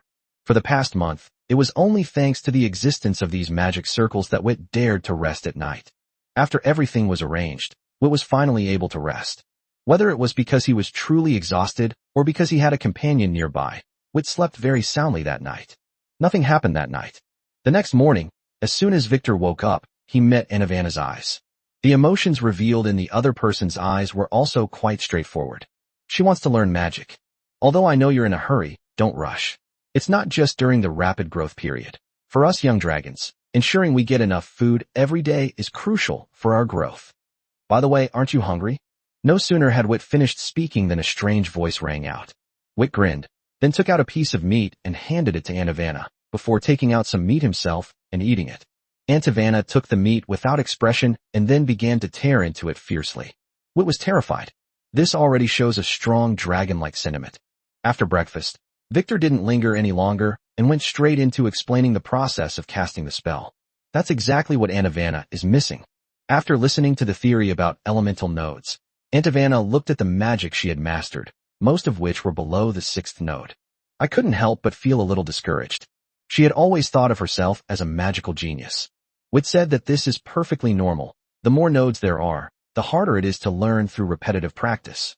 That's why he didn't mention it yesterday. In his view, Aunt Ivana did the best she could. After teaching Aunt Ivana the correct way to cast spells, Whit let her study it on her own. She's not a newborn dragon. She doesn't need a dragon watching over her all the time. After giving him a few instructions, he left the outpost. First, we went to the Moonshadow River to check the water level changes, and then came the most important part, the hunt. For Whit, Aunt Ivana's small appetite was nothing at all. He could scrape a little bit out of her teeth, and that would be enough for her. Okay, that sounds a bit disgusting. But this also shows that the majority of the meat consumed each day comes from his own body. The most common herbivorous dragon beasts in the wild are a cephdraman and wavering dragon, especially the former, which is the prey of many predatory dragon beasts in the wild. Like wavering dragonmon, a cephdraman is a medium-sized dragonmon, with an adult size of around 100 meters. Compared to the wavering dragon beast, they are more docile, but more dangerous. They have extremely sharp horns, long limbs, and run at great speed. When the difference in strength is not significant, no predatory dragon beast dares to approach a cephdraman easily. If they are not careful, they will end up with several holes in their bodies, and if they are unlucky, they may even die on the spot. There are many types of ace fronts, and there are differences in size between different types. For example, the ace fronts that Whit is currently eyeing are only about 60 meters long when they are adults. A cephdraman live in groups, and the group in front of Whit was not very large, with only 8 adult individuals, 6 subadults, and 5 juvenile individuals, all about 10 meters tall. If all these Asef dragon beasts are wiped out, Wit won't need to go hunting for at least several months. Of course, Wit wouldn't stoop to such extremes as draining the pond to catch all the fish. Well, okay, the main reason isn't that. It's that he can't beat them. Don't assume that herbivorous dragons are weak. Of the 8 adult individuals, 3 have reached the gold level in strength, and even the subadult individuals are at the silver level. Therefore, Wit's goal is simple, just one subadult. His body, which is over 40 meters long, is enough to feed him for several meals. In addition, there are other groups of ace fronds living in the vicinity. Closer, closer. I only want one. As the Asef dragon beast drew ever closer, Wit, hidden among the bushes, murmured softly, as if a demon were whispering. Under Wit's watchful gaze, a subadult Asefronus actually walked towards him while grazing, which made Wit even more excited. Seeing that the time was ripe, Vittor made his move. After Vit left, Antivana studied magic for a while before heading towards the river. She could not accept constantly eating Victor's prey. Now, in a rare peak condition, she plans to prepare some food herself.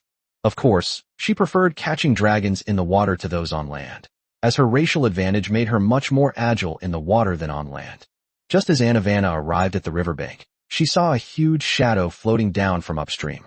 When she saw that shadow, Antivana felt a strange unease rise in her heart. Accustomed to being wary of everything, she instinctively turned and left. But before she had gone far, a loud buzzing sound came from behind her. Chapter 144 Something's Wrong. Chapter 144 Something's Wrong. On a vast expanse of water, 2 colossal dragons, each over 800 meters long, excluding their tails, are facing off. One of them stands upright on 2 legs, with plate-like scales on its chest. It is dark green overall, with small, dense, diamond-shaped scales. Its 2 arms are quite thick, and its 4 horns curve upwards. Its wings are relatively small, only a little over twice the length of its body. Its scales are diamond-shaped, and its tail is long and thin. His golden pupils were filled with rage. The other dragon also stands upright on 2 legs. Its scales are blue with white, wave-like patterns. The scales are small and dense, resembling fish scales, and look extremely smooth. Its body is not strong, but streamlined, with 2 dragon horns curving backward and looking extremely smooth. Its tail is flat and upright, which makes it look extremely agile in the water. Andrews, you've crossed the line. Get out of here, or don't blame me for being impolite. Upon hearing this, Andrews scoffed. Leave? Oh, if Desidero were still here, I naturally wouldn't approach, but they've already left, so this is no man's land. What right do you have to make me leave? Or rather, are you going to stay here? In that case, words alone won't do. Show us your skills. As he spoke, Andrew's body began to change. His general appearance remained the same, but his body became semi-transparent, radiating intense elemental fluctuations. This status already indicates that Andrews is a water elemental dragon. At the same time, the sky darkened, and the rain began to fall from the sky, turning into a torrential downpour in an instant. And Andrews's dragon body, which was originally in a semi-transparent state, completely disappeared after the rain fell, and even the elemental fluctuations were obscured by the heavy rain. Snort. Seeing this, the other dragon snorted coldly, its golden pupils gleaming with a chilling light. Fine, you asked for it. As soon as she finished speaking, the rainwater that had been pouring over her turned dark green as it flowed down again. When the dark green rainwater fell into the lake below, it instantly spread out, and then long, strange-looking fish and dragons turned their white bellies up. You're asking for it. Seeing the lake turn pale green in the blink of an eye, Andrews roared in exasperation, and then a thick stream of water shot out of thin air. Faced with the powerful breath of the water elemental dragon, which caused the water to burst, the green dragon chuckled, opened its mouth wide, and spewed out a dark green, highly toxic breath, directly meeting the attack head-on. Seeing the venomous breath and the bursting water collide, causing them to fall back into the large lake below, Andrew's face turned green. You're crazy. After cursing, Andrews revealed himself and walked away without looking back. There's absolutely no point in continuing the fight. With the other side doing this, how are we supposed to live here? But do you think he gave up? Of course not. The torrential rain continued unabated, with large amounts of rainwater falling into the lake and then flowing downstream. During this process, some of the toxins in the lake water will also be carried away. The green dragon naturally understood the other party's plan, sneered, and then directly spat a mouthful of poisonous breath at the large lake below. The concentrated venom sank directly to the bottom of the lake after it fell into the water. Then, the green dragon turned and flew away into the distance. She was confident that even if the toxins above were carried away by the water flow, the other party still wouldn't be able to live there unless he was willing to go to great lengths to replace all the water in the lake. Seeing this from afar, Andrews completely gave up on staying in the lake. So vicious, you deserve to lose your family. Cursing as he flew upstream along the Moonshadow River, his elemental fluctuations were quite intense due to his extremely bad mood. So the rain that enveloped him never stopped. Clutching the corpse of a sub-adult Aseph dragon, Wit defied the incoming magic and flew directly into the sky.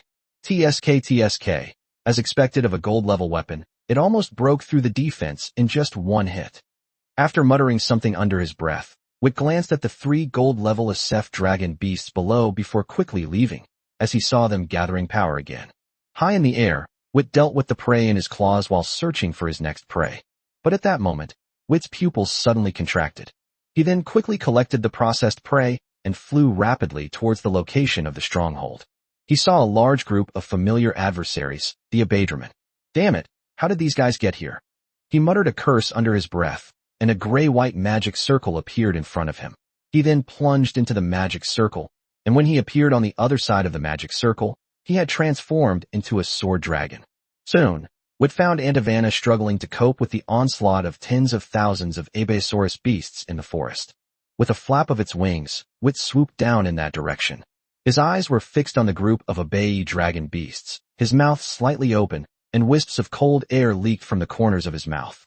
The arrival of Vit was noticed by the Abbey dragon herd, and nearly half of them quickly charged towards Vit. Seeing this, Wit was not surprised but delighted. He opened his mouth wide and spewed out a burst of extremely cold air.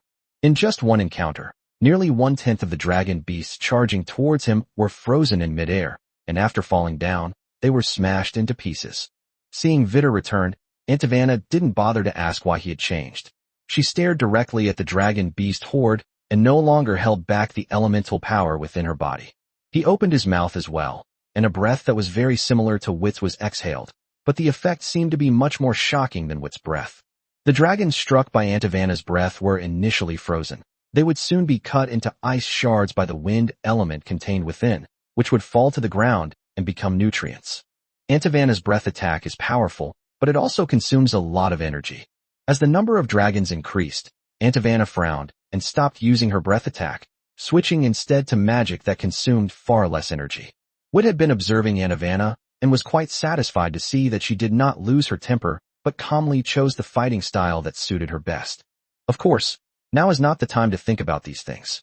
Antivana, where did they come from? Riverside. Upon hearing this, Vittor nodded. I'll go to the riverbank.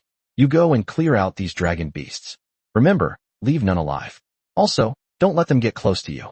These are the Abbey dragon beasts, known as the killers of young dragons. After saying that, Wit exhaled again to clear the area, then flapped his wings and flew towards Moonshadow River.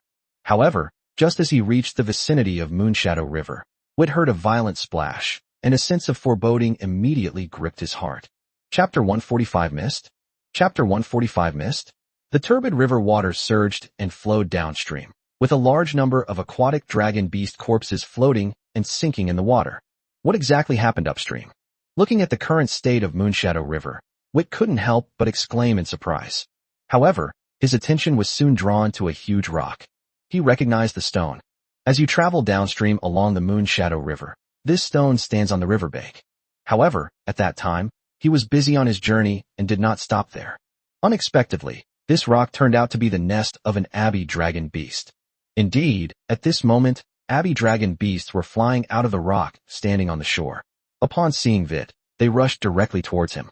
This dragon's nest is not very large. It still does not reach the scale of a small dragon's nest.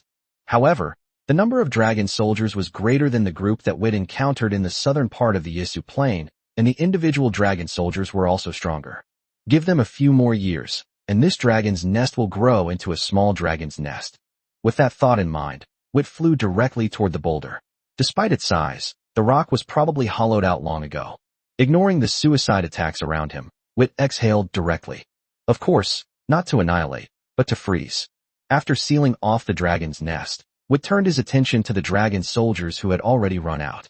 He curled his lips into a smile and then charged directly at the dragon soldiers. When dealing with a group of dragons much smaller than yourself, there's no need to aim specifically. Just find the area with the largest number and charge straight in. In any case, to those dragon soldiers, even a single scale on Vittor's body was a deadly weapon. Soon, under Vittor's rampage, not a single dragon beast survived.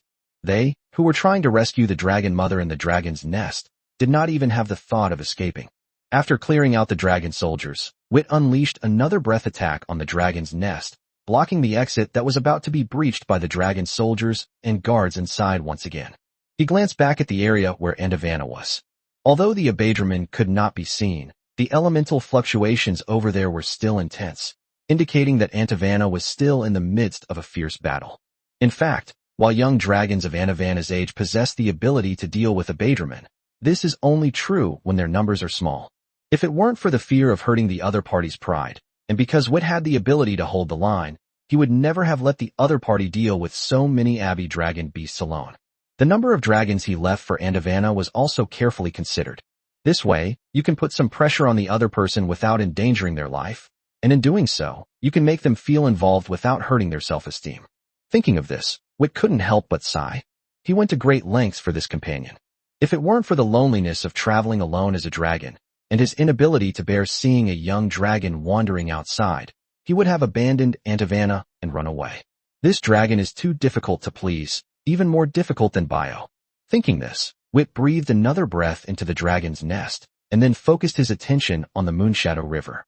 Judging from the water stains left on the riverbank, the Moonshadow River had almost returned to its original water level in just one day.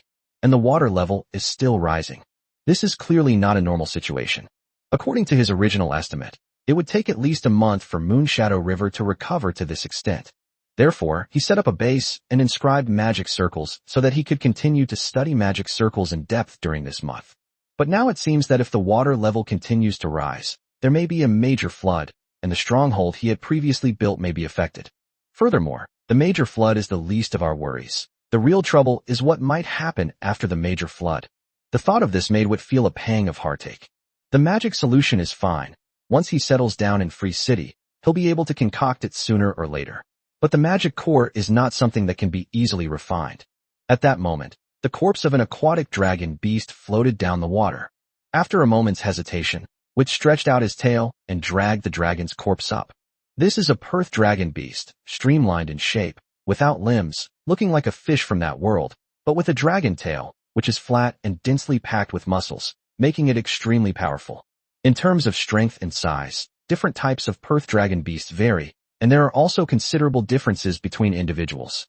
This is a very common dragon beast in the Moonshadow River. After being dragged ashore, before he could even get a good look at it, Wit's expression changed instantly. He quickly retracted the dragon's tail. Looking at the area on the tail where it had just touched the body of the Perth dragon beast, the originally bright and shiny dragon scales were visibly dimming. Without hesitation, Wit quickly exhaled a breath at it. After sealing it in ice, Wit took out a test tube from the dragon scale space, which contained a pale purple potion.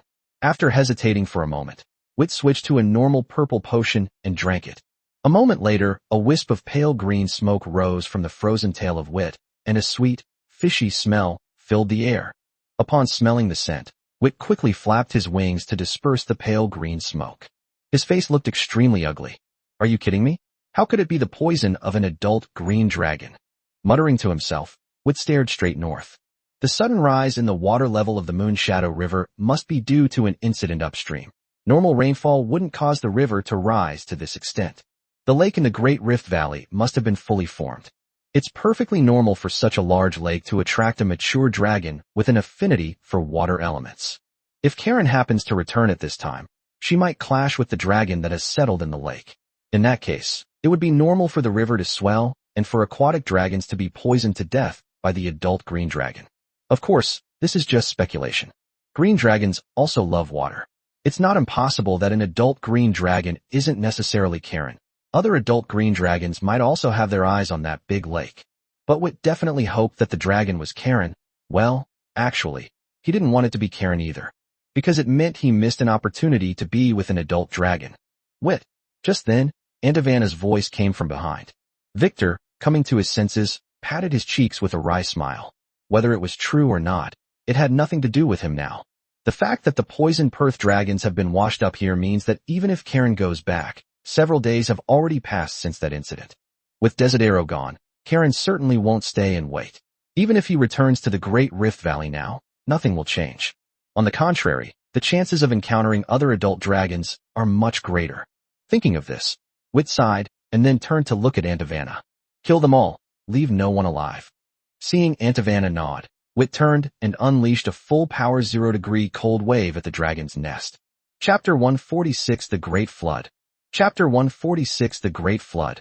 As the large rock turned into a frothy block of ice, Aunt Ivana looked at Vit with a strange expression. Are you in a bad mood? Wit paused for a moment, then nodded, saying with a helpless expression, I may have missed the only chance to return to the dragon's nest ahead of schedule. After a pause, the smile on Wit's face relaxed again. However, it's also possible that I'm just making assumptions. Who can say for sure what's already happened? Even if I knew what would happen next, could I have stayed in that place? First came a copper dragon, then an unknown giant dragon with an affinity for water elementals, and countless adult dragons have approached the Great Rift Valley in between. After all, an unknown number of adult dragons roam the Yaka Hills. It's perfectly normal for them to go and check on the disappearance of the dragon's nest on this side of the Great Rift Valley. In this situation, even though Wit knew for certain that Karen would be returning in a very short time, he dared not stay in that place. Not to mention, if I really stay in that place, you'll become the most pathetic-looking sky dragon to die in the world. Upon hearing this, Aunt Ivana, who had been concerned about Vittor's feelings, couldn't help but roll her eyes. There's no need to bring this up again. As she spoke, Aunt Ivana turned her head to look at the shattered boulder and the dragon carcasses exposed inside. So, the big shadow I saw in the river earlier was this large rock. That's the lair of the Abbey dragon. As they were talking, Wit suddenly paused, then turned to look at Aunt Ivana. What did you just say? Was the dragon's nest initially floating on the water? Aunt Ivana nodded, somewhat puzzled. I came here thinking of hunting some food in the water, and then I saw a large shadow floating down from upstream. I felt there might be danger, so I left. But they hadn't gone far when these dragon beasts emerged from the water, dragging the large rock with them. There were many of them. Then they started attacking me. Wit glanced at the still rising water level, and his expression turned grim. After thinking for a moment, Wit gritted his teeth and said, We can't stay here. We have to leave as soon as possible. The Abaderman doesn't like water and won't go into it on its own.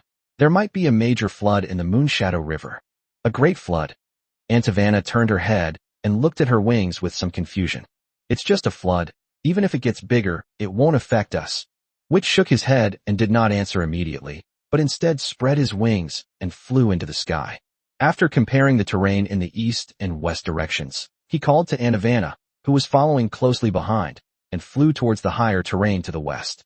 Then he explained to Aunt Ivana, the flood is not a big problem for us, but it will be troublesome after the flood. Do you remember what I said before, that you might die from the dragon plague?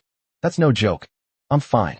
Although I'm still a young dragon, my physical condition is already comparable to that of a teenage dragon, and the dragon plague has no effect on me. But you are different. You do not have the physical attributes of a young dragon. Moreover, due to long-term malnutrition and poor development, your physical condition is far inferior to that of dragons of the same age. After the flood, countless dragons and beasts will perish in it. Whether their corpses are submerged in water or washed ashore, they will inevitably attract a large number of Morsdramen to feed and reproduce. And this dragon-like beast carries the dragon plague. After a pause, Wit continued. Moreover, the great flood brought not only dragon plague, but also some scavenging dragon beasts. Most of these dragon beasts are cunning, treacherous, and extremely patient. Being targeted is a huge problem, extremely difficult to shake off. Aunt Ivana nodded solemnly. As expected of a dragon from the dragon's nest, she knows a lot. But the problem is, where do we go now? According to you, we used Moonshadow River and Starry Night River as waypoints. If you leave Moonshadow River, will you still know your way back? Upon hearing this, Wit sighed helplessly. I don't know him. Therefore, we cannot completely leave Moonshadow River. At the very least, we cannot continue our journey.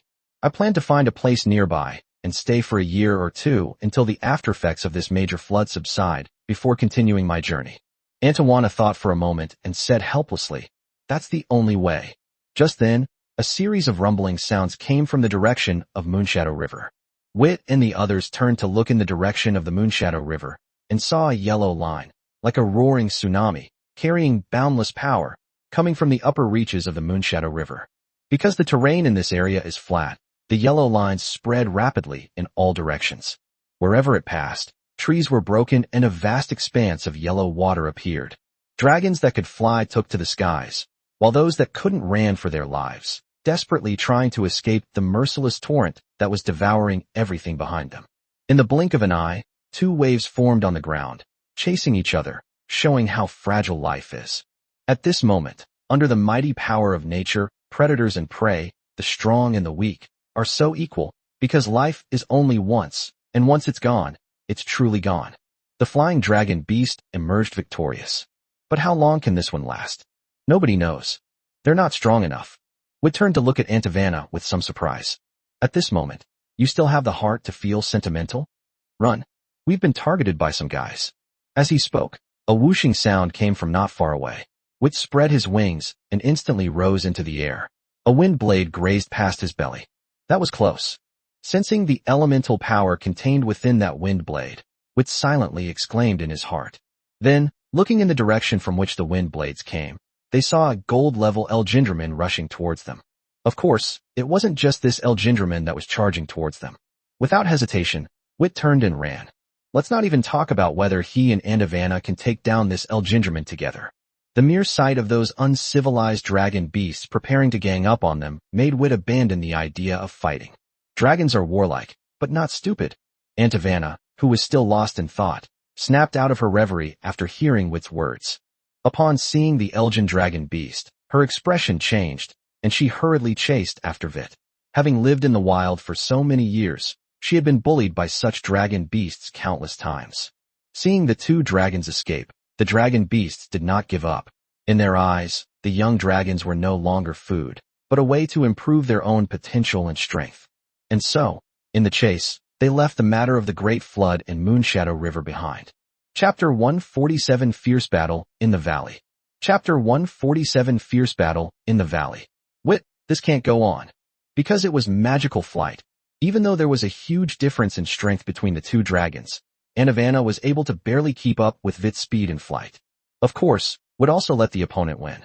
On one hand, he was taking care of Aunt Havana. On the other hand, Wit was well aware that he was flying purely with his physical body, which limited his endurance, and he needed to conserve his energy. Upon hearing Aunt Havana's words, Wit turned and glanced behind him. The gold-level Elgindraman continued to follow them at a leisurely pace, while the other dragons, perhaps due to exhaustion, did not keep up. Then, Wit glanced down again. Just ahead lies a valley filled with lush trees. Wit hesitated for a moment, then gritted his teeth and said, "Let's go to that valley ahead and prepare for battle." Upon hearing this, Aunt Havana's eyes lit up, but her expression immediately turned serious. No matter what, the opponent's strength is at the gold level, while the two of them are at the bronze mid-level and the iron high level. It will be extremely difficult to defeat them. Wit was even more aware of this. With the dragon egg present, he would not use the blazing white breath unless absolutely necessary. This battle can only be won through strategy. While pondering, after reaching the airspace above the valley, Wit called out to Aunt Havana, and then plunged headlong into the dense forest below. Elgindraman, when fully grown, is about 20 meters long, but the gold-level beast closely following behind them is about 30 meters long. Its much larger size makes it quite difficult for it to move around in the dense forest. In addition, the other party has an affinity for the wind element. The advantages and disadvantages of the wind element are quite obvious. In open spaces, the wind element can exert tremendous power, but in dense forests, with trees providing cover, it is uncertain how much power the wind element can exert. Therefore, Wit chose to fight in the dense forest of this valley. One after the other, the two dragons plunged into the dense forest. The two dragons exchanged a glance and nodded to each other.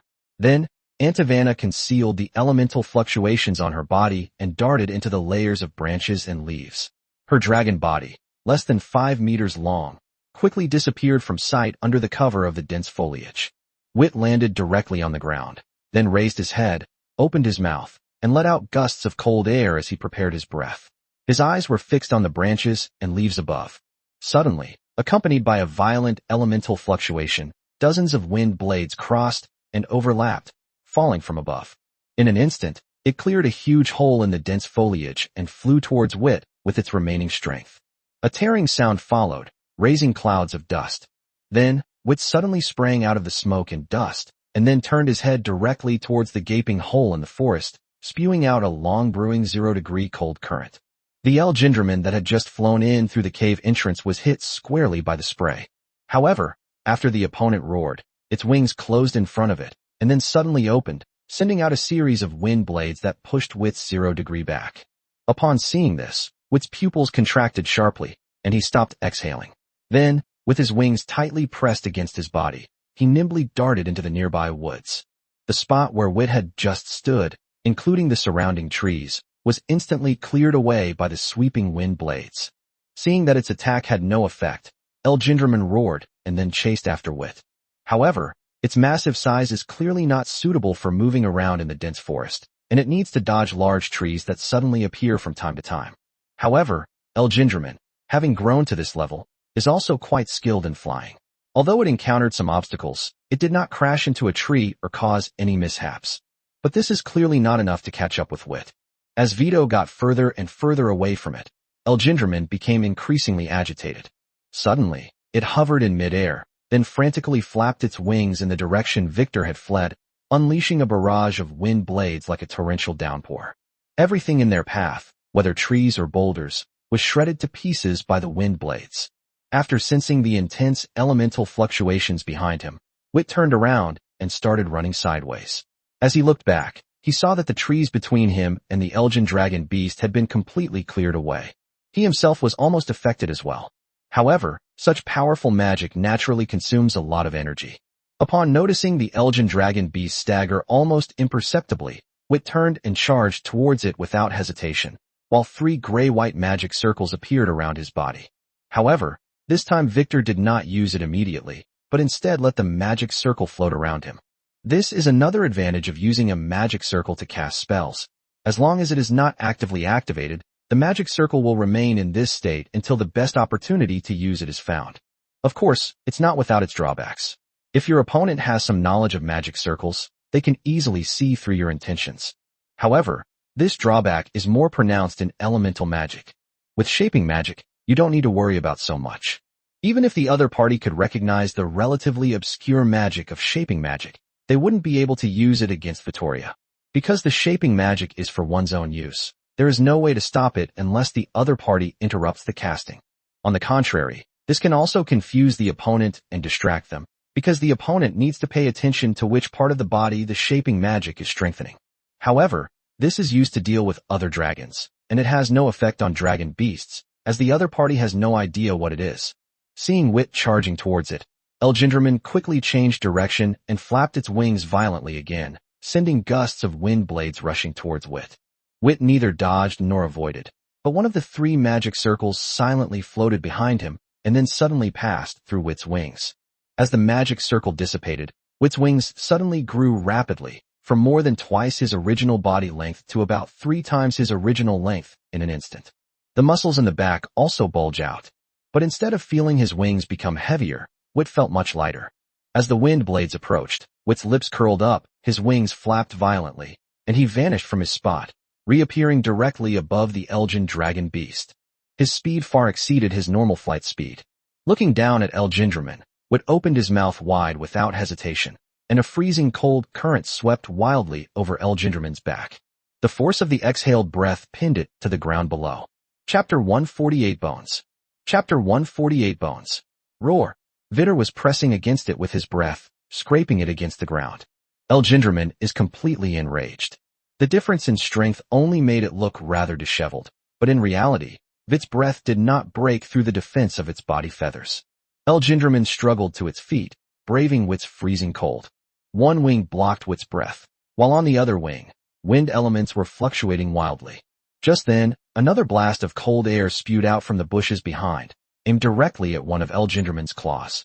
Unlike Wit's breath, this breath contained not only extreme cold, but also the cutting power of wind elements. Anavana made her move.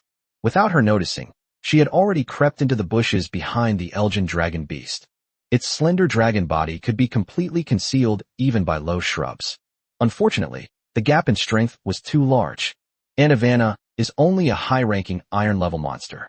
Even her breath attack can only deal with bronze-level dragons at most, and has no effect on this gold-level Elgindraman. However, it's not entirely ineffective. Elgindraman, already suppressed by Vitto's breath, forced himself to stand up. Now, Antivana's breath struck one of the opponent's claws, instantly disrupting Elgindraman's balance. After staggering, it fell to the ground again. Even the spell that was about to be cast was interrupted. Upon seeing this, Wit's eyes lit up. Of the two magic circles floating around, another one lit up and then passed through Wit's limbs. The already sharp dragon claws became even sharper. At the same time, Wit stopped exhaling, folded his wings, and swooped down towards the Elgindraman below, landing heavily on its back. Having lost its suppression, Elgindraman, who was preparing to get up, was once again pushed down. Wit's four sharp claws pierced through the feathers and gripped the fine scales beneath them. However, clang! A crisp sound rang out, and Wit's claws were flicked up. The defense is unbreakable. Vittor's pupils contracted slightly, and then without hesitation, he spewed a stream of 0-degree cold air towards Elgindraman's head. However, the difference in strength is too great. Even though its head was hit head-on by Vittor's breath, Elgindraman was still alive. Only one eye was frozen and lost its original luster. Roar!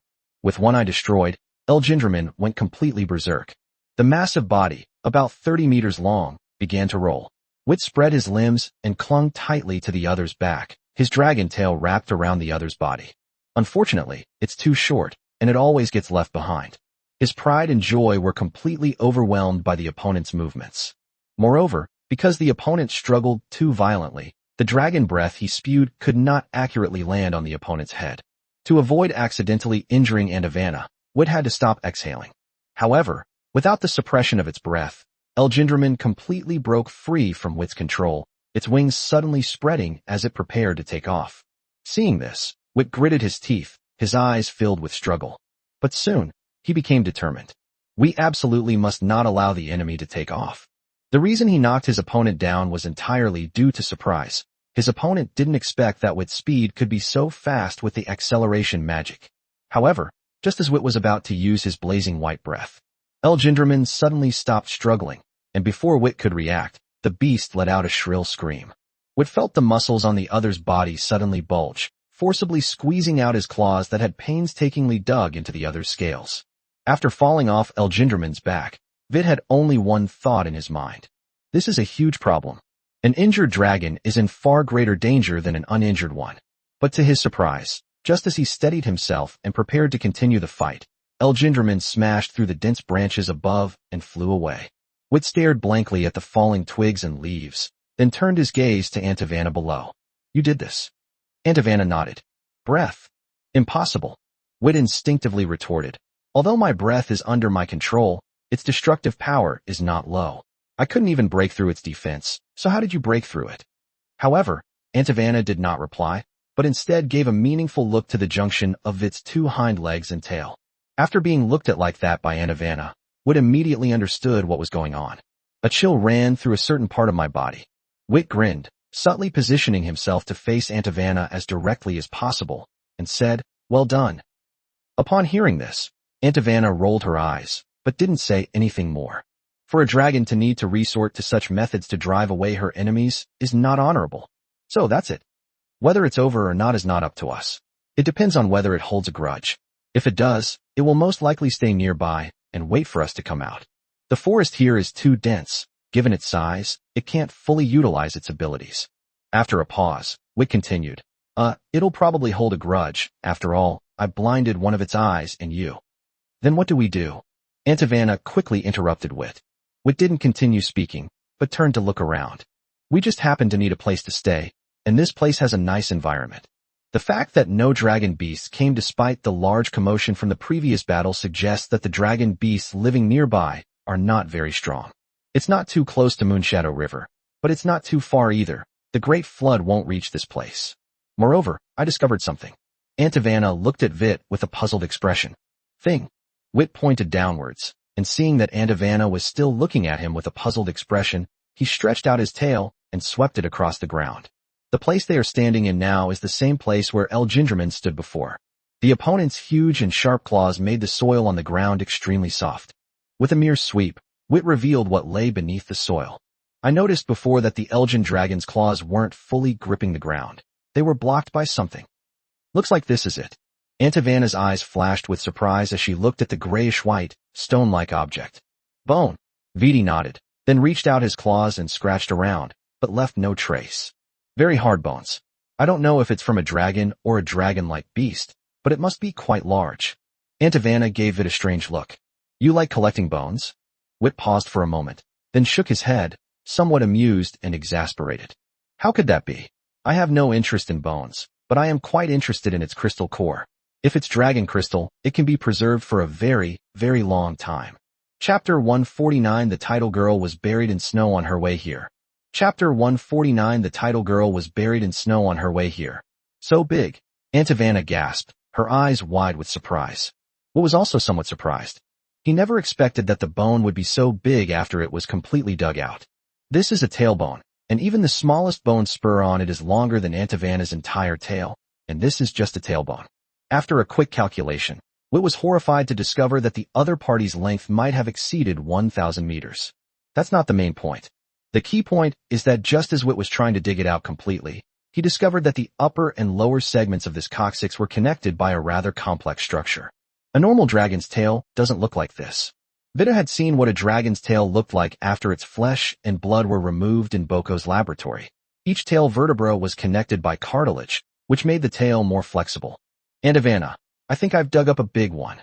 Aunt Havana was still somewhat confused and looked at Vittoria with a puzzled expression after hearing his words. Helpless, Wit could only point to the unique structure between the two tail vertebrae and say, normally, the tail vertebrae are not connected like this. Only two kinds of dragons have this kind of structure. One is a bone dragon, and the other is an undead dragon. The undead dragons have bony protrusions on their bodies, which are their scales, while the bone dragons have no scales. If all goes well, we've unearthed a skeletal dragon. As he spoke, Wit glanced at the massive tailbone and added, an extremely powerful bone dragon, possibly an ancient dragon, also known as an elder dragon. Upon hearing this, Aunt Havana remained silent for a moment, then said quietly, You're not joking, are you? Wit gave a wry smile. I wouldn't dare make such a joke. In the wild, an adult dragon's attitude toward a young dragon depends entirely on the young dragon's personality and mood. Do you think I dare to bet? But, at this point, Wit stared at the coccyx beneath him and then continued. The other party hasn't made a sound yet, probably because it has entered a deep sleep. Of course, another possibility is that his soul's flame burned out, and he has perished. Upon hearing this, Aunt Havana's expression changed as she looked at Vittoria deep in thought. You're not planning to stay here any longer, are you? She had already decided to leave when she heard that the bone came from a bone dragon. Wit hesitated for a moment, then nodded. Whether he has fallen or entered a deep sleep, it is good news for us, which means we don't have to risk leaving here. Furthermore, if we can locate his head, our safety will be somewhat guaranteed. Aunt Havana was startled. You're insane. Wit laughed and said, You don't understand what a dragon in a deep sleep is like. Don't worry, he won't wake up. At this point, Wit's eyes dimmed slightly. If Descartes had woken up at that time, he wouldn't have been left outside. The activities of a dragon's nest, plus 2 external wars, couldn't wake Desiter. The 2 little dragons, let alone living here, could fight inside someone's eye socket and still not wake each other up. Wit didn't know what deep sleep meant to these ancient beings, but he did know that once these ancient beings entered deep sleep, they would not easily wake up. Moreover, this skeletal dragon may not even be alive. Aunt Havana gave Wit a deep look, then nodded. I'll listen to you. Upon hearing this, Wit chuckled softly. Okay, then let's split up and look for the location of the dragon's head. Judging from the direction of the coccyx, the dragon's head is most likely located in the south or north. We each chose a direction, and after sensing something unusual, we each exhaled a breath towards the sky. The elemental fluctuations generated by the breath are enough to travel to very far places. Also, don't fly out of the forest. That Elgin dragon beast is likely still lurking nearby, especially since you did that kind of thing to it. Aunt Havana rolled her eyes. I told you, don't bring this up again. After saying that, she turned and flew south. After watching Aunt Havana leave, Wit buried the coccyx he was lying on back up. He glanced at the tall trees around him. If you're in a deep sleep, How long have you been asleep? Muttering something under his breath, Wit flew north. The dragon's head is definitely higher than the dragon's tail, but it is not the highest point in this valley. Of course, using this to make a judgment would be too vague. What truly determines the leader's position is the imposing aura it possesses. This will not change even if the bone dragon's soul fire burns out. This intimidating presence is also the security guarantee that Wit mentioned. The more powerful a dragon beast is, the more sensitive it is to this oppressive aura, and the less likely it is to approach the source of the aura. Time slipped away little by little as we searched. Just as Wit had predicted, the great flood of Moonshadow River did not affect this area at all, not even in the slightest. Looks like it's not this way. Wit looked at the sparse trees ahead and shook his head helplessly. If you continue forward, you will leave this valley.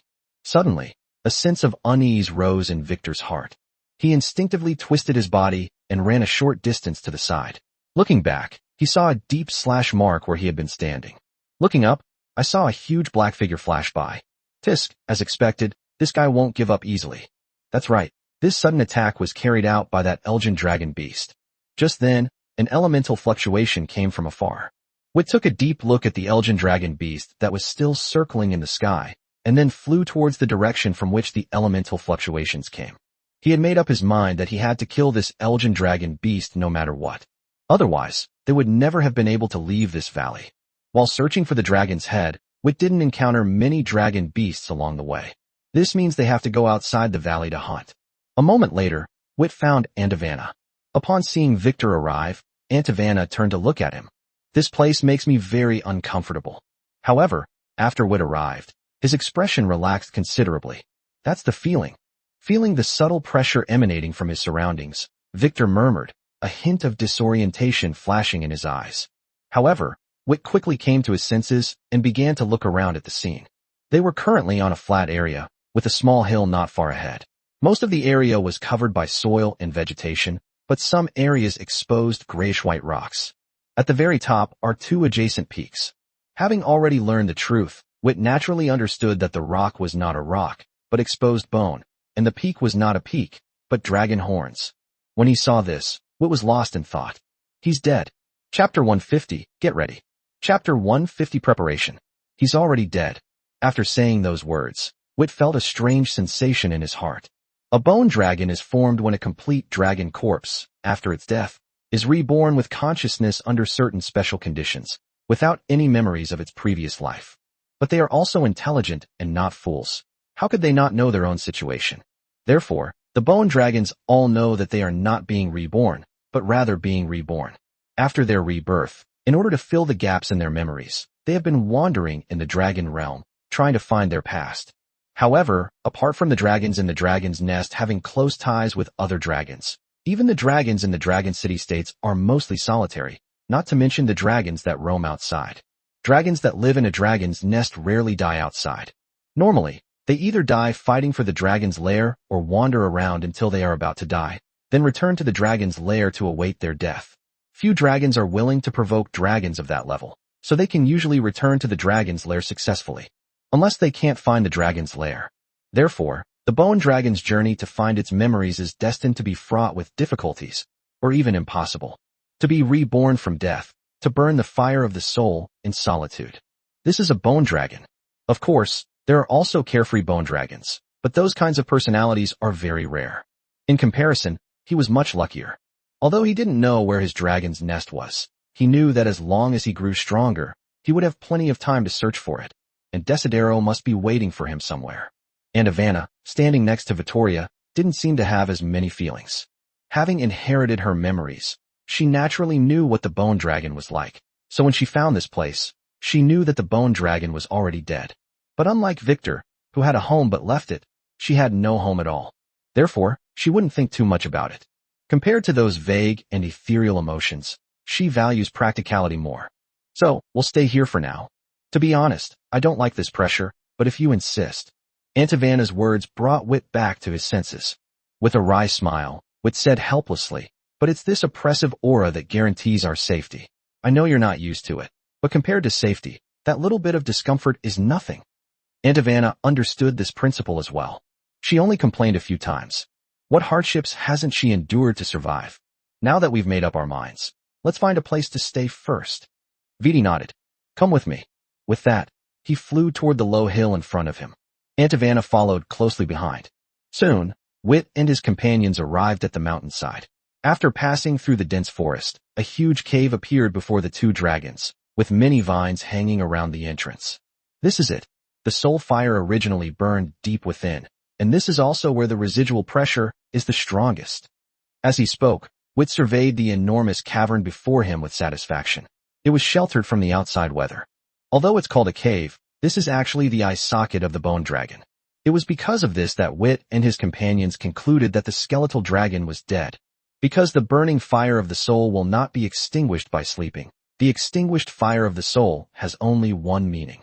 Auto-Devour flicked her tail uneasily, glanced around, and then walked toward a corner outside her eye socket. Vittor glanced at it. The place was barely enough to shelter her from the wind and rain. However, he didn't say anything, thinking that Auto-Devour would get used to it. After greeting Auto-Devour, Vittor flew towards the depths of his eye socket. Of course, it's not about exploration. The remains of the bone dragon contain nothing worth exploring. Although bone dragons also have reverse scales, the reverse scale space will collapse after the dragon dies, and who knows where the things inside will be swept away by spatial turbulence. This is also why some dragons are so obsessed with traveling around.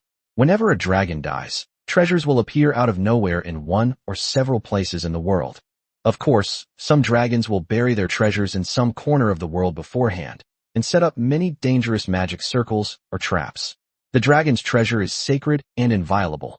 Some powerful dragons refine their reverse scale space into a fixed space, carrying it with them until their death. Dragons are greedy, that much is certain. Treasure was something Vittor wouldn't even consider, and the high-level dragon crystal that had initially attracted him vanished when he discovered that the other party was a bone dragon. The soul fire of the bone dragon ignites the dragon crystal. Upon entering the depths of his eye socket, Vittor found a fairly flat spot and began making preparations. As for what preparations are made, needless to say, it's preparation to kill that Elgindraman. The reason he couldn't deal with that dragon beast before was simply because the encounter was sudden, and Vittor hadn't made any prior preparations. A level 4 magic circle corresponds to the gold level, doesn't it?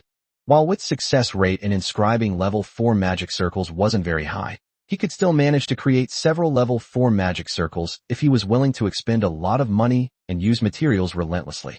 Since their lives were now in danger, Vittor naturally wouldn't hesitate to use the materials at his disposal.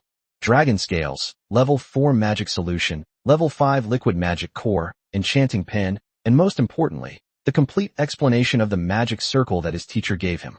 Looking at the materials laid out in front of him, Vittor felt a pang of heartache, but also let out a cold laugh. Let's see if you'll live or die this time.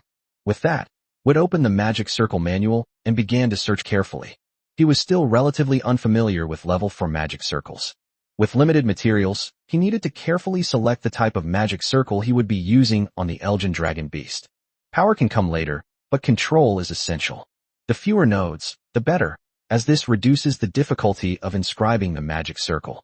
In addition, attributes also need to be considered. The level 5 liquid magic cores he brought out did not have a complete range of attributes.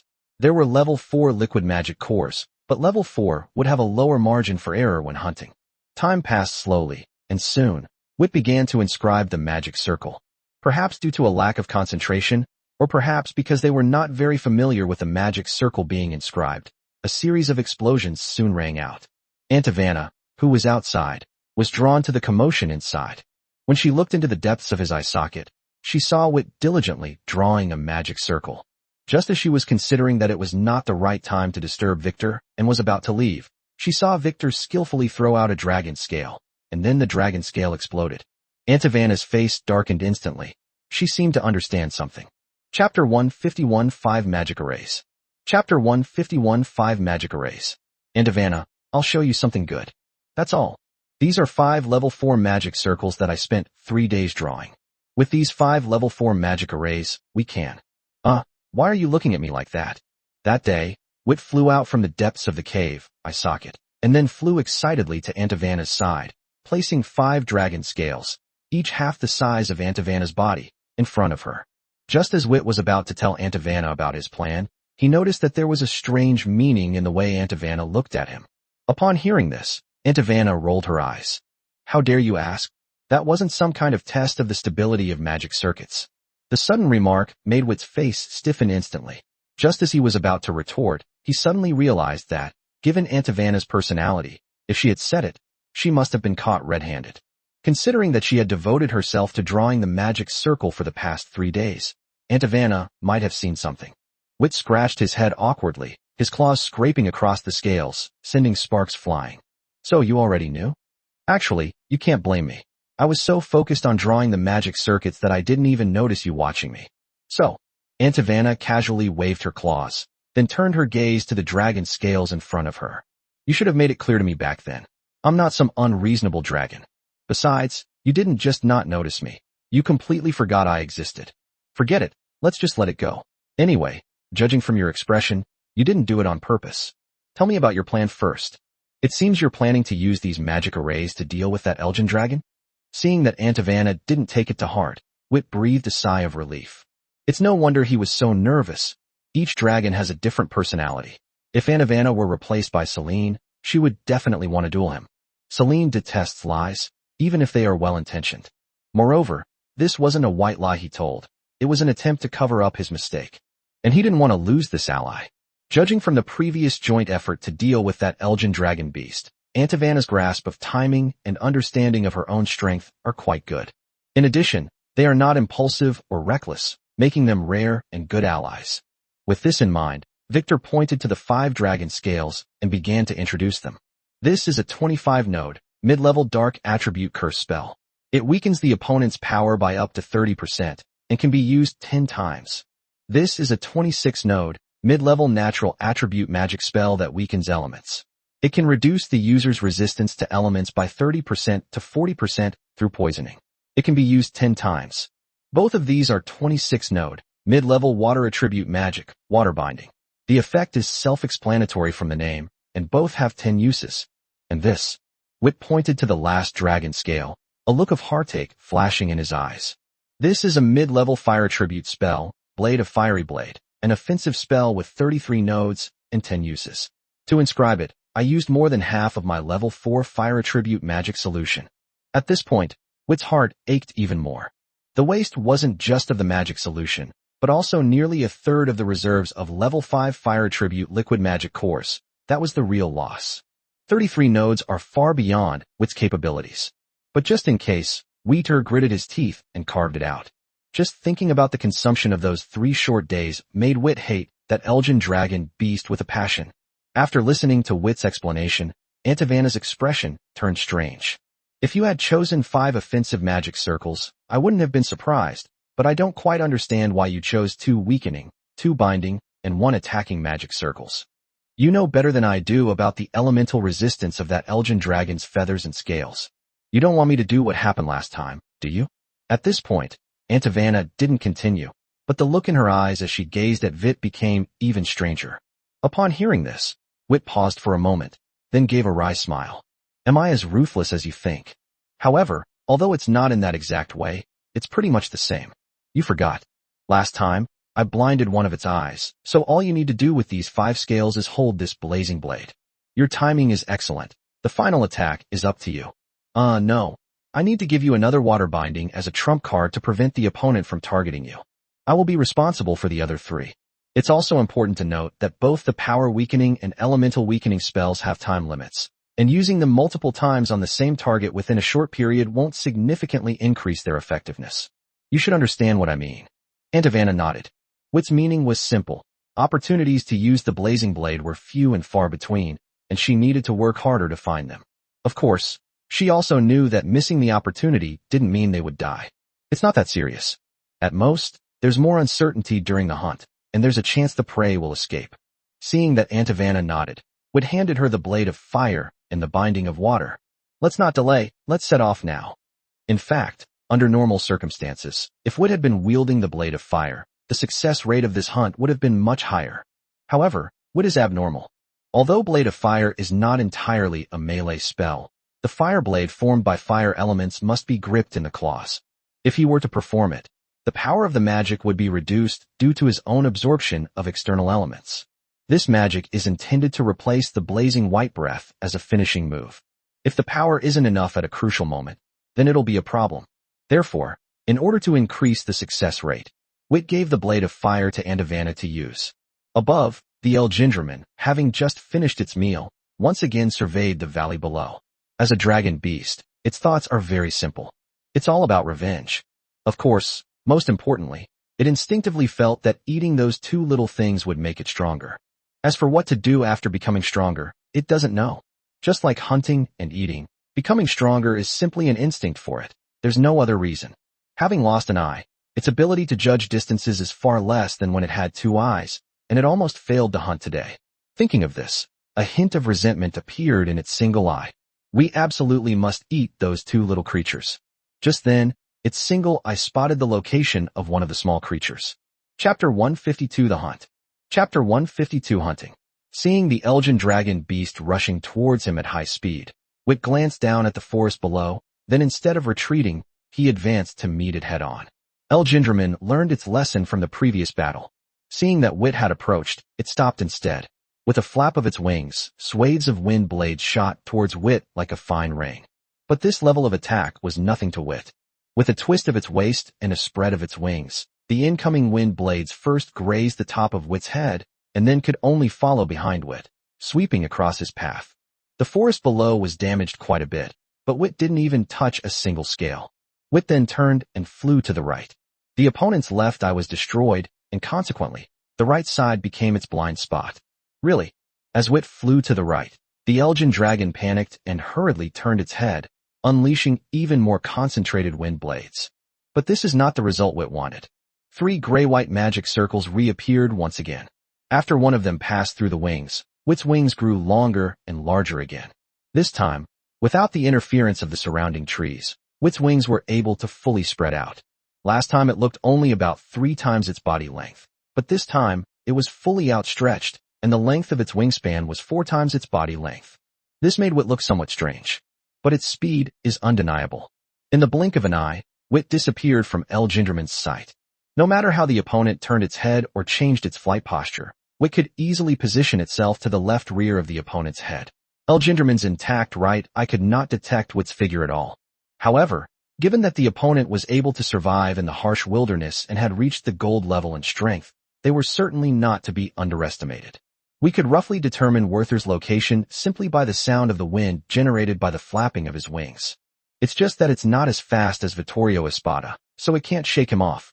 As time went on, El Gingerman began to get restless and flew towards the forest below, trying to increase the obstacles in its flight path so that Wit would reveal his presence. Of course, it's not the valley formed by the fall of the bone dragon. The woods there are too dense. El Gingerman instinctively avoided that spot.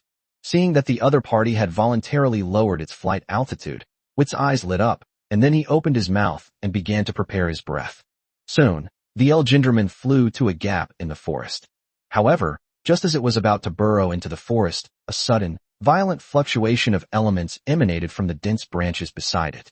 Before El Gingerman could react, thick, rope-like streams of water meandered out from the branches and leaves, tightly wrapping around El Gingerman's body. At the same time, Wit suddenly appeared directly above the El Gingerman, followed by a freezing cold wave. The immense impact pinned it firmly to the ground below. Familiar recipe, familiar taste. However, last time, Wit won by taking the opponent by surprise, but this time, it was through close cooperation. El Gingerman landed and instinctively realized something was wrong. However, the water element ropes binding her body were difficult to break free from for the time being. However, Wit's breath actually helped it at this moment. The water bindings quickly froze under Wit's breath and lost their original effect in the blink of an eye.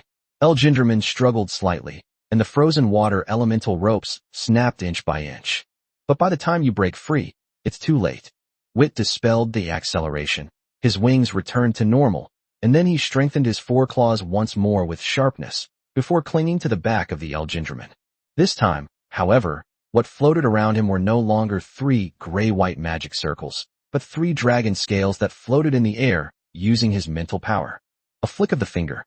A surge of elemental power flew toward the water binding. The magic circle activated, and thick water elemental ropes emerged from the dragon scales, quickly binding the Elgin dragon beast beneath it.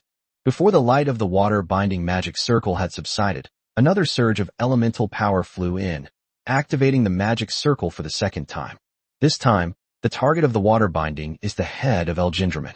Under Wit's control, the water elemental ropes skillfully wrapped around the head of the Elgindraman, and then, using the ground as a point of leverage, tied it to the ground. Upon seeing this, Wit swung his limbs and climbed up the other's body, directly onto its head. A dragon scale floated around him, facing Elgin Dragon Beast's blind eye.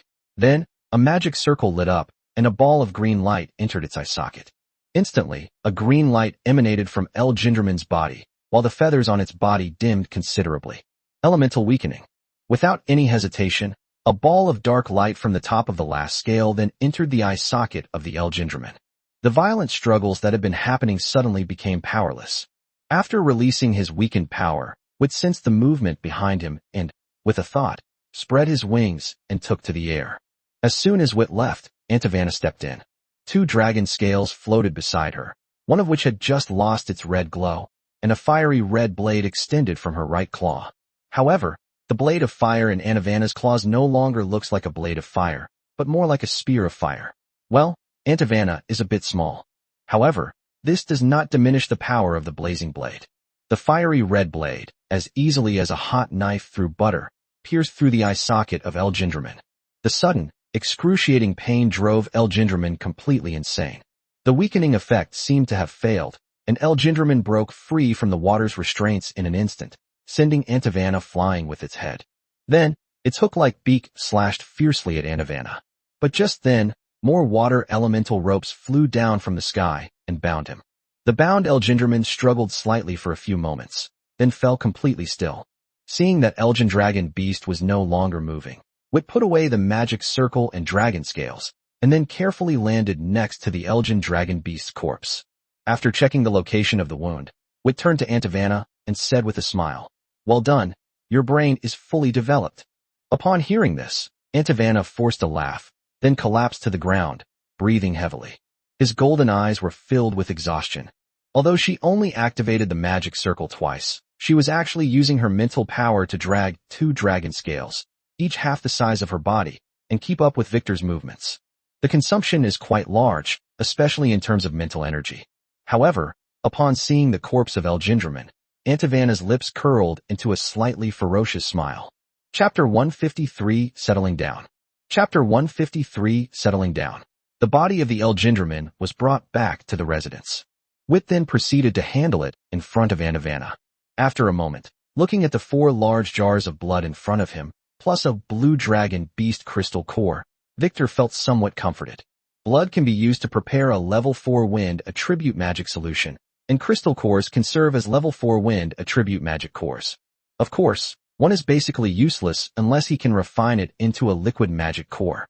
However, it did manage to recover some of the losses. Besides, feathers, scales, bones, and the like can all be used as alchemical materials. Although we don't need them now, we can collect them. Anyway, these things won't spoil, and they might be useful in the future. Then, naturally, we had a big meal. Wit didn't care, as he always kept food stored in his dragon scale space. Antivana doesn't have a dragon scale space. Otherwise, she wouldn't have had to use her mental power to drag the 2 dragon scales through the battle just now. So for the past 3 days, she either went hungry or went out to hunt, but there weren't many prey in the valley, and they weren't very big. With the Elgin Dragon Beast guarding the area, she couldn't go out. Now that there was food, Antivana naturally ate to her heart's content. By the way, since we're planning to stay here for a long time, shouldn't we give this valley a name? Upon hearing this, Antivana glanced at Wit. Casual. Wit's tail swished casually. Alright, I'll just think of something random then. Let's call it Meteor Dragon Valley, meaning the place where bone dragons fell. Not bad, right? Upon hearing this, Antivana gave Vit a strange look. Whatever makes you happy. Seeing that Antivana had no interest, Wit's tail, which had been swishing, gradually lost its strength. If Celine and the others were here, they would probably be excitedly discussing the name of this valley with him. Just as Wit was thinking this, a buzzing sound suddenly rang out. Startled, Wit looked in the direction of the sound, and saw several Moors dragons flying around Antivana. Antivana skillfully unleashed several wind blades, slaying the Moors dragon beasts, before continuing to eat. At this moment, several small ball dragons flew in, and then left carrying away the corpse of the Moors dragon beast. Antivana ignored her. Clearly, This wasn't the first time she'd experienced something like this. Wit frowned. After thinking for a moment, he said, "Aunt Ivana, I remember you often go out for walks. If you see any of these kinds of herbs, you can bring them back." As he spoke, Wit used his mental power to grab the soil on the ground and shape it into individual blades of grass. After carefully examining the appearance of the grass, Aunt Ivana nodded. "I've already written it down, but what do you need these things for?" "Make a potion to cure the dragon plague." Upon hearing this, Aunt Ivana paused in her chewing, then looked at Vit with a wary expression. "You've been infected?" Wit rolled his eyes. "How is that possible? I'm just taking precautions. The smell of flesh and blood can easily attract Morse dragon beasts. This has nothing to do with the Great Flood or anything like that.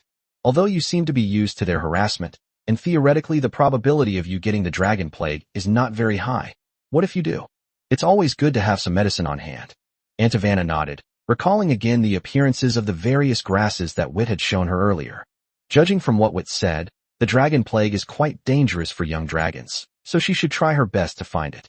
"By the way, speaking of which, I noticed that when you were fighting, there were always 3 magic circles floating around you, and your body would always change every time you used them. What kind of magic is that?" Upon hearing this, Wit smiled. "You've wanted to ask this question for a long time, haven't you? Actually, it's nothing. Those 3 spells also belong to dragon language magic. They are another branch of dragon language magic besides elemental magic, called shaping magic. There are only 3 of them in total.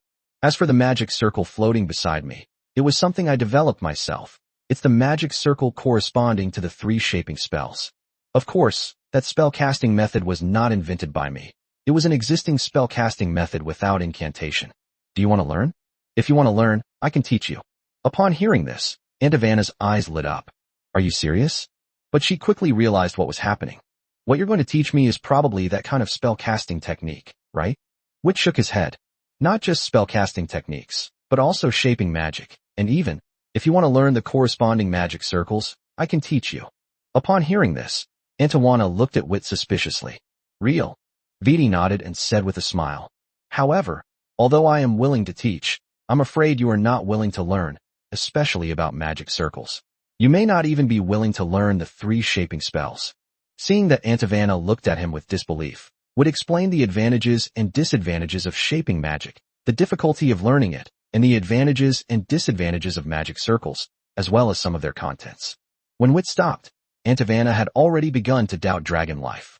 After a long while, she came to her senses and, after thinking for a moment, said quietly, "You just need to teach me how to cast spells without incantations using a magic circle." Upon hearing this, Wit smiled. He knew that Aunt Ivana would make this choice. Without a doubt, Aunt Ivana is extremely rational. Like the silver dragon, the sky dragon is a distinctly magical dragon. Spending a lot of time learning shaping magic that doesn't significantly improve her combat power would be a complete waste of time. Moreover, it will take up the time she spends learning elemental magic. As for magic circles, needless to say, she has great patience, but that refers to hunting. She has excellent timing, but that's for combat. In other aspects, just listening to Vittor explain the process of preparing the magic solution, Aunt Ivana's eyes already showed impatience. Such a personality was clearly not suitable for learning magic circles. Fortunately, using a magic circle to cast spells without incantation is not related to actual magic circle knowledge. Otherwise, she wouldn't even want to learn this. Night. Wit crouched on one of the bone dragon's horns, looking up at the night sky above. This was the first time he had seen the night sky since he arrived here. Previously, due to the existence of that Elgin dragon beast, he had been busy inscribing magic circles to hunt it down. Looking at the twinkling stars in the night sky, Wit couldn't help but wonder what Celine and the others were doing right now. Practice magic, sleep, or like him, gaze at the stars. Coming to his senses, Wit shook his head with a wry smile. They must be sleeping. Them? Your companions in the dragon's nest. Wit turned his head and saw that Aunt Ivana had fallen behind him. Vittor nodded. Yes, my companions in the dragon's nest. Aunt Ivana glanced at Wit, then lay down. If you don't mind, could you tell me about it?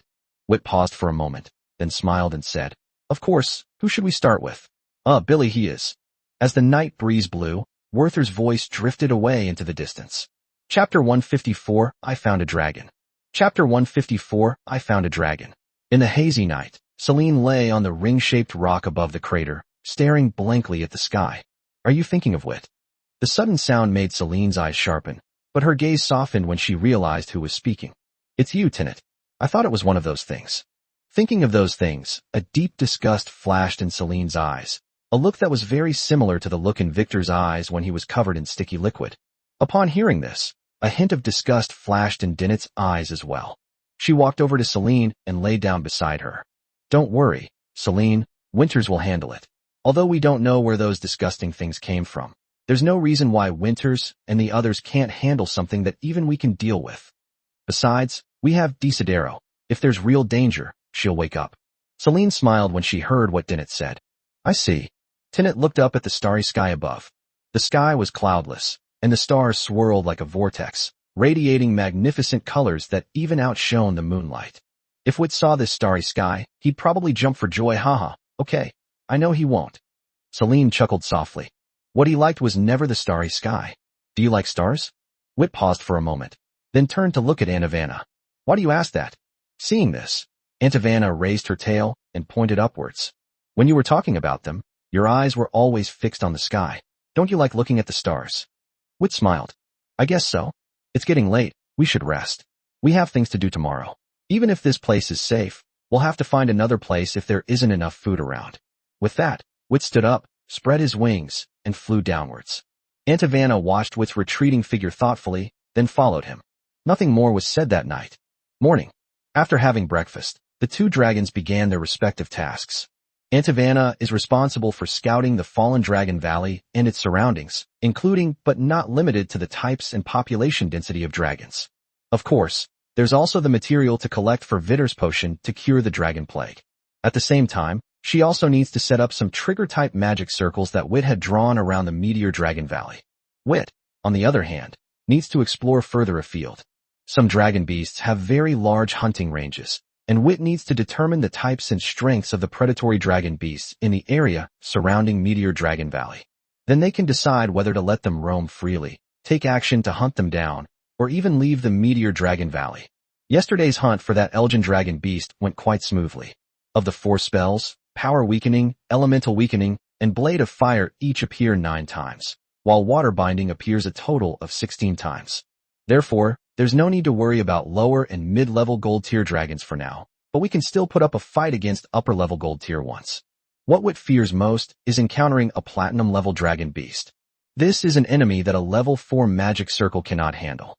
Although, under normal circumstances, dragon beasts of this level would not easily approach Dragonfall Valley. What if, for example, they were blinded by dragon blood and dragon flesh? Therefore, if you do encounter it, you can only leave Meteor Dragon Valley. That's all. A morning passed in the blink of an eye. When Witt returned to the cave, he did not see Aunt Ivana. Wait, that shouldn't be the case? Witt looked around in confusion. Although Aunt Ivana had a lot to do, it was all near the Meteorite Valley. Now that he's back, she should have finished by now. Could she be treating finding herbs as a serious business? Muttering to himself, Witt prepared to go out and look for Aunt Ivana. Just as he turned around, he saw Aunt Ivana flying over from a distance. However, her flying posture was somewhat awkward. Something seemed to be wrapped around its tail. Before Witt could get a good look, Aunt Ivana landed in front of him. You're back. How did it go? Upon hearing this, Witt swallowed back the question he was about to ask, and then said with a smile, the surrounding environment is all right. There are ace-friend beasts, and in some places there are also wavering dragonmon and caperman. The latter is quite far from us, and there are many predatory dragon beasts there, and they are quite strong, including some of the higher-ranking gold-level ones. However, there's no need to worry about them coming here. There are quite a few predatory dragon beasts near the Fallen Dragon Valley, but they are not very strong. Most of them are lower-ranking silver, and the strongest one is a high-ranking silver castraman. If it doesn't provoke us, there's no need for us to provoke it. By the way, how's things going at Meteor Dragon Valley? Upon hearing this, Aunt Ivana looked enlightened and immediately thrust her tail in front of Witt. I've already made arrangements for Meteor Dragon Valley, but I've captured this. Witt pulled his head back and met a pair of dazzling golden eyes. He was completely stunned. Dragon. Upon closer inspection, it is a bipedal, upright type with long, slender forelimbs that appear quite agile. The hind limbs appear to be quite strong. The 2 dragon horns resemble tree branches and are brown in color. The entire body is covered with blue fish scale-like dragon scales, which are large and protruding. The chest and abdomen are covered with light blue plate-like dragon scales. Its wings are quite large, twice the length of its body, while its tail is like a tree. Is that a dragon? But why is the dragon's tail a tree? Are there any dragon species like this? Moreover, the tree looked somewhat familiar. Its leaves were fan-shaped, and it was extremely similar to a tree called ginkgo in the world of my mind. Wit was puzzled when he met the other person's eyes again, but the other person timidly looked away. Upon seeing this, Wit grinned. Why does this dragon seem a little timid? Thinking this, Wit examined it again, and then he saw that there was still some viscous liquid in the gaps between the scales, and its body length was only about 1 meter, so... Just born. Aunt Havana nodded. When I found him, he was still an egg, but he had already started to hatch. I had to wait by his side until he ate all the eggshell before I brought him back. It was just curled up on my tail. I almost forgot. Wit rolled his eyes, then turned to look at the baby dragon that had been kidnapped right after birth. Raise your head. However, upon hearing Wit's words, he lowered his head and tightly embraced Aunt Havana's tail with both arms, the tail almost shaking out after images. Wit was speechless. This guy was too cowardly. Back in the day, he was someone who dared to question Winters. Stop shaking. At least tell me your name. At this moment, Aunt Havana spoke up. Don't worry, it's not a dragon. Its name is Linstazangel. Linsta. Wit repeated the other person's name in a low voice, then fell into deep thought. Chapter 155 Mysterious Dragon Seed. Chapter 155 Mysterious Dragon Seed. Seeing that Vittor seemed lost in thought, Aunt Havana felt a little bored.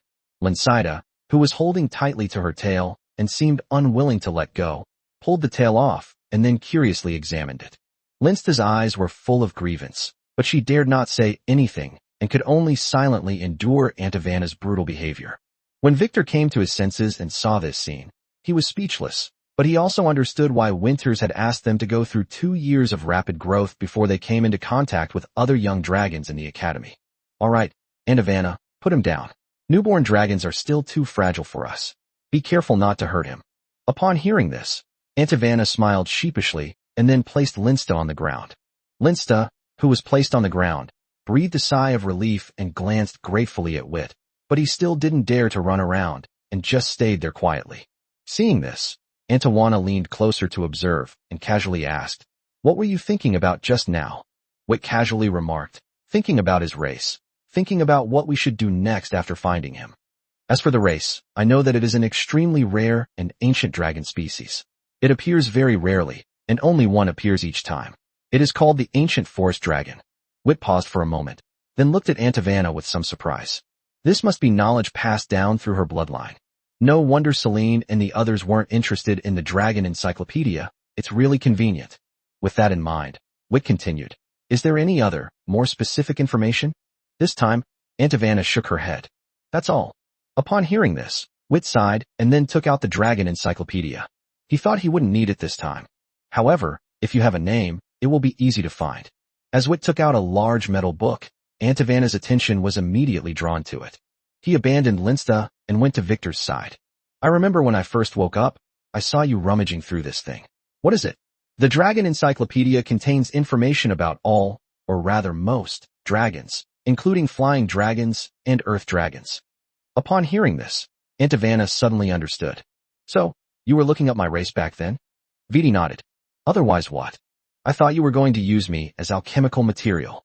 To be honest, when she woke up and saw Vittor flipping through a large metal book and muttering to himself, she was really startled. Found it. Upon hearing what Wit said, Aunt Havana leaned closer, along with a small head.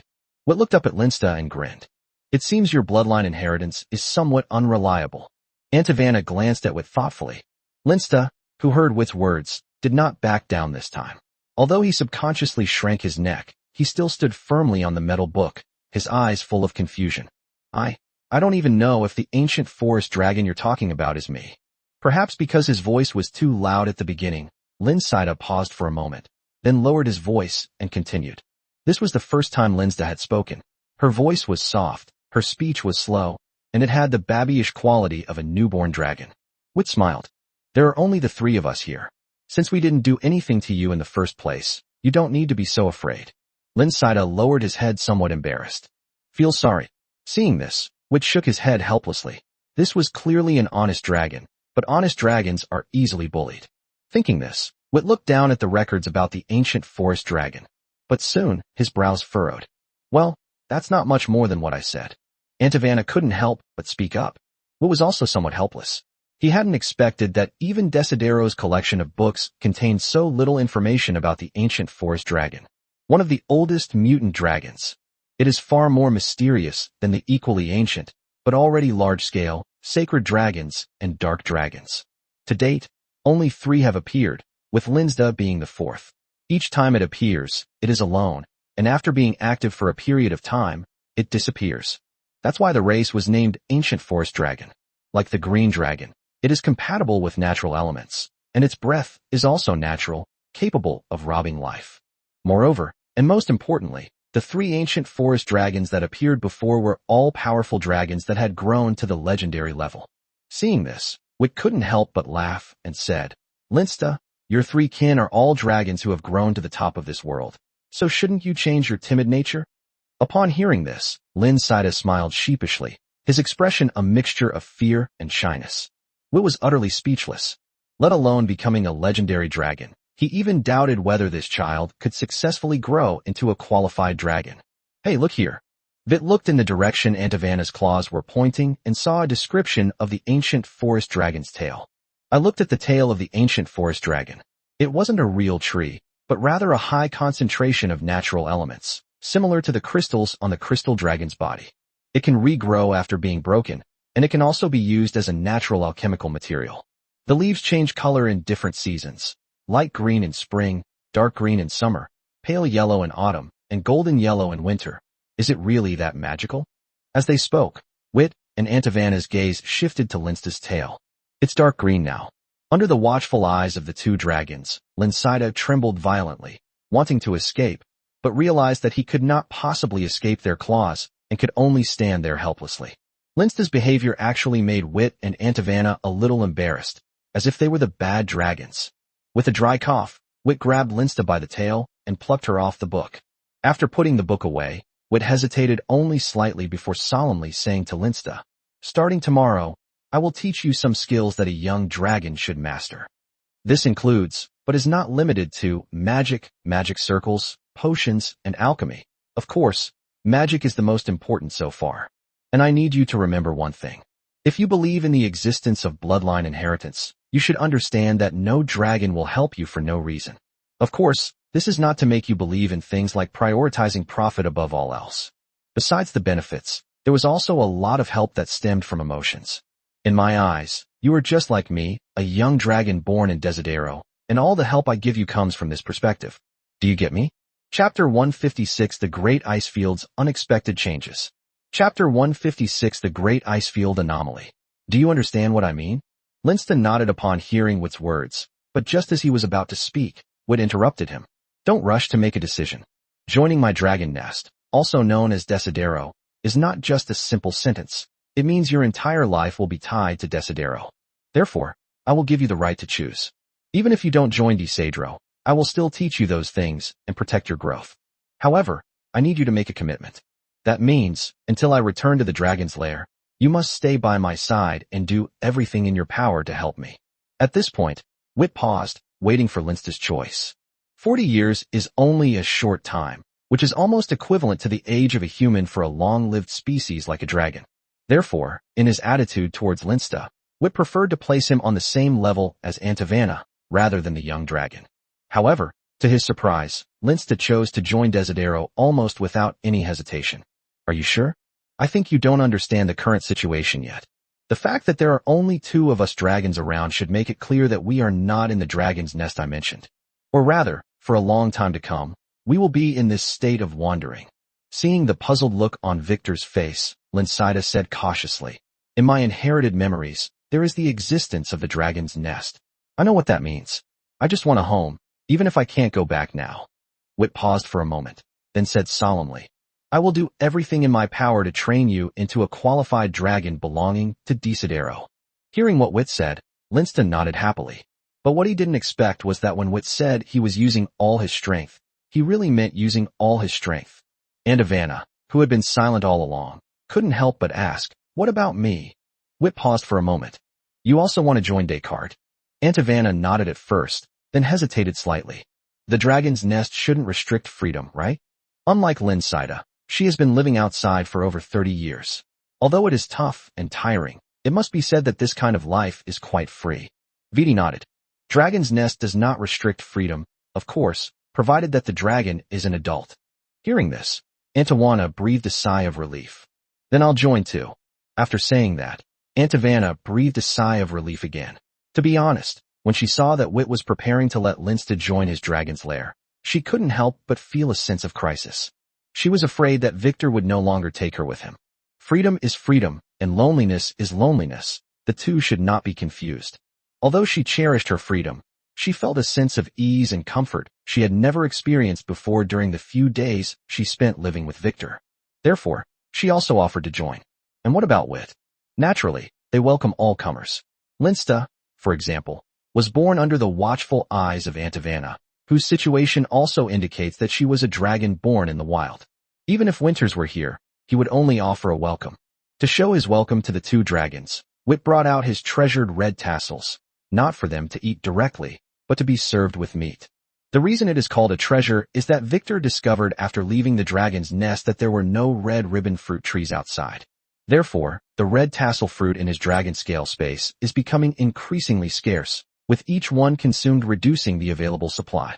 After the celebration, Wit went to the place where Linsta was born, an unassuming cave. The cave was very deep. The place where the dragon eggs were placed even extended into the abdominal cavity of the bone dragon. No wonder Linsta was able to hatch successfully. Although the residual dragon's might in the abdominal cavity of the bone dragon is not as strong as that in the skull, it is not weak either, and dragon beasts generally do not approach it. Such a safe place is indeed suitable for hatching dragon eggs. White plains, white mountains, white sky, white snowflakes drifting down and falling on the equally white earth. The monotonous white world exudes coldness and deathly stillness. This is the Great Ice Field.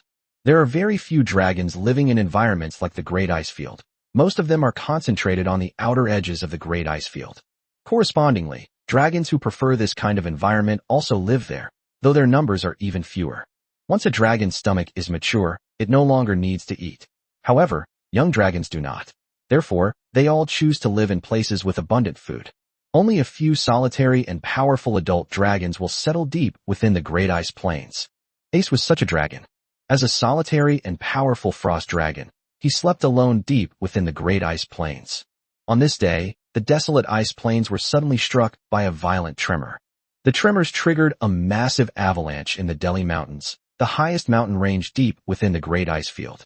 The massive snow, like a giant wave from a tsunami, swept wildly across everything in its path. Perhaps it was a coincidence, or perhaps it was inevitable. Ace, who was sleeping in the Delhi Mountains, was swept away by an avalanche. Dragons with solitary personalities share a common trait. They dislike being disturbed. This time, Ace's situation was more than just being disturbed. He was forcibly dragged from his slumber by a massive avalanche, and upon waking, he was filled with utter rage. With a flap of its wings, the dragon's body, spanning 2,000 meters, rose into the air from the surging snow waves. Gazing at the still unending snow waves, Ace's golden eyes shone like two dazzling suns. Then, he opened his mouth, and an indescribable stream of extremely cold air spewed out from it. The snow waves, which had seemed invincible and unstoppable, were instantly frozen. Looking at his masterpiece, Ace roared, venting the remaining anger in his heart. His anger triggered the power of the laws, forming a blizzard that blotted out the sky around him. The blizzard even affected the temperature across the entire ice sheet. Then, another tremor. The entire Delhi mountain range trembled. Eston immediately realized that this was the culprit that had woken him up. Looking in the direction from which the sound came, their golden eyes revealed an endless chill. Then, he flew off in that direction with great momentum. He was truly menacing. The blizzard surrounding him moved closely with him. At this moment, Ace was a moving natural disaster. A moment later, a roar of shock and rage echoed across the entire ice field, and then a blizzard began to fall across the entire ice field. The creatures living in the Great Ice Plains, whether dragon beasts or dragons, all cowered in their hiding places, trembling and waiting for the tyrant deep within the Great Ice Plains to quell his rage. However, no dragon or dragon beast knew that the being they called the tyrant, who had caused the blizzard across the entire ice plains, dragged his wounded body, which had lost an arm, back to his dwelling with a solemn expression. Only the seemingly endless blizzard spoke of the turmoil in that person's heart. Chapter 157 Cold Wave. Chapter 157 Cold Wave. Linsida was not lying. One of the reasons he chose to join the dragon's nest was that he understood the meaning of the dragon's nest to dragons from the bloodline inheritance. He really wanted a home. Of course, if this is one of the reasons, then there must be another reason. The second reason was quite simple. He wanted to live a better life under Wit's care. We're all on the same team now, so you wouldn't bully me, would you? As it turns out, he wasn't going to be bullied, but he immediately understood the principle that the deeper the love, the greater the responsibility. After he had a peaceful first night, Linsta's painful life began. The next day, Linsta looked blankly at the Asef dragon beast in front of him, and at Wit, whose eyes were full of encouragement. Let's get started. This is the first lesson that all the newly born dragons in the Auto-Devour dragon nest need to go through. We should have found one that was larger. However, I cannot guarantee that I can control an adult Asef dragon, so I can only find a sub-adult individual. By the way, this is your breakfast today. If you don't want to go hungry, then get started. Finally, Linsta bypassed the Asef dragon beast, its sharp horns that terrified dragons, raised its sharp claws, and pierced the dragon beast's throat. Of course, Asef dragon is different from Bustraman and Gardraman. Although they do not have a huge size, they possess origin magic. Wit went to great lengths to contain this Asef dragon beast. Seeing that Linsta had finished the first lesson, Wit nodded with some relief. After he finished eating, he began the second lesson of breathing exercises. Of course, it wasn't Wit who led Linsta to complete the first elemental exchange during this process, but rather Auto-Devour. Moreover, Wit kept his distance the entire time. There was no way around it. With him around Linsta, it was difficult for the other party to sense the presence of free elements in the air. After completing the first elemental exchange, Wit explained the process of casting the breath attack to Linsta, and during this process, Wit's tone was very similar to Winter's. However, he was not Winter's, nor did he want to take Linsta's breath head-on with his own body. Although the breath of a baby dragon that is only 1 day old is not enough to break through its scales, it does not mean that the breath is ineffective. He especially disliked being exposed to natural breathing. He had experienced Tinet's natural breath before. The feeling of being hit and having his life force forcibly pulled out was truly unbearable. It's like that feeling of not sleeping for a long time, feeling drowsy but unable to fall asleep. Of course, if you actually fall asleep, that would be a big problem. That means your life force has been completely drained, and you will never wake up again. Therefore, natural breathing is an extremely domineering form of breathing, which is completely at odds with the delicate and refreshing feeling implied by its name. Even though Linsta is compatible with natural elements, it is not necessarily natural breath. The 3 surviving examples of the ancient forest dragon are too few to be of any reference value. However, even though both are naturally compatible, the green dragons have 2 different breaths. One is a highly venomous breath, and the other is a natural breath. However, Wit had no interest in gambling. And as it turned out, he was right not to gamble. Linsta's breath was indeed natural. After exhaling a breath, Linsida was so exhausted that he fell into a deep sleep. After making arrangements for Linsta, Wit officially began his work of concocting potions. Yesterday, Auto-Devour gathered all the materials needed to craft the potion to cure the dragon plague. The environment here is definitely not as good as Dragon's Nest. Linsta was just born, so the medicine to treat the dragon plague had to be prepared no matter what. As for Auto-Devour, after finally settling down, she officially began studying elemental magic. And so, time passed little by little. Following Winter's teaching pace, Wit steadily and surely taught Linsta the knowledge of elemental magic. Although he couldn't cast spells, when it came to theoretical knowledge related to magic, even Celine couldn't compare to him. In addition, with Auto-Devour as a role model, the magic teaching went quite smoothly. With ample food, safe shelter, and a fulfilling life, if it weren't for the dwindling supply of magic solution, Wit would have wanted to stay in Dragon Meteor Valley forever. Well, the magic solution did make some progress. After all, there are some powerful predatory dragon beasts living around. The main problem is still the magic core. Practicing mental magic using a magic circle is quite taxing. According to Wit's estimate, even with some improvements, the magic core in the dragon scale space can only support his use for a maximum of 5 more years. In other words, they would have to leave Meteor Dragon Valley in 5 years. As it turns out, Wit was being too naive. In the wind and snow, a silver-white figure whistled through the sky above the leafless forest. After the figure flew by, the air currents it created swirled up the snow accumulated on the branches, sending it fluttering down towards the ground. A tiny dragon beast poked its head out of the tree hole. Then it was covered head to head by the falling snow. Shaking its head to brush the snow off, the dragon roared angrily at the figure that had long since disappeared, then looked around at the snow-covered world with a puzzled expression before disappearing back into the tree hole. Hearing the commotion outside, Aunt cautiously looked towards the cave entrance, only relaxing when she saw a familiar figure. Before she could say anything, Vittor, who had landed in front of her, shook his head, splashing snow water all over Aunt Aunt took a few steps back in dissatisfaction. "Hey, watch out. Feel sorry." Upon hearing this, Wit smiled apologetically, then his expression turned serious again. "Has Linsta not woken up yet?" Hearing this, Aunt frowned. "Is the situation outside bad?" Wit shook his head, his eyes filled with worry. "It's no longer a question of whether it's good or bad. Every 300 years, a cold wave moves southward from the Great Ice Field, causing a long, harsh winter in areas near the ice field, such as the Yaka Hills, the Warren Rift Valley, and the Isu Plain. The Yaka Hills took the longest, about 10 years, while the Warren Rift Valley took a shorter time, about 6 to 7 years, and the Isu Plain took about 5 years. Even if the cold wave reaches here. However, according to records, it has only been a little over 100 years since the last cold wave. The cold wave shouldn't have arrived at this time. However, Linsta's tail had already turned dark green, but the outside temperature showed no signs of rising. Something's not right. I need to go to Moonshadow River in a bit. I suspect there's something wrong with the Great Ice Age. Chapter 158 The Problem with the Dragon Scale Space. Chapter 158 The Problem with the Dragon Scale Space. I suspect there's something wrong with the Great Ice Field. Aunt was taken aback when she heard what Wit said.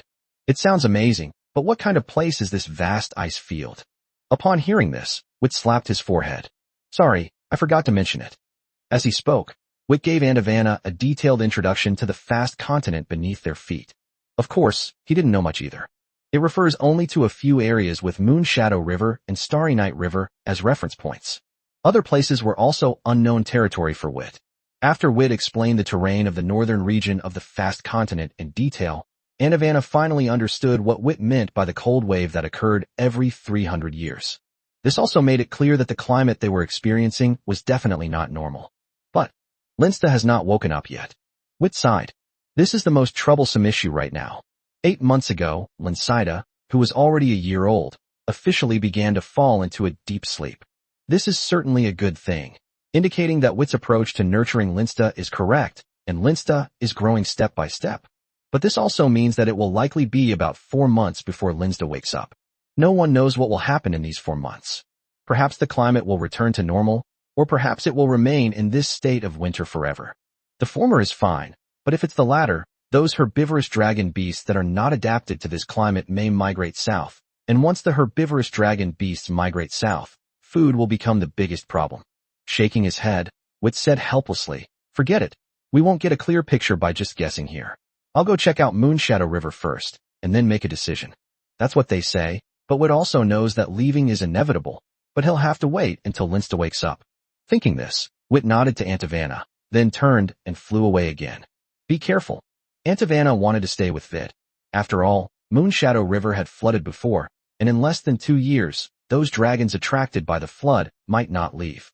However, Linsida needed long to look after her, so she couldn't leave and could only offer a few words of advice. Rest assured, after leaving behind a message, Wit flew off toward the Moonshadow River. The distance between Meteor Dragon Valley and Moonshadow River is not short. Last time, we were being chased and were traveling at high speed almost the entire time. This time, we don't need to be in such a hurry. He can also take the opportunity to check the situation on the road. In any case, they cannot leave until Linsta wakes up. If the climate does not improve and herbivorous dragons migrate south, he will have no choice but to expand his hunting range in order to ensure sufficient food. To be honest, this is quite dangerous. As for leaving, besides the problems of the magic core and climate deterioration, Wit also encountered another problem. His dragon scale space. While in the dragon's nest, his teacher would replenish the magic core of the dragon scale space magic circle every year. Of course, this doesn't mean that the dragon scale space can only last for a year on him. In fact, the dragon scale space on Vittor's body has a usage period of 5 years. However, He had to consider this issue in advance. The magic circuits are fine. The magic circuits in the dragon scale space are semi-permanent magic circuits drawn with mithril. As long as they are not subjected to a powerful attack, they will not have any problems. The dragon scale space is located in the position of the reverse scale. If this place is attacked with great force, then he should be thinking about how to save his life, not whether the dragon scale space is damaged. All the elemental power consumed in the dragon scale space is borne by the magic core. Under normal circumstances, the space within the magic core is sufficient for the dragon scale space to use for 100 years, which just covers the entire young dragon period. However, due to its own problems, Wit managed to shorten this service life to 5 years. To be honest, Wit didn't even realize that his body could absorb so much. Of course, from another perspective, perhaps it is precisely because of the existence of the dragon scale space that his body's plundering of external elemental power is not so terrifying. Haha, okay, this joke isn't funny at all. Wit thought to himself, then looked down at a ravine below. There, in stark contrast to the snow-covered world outside, lies a vibrant green area. Natural attribute, gold-level strength. Even herbivorous dragon beasts are not to be trifled with. He muttered something under his breath and noted down the location. If all else fails, the only option is to storm into the enemy's territory and steal the dragon beast. After noting the location, Wit continued toward Moonshadow River. As for the dragon scale space, in fact, Wit had already started planning for this. When he had used the time reversal 9 times, Wit also had a headache about how to make the most of this opportunity. We can't just throw it at any random rock. That would be such a waste. Then, he thought of the dragon scale space. The power of the dragon scale space comes from a liquid magic core with spatial attributes. Let alone liquid cores, Vit had never even seen a spatial dragon beast crystal core. His teacher had repeatedly warned him that he must not touch the refining of the liquid space magic core before his strength reached the level of the purple crystal. The power of space is too mysterious. Without the strength of the amethyst level, one would not even have the ability to deal with an accident. Therefore, he did not have a means to recharge the dragon scale space. Time reversal became the only way to maintain the dragon scale space. As a result, a single time reversal can only turn back time in the dragon scale space by about 20 days at most. However, reversing time once would take a month. This doesn't even include the fact that his body will continuously absorb the power within the dragon scale space. In other words, the dragon scale space will collapse sooner or later. Vittor must reach Free City or find another dragon city-state before the dragon scale space collapses. Most importantly, even if we get there, the problems with the dragon scale space may not be solved. But if it really comes to that, then it can only be said that it is fate. The thought of all this made Wit extremely agitated. When he arrived at Moonshadow River, he became even more agitated, because something had really happened there. The Moonshadow River flows at a considerable speed, so according to records, it has never frozen over, not even during cold snaps. Now, although the Moonshadow River is still flowing, it is covered with a large number of floating ice floes. Temperatures in other areas are clearly not high enough to freeze the Moonshadow River, so these ice floes must come from the Great Ice Field. It really is a problem with the Great Ice Age. He muttered something to himself, a serious look flashing in Wit's eyes. Chapter 159 Strange Beasts. Chapter 159 Strange Beasts. Looking at the floating ice on the Moonshadow River below, a look of solemnity flashed in Wit's eyes. Of course, there was more helplessness than anything else. Since the day he stepped out of the dragon's lair, nothing has gone smoothly for him. After leaving the dragon's lair, which was lost, they tried to wait in place but were targeted by adult dragons. They wanted to go to Free City but encountered a great flood. Now, after finally living peacefully for more than a year, they encountered the Great Icefield anomaly. Thinking of this, Wit couldn't help but sigh. After Linsta wakes up, she must leave this place. If the problem lies in the ice sheet, then this abnormal climate is not something that has been going on for just 1 or 2 years. With that in mind, Wit prepared to go back. There are still about 4 months left. Although those herbivorous dragon beasts may not all migrate south in such a short time, he still needs to make some necessary preparations. Hunting, storing food, exploring further places, opening up new hunting grounds, and so on. However, just as he was about to leave, a piece of floating ice in the river caught his attention. Something was frozen inside that ice floe. As mentioned before, the ice floes couldn't have come from anywhere else. They could only have come from the Great Ice Field. This means that the dragon beast frozen in the ice is a dragon beast that lives in the Great Ice Plain. With that thought in mind, Wit swooped down toward the ice floe that was drifting rapidly downstream and scooped it out with his tail.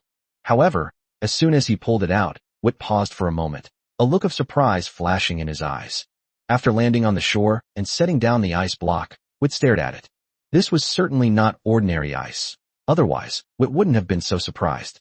This ice wasn't formed naturally, and the reason for its formation was all too familiar to Wit: a freezing cold wave. Just as natural breath isn't exclusive to green dragons, 0-degree cold fronts aren't exclusive to silver dragons. Many dragons can experience freezing temperatures, such as the sky dragon.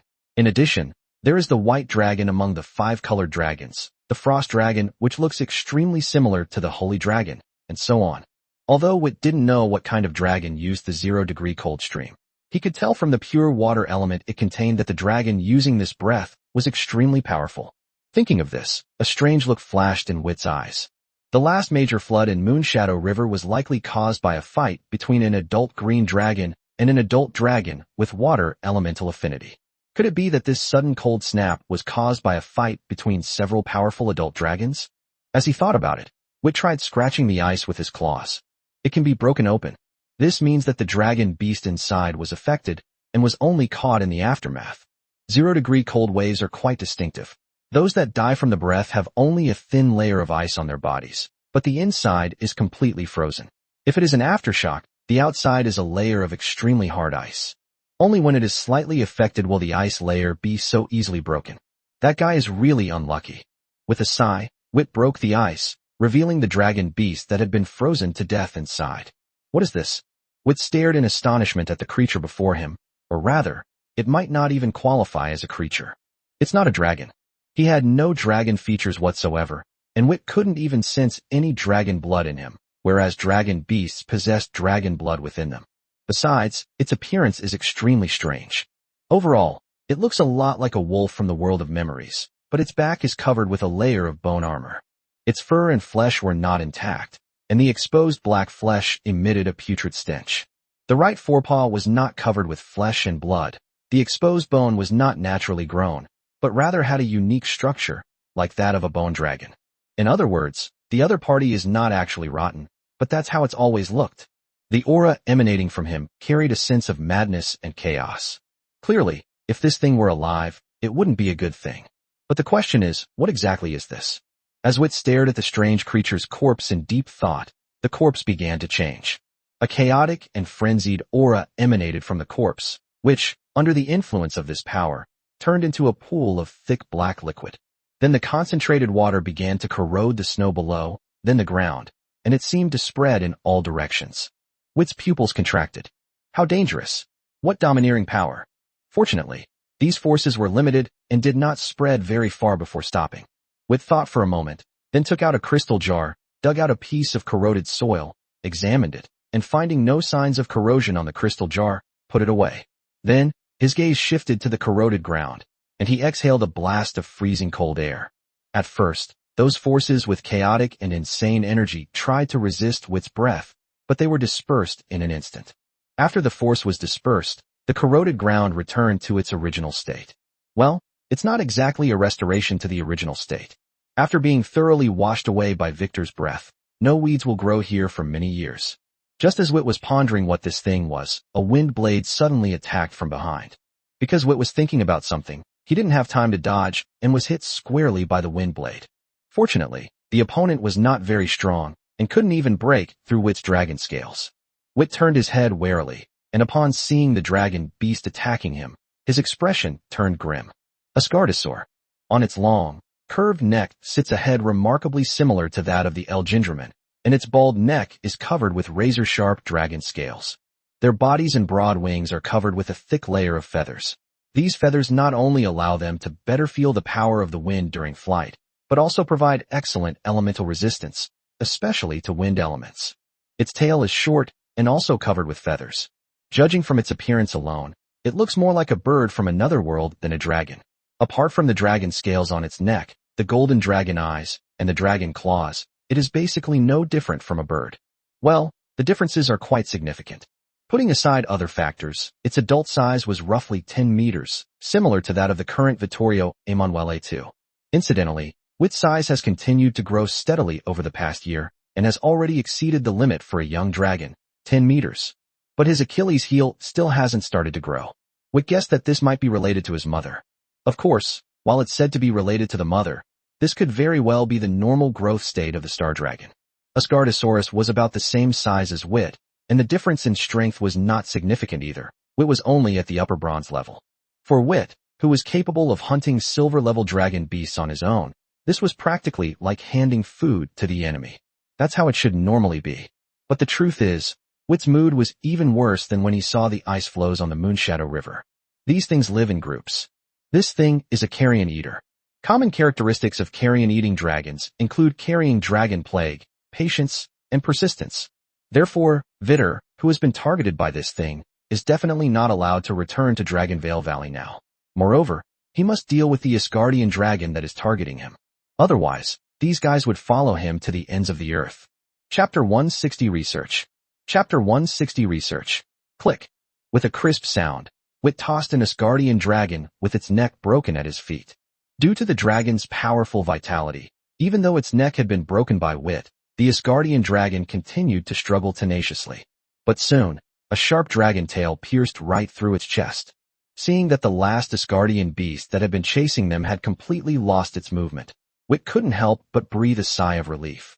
Looking around, the snow nearby was stained red with blood, and the corpses of more than 20 Asgardian dragons lay scattered in the valley. An adult Arthurgyadramon is similar in size to Witt, but in terms of strength, it is no match for Witt. Therefore, this is a massacre of one against many. After dispelling the sharpness magic from his tail, Witt then applied the sharpness magic to his right claw.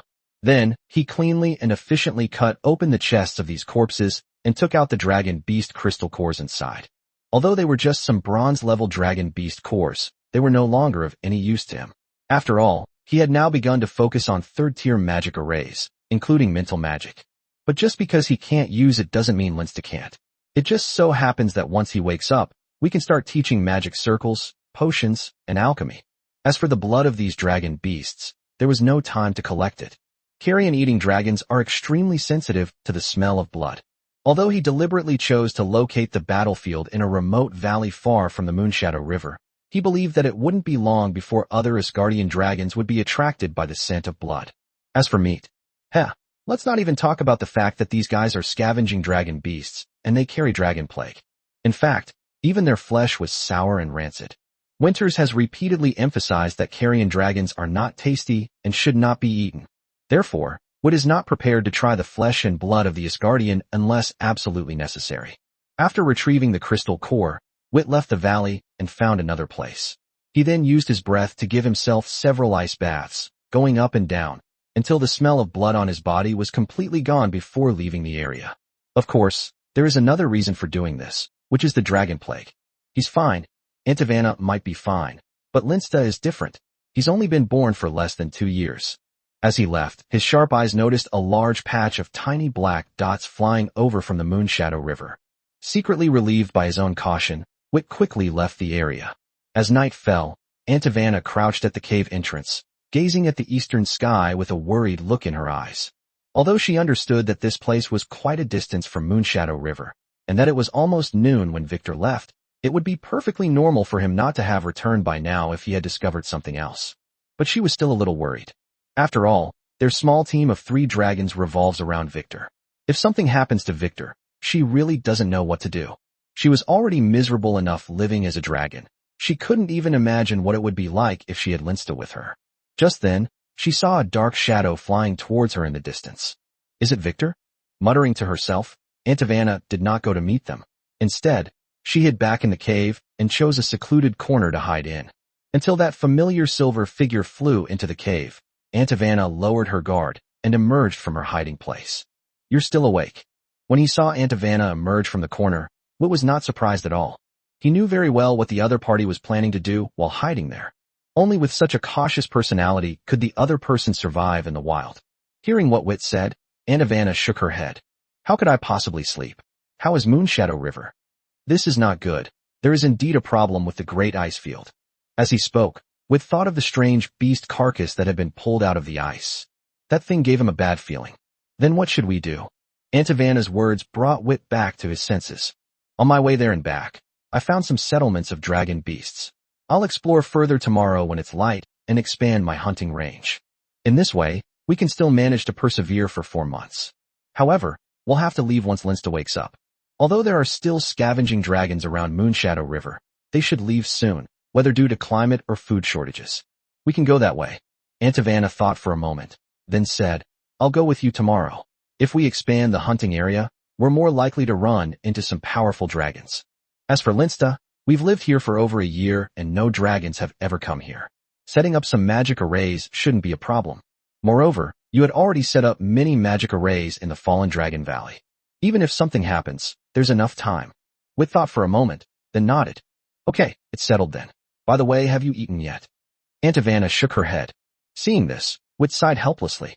Perfect timing. I haven't eaten either. Let's eat together. After dinner, Vanna went to bed. After more than a year, she had gotten used to the dragon's might in the cave and moved in. After watching Vanna leave, Wit took out the soil that had been corrupted by the strange power that he had brought back earlier, and he prepared to study it carefully.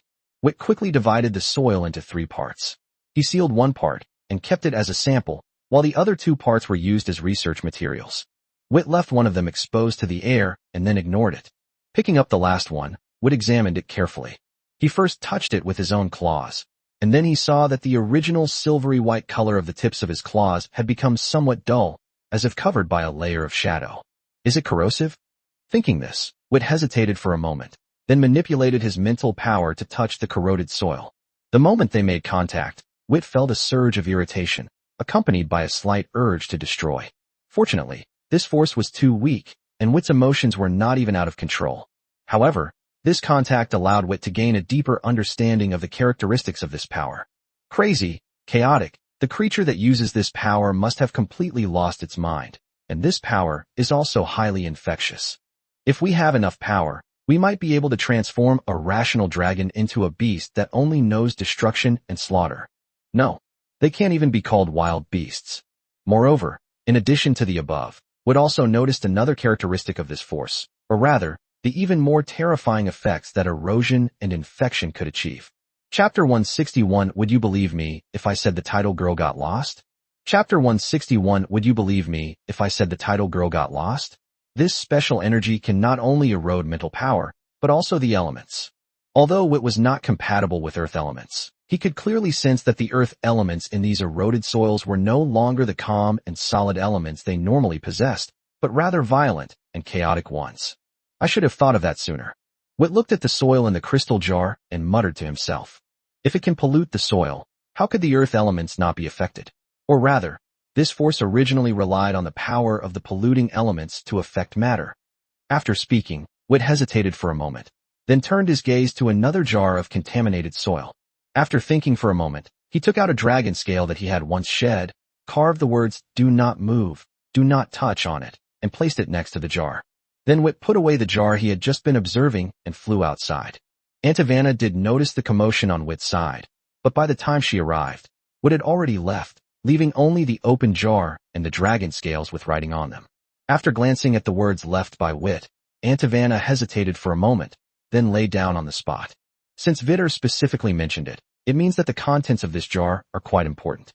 It would be bad if this thing attracted the Morsdramen or other super small dragon beasts and drew them over. But, looking at the black soil in the jar, Vanna felt that it emitted a smell that she found quite repulsive. I have no idea where Wit got it from. On the other side, Wit didn't go too far, but chose a nearby woodland. Then he began to search carefully. Soon, a series of small footprints caught his attention. Following the trail of small footprints, after a few steps, they came to a tree. Wit stretched out his paws and cleared away the snow around the base of the tree, revealing a hole about half a meter wide. Upon seeing this, Wit's lips curled into a sinister smile. After scratching around a few times with its claws, it pulled a Grabidromen out of the cave. Then, Wit lay down on the spot and threw the Grabidromen into the jar containing the eroded soil. After being thrown in, the Grabidromen appeared extremely panicked, frantically darting around inside the jar. However, it soon lay still in the jar and stopped moving, because his 6 claws had been corroded down to the bone. But it did not die. Its body was trembling incessantly. In Victor's eyes, however, It was the strange power contained in the soil that was constantly flowing into the body of the Gruby dragon beast. As that strange energy surged in, the appearance of the Gruby dragon beast began to change drastically. The carapace on its back was corroded and torn, and the transparent wings hidden beneath it turned black and grew a layer of fine black scales. The bones in the 6 legs began to deform, forming a unique structure that allowed the body to be supported solely by the leg bones without hindering movement. Like a bone dragon, an undead dragon, or that strange beast. His originally golden pupils were stained with blood, and the panic in them turned into ferocity and bloodlust. And the originally small jaw has become like a pair of pincers, giving it a very aggressive look. Hiss. Wit, who witnessed the entire process of the Grabidroman's transformation from the moment it touched the soil until the end, couldn't help but gasp in astonishment. This force is terrifying. Originally, Wit did not believe that power could be divided into evil and justice. After all, as a natural element capable of nurturing life, it also has the capacity to take life away. If used properly, dark elements can also have a healing effect. However, Wit is now certain that the being possessing this power is absolutely evil. Looking at the mutated Grabidroman inside the crystal jar, desperately attacking it and trying to escape, a hint of worry flashed in Wit's eyes. The soil was contaminated by the thick liquid that the corpse had turned into, and the corpse had drifted down from the great ice field. That piece of ice was created by the 0-degree cold current spewed out by an extremely powerful dragon. So, what kind of being was fighting that giant dragon? Could the other party also possess this strange power, or more accurately, be controlled by this power? Of course, there is still a core issue here. Where does this force come from? Over the course of 40 years, Vittor could not be said to have read extensively, but his deep longing for the outside world meant that he never refused any book in the library that described the wonders and strange tales of the dragon realm. That's why Wit knew that every 300 years, a cold wave would sweep south from the great ice field. However, he had never seen any description of such power. However, the origin of this force is no longer important. What matters is the current situation of the great ice field. Did that dragon destroy the source of this power? Are there any living mammals that escaped the great ice age? Are there any similar ice blocks drifting downstream along the Moonshadow River? Or was he just lucky and happened to find the only one? Well, okay, for the last question, Wit already had the answer in mind. There are no such coincidences in this world. It is likely that quite a few similar ice blocks have already drifted downstream along the river, and this force may have even spread to some other places. Vit flicked his tail in frustration. If that were the case, then it would be dangerous for them to travel downstream along the Moonshadow River. But if we don't go this way, he won't know the way. Scratching his head, Wit muttered a curse under his breath, then grabbed the jar and hurried toward the cave. There was also an open jar inside the cave. If something like a little dragon or a ball runs in, knocks over the jar, or falls in, that would be terrible. Who knows if being attacked by this mutated dragon beast will result in infection. Linsdak is still asleep. Soon, Wit returned to the cave. When he saw Antivana lying next to the jar, he breathed a sigh of relief. Hearing the noise, Antivana turned around and looked at Vit with a puzzled expression. What happened? You seem very nervous. After I left, nothing came into contact with the soil inside the jar, right? Antivana shook her head. Don't worry. I came over as soon as you left. By the way, what's with this black soil? Just looking at it gives me a feeling of disgust. Upon hearing this, Wit gave a wry smile. Disgust is the right thing to do. As he spoke, he placed the jar containing the mutated Gruberatina in front of Antivana. Chapter 162, Clues Gradually Emerging. Chapter 162, Clues Gradually Emerging. Antivana listened to Wit's narration with a furrowed brow for almost the entire time. Then, she looked at the mutated Grabidroman inside the jar, which was still tirelessly attacking the inner wall of the jar. So, this thing is a Grabidroman that has been tainted by this black soil? Viti nodded. To be precise, it should be the power contained in the black soil. The soil is what made it this way because of that power. Antivana, however, seemed not to have heard Wit's words and continued to ask. So, this power comes from the Great Ice Plains? Wit nodded helplessly. There has never been any floating ice in Moonshadow River. Even if the temperature is lower in other places upstream, it will not be lower than that of the Great Ice Field. Therefore, these floating ice flows must have originated from the Great Ice Field. Is the cold wave caused by an unknown dragon fighting an unknown entity? Fight. Wit corrected Antivana's choice of words. The floating ice was caused by the aftershocks of the 0-degree cold wave. Since that strange beast was affected, it's not hard to imagine that the unknown entity was likely using this kind of power. Also, don't find it unbelievable. Changing the climate of a large area is not impossible. It can be done through the power of rules and regulations. We are quite far from the great ice field, so the rules are not enough. The most likely explanation is the power of laws. That unknown dragon is probably just a legend. Of course, I didn't see it with my own eyes, so I can't guarantee it's absolutely accurate, but it should be generally correct. Aunt Ivana was silent for a moment, then sighed. Although it's somewhat unbelievable, you've laid it all out in front of me, so I have no reason not to believe it. Is there really no way to contain this power? Witt shook his head. Of course not. While this power can drive elements wild, it can't withstand a massive influx of elements over a short period of time, and as he spoke, Witt took the jar of black soil that he had left in the cave, examined it carefully, and then said with a smile, "There is good news. The elements have the ability to purify themselves. The soil here has shown signs of recovery. This means that even if one is injured by this power, it does not necessarily mean that one will be affected as completely as this Grubedramen. In addition, as I just mentioned, this force has the effect of corrupting spiritual power. Therefore, the changes in this Grubedramen may be related to this.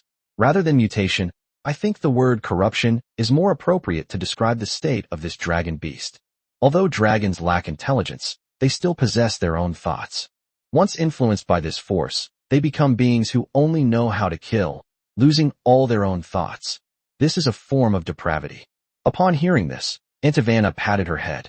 "Okay, although I didn't really want to know this much detail, I still appreciate your detailed explanation. However, rather than whether they should be called mutants or corrupted, I am more concerned about whether these guys affected by this strange power might appear in the Meteor Dragon Valley. Damn it, why didn't I stop you from giving this place such a lousy name?" Witt awkwardly looked away, then placed both crystal jars into the scale space. "This power is rather strange. Who knows if the bone dragon's corpse will be affected by this power, even though this bone dragon has been dead for who knows how long. But we should be prepared, shouldn't we? As for whether the mutated or corrupted grobby dragon beast can survive in the dragon scale space, that's also an experiment that Witt needs to conduct. It will definitely happen. After all, this place is close to Moonshadow River, but at least for the time being, there is no need to worry. In addition, I will also keep an eye on the situation at Moonshadow River. But in that case, you should stay in the cave. Linsta is completely unprepared while he's asleep." Aunt Ivana nodded. "This is the only way." As she spoke, she yawned and walked toward the direction where she had been sleeping. But soon she stopped and turned to Vittor, saying, "By the way, try not to put dangerous things in the cave in the future." After saying that, Aunt Ivana left, leaving Vittoria standing there awkwardly. In the blink of an eye, 4 months have flown by. During those 4 months, Witt and his team did not have an easy time. In fact, they faced constant trouble. The first and second months were relatively peaceful, but in the third month, the herbivorous dragon beasts began a large-scale southward migration due to food shortages. Some predatory dragons also migrated south, but some predatory dragons stayed behind. As Witt expanded his hunting range, these predatory dragon beasts also began to expand their hunting range. During the hunt, the two sides often clashed over prey. Moreover, for predatory dragon beasts, Witt was a more worthwhile target to hunt. Of course, the only difference between them and herbivorous dragon beasts for Witt is that they are more difficult to hunt, but they can still serve as food. In the 4th month, Witt discovered traces of that strange power in the area surrounding the Moonshadow River for the first time. This is certainly not good news. Those corrupted dragons are not obedient children who simply stay in one place and follow the principle of, "I will not offend dragons unless they offend me." Their malice towards normal dragon beasts is obvious. The corrupted dragon beasts also fight among themselves, but they will unite when normal dragon beasts appear around them. Incidentally, the fallen Grubedramen that stayed in the Vittor dragon scale space has remained alive. Of course, it was originally going to die, but when Witt put the preserved part of the decaying soil into the crystal jar, it came back to life. This shows that as long as that power exists, the life force of these fallen dragon beasts will become extremely tenacious. How is the situation? Aunt Ivana watched as Witt emerged from his hiding place after crawling back into the cave through the snowstorm, and then asked. Witt shook off the snow from his body before speaking. "It's not very optimistic. I found traces of that power near the fallen dragon valley, but I haven't found the source of it. Has Lansidas still not woken up?" Aunt Ivana shook her head. a hint of worry flashing in her eyes. Wit, however, was more optimistic. Don't worry, it's about time. Moreover, compared to those fallen dragon beasts, I am more worried about the food problem. Just now, during the exploration, another dragon beast settlement disappeared. As the temperature dropped, almost 99% of the dragon beasts left. Unfortunately, those fallen dragon beasts can't be eaten. Upon hearing this, Antivana couldn't help but roll her eyes at Vittor. This joke isn't funny at all. Just as Wit was smiling and about to say something, some strange sounds came from the depths of the cave. The two dragons exchanged a glance, and both saw surprise in each other's eyes. Chapter 163 Departure. Chapter 163 Leaving. Linsida slowly opened his eyes filled with confusion. Who I am? Where am I? What am I doing? However, this feeling of confusion was quickly replaced by a strong sense of hunger. The hunger was so intense that he could feel cramping pain in his abdomen. Have I been starving for a year? Linsida thought to himself with a sense of helplessness. But just then, a strong aroma of food caught almost all of his attention. Turning his head, Linsida saw a mountain of meat. Without bothering to find out where the meat came from, Linsida pounced on it and focused intently on eating.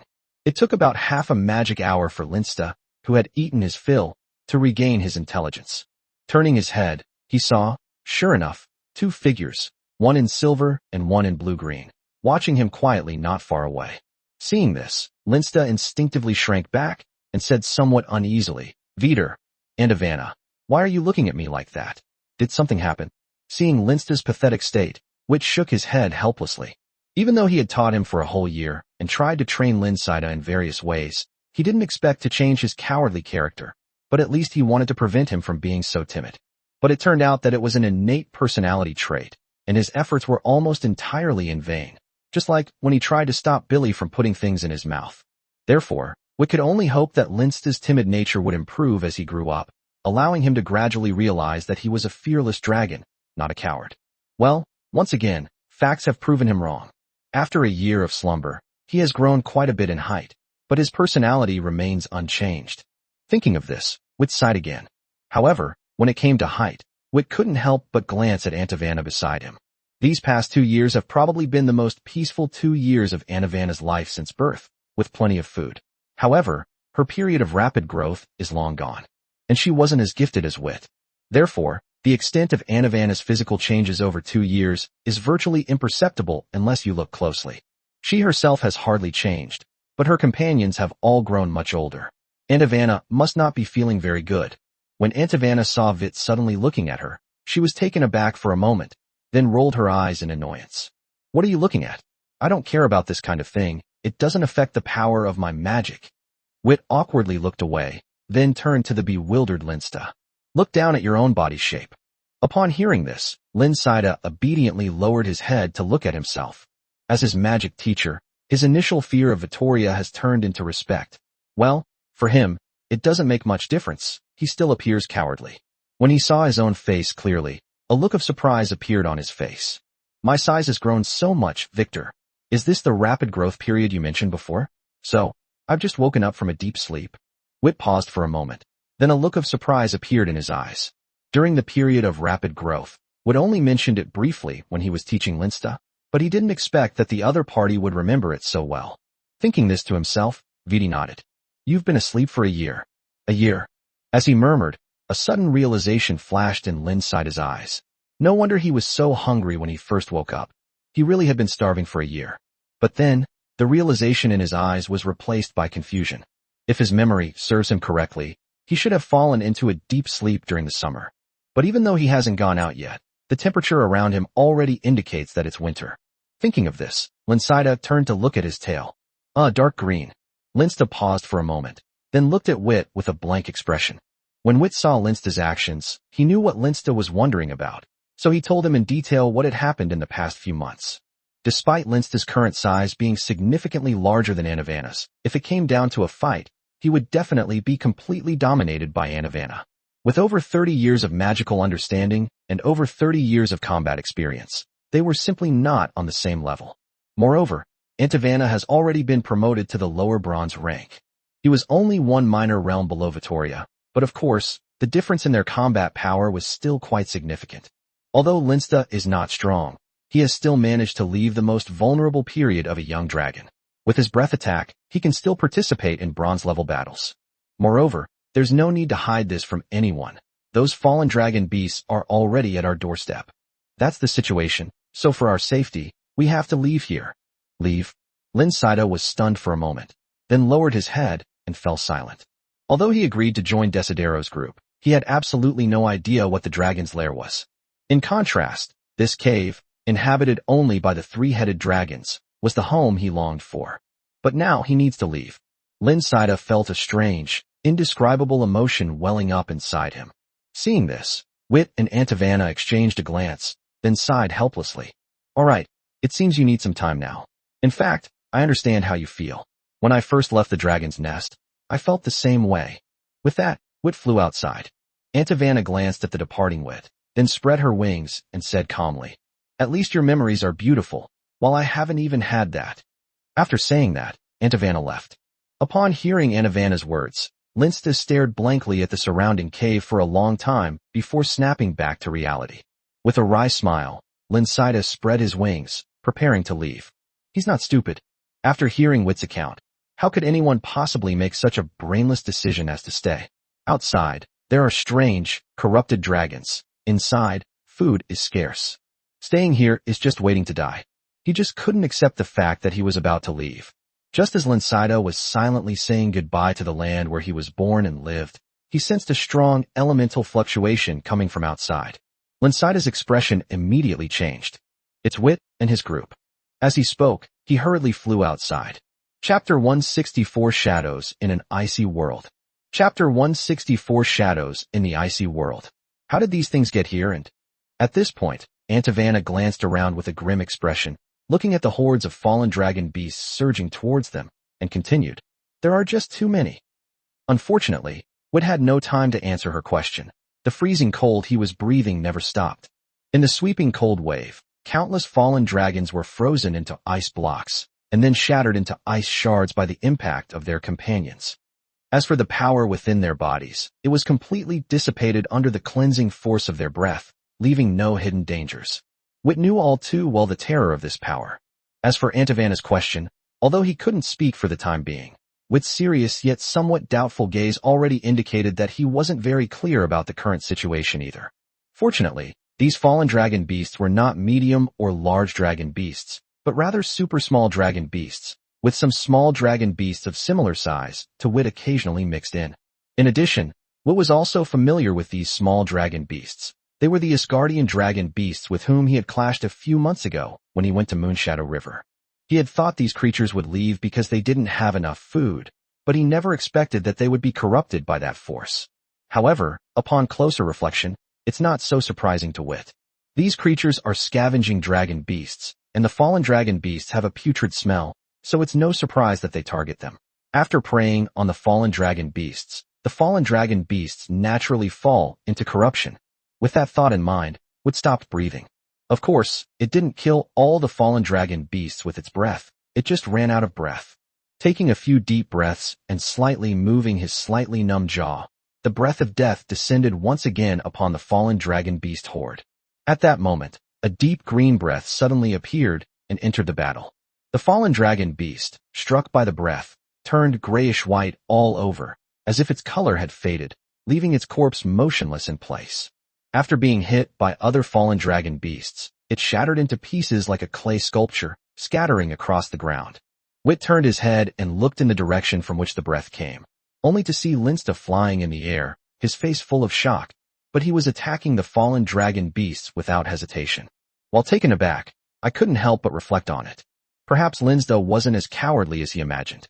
Just as Wit was thinking this, Linsta flapped its wings and moved toward him. "Wit, what's going on?" Upon hearing this, Wit sighed helplessly and then said, "If I said I didn't know either, would you believe me? Are you two still chatting? Have you made up your minds? Do you want to leave?" At that moment, Antivana's voice rang out. Because Vit and Linsta were talking, the two dragons' breath naturally stopped, leaving only Antivana alone in front of the cave, using magic to keep the fallen dragons out of the cave.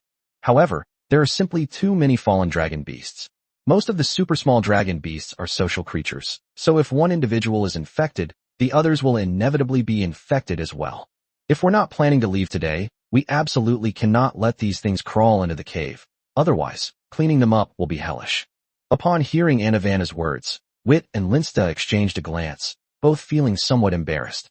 The two dragons then quickly continued to breathe fire to clear the area. However, the fallen dragon beasts came in waves, one after another, like a tide. Wit truly couldn't understand how there could be so many corrupted dragon beasts.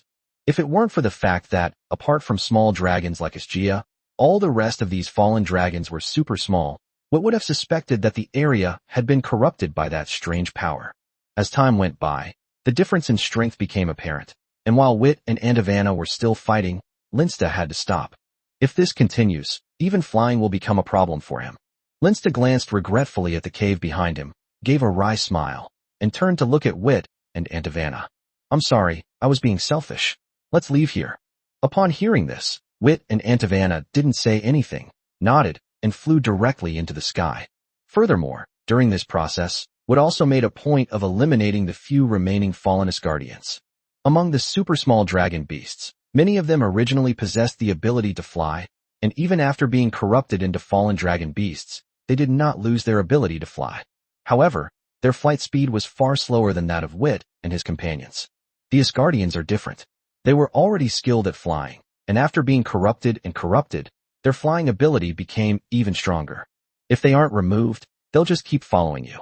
This thing was hated by dragons before it fell, and it became even more hated by dragons after it fell. Fortunately, they were not very strong, and with Vittor's special care, they were quickly reduced to a pile of broken ice. After the three dragons flew to the sky above the fallen dragon valley, they stopped at the same time. Wit enjoyed the atmosphere here. He felt like he was back in Decidro. Andavana had spent 2 rare years of peace here, and Linsta was born here. Therefore, this place holds special significance for all 3 dragons. At this moment, the Dragon Valley, which should have been covered in silver and white, was instead occupied by a bustling crowd of black. Many more followed them. Linsta vented his anger by exhaling a breath at the pursuing fallen dragon beasts, but the look in his eyes dimmed considerably. Wit, is the place we're going to as safe as it was here before? Wit didn't know, but he still nodded. Of course, it's much safer here, safe enough for us to grow up smoothly. Upon hearing this, Linsta nodded silently, and then fell silent again. Seeing this, Wit said nothing more. He glanced down at Dragon Valley one last time before flying eastward, with Andavana and Linsta following closely behind. The meteor Dragon Valley grew smaller and smaller, gradually becoming a small shadow in this icy world. Wit and his group also noticed that this shadow was not limited to Dragon Valley. Seeing those shadows, Wit's face was filled with solemnity. He had anticipated that this power would bring a lot of trouble, but he hadn't expected that the trouble it would cause would be far greater than he had imagined. And this is only what he saw. What must the places he didn't see be like? Chapter 165 The Bone Dragon Burning with Golden Flames. Chapter 165 The Bone Dragon Burning with Golden Flames. Swish, swish, swish. In the Valley of Fallen Dragons, there are corrupted, tiny dragon beasts everywhere. They crawled incessantly through the valley, and their originally faint sounds became exceptionally loud due to their terrifying numbers, giving one a chilling feeling. There was no movement from the cave, but if a dragon saw what was inside, it would definitely be terrified.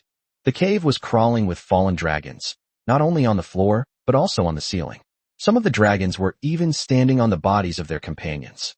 However, unlike the fallen dragons outside, the fallen dragons inside the cave did not crawl around, but stood there quietly, motionless.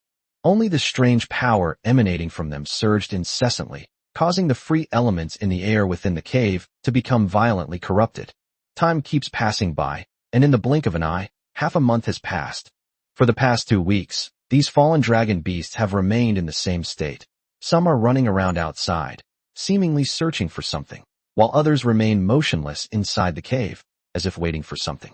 On this day, the fallen dragon beasts in the Fallen Dragon Valley suddenly became restless. After initial hesitation, they began to frantically flee out of the valley. Yes, it was an escape.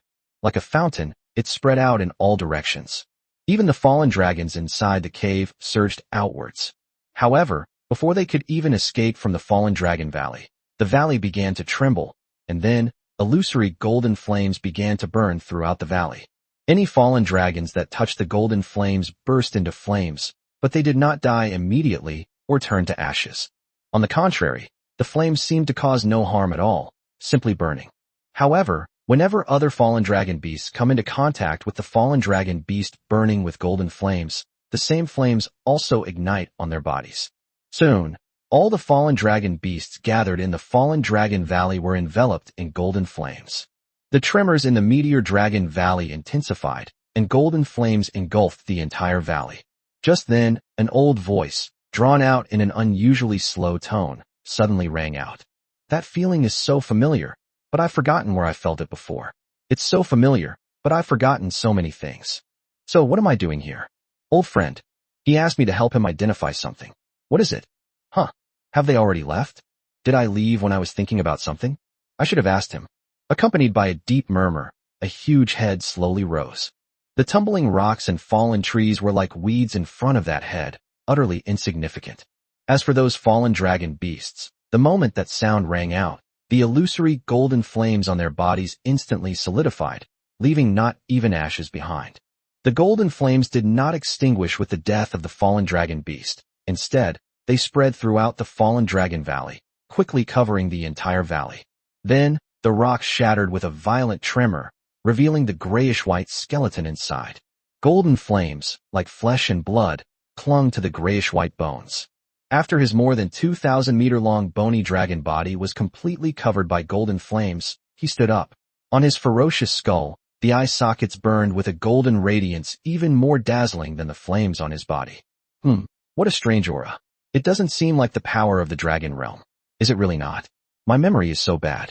But it's okay, I'll just ask him. Muttering to itself, the bone dragon, its entire body engulfed in golden flames, followed the lingering aura and gave chase. As for Meteor Dragon Valley, only a scene of devastation remained. Sometime after the bone dragon left, a figure appeared in the ruins of the Fallen Dragon Valley. He wasn't very big, just over 2 meters tall, about the size of a slightly larger super small dragon beast. Most importantly, he didn't have any dragon characteristics at all. Instead, he exuded an aura of madness and chaos. This world is not bad. There are quite a few strong people. It's better to be cautious. Luckily I ran fast. Such terrifying flames, they even have the effect of burning the soul. Fortunately, he didn't make a big fuss like that guy. Not only did he fail to complete the mission, but he was also beaten half to death. If it weren't for the blessing he received, he would have been killed. They caught up so quickly. No, we should go back. Even a favor won't help if this kind of guy is targeting us. As he spoke, the figure vanished from the spot, leaving behind only a large area of wandering elements that had been affected by his power and become extremely frenzied. Just as he left, the bone dragon, its body engulfed in golden flames, flew back once more. The elements that were originally affected also regained their calm under the burning of the golden flames. Gone. After muttering something, the bone dragon didn't stop. After hesitating for a moment, it randomly chose a direction and left. Bang! After a violent explosion, Linsta stared blankly at the dragon scales embedded in the trees in the distance. To be honest, he had some doubts about Longsheng. When Vittor drew the magic circle, it seemed so simple. But when it was his turn, all he did was explode. The same thing happened when preparing the magic solution before. Thinking of this, Linsta turned to Vittor and said somewhat timidly, Vittor, about magic circles, maybe we should forget it. I don't seem to have any talent for that. Upon hearing this, Wood acted as if he hadn't heard it, and simply said, continue. He did want to lose his composure, but in the 2 weeks since he left Meteor Dragon Valley, Lin Sida revealed another character flaw of his, a lack of perseverance. Now that the other party has passed through the period of rapid growth, Vittor will naturally arrange an exact same set of courses for Linsta, just as Winters had arranged for them. Fortunately, Wit possesses considerable abilities in alchemy, magic circles, and potions. Magic circles go without saying, but alchemy is one of the few ways Wit can release stress. As for medicine, he didn't give up the course because he was quite familiar with Boko. In terms of achievements in medicine, Wit ranks second and Tenet ranks first. Therefore, Professor Wit Linsta is still fine. But whether it's alchemy, magic circles, or potions, whenever Lin Sida encounters even the slightest difficulty, he hesitates for a moment before choosing to give up, and his excuse is always the same. I may not have the talent for this. At first, Wit would patiently offer some advice, but later, after gradually figuring out Linsta's personality, all that remained was continue. And it had even become a habit. But as it turns out, dragons are often forced into existence. Chapter 166 The Dragon's Footprints. Chapter 166 The Dragon's Footprints. Under Vittor's strict tutelage, Linsta, who claimed to have no talent, had successfully mastered the preparation of magic solution and the sharpness magic in just half a month. Of course, Linsta's sharpness magic doesn't need to be mastered to a very high level. This magic is only used to process herbs. As for alchemy, talent is really important. Moreover, due to Lofa's relaxed educational approach, Witt did not force Linsta to learn anything in this regard. He simply gave him a pile of, or set a standard, and then let him do as he pleased. This laid-back teaching style was surprisingly well liked by Linsta, who would become much more talkative when it came to alchemy. In addition to Linsta, Anavana was also brought over by Vittor to study together. Of course, what she said was purely theoretical. Witt's expectations of him were similar to those of the teachers at the academy towards Celine and the others. You may not know how to brew potions, draw magic circles, or create alchemical golems, but you must recognize them when you see them, especially magic circles and alchemical items. Because most magic circles and alchemical items are dangerous, especially when encountered outside. Of course, if Linsta really doesn't want to study, Witt won't force him, and his standards for him will be lowered to the same level as Antawana's. However, Linsta's claim of lacking talent was more of a complaint, and he never refused whenever Witt asked him to continue. In addition, although it is called a class, most of the time it is spent in short intervals. There was no other way. They needed to get going. I can only take a little time to study during my breaks. As for the journey itself, Witt could only say that it wasn't very smooth. As they traveled downstream along the Moonshadow River, they saw that many places had been occupied by fallen dragons. Fortunately, most of these fallen dragon beasts are still very small dragon beasts. Even if there are small dragon beasts, they are all scavengers. Occasionally there are some herbivorous dragon beasts mixed in, but they are not medium or large. These herbivorous fallen dragon beasts must have been corrupted by that power while being hunted by those scavenging dragon beasts. The fact that they did not encounter any predatory fallen dragons is quite good news, indicating that these fallen dragons are not strong enough to deal with those powerful predators. But Witt suspected that this situation would not last long. Because these fallen dragon beasts are not in harmony with each other, when they encounter each other without encountering normal dragon beasts or dragons, they will fight and devour each other. During this process, these fallen dragon beasts are gradually becoming stronger, and it is believed that it will not be long before predatory dragon beasts appear among them. Whenever he thought about these things, Witt couldn't help but feel fortunate that they had left in time. As time went on, the area around Moonshadow River would become increasingly dangerous. Of course, this is assuming that these fallen dragon beasts can continue to develop smoothly. The area around Moonshadow River isn't particularly dangerous now, but as normal dragons, Vitt and his companions inevitably face concentrated attacks when encountering these fallen dragon beasts. So annoying. But they didn't have any particularly good solutions. As the only landmark, they couldn't stray far from Moonshadow River. If you fly too high, you'll easily be targeted by those powerful predatory dragon beasts. Thinking of this, Vittor irritably flicked his tail, the force of which slammed into the ground, sending up shards of fine snow. Linsta, who was trying to inscribe a magic circuit again after hearing Witt's words, thought Witt was urging him when he heard the noise. In his nervousness, he engraved too deeply with the enchanting pen in his hand, and his heart sank instantly. Then, when Linsta cautiously looked at Witt, he realized that Witt wasn't looking at him at all. With a quick glance, Linsta pressed the ruined dragon scale into the ground in front of him, then carefully covered it with the snow beside him. Seeing that no obvious traces were left, the corners of his mouth couldn't help but turn up. However, before he could be happy for long, he felt a sharp pain in his head. When he turned around, he saw Vittor, who had just retracted his tail, looking at him with a half-smile. Covering up your failures is the biggest failure of all. Keep going. Linsta lowered his head awkwardly, then took another dragon scale from the side, took a deep breath, and began to carve it seriously. Seeing this, Witt shook his head helplessly. That kid is too stupid. If he had been a little quicker, he might not have even noticed. After all, when he gave Linsta the dragon scales, they were in piles, not in a specific quantity. But he insisted on making it seem like he was trying to hide something, carefully cleaning up the marks on the ground. Even a dragon could see what he was doing. In addition, the dragon scales that Vittor brought out were consumables, and they were the most numerous items he brought out from the dragon's nest, besides meat. Even if you run out, you can easily find a replacement. There are countless dragon beasts with dragon scales, and for a beginner like Linsida, there is no difference between dragon beast scales and dragon scales except for their hardness. Of course, the current Wite is the same. When you reach the 5th level of the magic circle, the difference between dragon scales and dragon beast scales becomes quite significant. Using the latter will greatly shorten the lifespan of the magic circle. Just then, a subtle elemental fluctuation came from the distant horizon. Sensing the elemental fluctuations, Vittor stood up and looked up, where he saw Antivana flying towards them from afar. However, she didn't land.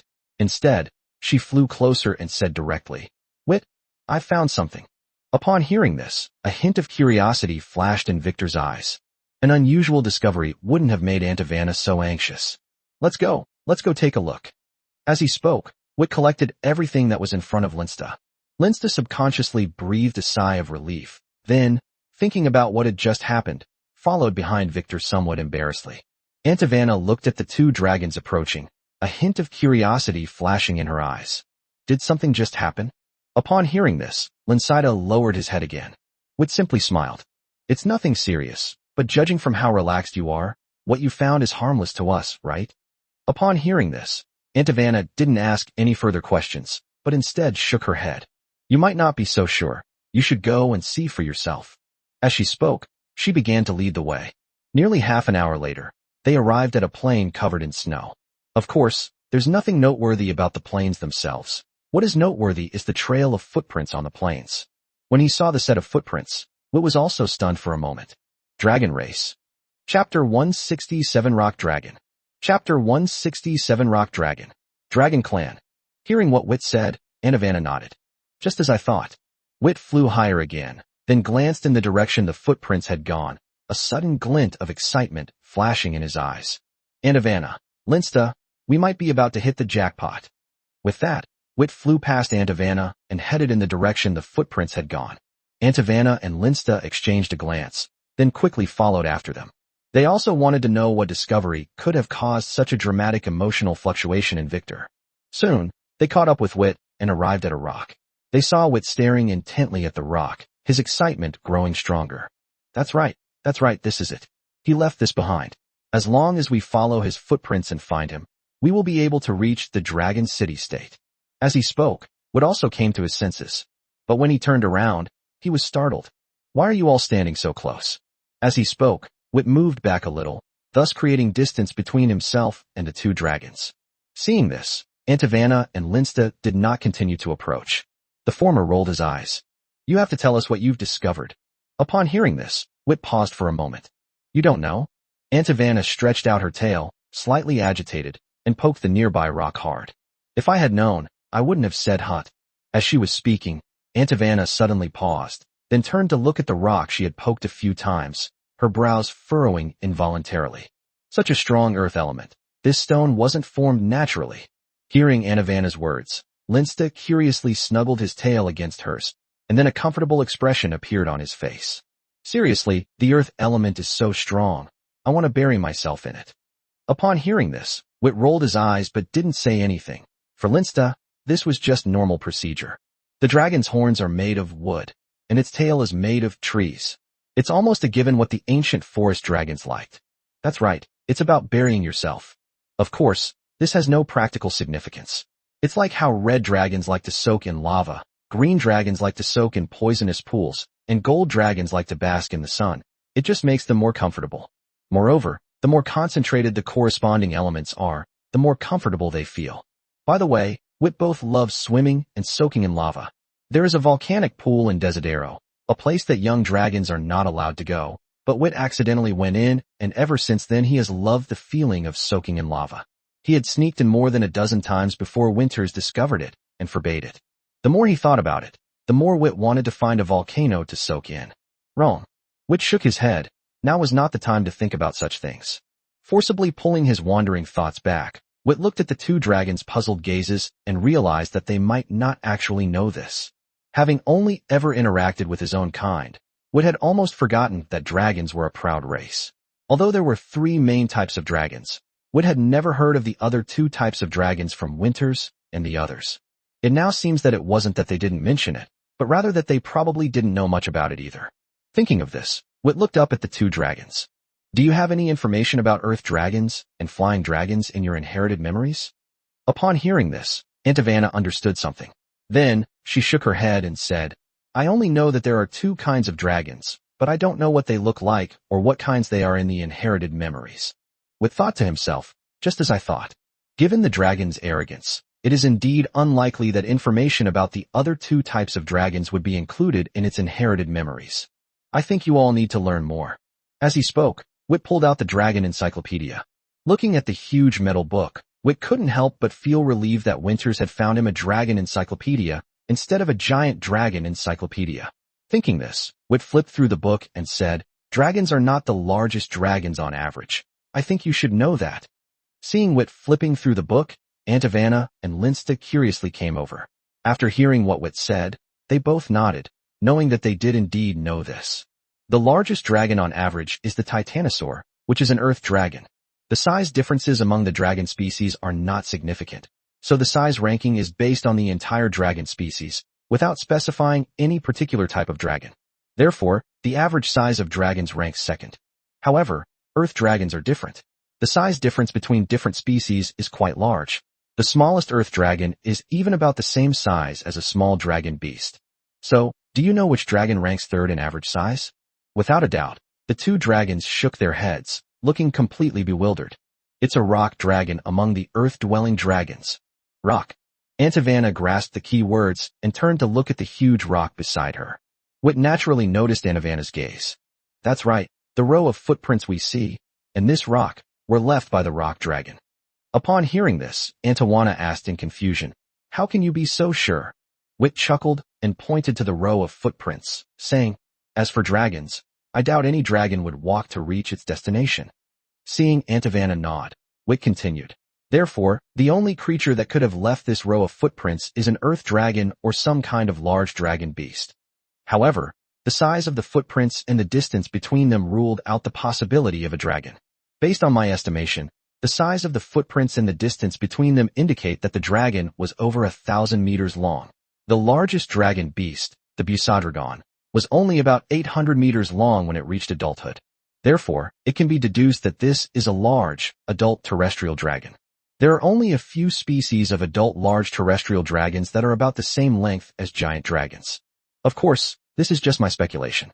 After all, the world is so big, anything is possible, and it's not impossible for a dragon beast that's 1,000 meters long to appear.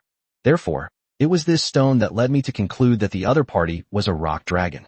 It's called a stone, but upon closer inspection, this rock resembles a giant cluster of crystals, only made of stone. From above, it looks like a blooming rock flower.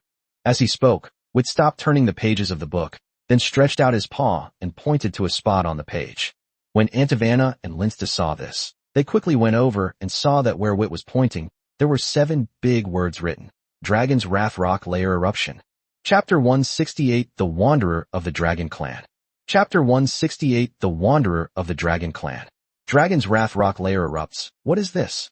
Hearing Linsta's words, Wit sighed helplessly, then looked at the two dragons and said fiercely, From today onwards, you two must memorize information about one type of earth dragon or flying dragon every day. Seeing the two dragons' faces fall, Wit explained, There are 3 main categories of dragons: giant dragons, earth dragons, and flying dragons. The origin magic of dragons is dragon breath and flight. Although earth dragons and flying dragons cannot compare to dragons in terms of bloodline concentration, they are still dragons after all. They also have their own origin magic. Earth dragons have dragon's wrath, while flying dragons have divine speed. Well, no doubt about it, the dragon's speed is the only one of the 3 origin magic that is not offensive. It's probably due to blood concentration. However, dragons have a rather good talent for magic, and their growth rate is much faster than that of giant dragons and earth dragons. Of course, correspondingly, their lifespan is not long. You can see for yourselves later. As he spoke, Wit turned his gaze to the rocks beside him. The rock dragon's dragon wrath is a rock eruption, and its power is quite impressive. The result of the rock eruption is this shape of rock flower. Only rock dragons can cause rock strata to erupt. Upon hearing this, Aunt Havana and Linsta exchanged a glance, then flew into the sky, returning shortly afterward. It really was a rock eruption. It really looks like a flower. Wit and Antivana both turned to look at Linsta, who awkwardly turned away. Well, he hadn't grasped the point. Shaking his head helplessly, Wit looked at Antivana and said, "Now that we've confirmed that these marks were left by an adult rock dragon, our luck has turned. Rock dragons are also known as the wanderers of the dragon clan, and they have completely opposite personalities to Titan dragons. From birth until death, titanosaurs typically only move once during their long lifespan, when they are looking for a mate. On the contrary, Yanlong are natural wanderers who dislike a monotonous life and prefer to roam around from birth to death. However, during their early years, dragons wandered with their parents, but after reaching adulthood, they wandered on their own. Furthermore, they are not solitary wanderers. If they encounter a dragon city-state, they will stay for a while, rest, and then continue their wanderings." Hearing this, Antivana understood what Wit was thinking. "You mean, we just need to follow this rock dragon?" Viti nodded, then shook his head. "It's not just about following. The safest route to Liberty City would have been along the Moonshadow River and the Starry Night River. However, the changes in the Great Ice Field and the appearance of the fallen dragon beast have made this path somewhat troublesome. No one can say for sure how far those fallen dragon beasts will go. Perhaps, like this rock flower beside us, they were all killed by a passing dragon. Perhaps they will grow stronger and eventually occupy a territory." Indeed, when Wit was examining the rock flower, he noticed the remains of fallen dragon beasts nearby. However, that power had been cleared away and no longer had the ability to corrupt. Clearly, they've set their sights on something they shouldn't be targeting. If I hadn't found any trace of this rock dragon, I might have taken the gamble, but now that I've found some. At this point, Wit couldn't help but laugh. As traveling rock dragons, they don't mind having dragons with them. In fact, they are known as mobile dragon nests, which is why I say we are really lucky. If you follow these footsteps, you will definitely be able to find the rock dragon. Once we find the rock dragon, we'll be able to reach the dragon city-state safely. Adult rock dragons are incredibly powerful. But Antivana wasn't blindly optimistic. Instead, she calmly asked, "What if we can't catch up?" Upon hearing this, Vittor pointed to the rock flower beside him. The high concentration of residual soil elements indicates that this was not left behind a long time ago. Although this region was also affected by the cold wave, the thickness of the snow indicates that it was affected by the cold wave later. As for Meteor Dragon Valley, it began to be affected by the cold wave 4.5 months ago. Looking at the footprints, you can see that the snow was trampled underneath. This means that the rock dragon passed through here after the snow had fallen, and even if we take the middle of the time frame, it was at most about 2 months, or even less. After all, it seems that it hasn't snowed since he passed by. Although it is large, its walking speed on the ground is definitely not as fast as ours when we fly. Even if he travels day and night, we will definitely be able to catch up. Moreover, don't forget, Yanlong is traveling, wandering, not simply rushing along, so his speed is definitely slower. Antivana nodded, acknowledging Wit's analysis. "One last question, aren't you going to Liberty City?" Wit paused for a moment, but he certainly understood what Antivana meant. Understanding is mutual. Over the course of 2 years, Wit gradually learned about Antivana's past experiences, and in turn, Antivana also learned about his past and future plans. Following the Moonshadow River and the Starry Night River will definitely lead you to Liberty City, and similarly, from Liberty City, you will definitely be able to reach the Starry Night Plains. However, once they follow this rock dragon, they might not be heading to Free City. They might be heading to a distant, unknown dragon city-state. Well, with a sigh, Wit chuckled softly. Safety is the most important thing. Free City, Starry Night River, Starry Night Plains, and the Feast of 10,000 Dragons. That's for later. But the prerequisite for all of these things to happen is to survive. Personally, I'm willing to take the risk and try it. Even if I die on the way, it's my own choice. It's different with you guys. I can't just decide your future for my own sake. Free City is a place I must go to, but it is not a place you must go to. What you need is a stable environment to grow up in, and any dragon city-state can provide that. But as long as you survive, anything is possible. Not to mention, as he spoke, Wit tapped the area above his chest. There's another one here. Upon hearing this, Antivana couldn't help but roll her eyes. Have you forgotten that we too are also dragons of Desidero? Or are you not planning to take us back? Upon hearing this, Wit shook his head with a wry smile. Okay, it's my fault. I'm sorry, but I still choose the safest option, the rock dragon. Winters once said that time is not very important to us. We have plenty of time to do what we want to do. But all of this depends on being alive. Antivana stared at Wit for a few moments before looking away. You're the leader, so you're in charge. Chapter 169, The Lonely Wanderer. Chapter 169, The Lonely Wanderer. Knock knock. A loud, rhythmic sound echoed continuously through the forest. A short-tempered dragon beast glared and roared as it emerged from its lair, wanting to talk to the culprit and explain why disturbing the dragon was wrong. But when they met those huge, dazzling golden pupils, they didn't even bother to reason with them, and instead, they tucked their tails between their legs and fled as far away as possible. Looking at the owner of those eyes, his thick limbs moved slowly, each landing accompanied by a loud thud. However, his huge claws did not stir up a speck of dust. When they lifted, only a half-meter deep footprint remained. His large, drooping belly looked almost touching the ground, but in reality, even the tallest trees in the forest could only be touched by the treetops when he passed by. A single horn sits atop its head, its base occupying almost the entire surface of the head. The horn curves forward and has a rock-like texture. The dragon's grayish-white, rock-like shield-shaped scales are large and protruding, resembling a suit of armor covering its entire body. They look extremely fierce, not to mention their formidable defensive capabilities. With each step, the thick dragon's tail sways slowly, ending in a rock hammer that looks like a meteor hammer. Getting hit by it would definitely not be pleasant. Roar. Suddenly, he stopped, raised his head, and let out a deafening roar. The sound waves shook even the trees. Just by listening to it, one could only feel its boundless majesty and domineering aura. But actually, his meaning was very simple. Are there any dragons? This damn place, there's not a single dragon here. He stood there waiting for a long time, but still received no response. He sighed deeply, then continued to walk slowly away into the distance, his back revealing a sense of loneliness and solitude. On a large tree, Auto-Devour watched the rock dragon recede into the distance, then turned to look at Vit with some confusion. Aren't we going over there? And are you sure he didn't spot us? With that kind of physique, they must be very strong. Vit shook his head.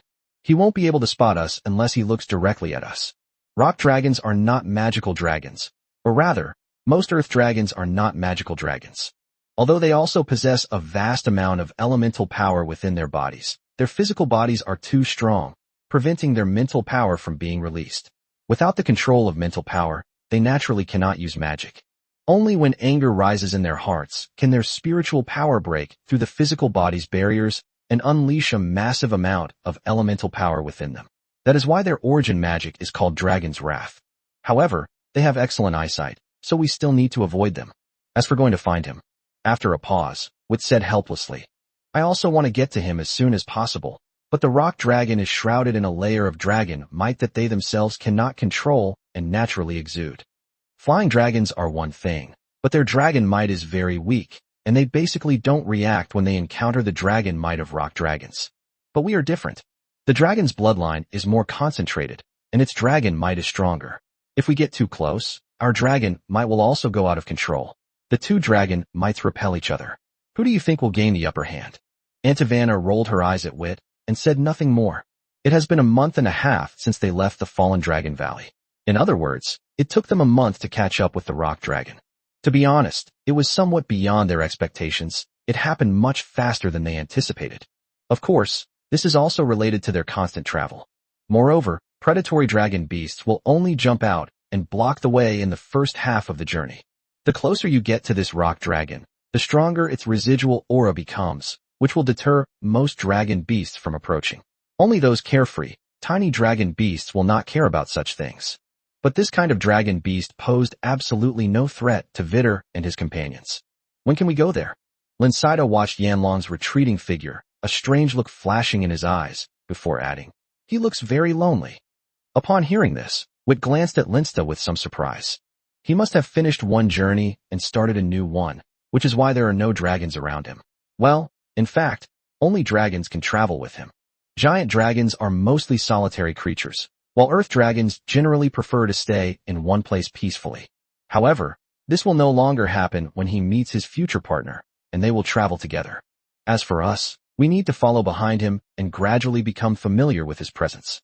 Once we're familiar with the area, we can go directly there. Linsda nodded, indicating that he understood. All right, everything that needed explaining has been explained. Let's begin the lesson. Upon hearing this, Auto-Devour and Linsda stiffened. Then, the former said calmly, I'm a little hungry, and I'm going out to find some food. Do you need me to bring you some? Wit shook his head helplessly. Meanwhile, Linsta turned his longing gaze toward Aunt Ivana. Take me with you. Take me with you. However, Aunt Ivana acted as if she hadn't noticed his gaze at all, and simply turned and flew away. Linsida's eyes dimmed instantly, and then she lowered her head resignedly. Time passed day by day. As Vittor and his companions drew closer, the rock dragon eventually discovered them. I also noticed that this is a three-headed young dragon. Well, although one of the young dragons looks a bit off, it doesn't have reverse scales, so it's definitely a young dragon. And he understood why he hadn't received a response. But there's nothing he can do about it. Dragon might is innate and related to mental strength, but earth dragons have no way to deal with their own mental strength, or more accurately, they have no way to deal with their own bodies. Therefore, he could only communicate with Wit and the others by shouting, and similarly, Wit and the others could only respond with shouts. There's no other way. They won't hear you if you don't yell. Roar. Is this okay? Upon hearing the roar of the rock dragon, a hint of helplessness appeared in the eyes of the three Vittoria. Ever since they were discovered, the other party has been checking on them 3 times a day, morning, noon, and night, more punctually than when they eat, and now it's noon. This is also why he didn't come out directly before. He had anticipated this situation. Roar. Almost done. Just 2 or 3 more days. Roar. Great. Finally, I have a dragon to talk to. By the way, there's a herd of Kaplongs ahead. Should we go and stock up on some food? Roar. Okay, we'll go check on it in a bit. And stop shouting, it hurts my throat. After shouting, Wit coughed a few times. He wasn't joking. The dragon's might that enveloped the rock dragon had a considerable range. Even if he were face to face with it, he would have to communicate with roars. Moreover, they're currently at the dragon's tail. There's nothing they can do about it, since the dragon's power is weakest there. However, we won't have to communicate so much so easily for a long time. Chapter 170 Sequoia. Chapter 170 Sequoia. Whoosh. Letting out a long breath, Vittor looked at the dragon scales beneath his feet, which were as solid as rocks, and his eyes were full of smiles. We're finally up here. This is the back of the rock dragon, which is like a hill to Wit and his companions, and even for their size, it is enough space to move around. And the most important thing is safety. Despite not possessing magic, rock dragons are among the most warlike of all earth dragons. Otherwise, how could they possibly travel and roam the perilous wilderness? They didn't rely on their own great strength. When both sides are at the same level and neither has an advantage in attributes, the dragon's win rate against the rock dragon is generally around 60 to 40%. In other words, the rock dragon possesses the strength to rival a giant dragon. If they could fly, their win rate would probably be 50/50ths. Of course, the flying dragon is also quite powerful. None of the 3 dragon species are simple. Roar. If you guys come up here, come over and talk to me. It's been over a year, and I haven't seen any other dragons besides you. Hearing the urging from the other end start again, the 3 dragons exchanged a glance, both feeling somewhat helpless. Let's go over there. With that, Wit flew off, and Aunt Ivana and Linsta followed. The rock dragon's horns were really big. To Wit and his companions, they were like a precipice. You've finally arrived. That's wonderful. I've never traveled with a dragon before. By the way, my name is Sequoia, and what are yours? I don't know if it was because the distance was too close or the sound was too loud, but Sequoia's voice sounded muffled. However, his tone was very cheerful and enthusiastic, and it was clear that he was genuinely happy about Vittor and his group's arrival. Wit. Aunt Ivana. Hello, my name is Linsida. Hello. Haha, you sound easy to get along with, completely different from the dragons I've ever seen before. You must have come from a dragon's nest. I've heard that the dragons that emerge from the dragon's nest are just like you. But will the dragon's nest allow the baby dragons to escape? Judging from your appearance, you seem to be lost. What is the name of your dragon's nest? Perhaps I've heard of it. Maybe I can send you back directly. Upon hearing this, Aunt Ivana and Linsta instinctively looked at Vittor, as Vittor was the only one among them who had truly come from the dragon's lair. Time heals all wounds. After more than 2 years, Wit finally accepted reality. Upon hearing Sequoia's words, he smiled and said, "It's not going back anytime soon." However, as for the dragon's nest's name, it's Desidero. Desidero? There was a hint of surprise in Sequoia's tone. You actually come from that most mysterious dragon's nest. Upon hearing this, Wit paused for a moment, then asked curiously, "Why do you say that? When I lived in Dragon's Nest, I didn't find it particularly mysterious." To be honest, Wit is quite interested in how the outside world views Desidero. You live in the Dragon's Nest, so naturally you can't feel it. Besides, you are still a young dragon, and your understanding of the dragon's nest is quite limited. Disadro is quite famous in the dragon realm, especially Desidero herself. She is the only space dragon and is full of mystery. Moreover, apart from the dragons that live nearby, very few dragons can find Desidero's location. At this point, Sequa paused. Feel sorry. Wit naturally understood what Sequa meant and chuckled softly. There is no need to apologize, that is the truth. However, I believe I will definitely return to the dragon's nest. It's just a matter of time. Then I wish you success in returning to the dragon's nest. Then, Sequa asked with some anticipation. Since you can't go back to the dragon's nest now, do you have any plans? Would you like to travel with me? You never know when, where, you might run into Descartes. To be honest, for a fleeting moment, Wit was tempted, but he quickly calmed down and declined with a smile, saying, I'm sorry, I may have to disappoint you. Linsta was only a few days old. He needed a stable environment to grow up in. Upon hearing this, Sequa sighed with some regret. Okay, although it's a bit of a shame, what you said makes sense, and it was my oversight. And you should have some ideas about returning to the dragon's lair by now. Viti nodded. Although it takes a long time, there is a high chance of finding a dragon in a dragon's nest during the dragon feast. A grand feast of 10,000 dragons. I almost forgot, this is the continent of Fast, home to the feast of 10,000 dragons. But did you know? When I heard the name Desidero from your mouth, my first reaction was, so this dragon's nest is on the continent of Fast. I think you understand what I mean. Upon hearing this, Wit was taken aback. Yes. Why didn't I think of this before? The dragon realm is so vast, and it's not just one landmass. Besides, Disadro activated the teleportation while he was asleep. Therefore, it is entirely possible that Desidero landed on another continent. So, will the teachers still be able to attend the one-long grand feast in time? Thinking of this, Wit felt a sudden panic. Calm down. They should know you're not in the dragon's lair. If that's the case, dragons will definitely come looking for you. Hearing what Sequa said, Wit calmed down a bit. The other party is right. Given enough time, they will definitely be able to find their way here. Winters is not a young dragon like him, and there is a library in the academy. We should be able to figure out where we were teleported to soon, and then be able to get back. Even if they fail to find him in time, he can still use the dragon feast to tell Winters and the others that he is still alive. After realizing all this, Wit couldn't help but give a wry smile. I'm still not mature enough. The slightest change shakes my resolve. Thank you for reminding me, Siku. You're welcome.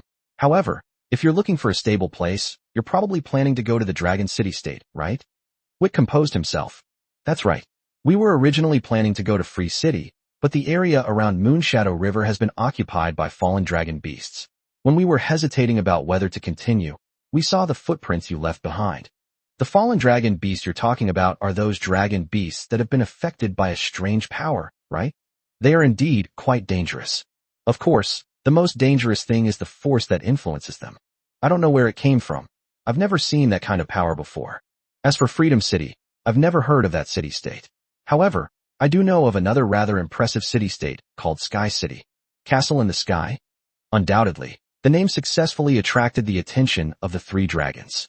Chapter 171 The Title Girl is on strike. Chapter 171 The Title Girl is on strike. A legendary cloud dragon lives in Sky City. He personally set all the rules there, and any dragon that violates the rules will be regarded as an enemy by him. Moreover, he also has a clan of wind and thunder pterosaurs who worship his power and serve as his followers, helping him manage the Sky City. Of course, it only sounds a bit scary. In reality, as long as you don't cause trouble in Sky City and live a peaceful life, you won't violate the rules set by Gu Luo. However, although dragons also live in Sky City, the main inhabitants are flying dragons. I've been to that place, and when I walk there, I always have to be careful to see if those little creatures are under my feet. It's worth mentioning that the scenery of Sky City is quite beautiful. The term castle in the sky has two meanings. One is the clear and pure sky, and the other is the free and unrestrained wind. Antivana would probably love it there. When her name was suddenly called, Antivana was taken aback for a moment. After imagining the scene Sequa mentioned, I was indeed somewhat tempted. Sky dragons are not only compatible with water, but also with wind, so Antivana also enjoys the feeling of flying freely against the wind. However, ever since that near capture by an Elgindraman, she has rarely flown at high altitudes. Compared to Antivana, Wit was more concerned about the ruler of Sky City, the legendary cloud dragon, Guro. With the protection of legends, the Sky City is indeed quite peaceful. Thinking of this, Vittor asked, "Can you take us to the Sky City?" Upon hearing this, Sequin nodded without hesitation. However, he clearly forgot that Wit and the others were right there at his horn. Fortunately, Sko's dragon horns weren't smooth, so Vit and the others could hold on to them firmly. Hearing the exclamations from above, Sequor realized something and said somewhat awkwardly, "Sorry, I forgot you were still up there. As for going to Sky City, of course, there's no problem. In fact, that's where I was originally planning to go." The scenery of the Sky City always captivated the dragon. Upon hearing this, Wit breathed a sigh of relief, but also inwardly sighed. He believed that if he suggested going to Liberty City and pointed out the way, Sko would definitely agree. After all, for the rock dragons, what they enjoy is the scenery along the way, and they don't care at all where the journey ends. However, the scenery around Moonshadow River is by no means beautiful, and there is also the possibility of encountering danger. He always felt that there was something strange about the fallen dragon beast's attack on Meteor Valley. If they were after them, why are only a small number of them being hunted down? If they came here specifically for the Meteor Dragon Valley, then it makes even less sense. What makes the Fallen Dragon Valley special is that, apart from Linsta who was hatched, there is only the body of that bone dragon. The soul fire of that bone dragon has been extinguished, and the dragon bones are completely worthless, as they are almost petrified. Moreover, and most importantly, the fallen dragon beasts should act entirely on instinct, so how could they abandon them to target the Fallen Dragon Valley? Unless something is controlling them from behind. But it still doesn't feel right. If those fallen dragons really had a controller behind them, how could they possibly let them leave? There are too many things I can't understand. This is one of the reasons why Wit chose to follow in the footsteps of the rock dragon. Of course, Wit was not going to give up, but he was not strong enough at the moment. He thought that he would go back to Meteor Dragon Valley when he was stronger. There's a saying in that world, what's it again? Geese leave their calls as they fly by. Even if time erases everything, it will take a long time, and we might discover something. Thinking this, Wit asked a question. By the way, what about you? You've been traveling a lot. You must have encountered many interesting things. Could you tell us about them? Besides, it seems you came from the northeast direction.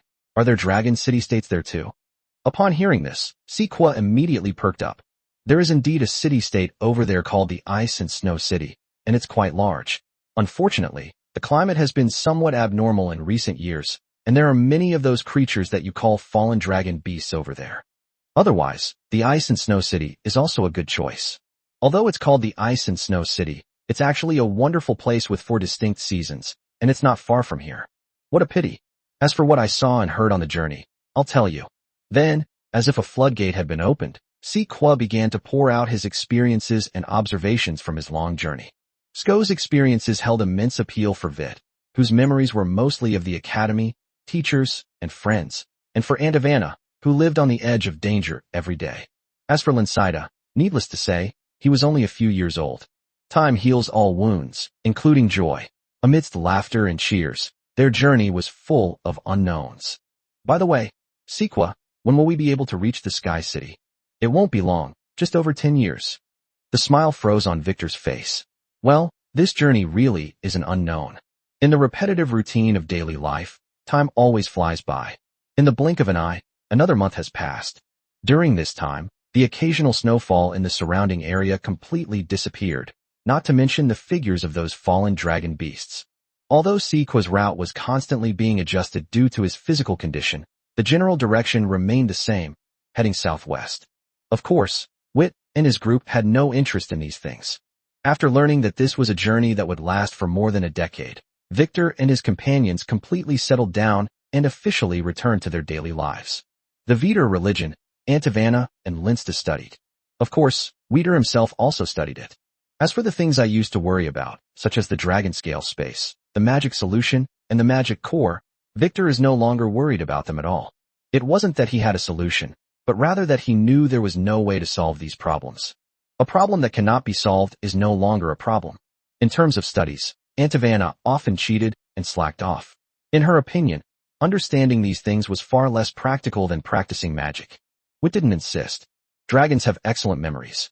As long as Aunt Ivana listens to something briefly, she won't remember it completely, but she will at least retain some impressions. Incidentally, they settled on the dragon's horn in Sko. Not only does it offer a wide field of vision, but you can also simply say so if you want to hear a story. With thousands of years of travel experience, Sequoia stories are enough to amaze dragons, not to mention their sheer number. However, something happened today that made Wit slightly excited. I have more travel companions now. Chapter 172, Flying Dragon. Chapter 172, Flying Dragon. Wit lay on the horn of the dragon, his eyes full of seriousness. He was drawing a magic circle. Lin Sida lay to the side, his eyes filled with envy. He also wished he could be like Wit, easily able to inscribe a magic circle. However, when he thought about the magic circle he had inscribed, the envy in Linsta's eyes turned into shame. He had been traveling with Siku for a month, but he still couldn't even draw a magic circuit, let alone a complete magic circle. Call. With a sigh of relief, Wit stopped using his enchanting pen, then took out the liquid magic core and began to complete the final step of the magic circle. He is currently inscribing a water attribute defensive magic circle with 24 nodes. Of course, it wasn't used for hunting or anything. The magic circle had always been a tool that Wit used to practice mental magic. When he practiced mental magic, he did not practice according to the elemental attributes of the magic, but according to the number of elemental nodes. The more elemental nodes that construct magic, the more elemental nodes need to be destroyed simultaneously to banish magic. To disable a spell, you basically need to destroy 1/3 of its elemental nodes at the same time. Of course, this is not absolute. Some magic is more stable, such as defensive magic. To disable this type of magic, you need to destroy at least half of the nodes. When facing highly active explosive magic, it is possible to prevent such magic from being cast by affecting even 1/4 of its elemental nodes. As for mental magic, there are 3 main difficulties. First, memorize the location of each magical element node. Second, how to accurately destroy 1/3 or even more of the element nodes in a high-speed battle. Third, each additional node adds a tremendous burden to the control of mental energy. The first 2 are proficiency, and the third is one's own hard skills. After practicing mental magic for so many years, today, Wit is going to begin practicing 24-node magic. Wit can easily block any magic below 24 nodes. It is worth noting that Wit was even stricter with himself. When he suppressed magic, he did not do so by destroying 1/3 or 1/2 of the elemental nodes. He demands everything of himself. This means that Wit's control over his mental power is actually capable of precisely destroying all 23 nodes at the same time. The magic used by the dragon beast is primal magic, so when facing the dragon beast, Wit can only fight it using shaping magic and dragon breath. At this point, Vittor's prowess is not apparent at all. His true terror was revealed when Wit fought against Antivana, who was also a dragon. After that one fight, Antivana refused to fight Wit again.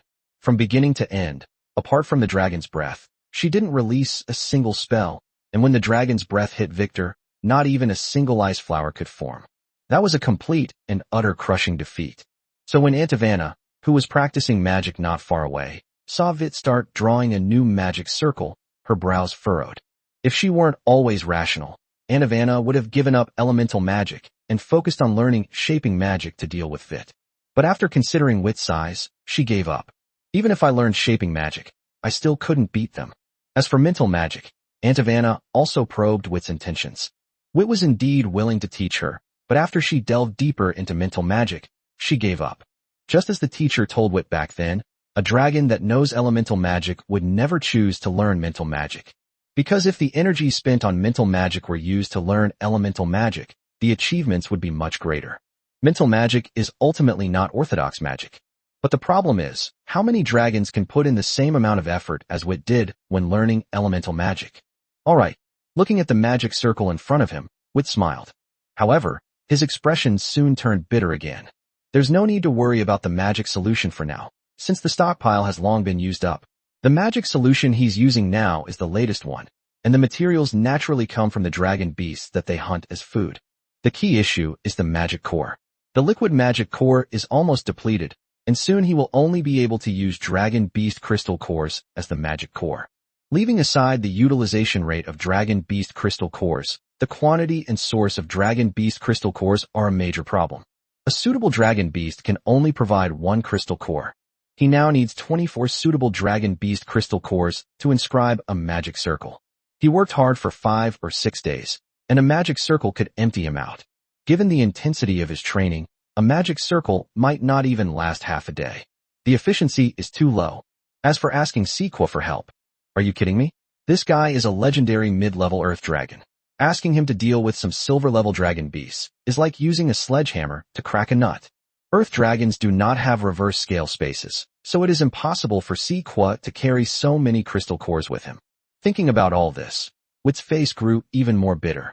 Wit casually handed the enchanting pin to Linsta, who was standing to the side, and was about to put away the scales engraved with magic circles when he looked up and saw a large number of small black dots flying in from a distance. Just as Wit put away the magic circle with a puzzled look and was about to go see what was going on, Sko, who was under him, suddenly roared. "Roar! Welcome! Have a pleasant trip." He said this, but Sequa showed no sign of stopping. In fact, for the past month, Wit had never seen Sequa stop. Day and night, Sequa was walking at a leisurely pace. Of course, Sequa would deliberately avoid some mountains that looked relatively high or deep rift valleys. Would also specifically ask the other party about it. Sequa said that every 2 or 3 months, he would stay in one place for about half a month, and this half month was his rest time. It has to be said that the Earth Dragon's endurance is truly remarkable. Under Victor's watchful eye, even though Sko didn't stop, the dragons quickly caught up. That's right, it's a dragon. But not a giant dragon, but a flying dragon. It was also the first time Victor had ever seen a dragon, and he couldn't help but observe it closely.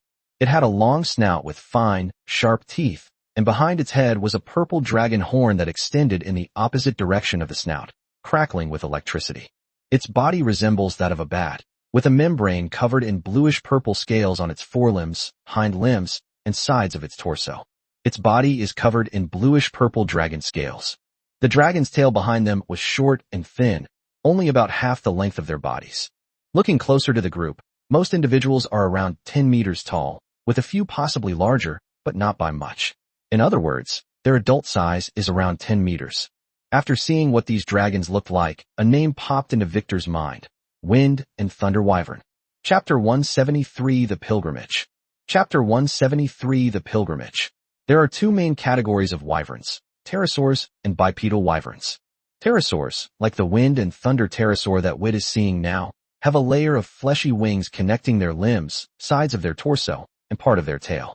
Don't underestimate this layer of fleshy wings. It can support the high-speed flight of pterosaurs, and for the same size, its strength is even stronger than that of a giant dragon's wings. After all, without using magic, dragons can hardly fly for long periods of time using only their wings. Of course, this is also related to the size of the dragon. Like Wit, his wings were larger, wider, and thicker than those of a dragon of the same size, and the muscle groups connecting his wings to his back were much stronger than his limbs. This is also why he looks much stronger than a normal silver dragon. The fact that pterosaurs can fly for extended periods without the aid of magic speaks volumes about the strength of their membrane. Another major category of wyverns, bipedal wyverns, are somewhat similar in appearance to bipedal dragons such as elemental dragons and five-colored dragons. However, they only have hind limbs. The position of the forelimbs has been replaced by wings. Whether it's pterosaurs or bipedal dragons, there are very few species with large bodies, because the strength of dragons lies in their speed and the dazzling magical combat style that they developed based on that speed. If a body is too large, it will affect its speed. In addition, although it is also a long-lived species, the lifespan of the flying dragon is the shortest, only about 5,000 years. Earth dragons live for about 10,000 years, not to mention giant dragons. Of course, this is all under normal circumstances. Breaking the legend is another matter. In addition, the flying dragon has some features that are difficult to compare with the earth dragon and the giant dragon. That is the improvement of strength. Even if a dragon does nothing but develop normally, it will inevitably become platinum upon reaching adulthood, that is, reaching adolescence, and amethyst upon reaching maturity. With a little more effort, it can become a legend. Even if a dragon is too lazy or lacks talent and fails to break through to the legendary level in its prime, it will inevitably become a legendary figure in its old age. That's why there's the saying that dragons are creations of the gods. They're just too perfect. There is a difference between earth dragons and giant dragons, but the difference is not significant. They will inevitably turn into gold when they reach adulthood, platinum when they are in their prime, and amethyst when they are old. However, if the earth dragon wants to break through to the legendary level, it must cultivate diligently. Otherwise, it will never break through to the legendary level, even until its death. Compared to the two above, Phylong is somewhat lacking. Once you reach adulthood, you'll inevitably be at the silver level, and that's it. If you don't work hard at cultivation, forget about becoming a legendary. Even if you reach platinum by the time your lifespan ends, it's a feat only if you have extraordinary talent. Compared to the giant dragons and earth dragons that win without effort, the flying dragons are the epitome of having no strength without hard work. If dragons didn't actually know dragon language magic and possess intelligence on par with giant dragons and earth dragons, they might even have been expelled from the dragon race. Of course, this doesn't mean that flying dragons are necessarily weak, or that giant dragons and earth dragons are necessarily strong. Within a race, there are strong and weak. There are legendary dragons, and there are ordinary dragons that remain at the lower rank of legendary for their entire lives. Well, even though a lower-tier legendary character isn't ordinary. However, there are very few dragons. If I had to use a metaphor, the flying dragon would be like a human, while the giant dragon would be like a tiger. The difference in numbers between the two is so great that it's astonishing. The wind and thunder wyvern is considered one of the more powerful flying dragons. Otherwise, when Sequim mentioned Sky City earlier, he wouldn't have specifically mentioned that Guluo appointed a group of wind and thunder wyverns as the administrators of Sky City. It is also worth noting that the old age of dragons refers not to physical aging. Wit raised an eyebrow as he watched the approaching wind and thunder wyvern team. Nearly 1,000 pterosaurs were observed, with adults making up nearly 2/3 and juveniles the remaining third. The juvenile dragons and some adult dragons dragging large stone chests with magical chains were surrounded in the center of the group. It looks normal, like a group migrating. However, upon closer inspection, it becomes clear that the composition of this team is not reasonable. For dragons, reaching adulthood is just the beginning of their rise in strength. In this team, not considering the dragon eggs, there wasn't a single old dragon. Most of the adult dragons were silver level, only a small portion were gold level, and there were only 3 platinum level dragons. They are on a pilgrimage. Just as Wit was wondering, Sko's voice suddenly rang out. Wit paused for a moment, then asked with some confusion, "What is a pilgrimage?" After hearing Sko's roar, Antivana and Linsta also noticed the group of future travel companions. Hearing Sequa's words, he stopped what he was doing and listened with curiosity. Sequa had no intention of hiding anything and explained directly. The pilgrimage is a unique activity of the Wind and Thunder Wyvern clan in this vast continent where you are located. Their goal is the Sky City we're about to visit. Of course, the pilgrimage does not refer to Guro, but to the area where Sky City is located. The wind and thunder elements there are extremely concentrated, making it a sacred place for the Wind and Thunder Wyverns. Every so often, the Wind and Thunder Wyvern clan sends a group of members to Sky City. Each ethnic group has a different situation, so the time intervals for pilgrimages also vary. So if you see a large group of Wind and Thunder pterosaurs traveling, they are most likely on a pilgrimage. However, their destination may not necessarily be Sky City. The pilgrimage also has another name, called the Seed Trip. Doesn't that sound strange? But in reality, this mode of travel allows a group of Wind and Thunder pterosaurs to exist for a long time. Every place has a limit to what it can sustain. When a population becomes too large, that is the beginning of their decline, because the surrounding environment can no longer support the ever-growing numbers. Especially for us dragons. Seed travel involves taking a portion of the Wind and Thunder pterosaur race as seeds, letting them drift on the wind, and allowing them to take root in a suitable place. In this way, not only are the young dragons yearning for the outside world satisfied, but the pressure on the surrounding environment is also relieved, allowing the clan to continue to survive. In this way, the Wind and Thunder Wyverns spread almost all over the entire continent of Fast. Of course, other wyverns did similar things, but none were as famous as the pilgrimage of the Thunderwing Wyvern. Upon hearing this, Wit suddenly understood. No wonder the composition of this group of Wind and Thunder pterosaurs is so strange. It turns out they are just a small part that split off from a group. But, are there really any dragon clans that are willing to leave? Sequis said with absolute certainty. Of course, but that makes sense. You are dragons who came from the dragon's nest, so your desire for freedom is not that strong. In fact, there are far more Wind Thunder pterosaurs that want to embark on a pilgrimage than you can see now. However, too much travel would be detrimental to the development of Dragon Nest. Therefore, many dragons were forced to stay. Chapter 174 Encounter. Chapter 174 Encounter. Forced to stay? Upon hearing this, Wit's lips twitched involuntarily. Indeed, the world of dragons is different from that of dragons. He had considered leaving Dragon's Nest and traveling, and he hadn't given up on that idea yet. But that was something for when he was an adult. Now, he is trying everything he can to find Desidero, and even if he can't find him, he wants Desidero to be able to find him more easily. He wanted to return to the Dragon's Nest and grow up peacefully. And what about these wind and thunder pterosaurs? Those who cannot have are restless, while those who are favored are fearless. Haha, I feel like I'm getting better and better at using these phrases, but they're not really useful anyway. Thinking this, Wit lay down and quietly watched the group of wind and thunder pterodactyls. Meanwhile, the group of wind and thunder pterosaurs were rapidly approaching Sequa. Before long, they landed on Sequa's back and began to busy themselves. Of course, they also communicated with Sko by shouting before landing. Only after receiving formal permission did they actually set foot on Sequa's back. Although they crawled after landing, just like Wit, their slender figures made them extremely agile. Nearly 1,000 wind and thunder pterosaurs, almost 2/3 of which are adults, meaning they are 10 meters long if you don't count their tails. It sounds like Siku's body length of about 1,000 meters is not enough to accommodate these wind and thunder wyverns.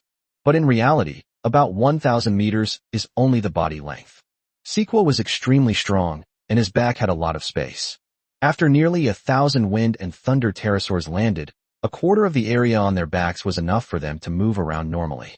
Moreover, besides the dragon's back, if you don't mind the constantly shaking ground, you can also make your home on the dragon's tail, which is also quite a large area. Like Vittor, Antivana, and Linsta quietly observed the wind and thunder pterosaurs, their eyes filled with curiosity. Just like when they first met Sequa. Dragons are always very curious, and even the calm and collected Antivana is no exception. While Vittor and his companions were observing the wind and thunder wyverns, the wind and thunder wyverns were also secretly observing the 3 dragons perched on the horns of the skull wyvern. Avery, over there. The wind and thunder pterosaur known as Avery was one of the 3 platinum-level wind and thunder pterosaurs observed by Wit. Hearing the dragon's quiet reminder beside him, Avery looked up at the direction of the dragon's horns. When his eyes met those of the largest silver dragon, Avery noticed that the dragon nodded slightly at him. This put his mind at ease. Turning his head to look at his companion who had just spoken, he casually said, "Don't talk nonsense. Just do your work quietly." The silver dragon has a good temper among the dragons. As long as we don't provoke him, he won't cause us any trouble. Of course, Avery wasn't afraid of the 3 dragons. Judging from their size and strength, all 3 dragons are juveniles. One is mid-bronze, and the other 2 are low bronze. Of course, he also knew that the strength of a dragon's young could not be judged by its cultivation level. Despite both being bronze-level lower-ranking beings, the elemental power accumulated within them is vastly different. One is clearly much older than the other, and the other is only recently born. However, compared to his strength, the 3-headed young dragon was basically no different. After all, he was a platinum-level dragon. But this doesn't mean that these 3 dragons are easy to mess with. As the strongest race among dragons, dragons possess unique advantages. Without those 3 platinum players, their group might not have been a match for these 3 dragons. While thinking this to himself, Avery shouted, "Secure all the stone chests. They contain all our belongings." Just then, a dragon rushed over recklessly and accidentally knocked over the stone box, causing the lid to open and spilling its contents. "Sorry, I'll fix it." Avery sighed helplessly. Slow down. We'll be spending a long time on this person, so there's no rush. By the way, what's the hurry you're in?" The dragons nearby heard this and burst into laughter. Hess smiled a little embarrassedly, picking up the spilled things as he said, "I'm going to listen to a story." According to the old dragon in the dragon's nest, if you encounter a rock dragon and don't listen to its stories, it would be a great loss for the dragon. So, upon hearing this, Avery's gaze sharpened, and the smile on his face faded somewhat. "Let's clean up first. We'll talk about this later. By the way, you're still as careless as ever. Didn't you see there's already a dragon over there with the dragon horns?" "A dragon?" Hess paused for a moment, then looked up at the dragon horns. "Is that the dragon flying this way? By the way, what kind of dragon is that? It looks huge." Upon hearing this, Avery forgot about reprimanding the good-for-nothing and quickly turned around to look behind him. Sure enough, the largest silver dragon flew towards them. Upon seeing this, Avery quickly spread his wings and went to meet him. Wit saw one of the 3 platinum-level wind and thunder wyverns heading towards him. After thinking for a moment, he didn't rush over directly, but instead landed on the spot. After all, he came to discuss business, not to cause trouble for the other side. To prevent the other party from making an overreaction, Wit didn't even bring Antivana and Linsto along. That's right, he's here to discuss business. He had been searching high and low without finding it, but then it came to him without any effort. He never expected that the dragon beast cores he desperately needed would come from these wind and thunder winged dragons. That's right, the stone box that fell over contained dragon beast crystal cores. Noticing this, he couldn't help but run over. Seeing Vittor stop, Avery breathed a sigh of relief again. Although he didn't know why the other party had come over, there was no obvious malice in the other party's behavior. Although he knew that even if there were conflicts between them, it wouldn't escalate to the point of a full-blown fight. However, how could one remain calm when seeing the arrogant and domineering dragon flying towards them? Hello, my name is Wit, and my race is the Star Dragon. May I ask your name? Huh. Avery paused for a moment. Isn't it a silver dragon? How did it turn into a giant dragon of the starry sky? So, among dragons, are there any like this? However, he quickly realized that it was probably a new variety that had emerged, and he could basically ignore it. Avery, Thunder Wyvern. As he spoke, Avery couldn't help but glance at Wit. Both were over 10 meters long, but the other's body was much stronger. Not to mention anything else, his waist alone was twice as thick as his. If it weren't for his own strength, he would never dare to get close to the other party. So, Avery, how about a trade? Chapter 175 The Deal. Chapter 175 The Deal. So, Avery, shall we make a deal? Upon hearing Wit's words, Avery was taken aback. He had considered many reasons why the other party had come to him, but he never expected that the first thing the other party said after introducing himself would be a deal. Coming to his senses, Avery hesitated for a moment before asking, "What deal?" Dragons are not to be trifled with. This is a widely circulated saying among the dragon race. Even though the opponent was a young dragon, and his strength was enough to deal with a mid-level bronze young dragon, he didn't want to offend Vit if he could avoid offending the opponent. Especially in the current situation. It was difficult for Wit to attack them, and conversely, it was difficult for them to attack Wit. However, if the other party holds a grudge against him because of his refusal, that would be troublesome, as dragons are known for their strong desire for revenge. Little did Wit know that in Avery's mind, he had become an unreasonable and vengeful dragon. Seeing that Avery did not refuse outright, Wit breathed a sigh of relief. In addition, he did notice Avery's nervousness. Although he didn't know that the other party was a platinum player, and what was there to be nervous about when facing him, a bronze mid-rank player, he still knelt down to show his sincerity. Then he stretched out his tail and pointed at the box that had just been lifted up. Those boxes are full of dragon beast crystal cores, right? For some reason, I have a high demand for dragon beast crystal cores. If possible, I would like to exchange some of them with you in exchange for something else. Wit deliberately softened his tone to make it sound gentler. However, to be fair, his personality is indeed quite mild. As it turned out, Wit's methods were quite effective. At least Avery's vigilance was not as obvious. He lay down as well, thought for a moment, and then asked, "What can you offer?" Wit saw an opportunity and a hint of joy flashed in his eyes. Potions, magic circles, and alchemical items are all available, and I can even make them according to your requirements. As he spoke, Wit glanced at the camp of the wind and thunder wyverns behind Avery. Almost all the wind and thunder pterosaurs were watching this area. In fact, when Avery flew towards him, the wind and thunder pterosaurs were already watching him warily, but now their wariness had turned into curiosity. "Excuse me, is it their gaze that disgusts you?" Upon hearing this, Wit paused for a moment, and after understanding what Avery meant, he smiled and shook his head. "It's nothing. This must be your first time seeing a dragon. In fact, it's my first time seeing a wind and thunder wyvern too. It's perfectly normal for both sides to be curious about each other."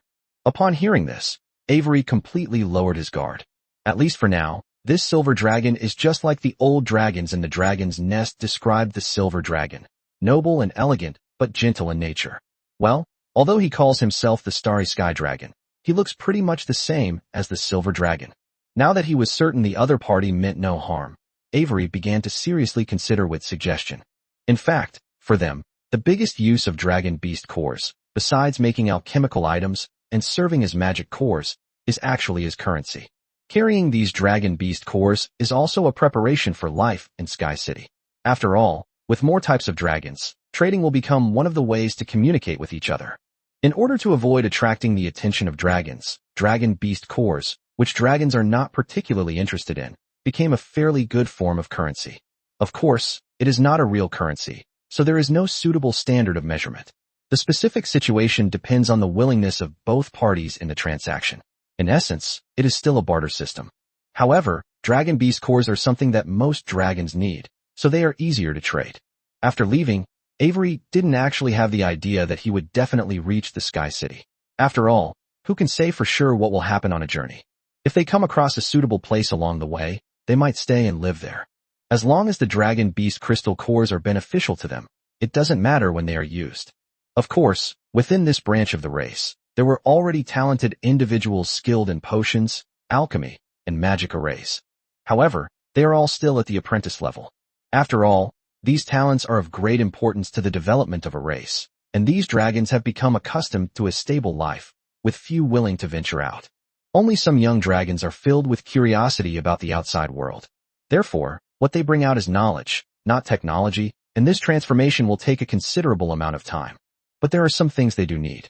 If Wit can really do it, a trade would indeed be a good option. After considering some pressing issues they needed to address, Avery asked, "What level of magic circles can you draw, and what are their attributes and types?" "No problem with any type or attribute. Up to 24 nodes." When talking about his strengths, Wit's tone was full of confidence, and this confidence made Avery trust Wit even more. "And what about the transaction method?"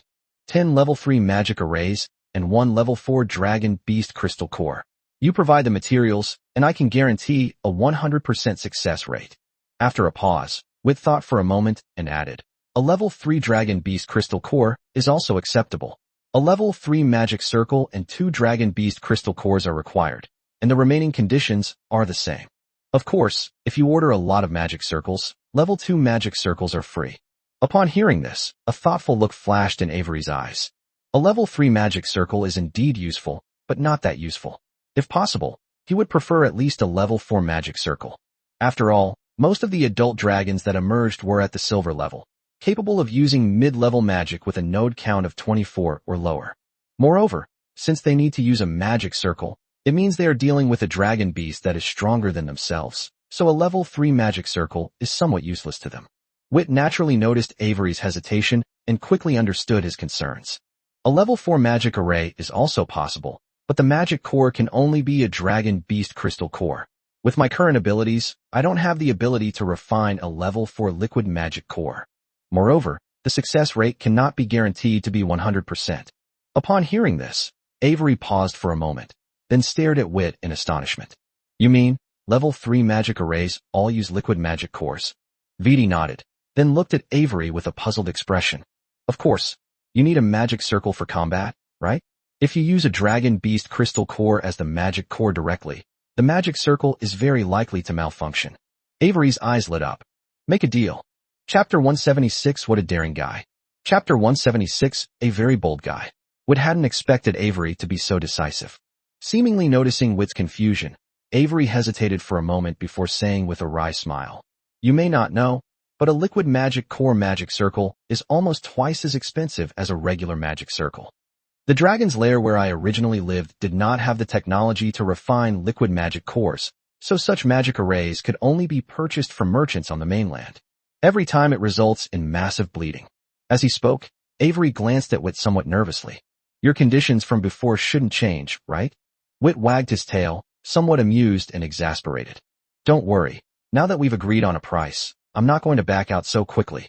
Besides, for me, a liquid magic core is pretty much the same as a dragon beast crystal core. High-level liquid magic cores are quite rare. Of course, Wit is not yet able to refine level 3 liquid magic cores, so these level 3 liquid magic cores were given to him by his teacher. Previously, it was said that liquid magic cores were not enough, but that only meant liquid magic cores of level 4 or higher. After all, he trained using a magic circle. If he used a level 3 liquid magic core, the number of uses would be far from enough. Therefore, even though he practices magic with fewer than 24 nodes, he still consumes high-level liquid magic cores. Unfortunately, he can only use dragon beast crystal cores as magic cores from now on. As for why a level 3 dragon beast crystal core appeared in the transaction, it's because Wit was preparing to start practicing making level 3 liquid magic cores. The refining of liquid magic cores is quite difficult, and the consumption of dragon beast crystal cores is not insignificant. As for this type of transaction, It wasn't actually something Wit had just come up with. When he decided to settle in Liberty City, he had already planned to trade alchemical items, potions, and magic circles for the dragon cores he needed. Alchemical items, potions, and magic circles are all consumables. The more dragons there are, the greater the demand for these items will be, thus forming a complete trading chain. Such a trading chain exists not only in Dragon City states, but inevitably in all dragon settlements. All he had to do was join this transaction chain.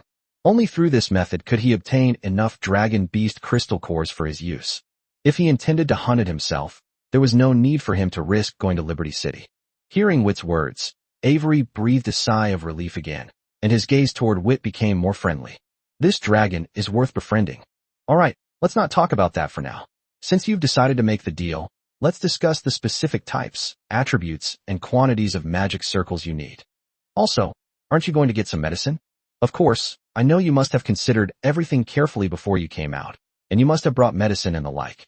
However, medicine itself is a consumable. Especially since there are so many dragons of yours, they're bound to get injured while hunting. How about we order some of them at the same time? Of course, in terms of rewards, I still prefer dragon beast crystal cores of level 3 or above. Would you like some? Come. With so many dragons, your eating habits must be different. Some like raw food, some like cooked food, and those who like cooked food can be further divided into those who like roasted food and those who like boiled food. I have an alchemy lab here that can make different kinds of food. Would you like some? While dragon beast crystal cores are acceptable, metal ores will also work. Come. Furthermore, the education and training of young dragons should begin from a young age, and I'll start here. Come. After a heated discussion, Wit left satisfied, while Avery, feeling drained, returned to his tribe with equal satisfaction. Of course, the clan is not his sole authority, so all the deals were only initially agreed upon, and he needed to discuss the specifics with the other two dragons. Antivana looked at Wit, who flew back with a smile on his face, and asked curiously, "Did the deal go through?" Wit smiled and nodded. Although it's not completely finalized, it's basically settled. The items being traded are what they currently need, and the prices are within their budget. I was worried about the source of the dragon beast cores before, but I didn't expect it to be resolved so quickly. At this point, Wit's smile widened even more. At the same time, he couldn't help but feel fortunate that he hadn't given up his exploration of magic because of his physical problems. Now, magic circles, potions, and alchemy have all become his help in improving his strength. In a rather pleasant mood, Wit felt a surge of impulsiveness when he looked at Antivana. "Antivana, how about some combat training?" Upon hearing this, Antivana's face stiffened, and then she turned and walked towards the corner. "I'm going to practice magic." Seeing this, Wit shook his head regretfully, then looked down at Linsta, who was inscribing a magic circle. After a moment's hesitation, he turned and walked toward the tip of the dragon horn. Antivana is one thing, but Linsta is really lacking. We'll have to wait a few more decades. Hearing Wit's mutterings, Linsta breathed a sigh of relief, but his feelings were also extremely complicated. He didn't know whether to be happy or worried.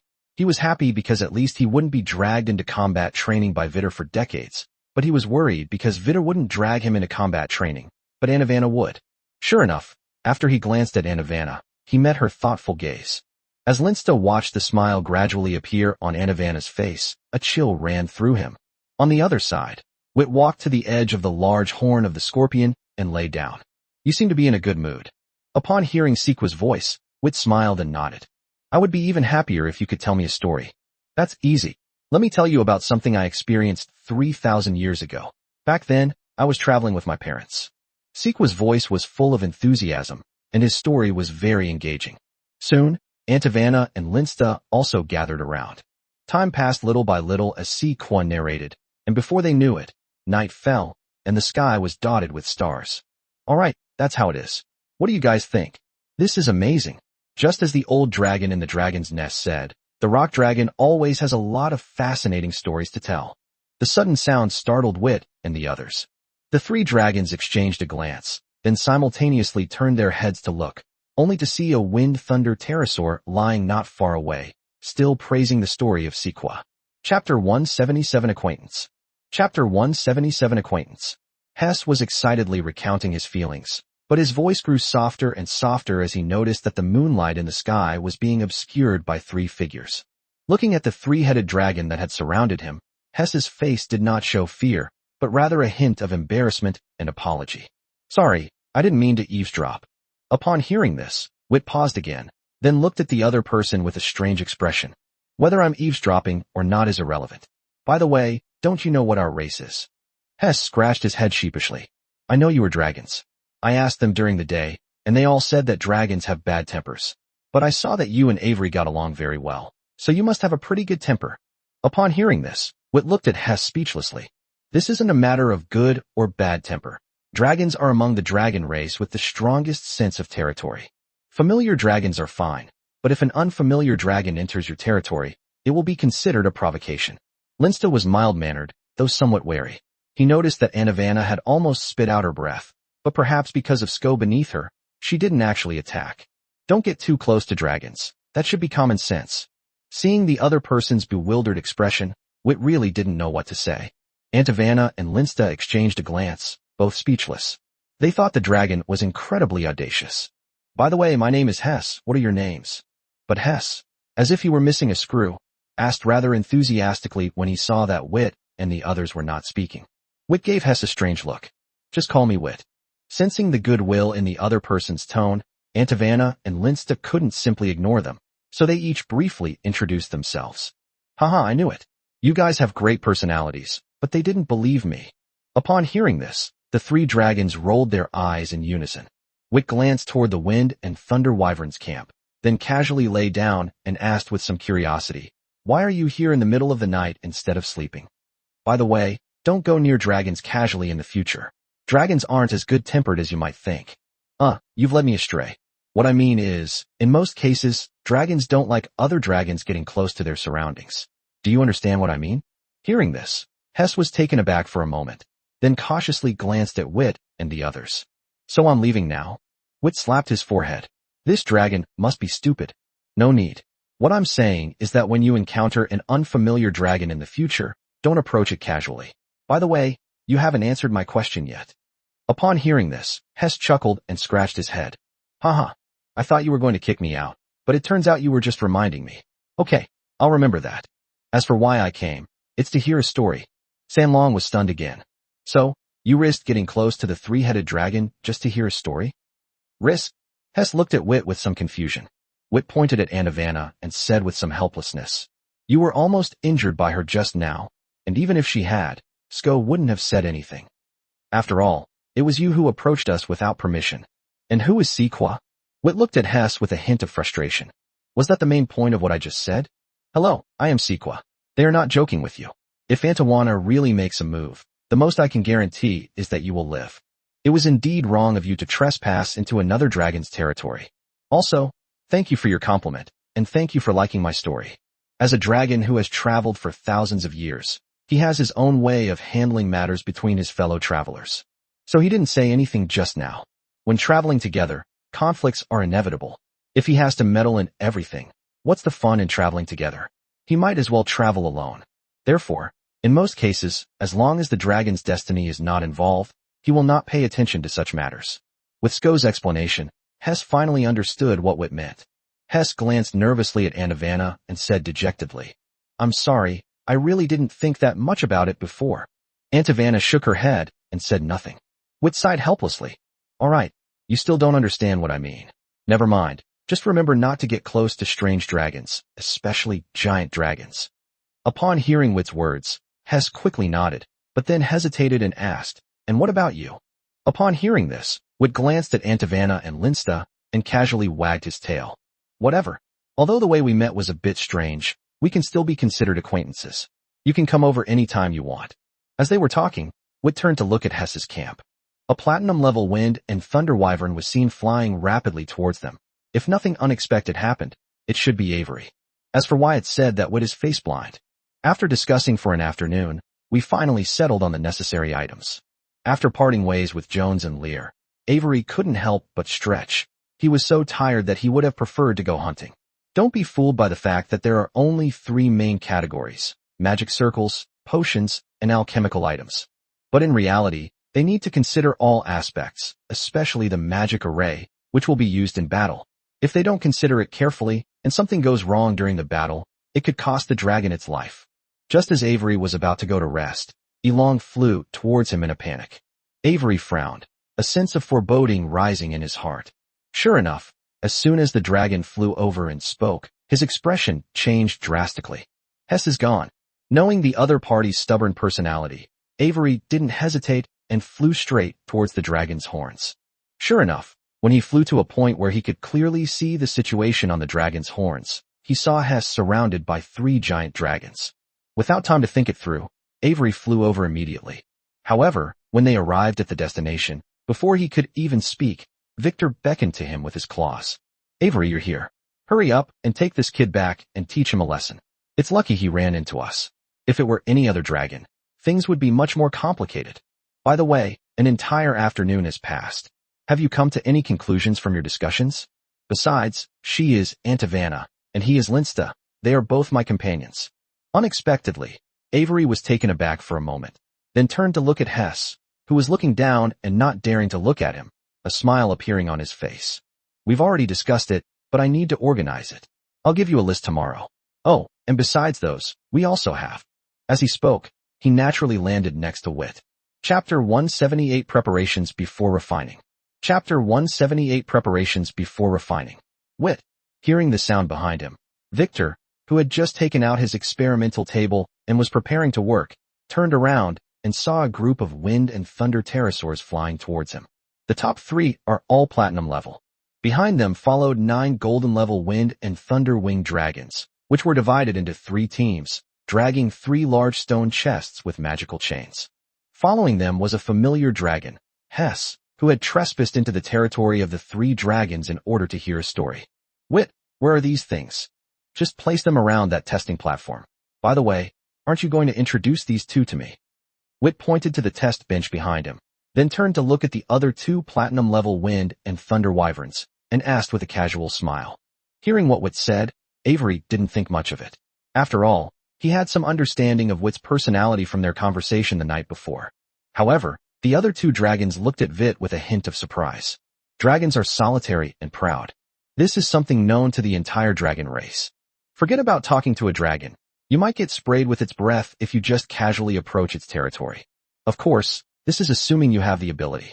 If you are too weak, people may only see you as a weed or a stone and won't even give you a second glance. Well, it seems that the weaker you are, the easier it is for you to survive in the hands of a dragon. In short, after hearing Avery's words for the first time yesterday, they all thought he was crazy. Otherwise, how could he say such insane things? Incidentally, the 2 of them were responsible for maintaining order and managing the young dragons in this pterosaur pack, while Avery was responsible for duties such as guarding and hunting. At the time, the 2 of them were busy dealing with clan affairs, so they did not see the scene of Avery and Wit talking. However, when Avery began to seriously discuss what kind of magic circles they urgently needed, he began to waver. So they spent an afternoon discussing things with Avery. Today, they even followed me here, wanting to see what was going on. Of course, if one could truly get to know the 3 dragons, it would be of great help to the clan, even if all 3 dragons were young. Avery had no idea what his companion was thinking. The one on the left is Jones, who is in charge of looking after the young dragons in the clan.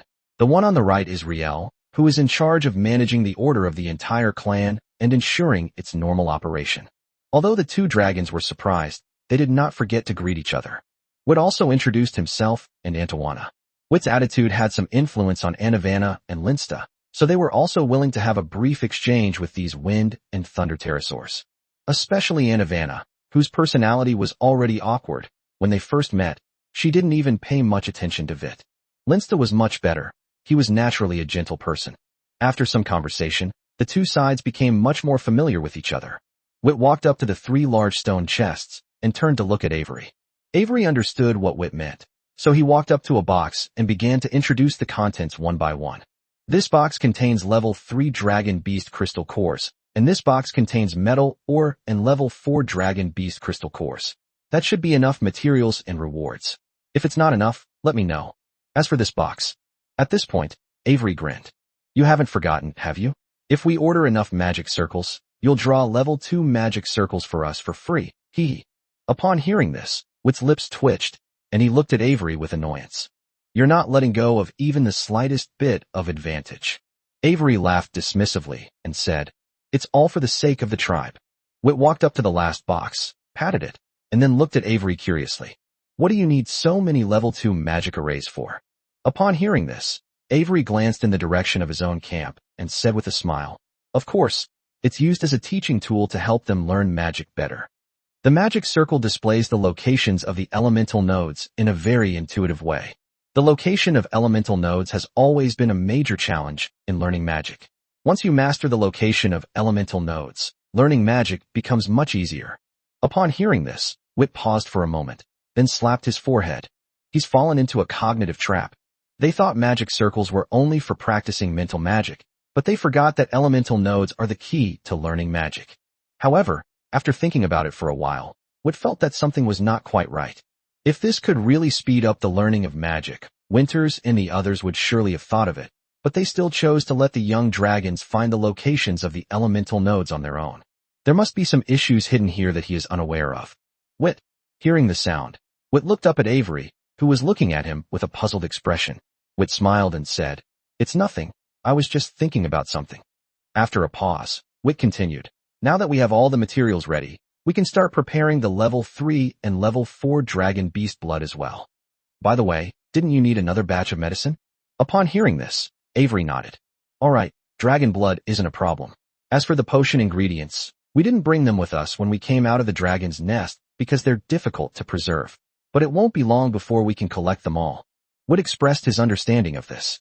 After exchanging some details, Avery and his group left. But Hess stayed. At this moment, he was lying in front of Linsta, watching intently as the other drew the magic circuit. Seeing this, Whit shook his head helplessly.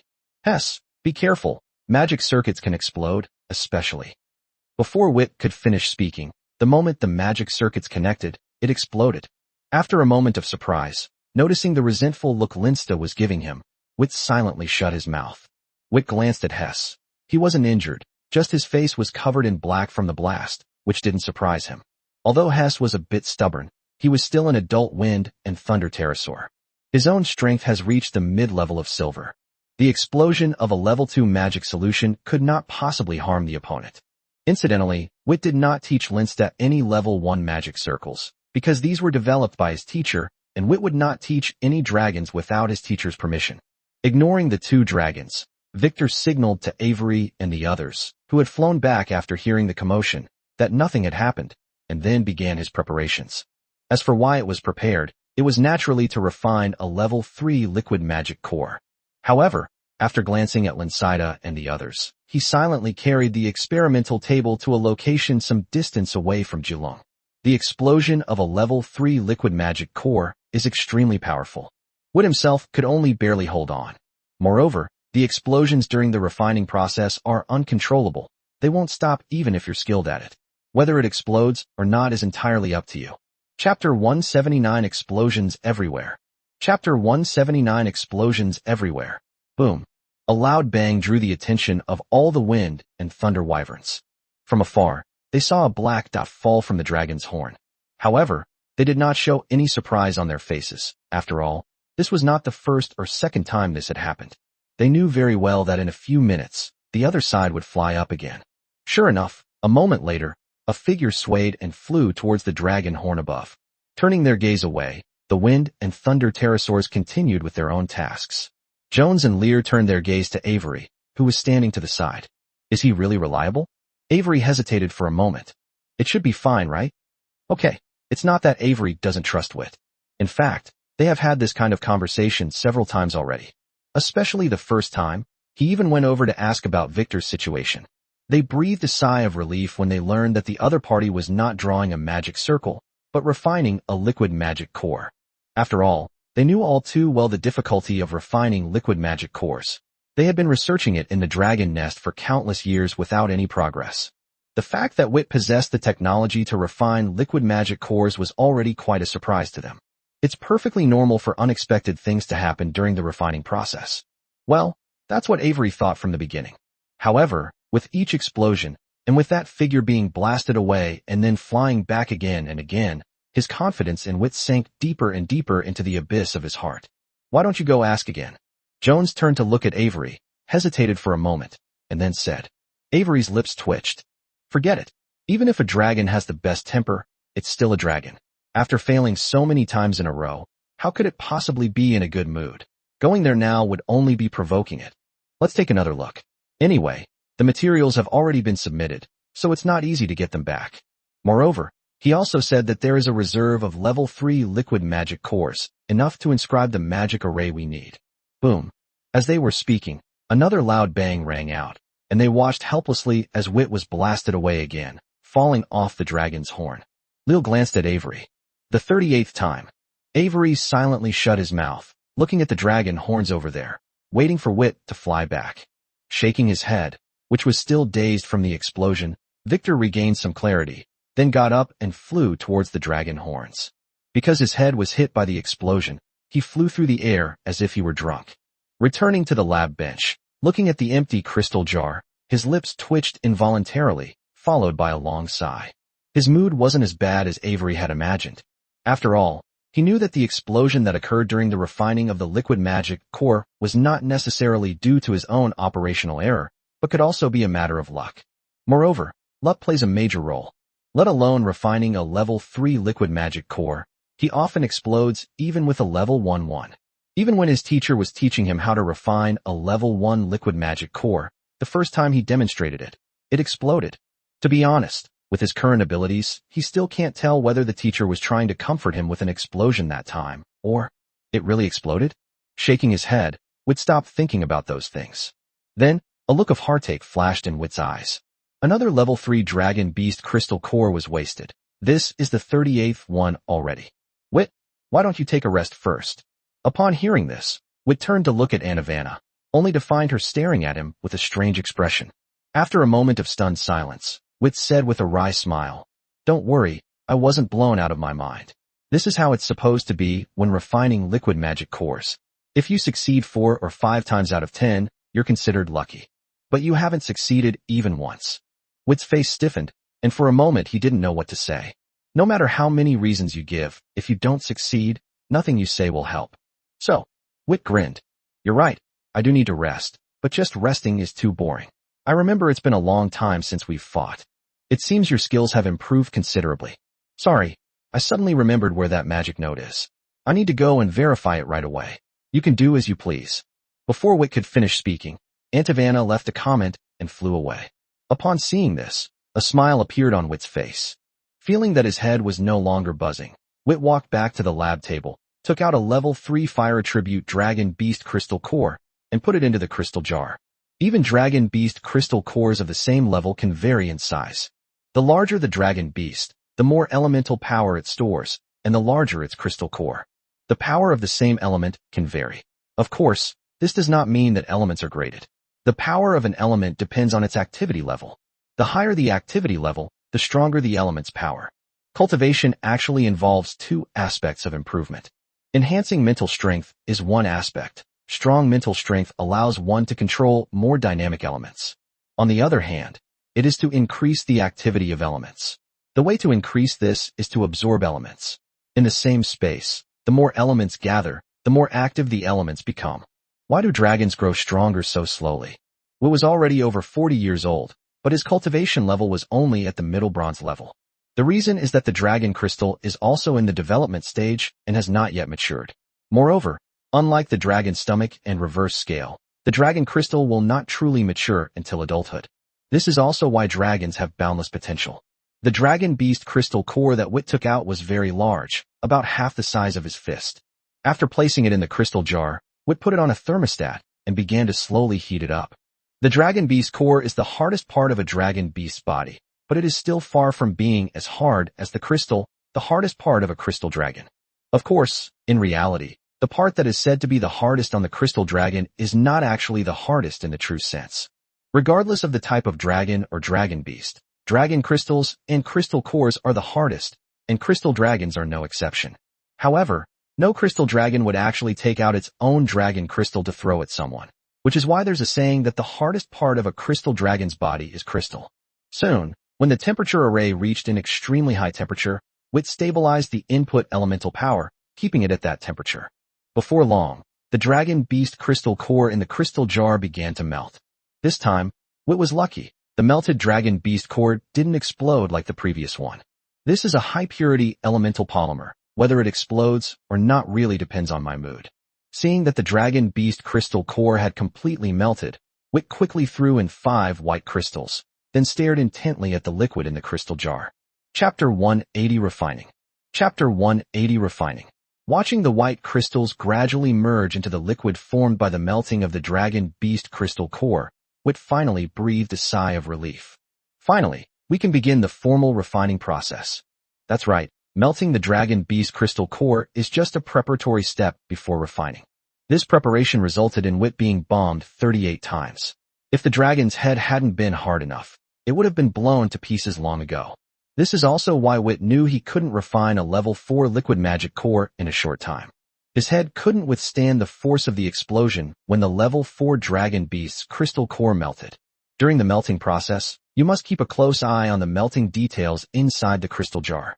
If you want to succeed, you have to put your head close to it, and getting blown up is inevitable. The dragon beast core itself is a very stable entity. Otherwise, it wouldn't remain peacefully within the dragon beast's body. However, if the elemental power within is activated, the original stability will be disrupted. This is why dragon beast crystal cores always explode easily when used as magic cores.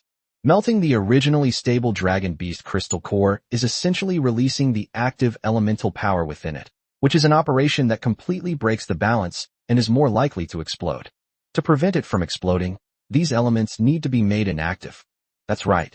Those white crystals are high-concentration crystals formed from the sap of the Damian grass roots, which can temporarily put the originally active elements into a dormant state. Seeing that the dragon beast crystal core remained liquid and did not explode even as the temperature dropped, Wit breathed a sigh of relief. Then, he took out jars of crystal containing powdery substances of different colors from the dragon scale space. These powdery substances are actually pollen. Despite their different colors, these pollen flowers all come from a magical plant called the purple diamond flower. The purple diamond flower has purple diamond-shaped petals, with each flower having 5 petals. The petals themselves don't do much, but the fragrance they emit will attract the attention of dragons and beasts. Of course, it's not about feeding them, but about letting them smell it. The dragon's breath scatters pollen in all directions, thus completing pollination. Therefore, this flower grows in large patches. While the petals are useless, the pollen plays a significant role.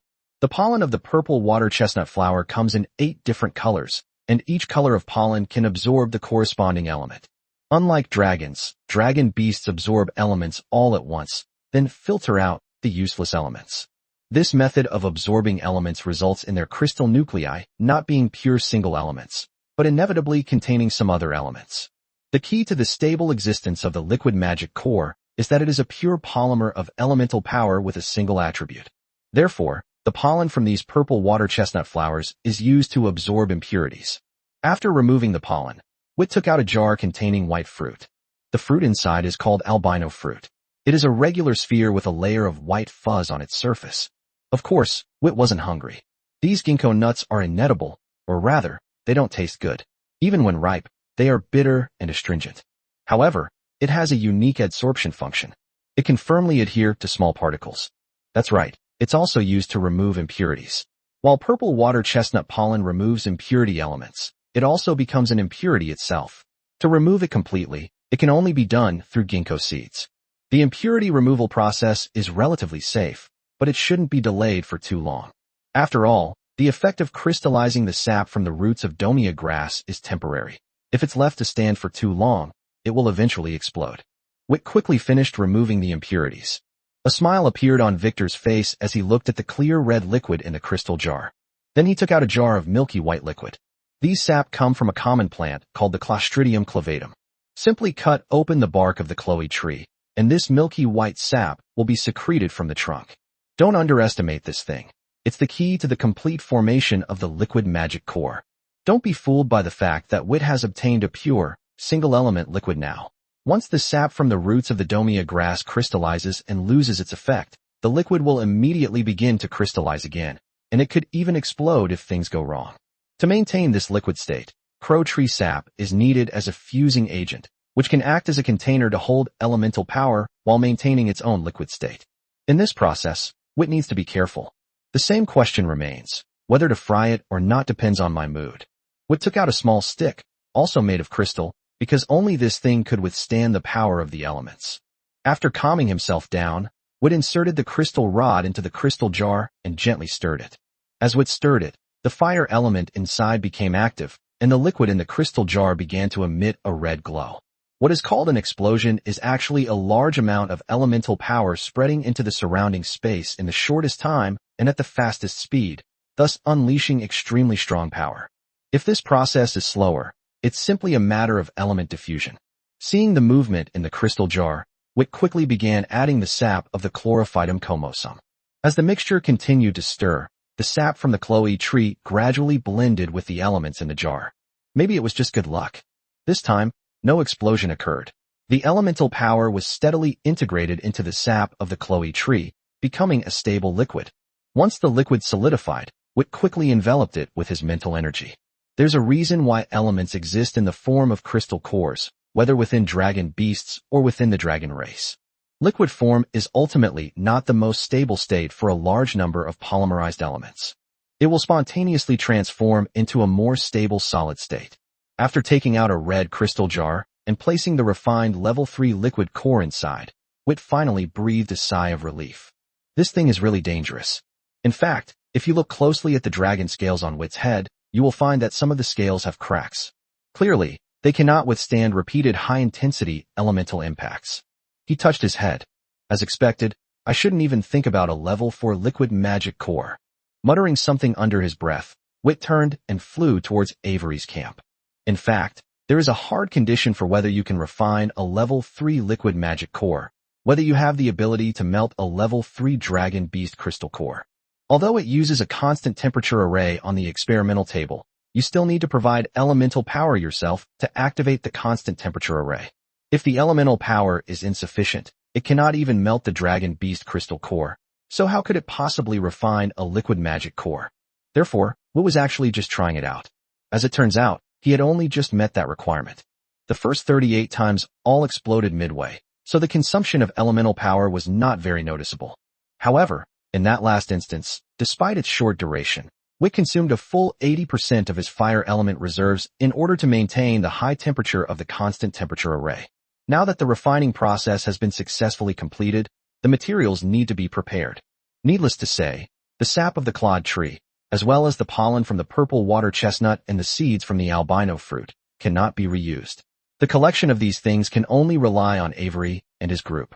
Chapter 181: A Land of Fantasy. Chapter 181: A Land of Fantasy.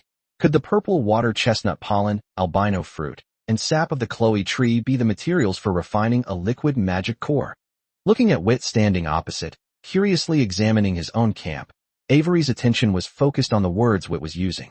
Witt nodded casually, but then he quickly realized something and turned to look at Avery.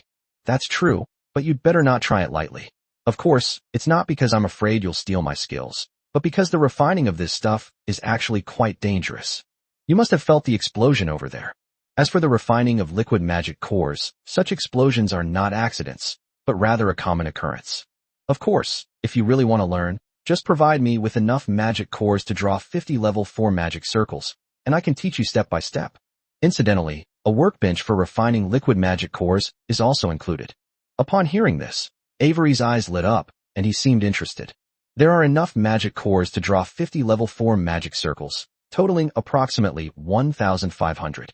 1,500 gold-gray dragon beast cores sound like a lot, an exaggerated number, but in reality, it's not as many as you might imagine. They are a newly built dragon nest with nearly 1,000 dragon mouths. Well, it hasn't been built yet, but that's pretty much the idea. Unlike giant dragons and earth dragons, the wind and thunder pterosaurs do not have the stomachs of dragons. Therefore, only by breaking through to the amethyst level can they completely get rid of their dependence on food. This is why nest splitting is a common characteristic of all flying dragons. If they don't separate their nests, they can really eat all the dragons in a region to extinction. Fortunately, wyverns are generally small in size and have small appetites.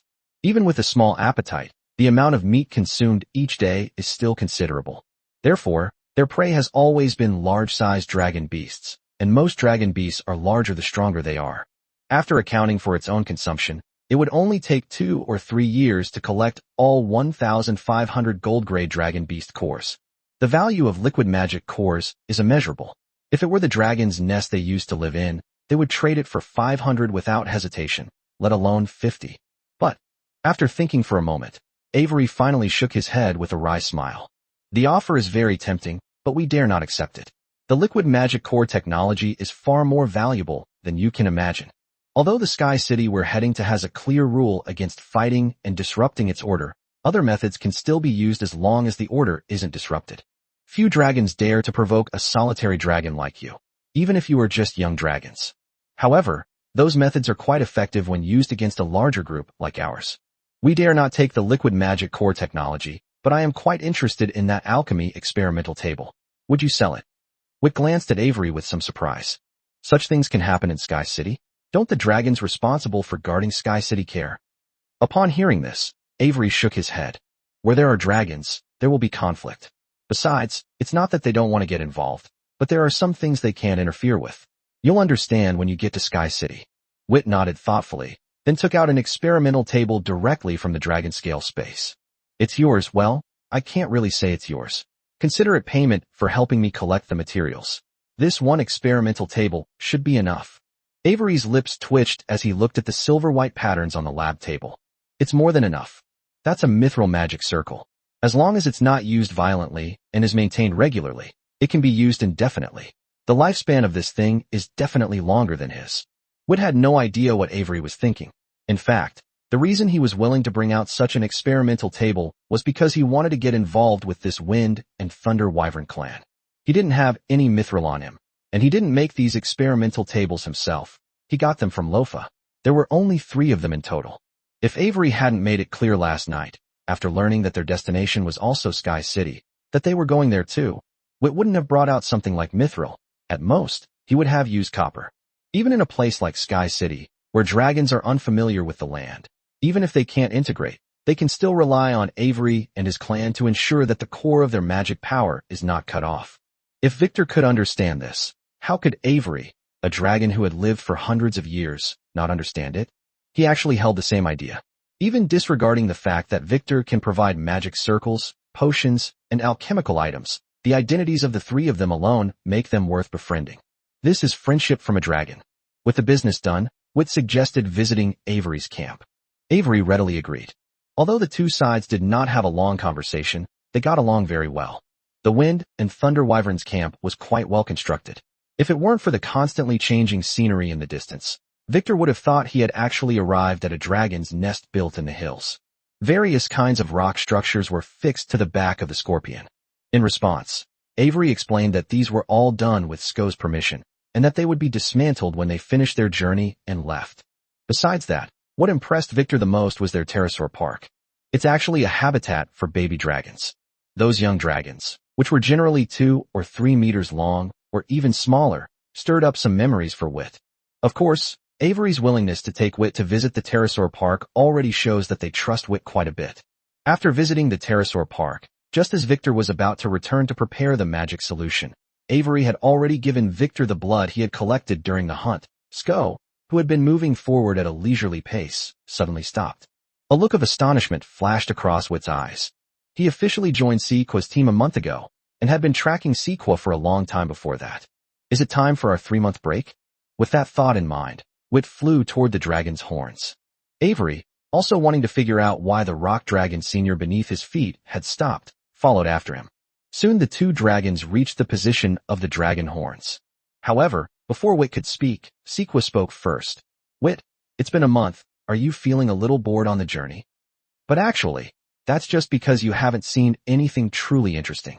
As night falls, open your eyes wide, and I'll show you this magical land.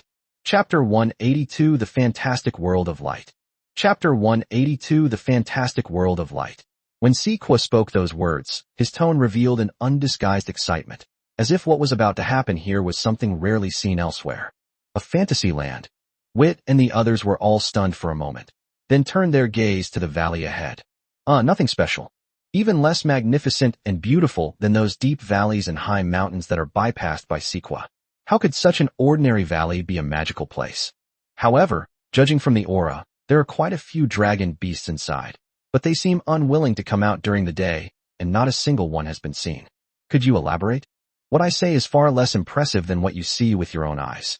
Of course, I'm not saying that such a scene is rare, but that it's rare to see something of this scale. From the first time I opened my eyes to see this world until now, I come here to visit every now and then. While it might be an everyday occurrence for them, for me it was a rare sight, a spectacle more fantastical than magic.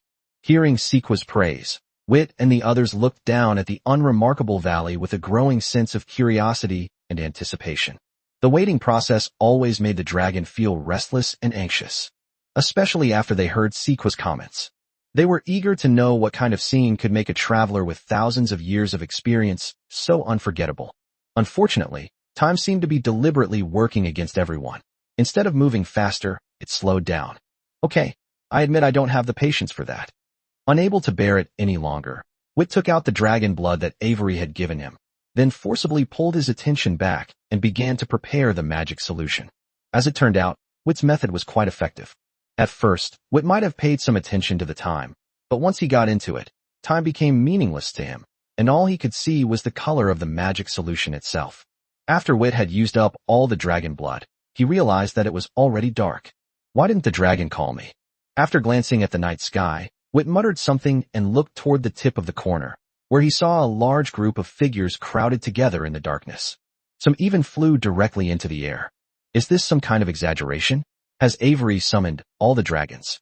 It's no wonder Wit thought that way, mainly because some of the dragons even had several baby dragons clinging to their bodies.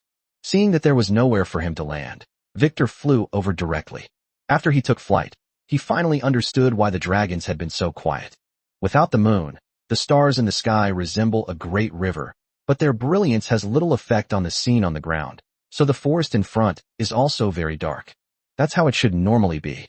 But tonight is clearly abnormal. The entire forest is emitting a faint blue light.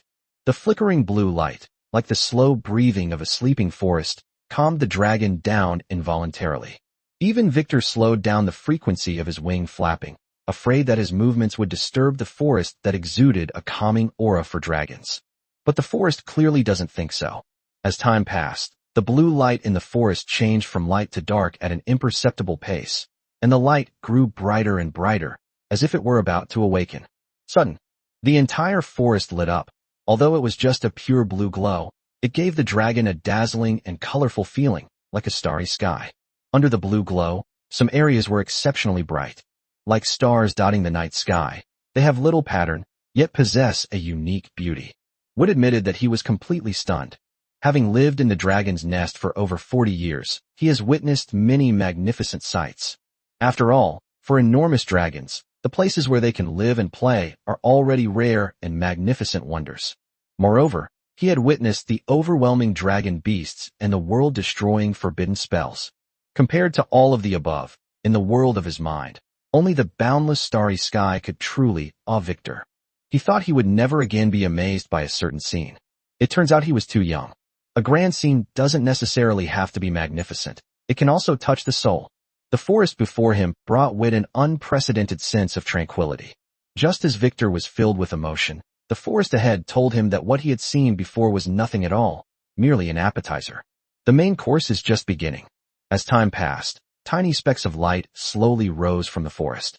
The scene was like fluorescent snowflakes falling from the sky, and then an unimaginable being used time reversal on this snow. The beauty was unimaginable. Werther searched through memories of both worlds, but couldn't find a suitable adjective. He understood somewhat why Sequa couldn't forget this place. Looking at the fluorescent lights floating in the air, as if time had stopped during a snowfall, just when Wit thought it was over, a new change occurred on the field. Tiny specks of fluorescence floated silently in the air, and perhaps it was just my imagination, but another point of light seemed to appear next to them. A moment later, the green light, much brighter than the fluorescent lights, proved that Wit had not misjudged the situation. Magic! Wit murmured to himself, and just as he was beginning to understand what was happening, the magical light spots fell like real snowflakes down into the forest below. Sunlight dappled the trees and the ground, and wherever they touched, they began to glow. Unlike the previous blue light, this time it was green light. Moreover, when the green light shone, a rich natural scent was released, and just one sniff made Long Exine feel refreshed and relaxed. Then, to Victor's astonishment, the green light in the forest began as a dot, a line, a small patch, and a large patch, eventually spreading throughout the entire forest. The forest truly came to life, with clusters of small, blue, fluorescent flowers spreading throughout it, like a giant scroll being unfurled.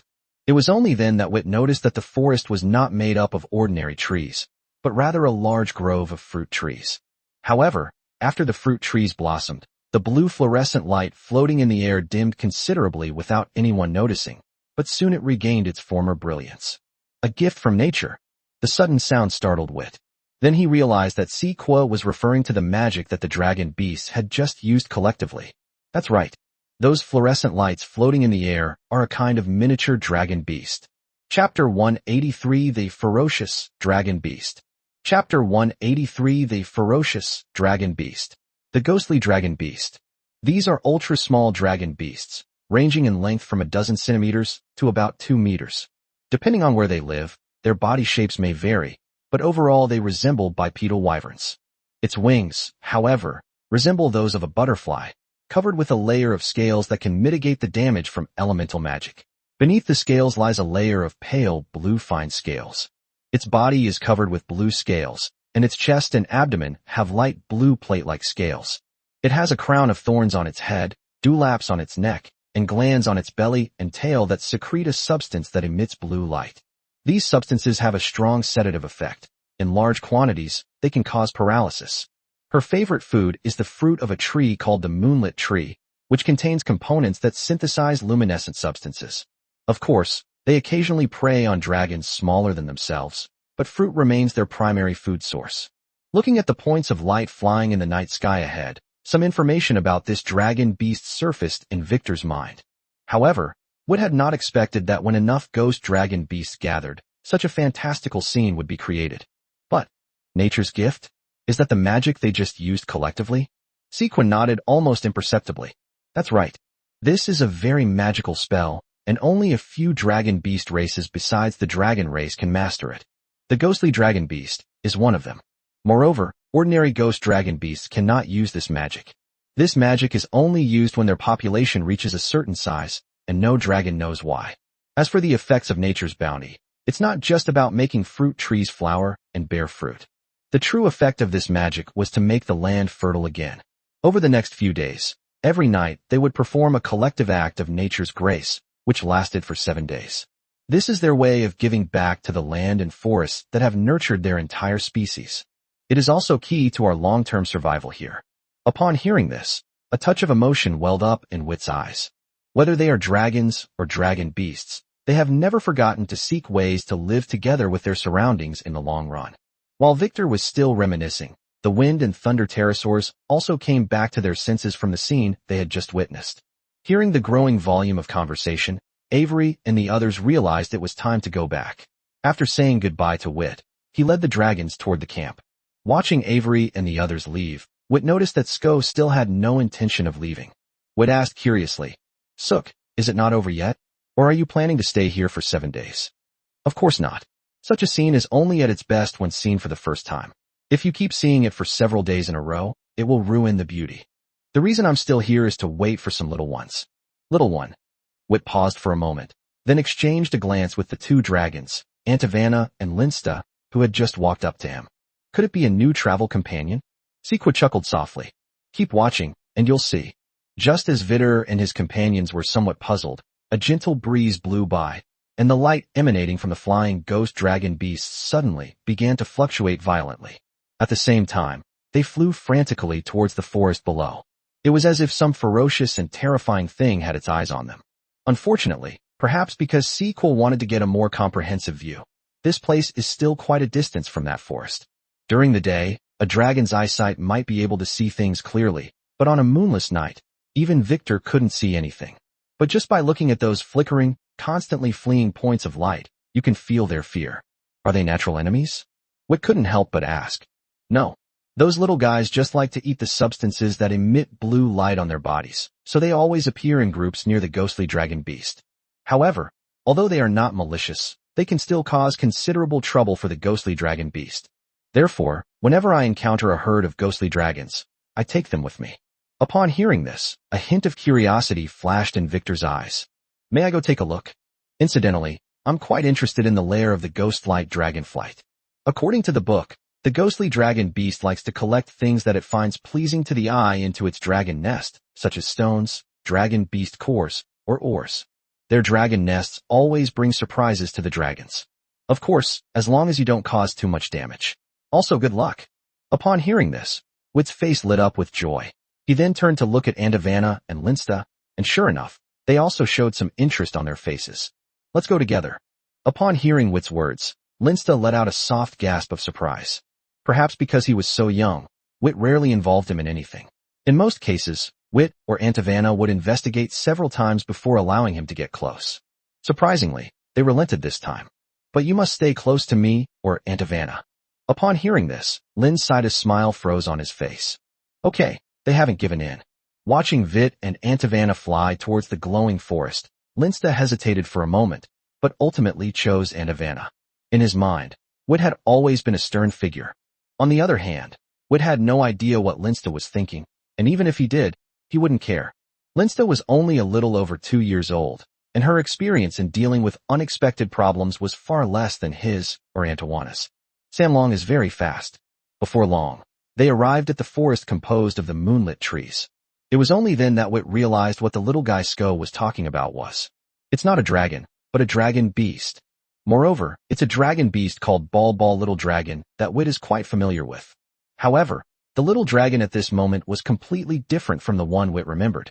They were incredibly fast, moving in groups of 4 or 5, relentlessly pursuing and intercepting a ghostly dragon beast, and quickly pinning it to the ground or a tree branch. Then it began to lick their bellies and tails frantically. The captured ghost dragon beasts lay listlessly on the ground or tree branches, silently enduring the atrocities of the ball dragons. Under their licking, the luminous substance on the belly and tail of the ghostly dragon beast was quickly eaten clean. Then, the little dragons laid down to the side, without any desires or wants. Sure enough, the luminescent substance had a calming effect. This scene plays out repeatedly throughout the forest. Looking at the scene below, Wit couldn't bear to look away. It was too brutal. Chapter 184, One Sentence. Chapter 184, One Sentence.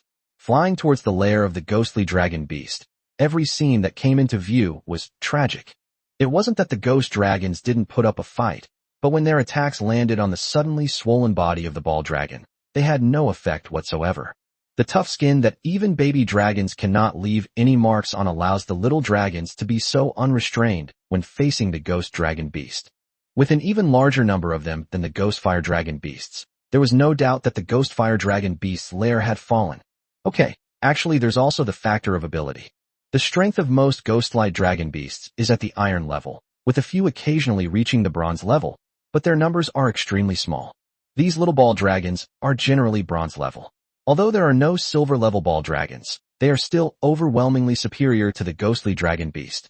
With the 3 dragons watched this bizarre racial war with a strange look in his eyes. However, when Wit saw these little dragon balls, he suddenly realized a problem. Whether it was the attack from the giant Abbey dragon's lair, the great flood of the Moonshadow River, the cold wave, or even the appearance of the fallen dragon beast, he had never seen these little guys. It was as if all the little dragons had disappeared before that area went through a series of hardships. Of course, Wit didn't believe that this large group of little dragons was the same batch that came from the north. He just felt that these little creatures, who always acted like dragons, might have a strange sense of great disasters. Perhaps we can find some time to observe it. He muttered something under his breath, and when he saw Andavana looking at him with a questioning gaze, Wit shook his head and said with a smile, "It's nothing. What I was thinking was that the large glowing area in the very center should be a rather large dragon's lair. I'm planning to go check it out over there. Are you coming with me, or will you be exploring other dragon lairs?" Upon hearing this, Andavana glanced at the large area of light, then looked at a smaller area not far away, but still a light-emitting area of roughly the same shape. "I'll go over there." After saying that, she flew towards the much smaller dragon's lair. Upon seeing this, Wit turned his gaze to Linsta and saw the other's large tail pointing at him. He hurriedly chased after Andavana. Wit was stunned for a moment, then found himself both amused and exasperated. That kid, when Andavana was just born, she knew nothing and treated him even more brutally. As a result, she is now more afraid of him. Shaking his head, Wit flew towards the glowing dragon's lair. All the ghostly dragon beasts were entangled by the ball little dragon, and Wit, as if in a dragon-free realm, arrived directly in front of the dragon's lair. Although the super small dragon beasts are too simple-minded, they are basically insensitive to dragon might, and they can even ignore many magic circles. Of course, the latter is not because of being simple-minded. The latter is because the dragon beast crystal cores inside their bodies are too small. Even if their cultivation level increases, the elemental power stored inside is still pitifully small. That's why they're ignored. Looking at the dragon's lair before him, Wit couldn't help but exclaim in amazement. Unlike most dragon beasts, the dragon's lair of the ghostly dragon beast was built entirely by itself, bit by bit. Moreover, Wit felt that it should be called a dragon's lair rather than a dragon's den, because the lair of the ghostly dragon beast is not in a cave, but hanging in a tree, and is a huge vine ball woven from vines. Thick vines were woven into the branches of a huge moonlit tree. Perhaps due to the passage of time, these supporting vines had grown together with the trunk. Every part of the rattan ball was coated with that luminescent substance. Just by getting close, Wit felt his heart calm down, as if he had reached a state of being free from desires. However, the dragon's boundless curiosity prevented Wit from becoming addicted to this state of mind. The dragon's lair before us is the largest in this ghost moon tree forest, its structure entirely woven from vines, and is exceptionally exquisite. There are several entrances to the dragon's lair, but unfortunately, even though this rattan ball is very large, the entrance is very small, only about 3 meters wide. Incidentally, the adult individuals of this group of ghostly dragon beasts are around 80 centimeters long. They are not the largest, but they are not the smallest either.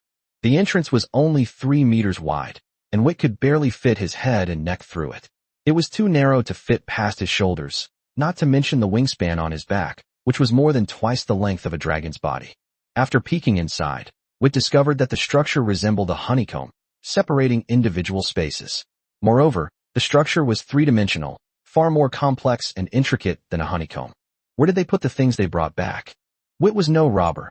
He had no intention of obtaining what he wanted by destroying this building, which was more like a masterpiece than a dragon's lair. In fact, he didn't even know what these dragon beasts would bring back. After retracting his head, Wit flew around the large vine ball that emitted a blue light. Soon, he noticed that there was another entrance below the rattan ball, and this entrance was a size larger than the others. Flying to the bottom of the rattan ball, Wit poked his head inside to take a look. This is a relatively large space, filled with all sorts of things, like a warehouse. Upon seeing this, Wit's eyes lit up, and he instinctively tried to go inside, but his wings got stuck. Wit thought for a moment, then turned around and stretched his tail out from behind him. The tail, which was more than 10 meters long, could only reach the outer area, but that was enough. Soon, Wit made his first gain, a stone. Wit's eyelids drooped as he looked at the thing curled up on his tail with disgust on his face. Looks like I'm out of luck, so don't blame me for cheating. He muttered something under his breath, and then probed the area with his mental energy. The scene inside was clearly imprinted in his mind. However, after Wit checked around, he couldn't help but be taken aback. Dragon scales. Moreover, judging from the remaining dragon's might, they are still dragon scales. I estimated the approximate distance, and it was just within the reach of his tail. Soon a dark red dragon scale appeared in his hand. Looking at the scale, Wit frowned. How could it look so much like his father's dragon scale? Just as he was thinking this, the dragon scale suddenly lit up. Time is short, so let's get to the point. Watch out for the abyss. A familiar voice echoed in Victor's mind. Before he could react, the dragon scales in his hand transformed into specks of light and vanished. Chapter 185 Speculations about the Abyss. Chapter 185 Speculations about the Abyss. Wit stared blankly at his empty right claw. If flying hadn't been so deeply ingrained in his bones, he might have even forgotten to flap his wings. He never expected to find his father's dragon scale here. To his utter surprise, his father left him a message. However, Wit quickly calmed down. Time is short, so let's keep it brief and watch out for the abyss. Wit quietly repeated the words his father had left him, and then fell into deep thought. The phrase, "not much time," likely doesn't refer to any danger. Otherwise, his father would have had no reason to leave behind this dragon scale. As his father had mentioned before, due to his own existence, it was difficult to capture the timeline of Werther, who was closely connected to him by blood. Therefore, the statement that there is not much time is simply a way of saying that the time for this exchange is limited. He wasn't even given a chance to ask questions. Beware the abyss. This phrase implies that the abyss his father spoke of was so dangerous that he had to seize such a tiny opportunity to warn him. So, where is the abyss? Involuntarily, the strange aura that transformed normal dragon beasts into fallen dragon beasts surfaced in Victor's mind. The aura of the abyss sounds quite fitting. But if it were just that kind of aura, it shouldn't have made my father so nervous. Therefore, the focus should not be on the aura itself, but on the powerful individual or even the force that left behind it. To make a long story short, it may seem like a pointless statement, but it actually contains another meaning. The father was extremely knowledgeable about the abyss, but due to time constraints, he was unable to explain it to him. Moreover, in the last conversation, father also mentioned the abyss. A supreme will that seeks out living worlds everywhere, destroys them, and collects them as trophies. Although it's just one sentence, it already illustrates the power and danger of the abyss. Isn't it powerful to be able to carry a destroyed world on your own body? Isn't it dangerous to destroy a living world according to one's own whims? It's hard to imagine that such a being would set its sights on the dragon realm where he resides. No, that's not right. I shouldn't think like that. Although the enemy's strength made him feel suffocated, Wit remained calm. If such a being were to intervene personally, the world shouldn't be so quiet. Wit looked up at the night sky. The stars remained brilliant, without a trace of gloom. Although Winters said she had never heard of any mythical beings, does not hearing of them really mean they don't exist? What about the Supreme One? However, they may now be silently resisting invasions from outside the world in some unknown corner of the world. Just like the world my father once lived in. A supreme being, barely 3 inches tall, almost invaded the abyss. Thinking about this, Wit's emotions calmed down a bit. Of course, he knew that these were just ways to comfort himself. Who knew what the truth was? In any case, he certainly wasn't qualified to say it now. In contrast, what he cared more about was why his father, who was so powerful, didn't stay in this world since he had foreseen the existence of the abyss. If they are enemies, shouldn't we exterminate them all? Could it be that even his father was no match for the abyss? Wrong. You could tell from the casual tone his father used when he mentioned the abyss that his father was not afraid of it. Or is it a problem with the world itself?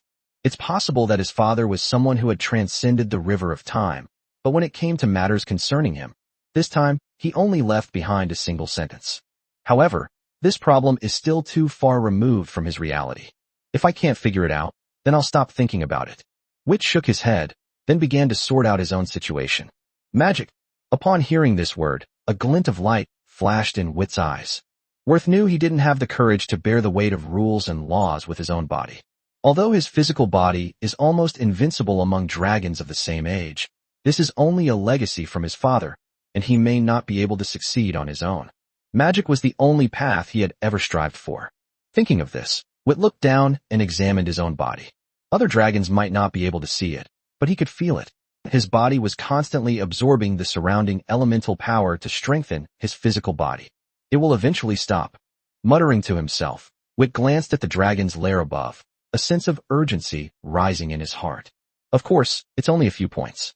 Even if he's anxious, he's still just a young dragon, and the growth of a young dragon follows a natural pattern. Being well-fed and getting enough sleep is the best way to grow. Unnecessary things may not necessarily bring you benefits, and may even hinder your personal growth. As for the abyss, the other side clearly lacked the confidence to forcibly conquer this world. Otherwise, he wouldn't have made so many small moves. What he needs to do is heed his father's warnings, be careful of the abyss, and wait for his own growth. Of course, there are no limits to the pace of exploring magic.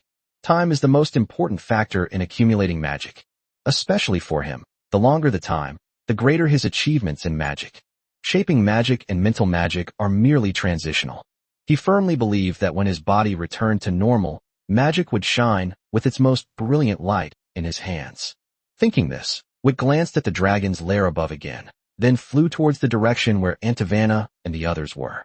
In fact, apart from that dragon scale, there was nothing of value in the ghostly dragon beast's warehouse. The most abundant items were just some metal ores. The others are things like crystals and stones. Looks like the ghost-like dragon beast's taste isn't all that great. Wit muttered to himself until he saw the mithril on Antivana's claws, which was as big as her fist.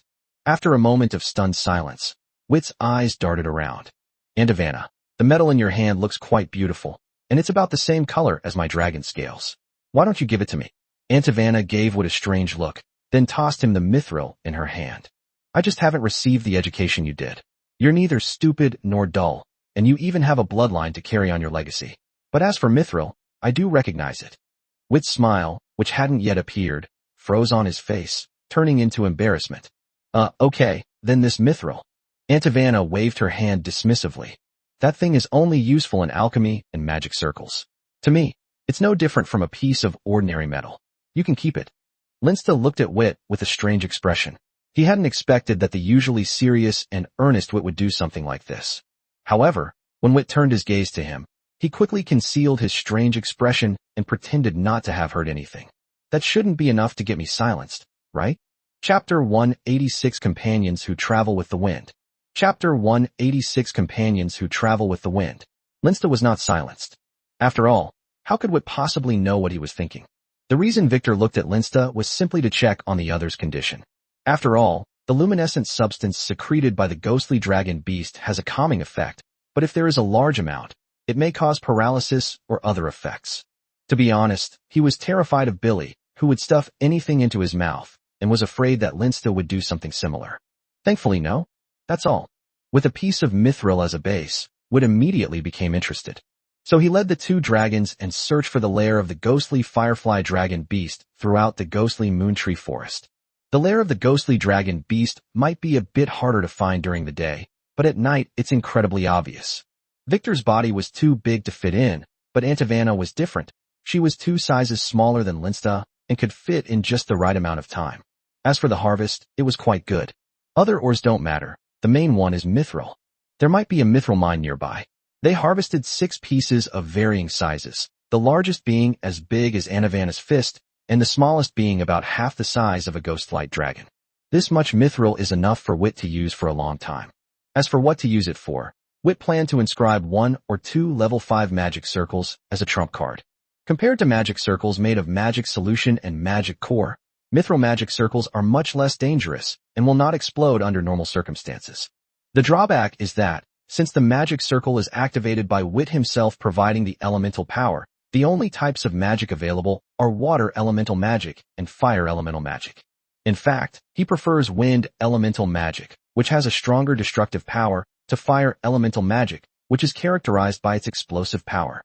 However, the wind element accumulated within Antivana was not enough to activate a level 5 magic circle. He could only choose fire elemental magic as his trump card. As Witt pondered which magic to choose, the little dragons, who had previously fallen into a state of sagehood due to the luminous substance secreted by the ghostly dragon beast, gradually recovered. Of course, they stopped bullying the poor ghost dragon beasts and turned their attention to Siku, who was standing in the distance. They seemed to understand what Sikwa meant. Nearly 90% of the little dragons flew towards Sikwa. The remaining 10% stayed behind and flew towards the surrounding mountains and forests. It's not hard to imagine that they are still the nightmare of these ghostly dragon beasts. However, the remaining little dragons are not enough to paralyze this huge ghostly dragon beast nest like they are today. Noticing the movement of the little dragon, Witt called out to Antivana, and after she came out, he flew towards the direction of Sko. Unfortunately, in the end, this dragon's lair yielded nothing. As Witt and his companions flew towards Sko, the little dragons, as if they had found a ride, happily gathered around them.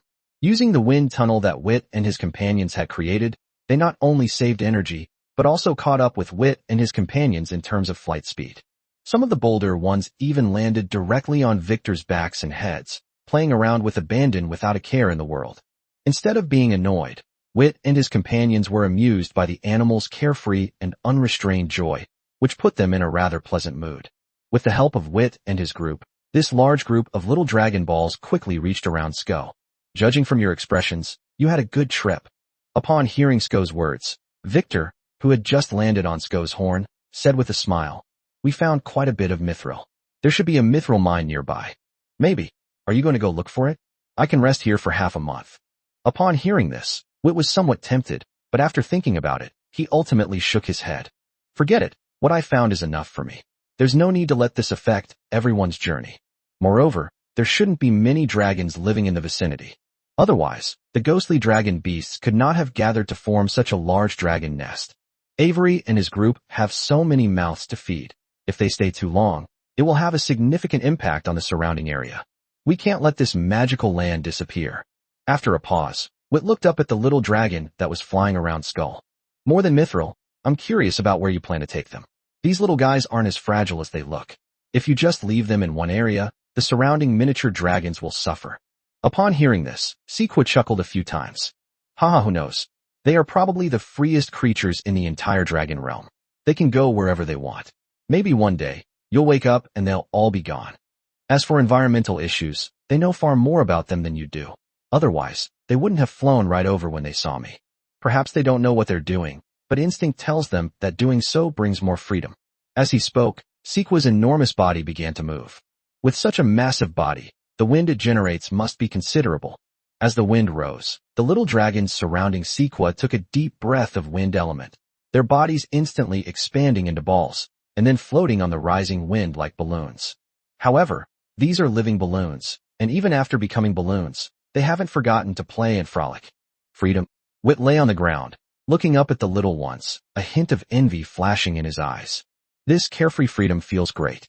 Thinking this, Wit slowly closed his eyes. The next day, as soon as it was light, Wit got up. The first thing I do every morning is, of course, eat. However, there were some unexpected guests today. When Wit woke up Anavana and Linsta and brought out the meat, the little dragons, who had played until late last night before falling asleep in the wind, opened their eyes one by one. Then they expelled the wind element from their bellies, shed their spherical form, and enthusiastically swarmed towards Vittor and his companions. Of course, some of them also went to Avery's camp. These uninvited guests, without any politeness, began to eat happily before the hosts could even ask for their permission. Of course, the little dragon wasn't very big. It only tore off a small piece of meat, for Wit, swallowed it whole, and then ran away. Of course, it wasn't because they felt guilty, but because they started playing and frolicking again. In their minds, eating and playing probably occupy more than 90% of the space. Watching a well-fed little dragon, burping contentedly, swagger past him, Wit waved his claws speechlessly. While chasing it away, I also started thinking about what I needed to do today. Chapter 187 Mithril Magic Array. Chapter 187 Mithril Magic Array. After breakfast, Wit got busy. Of course, it wasn't about completing the deal with Avery, but rather about preparing some trump cards for himself, or more accurately, experiencing what it felt like to use magic. Therefore, this time he used an alchemy pen, and the material was the mithril he had just acquired. As for the carrier of the magic circle, it was nothing other than the dragon scales on his own body. That's right.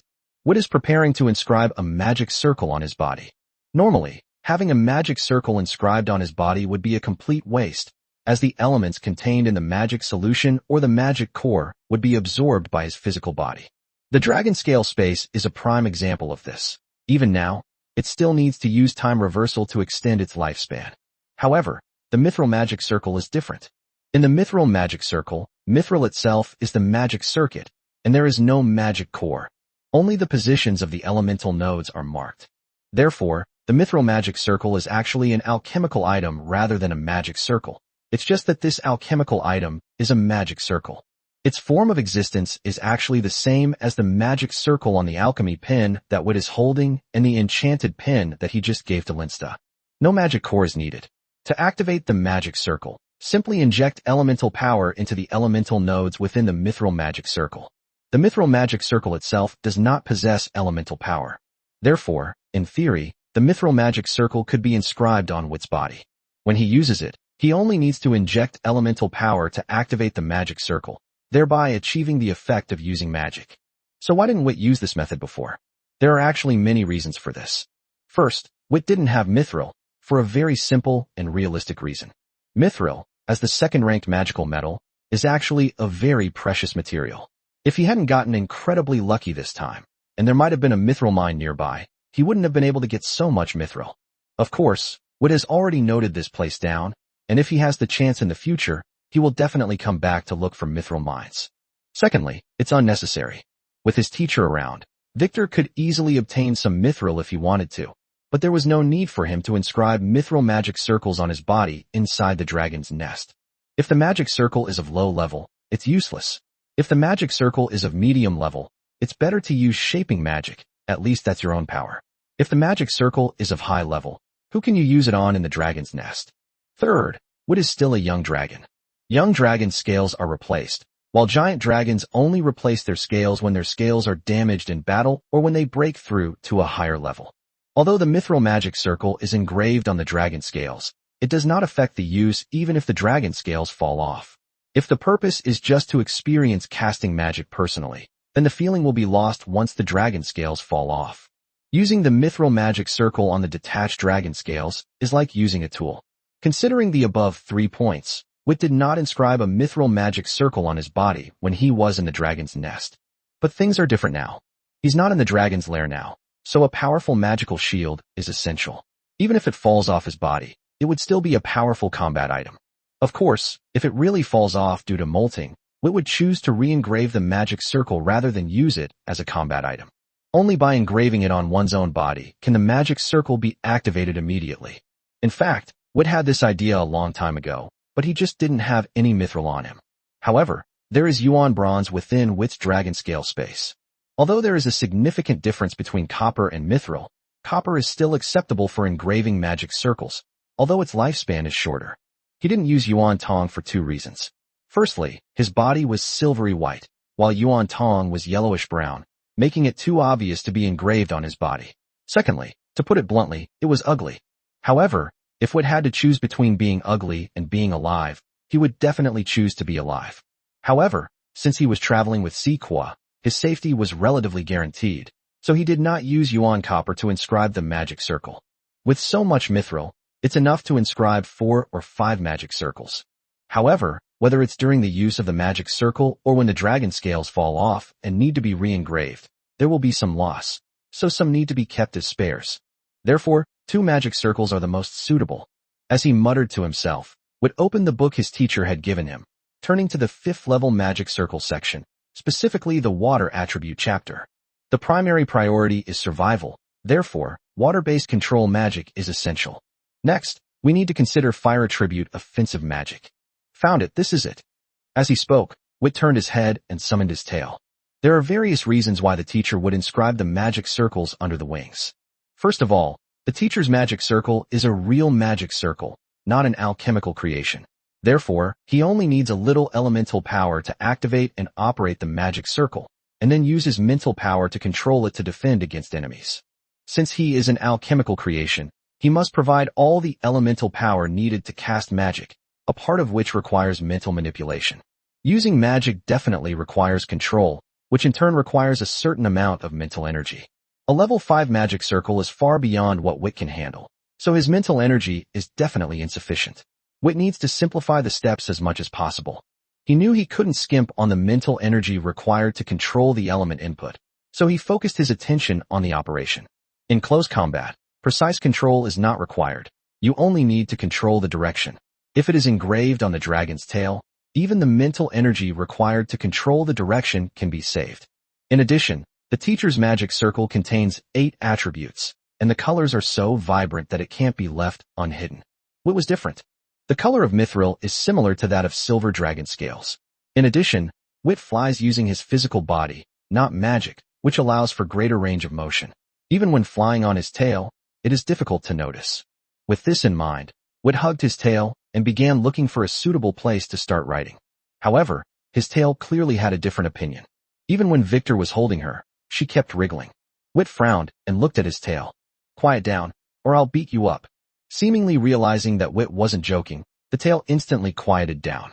Seeing this, Wit nodded in satisfaction, then began to search carefully. Soon, his gaze fell on a scale near the tip of the tail. Chapter 188 Anavana's Choice. Chapter 188 Anavana's Choice. Done. Looking at the 2 mithril magic circles on his tail, Victor's eyes revealed a hint of satisfaction. Level 1 and 2 correspond to lower-level magic, Level 3 and 4 correspond to mid-level magic, and Level 5 is already high-level magic. Normally, a dragon is only able to learn high-level magic when it is in the late stage of its juvenile phase, just before it enters its youth phase. It's not because the elemental power within the body is insufficient, nor because the mental power is insufficient, but because the ability to control the mental power is insufficient. Simply put, there are too many element nodes, making it impossible to construct a complete structure. But what is different? All the elemental nodes were on the magic circle, and the magical structure had already been built. All he had to do was fill it with flesh and blood. However, Since the magic is made using the elemental power within one's own body, the energy consumption is quite high. According to Witt's estimation, a single spell could drain one of the elemental powers from his body, and the power released would likely be less than half of what it would normally be. However, half the power of a level 5 spell already surpasses that of a level 4 spell by a considerable margin. As for inscribing the 2 magic circles, Witt completed it with ease. Witt was already very skilled at drawing magic circles. The only unfamiliar structures are the 2 level 5 magic circles themselves. However, in this regard, you only need to engrave it a few times in advance to familiarize yourself with it, and there will be no problem at all. As expected, a single stroke created a magic circle. Using elemental power, the passage was undoubtedly unimpeded. Of course, this does not mean that Witt can freely inscribe level 4 or even level 5 magic circles. There are still significant differences between mithril magic circles and normal magic circles. Mithril itself is just a metal, but the magic solution contains elemental power. Although it is not very active, it does not mean that it is completely static. If that's the case, it means too much sap was added to the roots of the domia flower, causing the elements to fall into complete dormancy. Even with the elemental stimulation from the magic core, they won't wake up and participate in the work. The result is that, with the magic circuit blocked, the elemental power within the magic core is released, which will undoubtedly cause an explosion. Therefore, the elements in the magic solution did not completely fall into dormancy. They were still active, just not very active. During the process of inscribing magic circuits with magic solution, even the slightest fluctuation in the elements can affect the trajectory of the enchanting pin tip. This is the real challenge in the process of inscribing magic circuits. The writer must constantly monitor the pin tip's trajectory to prevent it from being affected by elements in the magic solution, which could cause the magic circuit inscription to fail. The higher the grade of the magic solution, the more difficult it is to control. The mithril magic circle doesn't need to consider this at all. It's an inanimate object, and for Witt, who is used to precise manipulation, he can handle it however he wants. All done. Hearing the sound behind him, Witt turned around and saw Antivana staring at his tail with a curious expression. Witt glanced at the remaining mithril. It was used up much less than he had expected. Would you like to have one too? For you, a level 4 magic circle is sufficient. With a level 4 magic circle, dragons below the gold level will pose no threat to you. Even if they encounter a gold level dragon beast, they can easily escape. As for Linsta, Witt would definitely not inscribe a mithril magic circle for him. Despite both dragons being of the lower bronze rank, the amount of elemental power they possess is vastly different. Antivana is about the same age as Witt, so they are on the same level. According to Witt's estimate, Antivana broke through to the mid-bronze level in the last few years, while Linsta will need another 30 years or so for the dragon crystal to develop before he can reach the mid-bronze level. This alone reveals the difference in elemental reserves between the 2 dragons. Having missed her rapid development period, Antivana was only affected in terms of body size. Moreover, and most importantly, like Witt, Antivana has dual elemental affinity. Even if one element is drained by a magic circle, she still has the other element to use. If Antivana had a single element affinity, he definitely wouldn't have inscribed a mithril magic circle for her. Unlike him, if Antivana exhausts the elemental power within her, she will even have difficulty flying. Just look at how Vittor tried to fly when he was born. Hearing what Witt said, Antivana was clearly tempted. Is there anything I should be careful about when using a level 4 magic circle? Witt lowered his tail and said with a smile, you just need to be careful, because the level 4 magic circle might drain one elemental power from your body, but you don't need to worry about anything else. Upon hearing this, Antivana hesitated. Losing one elemental power meant she would have to give up the transformation and connection between 2 elemental magics, which would have a significant impact on her combat strength. As someone with the same dual element affinity, Witt quickly realized what Antivana was worried about and chuckled. You don't actually think that a level 4 magic circle is for fighting, do you? If you really think that way, then you're wrong. This magic circle is for your survival. In the face of an insurmountable opponent, a higher level spell will definitely buy more time than a lower level spell. Hearing this, Antivana nodded. Is it only level 4? Seeing the way Antivana was staring at his tail, Vittor immediately understood that her awkward personality was showing again. In other aspects, it doesn't matter, but in magic, anything you can do, I can do too. Even without Antivana saying it, Witt knew that this was definitely what she was thinking. Fortunately, Antivana knew what was important. Level 4 is the most suitable. If it's a level 5 magic circle, you can only unleash 20 to 30% of its power, which is not as good as level 4 magic. Upon hearing this, Aunt nodded and stopped staring at Vittor's tail. Seeing this, Wit secretly breathed a sigh of relief. By the way, what type of magic do you want? Aunt pondered for a moment, then asked, among the level 4 wind attribute magic circles, are there any that increase speed? Wit paused for a moment. Speed. Aunt nodded. Since we're trying to escape, speed-enhancing status spells are definitely the most suitable. What? Is there a problem? Seeing the gaze that Aunt was giving him, Wit coughed and then looked away. Of course, no problem. I happen to know someone suitable. He simply hadn't expected that, given Aunt personality, she would actually choose a status-based magic that accelerated her speed. But Aunt was not easily fooled. After a little thought, she figured out what Vittor was thinking. She said calmly, if you're going to run, then run cleanly. Trying to close the gap in strength with a powerful spell is a death sentence. Chapter 189 The Experiment. Chapter 189 The Experiment. Seeing Aunt looking at him meaningfully, Victor's tail swayed involuntarily. He knew that Aunt was saying these words to him. With a wry smile, Wit said helplessly, don't worry, I'm not so sure that just because I have 2 high-level magic arrays, I can handle a platinum-level being, let alone a high-level gold-level being. After a pause, Wit glanced at Aunt and then said, let's not talk about that. Let's talk about where your magic circle is engraved. Well, actually, there's no need to think too much about it. Although your scales are bright in color, the silver magic circle engraved on your body is still too obvious. The only option you can have is the scales under your wings. Furthermore, since you chose a status spell, which affects yourself, there's no need to worry about casting it. It's fine to leave it there. Aunt spread her wings indifferently. You decide what to do. Wit was helpless. He knew that with this magic circle inscribed on Aunt body, she would likely have very few opportunities to use it. As for Linsta's means of survival, on the way to Sky City, unless there are special circumstances, he does not plan to let Linsida leave Sequa. Is there any safer place than Sequa? Of course, if you encounter an enemy that even Sequa can't handle, then you can only wait to die. Even if you covered your body with forbidden spells, it wouldn't help. Linsta, who was practicing inscribing magic circuits, suddenly shivered. He then looked around warily. It sounds like someone is talking about me. Unfortunately, apart from Hess flying in this direction, he did not notice anything else unusual. Hess, what brings you here? I find it very interesting that you inscribe magic circles, so you probably don't mind. Certainly. Upon hearing Hess's words, Linsta's face immediately broke into a smile. Regardless of how well we knew each other before, if you praise my magic circle drawing skills, then we're good friends. Dragons are difficult to deal with, but that's when you don't know them. Even if you get to know them, they might not be easy to get along with, but that's just a matter of personality. When dragons are familiar with each other, as long as their own treasures aren't involved, they are incredibly generous, surprising even the dragons. Meanwhile, Hess, that simpleton, unknowingly became close friends with Wit and the others. Not only Linsta, but also not just watching. If he was willing to learn, Wit was even willing to teach him about magic circles. Of course, not the part of the teacher's research area.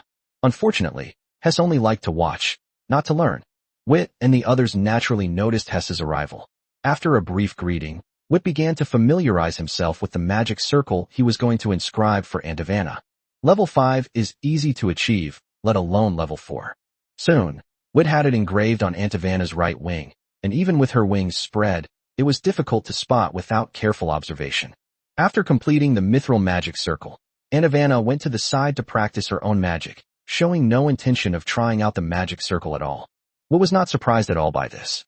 Aunt wasn't interested in magic circles, but Vit was a different story. Although he relied on external forces, he was finally able to use elemental magic, and how could Vittor possibly resist? Just in time, the food in the dragon scale space was almost gone, and if they didn't go out hunting soon, they would have to go hunting on an empty stomach tomorrow morning. Of course, it's not impossible to mooch a meal at Avery's place. But this opportunity may only come once. With the appetites of the three of them, they could make Avery cry in one go. Thinking of this, Wit couldn't help but grin. Carefully avoiding the few little dragon balls playing at his feet, Wit explained the situation to Aunt and then flew to the left of Sko. In the distance, you can see a plain. There are many herbivorous dragons living on the plains, making it the perfect place for hunting. Moreover, Avery and his companions aren't hunting today, so there's no need to worry about not having enough prey to share. In fact, when she heard that Vit was going hunting, Aunt Ivana was prepared to go with him. However, he was rejected by Wit. His target today is someone at the mid-level of the gold rank, who is used to test a level 5 magic array. Therefore, the hunting range is relatively large, and the flying speed is naturally fast. Just keeping up with it would require a lot of effort for Aunt Ivana, so it would be better for her to stay and help him look after Linsta. Still nothing? Wit flew aimlessly.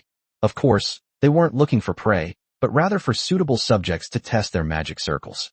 As for food, just as he had guessed, there were quite a few herbivorous dragon beasts living on this great plain, including Busterman, Captraman, Wavedramon, and Acephtraman, and in considerable numbers. It didn't take long for Vittor to finish the hunt, and the food he obtained was enough for the three of them to have enough to eat for the next 10 days. In fact, due to the time reversal, the lifespan of the dragon scale space can only last for more than 10 years. But Wit wasn't truly without options to make it last longer. Moreover, the solution is quite simple. Just give the dragon scale space to Aunt Ivana or Linsta. However, Wit did not do that. It's not that I don't trust them. Currently, among the items in the dragon scale space, those brought out by Vittor from the dragon's nest are actually few and far between, and all of them can be replaced. Only the dragon scale space is unique. He didn't want to give away the dragon scale in any way, even if he was just keeping it for safekeeping. Suddenly, out of the corner of his eye, Wit caught a glimpse of a slowly moving black figure. After glancing at it, Wit's eyes lit up instantly. Spinodragon. Vit never expected to encounter such a dragon beast. The spiny shield dragon is a small dragon beast, with an adult size of about 30 meters. It has 3 dragon horns on its head. One is directly above its head, and is shaped similarly to the horns of a rock dragon. The other 2 are curved horns that extend forward from the back of its face.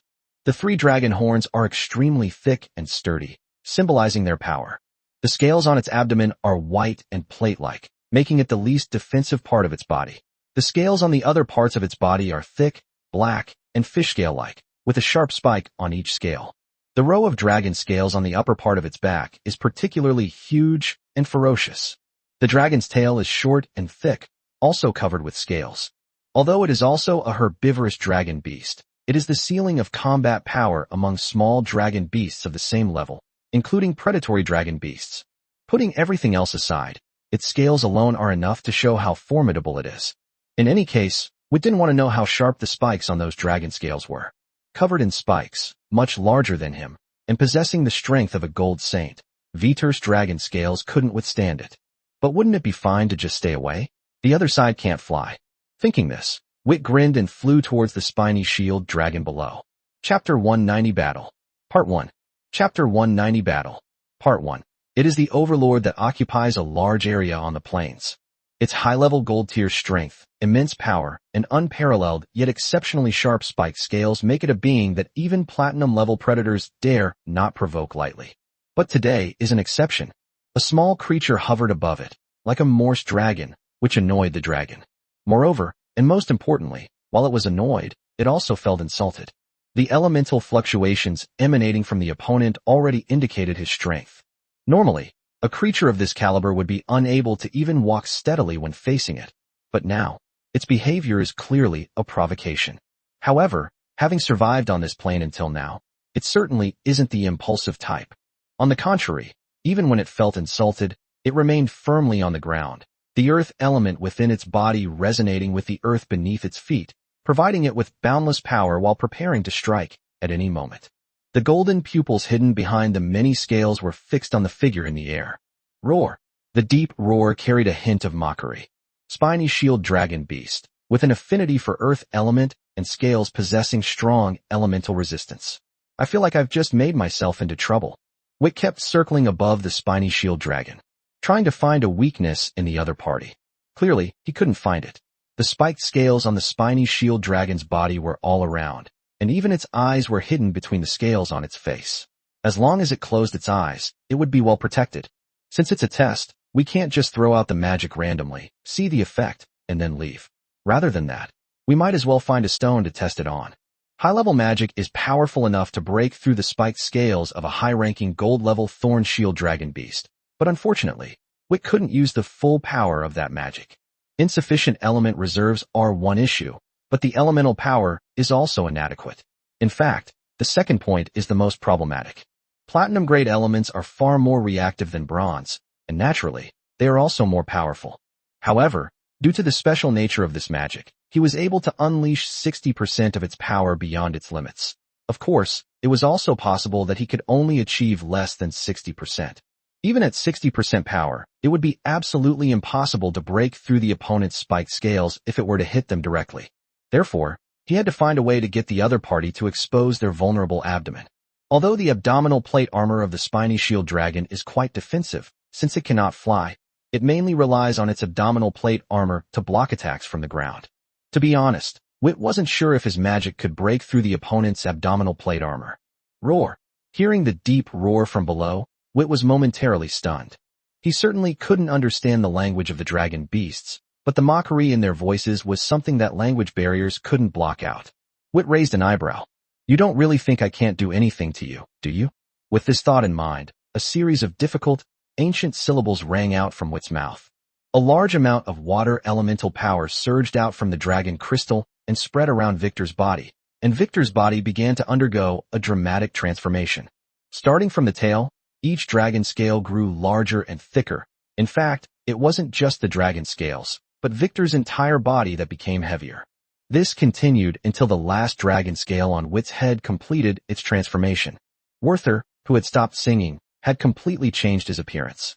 His body swelled up, and the dragon scales that were originally the right size now covered him like armor. Even his golden eyes were hidden in the thick dragon scales, with only specks of golden light visible. Of course, this also includes the wings on its back. Full shield dragon form. It's not the result of the last 2 years. Wit's talent in magic is beyond doubt. In the dragon's nest for 40 years, how could Wit possibly not have learned just 3 shaping spells? The problem lies with the magic circle. The 3 shaping magic circles were created by Wit himself, bit by bit, but due to his limited understanding of magic and his research and application of ancient dragon script, the magic circles were not completely completed. Of the 3 magic circles, only the sharp magic circle allows Wit to complete the full form of the blade dragon, but its power is inferior to that of the blade dragon cast with incantations. Its advantage lies in its convenience and speed. The sturdiness magic circle can only affect half of the body at most, and the acceleration magic circle is even less effective, only affecting the wings. However, this does not mean that Wit cannot fully utilize the shield dragon and velociraptor forms. No magic circle is needed. You can simply chant the incantation. The reason I hadn't used it before was either because it wasn't necessary or because I hadn't had the opportunity. But things are different now. Since the opponent can't fly, Wit can slowly and undisturbed use his strongest defensive form. If he uses a spell to activate magic, Wit can bring sturdiness to the level of a mid-level magic. Even with the enhancement from mid-level magic, coupled with the dragon's already formidable defense, Wit was still somewhat uncertain. Therefore, he needs to test the waters. With this in mind, Wit swooped down toward the spiny shield dragon below. Seeing Wit's action, the spiny shield dragon's eyes flashed with golden light, and it suddenly raised its 2 front legs and stomped down heavily. Spikes emanating a strong earth elemental aura shot out from the earth, spreading forward in a straight line in an instant. The farther away they went, the larger the spikes became. Wit's flight speed was extremely fast, and the speed at which the ground spikes were thrust out was even faster. In the blink of an eye, he appeared in front of Wit. When Wit transforms into his shield dragon form, his agility is definitely not as good as in his normal state, and he simply cannot dodge such a swift attack. But Wit never considered hiding. It folded its wings, hugged its body, turned upside down, and rammed directly into the ground spikes with its back to the ground. The spikes that emerged from below pierced Vittor's back, but instead of breaking off, they didn't even shake Vittor's body. As for the spikes blocking his way, they were smashed to pieces by Wit. Shield dragon form, unrivaled defense. As for elemental damage, the enhanced dragon scales are no pushovers. However, during this process, the force that Wit carried was ultimately somewhat hindered. His attack stopped before he even made contact with the thorn shield dragon. Its massive and heavy body crashed heavily onto the ground, kicking up a cloud of dust. However, the spiny shield dragon opposite suddenly narrowed its pupils, and then its seemingly clumsy body moved to the side with great agility. Right where he had just left, a chilling aura shot past, instantly forming an icy path. If it hadn't dodged in time, it would definitely have been frozen. As the smoke and dust gradually dissipated, A look of solemnity flashed in the eyes of the spiny shield dragon. Chapter 191 Battle. Part 2. Chapter 191 Battle. Part 2. A row of spikes shot out from the ground, shattering the rocks and vegetation in their path. However, after rushing into the smoke and dust, there was no sound at all. The spiny shield dragon instantly became alert. Looking up, sure enough, the other party had already taken to the air. Seeing those flapping wings, a hint of disdain flashed in the eyes of the spiny shield dragon beast, but deeper still, there was a touch of envy. If only it could fly. Witt looked at the spikes less than half a meter from his lower abdomen, a hint of embarrassment flashing in his eyes. Okay, even though no dragon saw it, he did make a mistake. He doesn't use the shield dragon form often, and he's almost forgotten about it.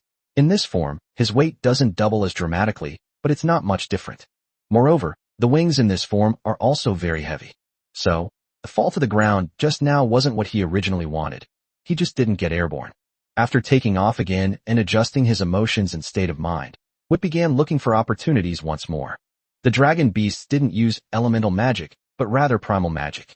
Moreover, unlike the origin magic of the dragon clan, although it is also called origin magic, it is actually a rudimentary way of using elements that is engraved in one's bloodline. Therefore, the attack patterns of dragon beasts are not very complicated. For example, the spiny shield dragon beast below only uses earth elements by creating earth spikes. The Elgenderman we dealt with before was similar, only having wind blades. Of course, some dragon beasts with higher bloodline concentrations have more complex attack methods. Furthermore, given the simple-mindedness of dragon beasts, they wouldn't possess many origin magic spells, perhaps 1 or 2, and at most 3. Now that the opponent has used the ground spikes, Witt needs to consider whether the opponent has any other origin magic. With this in mind, Witt kept himself at a height that the ground spikes just couldn't reach, and then began to exhale and exhale frantically. Faced with Witt's shameless fighting style, the spiny shield dragon below could only silently endure the attacks and had no way to retaliate. Witt could clearly feel the rising anger in the eyes peeking out from between the enemy's scales. But who told you can't fly? As Witt thought this, he began to consider the second phase of the trial. The first stage of probing refers to the opponent's origin magic. From beginning to end, this spiny shield dragon only used one ground spike. When attacked by Witt's breath, it simply tried to dodge, and if it couldn't dodge, it just took the hit. Clearly, it only has one origin magic. Upon realizing this, Vittor did not feel relieved at all. Instead, he felt that he might have really found a dragon beast that was the least suitable for testing the power of a level 5 magic circle. The fact that this thorn shield dragon beast dares to stroll so confidently across this plane with just one origin magic shows that the defensive and offensive power of its scales is definitely not low. Otherwise, with such arrogance, he would have been killed long ago. The second stage, naturally, involves the attack power of the opponent's spiked scales. Its defensive capabilities are unparalleled. When a freezing cold wave hits you, it's just like being blown by a cold wind. The other person shows absolutely no discomfort. While Witt's 0-degree cold wave isn't as powerful as blazing white breath, it's still equivalent to an attack and control spell with around 30 nodes. As a result, not only did it fail to attack, but it also failed to exert any control effects, demonstrating just how strong the opponent's scales were against elements. It's probably already close to the magic resistance of dragon scales of a dragon of the same level. No wonder it is hailed as the pinnacle of small dragon beast strength. Just as Witt was reflecting on this, perhaps due to exhaustion, the breath attack, which should have been completely dodged, was not only not dodged this time, but instead, the breath attack, originally aimed at the front legs, hit the head directly. And quite luckily it froze. Losing sight, the spiny shield dragon panicked and quickly slammed its head into the ground. However, Witt, who had been waiting for an opportunity, was not about to let this golden chance slip by. With its wings spread, it swooped down directly towards the spiny shield dragon below. The approaching whooshing sound forced the spiny shield dragon to abandon its idea of pounding its head on the ground. Instead, it raised its front legs and stomped down heavily, sending thick spikes hurtling towards Witt. However, Witt wasn't aiming for the other man's head in the first place. Before the spikes arrived, he changed direction and came behind the spiny shield dragon, directly scratching its back with a claw. Sizzle. After a sharp scratching sound, a hint of joy flashed in Witt's eyes. Of course, he didn't leave a single mark on the other's dragon scales, but Witt had already obtained the information he wanted. His spiked scales are very strong, even stronger than his claws. However, the difference is not that significant. In other words, unless the two sides are far apart and the other side crashes into him while he is standing still, the spiked scales on the other side will not be able to break through his dragon scales. After receiving this information, Wit completely let go. It immediately folded its wings and then burrowed under the other's body. The power of dragons goes without saying. Despite this significant size difference, Wit's strength was only slightly less than his opponent's.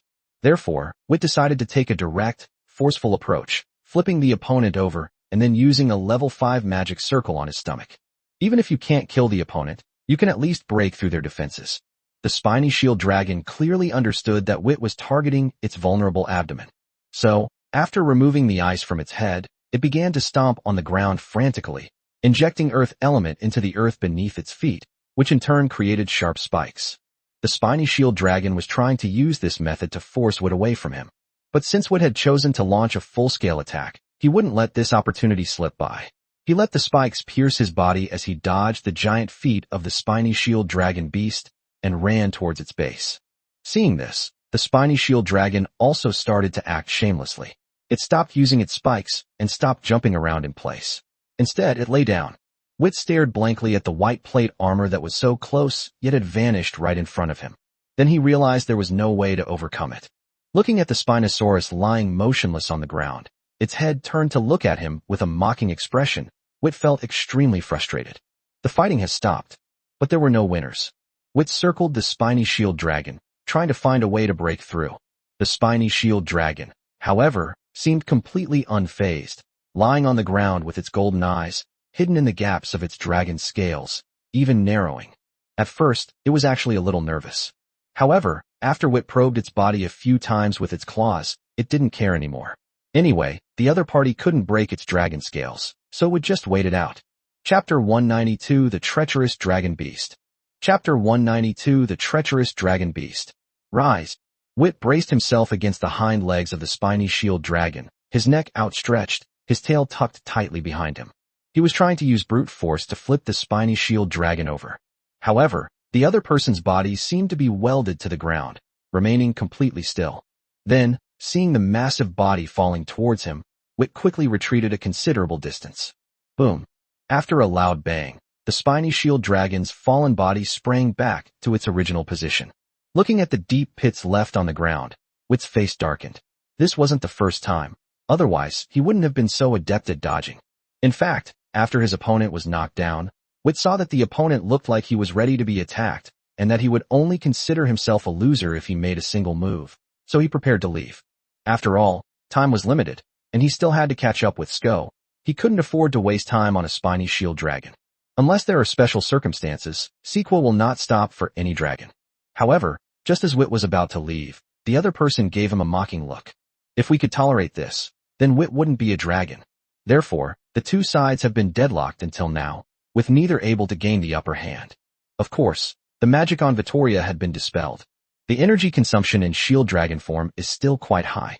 Watching from afar as the spiny shield dragon beast quickly rolled around, and then began to feast on the untouched patch of grass, Wit couldn't help but touch his neck. He really wanted to take the dragon egg and let the other party taste what iron pot braised dragon was like. But he eventually gave up. The dragon egg had been buried there for who knows how long, and without knowing how long the baby dragon inside had been gestating, Wit really didn't want to touch it. If the dragon egg stops developing due to being moved to a different location, resulting in insufficient time for development, and failing to complete its development before the egg becomes inactive, then the consequences would be dire. Moreover, judging from the dragon egg's response to him last time, the gestation process of this dragon egg is clearly nearing its end. In other words, it will take at least 4 or 5 years, and at most 7 or 8 years, for the baby dragons to be born inside. He didn't want to cause trouble at this critical juncture. Sigh, let's go back. With a sigh, Wit took a deep look at the thorn shield dragon opposite him, engraving the humiliation inflicted upon him in his heart, before turning and flying into the air. Watching Vittor leave, the spiny shield dragon remained lying there. He was afraid that Wit would come back. This has happened before. The other animal almost slithered under its belly, but luckily it was faster and prevented the other animal from succeeding. Although it doesn't know what will happen if the other party sneaks under its belly, it is safe as long as the opponent can't do what it wants to do. It plans to lie here for several days and nights. Since it eats grass, lying on the ground won't affect its eating. As it turns out, its idea was correct. Just as it was grazing and wondering where that guy would suddenly appear from, a whooshing sound came from above. Looking up, he saw that the dragon from before had turned back into its chubby form and was crashing down on him. That's right, Wit didn't leave. Or rather, he left, but then came back. On the way back to find Siku, Wit grew angrier and angrier. He had actually been outmaneuvered by a small herbivorous dragon beast. Even though no other dragon knew, he couldn't get past the pride of being a dragon. So he came back. As the dragon beast drew ever closer, Wit showed no sign of slowing down. His eyes were filled with unwavering determination. Even at the risk of injury, he wanted to leave the other person with an unforgettable memory. By the time the spiny shield dragon realized something was wrong, it tried to stand up and hide, but it was too late. Boom. A loud crash followed. Dragon blood mixed with shattered dragon scales scattered everywhere. The dragon blood belongs to Wirt, and the dragon scale fragments include those of Wirt and those of the spiny shield dragon beast. Roar. The long-lost pain in its back made the Spinodragon roar in anger. But then, its pupils suddenly contracted as it sensed a terrifying elemental fluctuation.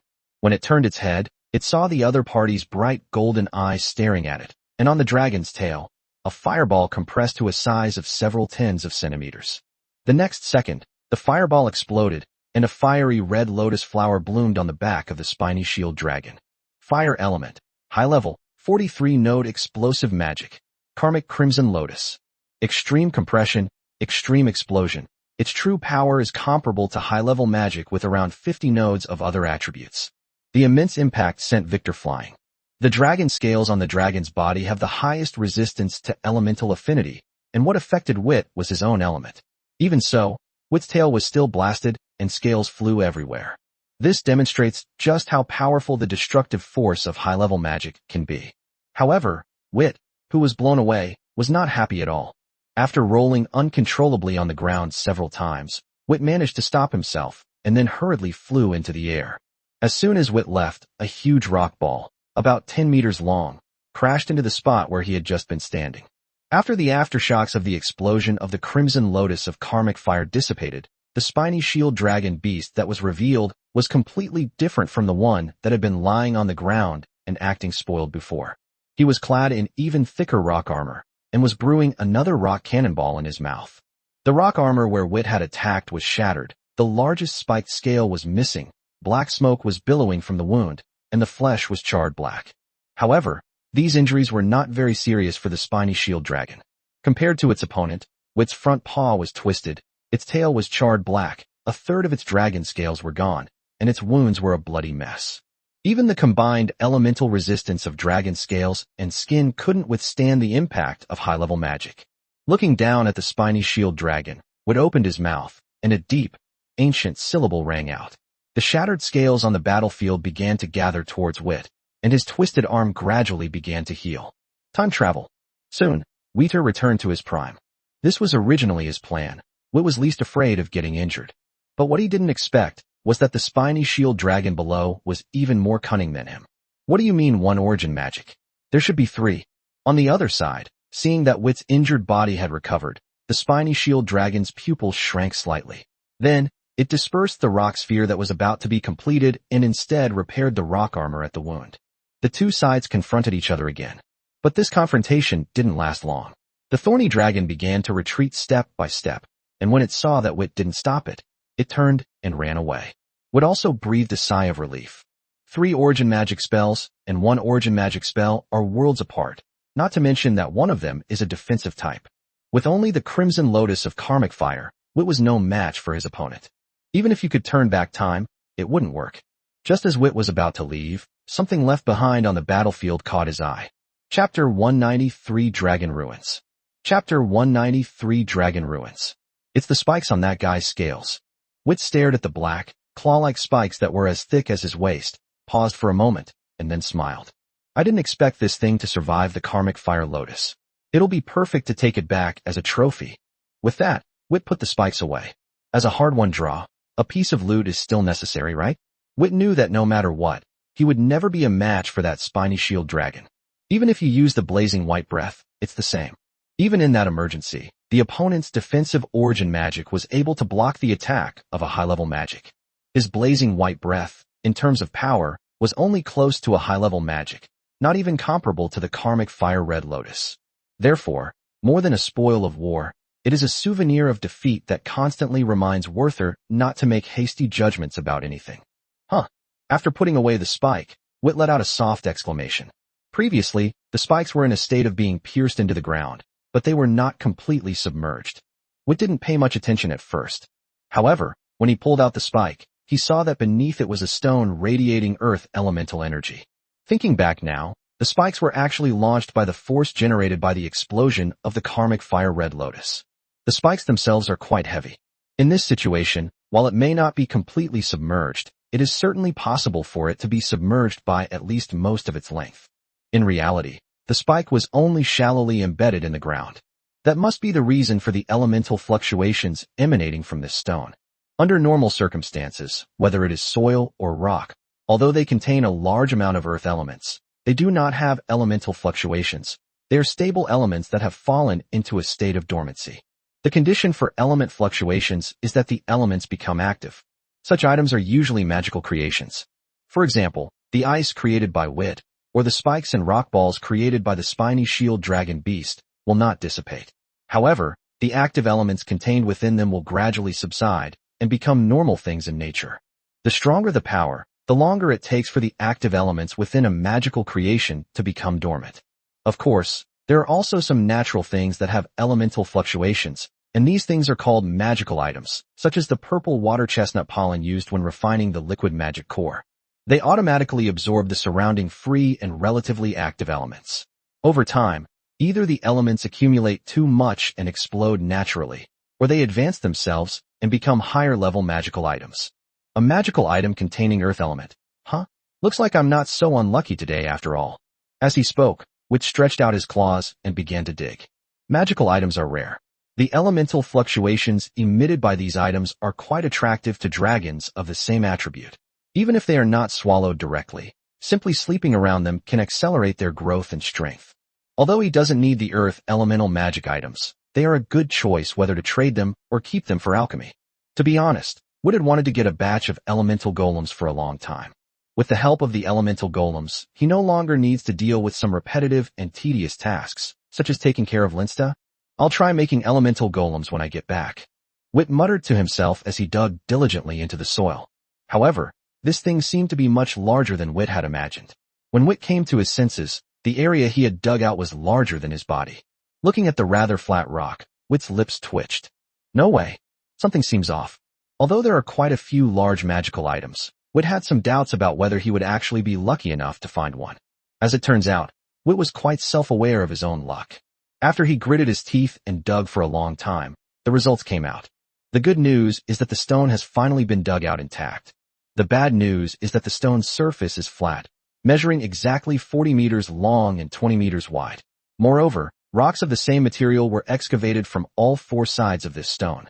Looking at the rocks beneath his feet, Witt let out a long sigh. If this was formed naturally, then nature is truly a master craftsman. With a sigh, Witt turned and left without saying another word. Without a doubt, this is not a natural magical artifact, but a magical creation made by a dragon. Judging from the thickness of the soil layer on top, it would have taken thousands of years to reach this level. Even after thousands of years, elemental fluctuations still linger within the rock. The dragon that left behind this magical creation must be either legendary or mythical in strength. Of course, if the top layer of soil was intentionally placed there, the timing is another matter. In this desolate wilderness, a building created through magic appeared. Needless to say, neither earth dragons nor flying dragons would do such a thing. Only a dragon could do something like this. Therefore, this type of building is also known as the dragon ruins. As for the uses of this type of building, there are generally three types. The first type is narcissistic and suffers from Chinibu, middle school syndrome. Such buildings are constructed to glorify how powerful and capable they are, and what they have accomplished. Of course, it cannot be denied that this is not arrogance, and everything described is true. Dragons are proud, and no dragon would exaggerate its achievements. However, this type of building is really useless, unless there are magical golems or mechanical golems inside. The second type is someone who is extremely bored and has a terrible personality. Building such structures is a pastime when bored, and a way to tease any dragons that might enter the building. There will be traps and mechanisms, but they won't be too difficult. There will be magic circles for protection, but they are probably already disabled. If it's just for playing with dragons, they won't invest too much. Just thinking about the expression on Long's face after he had spent a lot of effort but got nothing in return was enough to make them feel happy. The third type is a dragon whose lifespan is about to end. The dragons who choose to build such structures are those who want to hide their treasures. They lack the ability to solidify the reverse scale space, and they do not want their treasures to be scattered all over the world when the reverse scale space disappears. Therefore, they chose to build this type of structure, using traps and magic circles to protect their treasure. It's much more dangerous than the second one. For Wit, the first two options were not worthwhile, and the last one was too dangerous, so there was no need for him to stay and continue exploring. As for those rocks, they serve no purpose. They are simply harder than ordinary rocks. But after Wit left, the spiny shield dragon returned. When it saw the large pit that Wit had dug, a flash of anger crossed its eyes, and then it slowly covered up the rocks again. Chapter 194 Rest. Chapter 194 Rest. High in the sky, a silver figure was hidden in the clouds. His golden pupils almost shrunk to thin lines, while the object he was observing was working diligently without realizing it. That's right, the one staying in the clouds is Vittor, and what he's staring at is the same thorn shield dragon beast from before. Vittor did not leave. Instead, after flying far away, he quietly returned. Of course, it wasn't that he still had designs on this spiny shield dragon. Admitting that one's skills are inferior to those of a dragon is not a disgrace to the dragon. What is a disgrace is not daring to admit it or to face it squarely. At present, he is indeed helpless against his opponent. Once the little guy on his neck hatches and he himself reaches the upper bronze rank, this spiny shield dragon will definitely not be his match. For a dragon, even a small advancement in realm can multiply its combat power. If he hadn't practiced mental magic, and if his physique wasn't unusual for a dragon, Miles, a lower-ranking silver-rank cultivator, could have used magic to pin him to the ground and beat him. It must be said that mental magic is completely useless against dragons, but it is incredibly effective against dragons that use elemental magic. The early mental magic was typical of someone who was only good at fighting within their own group. According to the teacher's speculation, mental magic can only truly become powerful after reaching the legendary level. Putting all that aside, the reason Vittor returned quietly was because he suspected that the treacherous dragon beast was cheating. The ground spikes were one thing. Their power was that of a normal mid-level spell, but the rock armor and rock balls used later were clearly beyond the scope in terms of both defense and attack. If it weren't for that dragon ruin, he wouldn't have suspected anything. At most, he would have thought that the other party had a higher affinity for the earth element, which was why their magic was more powerful. However, after discovering the dragon ruins, Wit had his doubts. The owner of this dragon ruins was clearly Earth Elementalist. At this moment, seeing the dragon beast diligently covering up the rocks he had dug out, Wit's breathing became much heavier with anger. This guy really knew about the rocks below. Using the active elements within those rocks to fight, this guy is definitely cheating. But then, his expression froze, and he turned to look at his own tail. Okay, he was cheating too. However, it's normal for him to use a magic circle to enhance his strength when he's weak. But for the opponent, a gold-level player, to cheat while fighting a bronze-level player, this guy is clearly more shameless. Thinking this, Wit left, grumbling. What good would it do to stay? We were already too weak to fight, and with that defensive origin magic, we'd be even weaker. But Liang Ziwei made a note of it. To prevent himself from getting lost back to Moonshadow River, Wit kept a daily record. Although he didn't know the place names, it didn't stop him from marking the route Sko had taken using directions and distances. Moreover, the scales of the spiny shield dragon are different from those of other dragons.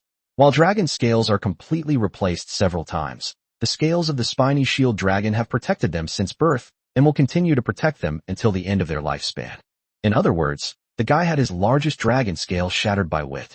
Dragon scales can grow and heal, but the spikes on them cannot. Next time we meet, Wit will definitely recognize it. Thinking of this, Wit felt much better. Things change every 300 years, we'll see. A slightly sinister laugh drifted away on the wind, until he saw Sequel lying on the ground, breathing heavily, stirring up gusts of wind. Incidentally, almost all of the little dragons were having a blast in the strong winds generated by Sequel's breathing. Even some pterosaurs that were less than a meter tall and clearly newly hatched joined in. Wit glanced at the sun with a somewhat blank expression, There was still quite a while before it set. But why does it feel like several days have passed? At that moment, Aunt Ivana seemed to notice Vittoria and flew towards him. Why have you been gone for so long? Did something happen? As she spoke, Aunt Ivana glanced at Vit a few times. Not to mention his injuries, he hadn't even used much of his elemental power. Didn't you test those 2 magic circles? Wit shook his head. It's already been tested, and the power is quite good. We did encounter some trouble, but not much. But what's going on with Sequa's side? As he spoke, Wit flew towards Sko's dragon horns. Aunt Ivana followed beside him. After you left, Siku stopped, and said that this plane was perfect for a nap, and then he fell asleep. Upon hearing this, Vita nodded. This plane is rich in species, with abundant food and water, making it a suitable place to stay, and there's no need to worry about their arrival disrupting the balance here. Moreover, despite it being only half a night, they are actually quite far from the moonlit forest where they briefly stopped earlier. Sequel walks slowly, but he takes big strides. What are Wind and Thunder Avery and the others doing? As he spoke, Wit's eyes turned strange, because he saw that not only the baby dragons, but even Avery had joined in the game of the little dragons. Who knew Avery had this side to her? Seeing Vittor's expression, Aunt Ivana instantly understood what he was thinking. Avery isn't kidding. Wind and Thunder Wyverns are different from dragons. They're not born knowing how to fly. They need to learn the power of the wind from a young age. Upon hearing this, Wit gave an awkward laugh. It's another day he's been expelled from the dragon race. He wasn't born knowing how to fly. Back to the dragon horns. When Avery saw Wit return, he took a moment to come over and say hello, casually complaining a few times before going back to tending to the baby dragons. After all, the baby dragons were not originally under his jurisdiction. However, if Jones were to come instead, those nearly mature, already flying Wind and Thunder Wyverns would interfere with the flightless ones. Therefore, Avery could only lead the group of dragons that couldn't fly, while Jones managed the group of young dragons that could already fly. As for where the flightless baby dragon came from, Wit had no idea that some of the boxes Avery and his group had brought contained dragon eggs, and even more unexpectedly, a batch of those dragon eggs hatched on the second day after they arrived on Sko's back. Not many, only a dozen or so. However, if Winters were to see this scene, he would probably be devastated. I watched Avery with the baby dragon for a while, and then Linsta played with bombs for a while. During this time, the sun gradually set in the west, until the last ray of light disappeared at the edge of the sky. Avery took the baby dragons back, leaving behind only the little dragons, who seemed unaware of fatigue, to continue playing. After dinner, Wit didn't go to sleep immediately. Instead, he began to think about what he should do over the next 2 weeks. Chapter 195 Linsta's Problem. Chapter 195 Linsida's Problem. When the rock dragon travels, it will travel day and night for about 3 months, then rest for half a month, and after waking up, it will continue its journey. Therefore, Wit and his companions will stay on this plane for half a month. However, having grown accustomed to the ever-changing daily routine around him, Wit found it strange when things suddenly stopped.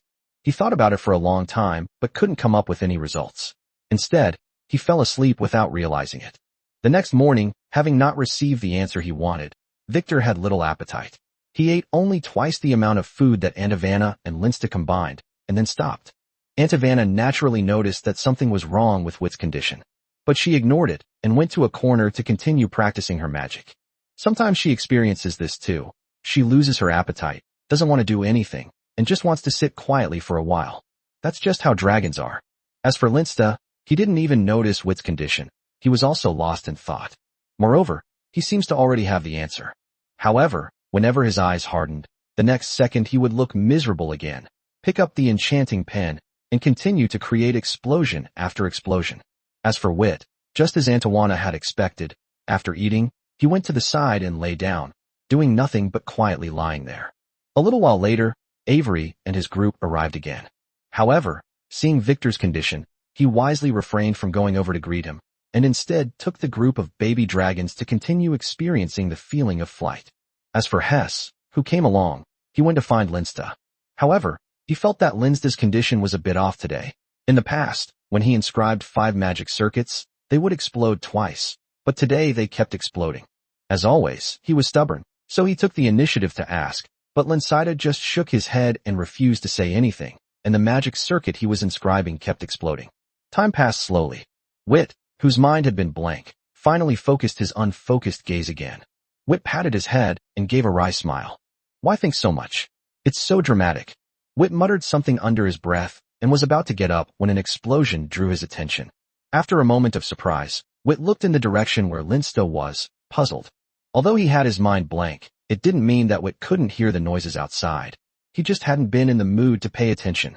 But now that I think about it, Linsida exploded way too often today. Thinking this, Wit walked toward Linsta.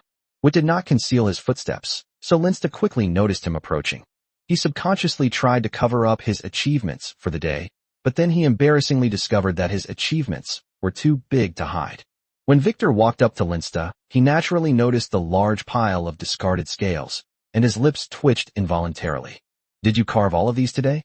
Linsta flicked its tail somewhat uneasily, then lowered its head and nodded slightly, as if to acknowledge it.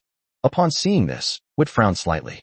Then, he randomly picked up a few pieces from the pile of discarded dragon scales. Without even needing to observe closely, Wit understood the problem. As he laid out the scales one by one in front of Linsta, Wit wasn't angry. He simply said as if they were chatting normally, "You must have something on your mind. If it's just about inscribing magic circuits, your skill level shouldn't be this bad." Linsida kept his head down and didn't say anything. Wit sighed helplessly, then said, "It seems we need to have a talk." Upon hearing this, Linsida trembled slightly, then looked up at Hess beside her. Wit then noticed that Hess hadn't left. Instead, he was staring at them with wide eyes, full of curiosity. Wit raised his paw and rubbed his temples. "Hess, you." After a pause, Wit said helplessly, "Fine, listen if you want." As he spoke, Wit looked at Linsta again, thought for a moment, and then asked, "Are you afraid of me?" Linsta was taken aback by Wit's question and quickly shook his head. Seeing this, Wit chuckled softly. "Since you're not afraid of me, that makes things easier. I want to know, what are you worried about?" Seeing that Linsta still didn't speak, Wit continued, "Problems always need to be solved. If you don't speak, I have no way of knowing your problem. But I don't know your problem, so how can I help you? If things continue like this, I won't be bothered, but it will be torture for you. I watched you grow up. I wouldn't say I know you perfectly, but I do know a little bit about you." As he spoke, Wit looked at the few dragon scales in front of Linsta and sighed helplessly. "You lack the courage to face difficulties. Once they exceed your capabilities, you subconsciously choose to escape, but that's not what you want. So whenever I tell you to continue, you will continue. But there was clearly something wrong with my approach. You, who have become accustomed to relying on me to make decisions, are now unable to make even a trivial decision. Perhaps I need to. This is not an insignificant decision." Wit paused for a moment, then looked at Linsta, who was still looking down but had spoken up to refute him. "A very important decision?" Linsta nodded slightly. "It may not be very important to you, but it is a very important decision for me. If I say those words, it means that I have betrayed your trust in me." Wit looked at Linsta, who was still looking down, and a smile appeared on his face. "Trust? If trust is so easily betrayed, then it is too cheap. Some things you might think are a sign of my trust in you, but in my view, trust without any room for choice is not trust, but an order. So that's where the root of the problem lies. Listen, Linsta, if you still choose to insist after hearing the word order, then I'll start to wonder if you're a dragon. As a dragon, one can compromise and yield, but one will never accept orders. That's a shackle on a free soul." Upon hearing this, Linsida paused for a moment, then finally raised his head. He looked at Wit, and his previously hesitant gaze finally hardened. "Wit, I don't want to learn magic circles anymore." Upon hearing this, Linsida's eyes lit up. He felt as if he had been freed from all constraints and felt completely relaxed. Upon hearing this, Wit laughed. "No." Chapter 196 The title girl went for a visit next door. Chapter 196 The title girl went for a visit next door. The smile that hadn't fully blossomed froze on her face, and the light that had just shone in her eyes flickered like a candle in the wind. The burden that had been lifted off her shoulders fell back on them, even heavier than before. Previously, Linsta hadn't quite understood, but after hearing what Wit had said, he understood what it felt like, the feeling of being deprived of freedom. Freedom is etched deep within the dragon's soul. Why? Looking at Wit standing opposite him, Linsta raised a question for the first time since birth. Wit looked at Linsta, a hint of admiration flashing in his eyes, while a smile appeared on his face. He stretched out his paw and patted Linsta's head. "Because magic circles are a course you must learn." Linsida was taken aback. Just because of that. Seeing Linsta's bewildered expression, Wit scratched his head and said with an awkward smile, "You really have misunderstood something. Of course, it's also possible that I didn't explain it clearly to you. Aside from magic, None of the 3 courses are mandatory. Whether it's alchemy, potions, or magic circles, you only need to master some basic knowledge. Upon seeing an alchemical item, one can roughly determine its purpose. Upon seeing a potion, one can determine its use. And upon encountering a magic circle, one can recognize and remember its effects. These are the minimum requirements for these 3 courses. Therefore, it's definitely not okay not to learn magic circles, but there's no need to force yourself to learn them. Haha. I'm sorry, I always thought you were quite interested in magic circles. After all, as soon as I say continue, you'll pick up the enchanting pen without hesitation and try to inscribe it again and again. At this point, Wit looked away, embarrassed. That's what he thought, and that's what he did, and Linsta didn't object, so things have developed to this point. Linsta stared blankly at Wit. So, as long as I take the initiative to say that I don't want to learn magic circles, I will lower my expectations of you in this regard. Take Anna, for example. All I asked of her was to master the theory, but she still found ways to skip class. I didn't say anything, did I? Upon hearing this, Linsta remained silent for a moment, then curled himself into a ball and covered his head with his wings. Wit, I think I need to confront my personality. So, can I have some peace and quiet? Upon hearing this, Wit paused for a moment. Of course, that's a good thing. Your personality does need a slight change. At the very least, you need to have the courage to say no. But could you give me the enchanting pen first? I need to start working on Avery's order. Upon hearing this, a claw gripping the enchanted pen emerged from under its wing. Linsta did not remain withdrawn for long, because Hess didn't leave, but instead carefully tried to comfort Linsta. He was just a bit stubborn, not stupid. Having heard the whole thing, he knew exactly where Linsta's problem lay. Hess is an adult dragon, and his thoughts are more mature. He understood that unless one experiences a lot, it is difficult to change one's personality, and even if one experiences a lot, some aspects of one's personality will still remain unchanged. Just like himself. He knew he was reckless and stubborn, and that this recklessness might even cost him his life. However, he really couldn't control himself. He hadn't studied properly and didn't know what a dragon was, but his companions had told him. However, in order to achieve his own goals, he subconsciously regarded his companions' words as rumors, unilaterally believing, or more accurately, hoping that the dragon was friendly. Of course, such self-deceptive thinking is definitely not encouraged. He knew that his impulsive nature was hard to change, so in addition to his impulsiveness, he showed his sincerity and became a careless but warm and cheerful Hess. A dragon that is impetuous and rude will not be liked by any dragon, but a dragon that is impetuous and sincere will at least not be disliked, as long as it is not deliberately looking for trouble. Personality is difficult to change, but it can be guided. Hess used this method to resolve Linsta's inner conflict. Wit didn't completely abandon Linsta, but he was just a man in his 40s, and his own experience meant he didn't know how to guide Linsta. He could only use the most basic method, which was to let the other party figure it out on their own. Therefore, while Wit was nervous seeing Hess trying to comfort Linsta, he also sincerely hoped that Hess would succeed. He breathed a sigh of relief when he saw that Linsta was no longer hiding herself and was having a pleasant conversation with Hess. Indeed, it is best for a young dragon to be accompanied by an adult dragon, even if that adult dragon is not a giant dragon. With his mind at ease, Wit turned his attention to preparing the magic solution. Unlike magic circles, he was already very skilled at preparing magic solutions. He could even try preparing a level 5 solution, let alone a level 4 one. However, once the magic solution reaches level 5, the preparation steps become more numerous, and it also requires the use of purple water chestnut pollen and albino fruit. That's right, it's about removing impurities. The higher the level of the magic circle, the higher the purity requirement for the magic solution. Of course, it doesn't mean that it can't be used without removing impurities, but the magic circle is more likely to malfunction. However, level 4 magic solution is not needed. Once this batch of dragon blood is processed into a magic solution, it should be sufficient. With that in mind, Wit got busy. It wasn't until the sun was at its highest point that Wit finished preparing the magic solution. But instead of resting, he picked up the enchanting pen, took out the dragon scales and liquid magic core, and began to inscribe. As for these dragon scales, they were also provided by Avery. Although the scales of a flying dragon are not as strong as those of a giant dragon, they are still much better than those of a dragon beast. Of course, this is under the condition of the same realm. Among the 3 types of dragons, the earth dragon has the strongest scales. If given the chance, Wit plans to ask Sko for some. Time always flies when you're busy. In the blink of an eye, it got dark, and upon realizing this, Wit stopped what he was doing. As soon as I looked up, I saw two dragons staring at me with longing eyes. Since it had just ended, there was still a hint of seriousness in Victor's eyes, which, of course, appeared as solemnity to the other dragons. So, when faced with two unexpected heads, Wit was unfazed, but the two dragons were startled. The feeling was like being in class. 1 second you were intently staring out the window, and the next you turned around and saw your homeroom teacher standing at the back door, staring at you with a serious expression. Seeing the two dragons instinctively shrink their necks and back away, Wit paused for a moment, then said with a wry smile, "What are you two doing?" Chapter 197 Aren't you bored? Chapter 197 Aren't you bored? What are you two doing? Upon hearing this, Linsta and Hess exchanged a glance, both dragons looking somewhat embarrassed.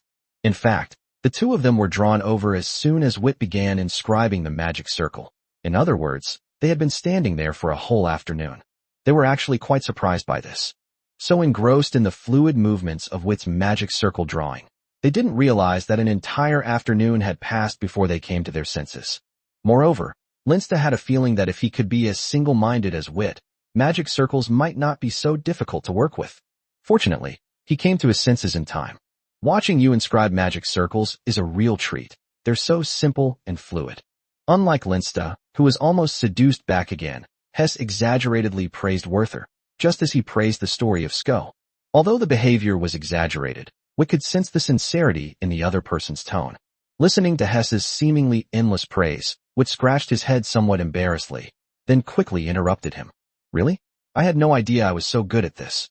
By the way, do you want to learn?" Upon hearing this, Hess quickly shook his head. "I prefer watching to do it myself." Rejected once again, Wit glanced at Hess with some regret before turning to look at Linsta. "It seems you've recovered. Still don't want to learn magic circles? Don't rush to answer me. Before we go any further, I need to remind you that you are not without talent. That much is undeniable. A magic circle is a means of communicating with the elements. Like the ancient dragon language is as natural as eating and drinking for dragons. As a means of communicating with the elements, even if you have poor talent, you won't be too bad at magic circles. You just have trouble calming down and truly understanding the magic circle. Of course, I'm not saying this to force you to learn magic circles, but rather to make you seriously consider your future." At this point, Wit paused and looked quietly at Linsta. He began to understand why Winters had patiently taught him things time and time again. Newborn dragons are immature in their thinking, but because of the existence of bloodline inheritance, they know a lot of things, which makes them seem very mature. But in essence, a young dragon is still a brand new soul that has just been born. She may appear mature, but that's just an appearance. His education of Linsta was indeed problematic. He mistook Linsta's superficial maturity for true maturity and regarded him as someone like Anavana. Therefore, not only does Linsta need to make changes, but he also needs to make changes. Upon hearing Wit's words, Linsta swallowed back the words he was about to firmly refuse. However, unlike before, he did not blindly follow Wit's advice, but instead began to think for himself. "I need some time to think about it. Maybe it's because I haven't studied for long enough, and I'm not sure where my interests lie yet." This is the method Hess taught Linsta. If you don't have the courage to refuse, then don't force yourself to refuse. A forced refusal is not courage, but another form of compromise. Try changing your approach from refusal to discussion. This might help the other dragons understand your thinking better. Upon hearing Linsta's words, Wit paused for a moment, then looked at Hess with considerable gratitude. Though it was a small thing, he saw Linsta's growth. Of course, time is the last thing we need. After a pause, Wit looked at Hess again. "It's getting late. Would you like to stay and have something to eat before heading back?" Hess looked at Wit with some surprise. "Is it really possible?" "Certainly." Time passed day by day. The number of magic circles that Avery and his group needed was not small. It took Wit 7 whole days to complete part of the magic circle. Finally finished. There's no rush for those alchemical items. We can make them slowly. As for potions, Avery and his group have stockpiles, so there's no rush for those either. Besides, they haven't collected all the herbs yet. In this way, we can return to our normal daily routine. The creation of liquid magic cores, practice of magic circles, training in mental magic, training in shaping magic, and improvement of shaping magic circles. TSK. Looks like I should make a schedule for myself. Looking at the large stone box in front of him, which stretched out his body and wings. These past few days have really exhausted him. The engraving of a magic circle already requires complete dedication, let alone the fact that he dedicated himself to it for 7 consecutive days. He was really going all out to get some dragon beast cores. After stretching his back, Wit began to think about something else. The sap and crystals from the roots of the domia grass have been almost completely depleted, as have the pollen from the purple water chestnut, the ginkgo nuts, and the sap from the clods of the tree. Although I asked Avery for help. However, they have many mouths, and hunting and daily training take up a lot of their time. Let alone helping Wit collect all those items. Even the herbs needed for brewing potions are being collected at a very slow pace. This can't go on. Muttering to himself, Wit began to consider the creation of the elemental golems again. However, creating elemental golems requires magical items. Thinking of this, Wit's gaze involuntarily turned towards the direction of the dragon ruins. The place he could think of most likely to find magical items was the dragon ruins. However, if you come up empty-handed, that's one thing. If you happen to find that the ruins contain treasure, you might even face life-threatening danger. This is no joke. However, the dangers of ruins mainly lie in traps, alchemical artifacts, and hidden magic circles. He was familiar with the other 2 of these, except for the first one. For other dragons, the simplest traps and mechanisms are what Vittor is most worried about. It's still a matter of strength. After thinking for a moment, Wit flew toward Antivana. When she saw Vittor approaching, a hint of doubt flashed in Antivana's eyes, and she stopped practicing her magic. Are you done setting up your magic circle? Vittor nodded, hesitated for a moment, and then asked, aren't you bored? After a moment of stunned silence, Antivana looked at Wit speechlessly. If you have something to say, just say it. Don't bother me while I'm practicing magic. Upon hearing this, Wit scratched his head awkwardly. Here's the thing, there's a dragon's ruins nearby, and I was wondering if you'd be interested. After that, Wit recounted the story of the ruins in detail. After listening to Wit's account, Antivana gave him a strange look. If you've come to me, why don't you go to Avery? Upon hearing this, Wit's eyes lit up immediately. Chapter 198 The Treasure Hunting Team. Chapter 198 The Treasure Hunting Team. How's it going? Wit looked at Avery with considerable nervousness, a hint of anticipation in his eyes. Upon hearing Wit's words, Avery's lips curled into a smile, revealing 2 rows of fine, sharp teeth, before he confidently declared, I can sense it very clearly. Upon hearing this, Wit immediately smiled. All right, then I'll leave the task of exploring the area of the ruins to you. Meanwhile, Antivana, who was behind Vit and the others, looked around expectantly. Okay, she was indeed a bit bored. She had long been accustomed to danger, and in the years since she met Vittor, that feeling had rarely arisen. She thought she had grown accustomed to a peaceful life. But as it turns out, she also misses that life she once hated so much. With that thought in mind, Antivana flew to Vittor's side.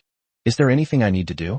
Hearing Antivana's words, Wit glanced around, thought for a moment, and then said, Go and investigate the more powerful dragon beasts around here. Oh, and while you're at it, look for locations with elemental fluctuations. You don't need to do anything special, just remember the locations. Upon hearing this, Antivana nodded and then flew off into the distance. Watching Antivana leave, Wit turned to Avery and said with a smile, Well then, let's begin. The 3 dragons were the only ones who came out to explore the ruins this time. Linsta is too weak to be suitable for exploring the dragon ruins. Jones and Leal both had their own things to do, only Avery came along. But that's enough. The traps weren't actually designed for dragons, but rather for dealing with dragons that accidentally wandered into the ruins. With Avery around, there's no need to worry about traps or mechanisms. Magic circles and alchemical artifacts are the 2 things specifically designed for dragons. But Wit is better at both of these aspects. Even if Wit's strength might not be enough to deal with these things, his presence can prevent things from escalating to the worst possible point. After all, most magic circles and alchemical creations are triggered. Identifying these things in advance can avoid a lot of trouble. Furthermore, don't assume that all dragons are like that just because Wit has achieved considerable success in magic circles, alchemy, and potions.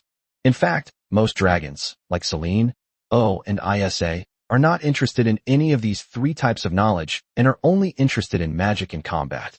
Therefore, magic circles and alchemical artifacts were used extensively in the dragon ruins.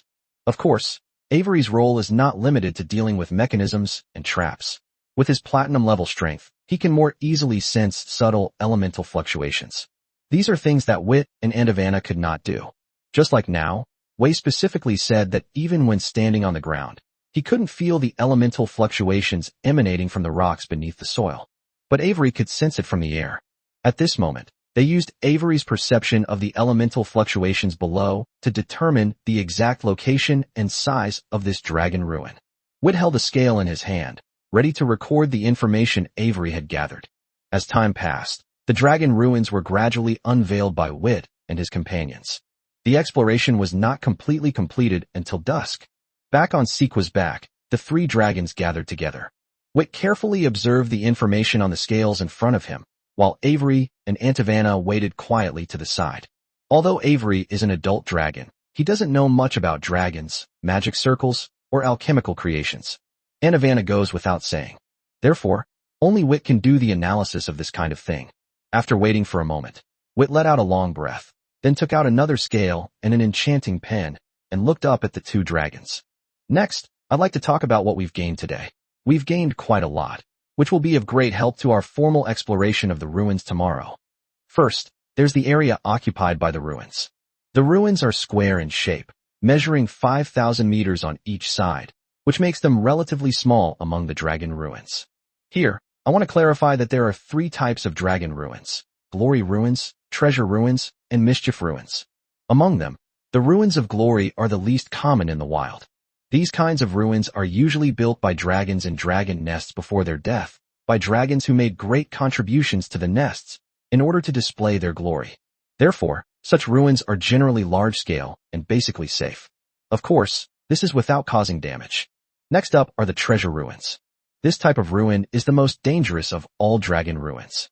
It contains a large number of magic circles and alchemical artifacts, with only one purpose: to capture all the dragons that invade the ruins. In terms of scale, they include large, medium, and small.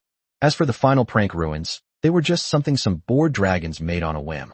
Although the goal is to have fun, dragons with different personalities have different ways of having fun. A gentler dragon will at most leave you covered in dust and dirt. Some of the more ferocious dragons might play pranks that are designed to kill.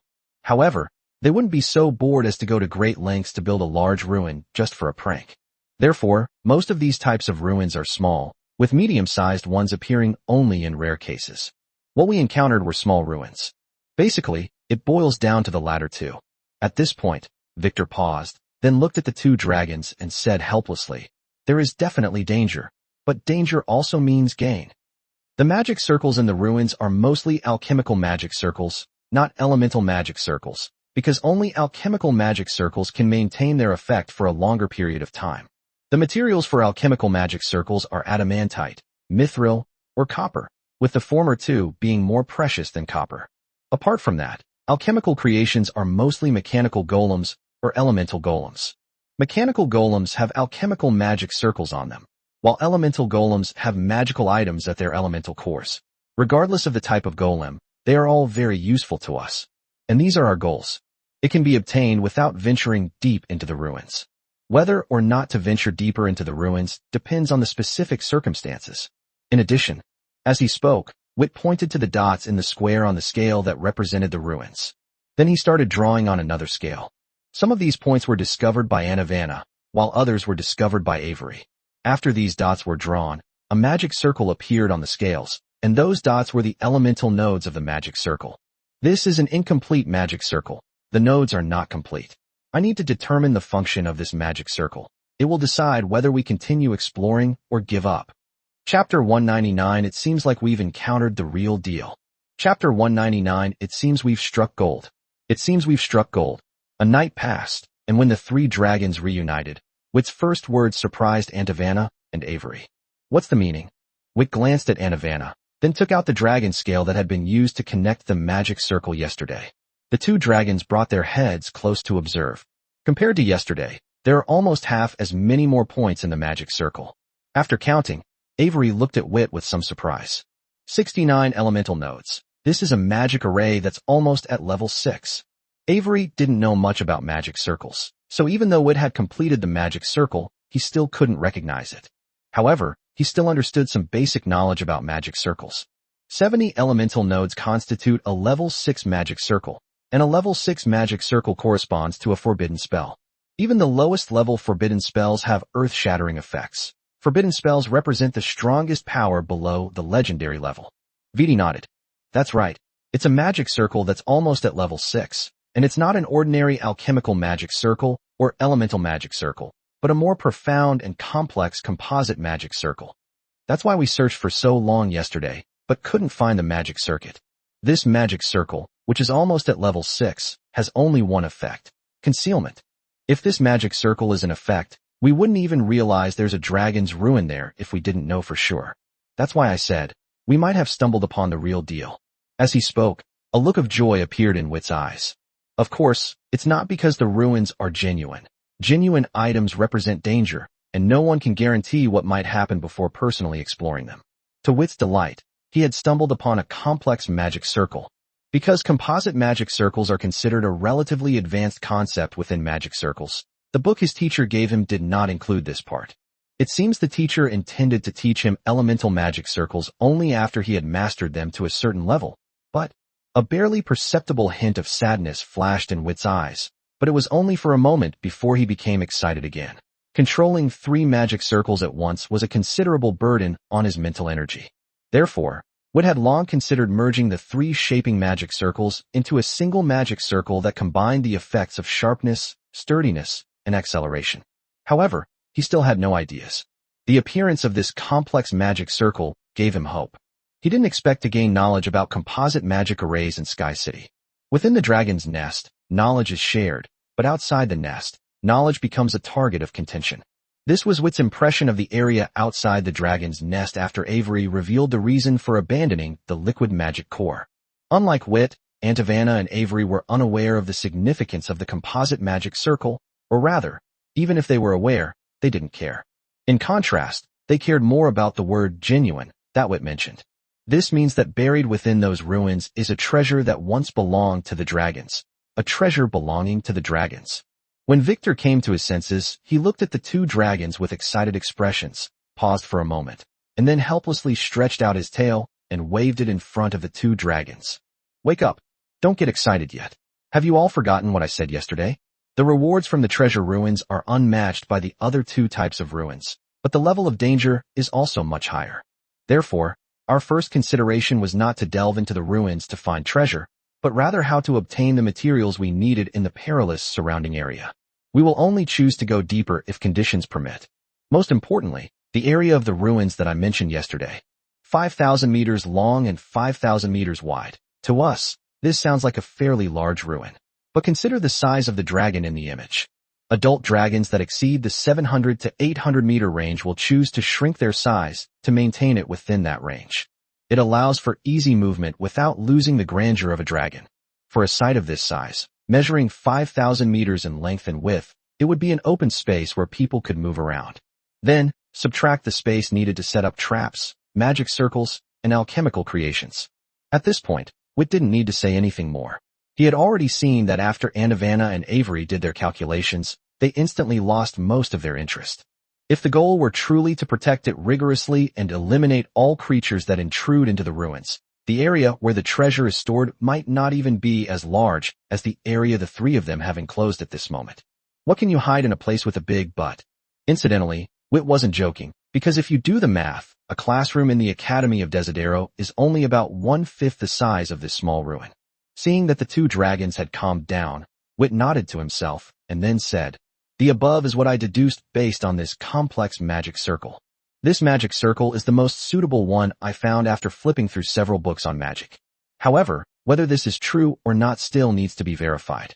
Although the book did not contain a complex magic circle, that did not prevent Witt from finding its basic circle.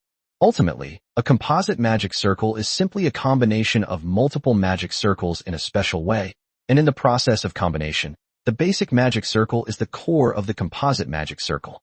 Having finalized the action plan, Sanlong once again headed to the area where the ruins were located. Is this it? At this moment, Witt was standing next to a rock pillar, observing it carefully. As for Antavanna and Avery, they went to verify whether there were any remaining traces at the locations of elemental nodes that were not present on the first scale, but were present on the second scale. Neither Antavanna nor Avery sensed any special elemental fluctuations in those locations, which was probably because the arrangement at those locations was damaged, causing the magic circle to lose its original effect.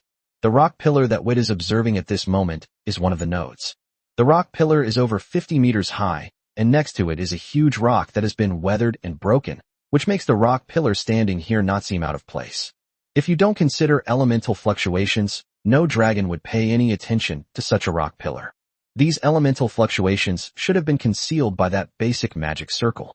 Upon seeing this rock pillar, Wit became even more certain that beneath it lay a treasure trove, unlike the other two types of ruins. It aims to completely conceal itself. Thinking this, Wit extended his right paw, and as his lips moved, the paw became slightly thinner and longer. Chapter 200, Elemental Stones.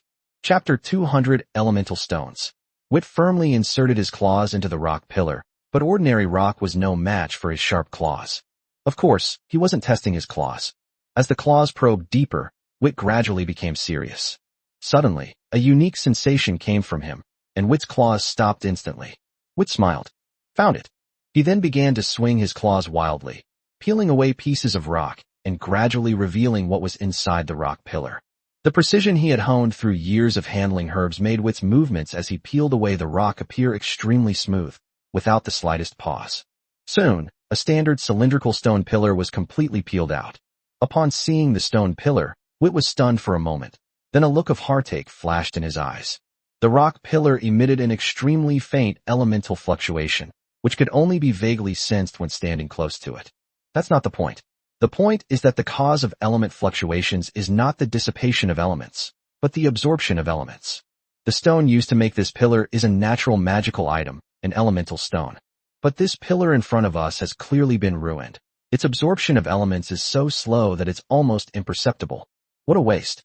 If the stone pillar hadn't turned out this way, simply bringing it back would have been enough for Wit to achieve his goal of exploring the ruins. What a pity, what a pity.